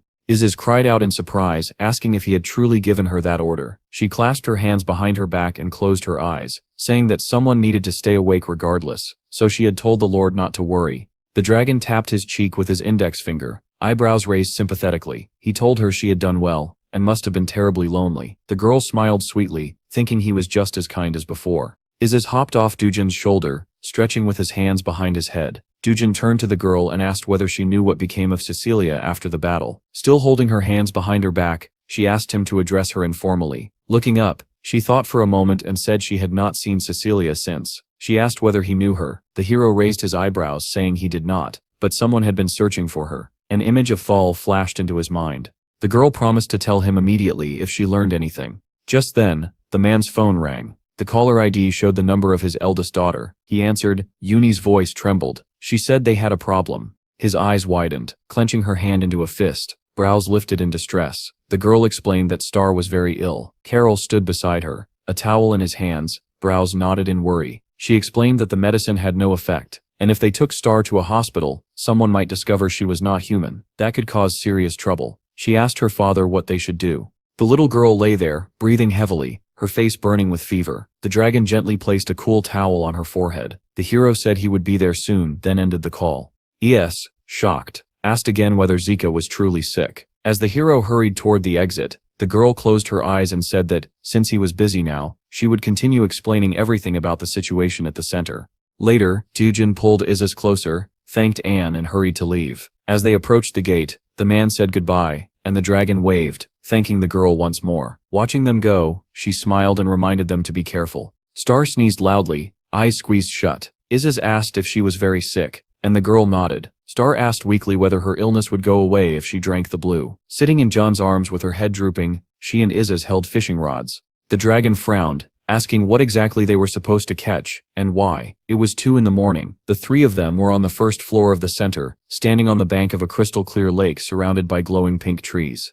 Isis asked why they did not simply take her to the hospital. 1 injection and the fever would vanish. Turning to the girl, he asked if she might be afraid of injections. Looking at the lake, Dujin hugged Star a little closer and told Isis that if he was worried about her, he should just say so. He had already warned him. After all, Isis himself had insisted on coming along. Barely keeping his eyes open, the dragon grumbled in displeasure. Crossing his arms, he turned away stubbornly and insisted he was not worried. Regardless, he asked Star what science noise was supposed to be. The girl pointed into the lake. There, she said. At the bottom of the water lay a glass bottle filled with shining blue liquid. Isis immediately jumped up, ready to dive straight in and grab it. Dujin raised his head in surprise as the dragon prepared to plunge. But before he could fall, dark energy shot from Dujin's hand and snared Isis by the leg, suspending him upside down above the water. Isis blinked in shock, asking why he was being stopped. Dujin smiled at the dangling dragon while Star frowned and explained that the bottle would vanish the moment someone touched it with their hands. It had to be caught with a fishing rod, otherwise it would disappear. She asked Isis to sit down. Dujin cast his line again. This time the hook immediately snagged the glass bottle. Isis stared in disbelief as Dujin hauled it up. Only then did he realize he was slipping and fell straight into the lake. Holding Star securely, Dujin said she needed to drink the liquid. Star beamed and thanked her dad. Isis surfaced, reaching a wet hand upward for help, but Star wrapped both hands around the bottle and took a careful sip. Her feverish expression relaxed at once. A blue seal glowed behind her as her arms floated outward. The dragon, coughing and dragging himself out of the lake, asked whether someone might help him. Instead, he saw Star firmly standing on her own feet, giving him a peace sign and smiling proudly. She declared that she was all better. Isis was astonished that her illness had passed, and so quickly. After a moment of thought, he suggested giving this substance to Yi as well, since Yi always worried during training and was very weak. Dijin folded his arms, reminding him that Yi was actually a promising hunter who would rank highly at the academy. The hero smiled, asking if Isis was proposing that he buy meat as payment for this idea. Star stepped forward eagerly, hugging his arm and agreeing with enthusiasm. She then suggested that, since they were already here, they should go to the tree. Isis widened his eyes, wiping water from himself with a towel. He asked why they should not just go home. He wanted to go home, but he did not object to a short walk. Then, smiling with ominous intent, he asked where they should go for meat. He had heard that pupo meat was delicious. Images of long-necked dinosaurs grazing flashed in his mind. He added that the dish would taste even better if Uni cooked it. June glared, asking if that had been his real goal all along. Star pouted, saying he didn't seem to care about her at all. Isis insisted it wasn't true, only for his stomach to growl loudly. Immediately, June said he could go get the meat himself. Isis froze in surprise. When June repeated the offer, the dragon stared, asking if he was really sending him. June asked whether he truly didn't want to. With that, Isis bolted from the scene, shouting incoherently as he ran. The man and girl watched him disappear. Dijin sighed, saying he thought the dragon had matured at least a little. The giant tree shimmered in pink light as it welcomed them. The heroine and the man who had restored peace to the center. Star raised her arms joyfully in greeting. The man looked up, frowning slightly as he wondered aloud why the tree had such a strange name. The tree gently lifted Star with its branches. She laughed, delighted. The tree explained that the center's community was in shock. Peace had returned to a place once ruled by chaos and desolation. It offered the hero a space within the community hub, where anonymous residents celebrated that harmony was returning, and they could now live here in peace. However, after the hero's appearance on the second floor, the influential beings on the first floor began rampaging again. The leaves and branches of the giant tree sparkled brightly as it asked the hero to take care of them. Dijin lifted his head and agreed without hesitation, saying it would not be difficult. The tree was surprised that he accepted the task without setting any conditions. Dijin repeated that it was no trouble at all. He waved to Star, who was joyfully swinging from the tree's branches, and told her he would return soon and that she should play here for a while. He then turned and walked in the opposite direction. The tree watched him go while entertaining the girl. It reflected that despite possessing enough strength to take anything he desired, he treated others with care, never acting selfishly. Giving Star to him had been the right decision, but there was a problem. Dune was incredibly powerful. If the hero's true power were ever awakened, the apocalypse would draw even closer. Elsewhere, a man with an eye patch glared at a girl, demanding to know how the man who supposedly reached the second floor ended up here again. She and the masked guy beside her were on their hands and knees, panting heavily. She snapped back that she had no way of knowing and told him to stop talking. It was already difficult to breathe. The man trembled, remembering her earlier claim that they had to clear the center of the world and retrieve a special item to climb upward. He could not understand how someone who had reached the second floor had returned, especially after clearing this floor so effortlessly. The masked guy, tense and trembling, begged him to be quiet. Dujun approached. Observing their condition, since they seemed prepared and the weight wasn't too heavy for them, he added 2 more boulders onto their backs. Several enormous stone slabs dropped onto the struggling trio, pressing them even closer to the ground. More weight appeared out of nowhere. Dujun sighed heavily and warned that if any of the boulders fell, he would add another hour to their punishment. The gang froze in utter shock, mouths hanging open. Folding his arms with raised brows, the hero said it seemed they wanted to remain longer, so he added another hour. Their faces reddened with strain. Finally, the masked guy collapsed under the crushing weight. Hearing the scattered groans and protests from the group, Jijin concluded that they were still full of excuses and added yet another hour. The girl and the man cried out in despair but quickly agreed with everything he said. Looking down at them while holding another massive boulder, Judrin reminded them that he could go anywhere without restrictions. If he heard that they had robbed or tormented locals again during his absence, he paused, struggling to hold the stones. The gang immediately begged him for mercy. They promised it would never happen again, and swore to repair everything they had damaged. The masked man, pinned to the ground, weakly echoed their vows. Jejun frowned, beginning to warn them about further atrocities, but the group shouted over him, assuring him nothing of the sort would ever occur again. He could trust them. The hero finally announced it was time to leave. Uni declared she would go with him. Carcel told them to be careful. Star watched them leave with a sad expression, asking why her dad had to work every day. The dragon beside her told her not to be upset, and suggested they go to the playground. Iz's voice echoed mockingly, asking whether he truly thought such a place would be enough to distract her. Star turned toward him with interest, eyes wide. Karsel put his hands on his hips, frowning, warning both of them not to cause any more trouble. If they got involved in something again, things would go badly. But before he could finish, he screamed loudly. Iz's appeared right in front of him, but only his head and 2 hands were visible. Smiling slightly, he asked what Karsel thought of this. Karsel pointed at him in shock. The dragon asked whether this was the item the master had given to the younger mistress. An image of a dark robe surfaced in Karsel's mind. Izaz pulled the robe over his head and rotated his hands proudly, saying Karsel had guessed correctly. He asked whether Karsel felt anything unusual. Karsel poked him, only to discover he felt nothing at all. Izaz raised his brows and squinted, amazed that the robe completely masked his presence. Pulling on the garment, he asked how Karsel liked it, grinning widely, laughing triumphantly, with only his head visible. He showed off. Karsel groaned in displeasure, while Star clenched her fists and laughed with delight, copying his gestures. The dragon, now waving both floating hands, suggested cheerfully that they follow the master while using this wonderful item. Then, suddenly deciding they should scare him, Star smiled broadly, glowing with excitement. Karsel frowned, exhaling in irritation. He warned that the owner probably already knew they had taken the robe, and if they actually tried to scare him, something unexpected might happen. An image flashed in his mind. June defeating a dragon with a single effortless motion, having mistaken it for an enemy. Karsel's brows knitted as he considered this, and he admitted that such an outcome was entirely possible. Izaz, displeased,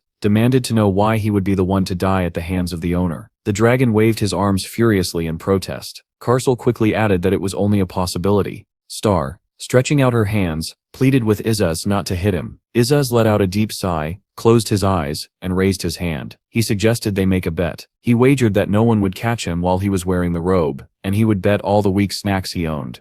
Karsel's eyes widened. In that case, he said, he would bet that Isas would be caught. The Lord frowned deeply. Spreading his hands before him, he approached Karsel with sinister confidence, saying that while wearing this robe, not even a sound would give him away. He continued advancing, accusing Karsel of becoming bold enough to contradict him. Terrified, the dragon cried that it had been his idea to make the bet in the first place. Star screamed at him to stop teasing Karsel. Izaz agreed and declared it was time to go. A tall white building stood in the center of the city, the mayor's office where John worked. The supervisor shot up from his seat when the hero entered, asking when the report would be ready. Still typing, John said it would be completed within 3 hours. The supervisor sighed and asked him to finish it before day's end. Then he turned to Huyak beside him and asked if the meeting time for the month had been set. Without looking up, Hoyak reported that the meeting would be held in the second conference room of the Hunter Bureau. The supervisor groaned, holding his head, saying he truly did not want to go. Turning to Dujun, he invited him to attend in his place. Dujun, eyes still on the monitor, said the meeting was the supervisor's responsibility. He would send the report by email when it was finished. The man exhaled sadly, asking if he was being too harsh. Hoyak quietly replied that it was time for him to leave. Strange sounds echoed behind June. The dragons and Star had reached his office. Izas, holding the robe over all of them, announced proudly that he had been proven right. They had not been noticed. Star, smiling, asked if they could scare her dad now. Karsel urged her to wait because the owner was working. Noticing the dragon restless and stamping his foot impatiently, Karsel added that even the Lord was quietly waiting. Izas smiled faintly, saying that since he and Karsel had the same idea, that meant Karsel was not as foolish as he looked. Karsel's brows furrowed in annoyance, but he sighed and replied that the Lord was very smart. The dragon responded with displeasure, convinced he was being mocked. Watching the hero work, Star complained that she was bored. Supporting the robe above their heads, Isaz asked her to be patient just a little longer. Her shoulders slumped in disappointment. An hour passed. Their arms were aching from holding the robe up without being seen. Star protested angrily that she could not wait any longer. Jujin continued typing at his computer. Karsel pleaded with her to wait just a bit more, but Star squeezed her eyes shut, shouting that she would not endure any longer and was going to play. At that moment, Isaz stared at her in horror. Then the office door opened. Yi entered joyfully, raising her hands as she rushed toward Dune. Star stared in surprise. Turning to Yi, the hero asked what brought her here. Yi smiled brightly, saying she assumed he would be here after clearing the rift. She suggested they have dinner together. Star tapped her finger thoughtfully against her lips. Karsel looked surprised and suggested that they must be close to their owner. Izaz asked Yi how many mothers she had. Karsel groaned, ears lowered, saying the comment was tactless. Dujin shook his head, eyes closed, and said he was busy tonight. Yi leaned forward eagerly, fists pressed to her chest. If he had overtime, she said, she would wait. But but Dojin told her he already had things to do. Yi's shoulders dropped. Saddened, she murmured that he must already have dinner plans with someone. At that moment, Manning entered the office with her arms stretched wide. The two girls stared at each other, frozen in awkward silence. The hero looked at them both. Yi, eyes wide, asked Manhwa why she was here. Embarrassed, Manhwa stuttered that she had a dinner planned with Mr. Lee. Yi clutched her chest, stunned. She forced a sheepish laugh, saying she must have asked him earlier herself. But Manning calmly explained that Mr. Lee had personally invited her to dinner. Yi screamed in disbelief. Meanwhile, underneath the robe, Isis had put on 3D glasses and was munching popcorn, watching the drama unfold without blinking. The Lord wondered aloud why there were always so many girls around the owner when he seemed completely devoted to his work. Karsel immediately began answering, claiming it was obvious, since ancient times, both males and females had pursued good genes. Before he could finish, Es clapped a hand over his mouth in irritation. He asked the startled dragon if he truly wanted to resign next week after saying something like that. Karsel froze, eyes widening, unsure what he had said wrong. The Lord frowned and asked again if he truly didn't understand the problem. Behind Dejun, strange noises rustled. He turned slightly, sighing. He ordered them all to come out, saying he wanted to speak with them. Isis stiffened at the sound of the hero's voice. Karsel pressed his palms together in a silent prayer that the owner would not be too angry. Star asked brightly whether they could come out now. Jen reassured them that he would not scold them. He already knew Isis had talked them into this. Yi and Manning stared at him in surprise. The blonde girl asked who Mr. Lee had been speaking to. Leaving the dragons to hold up the robe, Star dashed out joyfully and screamed when she saw her mother. Manning was stunned to find the girl there. Star rushed forward and threw her arms around her. Yi froze, wide-eyed, as she realized Star had called Manning mom, and that they shared the same hair color. Star snuggled into her mother's embrace with a happy sigh. Juden exhaled, realizing Star had simply followed the other two. Isis stepped forward nervously, rubbing his hands together, asking what the owner wanted to tell him, reminding him that they always followed him. Karsel hid behind the robe, peeking out in fear. The hero said that first of all, he forgave Isis for today, but starting tomorrow, Isis would stay with Star. The dragon lit up with joy, throwing his hands in the air, confirming that he truly wasn't being punished. Karsel stood beside him shyly, staring at the floor. Yi remained motionless, holding a hand to her chest. The Lord then asked what would happen to Karsel since he had been part of this. Dojin crossed his legs and touched a hand to his forehead, explaining that tomorrow Karsel would accompany him to the third floor of the center, so he would not be punished.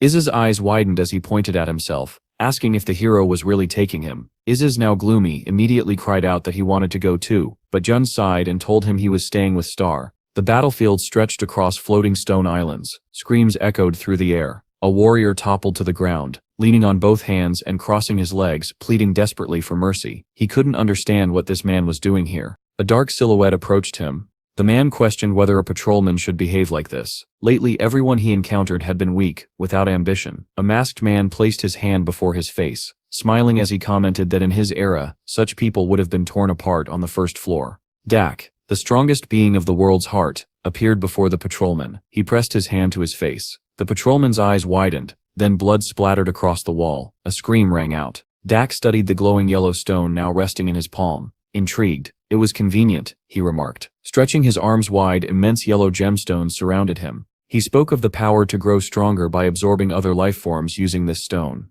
It was a yellow mastery stone. Classification consumable.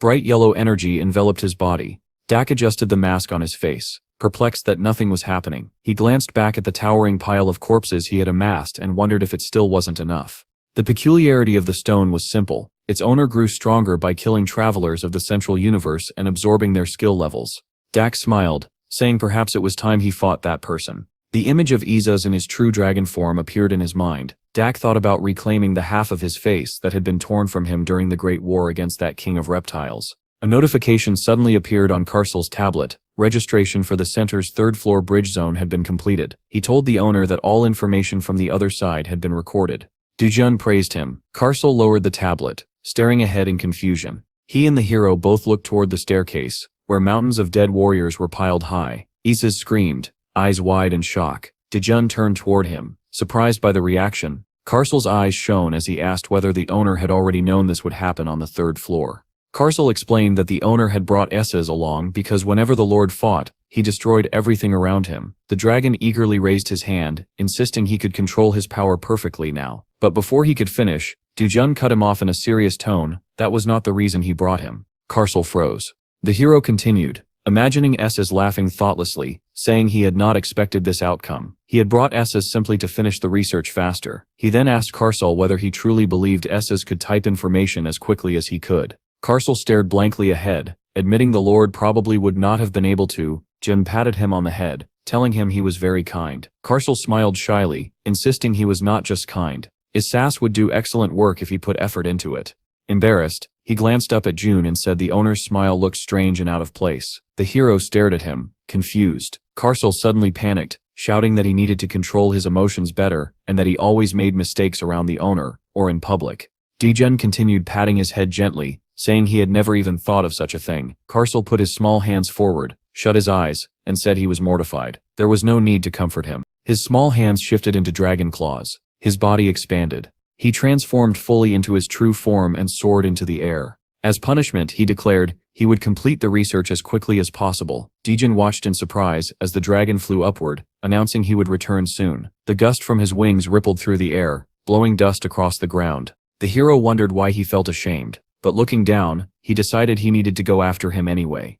After this incident, he bought a book titled How to Understand Your Teenage Daughter. Descending deeper into the center, the hero reflected that there was not a single floor he could explore quickly or peacefully. Meanwhile, Karsal surveyed the surroundings carefully. Suddenly he heard the owner's voice. His eyes widened. Degen had spoken those words just as Karsal took off earlier. He didn't know why the hero was here, but followed the instruction. A bright flash appeared behind him. He turned just in time to see the glow before a massive explosion engulfed the room. Karsal lay motionless among shattered stones. Dak stepped forward, smiling with cruel amusement. He couldn't believe he had encountered the servants of the stupid reptile king again. Laughing with manic joy, he rushed to the dragon, shouting that he had never forgotten them. Not for a moment since the Great War. He had missed them every day. Karsal raised his head weakly. Dak swung his arm and struck. Frowning, he shouted that if the dragon surrendered so easily, he would be disappointed enough not to give him a second chance, and would simply rip him apart. Karsal shut his eyes pitifully as another explosion shook the air.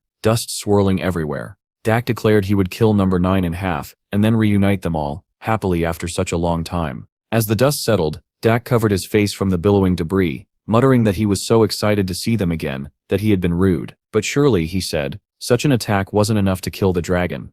Then, out of nowhere, a hand shot forward and grabbed him by the throat. Degen lifted him easily into the air. Dak groaned, utterly confused. He thrashed wildly, trying to strike back. But Darren's expression hardened. His body glowed with blue aura. There was a burst of energy. Degen hurled Dak against the stone wall. Dak gasped for breath, coughing violently. Looking down at him, the hero asked, "Are you okay?" Dak stared up in disbelief, stuttering that Dun was insane, first nearly killing him, and then asking if he was okay. But June clarified. He wasn't talking to him. Dak turned, and saw Karsal looking up with shining eyes, smiling gratefully. Thanks to his owner, he said, he was completely fine. He remembered how, during takeoff, Dejun had ordered him to create a shield and pretend to be wounded. Without that order, he would have sustained fatal injuries.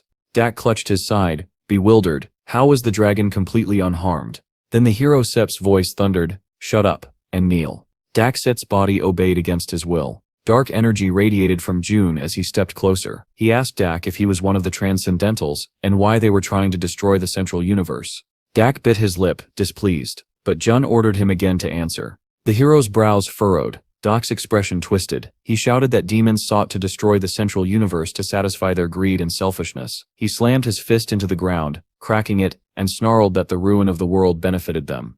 Then he threw back his head and laughed wildly. Karsal glared, shouting angrily that he had no right to smile in such a situation. Dak looked up at them, a crazed grin stretching across his face. A mark appeared on Dak's neck as he growled that all he wanted was revenge on the Red Leader, and that he would finish off his enemies right here. He opened his mouth wide, flooding the area with a blinding green light as a surge of energy erupted upward. Dak mocked the hero and the dragon, calling them weak creatures. Gray smoke filled the air. A man dressed in black leapt high into the sky, twisting midair with a grin. He said Juden looked normal but was actually a complete fool. Dak introduced the muscular warrior, and shouted that he too wanted to punish the demons, but above all, he wanted revenge on the Red One. He dashed forward, leaning low, shouting that the most important thing was his own life. Even if the world collapsed, what mattered was that he continued living. Raising a palm to his face and laughing maniacally, he declared that the world existed only because he existed. Whether the dimensions died through destruction or natural selection meant nothing to him. Suddenly Dak froze. June was standing behind him. The hero raised his hand, dark blue aura radiating from it, and struck. Dark was blasted into the wall. He threw his head back, screaming in agony as scarlet blood splattered from his mouth. Darken watched silently as Dark choked and coughed. Dak thrust his hands upward and unleashed a stream of pink magic, screaming that he could not die like this. Dagon clenched his fists, explaining to Karcil that Dak was sending out his energy. A green mist wrapped around Dak. The entire area glowed pink. Dagon realized the enemy was sending his life force toward a place where he kept extra bodies. Far away, two young men with brown hair turned at the sudden flashes of pink light bursting across the sky. A pink vortex spun around them. One sat on the ground while the other stood, holding a book. The one with the scar examined his palms in confusion. The long-haired one sighed, saying it looked as if Dak had died on the 3rd floor. Dak's first counterpart, Dan, laughed, placing a hand against his chest. He asked whether Dak had encountered the heavenly demon who descended on the cloud dragon god's chariot. The second counterpart, Dak, smiled and suggested that perhaps Dak was asking them to avenge him. He placed the book on his lap and proposed using this power to resurrect Solomon so they could kill the transcendent who had ignored them. Dan clenched his fist, agreeing. The demons had become drunk on greed, and Solomon, who created them, could be revived easily. Dark blue swords shot toward the twins as they began the resurrection ritual, aiming for revenge against everyone who scorned them. A massive explosion ignited, flames raging across the island as Dan and Gak were obliterated. Night fell. High above the city, lights glowed in the top-floor apartment. Izas rubbed his hands anxiously, insisting that he had simply waited for the hero to return. Jujim crossed his arms and said he would scold the dragon less if he just honestly admitted what he had done. Star ran over and told the hero that Izas had been acting strange all day. She recalled how he washed the floors, then washed all the laundry and hung it to dry. Wiping sweat from her forehead, she added that he had even refused meat so he could wait for Jun. Karcil Sep's violet eyes widened in shock. The dragon stepped forward, worried, asking if Izas was sick. Karcil touched the orange dragon's arm, saying he looked normal. Izas raised his hands, angrily shouting at the purple dragon. He trembled when Dujin ordered him to speak. The hero looked at him calmly and asked if he wanted pocket money. Suddenly Izas squeezed his eyes shut and screamed that he would be leaving for 2 days. Star and Karcil stared at him in confusion. Tujin, however, reacted calmly. Judging by the dragon's expression, he said, Izas wasn't planning anything fun, meaning he wasn't doing anything wrong. Star and Karcil immediately begged to go with him, but Izas frowned and said he had to go alone this time. Removing his shoes, June asked whom he was going to visit. Izas replied that he would be going to his golden servants. The hero immediately pictured Kakas and Anne. Izas confirmed that they were dear to him, but this time he was visiting someone else. He presented an image of a pink-haired girl, with a stern expression. He gave a thumbs up, explaining that he had a question for her, and it was time to fulfill his destiny. Night settled over the tall castle. A squirrel sat on a man's hand, nibbling a nut, as someone she watched from the side. Anne looked at the translucent blue screen and stated that the 7th Transcendental was dead, and had likely grown stronger while the dragons were hibernating. Visible messages in the correspondence confirmed that Dawn had defeated the Transcendental on the 3rd floor. The pink-haired girl, with the squirrel perched on her shoulder, sighed. Humanity was still driven by greed and selfishness, even after thousands of years. She imagined a great dragon beside a man with long blonde hair. Izas had hibernated for the sake of the entire world, she said, yet only beings like this remained. The squirrel squeaked loudly. Anne stroked it gently, smiling. Now that Izas had an owner, she said, he no longer had to shoulder everything alone. A man with a pen in hand typed on a floating screen. Kaka, sitting on the ground, eyes fixed ahead, suddenly widened his red eyes as a realization struck him. He envisioned the hero holding a sobbing Karcil, while Izas clutched a handkerchief between his teeth. Arching an eyebrow, he speculated that Dawn must be using mind magic or a curse to control their lord. From the rocky plains, Kakas declared that although Izas was wild, he always protected his subordinates. Perhaps then, the enemy had blackmailed him using his servants. Suddenly, an alert flashed. Red-headed octopus invasion detected. Kakas turned at the bright flare in the sky. Izas was approaching, fast. Kakas screamed in terror as the dragon streaked toward him. When the alert sounded again, he flailed desperately. Quiet, or he'll hear it, he begged, punching the monitor in panic. Izas landed. Kakas froze like a statue. The dragon asked calmly, "Why did you break it?" Terrified, the man insisted it was nothing, then hastily proclaimed Izas the strongest and most powerful of all dragons. Izas rubbed his chin and said such greetings were unnecessary. The white-haired man clapped loudly, laughing that mere words were insufficient to praise the dragon. Kakas winked and declared that his loyalty to Izas went to the marrow of his bones. Izas's eyes twitched. He roared indignantly after hearing the system label him a red octopus head. Extending his claws, he remarked that smashing broken devices with a baton tended to fix them. Kakas collapsed to the ground, trembling. The dragon sighed. He had grown much softer. His past self would have beaten Kakas for a month over this. Kakas lifted his head weakly. Izas asked if he had any complaints. The dragon clenched his fist and frowned when Kakas mentioned hearing that Izas had a master. The man quickly prostrated himself again, saying Izas's previous visit had been too sudden. He simply hadn't had time to ask whether the rumors were true. Izas raised an eyebrow. "Are you threatening me?" Kakas stumbled to his feet, revealing a huge lump on his head. Shouting, he declared that if necessary he would fight him right here. He donned a metal mask and explained that he knew Izas revered the hero as master due to a curse and mind control placed upon him. Izas clenched his fists, glaring as the man shouted that Izas was living in an adorable harmless form that didn't suit him at all. The dragon approached, waving his hands. "So you stare provoking me to strike you." Then he paused, considering, this could be interesting. Kakas removed the mask, smiling, and revealed a strange invention. With this cube, he said, they could remove even curses that magic could not touch. He offered it to Ists. The dragon touched the device. Tears welled in his eyes. He screamed, devastated, that Jax was right. He had no choice if he wanted to save Carcel. Kakas burst into tears as well. Overcome with emotion, raising his trembling hand to his forehead, he vowed to return to Issa's. The dragon lifted one stern finger. "Hake must never under any circumstances tell the owner my name." The man stared in shock, asking why. It must be more than a curse. Perhaps a curse of the soul itself. Isis placed a hand over his chest, eyes shining with tears. "Only Jax can save me." The man closed his eyes and clenched his fist. He promised he would definitely do it. The moon shone brightly. A shooting star streaked across the sky. Uni, Starlet, Carcel, and June sat together at the table eating. The hero held a spoon when suddenly an explosion rocked the apartment. Jax burst in, hand clenched, declaring himself Isis's servant. Carcel threw up his hands and screamed as Jax announced that the dragon's curse would now be lifted. Dujen looked at Carcel, whose eyes had gone blank white, and asked if he was in pain. The cube in Jax's palm glowed brilliantly. Jax scolded the hero, claiming he shouldn't pretend ignorance. The cube darkened to a deep red glow, indicating no curse detected. All four stared silently at Isas. Carcel smacked his forehead. Jax tapped the cube, insisting it was definitely responding to the curse placed on Carcel. The hero stood, expression darkening at the mention of the orange dragon's name. Jax fell to his knees as June raised his hand, demanding to know whether Isis had ordered this. A blond man grabbed his own throat and shouted, asking what kind of monster June was. The hero wondered aloud where the orange dragon was now. Jax, his face swollen, stammered that he had simply been worried. Sweat slid down Jun's cheek. His confusion deepened. Jax swept the floors while Carcel, grinding his teeth, begged him to hurry. The dragon trembled with anger, eyes shining fiercely, while the hero and Carcel simply watched. Jax's expression shifted, until he resembled the crying star. The purple dragon frowned. Did Isis have a playful look on his face? Jax touched his chin slowly and nodded. That expression, I've seen it before. Jax suddenly remembered Isis narrowing his eyes and smiling widely. He then recalled the dragon's former appearance, wearing the exact same expression. Jax turned pale, grabbed his head, and shouted that this was the look Isis made when he wanted to beat them or mess with them. Carcel frowned, demanding angrily how Jax had fallen for such an obvious trick. The man replied helplessly that he simply did not understand dragons. Ye, holding Star in her arms, smiled and said it was the first time she had ever seen the purple dragon behave this way. Star snuggled against her while Yi raised her brows when John remarked that Carcel had taken the initiative earlier before he scolded Isaz.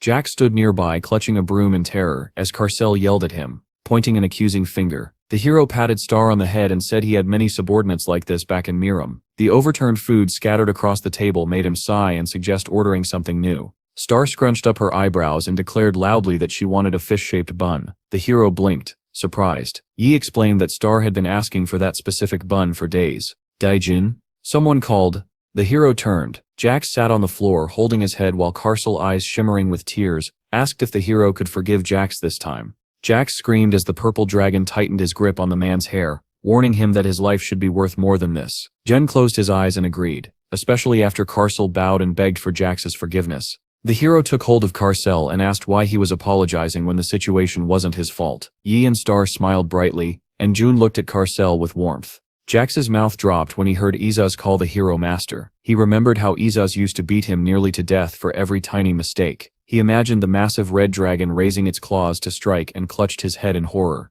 Karsel raised his eyebrows and asked if Dujin could forgive Iesaz as well. Izaz paced nervously. He regretted sending Jax back home so casually. Clenching his fists, he muttered that he only meant it as a joke, that he wanted Jax to get yelled at by Jun too. He hoped his servant hadn't caused destruction or serious trouble. The dragon imagined Jax winking conspiratorially and felt panic rise. Jax might betray him. If that happened, Izaz vowed he would deny everything. Behind him, Dujin, Karsel and Hakes stood silently. Dujin crossed his arms, watching the dragon rant. Izaz muttered that whether he was punished or not didn't matter, but his pocket money would definitely be taken away. Suddenly he stopped, realizing something. His fist ignited with heat. "Who," he growled, "is speaking to me informally?" He closed his eyes and lifted his flaming fist. When he turned, the hero stood directly before him, expression stern. Dujun smiled and said he was here because of the dragon. He encased his companions inside massive bubbles that floated into the sky. If Izaz had truly regretted his actions, Dujun would have forgiven him. But now, that would not happen. Jax trembled violently as June folded his arms. Jax whispered that his ass was considered the strongest dragon, yet his master's presence suppressed him effortlessly. June tilted his head, asking whether the dragon understood he must be punished. A violent explosion burst across the rocks. Flames erupted, and someone screamed. Dujun clapped lightly. Izaz lay smoking on the ground, twitching. Jax's eyebrows shot up when the hero called his name. Dejin asked if he could request something. Jax immediately bowed, promising he could do anything.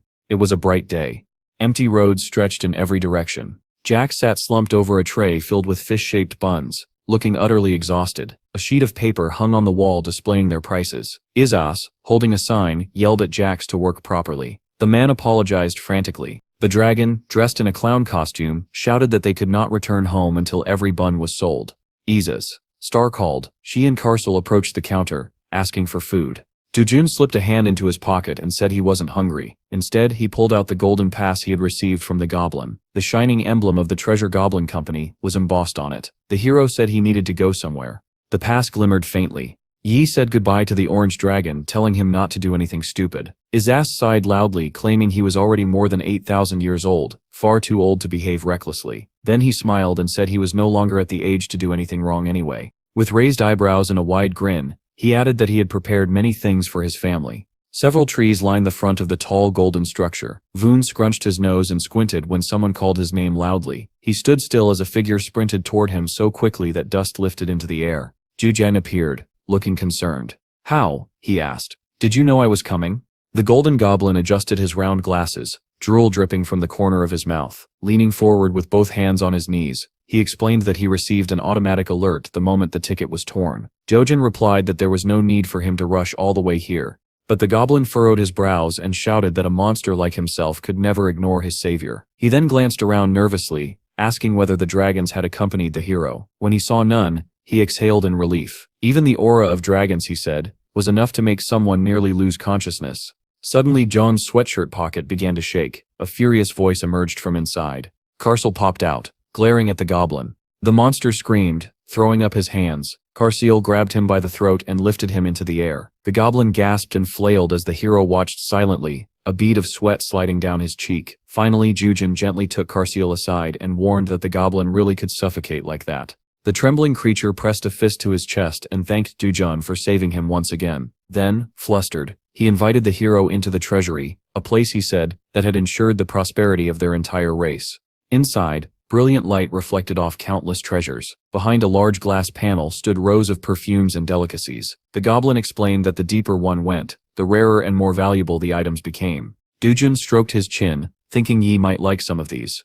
Karsel asked whether it was safe to leave such priceless things out on display. The hero glanced at him, realizing the dragon was still angry about Izaz. When Jujin asked if he had been influenced by Izaz after spending so much time together, Karsel waved his hands, insisting it was not that. He placed his hand against the glass, then threw both arms up, baffled. The goblin laughed proudly and declared that even if a great demon or the mighty dragon king Izaz himself appeared, nothing in the treasury could ever be stolen. The goblin jumped in terror when Karsel began to breathe fire, announcing that the creature's laughter irritated him. Bowing rapidly, the goblin insisted he had not meant to mock Izaz at all. He had simply spoken the truth. June grabbed the dragon's head gently and asked if something was wrong. Karsel replied stiffly that the goblin had used the Lord's name too casually. The goblin trembled harder when Karsel said that under normal circumstances, he would have done something terrible to him. The hero patted Karsel's head and asked him to stop. Then he turned to the goblin and warned him to be careful with his words. The goblin bowed immediately. Scratching at his cheek, the goblin commented that June had saved his life yet again. The hero and Carcel exchanged skeptical looks. The goblin gestured toward the swirling smoke where John stood and announced that many people had recently begun calling the hero the king of the lower floors. He spread his arms happily, adding that after John's arrival, the killing stopped, and everyone could finally breathe safely. As they continued walking, the goblin proudly said they were gaining more clients by the day. He wiggled one finger side to side, admitting they were not very famous yet, but that might soon change. A cold voice answered him. Not that famous. A man dressed in long dark robes stood behind him. The goblin turned, sweating instantly. He tried to correct himself, but the newcomer, Youngie, a man with long black hair, stepped forward with two warriors behind him. He remarked that he had not heard himself referred to as less famous in a long time. The goblin fell to the floor and bowed deeply. Youngie's eyes widened slightly when the goblin called him the third transcendental, one who had challenged the heart of the world. Ignoring the goblin's trembling praises, the long-haired man walked straight toward Jin. The goblin begged Joan and Carcel to show respect, but Joan merely rested his hands in his pockets, watching Youngie calmly. Youngie, his face hidden in shadows, studied him. Interesting, he murmured. Jun remained silent, unbothered. Carcel frowned as the goblin once again pleaded with them to bow. Youngie raised his thin black eyebrows and said he hadn't expected to meet Joan here again. Then he knelt, closed his eyes and addressed the hero with reverence. Lord June, the leader of 10,000 demons, the strongest of all. A faint smile curved the protagonist's lips.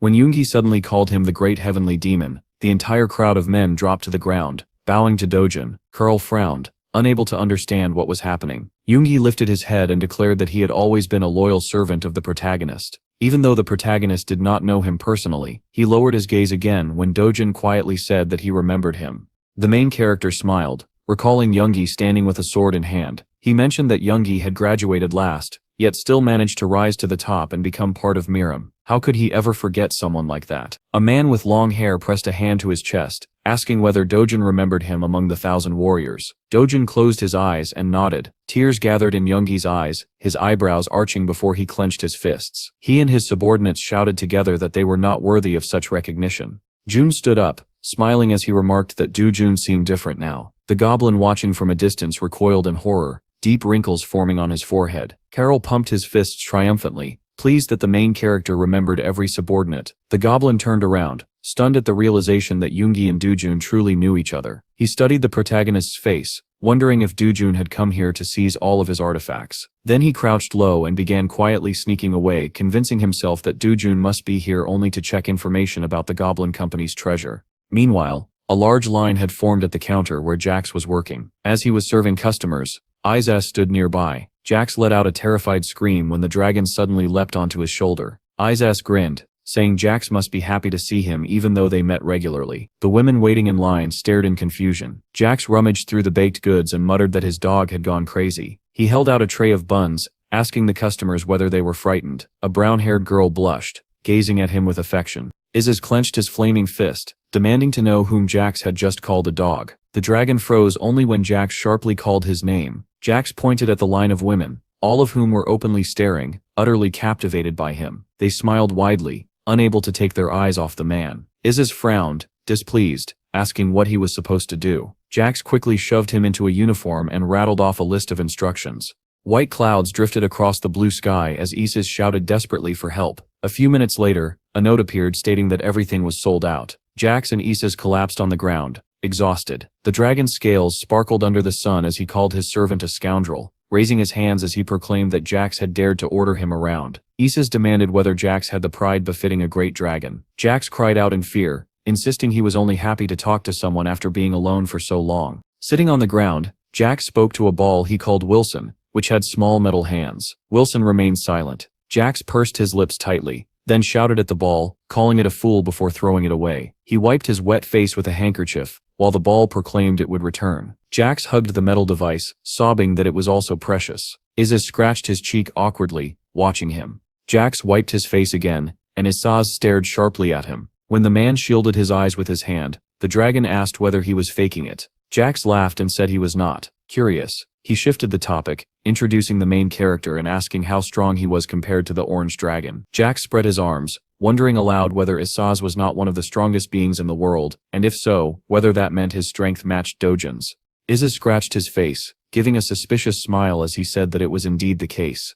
Jax turned pale with dread, suggesting that Isaz too might not be a match for the protagonist. The dragon placed a hand on his chest, and insisted they were equals because he had 8,000 years of experience.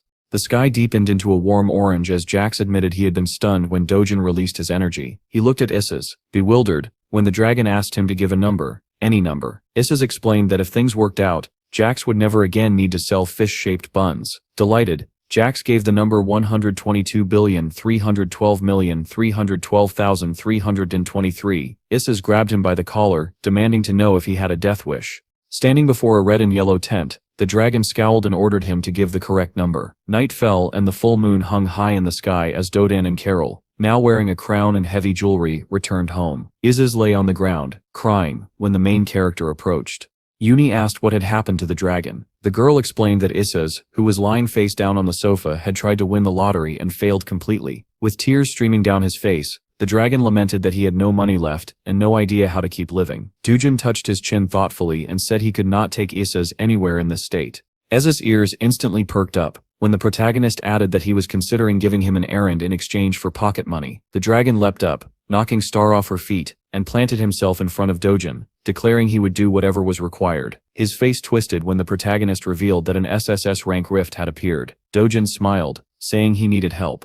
Water flowed between the mountains under a red sky. Kel sat with a book in hand, smiling as he declared that he had decided to become the head of the snake rather than the tail of the tiger. The red, metal-patterned book was called the Book of Travel, capable of transporting its owner to any desired place. Yi stood nearby, confused, as Kel explained that he intended to become the king of the earth. He grinned confidently, insisting that he would surely achieve it. Yoongi raised his eyebrows, unimpressed. Then he smiled, asking what nonsense Kel was spouting. Kel became irritated, snapping the book shut, and claiming that he could destroy Earthlings who hadn't even finished the tutorial, because he possessed one of the strongest hearts in the world. His eyes widened when Yoongi tossed him another book. Kel glared, asking if Yoongi was belittling him. A third book hit the ground at his feet, as Yoongi responded that the young man desperately needed it.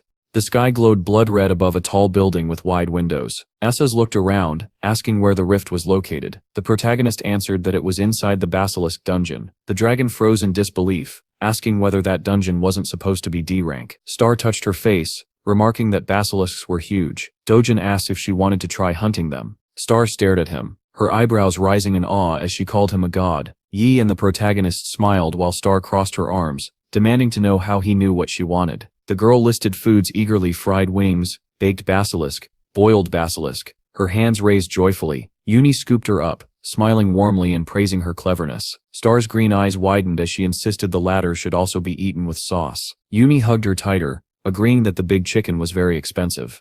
Isaz placed a hand on his chest, and vowed to return as soon as he completed his master's order. He would personally retrieve the basilisk meat. Drooling, he knelt and asked whether he could do nothing else afterward. Dojun replied that he would go with him because they needed to finish the task quickly. Leaves drifted slowly through the air as Isaz smiled contentedly. The protagonist turned back and warned that this might take a while. Flames lit Isaz's eyes as he shouted that it would not, then added with a frown that capturing basilisks would not take long. Isaz and Dodan walked through a scorched and smoking wasteland. They looked up just as dozens of glowing arrows streaked across the sky. A powerful explosion shook the ground, stone fragments flying in all directions as smoke engulfed everything. Isaz began breathing heavily, scowling as he assumed some scoundrel had appeared. Kel, holding a green onion, proclaimed that no weakling could stop his attack, yet these two had managed to halt the spread of erosion. Smiling, he noted that the center didn't appear destroyed and decided that becoming king of the earth would be easy. His confidence faltered as Isaz stared at him skeptically. Kel fitted an arrow to his bow and demanded to know who this dragon was.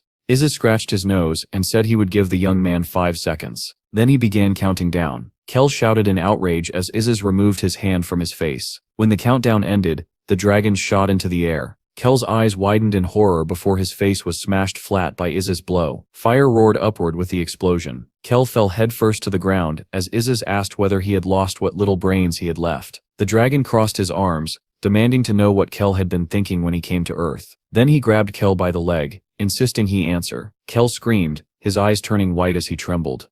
The protagonist told Esses to stop using him as a punching bag. Dojin picked up Kel's bow as the young man wailed in distress. Holding the weapon against a backdrop of animal skeletons, the protagonist suggested that the problem lay with the bow, and therefore it had to be confiscated. The bow was named Genel, a legendary weapon said to make its wielder the strongest being in the central universe. Kel stretched his hand upward, ordering Dojin to return it. The protagonist looked at him sternly and told him to stop. Kel froze in place, terror etched across his face, turning into an unmoving stone statue. While the main character calmly said that Kel needed to cool his head, the young man squeezed one eye shut, sweat dripping down his face as he coughed. Dojin closed his eyes and explained that he had only wanted to cool Kel down, but the method might actually kill him. Kel collapsed, and Isas muttered that perhaps they should send him to meet his ancestors. Karel pulled out a book and cursed loudly. The dragon grinned, clenching his fists, asking whether Kel wanted more. Kel ripped the book apart and shouted that he would return, then vanished. Isis screamed in frustration. Moments later, Kel was lying on the ground atop a glowing green seal. Peril crouched on all fours while Uni stood behind him with crossed arms. Dojin stepped closer, asking where the bow had gone. Kel replied that it had been taken. Lowering his gaze, he demanded to know who in this world dared treat a ruler like a dog. Yoongi touched his chin and replied that Dojin had not only subdued the ninth dragon but also Kel himself. Kel stared at the ground, then touched his cheeks, and asked if the protagonist was truly the king of the earth. From that moment onward, the title King of the Earth spread among the strongest beings in the world. Isis frowned and shouted angrily, while Perel reached toward Star's face, telling her not to look. Isis froze when Dojin approached from behind to explain the situation. To understand everything, they needed to go back 1 hour. The lights were on in the highest floor of the house, when Isis returned without the protagonist. Carol and Star, both sleepy, met him at the door, their eyes widening in surprise. Isis grinned proudly, holding a green onion. Standing in the living room, he announced that this was his prey, and that he intended to demonstrate how to shoot. He quickly realized in disgust that the bow was far too large for him. It trembled in his hands as he tried to string it. Just as he succeeded, the arrow vanished. Uni, Carol, and Star appeared in front of him, shouting for him not to shoot. Isis only grinned, insisting that he would never misuse something he had received from his master. Suddenly little Star leapt onto him, startling him. His grip loosened, and the arrow fired. Light filled the room as the projectile blasted through the window. Wind howled inside as everyone screamed and struggled to stay on their feet. A gaping hole now replaced the window. Star pointed at it excitedly, saying she wanted to see the street. Carl struck his fist against his palm and suggested they escape before Dojin came home. Dojin stepped inside with a stern expression, announcing that he was already home. Star ran into his arms. Isis closed his eyes, smiling with a single tear rolling down his cheek. Dojin placed a hand on the trembling dragon's head. A shadow fell across his face as he pronounced judgment from today on. Isis would receive no money and no meat. The dragon shut his eyes and opened his mouth wide in silent agony. The next day, Isis stood on the stairs near the broken window. With eyes closed, he commented that the fresh air made it a perfect day to play outside, and that he had been left alone because everyone else was busy. When Star and Carol returned, he clasped his hands behind his back and politely asked whether they had fun. The purple dragon ran toward him cheerfully, holding a piece of paper. It was an announcement for a commemorative photo contest. Isis took the sheet and his eyes widened. First prize included 100 kilograms of A+ beef ribs and prize money. Carol and Star beamed with joy. Another prize was a washing machine, which made Isis remember Yi standing by their old one. He muttered that second place would also be excellent. Star pressed a finger to her cheek and said she wanted to give the washing machine to Uni. She hugged Carol, who praised her kindness. The purple dragon turned to Isis with a smile. Isis laughed wildly, imagining mountains of meat. Carol gave him a skeptical look, but his eyes widened when Isis suddenly shouted for him and Star to pack their equipment. People crowded the street as two dragons and Star peeked from around a corner. Isis tapped the white sleeve of someone's clothing, pointing toward Hax. He declared that he would be their model. He jabbed a finger at the man and announced that this was why the store was closed, clenching his fists. Isis shouted that they were in a hurry. Jax turned slowly, lifting his white eyebrows. The customers grew agitated, and fear crept across Jax's face as they began shouting. The women angrily declared that Jax belonged to them, and that Isis was behaving like some arrogant creature. The dragon trembled with rage as their insults echoed. Sunlight gleamed off his scales. Carol held him back while Isis scared the women off with a ferocious scream. Then he dropped to all fours and barked after the fleeing customers. Jax approached, warning that Dojin would hurt Isis again if he continued this behavior. Carol, eyes wide, admitted he had thought Isis was possessed. Jax wondered aloud whether the Dragon Lord's dignity had truly hit rock bottom.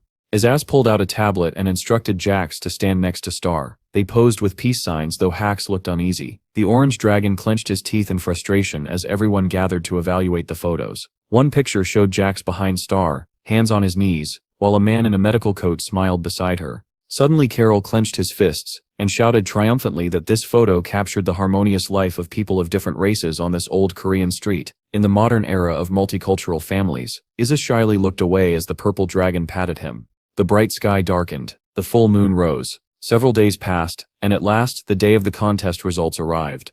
Yi walked in and screamed when she saw the dragons and Star lying on the floor. Raising her eyebrows, she asked what had happened to them. Carl explained with a smile that Star was upset because she couldn't win a gift for Uni, and Izaz was collapsed like this because he couldn't eat meat. Uni gently told Star that her feelings alone were enough.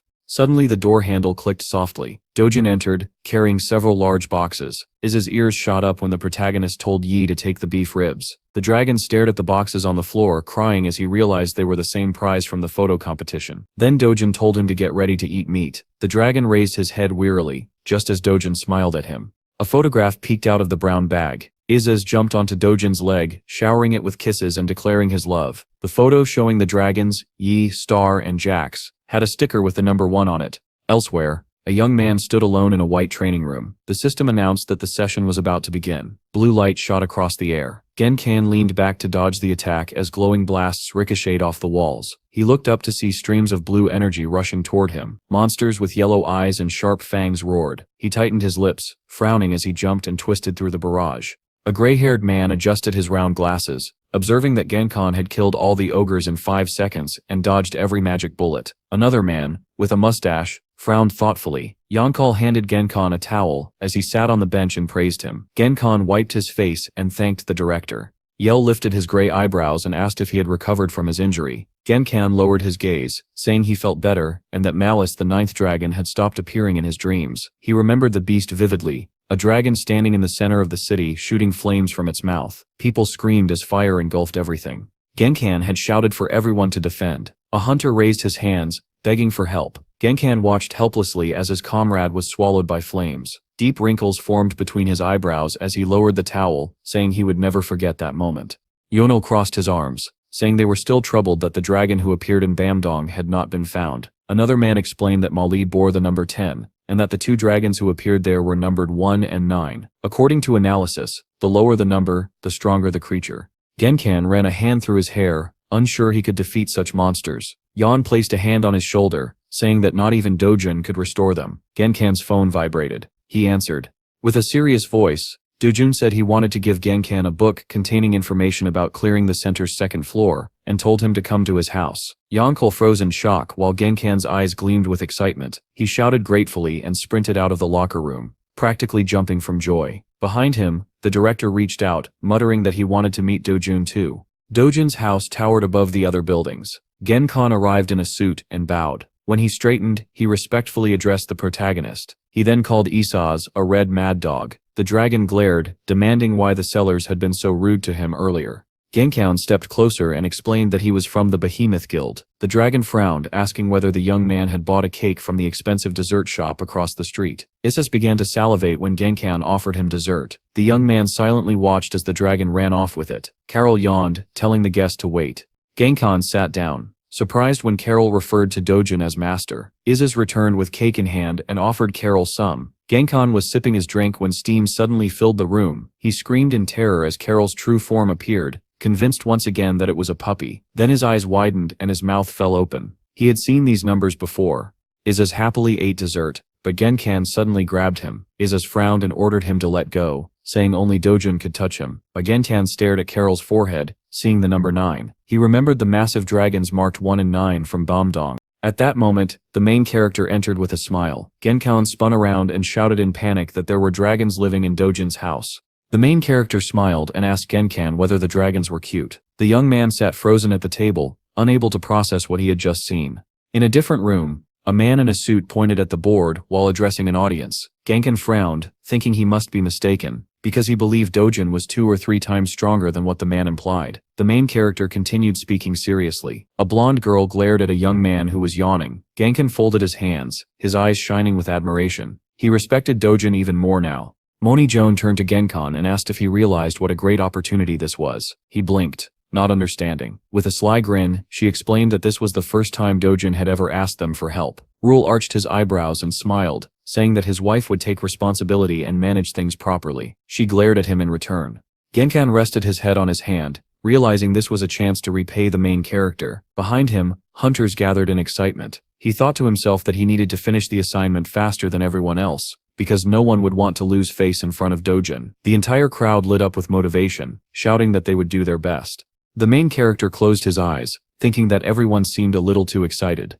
Meanwhile, Kel sat in the library with his hands on the table, letting out a long sigh. Dak, who was shelving books, turned toward the angry young man lounging on the sofa and asked calmly why he hadn't asked for the bow back. Kel yelled that he didn't want to meet someone he disliked ever again. Dak turned fully bewildered, pointing out that Kel didn't exactly have a choice. Kel's eyes widened in terror. Grabbing his disheveled hair, he screamed that returning to Earth meant that guy would kill him. One of the 7 Transcendentals walked purposefully toward him, reminding him sternly that he planned to become the king of the Earth. Kel panicked, yelling louder as he squeezed his eyes shut. Dak remained calm, finally breaking into a small smile as he closed his eyes peacefully. Kel rose unsteadily, sweating as the man advised him to think carefully, though even then he doubted anything would work against Dojin. Meanwhile, Hu Alsu and Hyo entered their office only to freeze in shock. A crowd of S-rank hunters from various guilds filled the room. Both bosses trembled in confusion, shouting at the group and demanding to know what so many elite hunters were doing in their office. Then Dojin stepped inside, holding a craft envelope. Yu and Jiaolu spun toward him in a panic, demanding an explanation. Without addressing their outbursts, the main character extended the sealed envelope toward Hyo. The boss, jaw hanging open, took it.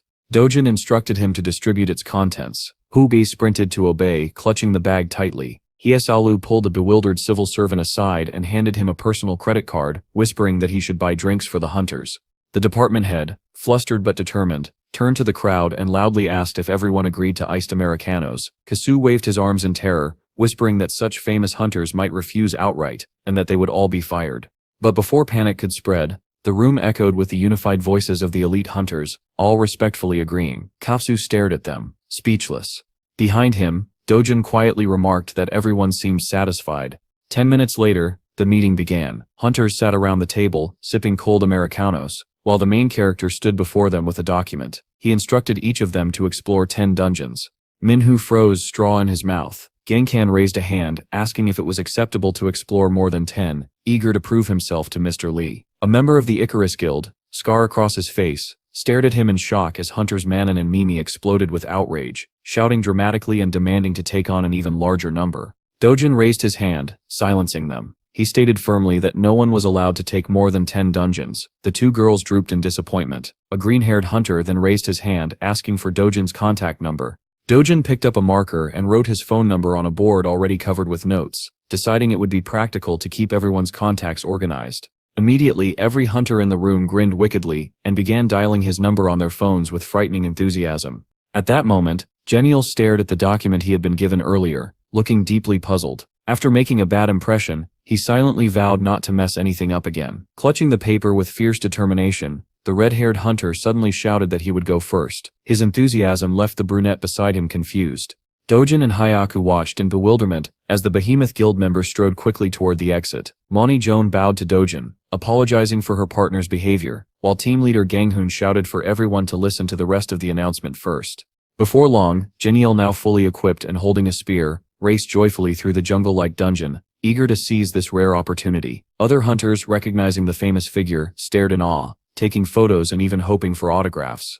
Among the amazed onlookers stood Kel, his hair a wild mess. He glanced around irritably, not understanding why the dungeon had suddenly become so crowded. Geniel, clad in shining armor, leaned against a tree and frowned, thinking that nothing would change if he scored the same as everyone else. His thoughts were interrupted by fans calling out for a photo. He widened his eyes, realizing that taking pictures while investigating might actually be a good idea. Pointing at Kel, he beckoned him over for a photo. Kel looked at him with confusion, pointing at himself to confirm he was the one being called.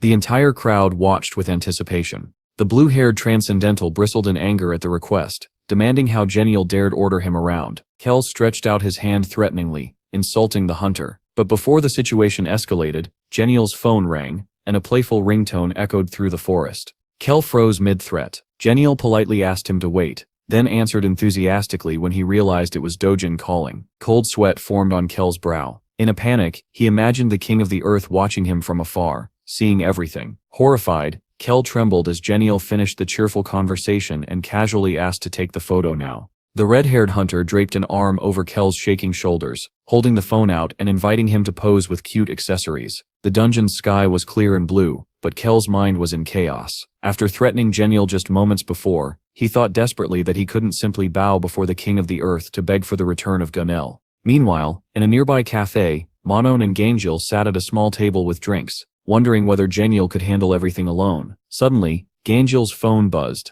It was a message from Geniel, proudly declaring that he was doing great. Both hunters stared at the screen in shock. Their confusion only deepened when the team leader asked Geniel to send the photo. Mon and Gangil leaned forward with sparkling eyes, eager to see what heroic sight awaited them, only to freeze in utter disbelief when the image appeared. At the same time, Dojin, sitting at his desk in the dark, paused as his phone vibrated. Someone had already completed the assignment? Curious, he opened the message and stared in confusion at the photo. Geniel happily posing with a terrified Kel. Dojin sighed and began typing that this picture was not suitable for a report.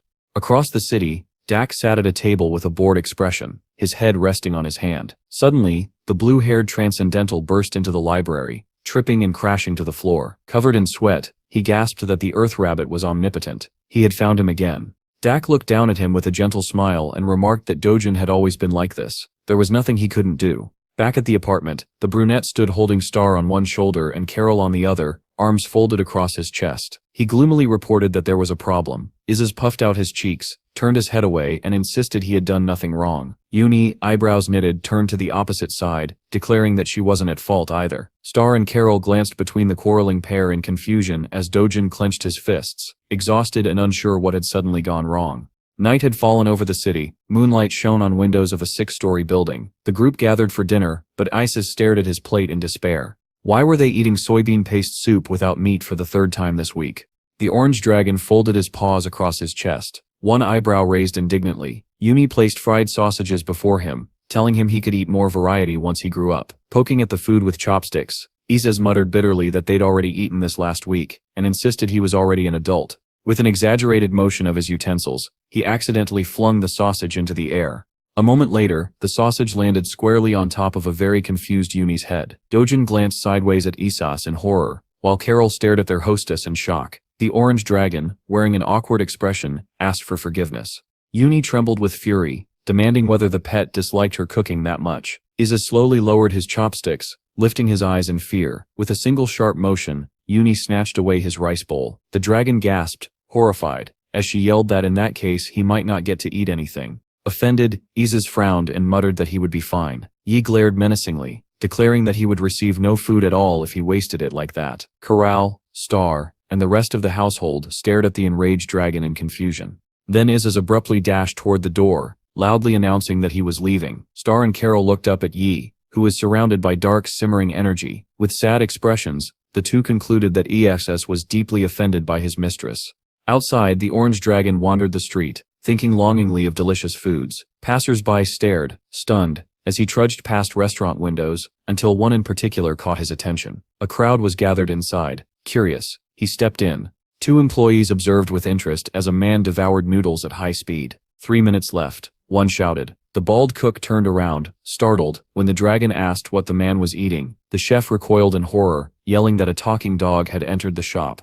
Izaz whirled around indignantly, demanding an explanation. A young worker in a cap stepped in and kindly explained that they were hosting a ramen-eating challenge. He described the rules: finish 2 bowls in 30 minutes to earn a month of free soup, finish 3 bowls, and the prize becomes 6 months. As his ass imagined such a victory, drool streamed down his chin. The young worker stopped the timer and, with a cheerful smile, announced that the fat contestant had lost and would need to pay 40,000 won for 1 bowl. The dragon scratched his chin thoughtfully, already calculating. The young worker stepped closer, smiling awkwardly, and explained that each portion was meant for 5 people. Izaz roared, demanding 1 bowl, then abruptly raised 3 fingers. The workers froze in shock. Soon after, 3 enormous bowls of ramen were placed before him. Izaz rubbed his paws gleefully. The bald man activated the timer. As slurped vigorously, the 2 workers whispered behind him, wondering if the talking dog could actually win. The cook checked his phone and frowned. Only 3 minutes had passed, Yet Isis lifted his bowl and declared he had finished his first portion. The chef stared suspiciously, believing that 2 bowls would be nearly impossible in such a short span.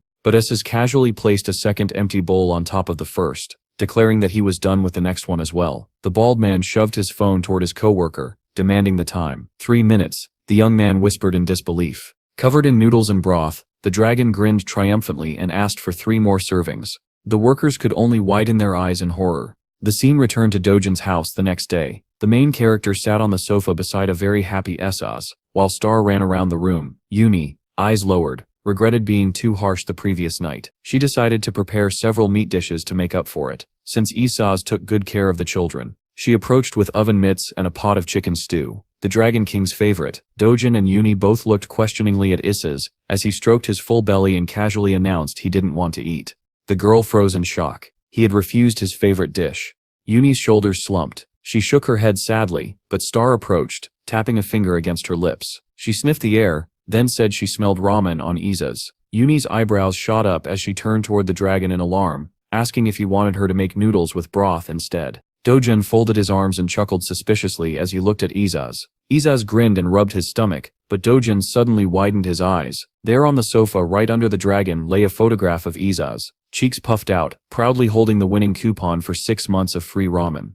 Yi leaned forward hopefully and asked whether he wanted noodles with broth, but the orange dragon, still rubbing his full stomach, refused and told her not to worry about him. Yi's face fell as she looked down at the chicken stew she had prepared, realizing that Esaz had refused even her ramen. Her voice trembled. She asked if he simply didn't like her cooking. Dojin cast a worried look at his daughter. Esaz jumped up, startled, as Yi slammed the door and stormed out of the apartment, shouting that she hated her pet. Star and Carol panicked, exchanging worried glances, while Dojin stood calmly behind them, arms folded. The drooping Dragon King extended a paw toward the door, wanting to stop her. Yuni wandered down the street, head lowered, thinking that perhaps she shouldn't have yelled at SS yesterday, but he shouldn't have been rude to her today either. She stopped when she noticed a small fish bun shop. Behind the counter stood a tired blonde man who clearly wanted nothing more than to go home. Yuni blinked in surprise, recognizing him as someone SS knew. The man also looked startled, then brightened instantly and handed her a hot fish bun. Yuni, her eyes sad and downcast,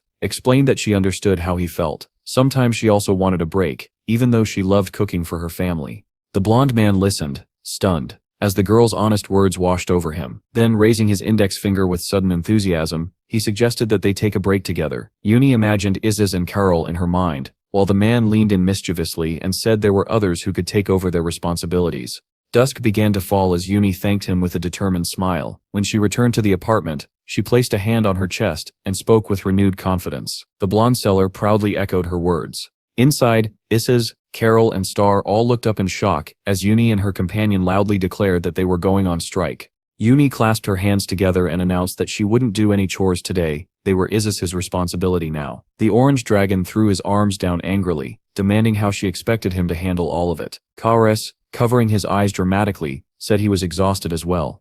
Esaz pointed accusingly and asked if the man didn't sell fish buns because he liked doing it. Yi snapped, demanding why he was complaining. If she could do it, so could he. With a cold stare, the white-haired man declared that he was not a fish bun seller. Yuni only smiled, insisting she was leaving everything to him, and ran out. Kakas followed, announcing that he was leaving the fish buns for Carl before slamming the door. Grabbing his head, Esaz shouted that this was pointless. How could they expect him to do household chores? Meanwhile, Sudoka cheered happily at the idea of having unlimited fish buns. Outside at the stand, Carol and Star stood behind the counter, trying to attract customers by claiming they had delicious fish buns, but the street was empty. Carol sighed, wondering why no one was coming. Star sadly insisted the fish buns were delicious. Folding his arms, the purple dragon pondered how to sell them. Star began eating one, and admitted she didn't know. But Mr. was always good at things like this. Carol lowered his gaze. Why was he selling taiyaki? At this rate, he wouldn't sell even one. He imagined Kakas's mocking face and felt a cold shiver of humiliation. Star clenched her fists and suggested they ask Esaz. He was good at attracting people. Carol blinked in surprise and asked if she meant doing it right now. She grabbed his hand and ran, declaring there was no one around anyway. Carol cried out that she had just punched him in the stomach as he stumbled after her. They burst into the apartment, Star kicking off her shoes as she called out to Esaz, asking how they could sell taiyaki. Carol, standing behind her, also begged for answers.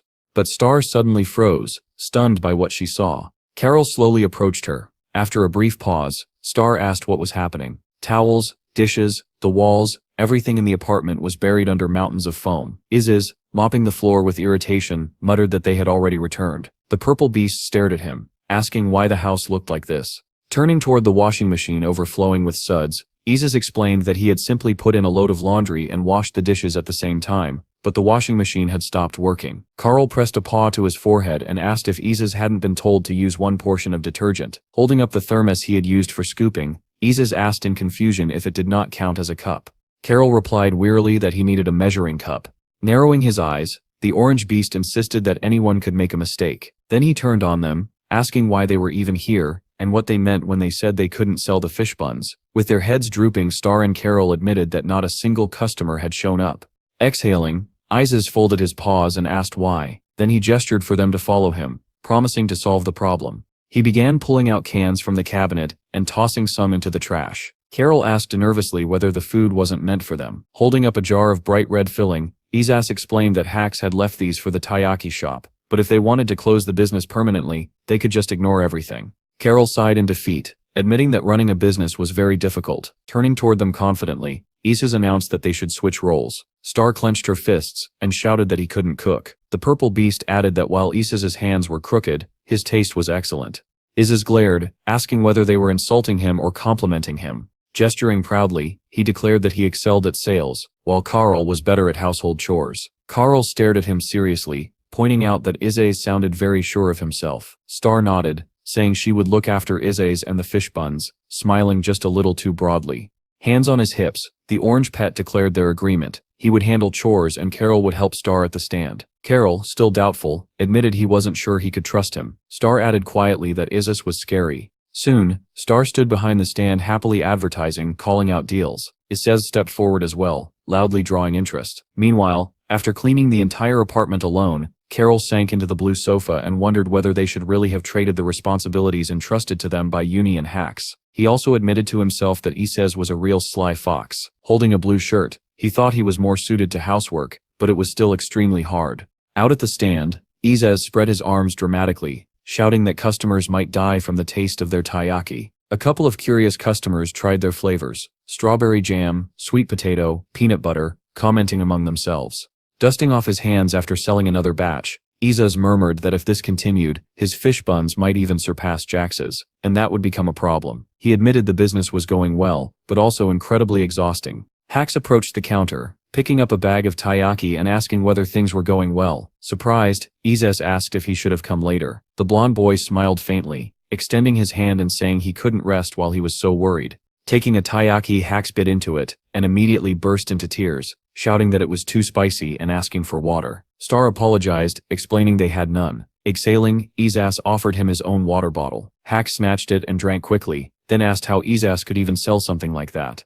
Isis proudly explained that the spicy taiyaki was actually the most popular item, showing him the basket overflowing with money. Hacks blinked, asking how they had managed to sell so much. Later, back at the apartment, Carol threw a rag aside and asked why Star had come home. Yumi walked in and asked if they had finished their tasks. She froze in amazement. The apartment sparkled, cleaned to perfection. The full moon illuminated the city outside. Yumi asked if they had swapped jobs. All three exhausted workers said yes, raising their hands in confirmation. The blonde boy asked how their day had gone. With heads bowed, Star, Carol, and Isis all admitted it had been extremely hard. Gesturing dramatically, pounding their paws and feet, they confessed they had never imagined how difficult trade and housework really were. Smiling warmly, Uni explained that this had been her plan to show them how hard she worked every day. She added that she was truly grateful for their help. Bending down, she thanked them for accepting her criticism. She also said she would tell her father that they should all go out to eat meat. Star, Carol, and Isis leaned in as Uni hugged the trio of hardworking, exhausted helpers.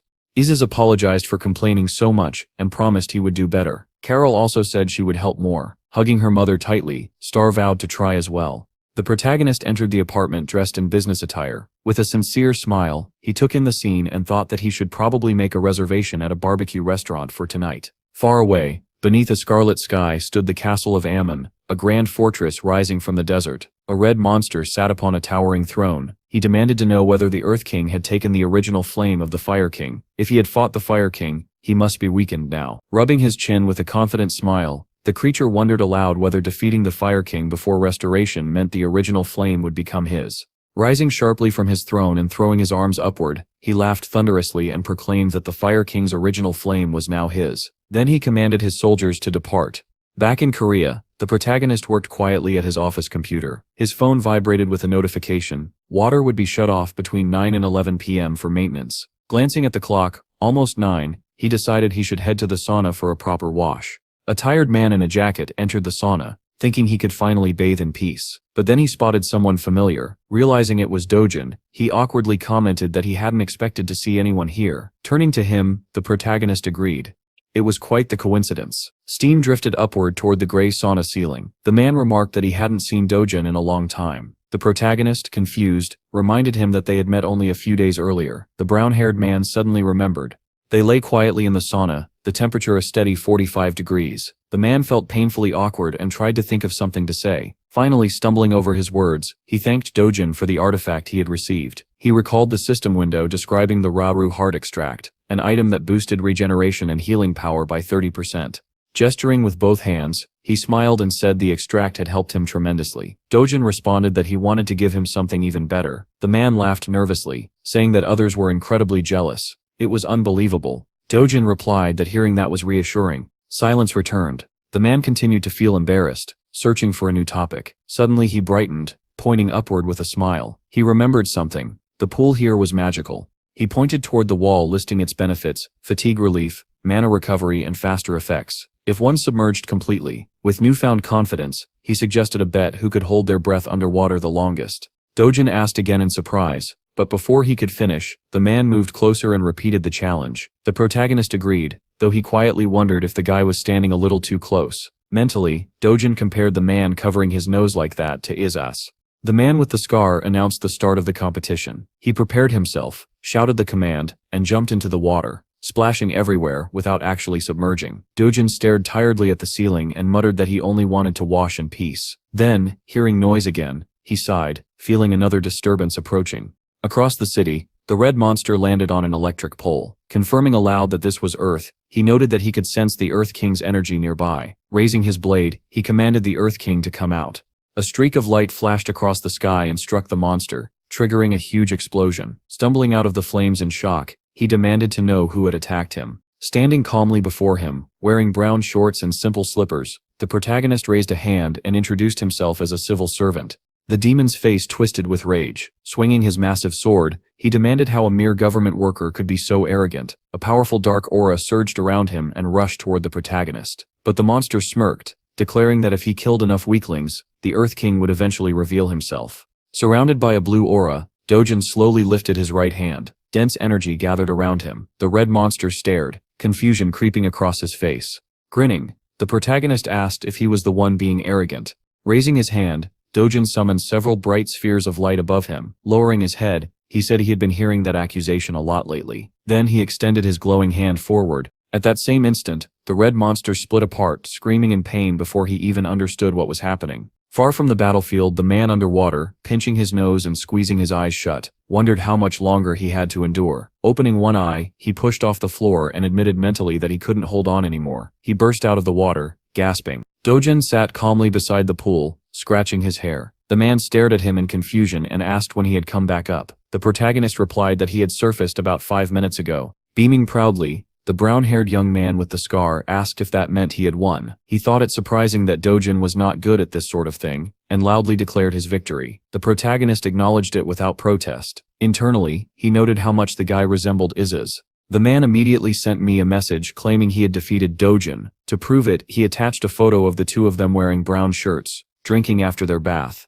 A girl walking through an evening park glanced at the message. Looking at the picture, she guessed the drink was banana milk, and wondered aloud what was wrong with that. But when she zoomed in and realized Dojin was in the photo, she froze in shock. With a flustered smile, she quickly saved the image to her phone. A few days later, Sunday morning at Dojin's house, the protagonist sat on the sofa calmly reading a newspaper. The purple-haired girl announced that she would be going out for a while. Dojin asked whether she was going to the hidden place. Startled, she asked how he knew. She was sure she hadn't told anyone. He lowered his eyes back to the newspaper and didn't answer directly. Looking at the brown bag labeled food for horned squirrels, he said it was an instinct, so to speak. Meanwhile, in Ansip's secret place, The pink-haired girl stood before a crystal-clear lake inside a cavern. A squirrel perched on her shoulder. She said it was her first time seeing anything like this. Her gaze shifted to a massive golden hourglass. She explained that this was the usurper's stopped clock.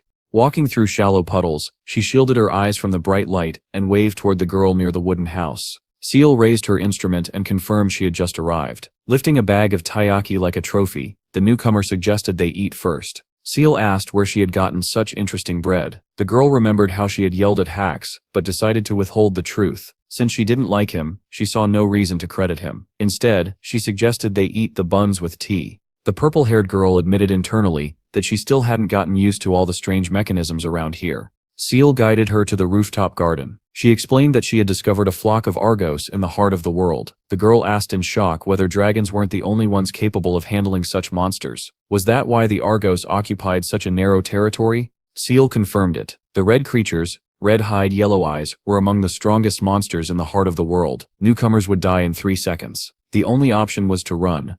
An unknown figure stepped onto the purple stone. A long-haired man, his spear engulfed in flames, declared he was tired of dealing with these pests. If he appeared, others should clear out of the way. With sweeping motions of the fiery spear, he obliterated the monsters, dozens of Argos burning to ash. Standing confidently with a hand on his hip, he asked whether anything stronger was around. Watching through binoculars, Carol confirmed that the man had noticed them. The man approached the lake where Seal was doing push-ups and announced that the kings of the heart of the world had grown far stronger over millennia. 3 Moon Merlu, ranked second among Transcendentals, was far stronger than the Transcendentals of the Great War. The girl, reading her notes, said that even together they wouldn't stand a chance against Merlu. Carol placed a paw on his chin and argued that they were great dragons. They couldn't know their limits without trying. The girl looked down at him and asked if he truly believed that. Hesitating, Carol fell silent. The girl extended her hand and said that although they could rely on Earthlings for now, eventually they would have to return. They could not remain here forever. They belonged in the heart of the world. Carol looked toward the usurper's clock, beside which floated reflections of Earth and the moon. The girl explained that the lake mirrored them to show how much time remained before Earth's destruction, but the clock had stopped. Peering again through the binoculars, Carol noted that those monsters could not ascend to Earth without a transfer artifact. Dropping to one knee, he admitted this was fortunate. When asked when they had last checked the clock's information, the girl said March 8th. When its movement had slowed, now it had stopped completely. Closing his eyes and pressing his paw to his chin, Carol suddenly had an epiphany. Opening his eyes wide, he exclaimed that March 8th was the day they ate ramen. The girl asked again, confused. Carol immediately sprinted toward the exit, saying he had to return home. She shouted for him to bring more fish buns next time. He promised he would. Running down the path with his mouth hanging open, he declared that he needed to hurry and tell his owner. Hearing a noise behind him, Carol turned and saw several men chasing frantic horn squirrels, shouting and demanding to know why they were so fast. The star turned to the protagonist and said she needed to go home. Carol, bewildered, asked what they were all doing here. Hands in his pockets, Dojin replied that things had simply worked out this way. He had needed to explore a dungeon, but Star insisted on joining him. He then asked Carol whether he had met Anne. Remembering the flying squirrels, Carol replied that he had finished his business. Dojin asked what had happened to the horn squirrels. Looking awkward, Ises and Star explained that they couldn't catch them. They were extremely fast, as were their friends. Dungeon of the Horn Squirrels. A few hours earlier, the protagonist had been walking with a tablet in hand when he informed Ises that he was leaving the girl in his care. Ises shook out his body in irritation and asked if he looked like a nanny. The protagonist glanced back at the girl, who was busy running after squirrels. 3 of the little creatures jumped onto Star, and she shrieked, telling them to get off because she was ticklish. Ises immediately shouted at them to stop. The squirrels, controlling the body of a fair-haired girl, sniffed at her and claimed she smelled like one of their relatives. They demanded she reveal her identity. With fury on his face, arms folded, Ises barked at them to stop. After saving the girl, he motioned for the squirrels with a single finger. Terrified, all 3 trembled, unable to understand what was happening. Star hid in tears behind the protagonist's orange pet. Looking down at the squirrels, the protagonist told them to admit they only wanted to play. If so, they were to apologize first, and then everyone could play together. Sulking with folded arms, sitting down and sticking out his tongue, the brown squirrel muttered that no one ever wanted to play with him. A bump appeared instantly on his head, the result of someone's swift retaliation. The blonde girl smiled, introduced herself, and asked for their names. The squirrel, glancing around, said they had none. Perched atop her head, one of the horned squirrels noted that she smelled strange, but in a pleasant way, Another said the scent resembled their own. A brief image flickered of a red-haired man with a mohawk earning experience points from killing a squirrel. Star introduced herself again and asked why they had no names. Distressed, one squirrel said names were pointless. They would die tomorrow anyway. With tears in her eyes, the blonde girl said that was sad, especially since even Iza's had a name. The orange pet spread his arms indignantly, saying he only had a name because he was strong while the squirrels were weak. Hands behind his back and eyes closed. A squirrel answered calmly that they were used to it. Star's eyes widened as she suddenly ran to Isa's with a bright smile, announcing she had an idea. The orange beast lowered his hands and asked what she planned. She grabbed his paw and insisted he come with her. When she pulled him forward, he spun around in shock, realizing he was about to get dragged into trouble again. A group of goblins stared as Star happily skipped forward. Someone asked what kind of place this was, and the dragon protested that the girl should not simply wander in. A goblin, adjusting his glasses, froze when he recognized Iza's as the great and powerful dragon lord, ruler of all dragons. They exchanged greetings, the goblin remarking that it had been a long time. Iza's replied that the girl had brought him here and asked why she had come. Star raised her eyebrows and explained her goal. Squirrels were too slow, and she wanted them to be fast enough that humans could not catch them. The squirrel atop her head objected, but the goblin examined him and remarked that he appeared to be an F-rank monster. They were indeed fast, but still easy for humans to capture. Their items, he said, were too valuable to waste on such a trivial matter. The squirrel deflated, calling himself insignificant and unable to be helped.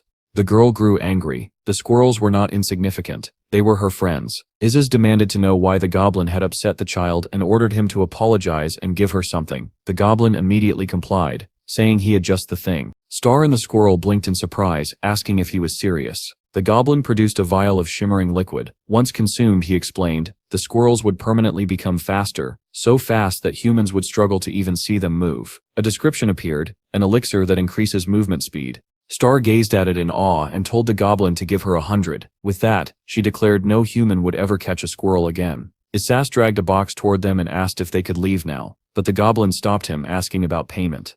Isis frowned and demanded to know why the goblin expected payment for such a low-rank item. The goblin clutched his tail, insisting that without payment, his family would starve. The dragon snapped at him to stop lying. He had plenty. The goblin sighed, admitting it was true, but claimed he could not simply give the items away. He remarked that Dunn would not have acted this way. Isas smirked and turned back. The goblin asked him to pay the proper price. 100 young outraged. The dragon demanded how he could charge gold for such a low-grade potion. Star looked up in confusion and reminded them they had no gold at all. Closing his eyes, the goblin declared that without money he could not hand over the elixirs. Star rummaged through her backpack, then held something out to him and said he could have it because it was delicious. Star shoved the treat straight into the goblin's mouth. He began chewing, eyes widening in shock as the flavor hit him. He demanded to know what it was. She held up the packaging and told him it was choco pie. The goblin clenched his fist, declaring that he would trade the potion for it. In fact, he wanted 100 of them. Delighted, Star turned to the dragon and asked him to buy more choco pies. When he expressed disbelief that it actually worked, Star confidently pointed at the squirrels and told them to take 1 elixir each. As they thanked her, she began naming them one by one. The squirrels drank their elixirs together. One exclaimed that he could feel power surging through him. They rejoiced, one discovering incredible speed, another feeling his body grow light. Isis closed his eyes in disbelief, muttering that he could not believe she had bribed a goblin with choco pie. Now he had no pocket money left. Star, however, only smirked. The squirrels were faster now. It was time, she said, to pay the dragon back. The tiny creatures suddenly grew aggressive, shouting about money and choco pie and demanding repayment. Yiz-O warned them to be careful. They were still only F-rank monsters, and could easily be captured if they attacked humans. He scratched his cheek, eyebrow raised. The scene shifted. Kural observed that, in the end, they had bought the potion with choco pie, and because of that, the squirrels had grown faster. Isis kissed a coin and remarked that they had killed 2 birds with 1 stone. They were surprisingly useful, he added. He had not expected much from them, but they were good at making money. Squirrels were shown attacking people and demanding payment. Dune simply shook his head while holding a tablet.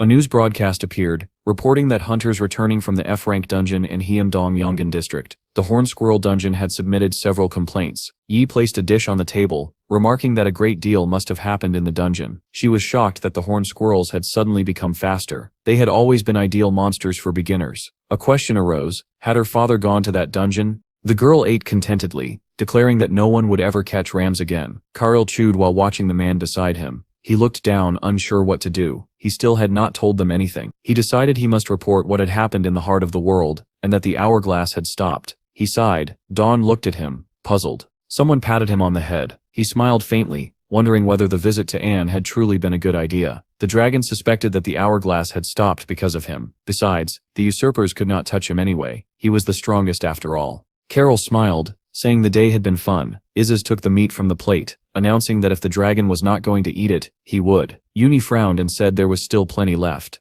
Carol scolded the Lord for being selfish, then noticed he had not eaten any himself. The scene shifted to Yi's house in the heart of the world. He sat reading, finger tracing the lines when he sensed something. Someone was calling him. Kel burst into the house, insisting he had urgent news. A shoe removal reminder chimed, and Junie closed his eyes. Footprints appeared on the floor. Someone had walked in without removing their shoes. The visitor snapped his fingers in irritation. Jungi remained unmoving. When asked if he was pleased with himself, he only wondered what trouble had arisen this time. Kel sat beside him and announced that Ammon was dead. He had seen the man's name crossed out from the ranking. Kyril raised a finger, stating that the fool had gone to Earth, so it was obvious who had killed him. Surely the king of the Earth. Yumi closed his eyes and said that was possible. He was known as the Heavenly Devil, and he behaved accordingly. Kel asked whether Yoongi really worked for the king of the Earth. He grew excited when Yoongi confirmed it. He was a member of the Sky Devil sect's Shadow Squad.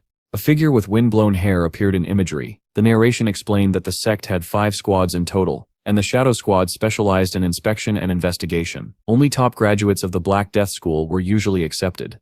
Junie stood with arms folded, explaining that he had been allowed to join only because of his sudden surge in power after a single lesson from Dune. Smirking, Kel admitted he knew nothing about the Shadow Squad. The man told him he was working directly with the King of the Earth, then handed him a stone, Rainbow Depth, a consumable artifact that increased magical power. If Kel would tell him his weaknesses, the stone was his. Pointing at him, Yumi insisted such weaknesses hardly existed, but Kel leaned in, saying he was sure the man had at least a couple. The man closed his eyes, frowning. The narration hinted that this had occurred long ago, back when he had been the Heavenly Devil. A man stood atop a rocky cliff. Below, a group stared at a piece of paper and complained that they could not see anything useful. The man searched for Yi's name and found it ranked 207th. Someone wondered why he had begun searching from the top of the list. People behind him laughed, saying even last place could be considered a talent. Junie reflected bitterly. Jumong always took first place. Someone told him not to pretend he could not hear them. Another commented that he was ignoring them completely. Junu looked sadly toward Jumong. Rumor said Jumong had been offered leadership of a small sect, and believed he could face the heavenly demon himself. He was, after all, top of the class. Junie was painfully jealous. He lowered his gaze. Yumi appeared before him and asked whether he was unhappy with his rank. The boy asked why he had been summoned. Was Yumi his new instructor? Yumi looked surprised. Even if he was new, he believed he should have known that the young man came in last place every year. Still, he had nothing to say. Rankings depended entirely on ability. The boy lowered his gaze and answered quietly that he was not dissatisfied. Narrowing his eyes, Yuni explained that a year ago he had risen 2 hours earlier than everyone else to hone his sword technique. The question arose of how he knew that. Standing up, Yuni asked whether Juni had any regrets. Hanging his head, the boy admitted that he regretted his own mediocrity, not the final result. His instructor raised his eyebrows when the boy confessed he had never imagined all his hard work would end up meaningless. They handed him a self-analysis report. He stared at it in confusion. As he left, his instructor told him to write it. Then he added that he would give him a chance. Juni clutched his clothes anxiously, wondering if he had done something wrong. Had he really dreamed of becoming the best for nothing? He trained earnestly with a sword, believing the simple idea that hard work would guarantee success. Now he saw how naive that had been. As Yuni climbed a mountain, he explained that those thoughts had pushed the boy so far that he had ended up damaging his own body. The young man sat with his eyes downcast, thinking back to when he believed effort alone was enough. Those reflections became the basis for his report. He pushed his chair back, wishing he could turn back time. He closed his eyes, wondering what he was thinking, and whether any of it mattered. Eventually he began to write. When asked if he was finished, the rain had started. He answered yes. The instructor took the pages, praising him. Juni replied that it was nothing special. The man tucked the report into his pocket, and told him that for the next 3 years, he must follow his instructions. It would be far more difficult than anything before. Juni blinked in surprise and asked what he meant. It was revealed that this had been his first meeting with the heavenly demon. The man walked away while Juni stared after him in shock.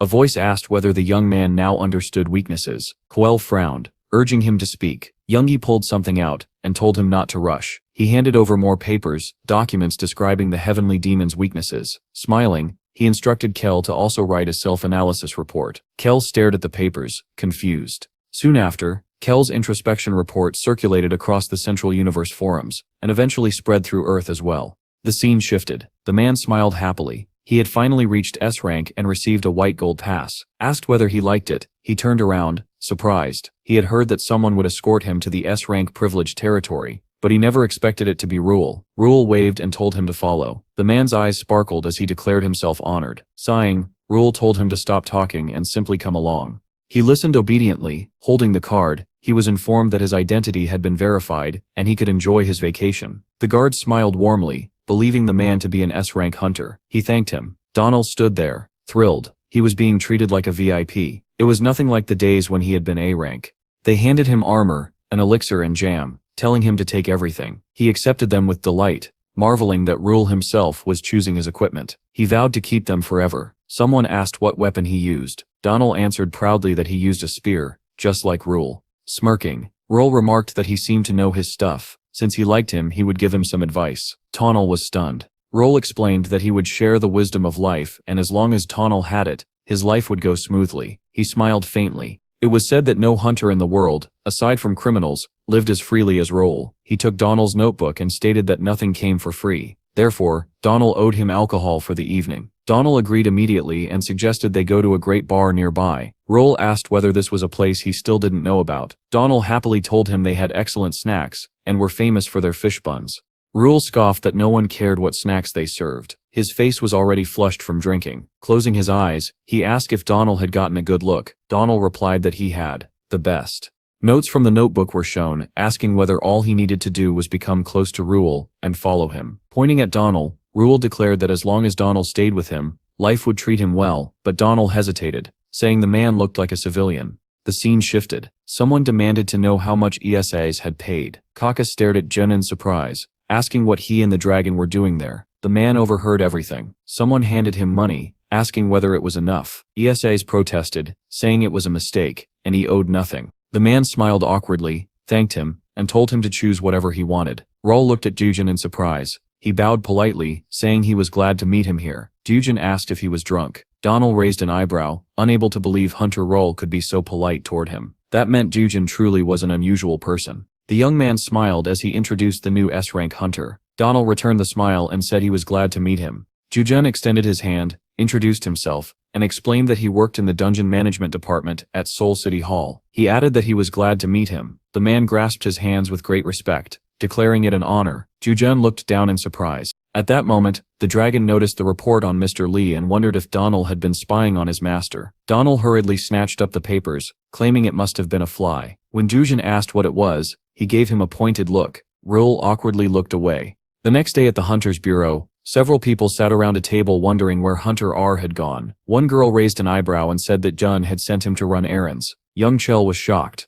A man clutched his head, asking how he was supposed to write a 100-page report on self-realization. There was also an order from Jun requesting a report on the Personal Information Protection Act. A girl stormed down the corridor, glaring, and kicked open the door to Real's office without hesitation. Real was smiling while looking at his phone, holding game currency. Money Jung raised an eyebrow and told him to stop playing and listen. He looked up in fear and asked if she had forgotten how to knock. She stepped back awkwardly. When asked why she barged in, she asked him for relationship advice. Ryle stared at her, confused, wondering what he had to do with that.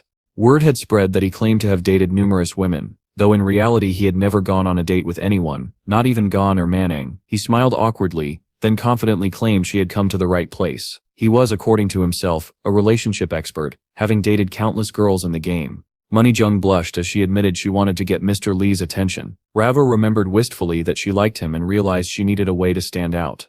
When he jokingly referred to her as an old maid, she hit him, leaving a bump on his head. Ryle rubbed it, wondering if Dejun was too far away to save him. He commented that Mr. Lee looked like a stone Buddha, and a normal confession would hardly impress him. She snapped that she didn't care, she just needed advice. Smirking, Rail was pleased to finally show off his expertise. He drew something on a sheet of paper and declared that they would use blitz tactics. No matter how difficult a game was, there was always a way to win. There was writing on the paper and Money Jung said she trusted him. She then glanced around and asked John where the dungeon report was. She thanked him when he replied. Then she asked whether he was busy on Saturday. He hurried to answer, but his phone vibrated. A message from Money Jung appeared. Dejun read it and commented that he had hoped they could work, then have dinner if time allowed. She looked at him expectantly. Dejin apologized, saying he had other business to attend to. When asked what business he had, he turned his head and admitted that he thought he had a date. Chi Alsu frowned, saying that if he didn't want to go, he should just say so. Dejin pointed out that he wasn't lying. Their boss grew irritated and said he would be going with Hu instead, since it was cheaper. The building was shown, and it turned out Hu also had work to do. Galu sighed, claiming life was full of loneliness. Gangnam Station appeared next. The girl in a dress believed she had arrived too early. Everyone stared in shock when they recognized Moneyjung and wanted her autograph. A man approached. Darjin waved. Noticing she was early, she smiled, thanked him for coming, and said they could head to the restaurant because she had already made a reservation. He thought he should be the one thanking her. Moneyjung thought he looked handsome. After the incident with Star, this was the first time she had seen him in casual clothes, and she tried to calm her beating heart. She remembered Real's instructions: gather her thoughts, take his hand, and say nothing. She stared at Jun's hand in confusion, then gently took his finger. Jun looked at her in surprise. Moneyjung beamed, thrilled that he smiled. They sat at a table talking, then later walked down the street holding hands. She clenched her fist, thinking that at least the food had been good. She recalled Real arguing that men could not resist fragile women, and that she should take advantage of that. Then she remembered she was an S-rank hunter. She wasn't fragile at all, nor was she ever sick. Her attention shifted when she spotted a shooting booth attraction. She smiled and invited Jun to try it. The smiling booth operator told them to hit the targets with a pistol using Mona charges. One attempt cost 200,000 won. Suddenly he pointed at her and asked if she was the hunter Moneyjung. He then commented that her boyfriend was quite tall, and invited him to try as well, embarrassing her further. He handed Dojun a gun and told him to use it. Moneyjung leaned over her own pistol and decided she should miss deliberately so she could later cheer on Mr. Lee. But if she performed too poorly, it would look suspicious, so she needed to hit at least a few targets. She fired and wondered why she missed. She squeezed one eye shut and asked why nothing was working. The operator smirked and explained that Hunter Manning should be able to hit the target easily, which was exactly why he used an illusion skill to make it challenging even for her. Moneyjung was shocked. She asked again why she couldn't hit the target. Jijin stepped in to help. He told her to straighten her head. She blushed, confused by the sudden closeness. Then he asked her to relax her finger on the trigger, focus her eyes, and align the tip of the barrel with the target. He whispered in her ear not to forget the feeling. She pulled the trigger. The bullet hit the target instantly. Every shot afterward hit its mark. The man was amazed, while Moneyjung was deeply embarrassed. A keychain shaped like a small hair came into view. The girl smiled, and Jem remarked that she seemed to like the toy. Looking around, he said that as far as he remembered, the metro station should be somewhere nearby. Moneyjung lowered her head sadly and said she wished they could stay together longer. She tugged lightly at the sleeve of his t-shirt, lowered her gaze and asked him to walk a little slower. Raising his eyebrows, Jagan agreed. They could walk slower. He took her hand and told her he would invite her next time, and she only needed to tell him when she was free. Moneyjung blushed in embarrassment. He smiled at her, and she answered that she would think about it. A line appeared, stating that she hoped they could get to know each other better. They continued walking hand in hand. Meanwhile, Isis ate chips while listening to a television program Star was watching. It was about a monk who lived in the mountains, cut ties with the outside world, and became a vegetarian. The dragon scoffed at the idea, declaring that life without meat was meaningless. Under the dragon's skeptical stare, Star clenched her fists and declared that she too would now eat only mushrooms, because she wanted to become a monk as well. He reminded her she had eaten meat just yesterday. Yumi, holding a mop, turned toward the girl, who froze with her mouth open. Yumi asked if she was truly planning to stop eating meat. Star insisted that monks could not eat meat. The dragon laughed sarcastically and said she would give up within a day. Joan watched with displeasure as she pummeled the dragon. Star closed her eyes and rubbed her chin thoughtfully. Behind her, the dragon jumped around trying to get attention. Yi decided who would go to the store for mushrooms. Is-O volunteered immediately. The dragon jumped onto her neck, begging her to let him go instead. Jujin looked at them and imagined the muscular mushroom creatures that lived on the 4th floor of the central world. He decided to take a look. A mountain shrouded in mist appeared. This was the world of immortals, located on the 4th floor of the central universe. By the reservoir stood a short elderly man in a strange posture, muttering something. This was Yanan, the most eccentric of the 10 immortals, known as the Immortal Ghost. A depiction of an elderly bearded man appeared, explaining that each of the 10 immortals took in disciples based on the order in which the disciples appeared in the world. Dojin had already swum underwater with dragons, and now it was Yanan's turn to take the next person born into the world. He closed his eyes, stroked his beard, and lamented that he had been waiting 2 years for his student to appear. His eyes widened in shock when a dragon descended, blocking out the sun. Mistaking it for a red dog, he extended a trembling hand toward the landing creature. Isis shook water off his body. The old man winced in disgust, and scolded him for splashing everywhere. The dragon was offended and wiped the droplets from his face, turning to June to ask whether he planned to become the old man's student. The dragon perched on June's shoulder. June stared at the old man indifferently, while the immortal wondered in horror if he was really expected to train such a weakling. He froze in disbelief as the young man extended his hand and introduced himself. The audacity stunned him, yet they shook hands. Yanan squeezed Dujin's hand hard, intending to demonstrate authority. He wanted to teach him a lesson, make him clean the bathroom, and do the laundry. But as he tightened his grip, the old man suddenly found his own hand being crushed. He gasped that the boy's handshake was surprisingly strong and tried to squeeze harder. The man screamed, writhing, unable to free himself. He realized his student was not ordinary at all and shouted that immortals should not be treated like this.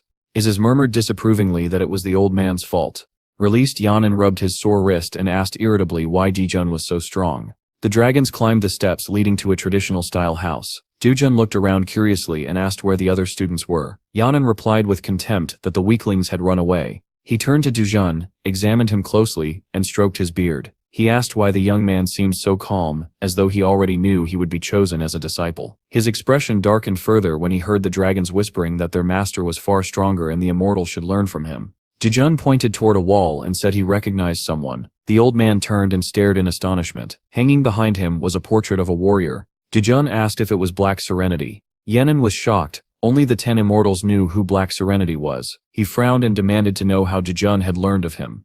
Yanan leaned forward in disbelief when Dujun said that they had belonged to the same sect for a time. The immortal immediately demanded details. Dujun rubbed his chin, opened his mouth, and offered to tell everything in exchange for a favor. The dragons watched the old man in confusion as he made a pitiful face, folded his hands in a praying gesture, and promised he would do anything to hear the story. He recalled a memory from many years ago. A young man with dark hair and traditional clothing pressed his fist against his palm and invited someone to join the heavenly demon sect and lead the flying squad. The other man, sitting on the ground with a sickle, stared at him in confusion and continued weeding. He declined the offer, saying he had long since retired from Murim, but the recruiter promised to return. Sweat dripped down the immortal's face as he remembered. He sighed, closed his eyes, shook his head, and muttered that it had been pointless. He recalled practicing various martial stances, surrounded by swirling magical energy. He said that after refusing the offer, he did not give up. He studied many books about TOS martial arts, learned Blacksir's techniques, and demonstrated them to him. The old man sweated with excitement, listening with his mouth hanging open. Isis complained irritably that he was reacting strangely to his master's story. Jijin remembered how the man had once placed his hand over his heart, and told him he appreciated his effort in teaching medalist arts, and that instead of joining his squad, he invited him to become his disciple. Against the backdrop of a sunset sky, the two bowed to each other. The main character said he would gladly follow his instruction. The old man's jaw dropped when June added that he had been Black Serenity's disciple for 2 years and eventually surpassed him. In another scene, Is-O commented sarcastically on Yanan's reaction. Magical energy surrounded the old man's palms, and the wind ruffled his hair and robes. The immortal realized that if Dojun truly surpassed Black Serenity, he could ascend into the upper heavens spoken of in legends. He fell to his knees. The former teacher bowed deeply before the young man in black, and begged to become his student. Jedin looked at him intently, frowned slightly, and asked whether he was prepared to join the Heavenly Dragon sect. A bead of sweat rolled down his cheek. Displeased, he agreed anyway. The old man gasped again, pointing at Dune with trembling fingers. He asked whether he was the immortal heavenly teacher. Reaching into his sleeve, he pulled something out, fell to his knees again, and held the object out, pleading to be accepted as a disciple. Dujin lifted his palm, and stated that he had promised himself not to take any more students. The old man then presented a muscular mushroom, repeating his plea in desperation. Isez looked displeased as his master rubbed his chin thoughtfully and finally said he would accept the request since the old man desired it so strongly. Yanan clutched notes on TOS theory to his chest, hopping along the forest path in excitement, waving his textbook and shouting that he had met an immortal teacher. Other immortals looked at him with open disapproval. From that day forward, they began calling him crazy. Evening fell. Lights glowed through the apartment windows. Yuni asked with a wide smile what Dedgren had brought. He responded irritably that they were mushrooms. The strange muscular mushroom looked pleased sitting on the plate. Yi peered at it curiously and suggested it might be a rare golden mushroom. The dragon raised his chin importantly and said these mushrooms were far better. Star squealed happily at the sight of it, and grabbed one with chopsticks. Yumi smiled as the girl chewed the mushroom. Denjin asked what she thought of it. She pressed her palms together, bowed and announced that Monk Star had eaten stewed mushrooms. Dujon and Carol covered their mouths to hide their laughter. Isis became furious when Star continued. in a solemn voice explaining that she had not interacted with the outside world for 20 years. The dragon glared contemptuously at the mushrooms in his own bowl. Someone told him to calm down and just eat them, but he refused. He snatched a piece of fried meat with his chopsticks and declared himself an apostate. Uni lunged at him in anger. Mouth full, the dragon dodged and shouted that Monk Star should dislike violence. His eyes sparkled with bliss as he chewed. He loved meat. Carl warned fearfully that the dragon was about to eat everything again. Suddenly, a glowing bow appeared near the glass door. Furious, Uni confiscated it for bad behavior. The dragon screamed in panic as the bow disappeared. Kel, holding a report, ran past the bamboo grove, calling for Yoongi. He accidentally kicked a jug, covered his mouth in horror at the shattered pieces, and sprinted toward the stone gate. Breathlessly, he announced that he had completed his report on self-realization. Yoongi glanced at him with disdain, waved the papers away, and asked why Kel was making such a fuss over a simple report. Kel proudly handed it over, saying Yoongi could check it. He would make any necessary changes. Yoongi skimmed through it. What Kel considered perfect was, in truth, complete nonsense. The report contained a description of his meeting with the King of the Earth, but the section explaining why any of it had happened was blank. Yoongi stared and asked why the final column hadn't been filled out. Kel stammered, admitting he didn't actually know why he met the King of the Earth, and assumed he had simply been unlucky. Yoongi laughed, eyes closed, saying Kel truly was extremely unlucky. Kel glared in dissatisfaction. Looking at the report again, Yoongi thought Kel would survive as long as he was honest. Besides, he still needed Gunno returned. Kel smirked and pointed his thumb over his shoulder, insisting again that his report was perfect. Then he asked why Uni had placed the jug outside. Yoongi blinked, thinking of the jug, licking his lips slightly before asking why Kel wanted to know. Kel put on an innocent expression, widened his mouth, and announced that he had broken the jug on his way there. Yoongi froze in shock as the realization hit him. The fragments of the jug lay scattered. Kel insisted there had been nothing important inside anyway. With his hands clasped behind his head, trembling with anger, he tried to appear calm. Yoongi called out to him. A dark aura radiated from him as he hid his fury behind a polite smile. He handed the report back to Kel and said it was perfect. Kel hurried toward the door, rehearsing the conversation he planned to have with June. Sweat rolled down his face from nerves. He closed his eyes tiredly and murmured his rehearsed argument about writing a self-realization report. Suddenly he opened his eyes and stared in confusion. Someone had called out to him. On the threshold stood an asterisk-shaped creature and a dragon. Isis remembered that Kel had once taken a bow from him. Star asked whether he had offended her dad. Kel bent forward, thinking quickly about the main character and the girl. He concluded she must be the daughter of the King of the Earth. He immediately apologized, admitting he had been mistaken. He leaned down and pressed a finger to his lips. Star told him that her dad would return late. Kel, confused, asked how long he needed to wait. She looked at him curiously. His stomach growled loudly. While the dragons argued about whether they should take him along to the supermarket, Star raised her fist and declared they would all go together. The full moon shone above the apartment building. Kel said he only wanted to return the onion. Isis replied sharply that, in that case, he might not eat anything. Kel laughed nervously, pretending it was a joke. They arrived at a shop with a turquoise sign. Star greeted the elderly saleswoman who asked whether she had come alone. When the woman noticed Star was accompanied by Isis and Kel in black clothing, she immediately grew wary. They darted toward the groceries. Carl ran after him. Jason said they could only take one item each because he needed to save money. Kel looked around the store in bewilderment. Isis hugged 2 packs of cookies to his chest under Carol's disapproving stare, claiming he had missed them very much.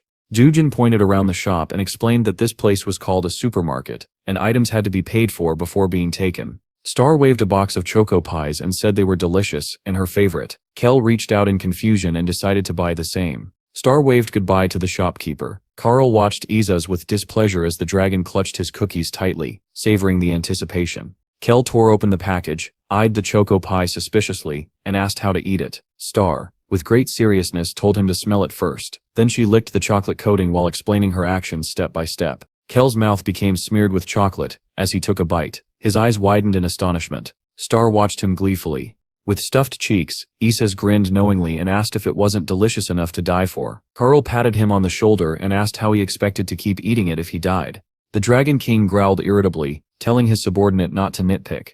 Tears streamed down Kel's face as he imagined himself chasing after the choco pie. He had never tasted anything like it. He wanted more. Kel sat down and folded his hands in a prayer gesture, begging for at least 2 more pieces. Star counted the coins in her hand and sadly said she didn't have enough money. The purple dragon noticed something. Star turned toward where he pointed. He suggested they try it. Everyone looked at the slot machine. Isis scowled and said that these cursed machines were still around. Kel hesitated, asking whether the machine could actually help them buy more choco pies. Then he grinned wickedly, and reached for the colorful buttons. Star waved enthusiastically, and shouted that they were doing it. Dejun walked past a white building with large windows. Eyes closed, he smiled lightly, thinking about buying something tasty for his household. His attention shifted to the group gathered at the slot machine. Iza scolded Kel for ignoring his advice. Kel snapped back and told the dragon to shut up. He was doing fine on his own. Suddenly sheets of paper flew through the air. Jijin reached out and caught them. They were pages of Kel's self-realization report. Confused, he looked at them, then forward with displeasure. The dragon climbed onto Kel's head. The others cheered. Kel was finally starting to succeed. Jijin sighed deeply. Closing his eyes, he smiled slightly and decided he should return the confiscated bow tomorrow. The next day, in the Fault Management Department conference room, 3 people sat at a table. KSU handed them a document and asked them to sign. One man examined the document, smiled happily, and instructed SUO to take care of them for the next 3 months. CUO sighed in irritation but agreed. KSU pursed his lips at him. CUO closed his eyes and frowned, wondering why the guild head had asked him to return to Seoul City Hall. He decided he would endure the next 3 months. KSU suddenly leapt up, pointed behind him, and said he had forgotten to offer them coffee. One man beamed, the other sighed irritably. A colleague patted Suo on the shoulder and said he had made the right decision. Contract work was not so bad. Suo replied that he was only doing it for his colleague's sake. The man narrowed his eyes, smiled faintly, and told him he needed to focus on becoming a hunter again if he wanted to join his guild. Hand propped on his cheek, he glanced at Suo and asked whether he really wanted to be accepted. Then he called him sly and raised his index finger, looking serious.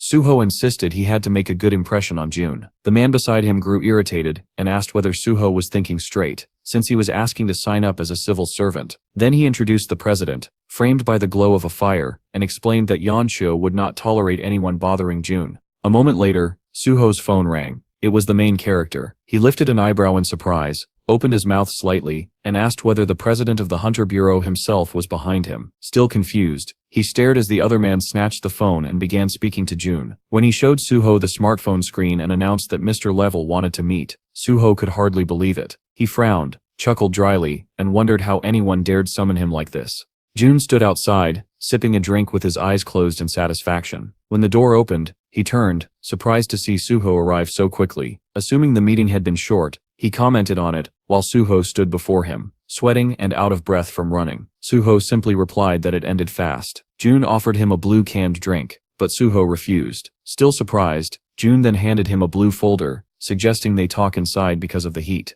When Suho hesitated, June shook the folder and remarked that he had expected a long conversation. Suho looked displeased and suggested they talk outside instead. He was annoyed that June had called him out here, especially when even the captain seemed eager to please him. Opening the folder, June explained that he knew Suho had been close to Hunter Dongan 2 years ago, and that they had been in the same guild. Suho's companion confirmed it. As June continued skimming the file, he added that Suho had supposedly retired for 2 years due to an injury before returning. Suho confirmed that his treatment had ended 3 months earlier, and he was ready for fieldwork. June closed the file and handed it back. Inside it was confidential information about the dungeon they were scheduled to explore the next day. Confused, Suho asked if June thought he had other plans, but inwardly, he felt displeasure rising. Work seemed to be starting far too soon. June crossed his arms and stared him down. Realizing refusal wasn't an option, Suho raised his hand to speak, but June looked at him impatiently. Suho reminded him that tomorrow was supposed to be his day off. June closed his eyes, smiled faintly, and replied that weekend work paid 1.5 times the usual rate. Later, wearing shorts and a shirt, Suho walked down the street, wondering why he felt so uneasy. Pressing his palms to his cheeks, he tried to steady himself, reminding himself it was only a C-rank dungeon, but the thought didn't help much. Even a goblin could kill him if he let his guard down. Just then, June suddenly appeared over his shoulder in a formal suit, startling a scream out of him. June said Suho had arrived earlier than expected. Suho whirled around, still shocked, and pointed at the large suitcase June carried, asking if it was his equipment. June confirmed it, explaining that while it looked old, it still worked fine. Opening the suitcase, he took out a glowing red orb and invited Suho to see for himself. As he pressed the orb to his chest, June's clothes vanished, replaced instantly by full armor. Suho swung his sword lightly and asked if they could go. June, unhappy with Suho's old suit, kept silent, and stepped toward the rift. Suddenly, numerous red alerts flashed across the monitoring screens, warning staff of danger. A panicked employee in a robe stood trembling in the control room. He reported that the danger level of the C-rank dungeon had spiked to 7,900, far beyond even an S-rank. He called the director, who paled, muttering that only June could handle this. Sweating, he prayed the call would be answered. Sushu finally picked up. Young CH apologized for calling early, and explained that an S-rank dungeon had appeared. Sushu frowned at something ahead of him, then calmly told the director not to call S-rank hunters. Shocked, the director asked what he meant. June replied that he and Sushu had already entered the dungeon. Inside, two human figures stood facing an army of monsters. A long-haired, half-naked man sat upon a throne near the rift. The dragon beside him chuckled at the sight of the intruders. Another monster remarked that the king had ordered this man brought here. A system message appeared. The dungeon had been corrupted. A special quest activated. Defeat Baal's subordinates within a limited time. A timer appeared beneath the system window, counting down the hours Dodin had left. Singho collapsed to the ground, eyes wide with terror, unable to comprehend what he was seeing. On the throne, Baal leaned forward, intrigued. Stretching out a clawed hand, he pointed at the protagonist. Judging by Suho's calm expression, he said, "The man must be confident in his own strength." His hand darkened rapidly as he added that he hoped that confidence wasn't all for show. He stepped closer, clenching his fist. Suho, sweating nervously, shouted for June, demanding to know what he was doing. Even as Suho warned he would die if he continued, June's expression didn't change. Baal rose from his throne, spreading his arms. He said he had a question. Looking down at Suho, he remarked that if Suho did not become nervous upon seeing him, then he must be the king of Earth. June stared back without reaction. Then June extended his hand. From beneath his sleeve, a black snake emerged. He said that he once sat on something resembling a throne. Baal clenched his fist, dark energy rippling outward, but what truly startled him was the black snake coiling in June's status window. He had never seen anything like it. Narrowing his eyes, he demanded to know whether the protagonist's arrogance came solely from having such a special ability. June looked back at him with irritation and remarked that villains from the central universe always talked too much. The demon bristled, teeth grinding in outrage. Then he lunged, shouting that June was not calm, just insane. He swung his fist and sneered that perhaps the protagonist was simply uneducated. June raised his palm and replied evenly that he was not the uneducated one here. The demon's eyes widened in shock, as June seized him by the throat mid-scream. Saliva dripped from the demon's open mouth while June held him effortlessly. He told the creature they could have survived if they had behaved themselves, then growled in frustration that monsters kept crawling out of every crack. With a harsh motion, he hurled the demon to the ground. Coughing blood, the demon muttered that he needed to return to the heart of the world and inform Lord Baal about this man. But June was not finished. Calmly, he summoned his sword. Light flared beside the throne, accompanied by a twisting black ribbon of energy. The demon turned and froze in disbelief, stammering that June had destroyed the dimensional gate, something even Baal could not do. He frowned, staring at June with trembling fear. How could an ordinary human possess such power? The black snake opened its jaws as June extended his palm and told the demon to be silent. The demon attempted to speak, only for a fountain of blood to erupt from his head. Suho turned pale with horror. Staring between June and the unconscious man beside him, he whispered, asking what was happening. A few days later, Chu approached the employees at their desks. Hayaku informed her that journalists were demanding dungeon footage. The director sighed, irritated, telling them the footage did not exist and that reporters were losing their minds chasing sensational stories. They turned as Suho approached with a tray of drinks. He praised Chu's work for the recent meetings and offered everyone a cup. Lifting his paper cup, an employee blinked in surprise and insisted they should be treating Suho instead, not the other way around. Suho bowed slightly and explained he wanted to thank them for their hard work. Hands trembling, he offered a cup to June. June, seated at his computer, accepted it, smiling faintly. He thanked Suho for his efforts in the dungeon, and told him to take care of himself. Suho held the folder to his chest, beaming, and declared that he would devote himself entirely to June. Elsewhere, Yi tasted the broth with her spoon and nodded dinner was ready. She checked the nests of noodles and decided there was enough. Isaz and Star watched eagerly as she poured broth over the bowl. The dragon, eyes closed and mouth open, stretched out a paw for food, but Yi slapped it away, scolding him that they would eat together. She approached June, who was sitting on the sofa, and announced that dinner was ready. Isaz lifted the noodles, sniffing suspiciously, unsure what kind of dish it was. Carl commented that it resembled ramen. Star stared thoughtfully at the deep bowl. When the protagonist explained simply that it was noodles,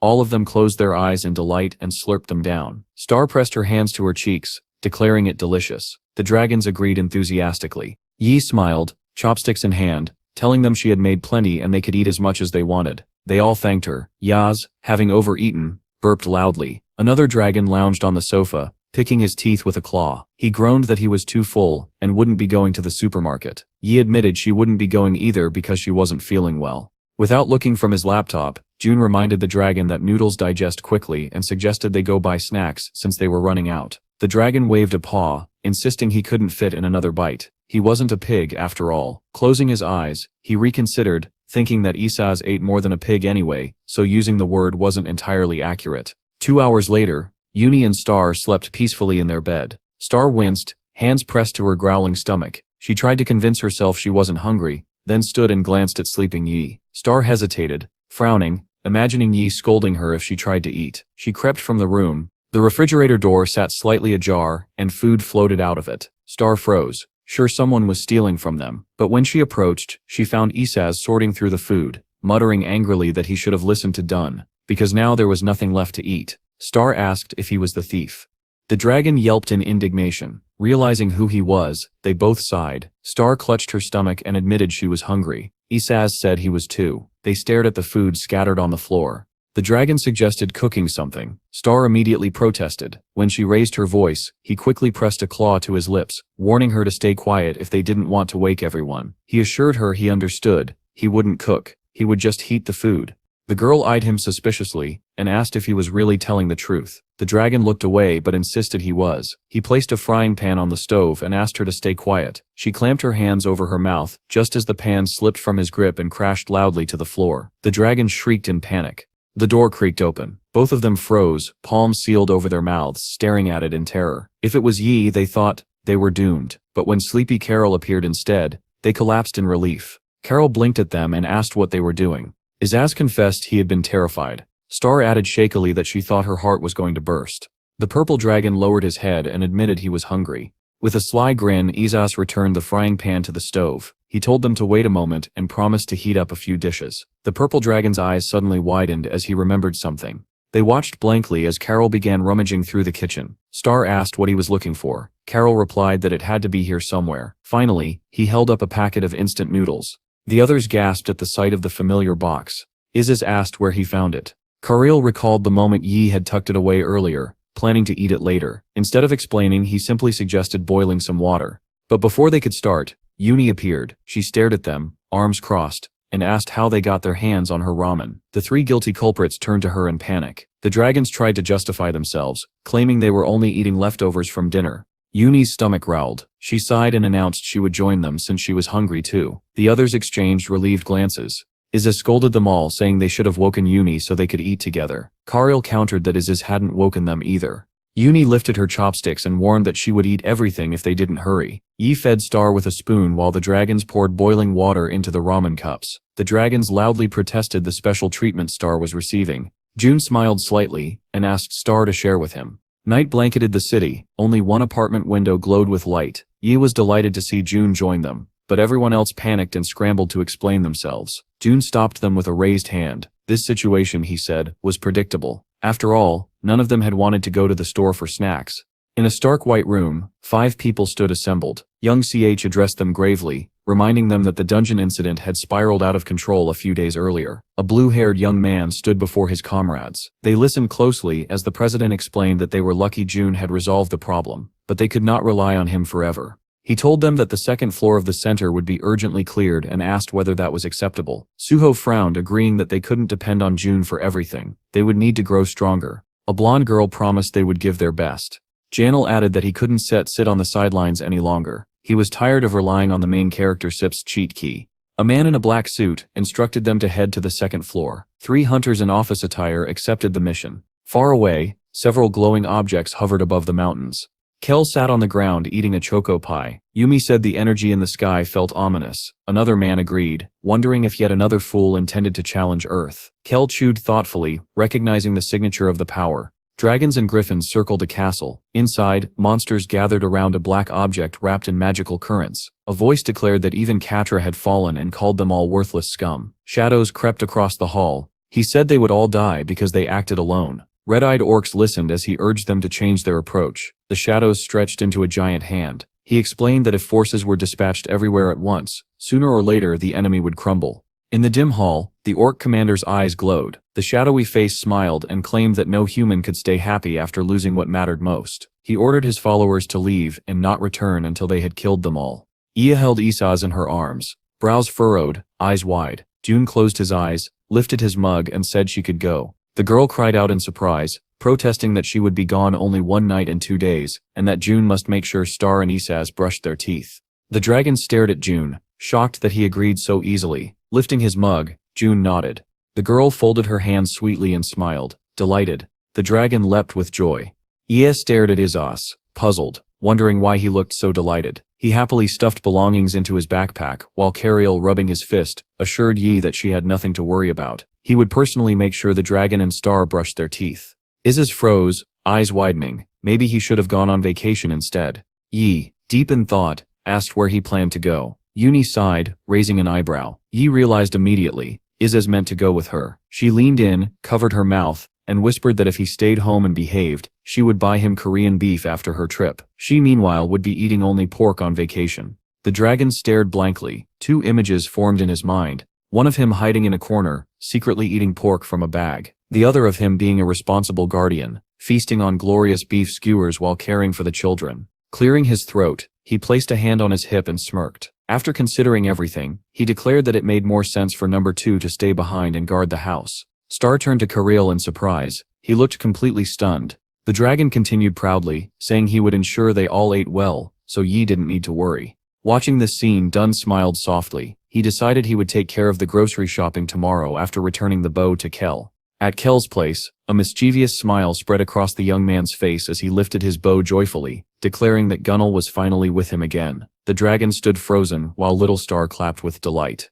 Isaz let out a heavy sigh, repeating the hero's words in disbelief. After all this time of the bow getting in the way during house cleaning, he had finally taken it back. Carl crossed his arms, frowning in agreement, though he pointed out that their lord never actually participated in the cleaning himself.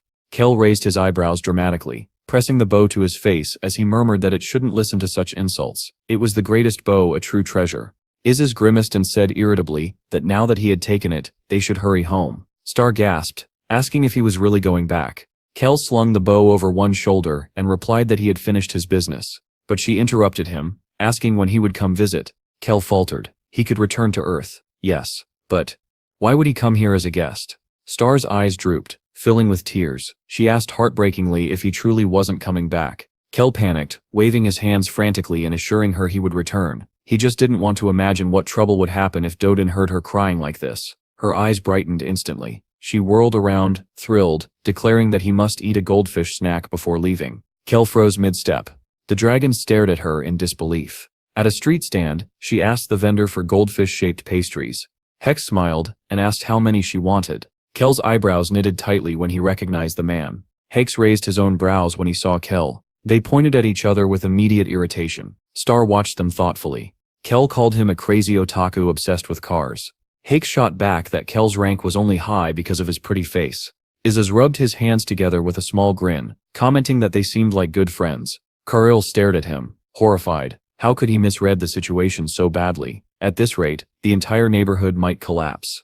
Kel blinked in surprise, agreeing that for once, the dragon was right. Hex extended a hand, fire swirling around his palm. He shouted furiously that they should settle who the true victor was, once and for all, after 1,000 years. Kel drew an arrow, frowning, retorting that Hex was nothing but a lazy pig-like dragon. There was nothing impressive about their kind except for the king. Before they could collide, Isaz smacked both of them on the head. He scolded Hex for losing control, then turned to Cariel and reminded him of his own comment about laziness. Large bumps rose on their heads as they winced in pain. Hex cried out, clutching his skull. Kel pressed his lips together, offended. Their lord sighed, saying he didn't care about their endless bickering, but if they fought here and left even a single scratch on the asphalt, the owner would not forgive them. Everyone fell silent at the image of an enraged Dejun. Isaz grinned wickedly. We can't just leave it like that, he said. The 2 men stared at him in confusion. Isaz beckoned them closer. Follow me. Moments later, they stood in a rocky, barren area. Kel ordered the 2 rivals to choose corners. He added that as long as they were still alive, he could heal them, and there would be no rules. He shouted for the fight to begin, but Cariel's panicked shouting drowned it out. Meanwhile, Isaz, now wearing glasses, sipped his drink contentedly, popcorn in hand. Star munched happily beside him. The purple dragon looked at their lord nervously and asked if this was really okay. If the owner found out, they were all done for. Izes raised his eyebrows and waved dismissively. This was fine. Children grow by fighting, and watching them battle was the best thing in the world. Kariel stared at him, stunned. Could beings thousands of years old truly be considered children? Jack scowled and shouted that the guy wasn't set attacking because he was scared. Kel prepared to fire 5 arrows at once, calling him a stupid lizard. Releasing them with satisfaction, he teased Jax as a white jumper and fat one. The arrows hovered directly above the young man's head. He simply smiled and looked up. A thunderous explosion erupted. Dust rolled across the battlefield until the air finally cleared. Star, watching with her goldfish pastry in hand, asked where Uncle Jax had gone. Izes, smiling, assured her that he would show up soon. He's a secretive character. He loves hiding. Kariel watched with rapt attention, munching popcorn and dried fish. Suddenly Jax appeared behind Kel, brows furrowed, shouting as he summoned a dragon spear. Kel turned in shock, eyes flashing. He lifted his bow arm and declared that such an attack wouldn't work on him. A moment later, Kel landed smoothly on his feet, while Jax was blasted backward by the shockwave of another explosive strike. Rock formations shattered. Kel drew his bow again, shouting that his opponent was weak. Jax appeared above him, palms raised, bright energies surging between them. Smirking, Jax said Kel was the true weakling. If it weren't for his bow, he wouldn't have survived. Without equipment, he was nothing. Another eruption sent boulders flying into the sky. Someone's voice rang out, claiming Jax had grown weaker after such a long break. Arrows, stones, and energy blasts scattered everywhere. Star fanned herself and said it was getting warm. Kariel suddenly turned, eyes widening as cracks formed in the air. He told the Lord that the fight was destabilizing the space itself. The rift was spreading. Izes frowned, unable to understand how a fight between children could cause this. He stepped forward holding out his arms, urging the 2 fighters to stop before a dimensional gap opened. But Jax, annoyed, yelled for Kel to get his hands off his face. Kel casually retorted that Jax was a stupid lizard. The dragons and Star tried desperately to stop them. Carl waved his arms frantically, saying no one knew where they would fall if the space collapsed. Star shut her eyes, begging them to stop. Izes shouted that he would kill them himself if they didn't listen. Jax growled that this would be the end. Kel, hand poised to strike, yelled that this was exactly what he wanted. Their blows collided, and space split open beneath them. The 2 fighters plunged downward. Kariel and Star screamed in shock. Izes rubbed his temples, annoyed. He had warned them. At least he hoped they were strong enough to survive wherever they ended up. A brilliant sunset colored the sky as June walked home. He smiled, thinking they had eaten pork almost every day recently. Mackerel would be more nutritious for tonight's dinner. But something caught his attention. He looked up. 2 figures fell straight out of the sky, still brawling.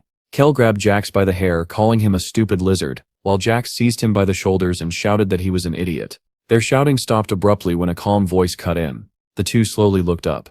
June stood over them, displeased. "What?" he asked. "Are you doing here?" The warriors screamed, hugging each other in terror, insisting, "The Lord told us to do it." June sighed and said one name, Izas. Immediately, both fighters nodded. Yes, it was him. Meanwhile, at home, Izes was enjoying ice cream, commenting on how delicious it was. Kariel, eyes closed, asked where he thought the 2 idiots had ended up. The Lord replied that wherever they were, they would be fine, unless they fell directly at the owner Sip's feet. Later, June sat in a subway car. His phone buzzed. He smiled as he saw a picture of Uni at a table with Haiyong. She had written to ask whether her father had eaten breakfast. Then another photo appeared, Uni smiling and holding a flag with the number 1 beside a tired boy holding a number 2, with a girl with long black hair standing behind them. June's smile softened. She was clearly enjoying herself.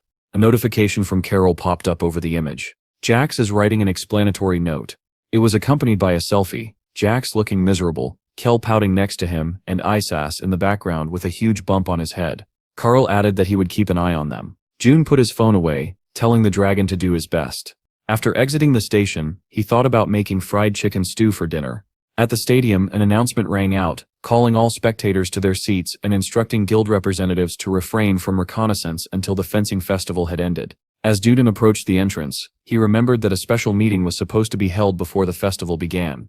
At the mayor's office, one man remarked that he had heard nothing about the event, because he wasn't foolish enough to sign contracts with City Hall. What concerned him far more was Yi, whom he called the most interesting figure of the year. Stretching his arms and glancing to the side, he crouched slightly, thinking he must not miss this opportunity. His goal was to present himself to the public as a rising talent who would soon become an S-class hunter, and if he wanted to impress the president, he needed to put in the effort.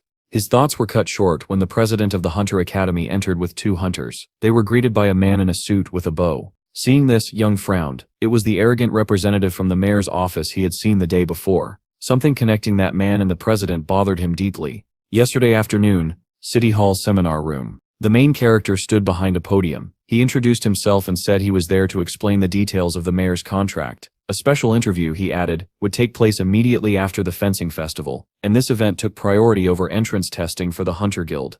A young man in the audience raised his hand. He asked if this wasn't strange. Joining the guild, he argued with a smile, was clearly better than joining the mayor's office. Why then was the City Hall contract considered a higher priority? June stared at him in irritation and replied that he did not have time to explain things to people lacking qualifications.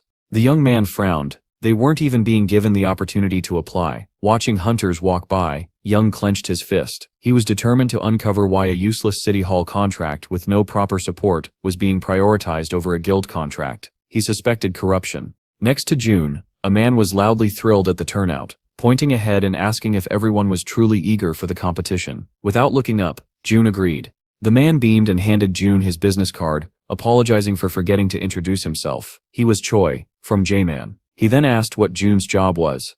June closed his eyes, accepted the card, and introduced himself as part of the Fault Management Department of Seoul City Hall. Choi froze. City Hall. Scratching the back of his head, he awkwardly realized he didn't need to stay friendly with this man after all. Just then, the director entered with several hunters. Young's eyes widened. Mr. Lee had come in person. Choi bent down and commanded the hunters to greet June. They obeyed instantly, bowing toward him. Choi looked around in confusion. Why were they bowing in this direction? Who exactly was sitting here? Yi, observing, was shocked to see hunters Gangan and Minhu bowing respectfully. Looking at June, Yi felt his suspicion deepen. If high-ranking hunters bowed to an ordinary City Hall employee, then the corruption must be enormous. Meanwhile, June was calmly reading something on his tablet while Choi sat beside him, smiling brightly. In Yi's imagination, terrible images appeared. June as a tyrant capable of forcing the entire Behemoth Guild to kneel, shaking hands with the director after offering some terrifying bargain.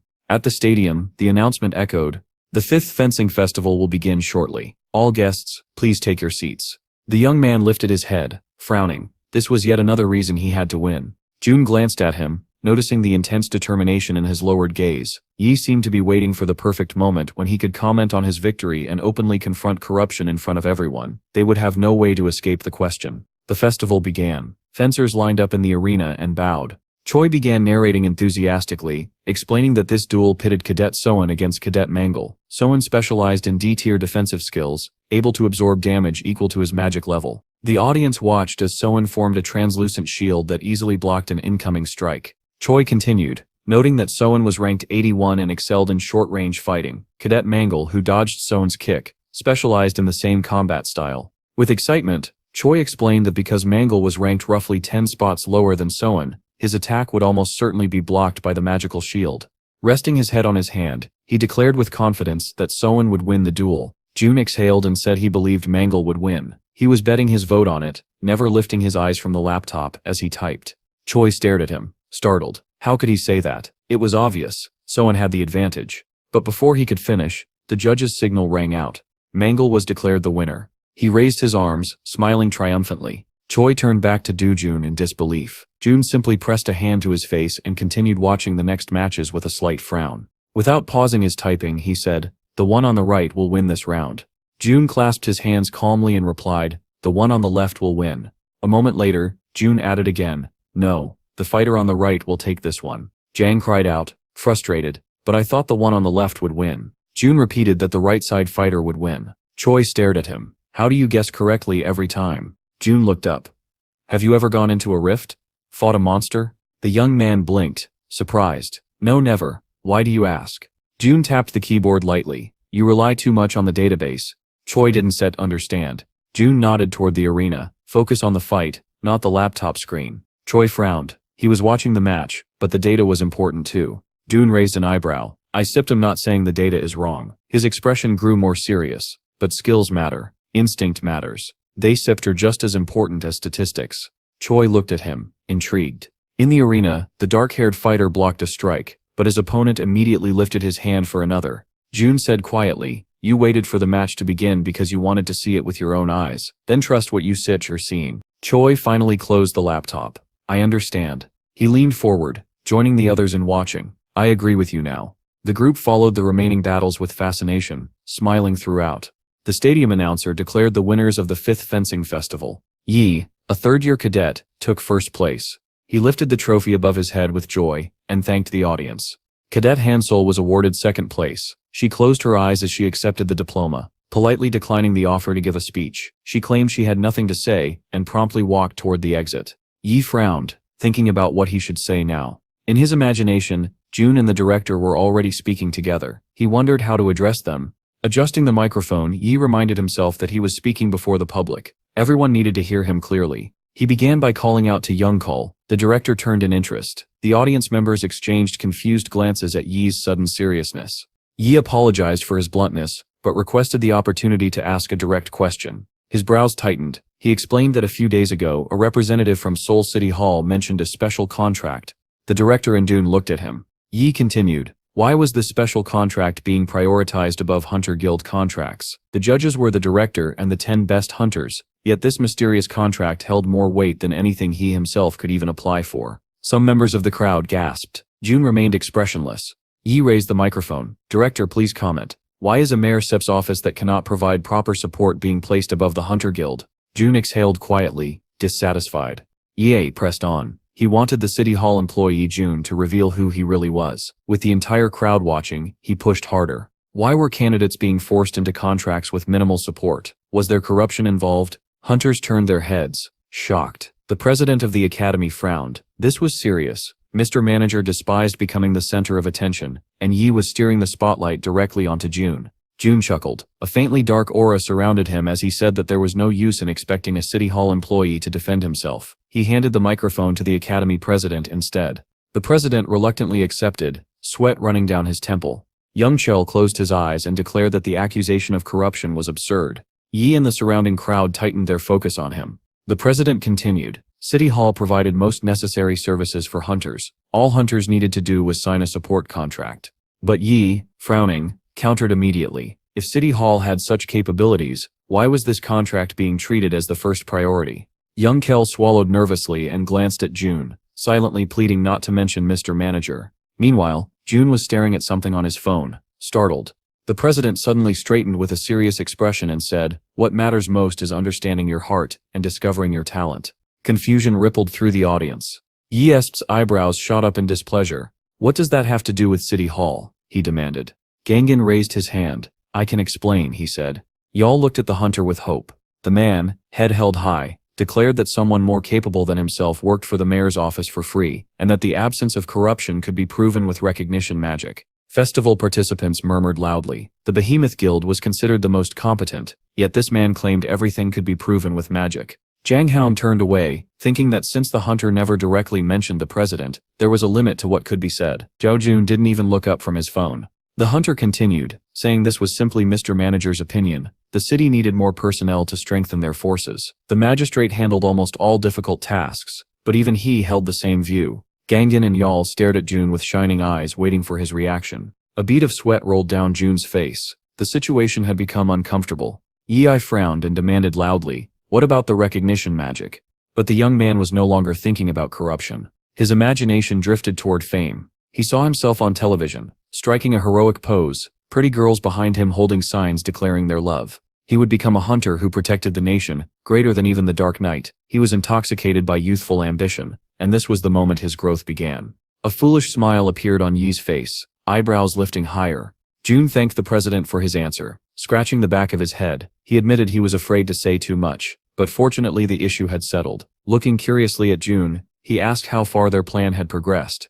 June smiled, and said they were now aiming for the 4th floor. There was nothing particularly difficult left. Hunters and students immediately surrounded him, thrilled. He had handled the situation exactly as expected. They adored him. But June only grew gloomier. Today they looked even stranger than usual. Young Cole asked if any cadets had been selected from the festival. June didn't look up. "Check your phone," Young Cole reminded him. June apologized. The main character, still staring at his screen, explained that he wasn't looking at selection results. He was checking explanatory notes. Young Cole blinked. "You mean the notes children write?" "Yes," June replied. The president marched over, presenting Jax and Carol like misbehaving schoolchildren. He frowned, thinking that anyone foolish enough to defy Mr. Lee clearly had no brain at all. June lifted the phone and stared in surprise. They had written faster than he expected. In the photo, both culprits stood with heads down, holding their explanatory sheets. Isis could be seen behind them, scowling with his page held upside down. Star and Carol slept soundly beside each other. At the edge of the bed, Isis mumbled in his sleep about how much he loved chicken soup. Suddenly a bright glow formed around Star. Still half asleep, she swatted at her arm, giggling because it tickled. Opening her eyes slightly, she remembered the tree's words. She had once stood at the foot of a tall, glowing tree, sparkling with pink light. It told her that if she ever felt a weak energy moving inside her body, she should return. Star had asked about a talisman. A blue leaf on the tree shimmered and transformed into a magical talisman, paper inscribed with a single hieroglyph. Now she held that talisman, unsure if she should use it. She looked at Isis, sprawled across the bed talking in his sleep. She shook him, hoping for help, but the Lord only muttered that he wanted 3 chickens, or maybe 5. Star's lips curled into a pout. Then she screamed that she was in trouble and shoved Isis off the bed. He glared at her as he hit the floor, utterly confused. She thrust the talisman at him and asked if she should use it because she was having problems. He raised an eyebrow. He couldn't even remember if he had eaten. Why was she waking him up for this? Star stamped her foot, shouting that this was the only way to see the tree. Isis sighed and asked if he could eat first. She screamed that she needed to deal with this now. Their argument was cut short by June Sep's voice. Only she can use it. Both Star and Isis stared at him in shock. Star held out the talisman. Dad, can Set you use it?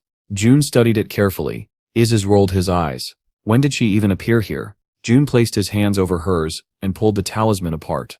You can do it, he said. A burst of brilliant light shot from the paper. Star and Isis shielded their eyes, and in the next instant, they were standing before the tall tree. The tree greeted Star warmly. Isis gasped. We stirs suddenly in the center. Star shut her eyes and scratched her arm. It tickles so much.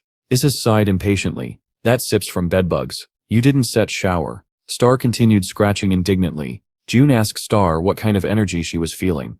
The leaves of the great tree rustled. It explained gently that there were no bugs at all. Little Star felt ticklish because she was a mythical creature, living up to her title. Images shimmered in the air. One of a Pegasus, another of a gigantic fish. The tree continued. The beings they had previously defeated held titles close to divine. Mythical creatures were extremely difficult to destroy, and it would be better to discuss the matter later. Star clasped her hands together, amazed.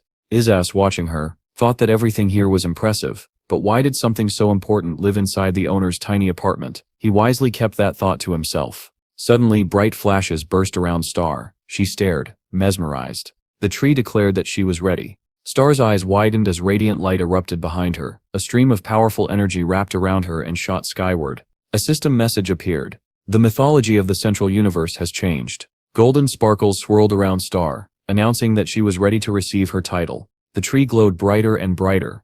Isis raised his eyebrows in delight. He had never seen anything like this. Comparing the falling golden flakes to cotton candy, he tried catching one on his tongue, only to wipe his paws in disappointment. June sighed heavily at the spectacle. Star opened her bright green eyes, placed her hands on her hips, and proudly declared that she had become an adult. She had received the title of guardian. June patted her head and praised her. Good job. And you managed your itchiness too. Star threw her hands up. So I'm really an adult now? Touching her finger to her lip, she added. But Isis said I needed to wait longer to become an adult.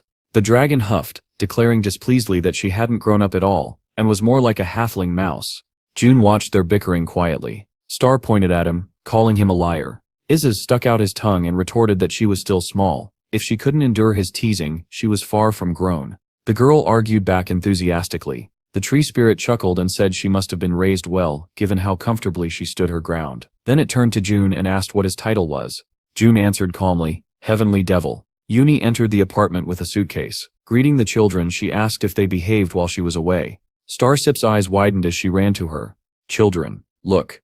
It's Uni. But no one else reacted. Confused, Uni asked whether no one was happy to see her. Kariel quickly assured her that wasn't the case. Star, however, lay face down on the sofa. Uni pressed a finger to the girl's cheek and asked what was wrong. The purple dragon sighed dramatically. They hadn't been able to go to the supermarket for days. Seeing the children practically withering from boredom, Uni was surprised. They wanted to visit the supermarket every day instead of watching television. Looking down, Carol explained that the store had been closed for several days. At first, they assumed the owner was resting. The children had knocked on the store's door, confused why no one opened it. Why had it been closed for so long? Meanwhile, Ises and Carol had shouted desperately through the shutter, calling for the store owner. Finally, a piece of paper blew into Carol Sip's face. He opened it and read, "Closed due to poor health, resting." Lowering his brows, he murmured that Grandma, the owner, hadn't even reached 100 years old, far too young for the Grim Reaper's visit. Yi chewed her food and hoped that Grandma would recover soon. The family gathered at the table. Ises sighed, asking where they were supposed to buy food now.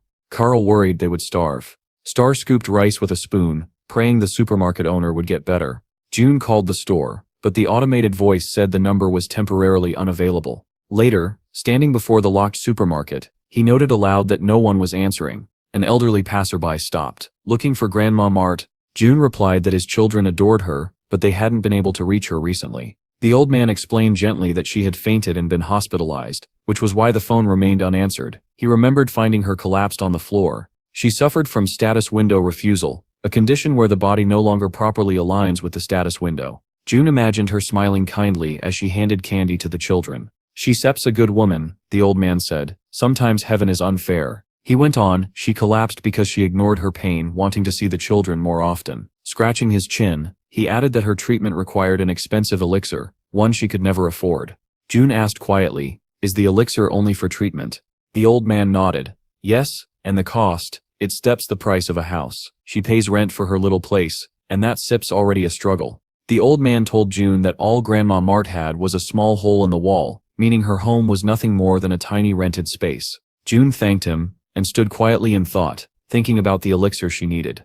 A small foot stomped proudly beside him. Karil, now transformed into the form of a little girl, declared that she and her owner were standing on Mount Seoraksan, one of the top 100 attractions in Korea. Passers-by stared in bewilderment. Why was a child here? Were they filming something? Was this girl looking for her runaway mother? The little girl grabbed June's hand and asked what they were doing there. "We are looking for an elixir," he replied. Carl Sip's eyes sparkled. "What is the elixir for?" June answered simply, "Someone is very sick, and I intend to cure Grandma Mart." Carl pressed her tiny hand to her chest. She was deeply moved. She declared that she would always follow her father, causing passers-by to whisper in confusion about this unusual child, calling the man Dad. Embarrassed, June covered his forehead and hurried Caril away. He scanned his hunter ID at a device near the gate. The machine warned that the gap's difficulty was far beyond his rank and asked him to scan again to continue. Arms folded, Carol declared smugly that the device clearly didn't recognize people properly. After all, her owner raised the Dragon Lord. June silenced her quickly and told her to just enter the gap. They stepped through the portal. On the other side, the world opened into a vast snow-covered valley. Karil Set's jaw dropped in awe. Star-shaped flakes fell around them. The girl stuck out her tongue to catch one. June quietly noted how similar this was to Ise's. A sudden noise echoed from ahead. Carol Sip's eyes widened. "Ice blocks. Owner, be careful." June immediately formed a shield. Ice shards shattered upon impact as he grabbed Karil with one arm and charged forward. A face appeared through the storm of ice, the stern visage of an elderly man. "Who are you?" the spirit demanded. Standing before them in a kimono, his brows tightened. "How dare you enter here?" June did not answer. Karil felt dizzy, the world spinning. The spirit repeated his question. Karl, on June's behalf, squeaked out that he would punish them if they didn't explain their identities and their purpose. June finally answered, "I seek an elixir." The spirit set's expression sharpened. "Why do you require the earth essence?" "There is a need," June replied calmly. A fierce wind swept the valley, whipping their hair. The spirit was outraged. An inferior being dares speak with such disrespect. He glared at June. "I would like nothing more than to freeze your soul in the ice cage of Ne, for tens of thousands of years, but my duty is to protect the earth essence. You must pass the test." June remained unfazed. "What test?" The spirit extended a massive hand glowing with compressed spiritual energy. "This will measure the strength of your soul. With your ignorance, you will not pass." June held a sparkling stone in his hand. The spirit warned, "Fail and your soul will be torn to shreds. Are you ready?" Karil covered her mouth and whispered that the shard was probably full of germs. The spirit sneered, "The pet is as ignorant as its owner." June examined the stone thoughtfully. "It's been a long time since I've done one of these tests."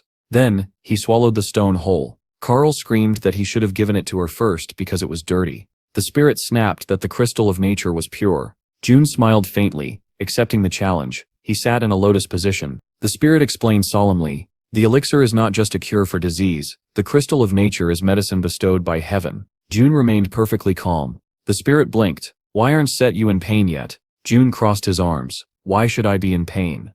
The spirit had no answer. He frowned deeply. Was this guest so dull that his sense of pain had gone numb? Then the notification appeared. Due to the difference in soul rank, the spirit cannot use the skill or view the target's characteristics. The old man Sip's mouth fell open. Another message followed. Soul disintegration will begin in 10 seconds.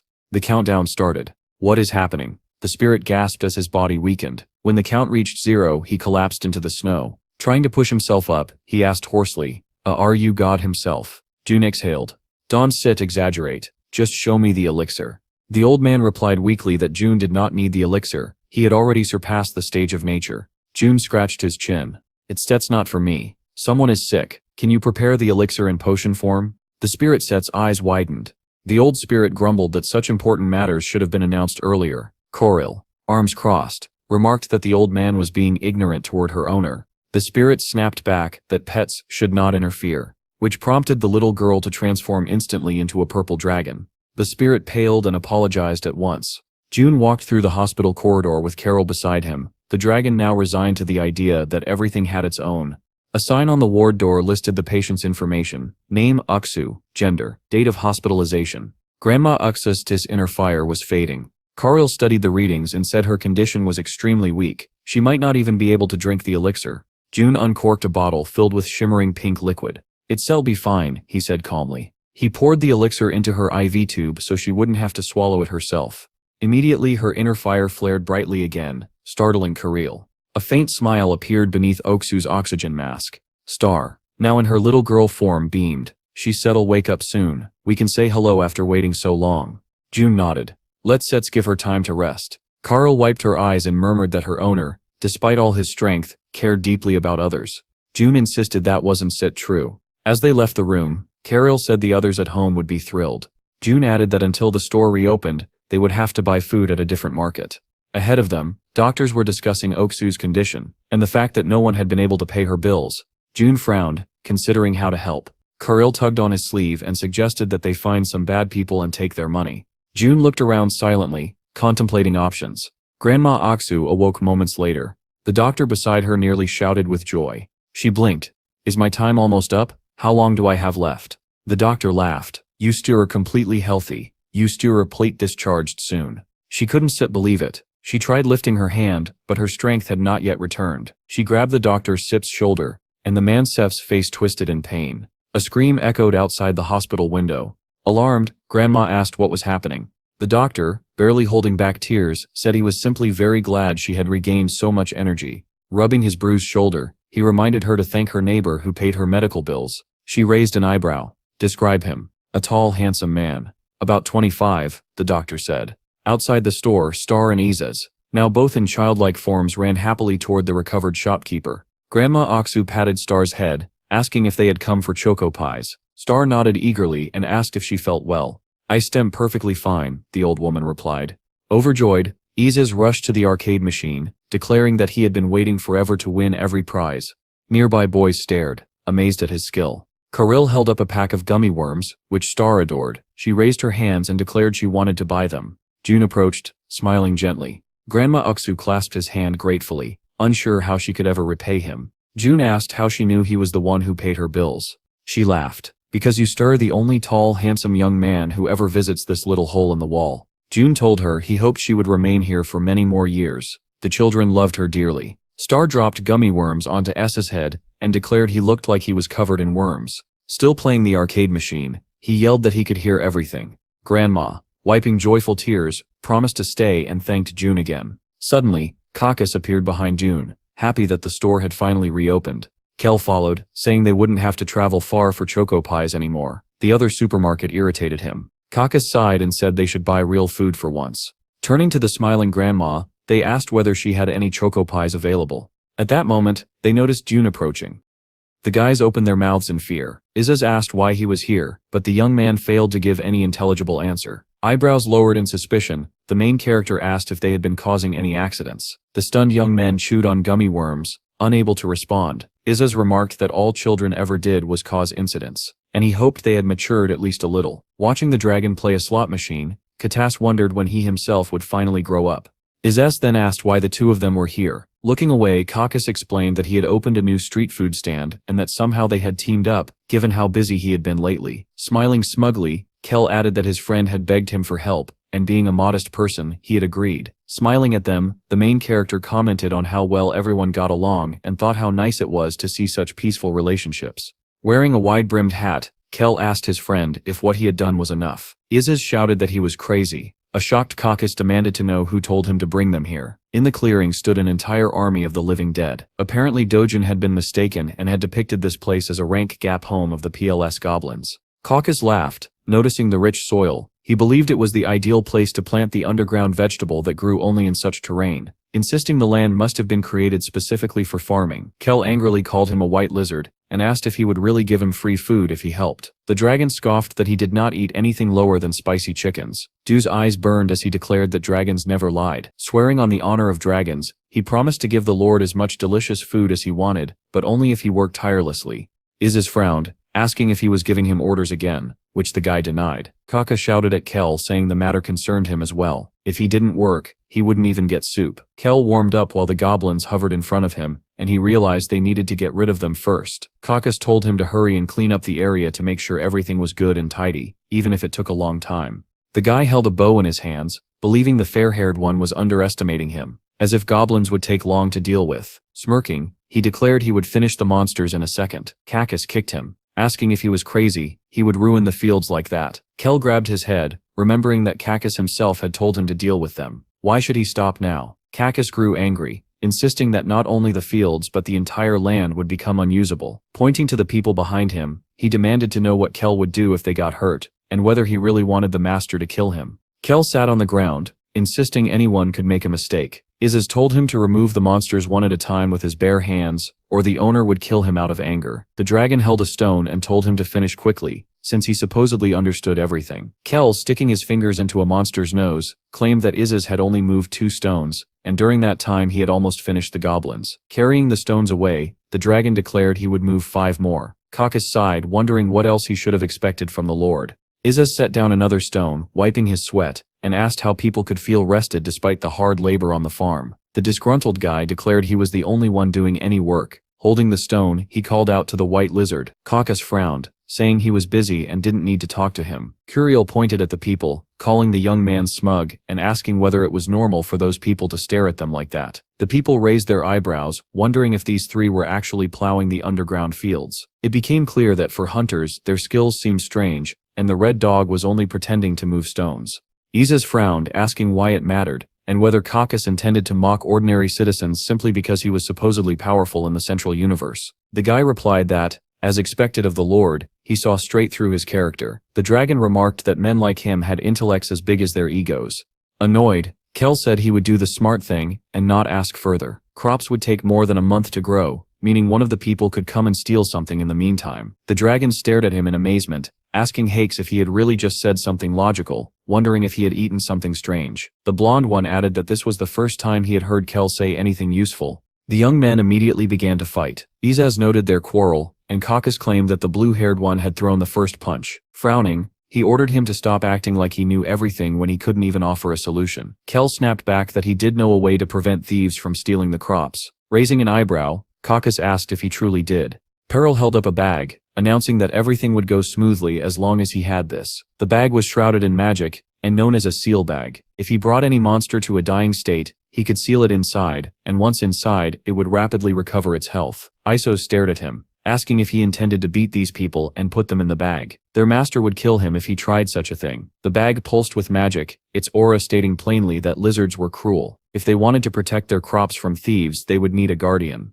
Smiling, Kel asked what Caucus thought. The young man and the dragon recoiled in shock, asking why he had brought that here. Kel explained that Caucus would need something strong enough to be considered a guard. Images of skeletons and armor appeared. Isis, displeased, insisted the guy intended to use these evil creatures, the same ones that had harmed people in the goblin dungeon, and warned that the owner would beat him to death for it. He struck Kel on the head, prompting Kel to scream in frustration about why no one ever let him finish explaining. He began to sob, declaring that those creatures obeyed only him. He had simply planned to order them to tie up the thieves and drive them out of the dungeon. Frowning, he insisted that their only job was to protect the field, catch anyone trying to steal the crops, and tie them to the tree. The armored skeletons bowed to him. Caucus grabbed his head as the dragon admitted that nothing might go wrong, but he still did not trust anything Kel did. With a wink, Kel asked them to trust him at least once. Inside Jun's house, Sata entered while Uni called out that lunch was ready. The dragon assumed they would be having kimchi soup. A call came in from Chiu's boss, surprising Jun since he was not the type to call on weekends. Jun answered. Kalu reported that the situation was urgent, and all employees needed to come in immediately. Jun asked what had happened. The chief's expression darkened as he asked whether Jun remembered the goblin dungeon in Mangled Dong. He explained that the goblins there had completely disappeared, and were replaced by unidentified monsters. He suspected an elevation phenomenon had occurred. When Jun asked what type of monster it was, Hayek stared dumbfounded at the computer. The boss admitted this was the problem. Everyone was seeing these monsters for the first time, so the information was only now being processed. So far no incidents had occurred. As Jun put on his jacket, he said it was a relief. It would take about an hour to get there, and he was asked whether he could head straight to the dungeon. He answered that he would be there soon, then leapt out the window and rushed to work. Uni frowned when the dragon remarked that the master would certainly get an earful later. Karsil sighed, thinking about how hard it was to be the breadwinner of the family. Jun vaulted across rooftops while speaking on the phone. He told the boss he was already near the dungeon and asked him to send the information. She raised her eyebrows. Only 10 minutes had passed. Jun replied that he had been nearby and would begin investigating immediately once he received the data. The boss began to sob, praising him for his passion and claiming that thanks to people like him, the country still held together. A digital tablet displayed the incoming report. Jun arrived in a green open area and observed that everything looked the same as before, except there were no goblins. Looking around, he found it strange that there had been no preliminary signs of elevation. Normally, 2 or 3 other monster species lived in the goblin dungeon, making the goblin population grow quickly. But this time, the goblins had suddenly disappeared, and unidentified monsters appeared in large numbers. Armored skeletons were shown defeating the goblins. It was without question an unusual elevation. Jun then noticed something, a field of sprouts. He stared in disbelief, asking why there was a field in the middle of a dungeon. A glint of metal appeared. Jun immediately turned his head and dodged a sword strike. He studied the attacker, wondering if it was one of the unidentified monsters. He crouched, recognizing the plant nearby as one he had seen in the central universe. The armored skeletons radiated Kai energy. The guy remembered the fairy's warning. Once the erosion ended, Earthlings would be moved to the center, where training would begin. A sword materialized in Jun's hand, and he muttered that this had better not be a sign that the erosion was nearing completion. If Kai shifted now, 80% of the population would die. He needed to deal with the monsters quickly and call the director, the Behemoth Guild, and even all S-rank hunters. Kel trembled, closed his eyes, sneezed loudly, and earned a scolding from Caucus, who told him to stop fooling around and serve the customers. Rubbing his nose, Kel said he was coming. He scratched his head, confused by the ominous energy he felt. A question rose: what would become of Kel? Kel was holding large grocery bags while asking prices from an old woman in a yellow apron. The main character and Issei's watched him as he politely said goodbye to the saleswoman. Curiel turned when the dragon called out and asked what Kel was doing there. Dodin approached with his Ozanda, and the dragon explained that 2 days earlier Kel had planted crops in the field so he could eat the vegetables grown there. The main character closed his eyes, raised one finger, and pointed out that plants usually take about a month to grow. Izzas crossed his arms, saying that in that case, it would take a long time before Kel could eat the Nerium. Dojin asked if he meant the kind that grows in dungeons. Kel listed the vegetables they planted. Closing his eyes, he explained how difficult yesterday had been, and that besides Malium, they had planted and Alak. He introduced cloaked skeletons and said they could add headless knights as guards in case anyone tried to steal the crops. The main character stared at Kel, then folding his arms, he said that because of this nonsense he had spent the entire previous day in a meeting about protecting humanity. Izzas turned pale, his ears drooping. The dragon lunged at Kel, shouting that it was all his fault. Dodin stood silently with his eyes closed as Kel and Izzas lay on the ground, their bodies smoking. The young man, a huge lump swelling on his head, touched his face with trembling hands. Chiel began to sob, clutching his hair and screaming that he was facing real hell. From afar, the star looked on in amazement at the crying young man. Suddenly she turned around and ran in the opposite direction. The girl stopped in front of a shop window, staring at a pink children's pajama set. The price tag read 30,000 won, and little Star decided it was far too expensive. The salesman leaned toward her and asked if she wanted the bunny pajamas. Star lowered her head and sighed sadly, admitting she had no money. The seller touched his face and told her to bring her father so he could buy it for her. Star looked at him in surprise. In her imagination, Dijun bought her the pajamas, and she was happy, until she imagined money running out, food disappearing from the house, and her entire family, including the dragons, starving to death. She turned pale and touched her cheeks in horror. She pressed her hand to the glass and asked whether someone might buy the pajamas while she saved up. The salesman said, "Children really liked that set." Star closed her eyes and concluded she wouldn't be able to buy it after all. The man pursed his lips, unsure what to do. Star touched her mouth and looked up at him with watery eyes. Moved, he promised not to sell the pajamas until she saved enough. Star beamed and declared she would save every bit she could. Both the seller and the girl turned at the same moment when they heard Isa scream. Kirill, Hakes, and the dragon were out of breath from running. The white-haired man said they had only 30 seconds left of the 10 minutes Dijun had given them. Kel and Izas burst into tears, clinging to each other, relieved they only had to write 10 pages instead of 50. Hax and the young man turned around as the dragon, wearing an angry expression, told Star it was time to go. He stepped up to the display window and eyed the pink pajamas skeptically. Izas examined the price tag and said Star would never afford it, even if she did housework for her whole life. Star clenched her fists and shouted that she would buy it with the money her mother gave her. Izas placed a hand on the back of her head, reminding her she only received 501 at a time. Star's eyes filled with tears. The next morning at the main character's house, Izas approached Star, who lay on the floor. Yi and Karal, folding clothes nearby, said they did not know what had happened. Star lay with her forehead in her hands, lamenting that Izas had been right. She only had 2,401 saved and couldn't buy the pajamas. She turned with a smile when the dragon held up money and offered to lend her the rest, but Izas burst into laughter and admitted he was joking. Karcel shot him a skeptical look. Star puffed out her cheeks in anger, pursed her lips, then bit the dragon's ear and screamed that he was evil. Yi pulled her away and scolded her, saying you shouldn't bite your friends. Uni sternly said the dragon was in pain. Star lowered her head sadly and stopped resisting while Ises rubbed his ear. Uni told him not to bully a child and warned that neither of them would receive pocket money. The dragon frowned, and Star nearly began crying. Both of them asked Uni for forgiveness. She crossed her arms and declared she would withhold pocket money for 3 days, and if they did not apologize to each other, she would forbid them from going out. Yos extended his hand and apologized, adding gently that she truly wouldn't be able to buy the pajamas with her own money. Star trembled, staring at his outstretched hand, then ran into another room and slammed the door, shouting that she would not forgive him. Izas widened his eyes in shock. Karcel, still folding clothes, said he wouldn't help this time. Izas collapsed onto all fours, lamenting that now he would have no pocket money and be forbidden to go out. Karcel told him to think carefully about why Star was upset. The orange dragon lowered his ears sadly and admitted he truly didn't know. He touched his face, closed his eyes, and decided it would be better to give her a gift. Karl looked puzzled, just as Izas shouted loudly. Having reached his conclusion, he dove through the window, shouting goodbye as he disappeared. Clutching his money, Izas returned to the shop and demanded the pajamas. The seller held out a hand to stop him, reminding him of his promise not to sell them yet. The dragon scratched his head in frustration, until he shouted that little Star was his sister. He grabbed the pajama bag and fled. Breathless, he walked through the city carrying the pajamas. When he reached the apartment, he proudly presented them to Star. She opened the door, looking offended. She sighed, turned away, and said she didn't want them anymore. Little Star slammed the door, shouting that she had not forgiven the dragon. Uni and Carol exchanged helpless shrugs while Izas stood frozen, pajamas still in his hands. Would Isas and Starlet ever be able to mend their relationship? A moment later, Little Star held up a sheet of paper and smiled, announcing she had finished her homework.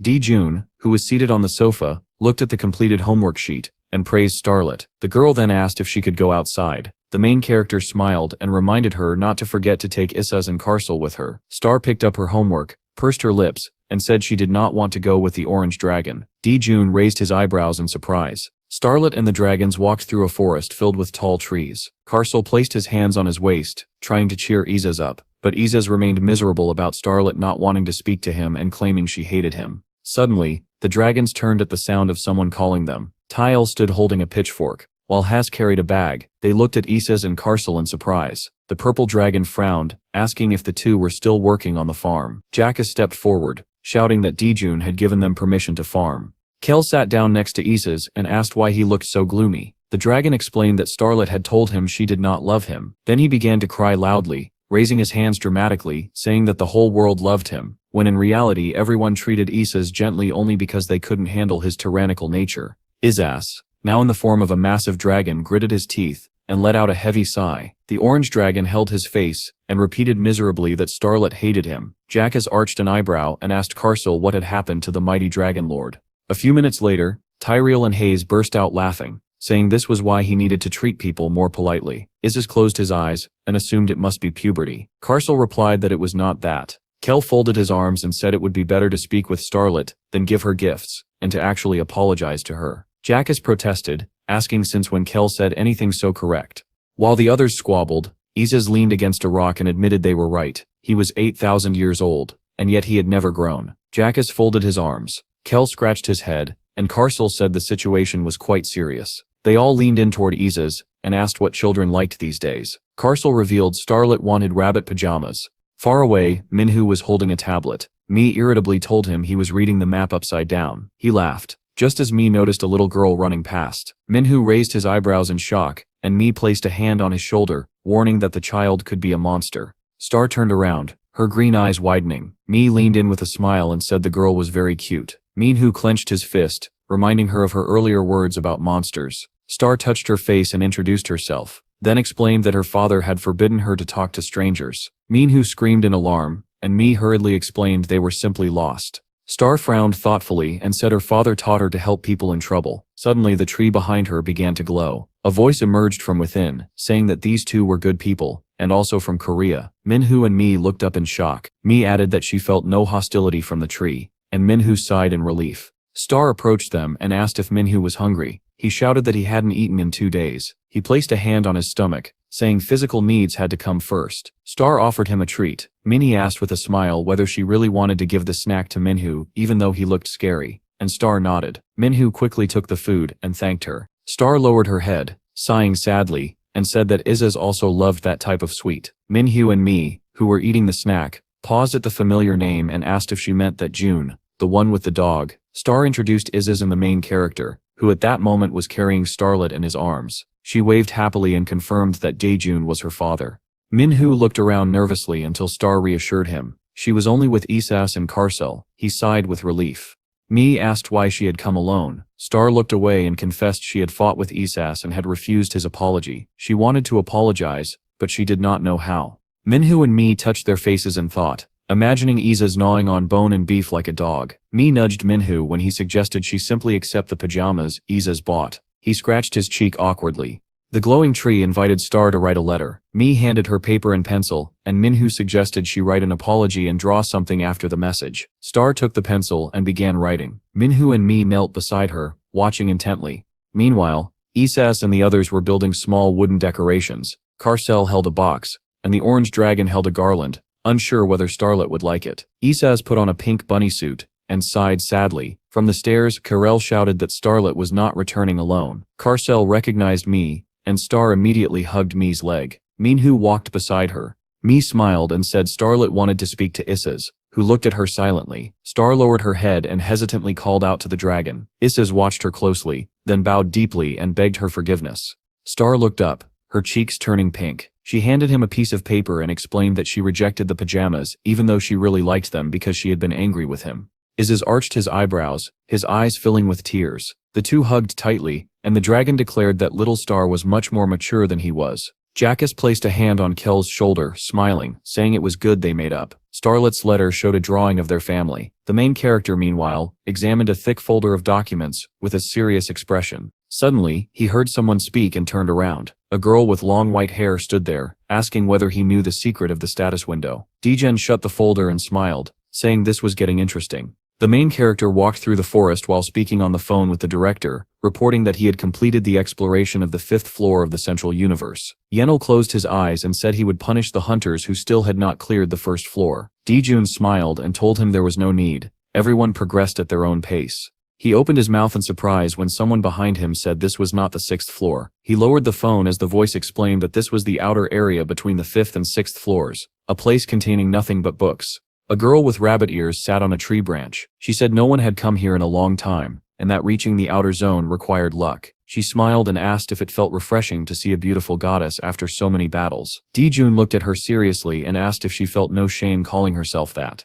The girl frowned. Most people were overwhelmed by her energy and couldn't even look her in the eyes. But this man behaved as though unaffected. Placing her hands on her knees, Cecilia summoned her innate ability that allowed her to see the status windows of others. 2 massive red eyes opened behind her. A bright red glow erupted around Dodin. The system declared that Cecilia did not dare look at the target's information. The protagonist crossed his arms and asked what she was trying to do. Cecilia introduced herself and said the ability even worked on Isas. She jumped down from the tree asking if he was the famous Dijun. When he asked how she knew, she turned away with a smile, saying everyone was talking about him. There were countless comments under Isis's drawing, and the story of the dragon's reincarnation was widely discussed. Dijun looked at her sternly. Cecilia raised her eyebrows, realizing his mind might possess a special defense skill. Her truth gaze had failed entirely. Cecilia folded her arms and thought that Isis simply did not understand how terrifying the world could be, and that his true nature would appear the moment he was frightened. Smirking, she asked if Dijun knew anything about the status window. Raising her hand, she created a bright blue screen and explained that the status window was a survival system within the central universe, helping one grow stronger when erosion began. She pressed her finger to the screen, adding that the status window could also become a fatal weakness if revealed. A large purple monitor appeared, displaying information about Impilum, one of the 7 strongest transcendents. She introduced the figure on the throne and said that when all planets were eventually transferred to the central universe, the one who took the throne at the world's heart would become the god ruling the entire dimension. Cecilia presented 2 status windows and explained that defeating Impilum would require either a purple status window or the higher black tier. She intertwined her fingers, blushing, and said that only someone as strong as the heavenly devil from the novel could possess a black status window. She grinned to herself, realizing she had gotten carried away. Dijun was looking at a book, prompting Cecilia to snap angrily and ask if he was even listening. She extended her hand toward him, saying that he feared nothing because Isis was always at his side. Folding her arms, she asked him to be careful with her favorite book. He flipped it over and saw her name written on the cover. Cecilia's eyes widened. How did he know her name? But Dijun silently pulled out his phone. A message from Yuna said that Isis still had not returned home. Cecilia repeated her question, but Dijun turned away and said it was time for him to go. Her mouth opened in shock as he stepped into the portal. She touched her face, bewildered, and wondered what he was so busy with. Night fell. The streets were illuminated by the windows of tall buildings. Kel animatedly described how he had single-handedly stopped an entire army at the heart of the world. He sat at a round table with Azaz and Hax. The dragon slammed his cup down and shouted that he had slain Alicis, the 5-star demon, with a single strike of his dragon spear. Isis scratched his cheek and said the demon might actually have been named Belil. He could not remember anymore. The dragon set his glass down sharply and shouted that he had once fought Doan on equal terms, and that he could even have won. Tile and H's jaws dropped. They were speechless. The blond man stroked his chin and remarked that a dragon's power weakened sharply when leaving the central universe, suggesting Isis simply admit defeat. Jackas blushed, furrowed his brows, and explained that the overall ability reduction was about 20%, while combat power decreased by roughly 50% due to sensory impairment. Isis could win only if the fight took place inside the central universe. The dragon grinned, agreeing with the explanation. Kel folded his arms and called Isis a cool lizard, and Hakes praised him with a broad smile. Suddenly, someone entered the room. Isis insisted he could fight if he wanted to, but said he would never do that to his master. Standing on a blue chair, the dragon begged Kel and Jax not to tell the main character, claiming it might hurt his pride. Suddenly, the 2 men turned pale and froze. Isis placed his hands on his waist, confused by their silence,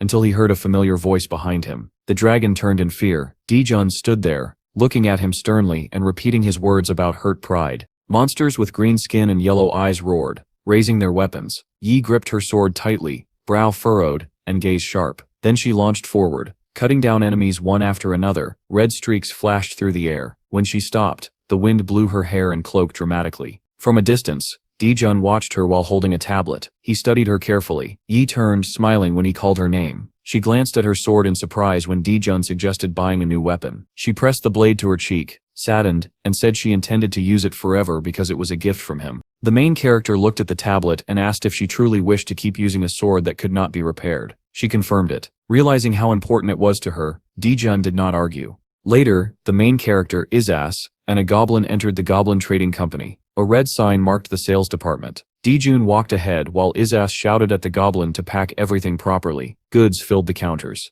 Dijun said he needed to place a special order. The orange dragon paused at a fragrant dish, saying he wanted lunch. Yas turned pale when Dijun casually asked how much a minced dragon would cost. The goblin said he could check. Isis grabbed his cheeks in horror, imagining himself being made into a burger. He began choking the goblin, shouting that he should check how much goblin mince cost instead.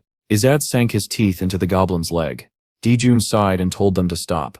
A dwarf with a long beard hammered a blade on an anvil. Isis jumped onto Dijun's shoulder, loudly noting that most dwarves bowed before great dragons, yet this one did not even look. The main character clamped his hand over the dragon's mouth when he began asking whether the dwarf wanted to experience his breath. Dijun grabbed him by the head and ordered him to stop talking. Hours later, Isas sat on a crate between Dijun and the goblin, screaming with his eyes squeezed shut. They waited for the blacksmith to finish. Isas rested his head on his palm, sighing heavily, saying even writing an explanatory note was more fun. Then he stretched and smiled, saying he liked everything when Dijun told him to write one. Suddenly Isas narrowed his eyes at the goblin suspiciously, asking if he had just laughed. The goblin turned pale, sweating, insisting he would never laugh at the greatest and strongest being in the universe, then quickly corrected himself, calling Isas the second strongest. 72 hours later, the goblin knelt on the floor, crying and trembling. The blacksmith finally put down his hammer and presented the finished sword. His eyes widened when he realized Dijun was the client.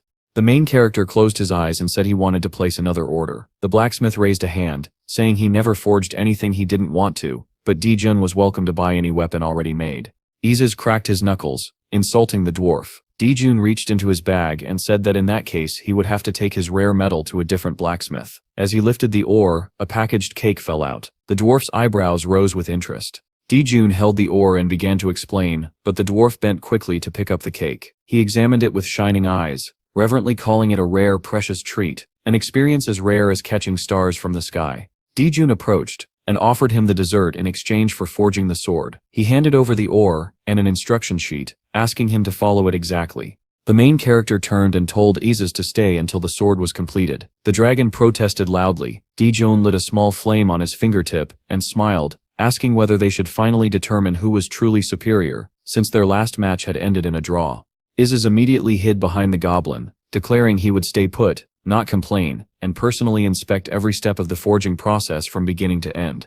The dwarf paused, remembering the red dragon who once battled his ancestors. Feeling uneasy at Isas's presence, he frowned and said he would complete the order without the dragon nearby. He then asked Dijun to return later to pick it up.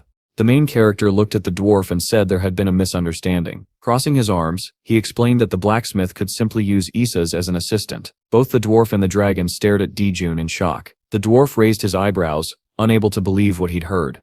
Dijun pointed at him and told him to use the dragon. Isas trembled, calling out to Dijun for help. The blacksmith turned toward him with a creepy smile. Suddenly, he cracked his whip. Isas squeezed his eyes shut and screamed in pain. The dwarf struck him again, demanding he bring firewood. Isas ran while clutching the wood, confused why a whip hurt so much. The blacksmith licked the golden weapon, saying it was a masterpiece crafted by his ancestors in preparation for the uprising. Dijun and the goblin sat at a table while the dwarf continued beating Isas. A few days later, white clouds swirled across a blue sky. Yi sprinted forward, shouting loudly. The main character watched from afar as she swung her sword. He imagined a man with long dark hair appearing each time she did so, and realized it happened every time Yi used her weapon. Dijun smiled. Yi turned around, cheeks flushed. Her heart thumped faster whenever he looked her way. Smiling to herself, she wondered if he was planning to propose. Dijun asked what she was thinking. He examined her sword and thought Yi didn't look well. Then he decided it was time to give her something new. Yi turned with raised eyebrows. She closed her eyes and asked him to speak. Daejun handed her a sword, saying it would help her grow stronger. Yi took it, confusion flickering across her face. Daejun said he had picked it up on the way. He noticed her awkwardness. She still felt guilty accepting a new weapon. Yi thanked him with a smile and thought it was even more beautiful than what she'd imagined. Daejun smiled too, happy she liked it. She drew the blade from its sheath, intending to invite him on a date, but suddenly fell silent. Light filled the surroundings. A voice spoke. She had received a sword worthy of elevating her to a higher rank. A man with long black hair appeared, and told her that new horizons would now open before her. Yi held the sword tightly as the man said its name, Setting Moon. She gasped when he placed a hand on her head. Her eyes widened as the system announced the opening of the rank 5 combat swordsman path. She grabbed Daejun's hand and, smiling brightly, told him her skill rank had increased. Yi closed her eyes, beaming. The main character smiled gently, thinking it was satisfying to help others grow. Not far away, a man in white sat on the ground near an earthen wood jug. Yoongi lifted a large spoon and noted that the bamboo aroma was strong. Smiling softly, he recalled that the heavenly devil enjoyed this wine. In the past, the devil seed in Murum, a young man in blue clothes, had held a bowl while someone described bamboo leaf wine, a drink with a pleasant taste and light sweetness. The main character asked what Yi thought of the wine. The man lifted the jug and said he had no time. He needed to send it quickly. Yoongi reached into his clothes to retrieve a transportation volume, but froze. Kel had taken and used it again. Yoongi clenched his fist, cursing the young man. He tied a rope around the jug, saying he first needed a new transportation scroll, and then needed to tear Kel apart. He flew through the air while Kel stood on the ground below. Kel raised an eyebrow at him in confusion. Scratching the back of his head, Kel thought he could go with him, but he wanted to finish this explanation so he could enjoy his sweets. Then Kel noticed a white jug. He sniffed it and realized it was the bamboo wine Yoongi had hidden for himself. Kel grinned widely, thinking Daejun might overlook a few things if he received this wine. As Yoongi flew away, Kel shouted thanks for his generosity. The main character returned home. Yooni, looking troubled, said they had a guest. Daejun looked toward the girl in confusion. Kel sat at the table. No one except Starlet seemed pleased to see him. Kel pulled out explanatory notes, saying he only came to hand them over. The main character stared at the jug. Kel presented. Daejun examined it, saying it resembled bamboo leaf wine. He said he didn't expect Kel to make a wine of such quality. Kel froze awkwardly and admitted Yoongi had given it to him. Isis shut his eyes and accused Kel of stealing it. Kel, sweating profusely, swore that his best friend Yoongi insisted again that he had given Kel the wine. Daejun poured the drink into a cup and asked Kel to relay his thanks to the man. Star pointed at the main character and warned him not to drink it. Trembling, she said she had nearly died when she tried it. Isis slammed his hand on the table. Wearing a hat and raincoat, he declared that nothing compared to the bitter taste of life. Yooni pulled the hat off his head, telling him he shouldn't drink it either. Daejun lifted the cup to his lips, saying Isis was acting like a child. The orange dragon placed his hands on the table, pleading with Carcel to tell them he was an adult, but Carcel remained silent. Kel held a cup as Daejun poured another drink for him. When he took a sip, the main character said it was Saju. Isis also raised a cup, but the dragon immediately spat the drink out. Kel laughed, calling him a child who didn't know life's bitterness. Carcel chuckled quietly, and Daejun said the orange dragon was still far from adulthood. While Isis yelled at Carcel, Daejun told Kel he could take a bottle of Saju from the refrigerator. At that moment, Yoongi was breathing heavily elsewhere, complaining that the fairy was extremely unpleasant. His hands shook as the fairy informed him he could take 2 movement volumes as a reward for clearing the floor. Spotting Kel, Yoongi reminded him he had stolen his book again. Kel sat on the floor, face red. Yoongi pinched his nose, saying Kel smelled like alcohol, then demanded to know where he got it. Suddenly realization struck him. He sprinted into the forest. His face turned pale as he discovered the bamboo leaf wine was gone. Furious, eyes red, Yoongi said he had intended to offer that wine to the Sky Devil. Kel replied that he had already done so. Yoongi froze in shock. Kel added that Daejun had praised the wine generously. Then Kel showed Yi a bottle of Saju. The man accepted it joyfully, saying such a treasure would become a family heirloom. Yoongi closed his eyes, swearing he wouldn't drink a single drop when the bottle suddenly exploded. Hyrule and Yoongi turned pale and screamed. Above them, a man on horseback hovered in the sky, announcing that Baal was summoning Yoongi. A man in a black cloak, ordered him to follow. Yoongi pointed angrily at him, accusing him of destroying the relic the heavenly devil had given. Kel tried to hold him down and calm him. Yoongi turned around and announced that sometimes one must not back down. He had his own hidden strengths. Ra smiled, saying stubbornness could be punished if necessary. Yoongi raised his sword and asked why Red needed him. Rad replied he should feel honored that Baal sought him. Yoongi shouted that he obeyed only one person. He looked at the broken shards of the relic and said breaking it was reason enough for anger. Ra's masked expression tightened. He realized this wasn't simple ignorance. Still, he was required to use force if necessary. Yoongi charged. Quotel raised his hands, reminding him of Bol's army still surrounding them. A bright blue flash erupted between R and Yoongi. Yoongi collapsed with a pained gasp. R bound him with a chain. Kel whispered that they would find a way to escape. A ghost-like being sat upon a throne. This was Baal. A young man with purple hair leaned toward Jingu, whispering that Baal hid his body within the smoke. Jingu told him to be quiet. Frowning, he thought that if the heavenly devil were here, he would act far more composed. The ghost, glowing purple, asked if Yoongi wished to work for him. Bound by chains, Yoongi replied that he would do anything to survive, but he could not serve 2 masters. Sparks lit the chamber. Baal said the offer was tempting. After Katra's death, he wished to appoint Yoongi as commander of his army. Tael and Yoongi opened their mouths in shock. Bao then projected S's true form and explained that after the Great War, the dragon race and their lord hid for tens of thousands of years. He presented a girl with long ears and added that the same fate befell the Spirit King. Yoongi clenched his fists and declared he served only one person, so he refused. Kel, sweating heavily, asked if that meant Yoongi would have to fight Daejun.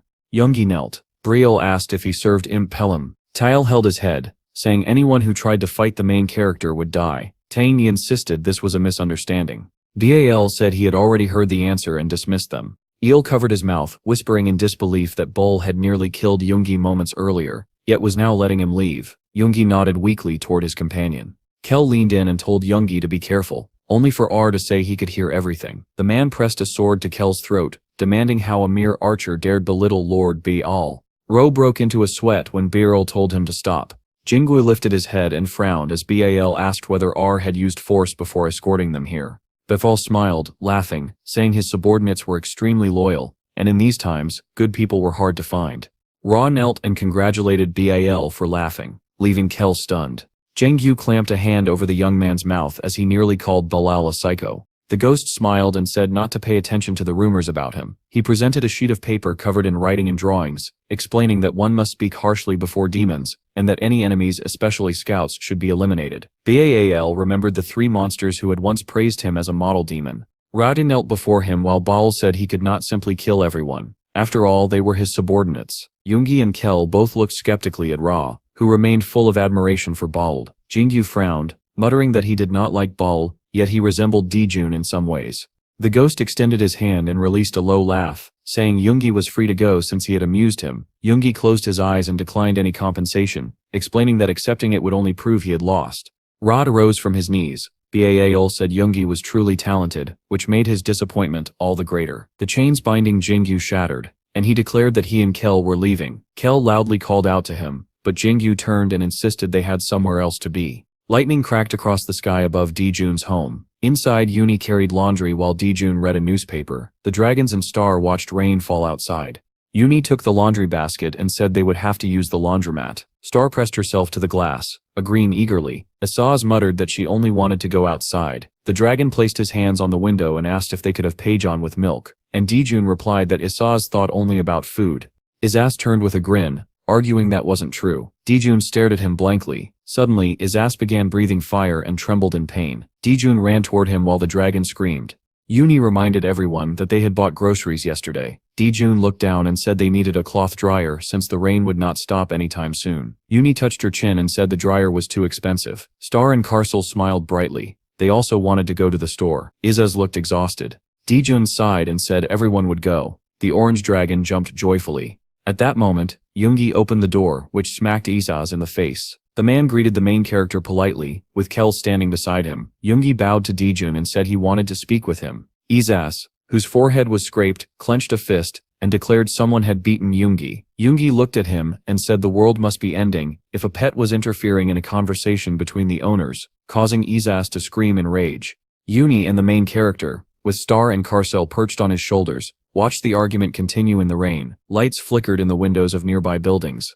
A fragrant dish called Padon sat on the table. Dijun, Yoongi, and Kiril sat at a round dining table. A man with long hair held a bowl and said Baal had invited him to become commander of his army and now planned to wage war against Earth. The main character poured himself a drink and praised it. Kel lifted his mug and asked for wine. Yoongi yelled at him. Dijun filled Kel's bowl anyway, and Kel thanked him before drinking. Yoongi apologized for failing to deliver the wine to Dijun in person. Jax set out more dishes, saying the guests could order whatever snacks they wanted since there were no customers. Dijun wondered silently when Jax began serving such food. Kel chewed and made another order. Jax threw a red apron into his face and told him to cook his own meal. Kel, Earl, and Jax glared at each other. Yoongi apologized to the main character for their behavior. Suddenly, a voice came from Kel's pocket, calling him the strongest and most beautiful warrior in the world. Uni stared at him skeptically. Kel laughed awkwardly, saying he forgot to mute his phone. Jax explained he had bought Kel a phone, but now Kel was addicted to games. Yoongi frowned, yelling that Kel should train instead. Kel replied, eyes fixed on the screen, that gaming also involved battle training. Juni stared in shock, and Dijun shook his head, thinking everything was going wrong. On the screen, Kel's character lay dead. Kel shouted that he had died again. The man beside him handed him a black bag and told him to hurry so the Lord wouldn't kill him for being late. Yi watched them curiously and asked when they had become so close. Kel and Hayes spun around simultaneously, yelling that they were not close. Kel returned immediately to his game. Jax angrily clenched his fist, and Karel continued screaming. Yoongi looked down at Kelsip's phone. The character was dead again. An inscription appeared. You could have won if you had better items. Jax called Kel a weakling, and Yoongi crossed his arms, saying he lacked training even in-game. Kel stared intently at his phone, asking what would happen next. A character with a red aura chased behind his own. A pet named Hayes appeared on screen, and the real Hayes screamed in rage. In the chat, a user named King Isaz wrote that only children met in real life. Meanwhile, He's lunged for Kel's throat in person. Dijun drank quietly, wondering why another Isaz existed in this world. The real dragon lay on the sofa, laughing as he played on a tablet. The others sat nearby as Karcel asked him to lower the volume because Yi was watching dramas. Yi picked up the dragon and asked what was so funny. Two warriors battled on the screen. Yi watched with curiosity while Isaz explained in-game terms. He then showed her the skins. Uni asked how to obtain them. The dragon explained that you needed in-game currency, or real money, to acquire items randomly, with very low odds. He displayed a golden square with a question mark, and said the chance of receiving something good was extremely small, costing 100,000 won per attempt. Raising his hand, he admitted he had tried a few times.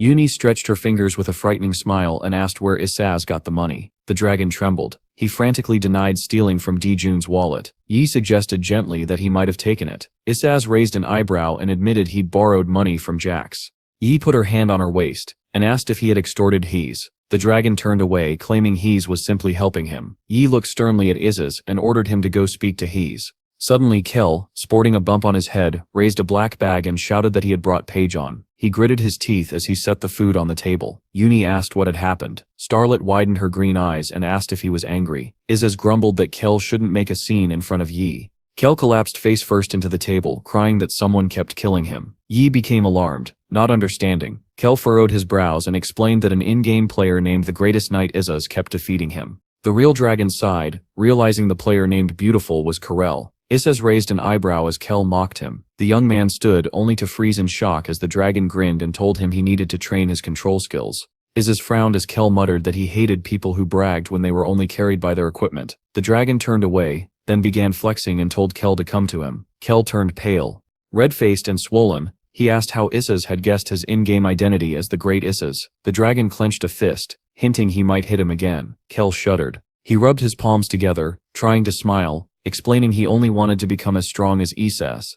Kirill pursed his lips, staring at his own screen. He tapped rapidly, thinking about the money he had earned, despite Jax's constant criticism. He pressed the summon button, praying for victory. Tile sat nearby, saying he had saved that money for over a month. Isaz smiled proudly, announcing he had successfully upgraded an item, and that luck too was a skill. Kel turned toward him, annoyed, until he noticed Star holding a phone with the game open. She pressed the summon button, saying she wanted to try too. Kel grabbed his hair, yelling that this was his weekly income. Then he froze. A golden light burst from the screen. Star looked at it and said, "Surprise." The Guardian Sep's power, Fortune, activated. Isaz and Kel stared in shock. A legendary item appeared on the screen. Yi hugged Star happily, while the dragon and young man gaped at the phone. Isaz yanked the device toward himself, shouting that it was his. Karel took it with both hands and asked if it was really his. On the screen, two characters fought. The Greatest Knight Isaz was slain and lay motionless. The dragon screamed while Karel grinned triumphantly. Isaz tackled him. Kel reminded him that he had said it was just a game. Karcel sighed and suggested Star learn Korean. Isaz stared at the summon button, declaring he would obtain 100 legendary items. Various outfits appeared on screen. The dragon screeched in fury, then collapsed in tears. Star offered to help. Isaz said it wouldn't work twice. The girl reached for the tablet anyway. The dragon covered his face in despair. Suddenly a system message appeared. The Guardian's power activated again. 5 legendary items appeared on the screen. Isaz and Kel stared at the tablet, asking if Star was the god of summoning. The girl touched her lips silently, then smiled and asked if they liked her the most. Kel beamed, saying she was the greatest in the whole world. Isaz told her not to overdo it, which made him shriek when Star said she'd help Kel next. Isaz reluctantly looked away and mumbled that Star was the best. Uni picked up the dragon, glaring, saying a child should not learn such things. Kel raised his eyebrows and opened his mouth when Uni told him and Isaz to go play with Star. The dragon frowned, his violet eyes widening in disbelief. Star lifted her hands joyfully. She was excited to play outside.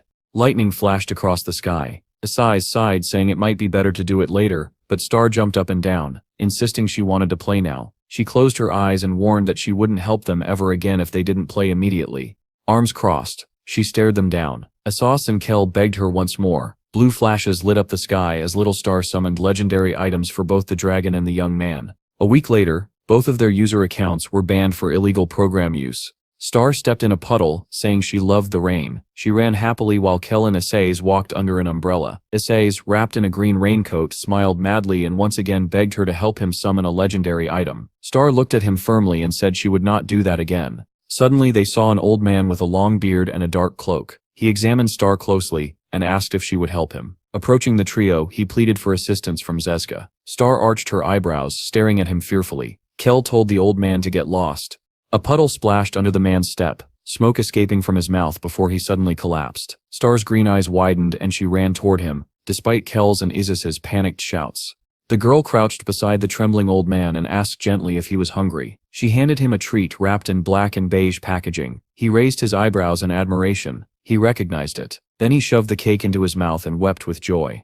Kel dropped to his knees and shouted that she could give treats to him instead. Star closed her eyes and replied that Dijun had taught her to help people in need. The old man stood, closed his eyes and thanked her. Then he lifted his hand. A brilliant light engulfed everything around them. Star looked at the glowing stone in her palms, calling it beautiful. She clasped it carefully and said the main character would like it. Izis realized it was a rainstone. He took it, and Star watched curiously. Suddenly, the rain stopped. Izis tightened his grip on the stone and explained that if you squeezed it and called for rain, it would fall instantly. Star and Kirill opened their mouths, completely drenched. Star frowned angrily. Izis laughed awkwardly, apologizing. Kel gritted his teeth. Star said she would tell Dijun everything. Izis hurried to dry her with fire, begging her not to report anything. Kel dried himself with a towel and asked where the old man had gotten the stone. Izis replied that spirits can age too. He eyed Kel suspiciously when the young man asked where the artifact could be used. Star and Izis grinned, asking if Kel was hungry. Kel bowed. The two deflated when they realized they were hungry too. They smiled, deciding to go get food. The door burst open. Jax was frying dishes and said dinner had already been sent to the dragon. He patted Star's head as she asked to eat mushrooms. Jax closed his eyes and apologized. He couldn't cook mushroom dishes now because he had run out of ingredients. Tile sat at the table and explained that those mushrooms grow only in Katten, where it rains year-round, so they wouldn't grow on the farm. Izis raised an eyebrow, suggesting they ask the fairy to make it rain all day. Hakes frowned, warning them never to anger the fairy king. Kel and Izis laid their heads on the table. Hal sighed and asked if he should kneel and beg the Dragon King for forgiveness. Izis lifted his head and told him to forget about the mushrooms. Star looked sadly at Jax, asking if she could eat mushrooms at all. Jax said he would grow some ingredients and bring them. He began chopping greens when Star called his name. Jax widened his eyes. She rarely addressed him directly. She showed him the rainstone with a smile. Jax spread his arms dramatically, declaring he would trade 100 goldfish for such an artifact. Star turned to Hakes and asked if that was true. Jax confirmed she could come any time. He requested to borrow the stone, grinning as he held it. Out among stump beds where mushrooms grew, Jax said he could cultivate them now. Tyrael suggested Hakes stay with the mushrooms instead of returning to Earth. Hakes hunched toward the stump, saying he felt miserable after being banned from the game. Jax lifted the stone and called for rain. Mushrooms sprouted instantly, smiling faces blooming on their caps. Jax fell to his knees joyfully, saying he could finally cook Mira mushrooms. But lightning flashed. Jax looked up, puzzled, thinking the stone might be defective. A voice echoed from the dark sky. "Who stole the stone from my child?" Jax raised his eyebrows, recognizing it. Kel put his hands on his waist, demanding to know who was shouting. A woman with long ears and blonde hair appeared, angrily declaring they must face consequences for abusing her child. Thus ended the third story arc.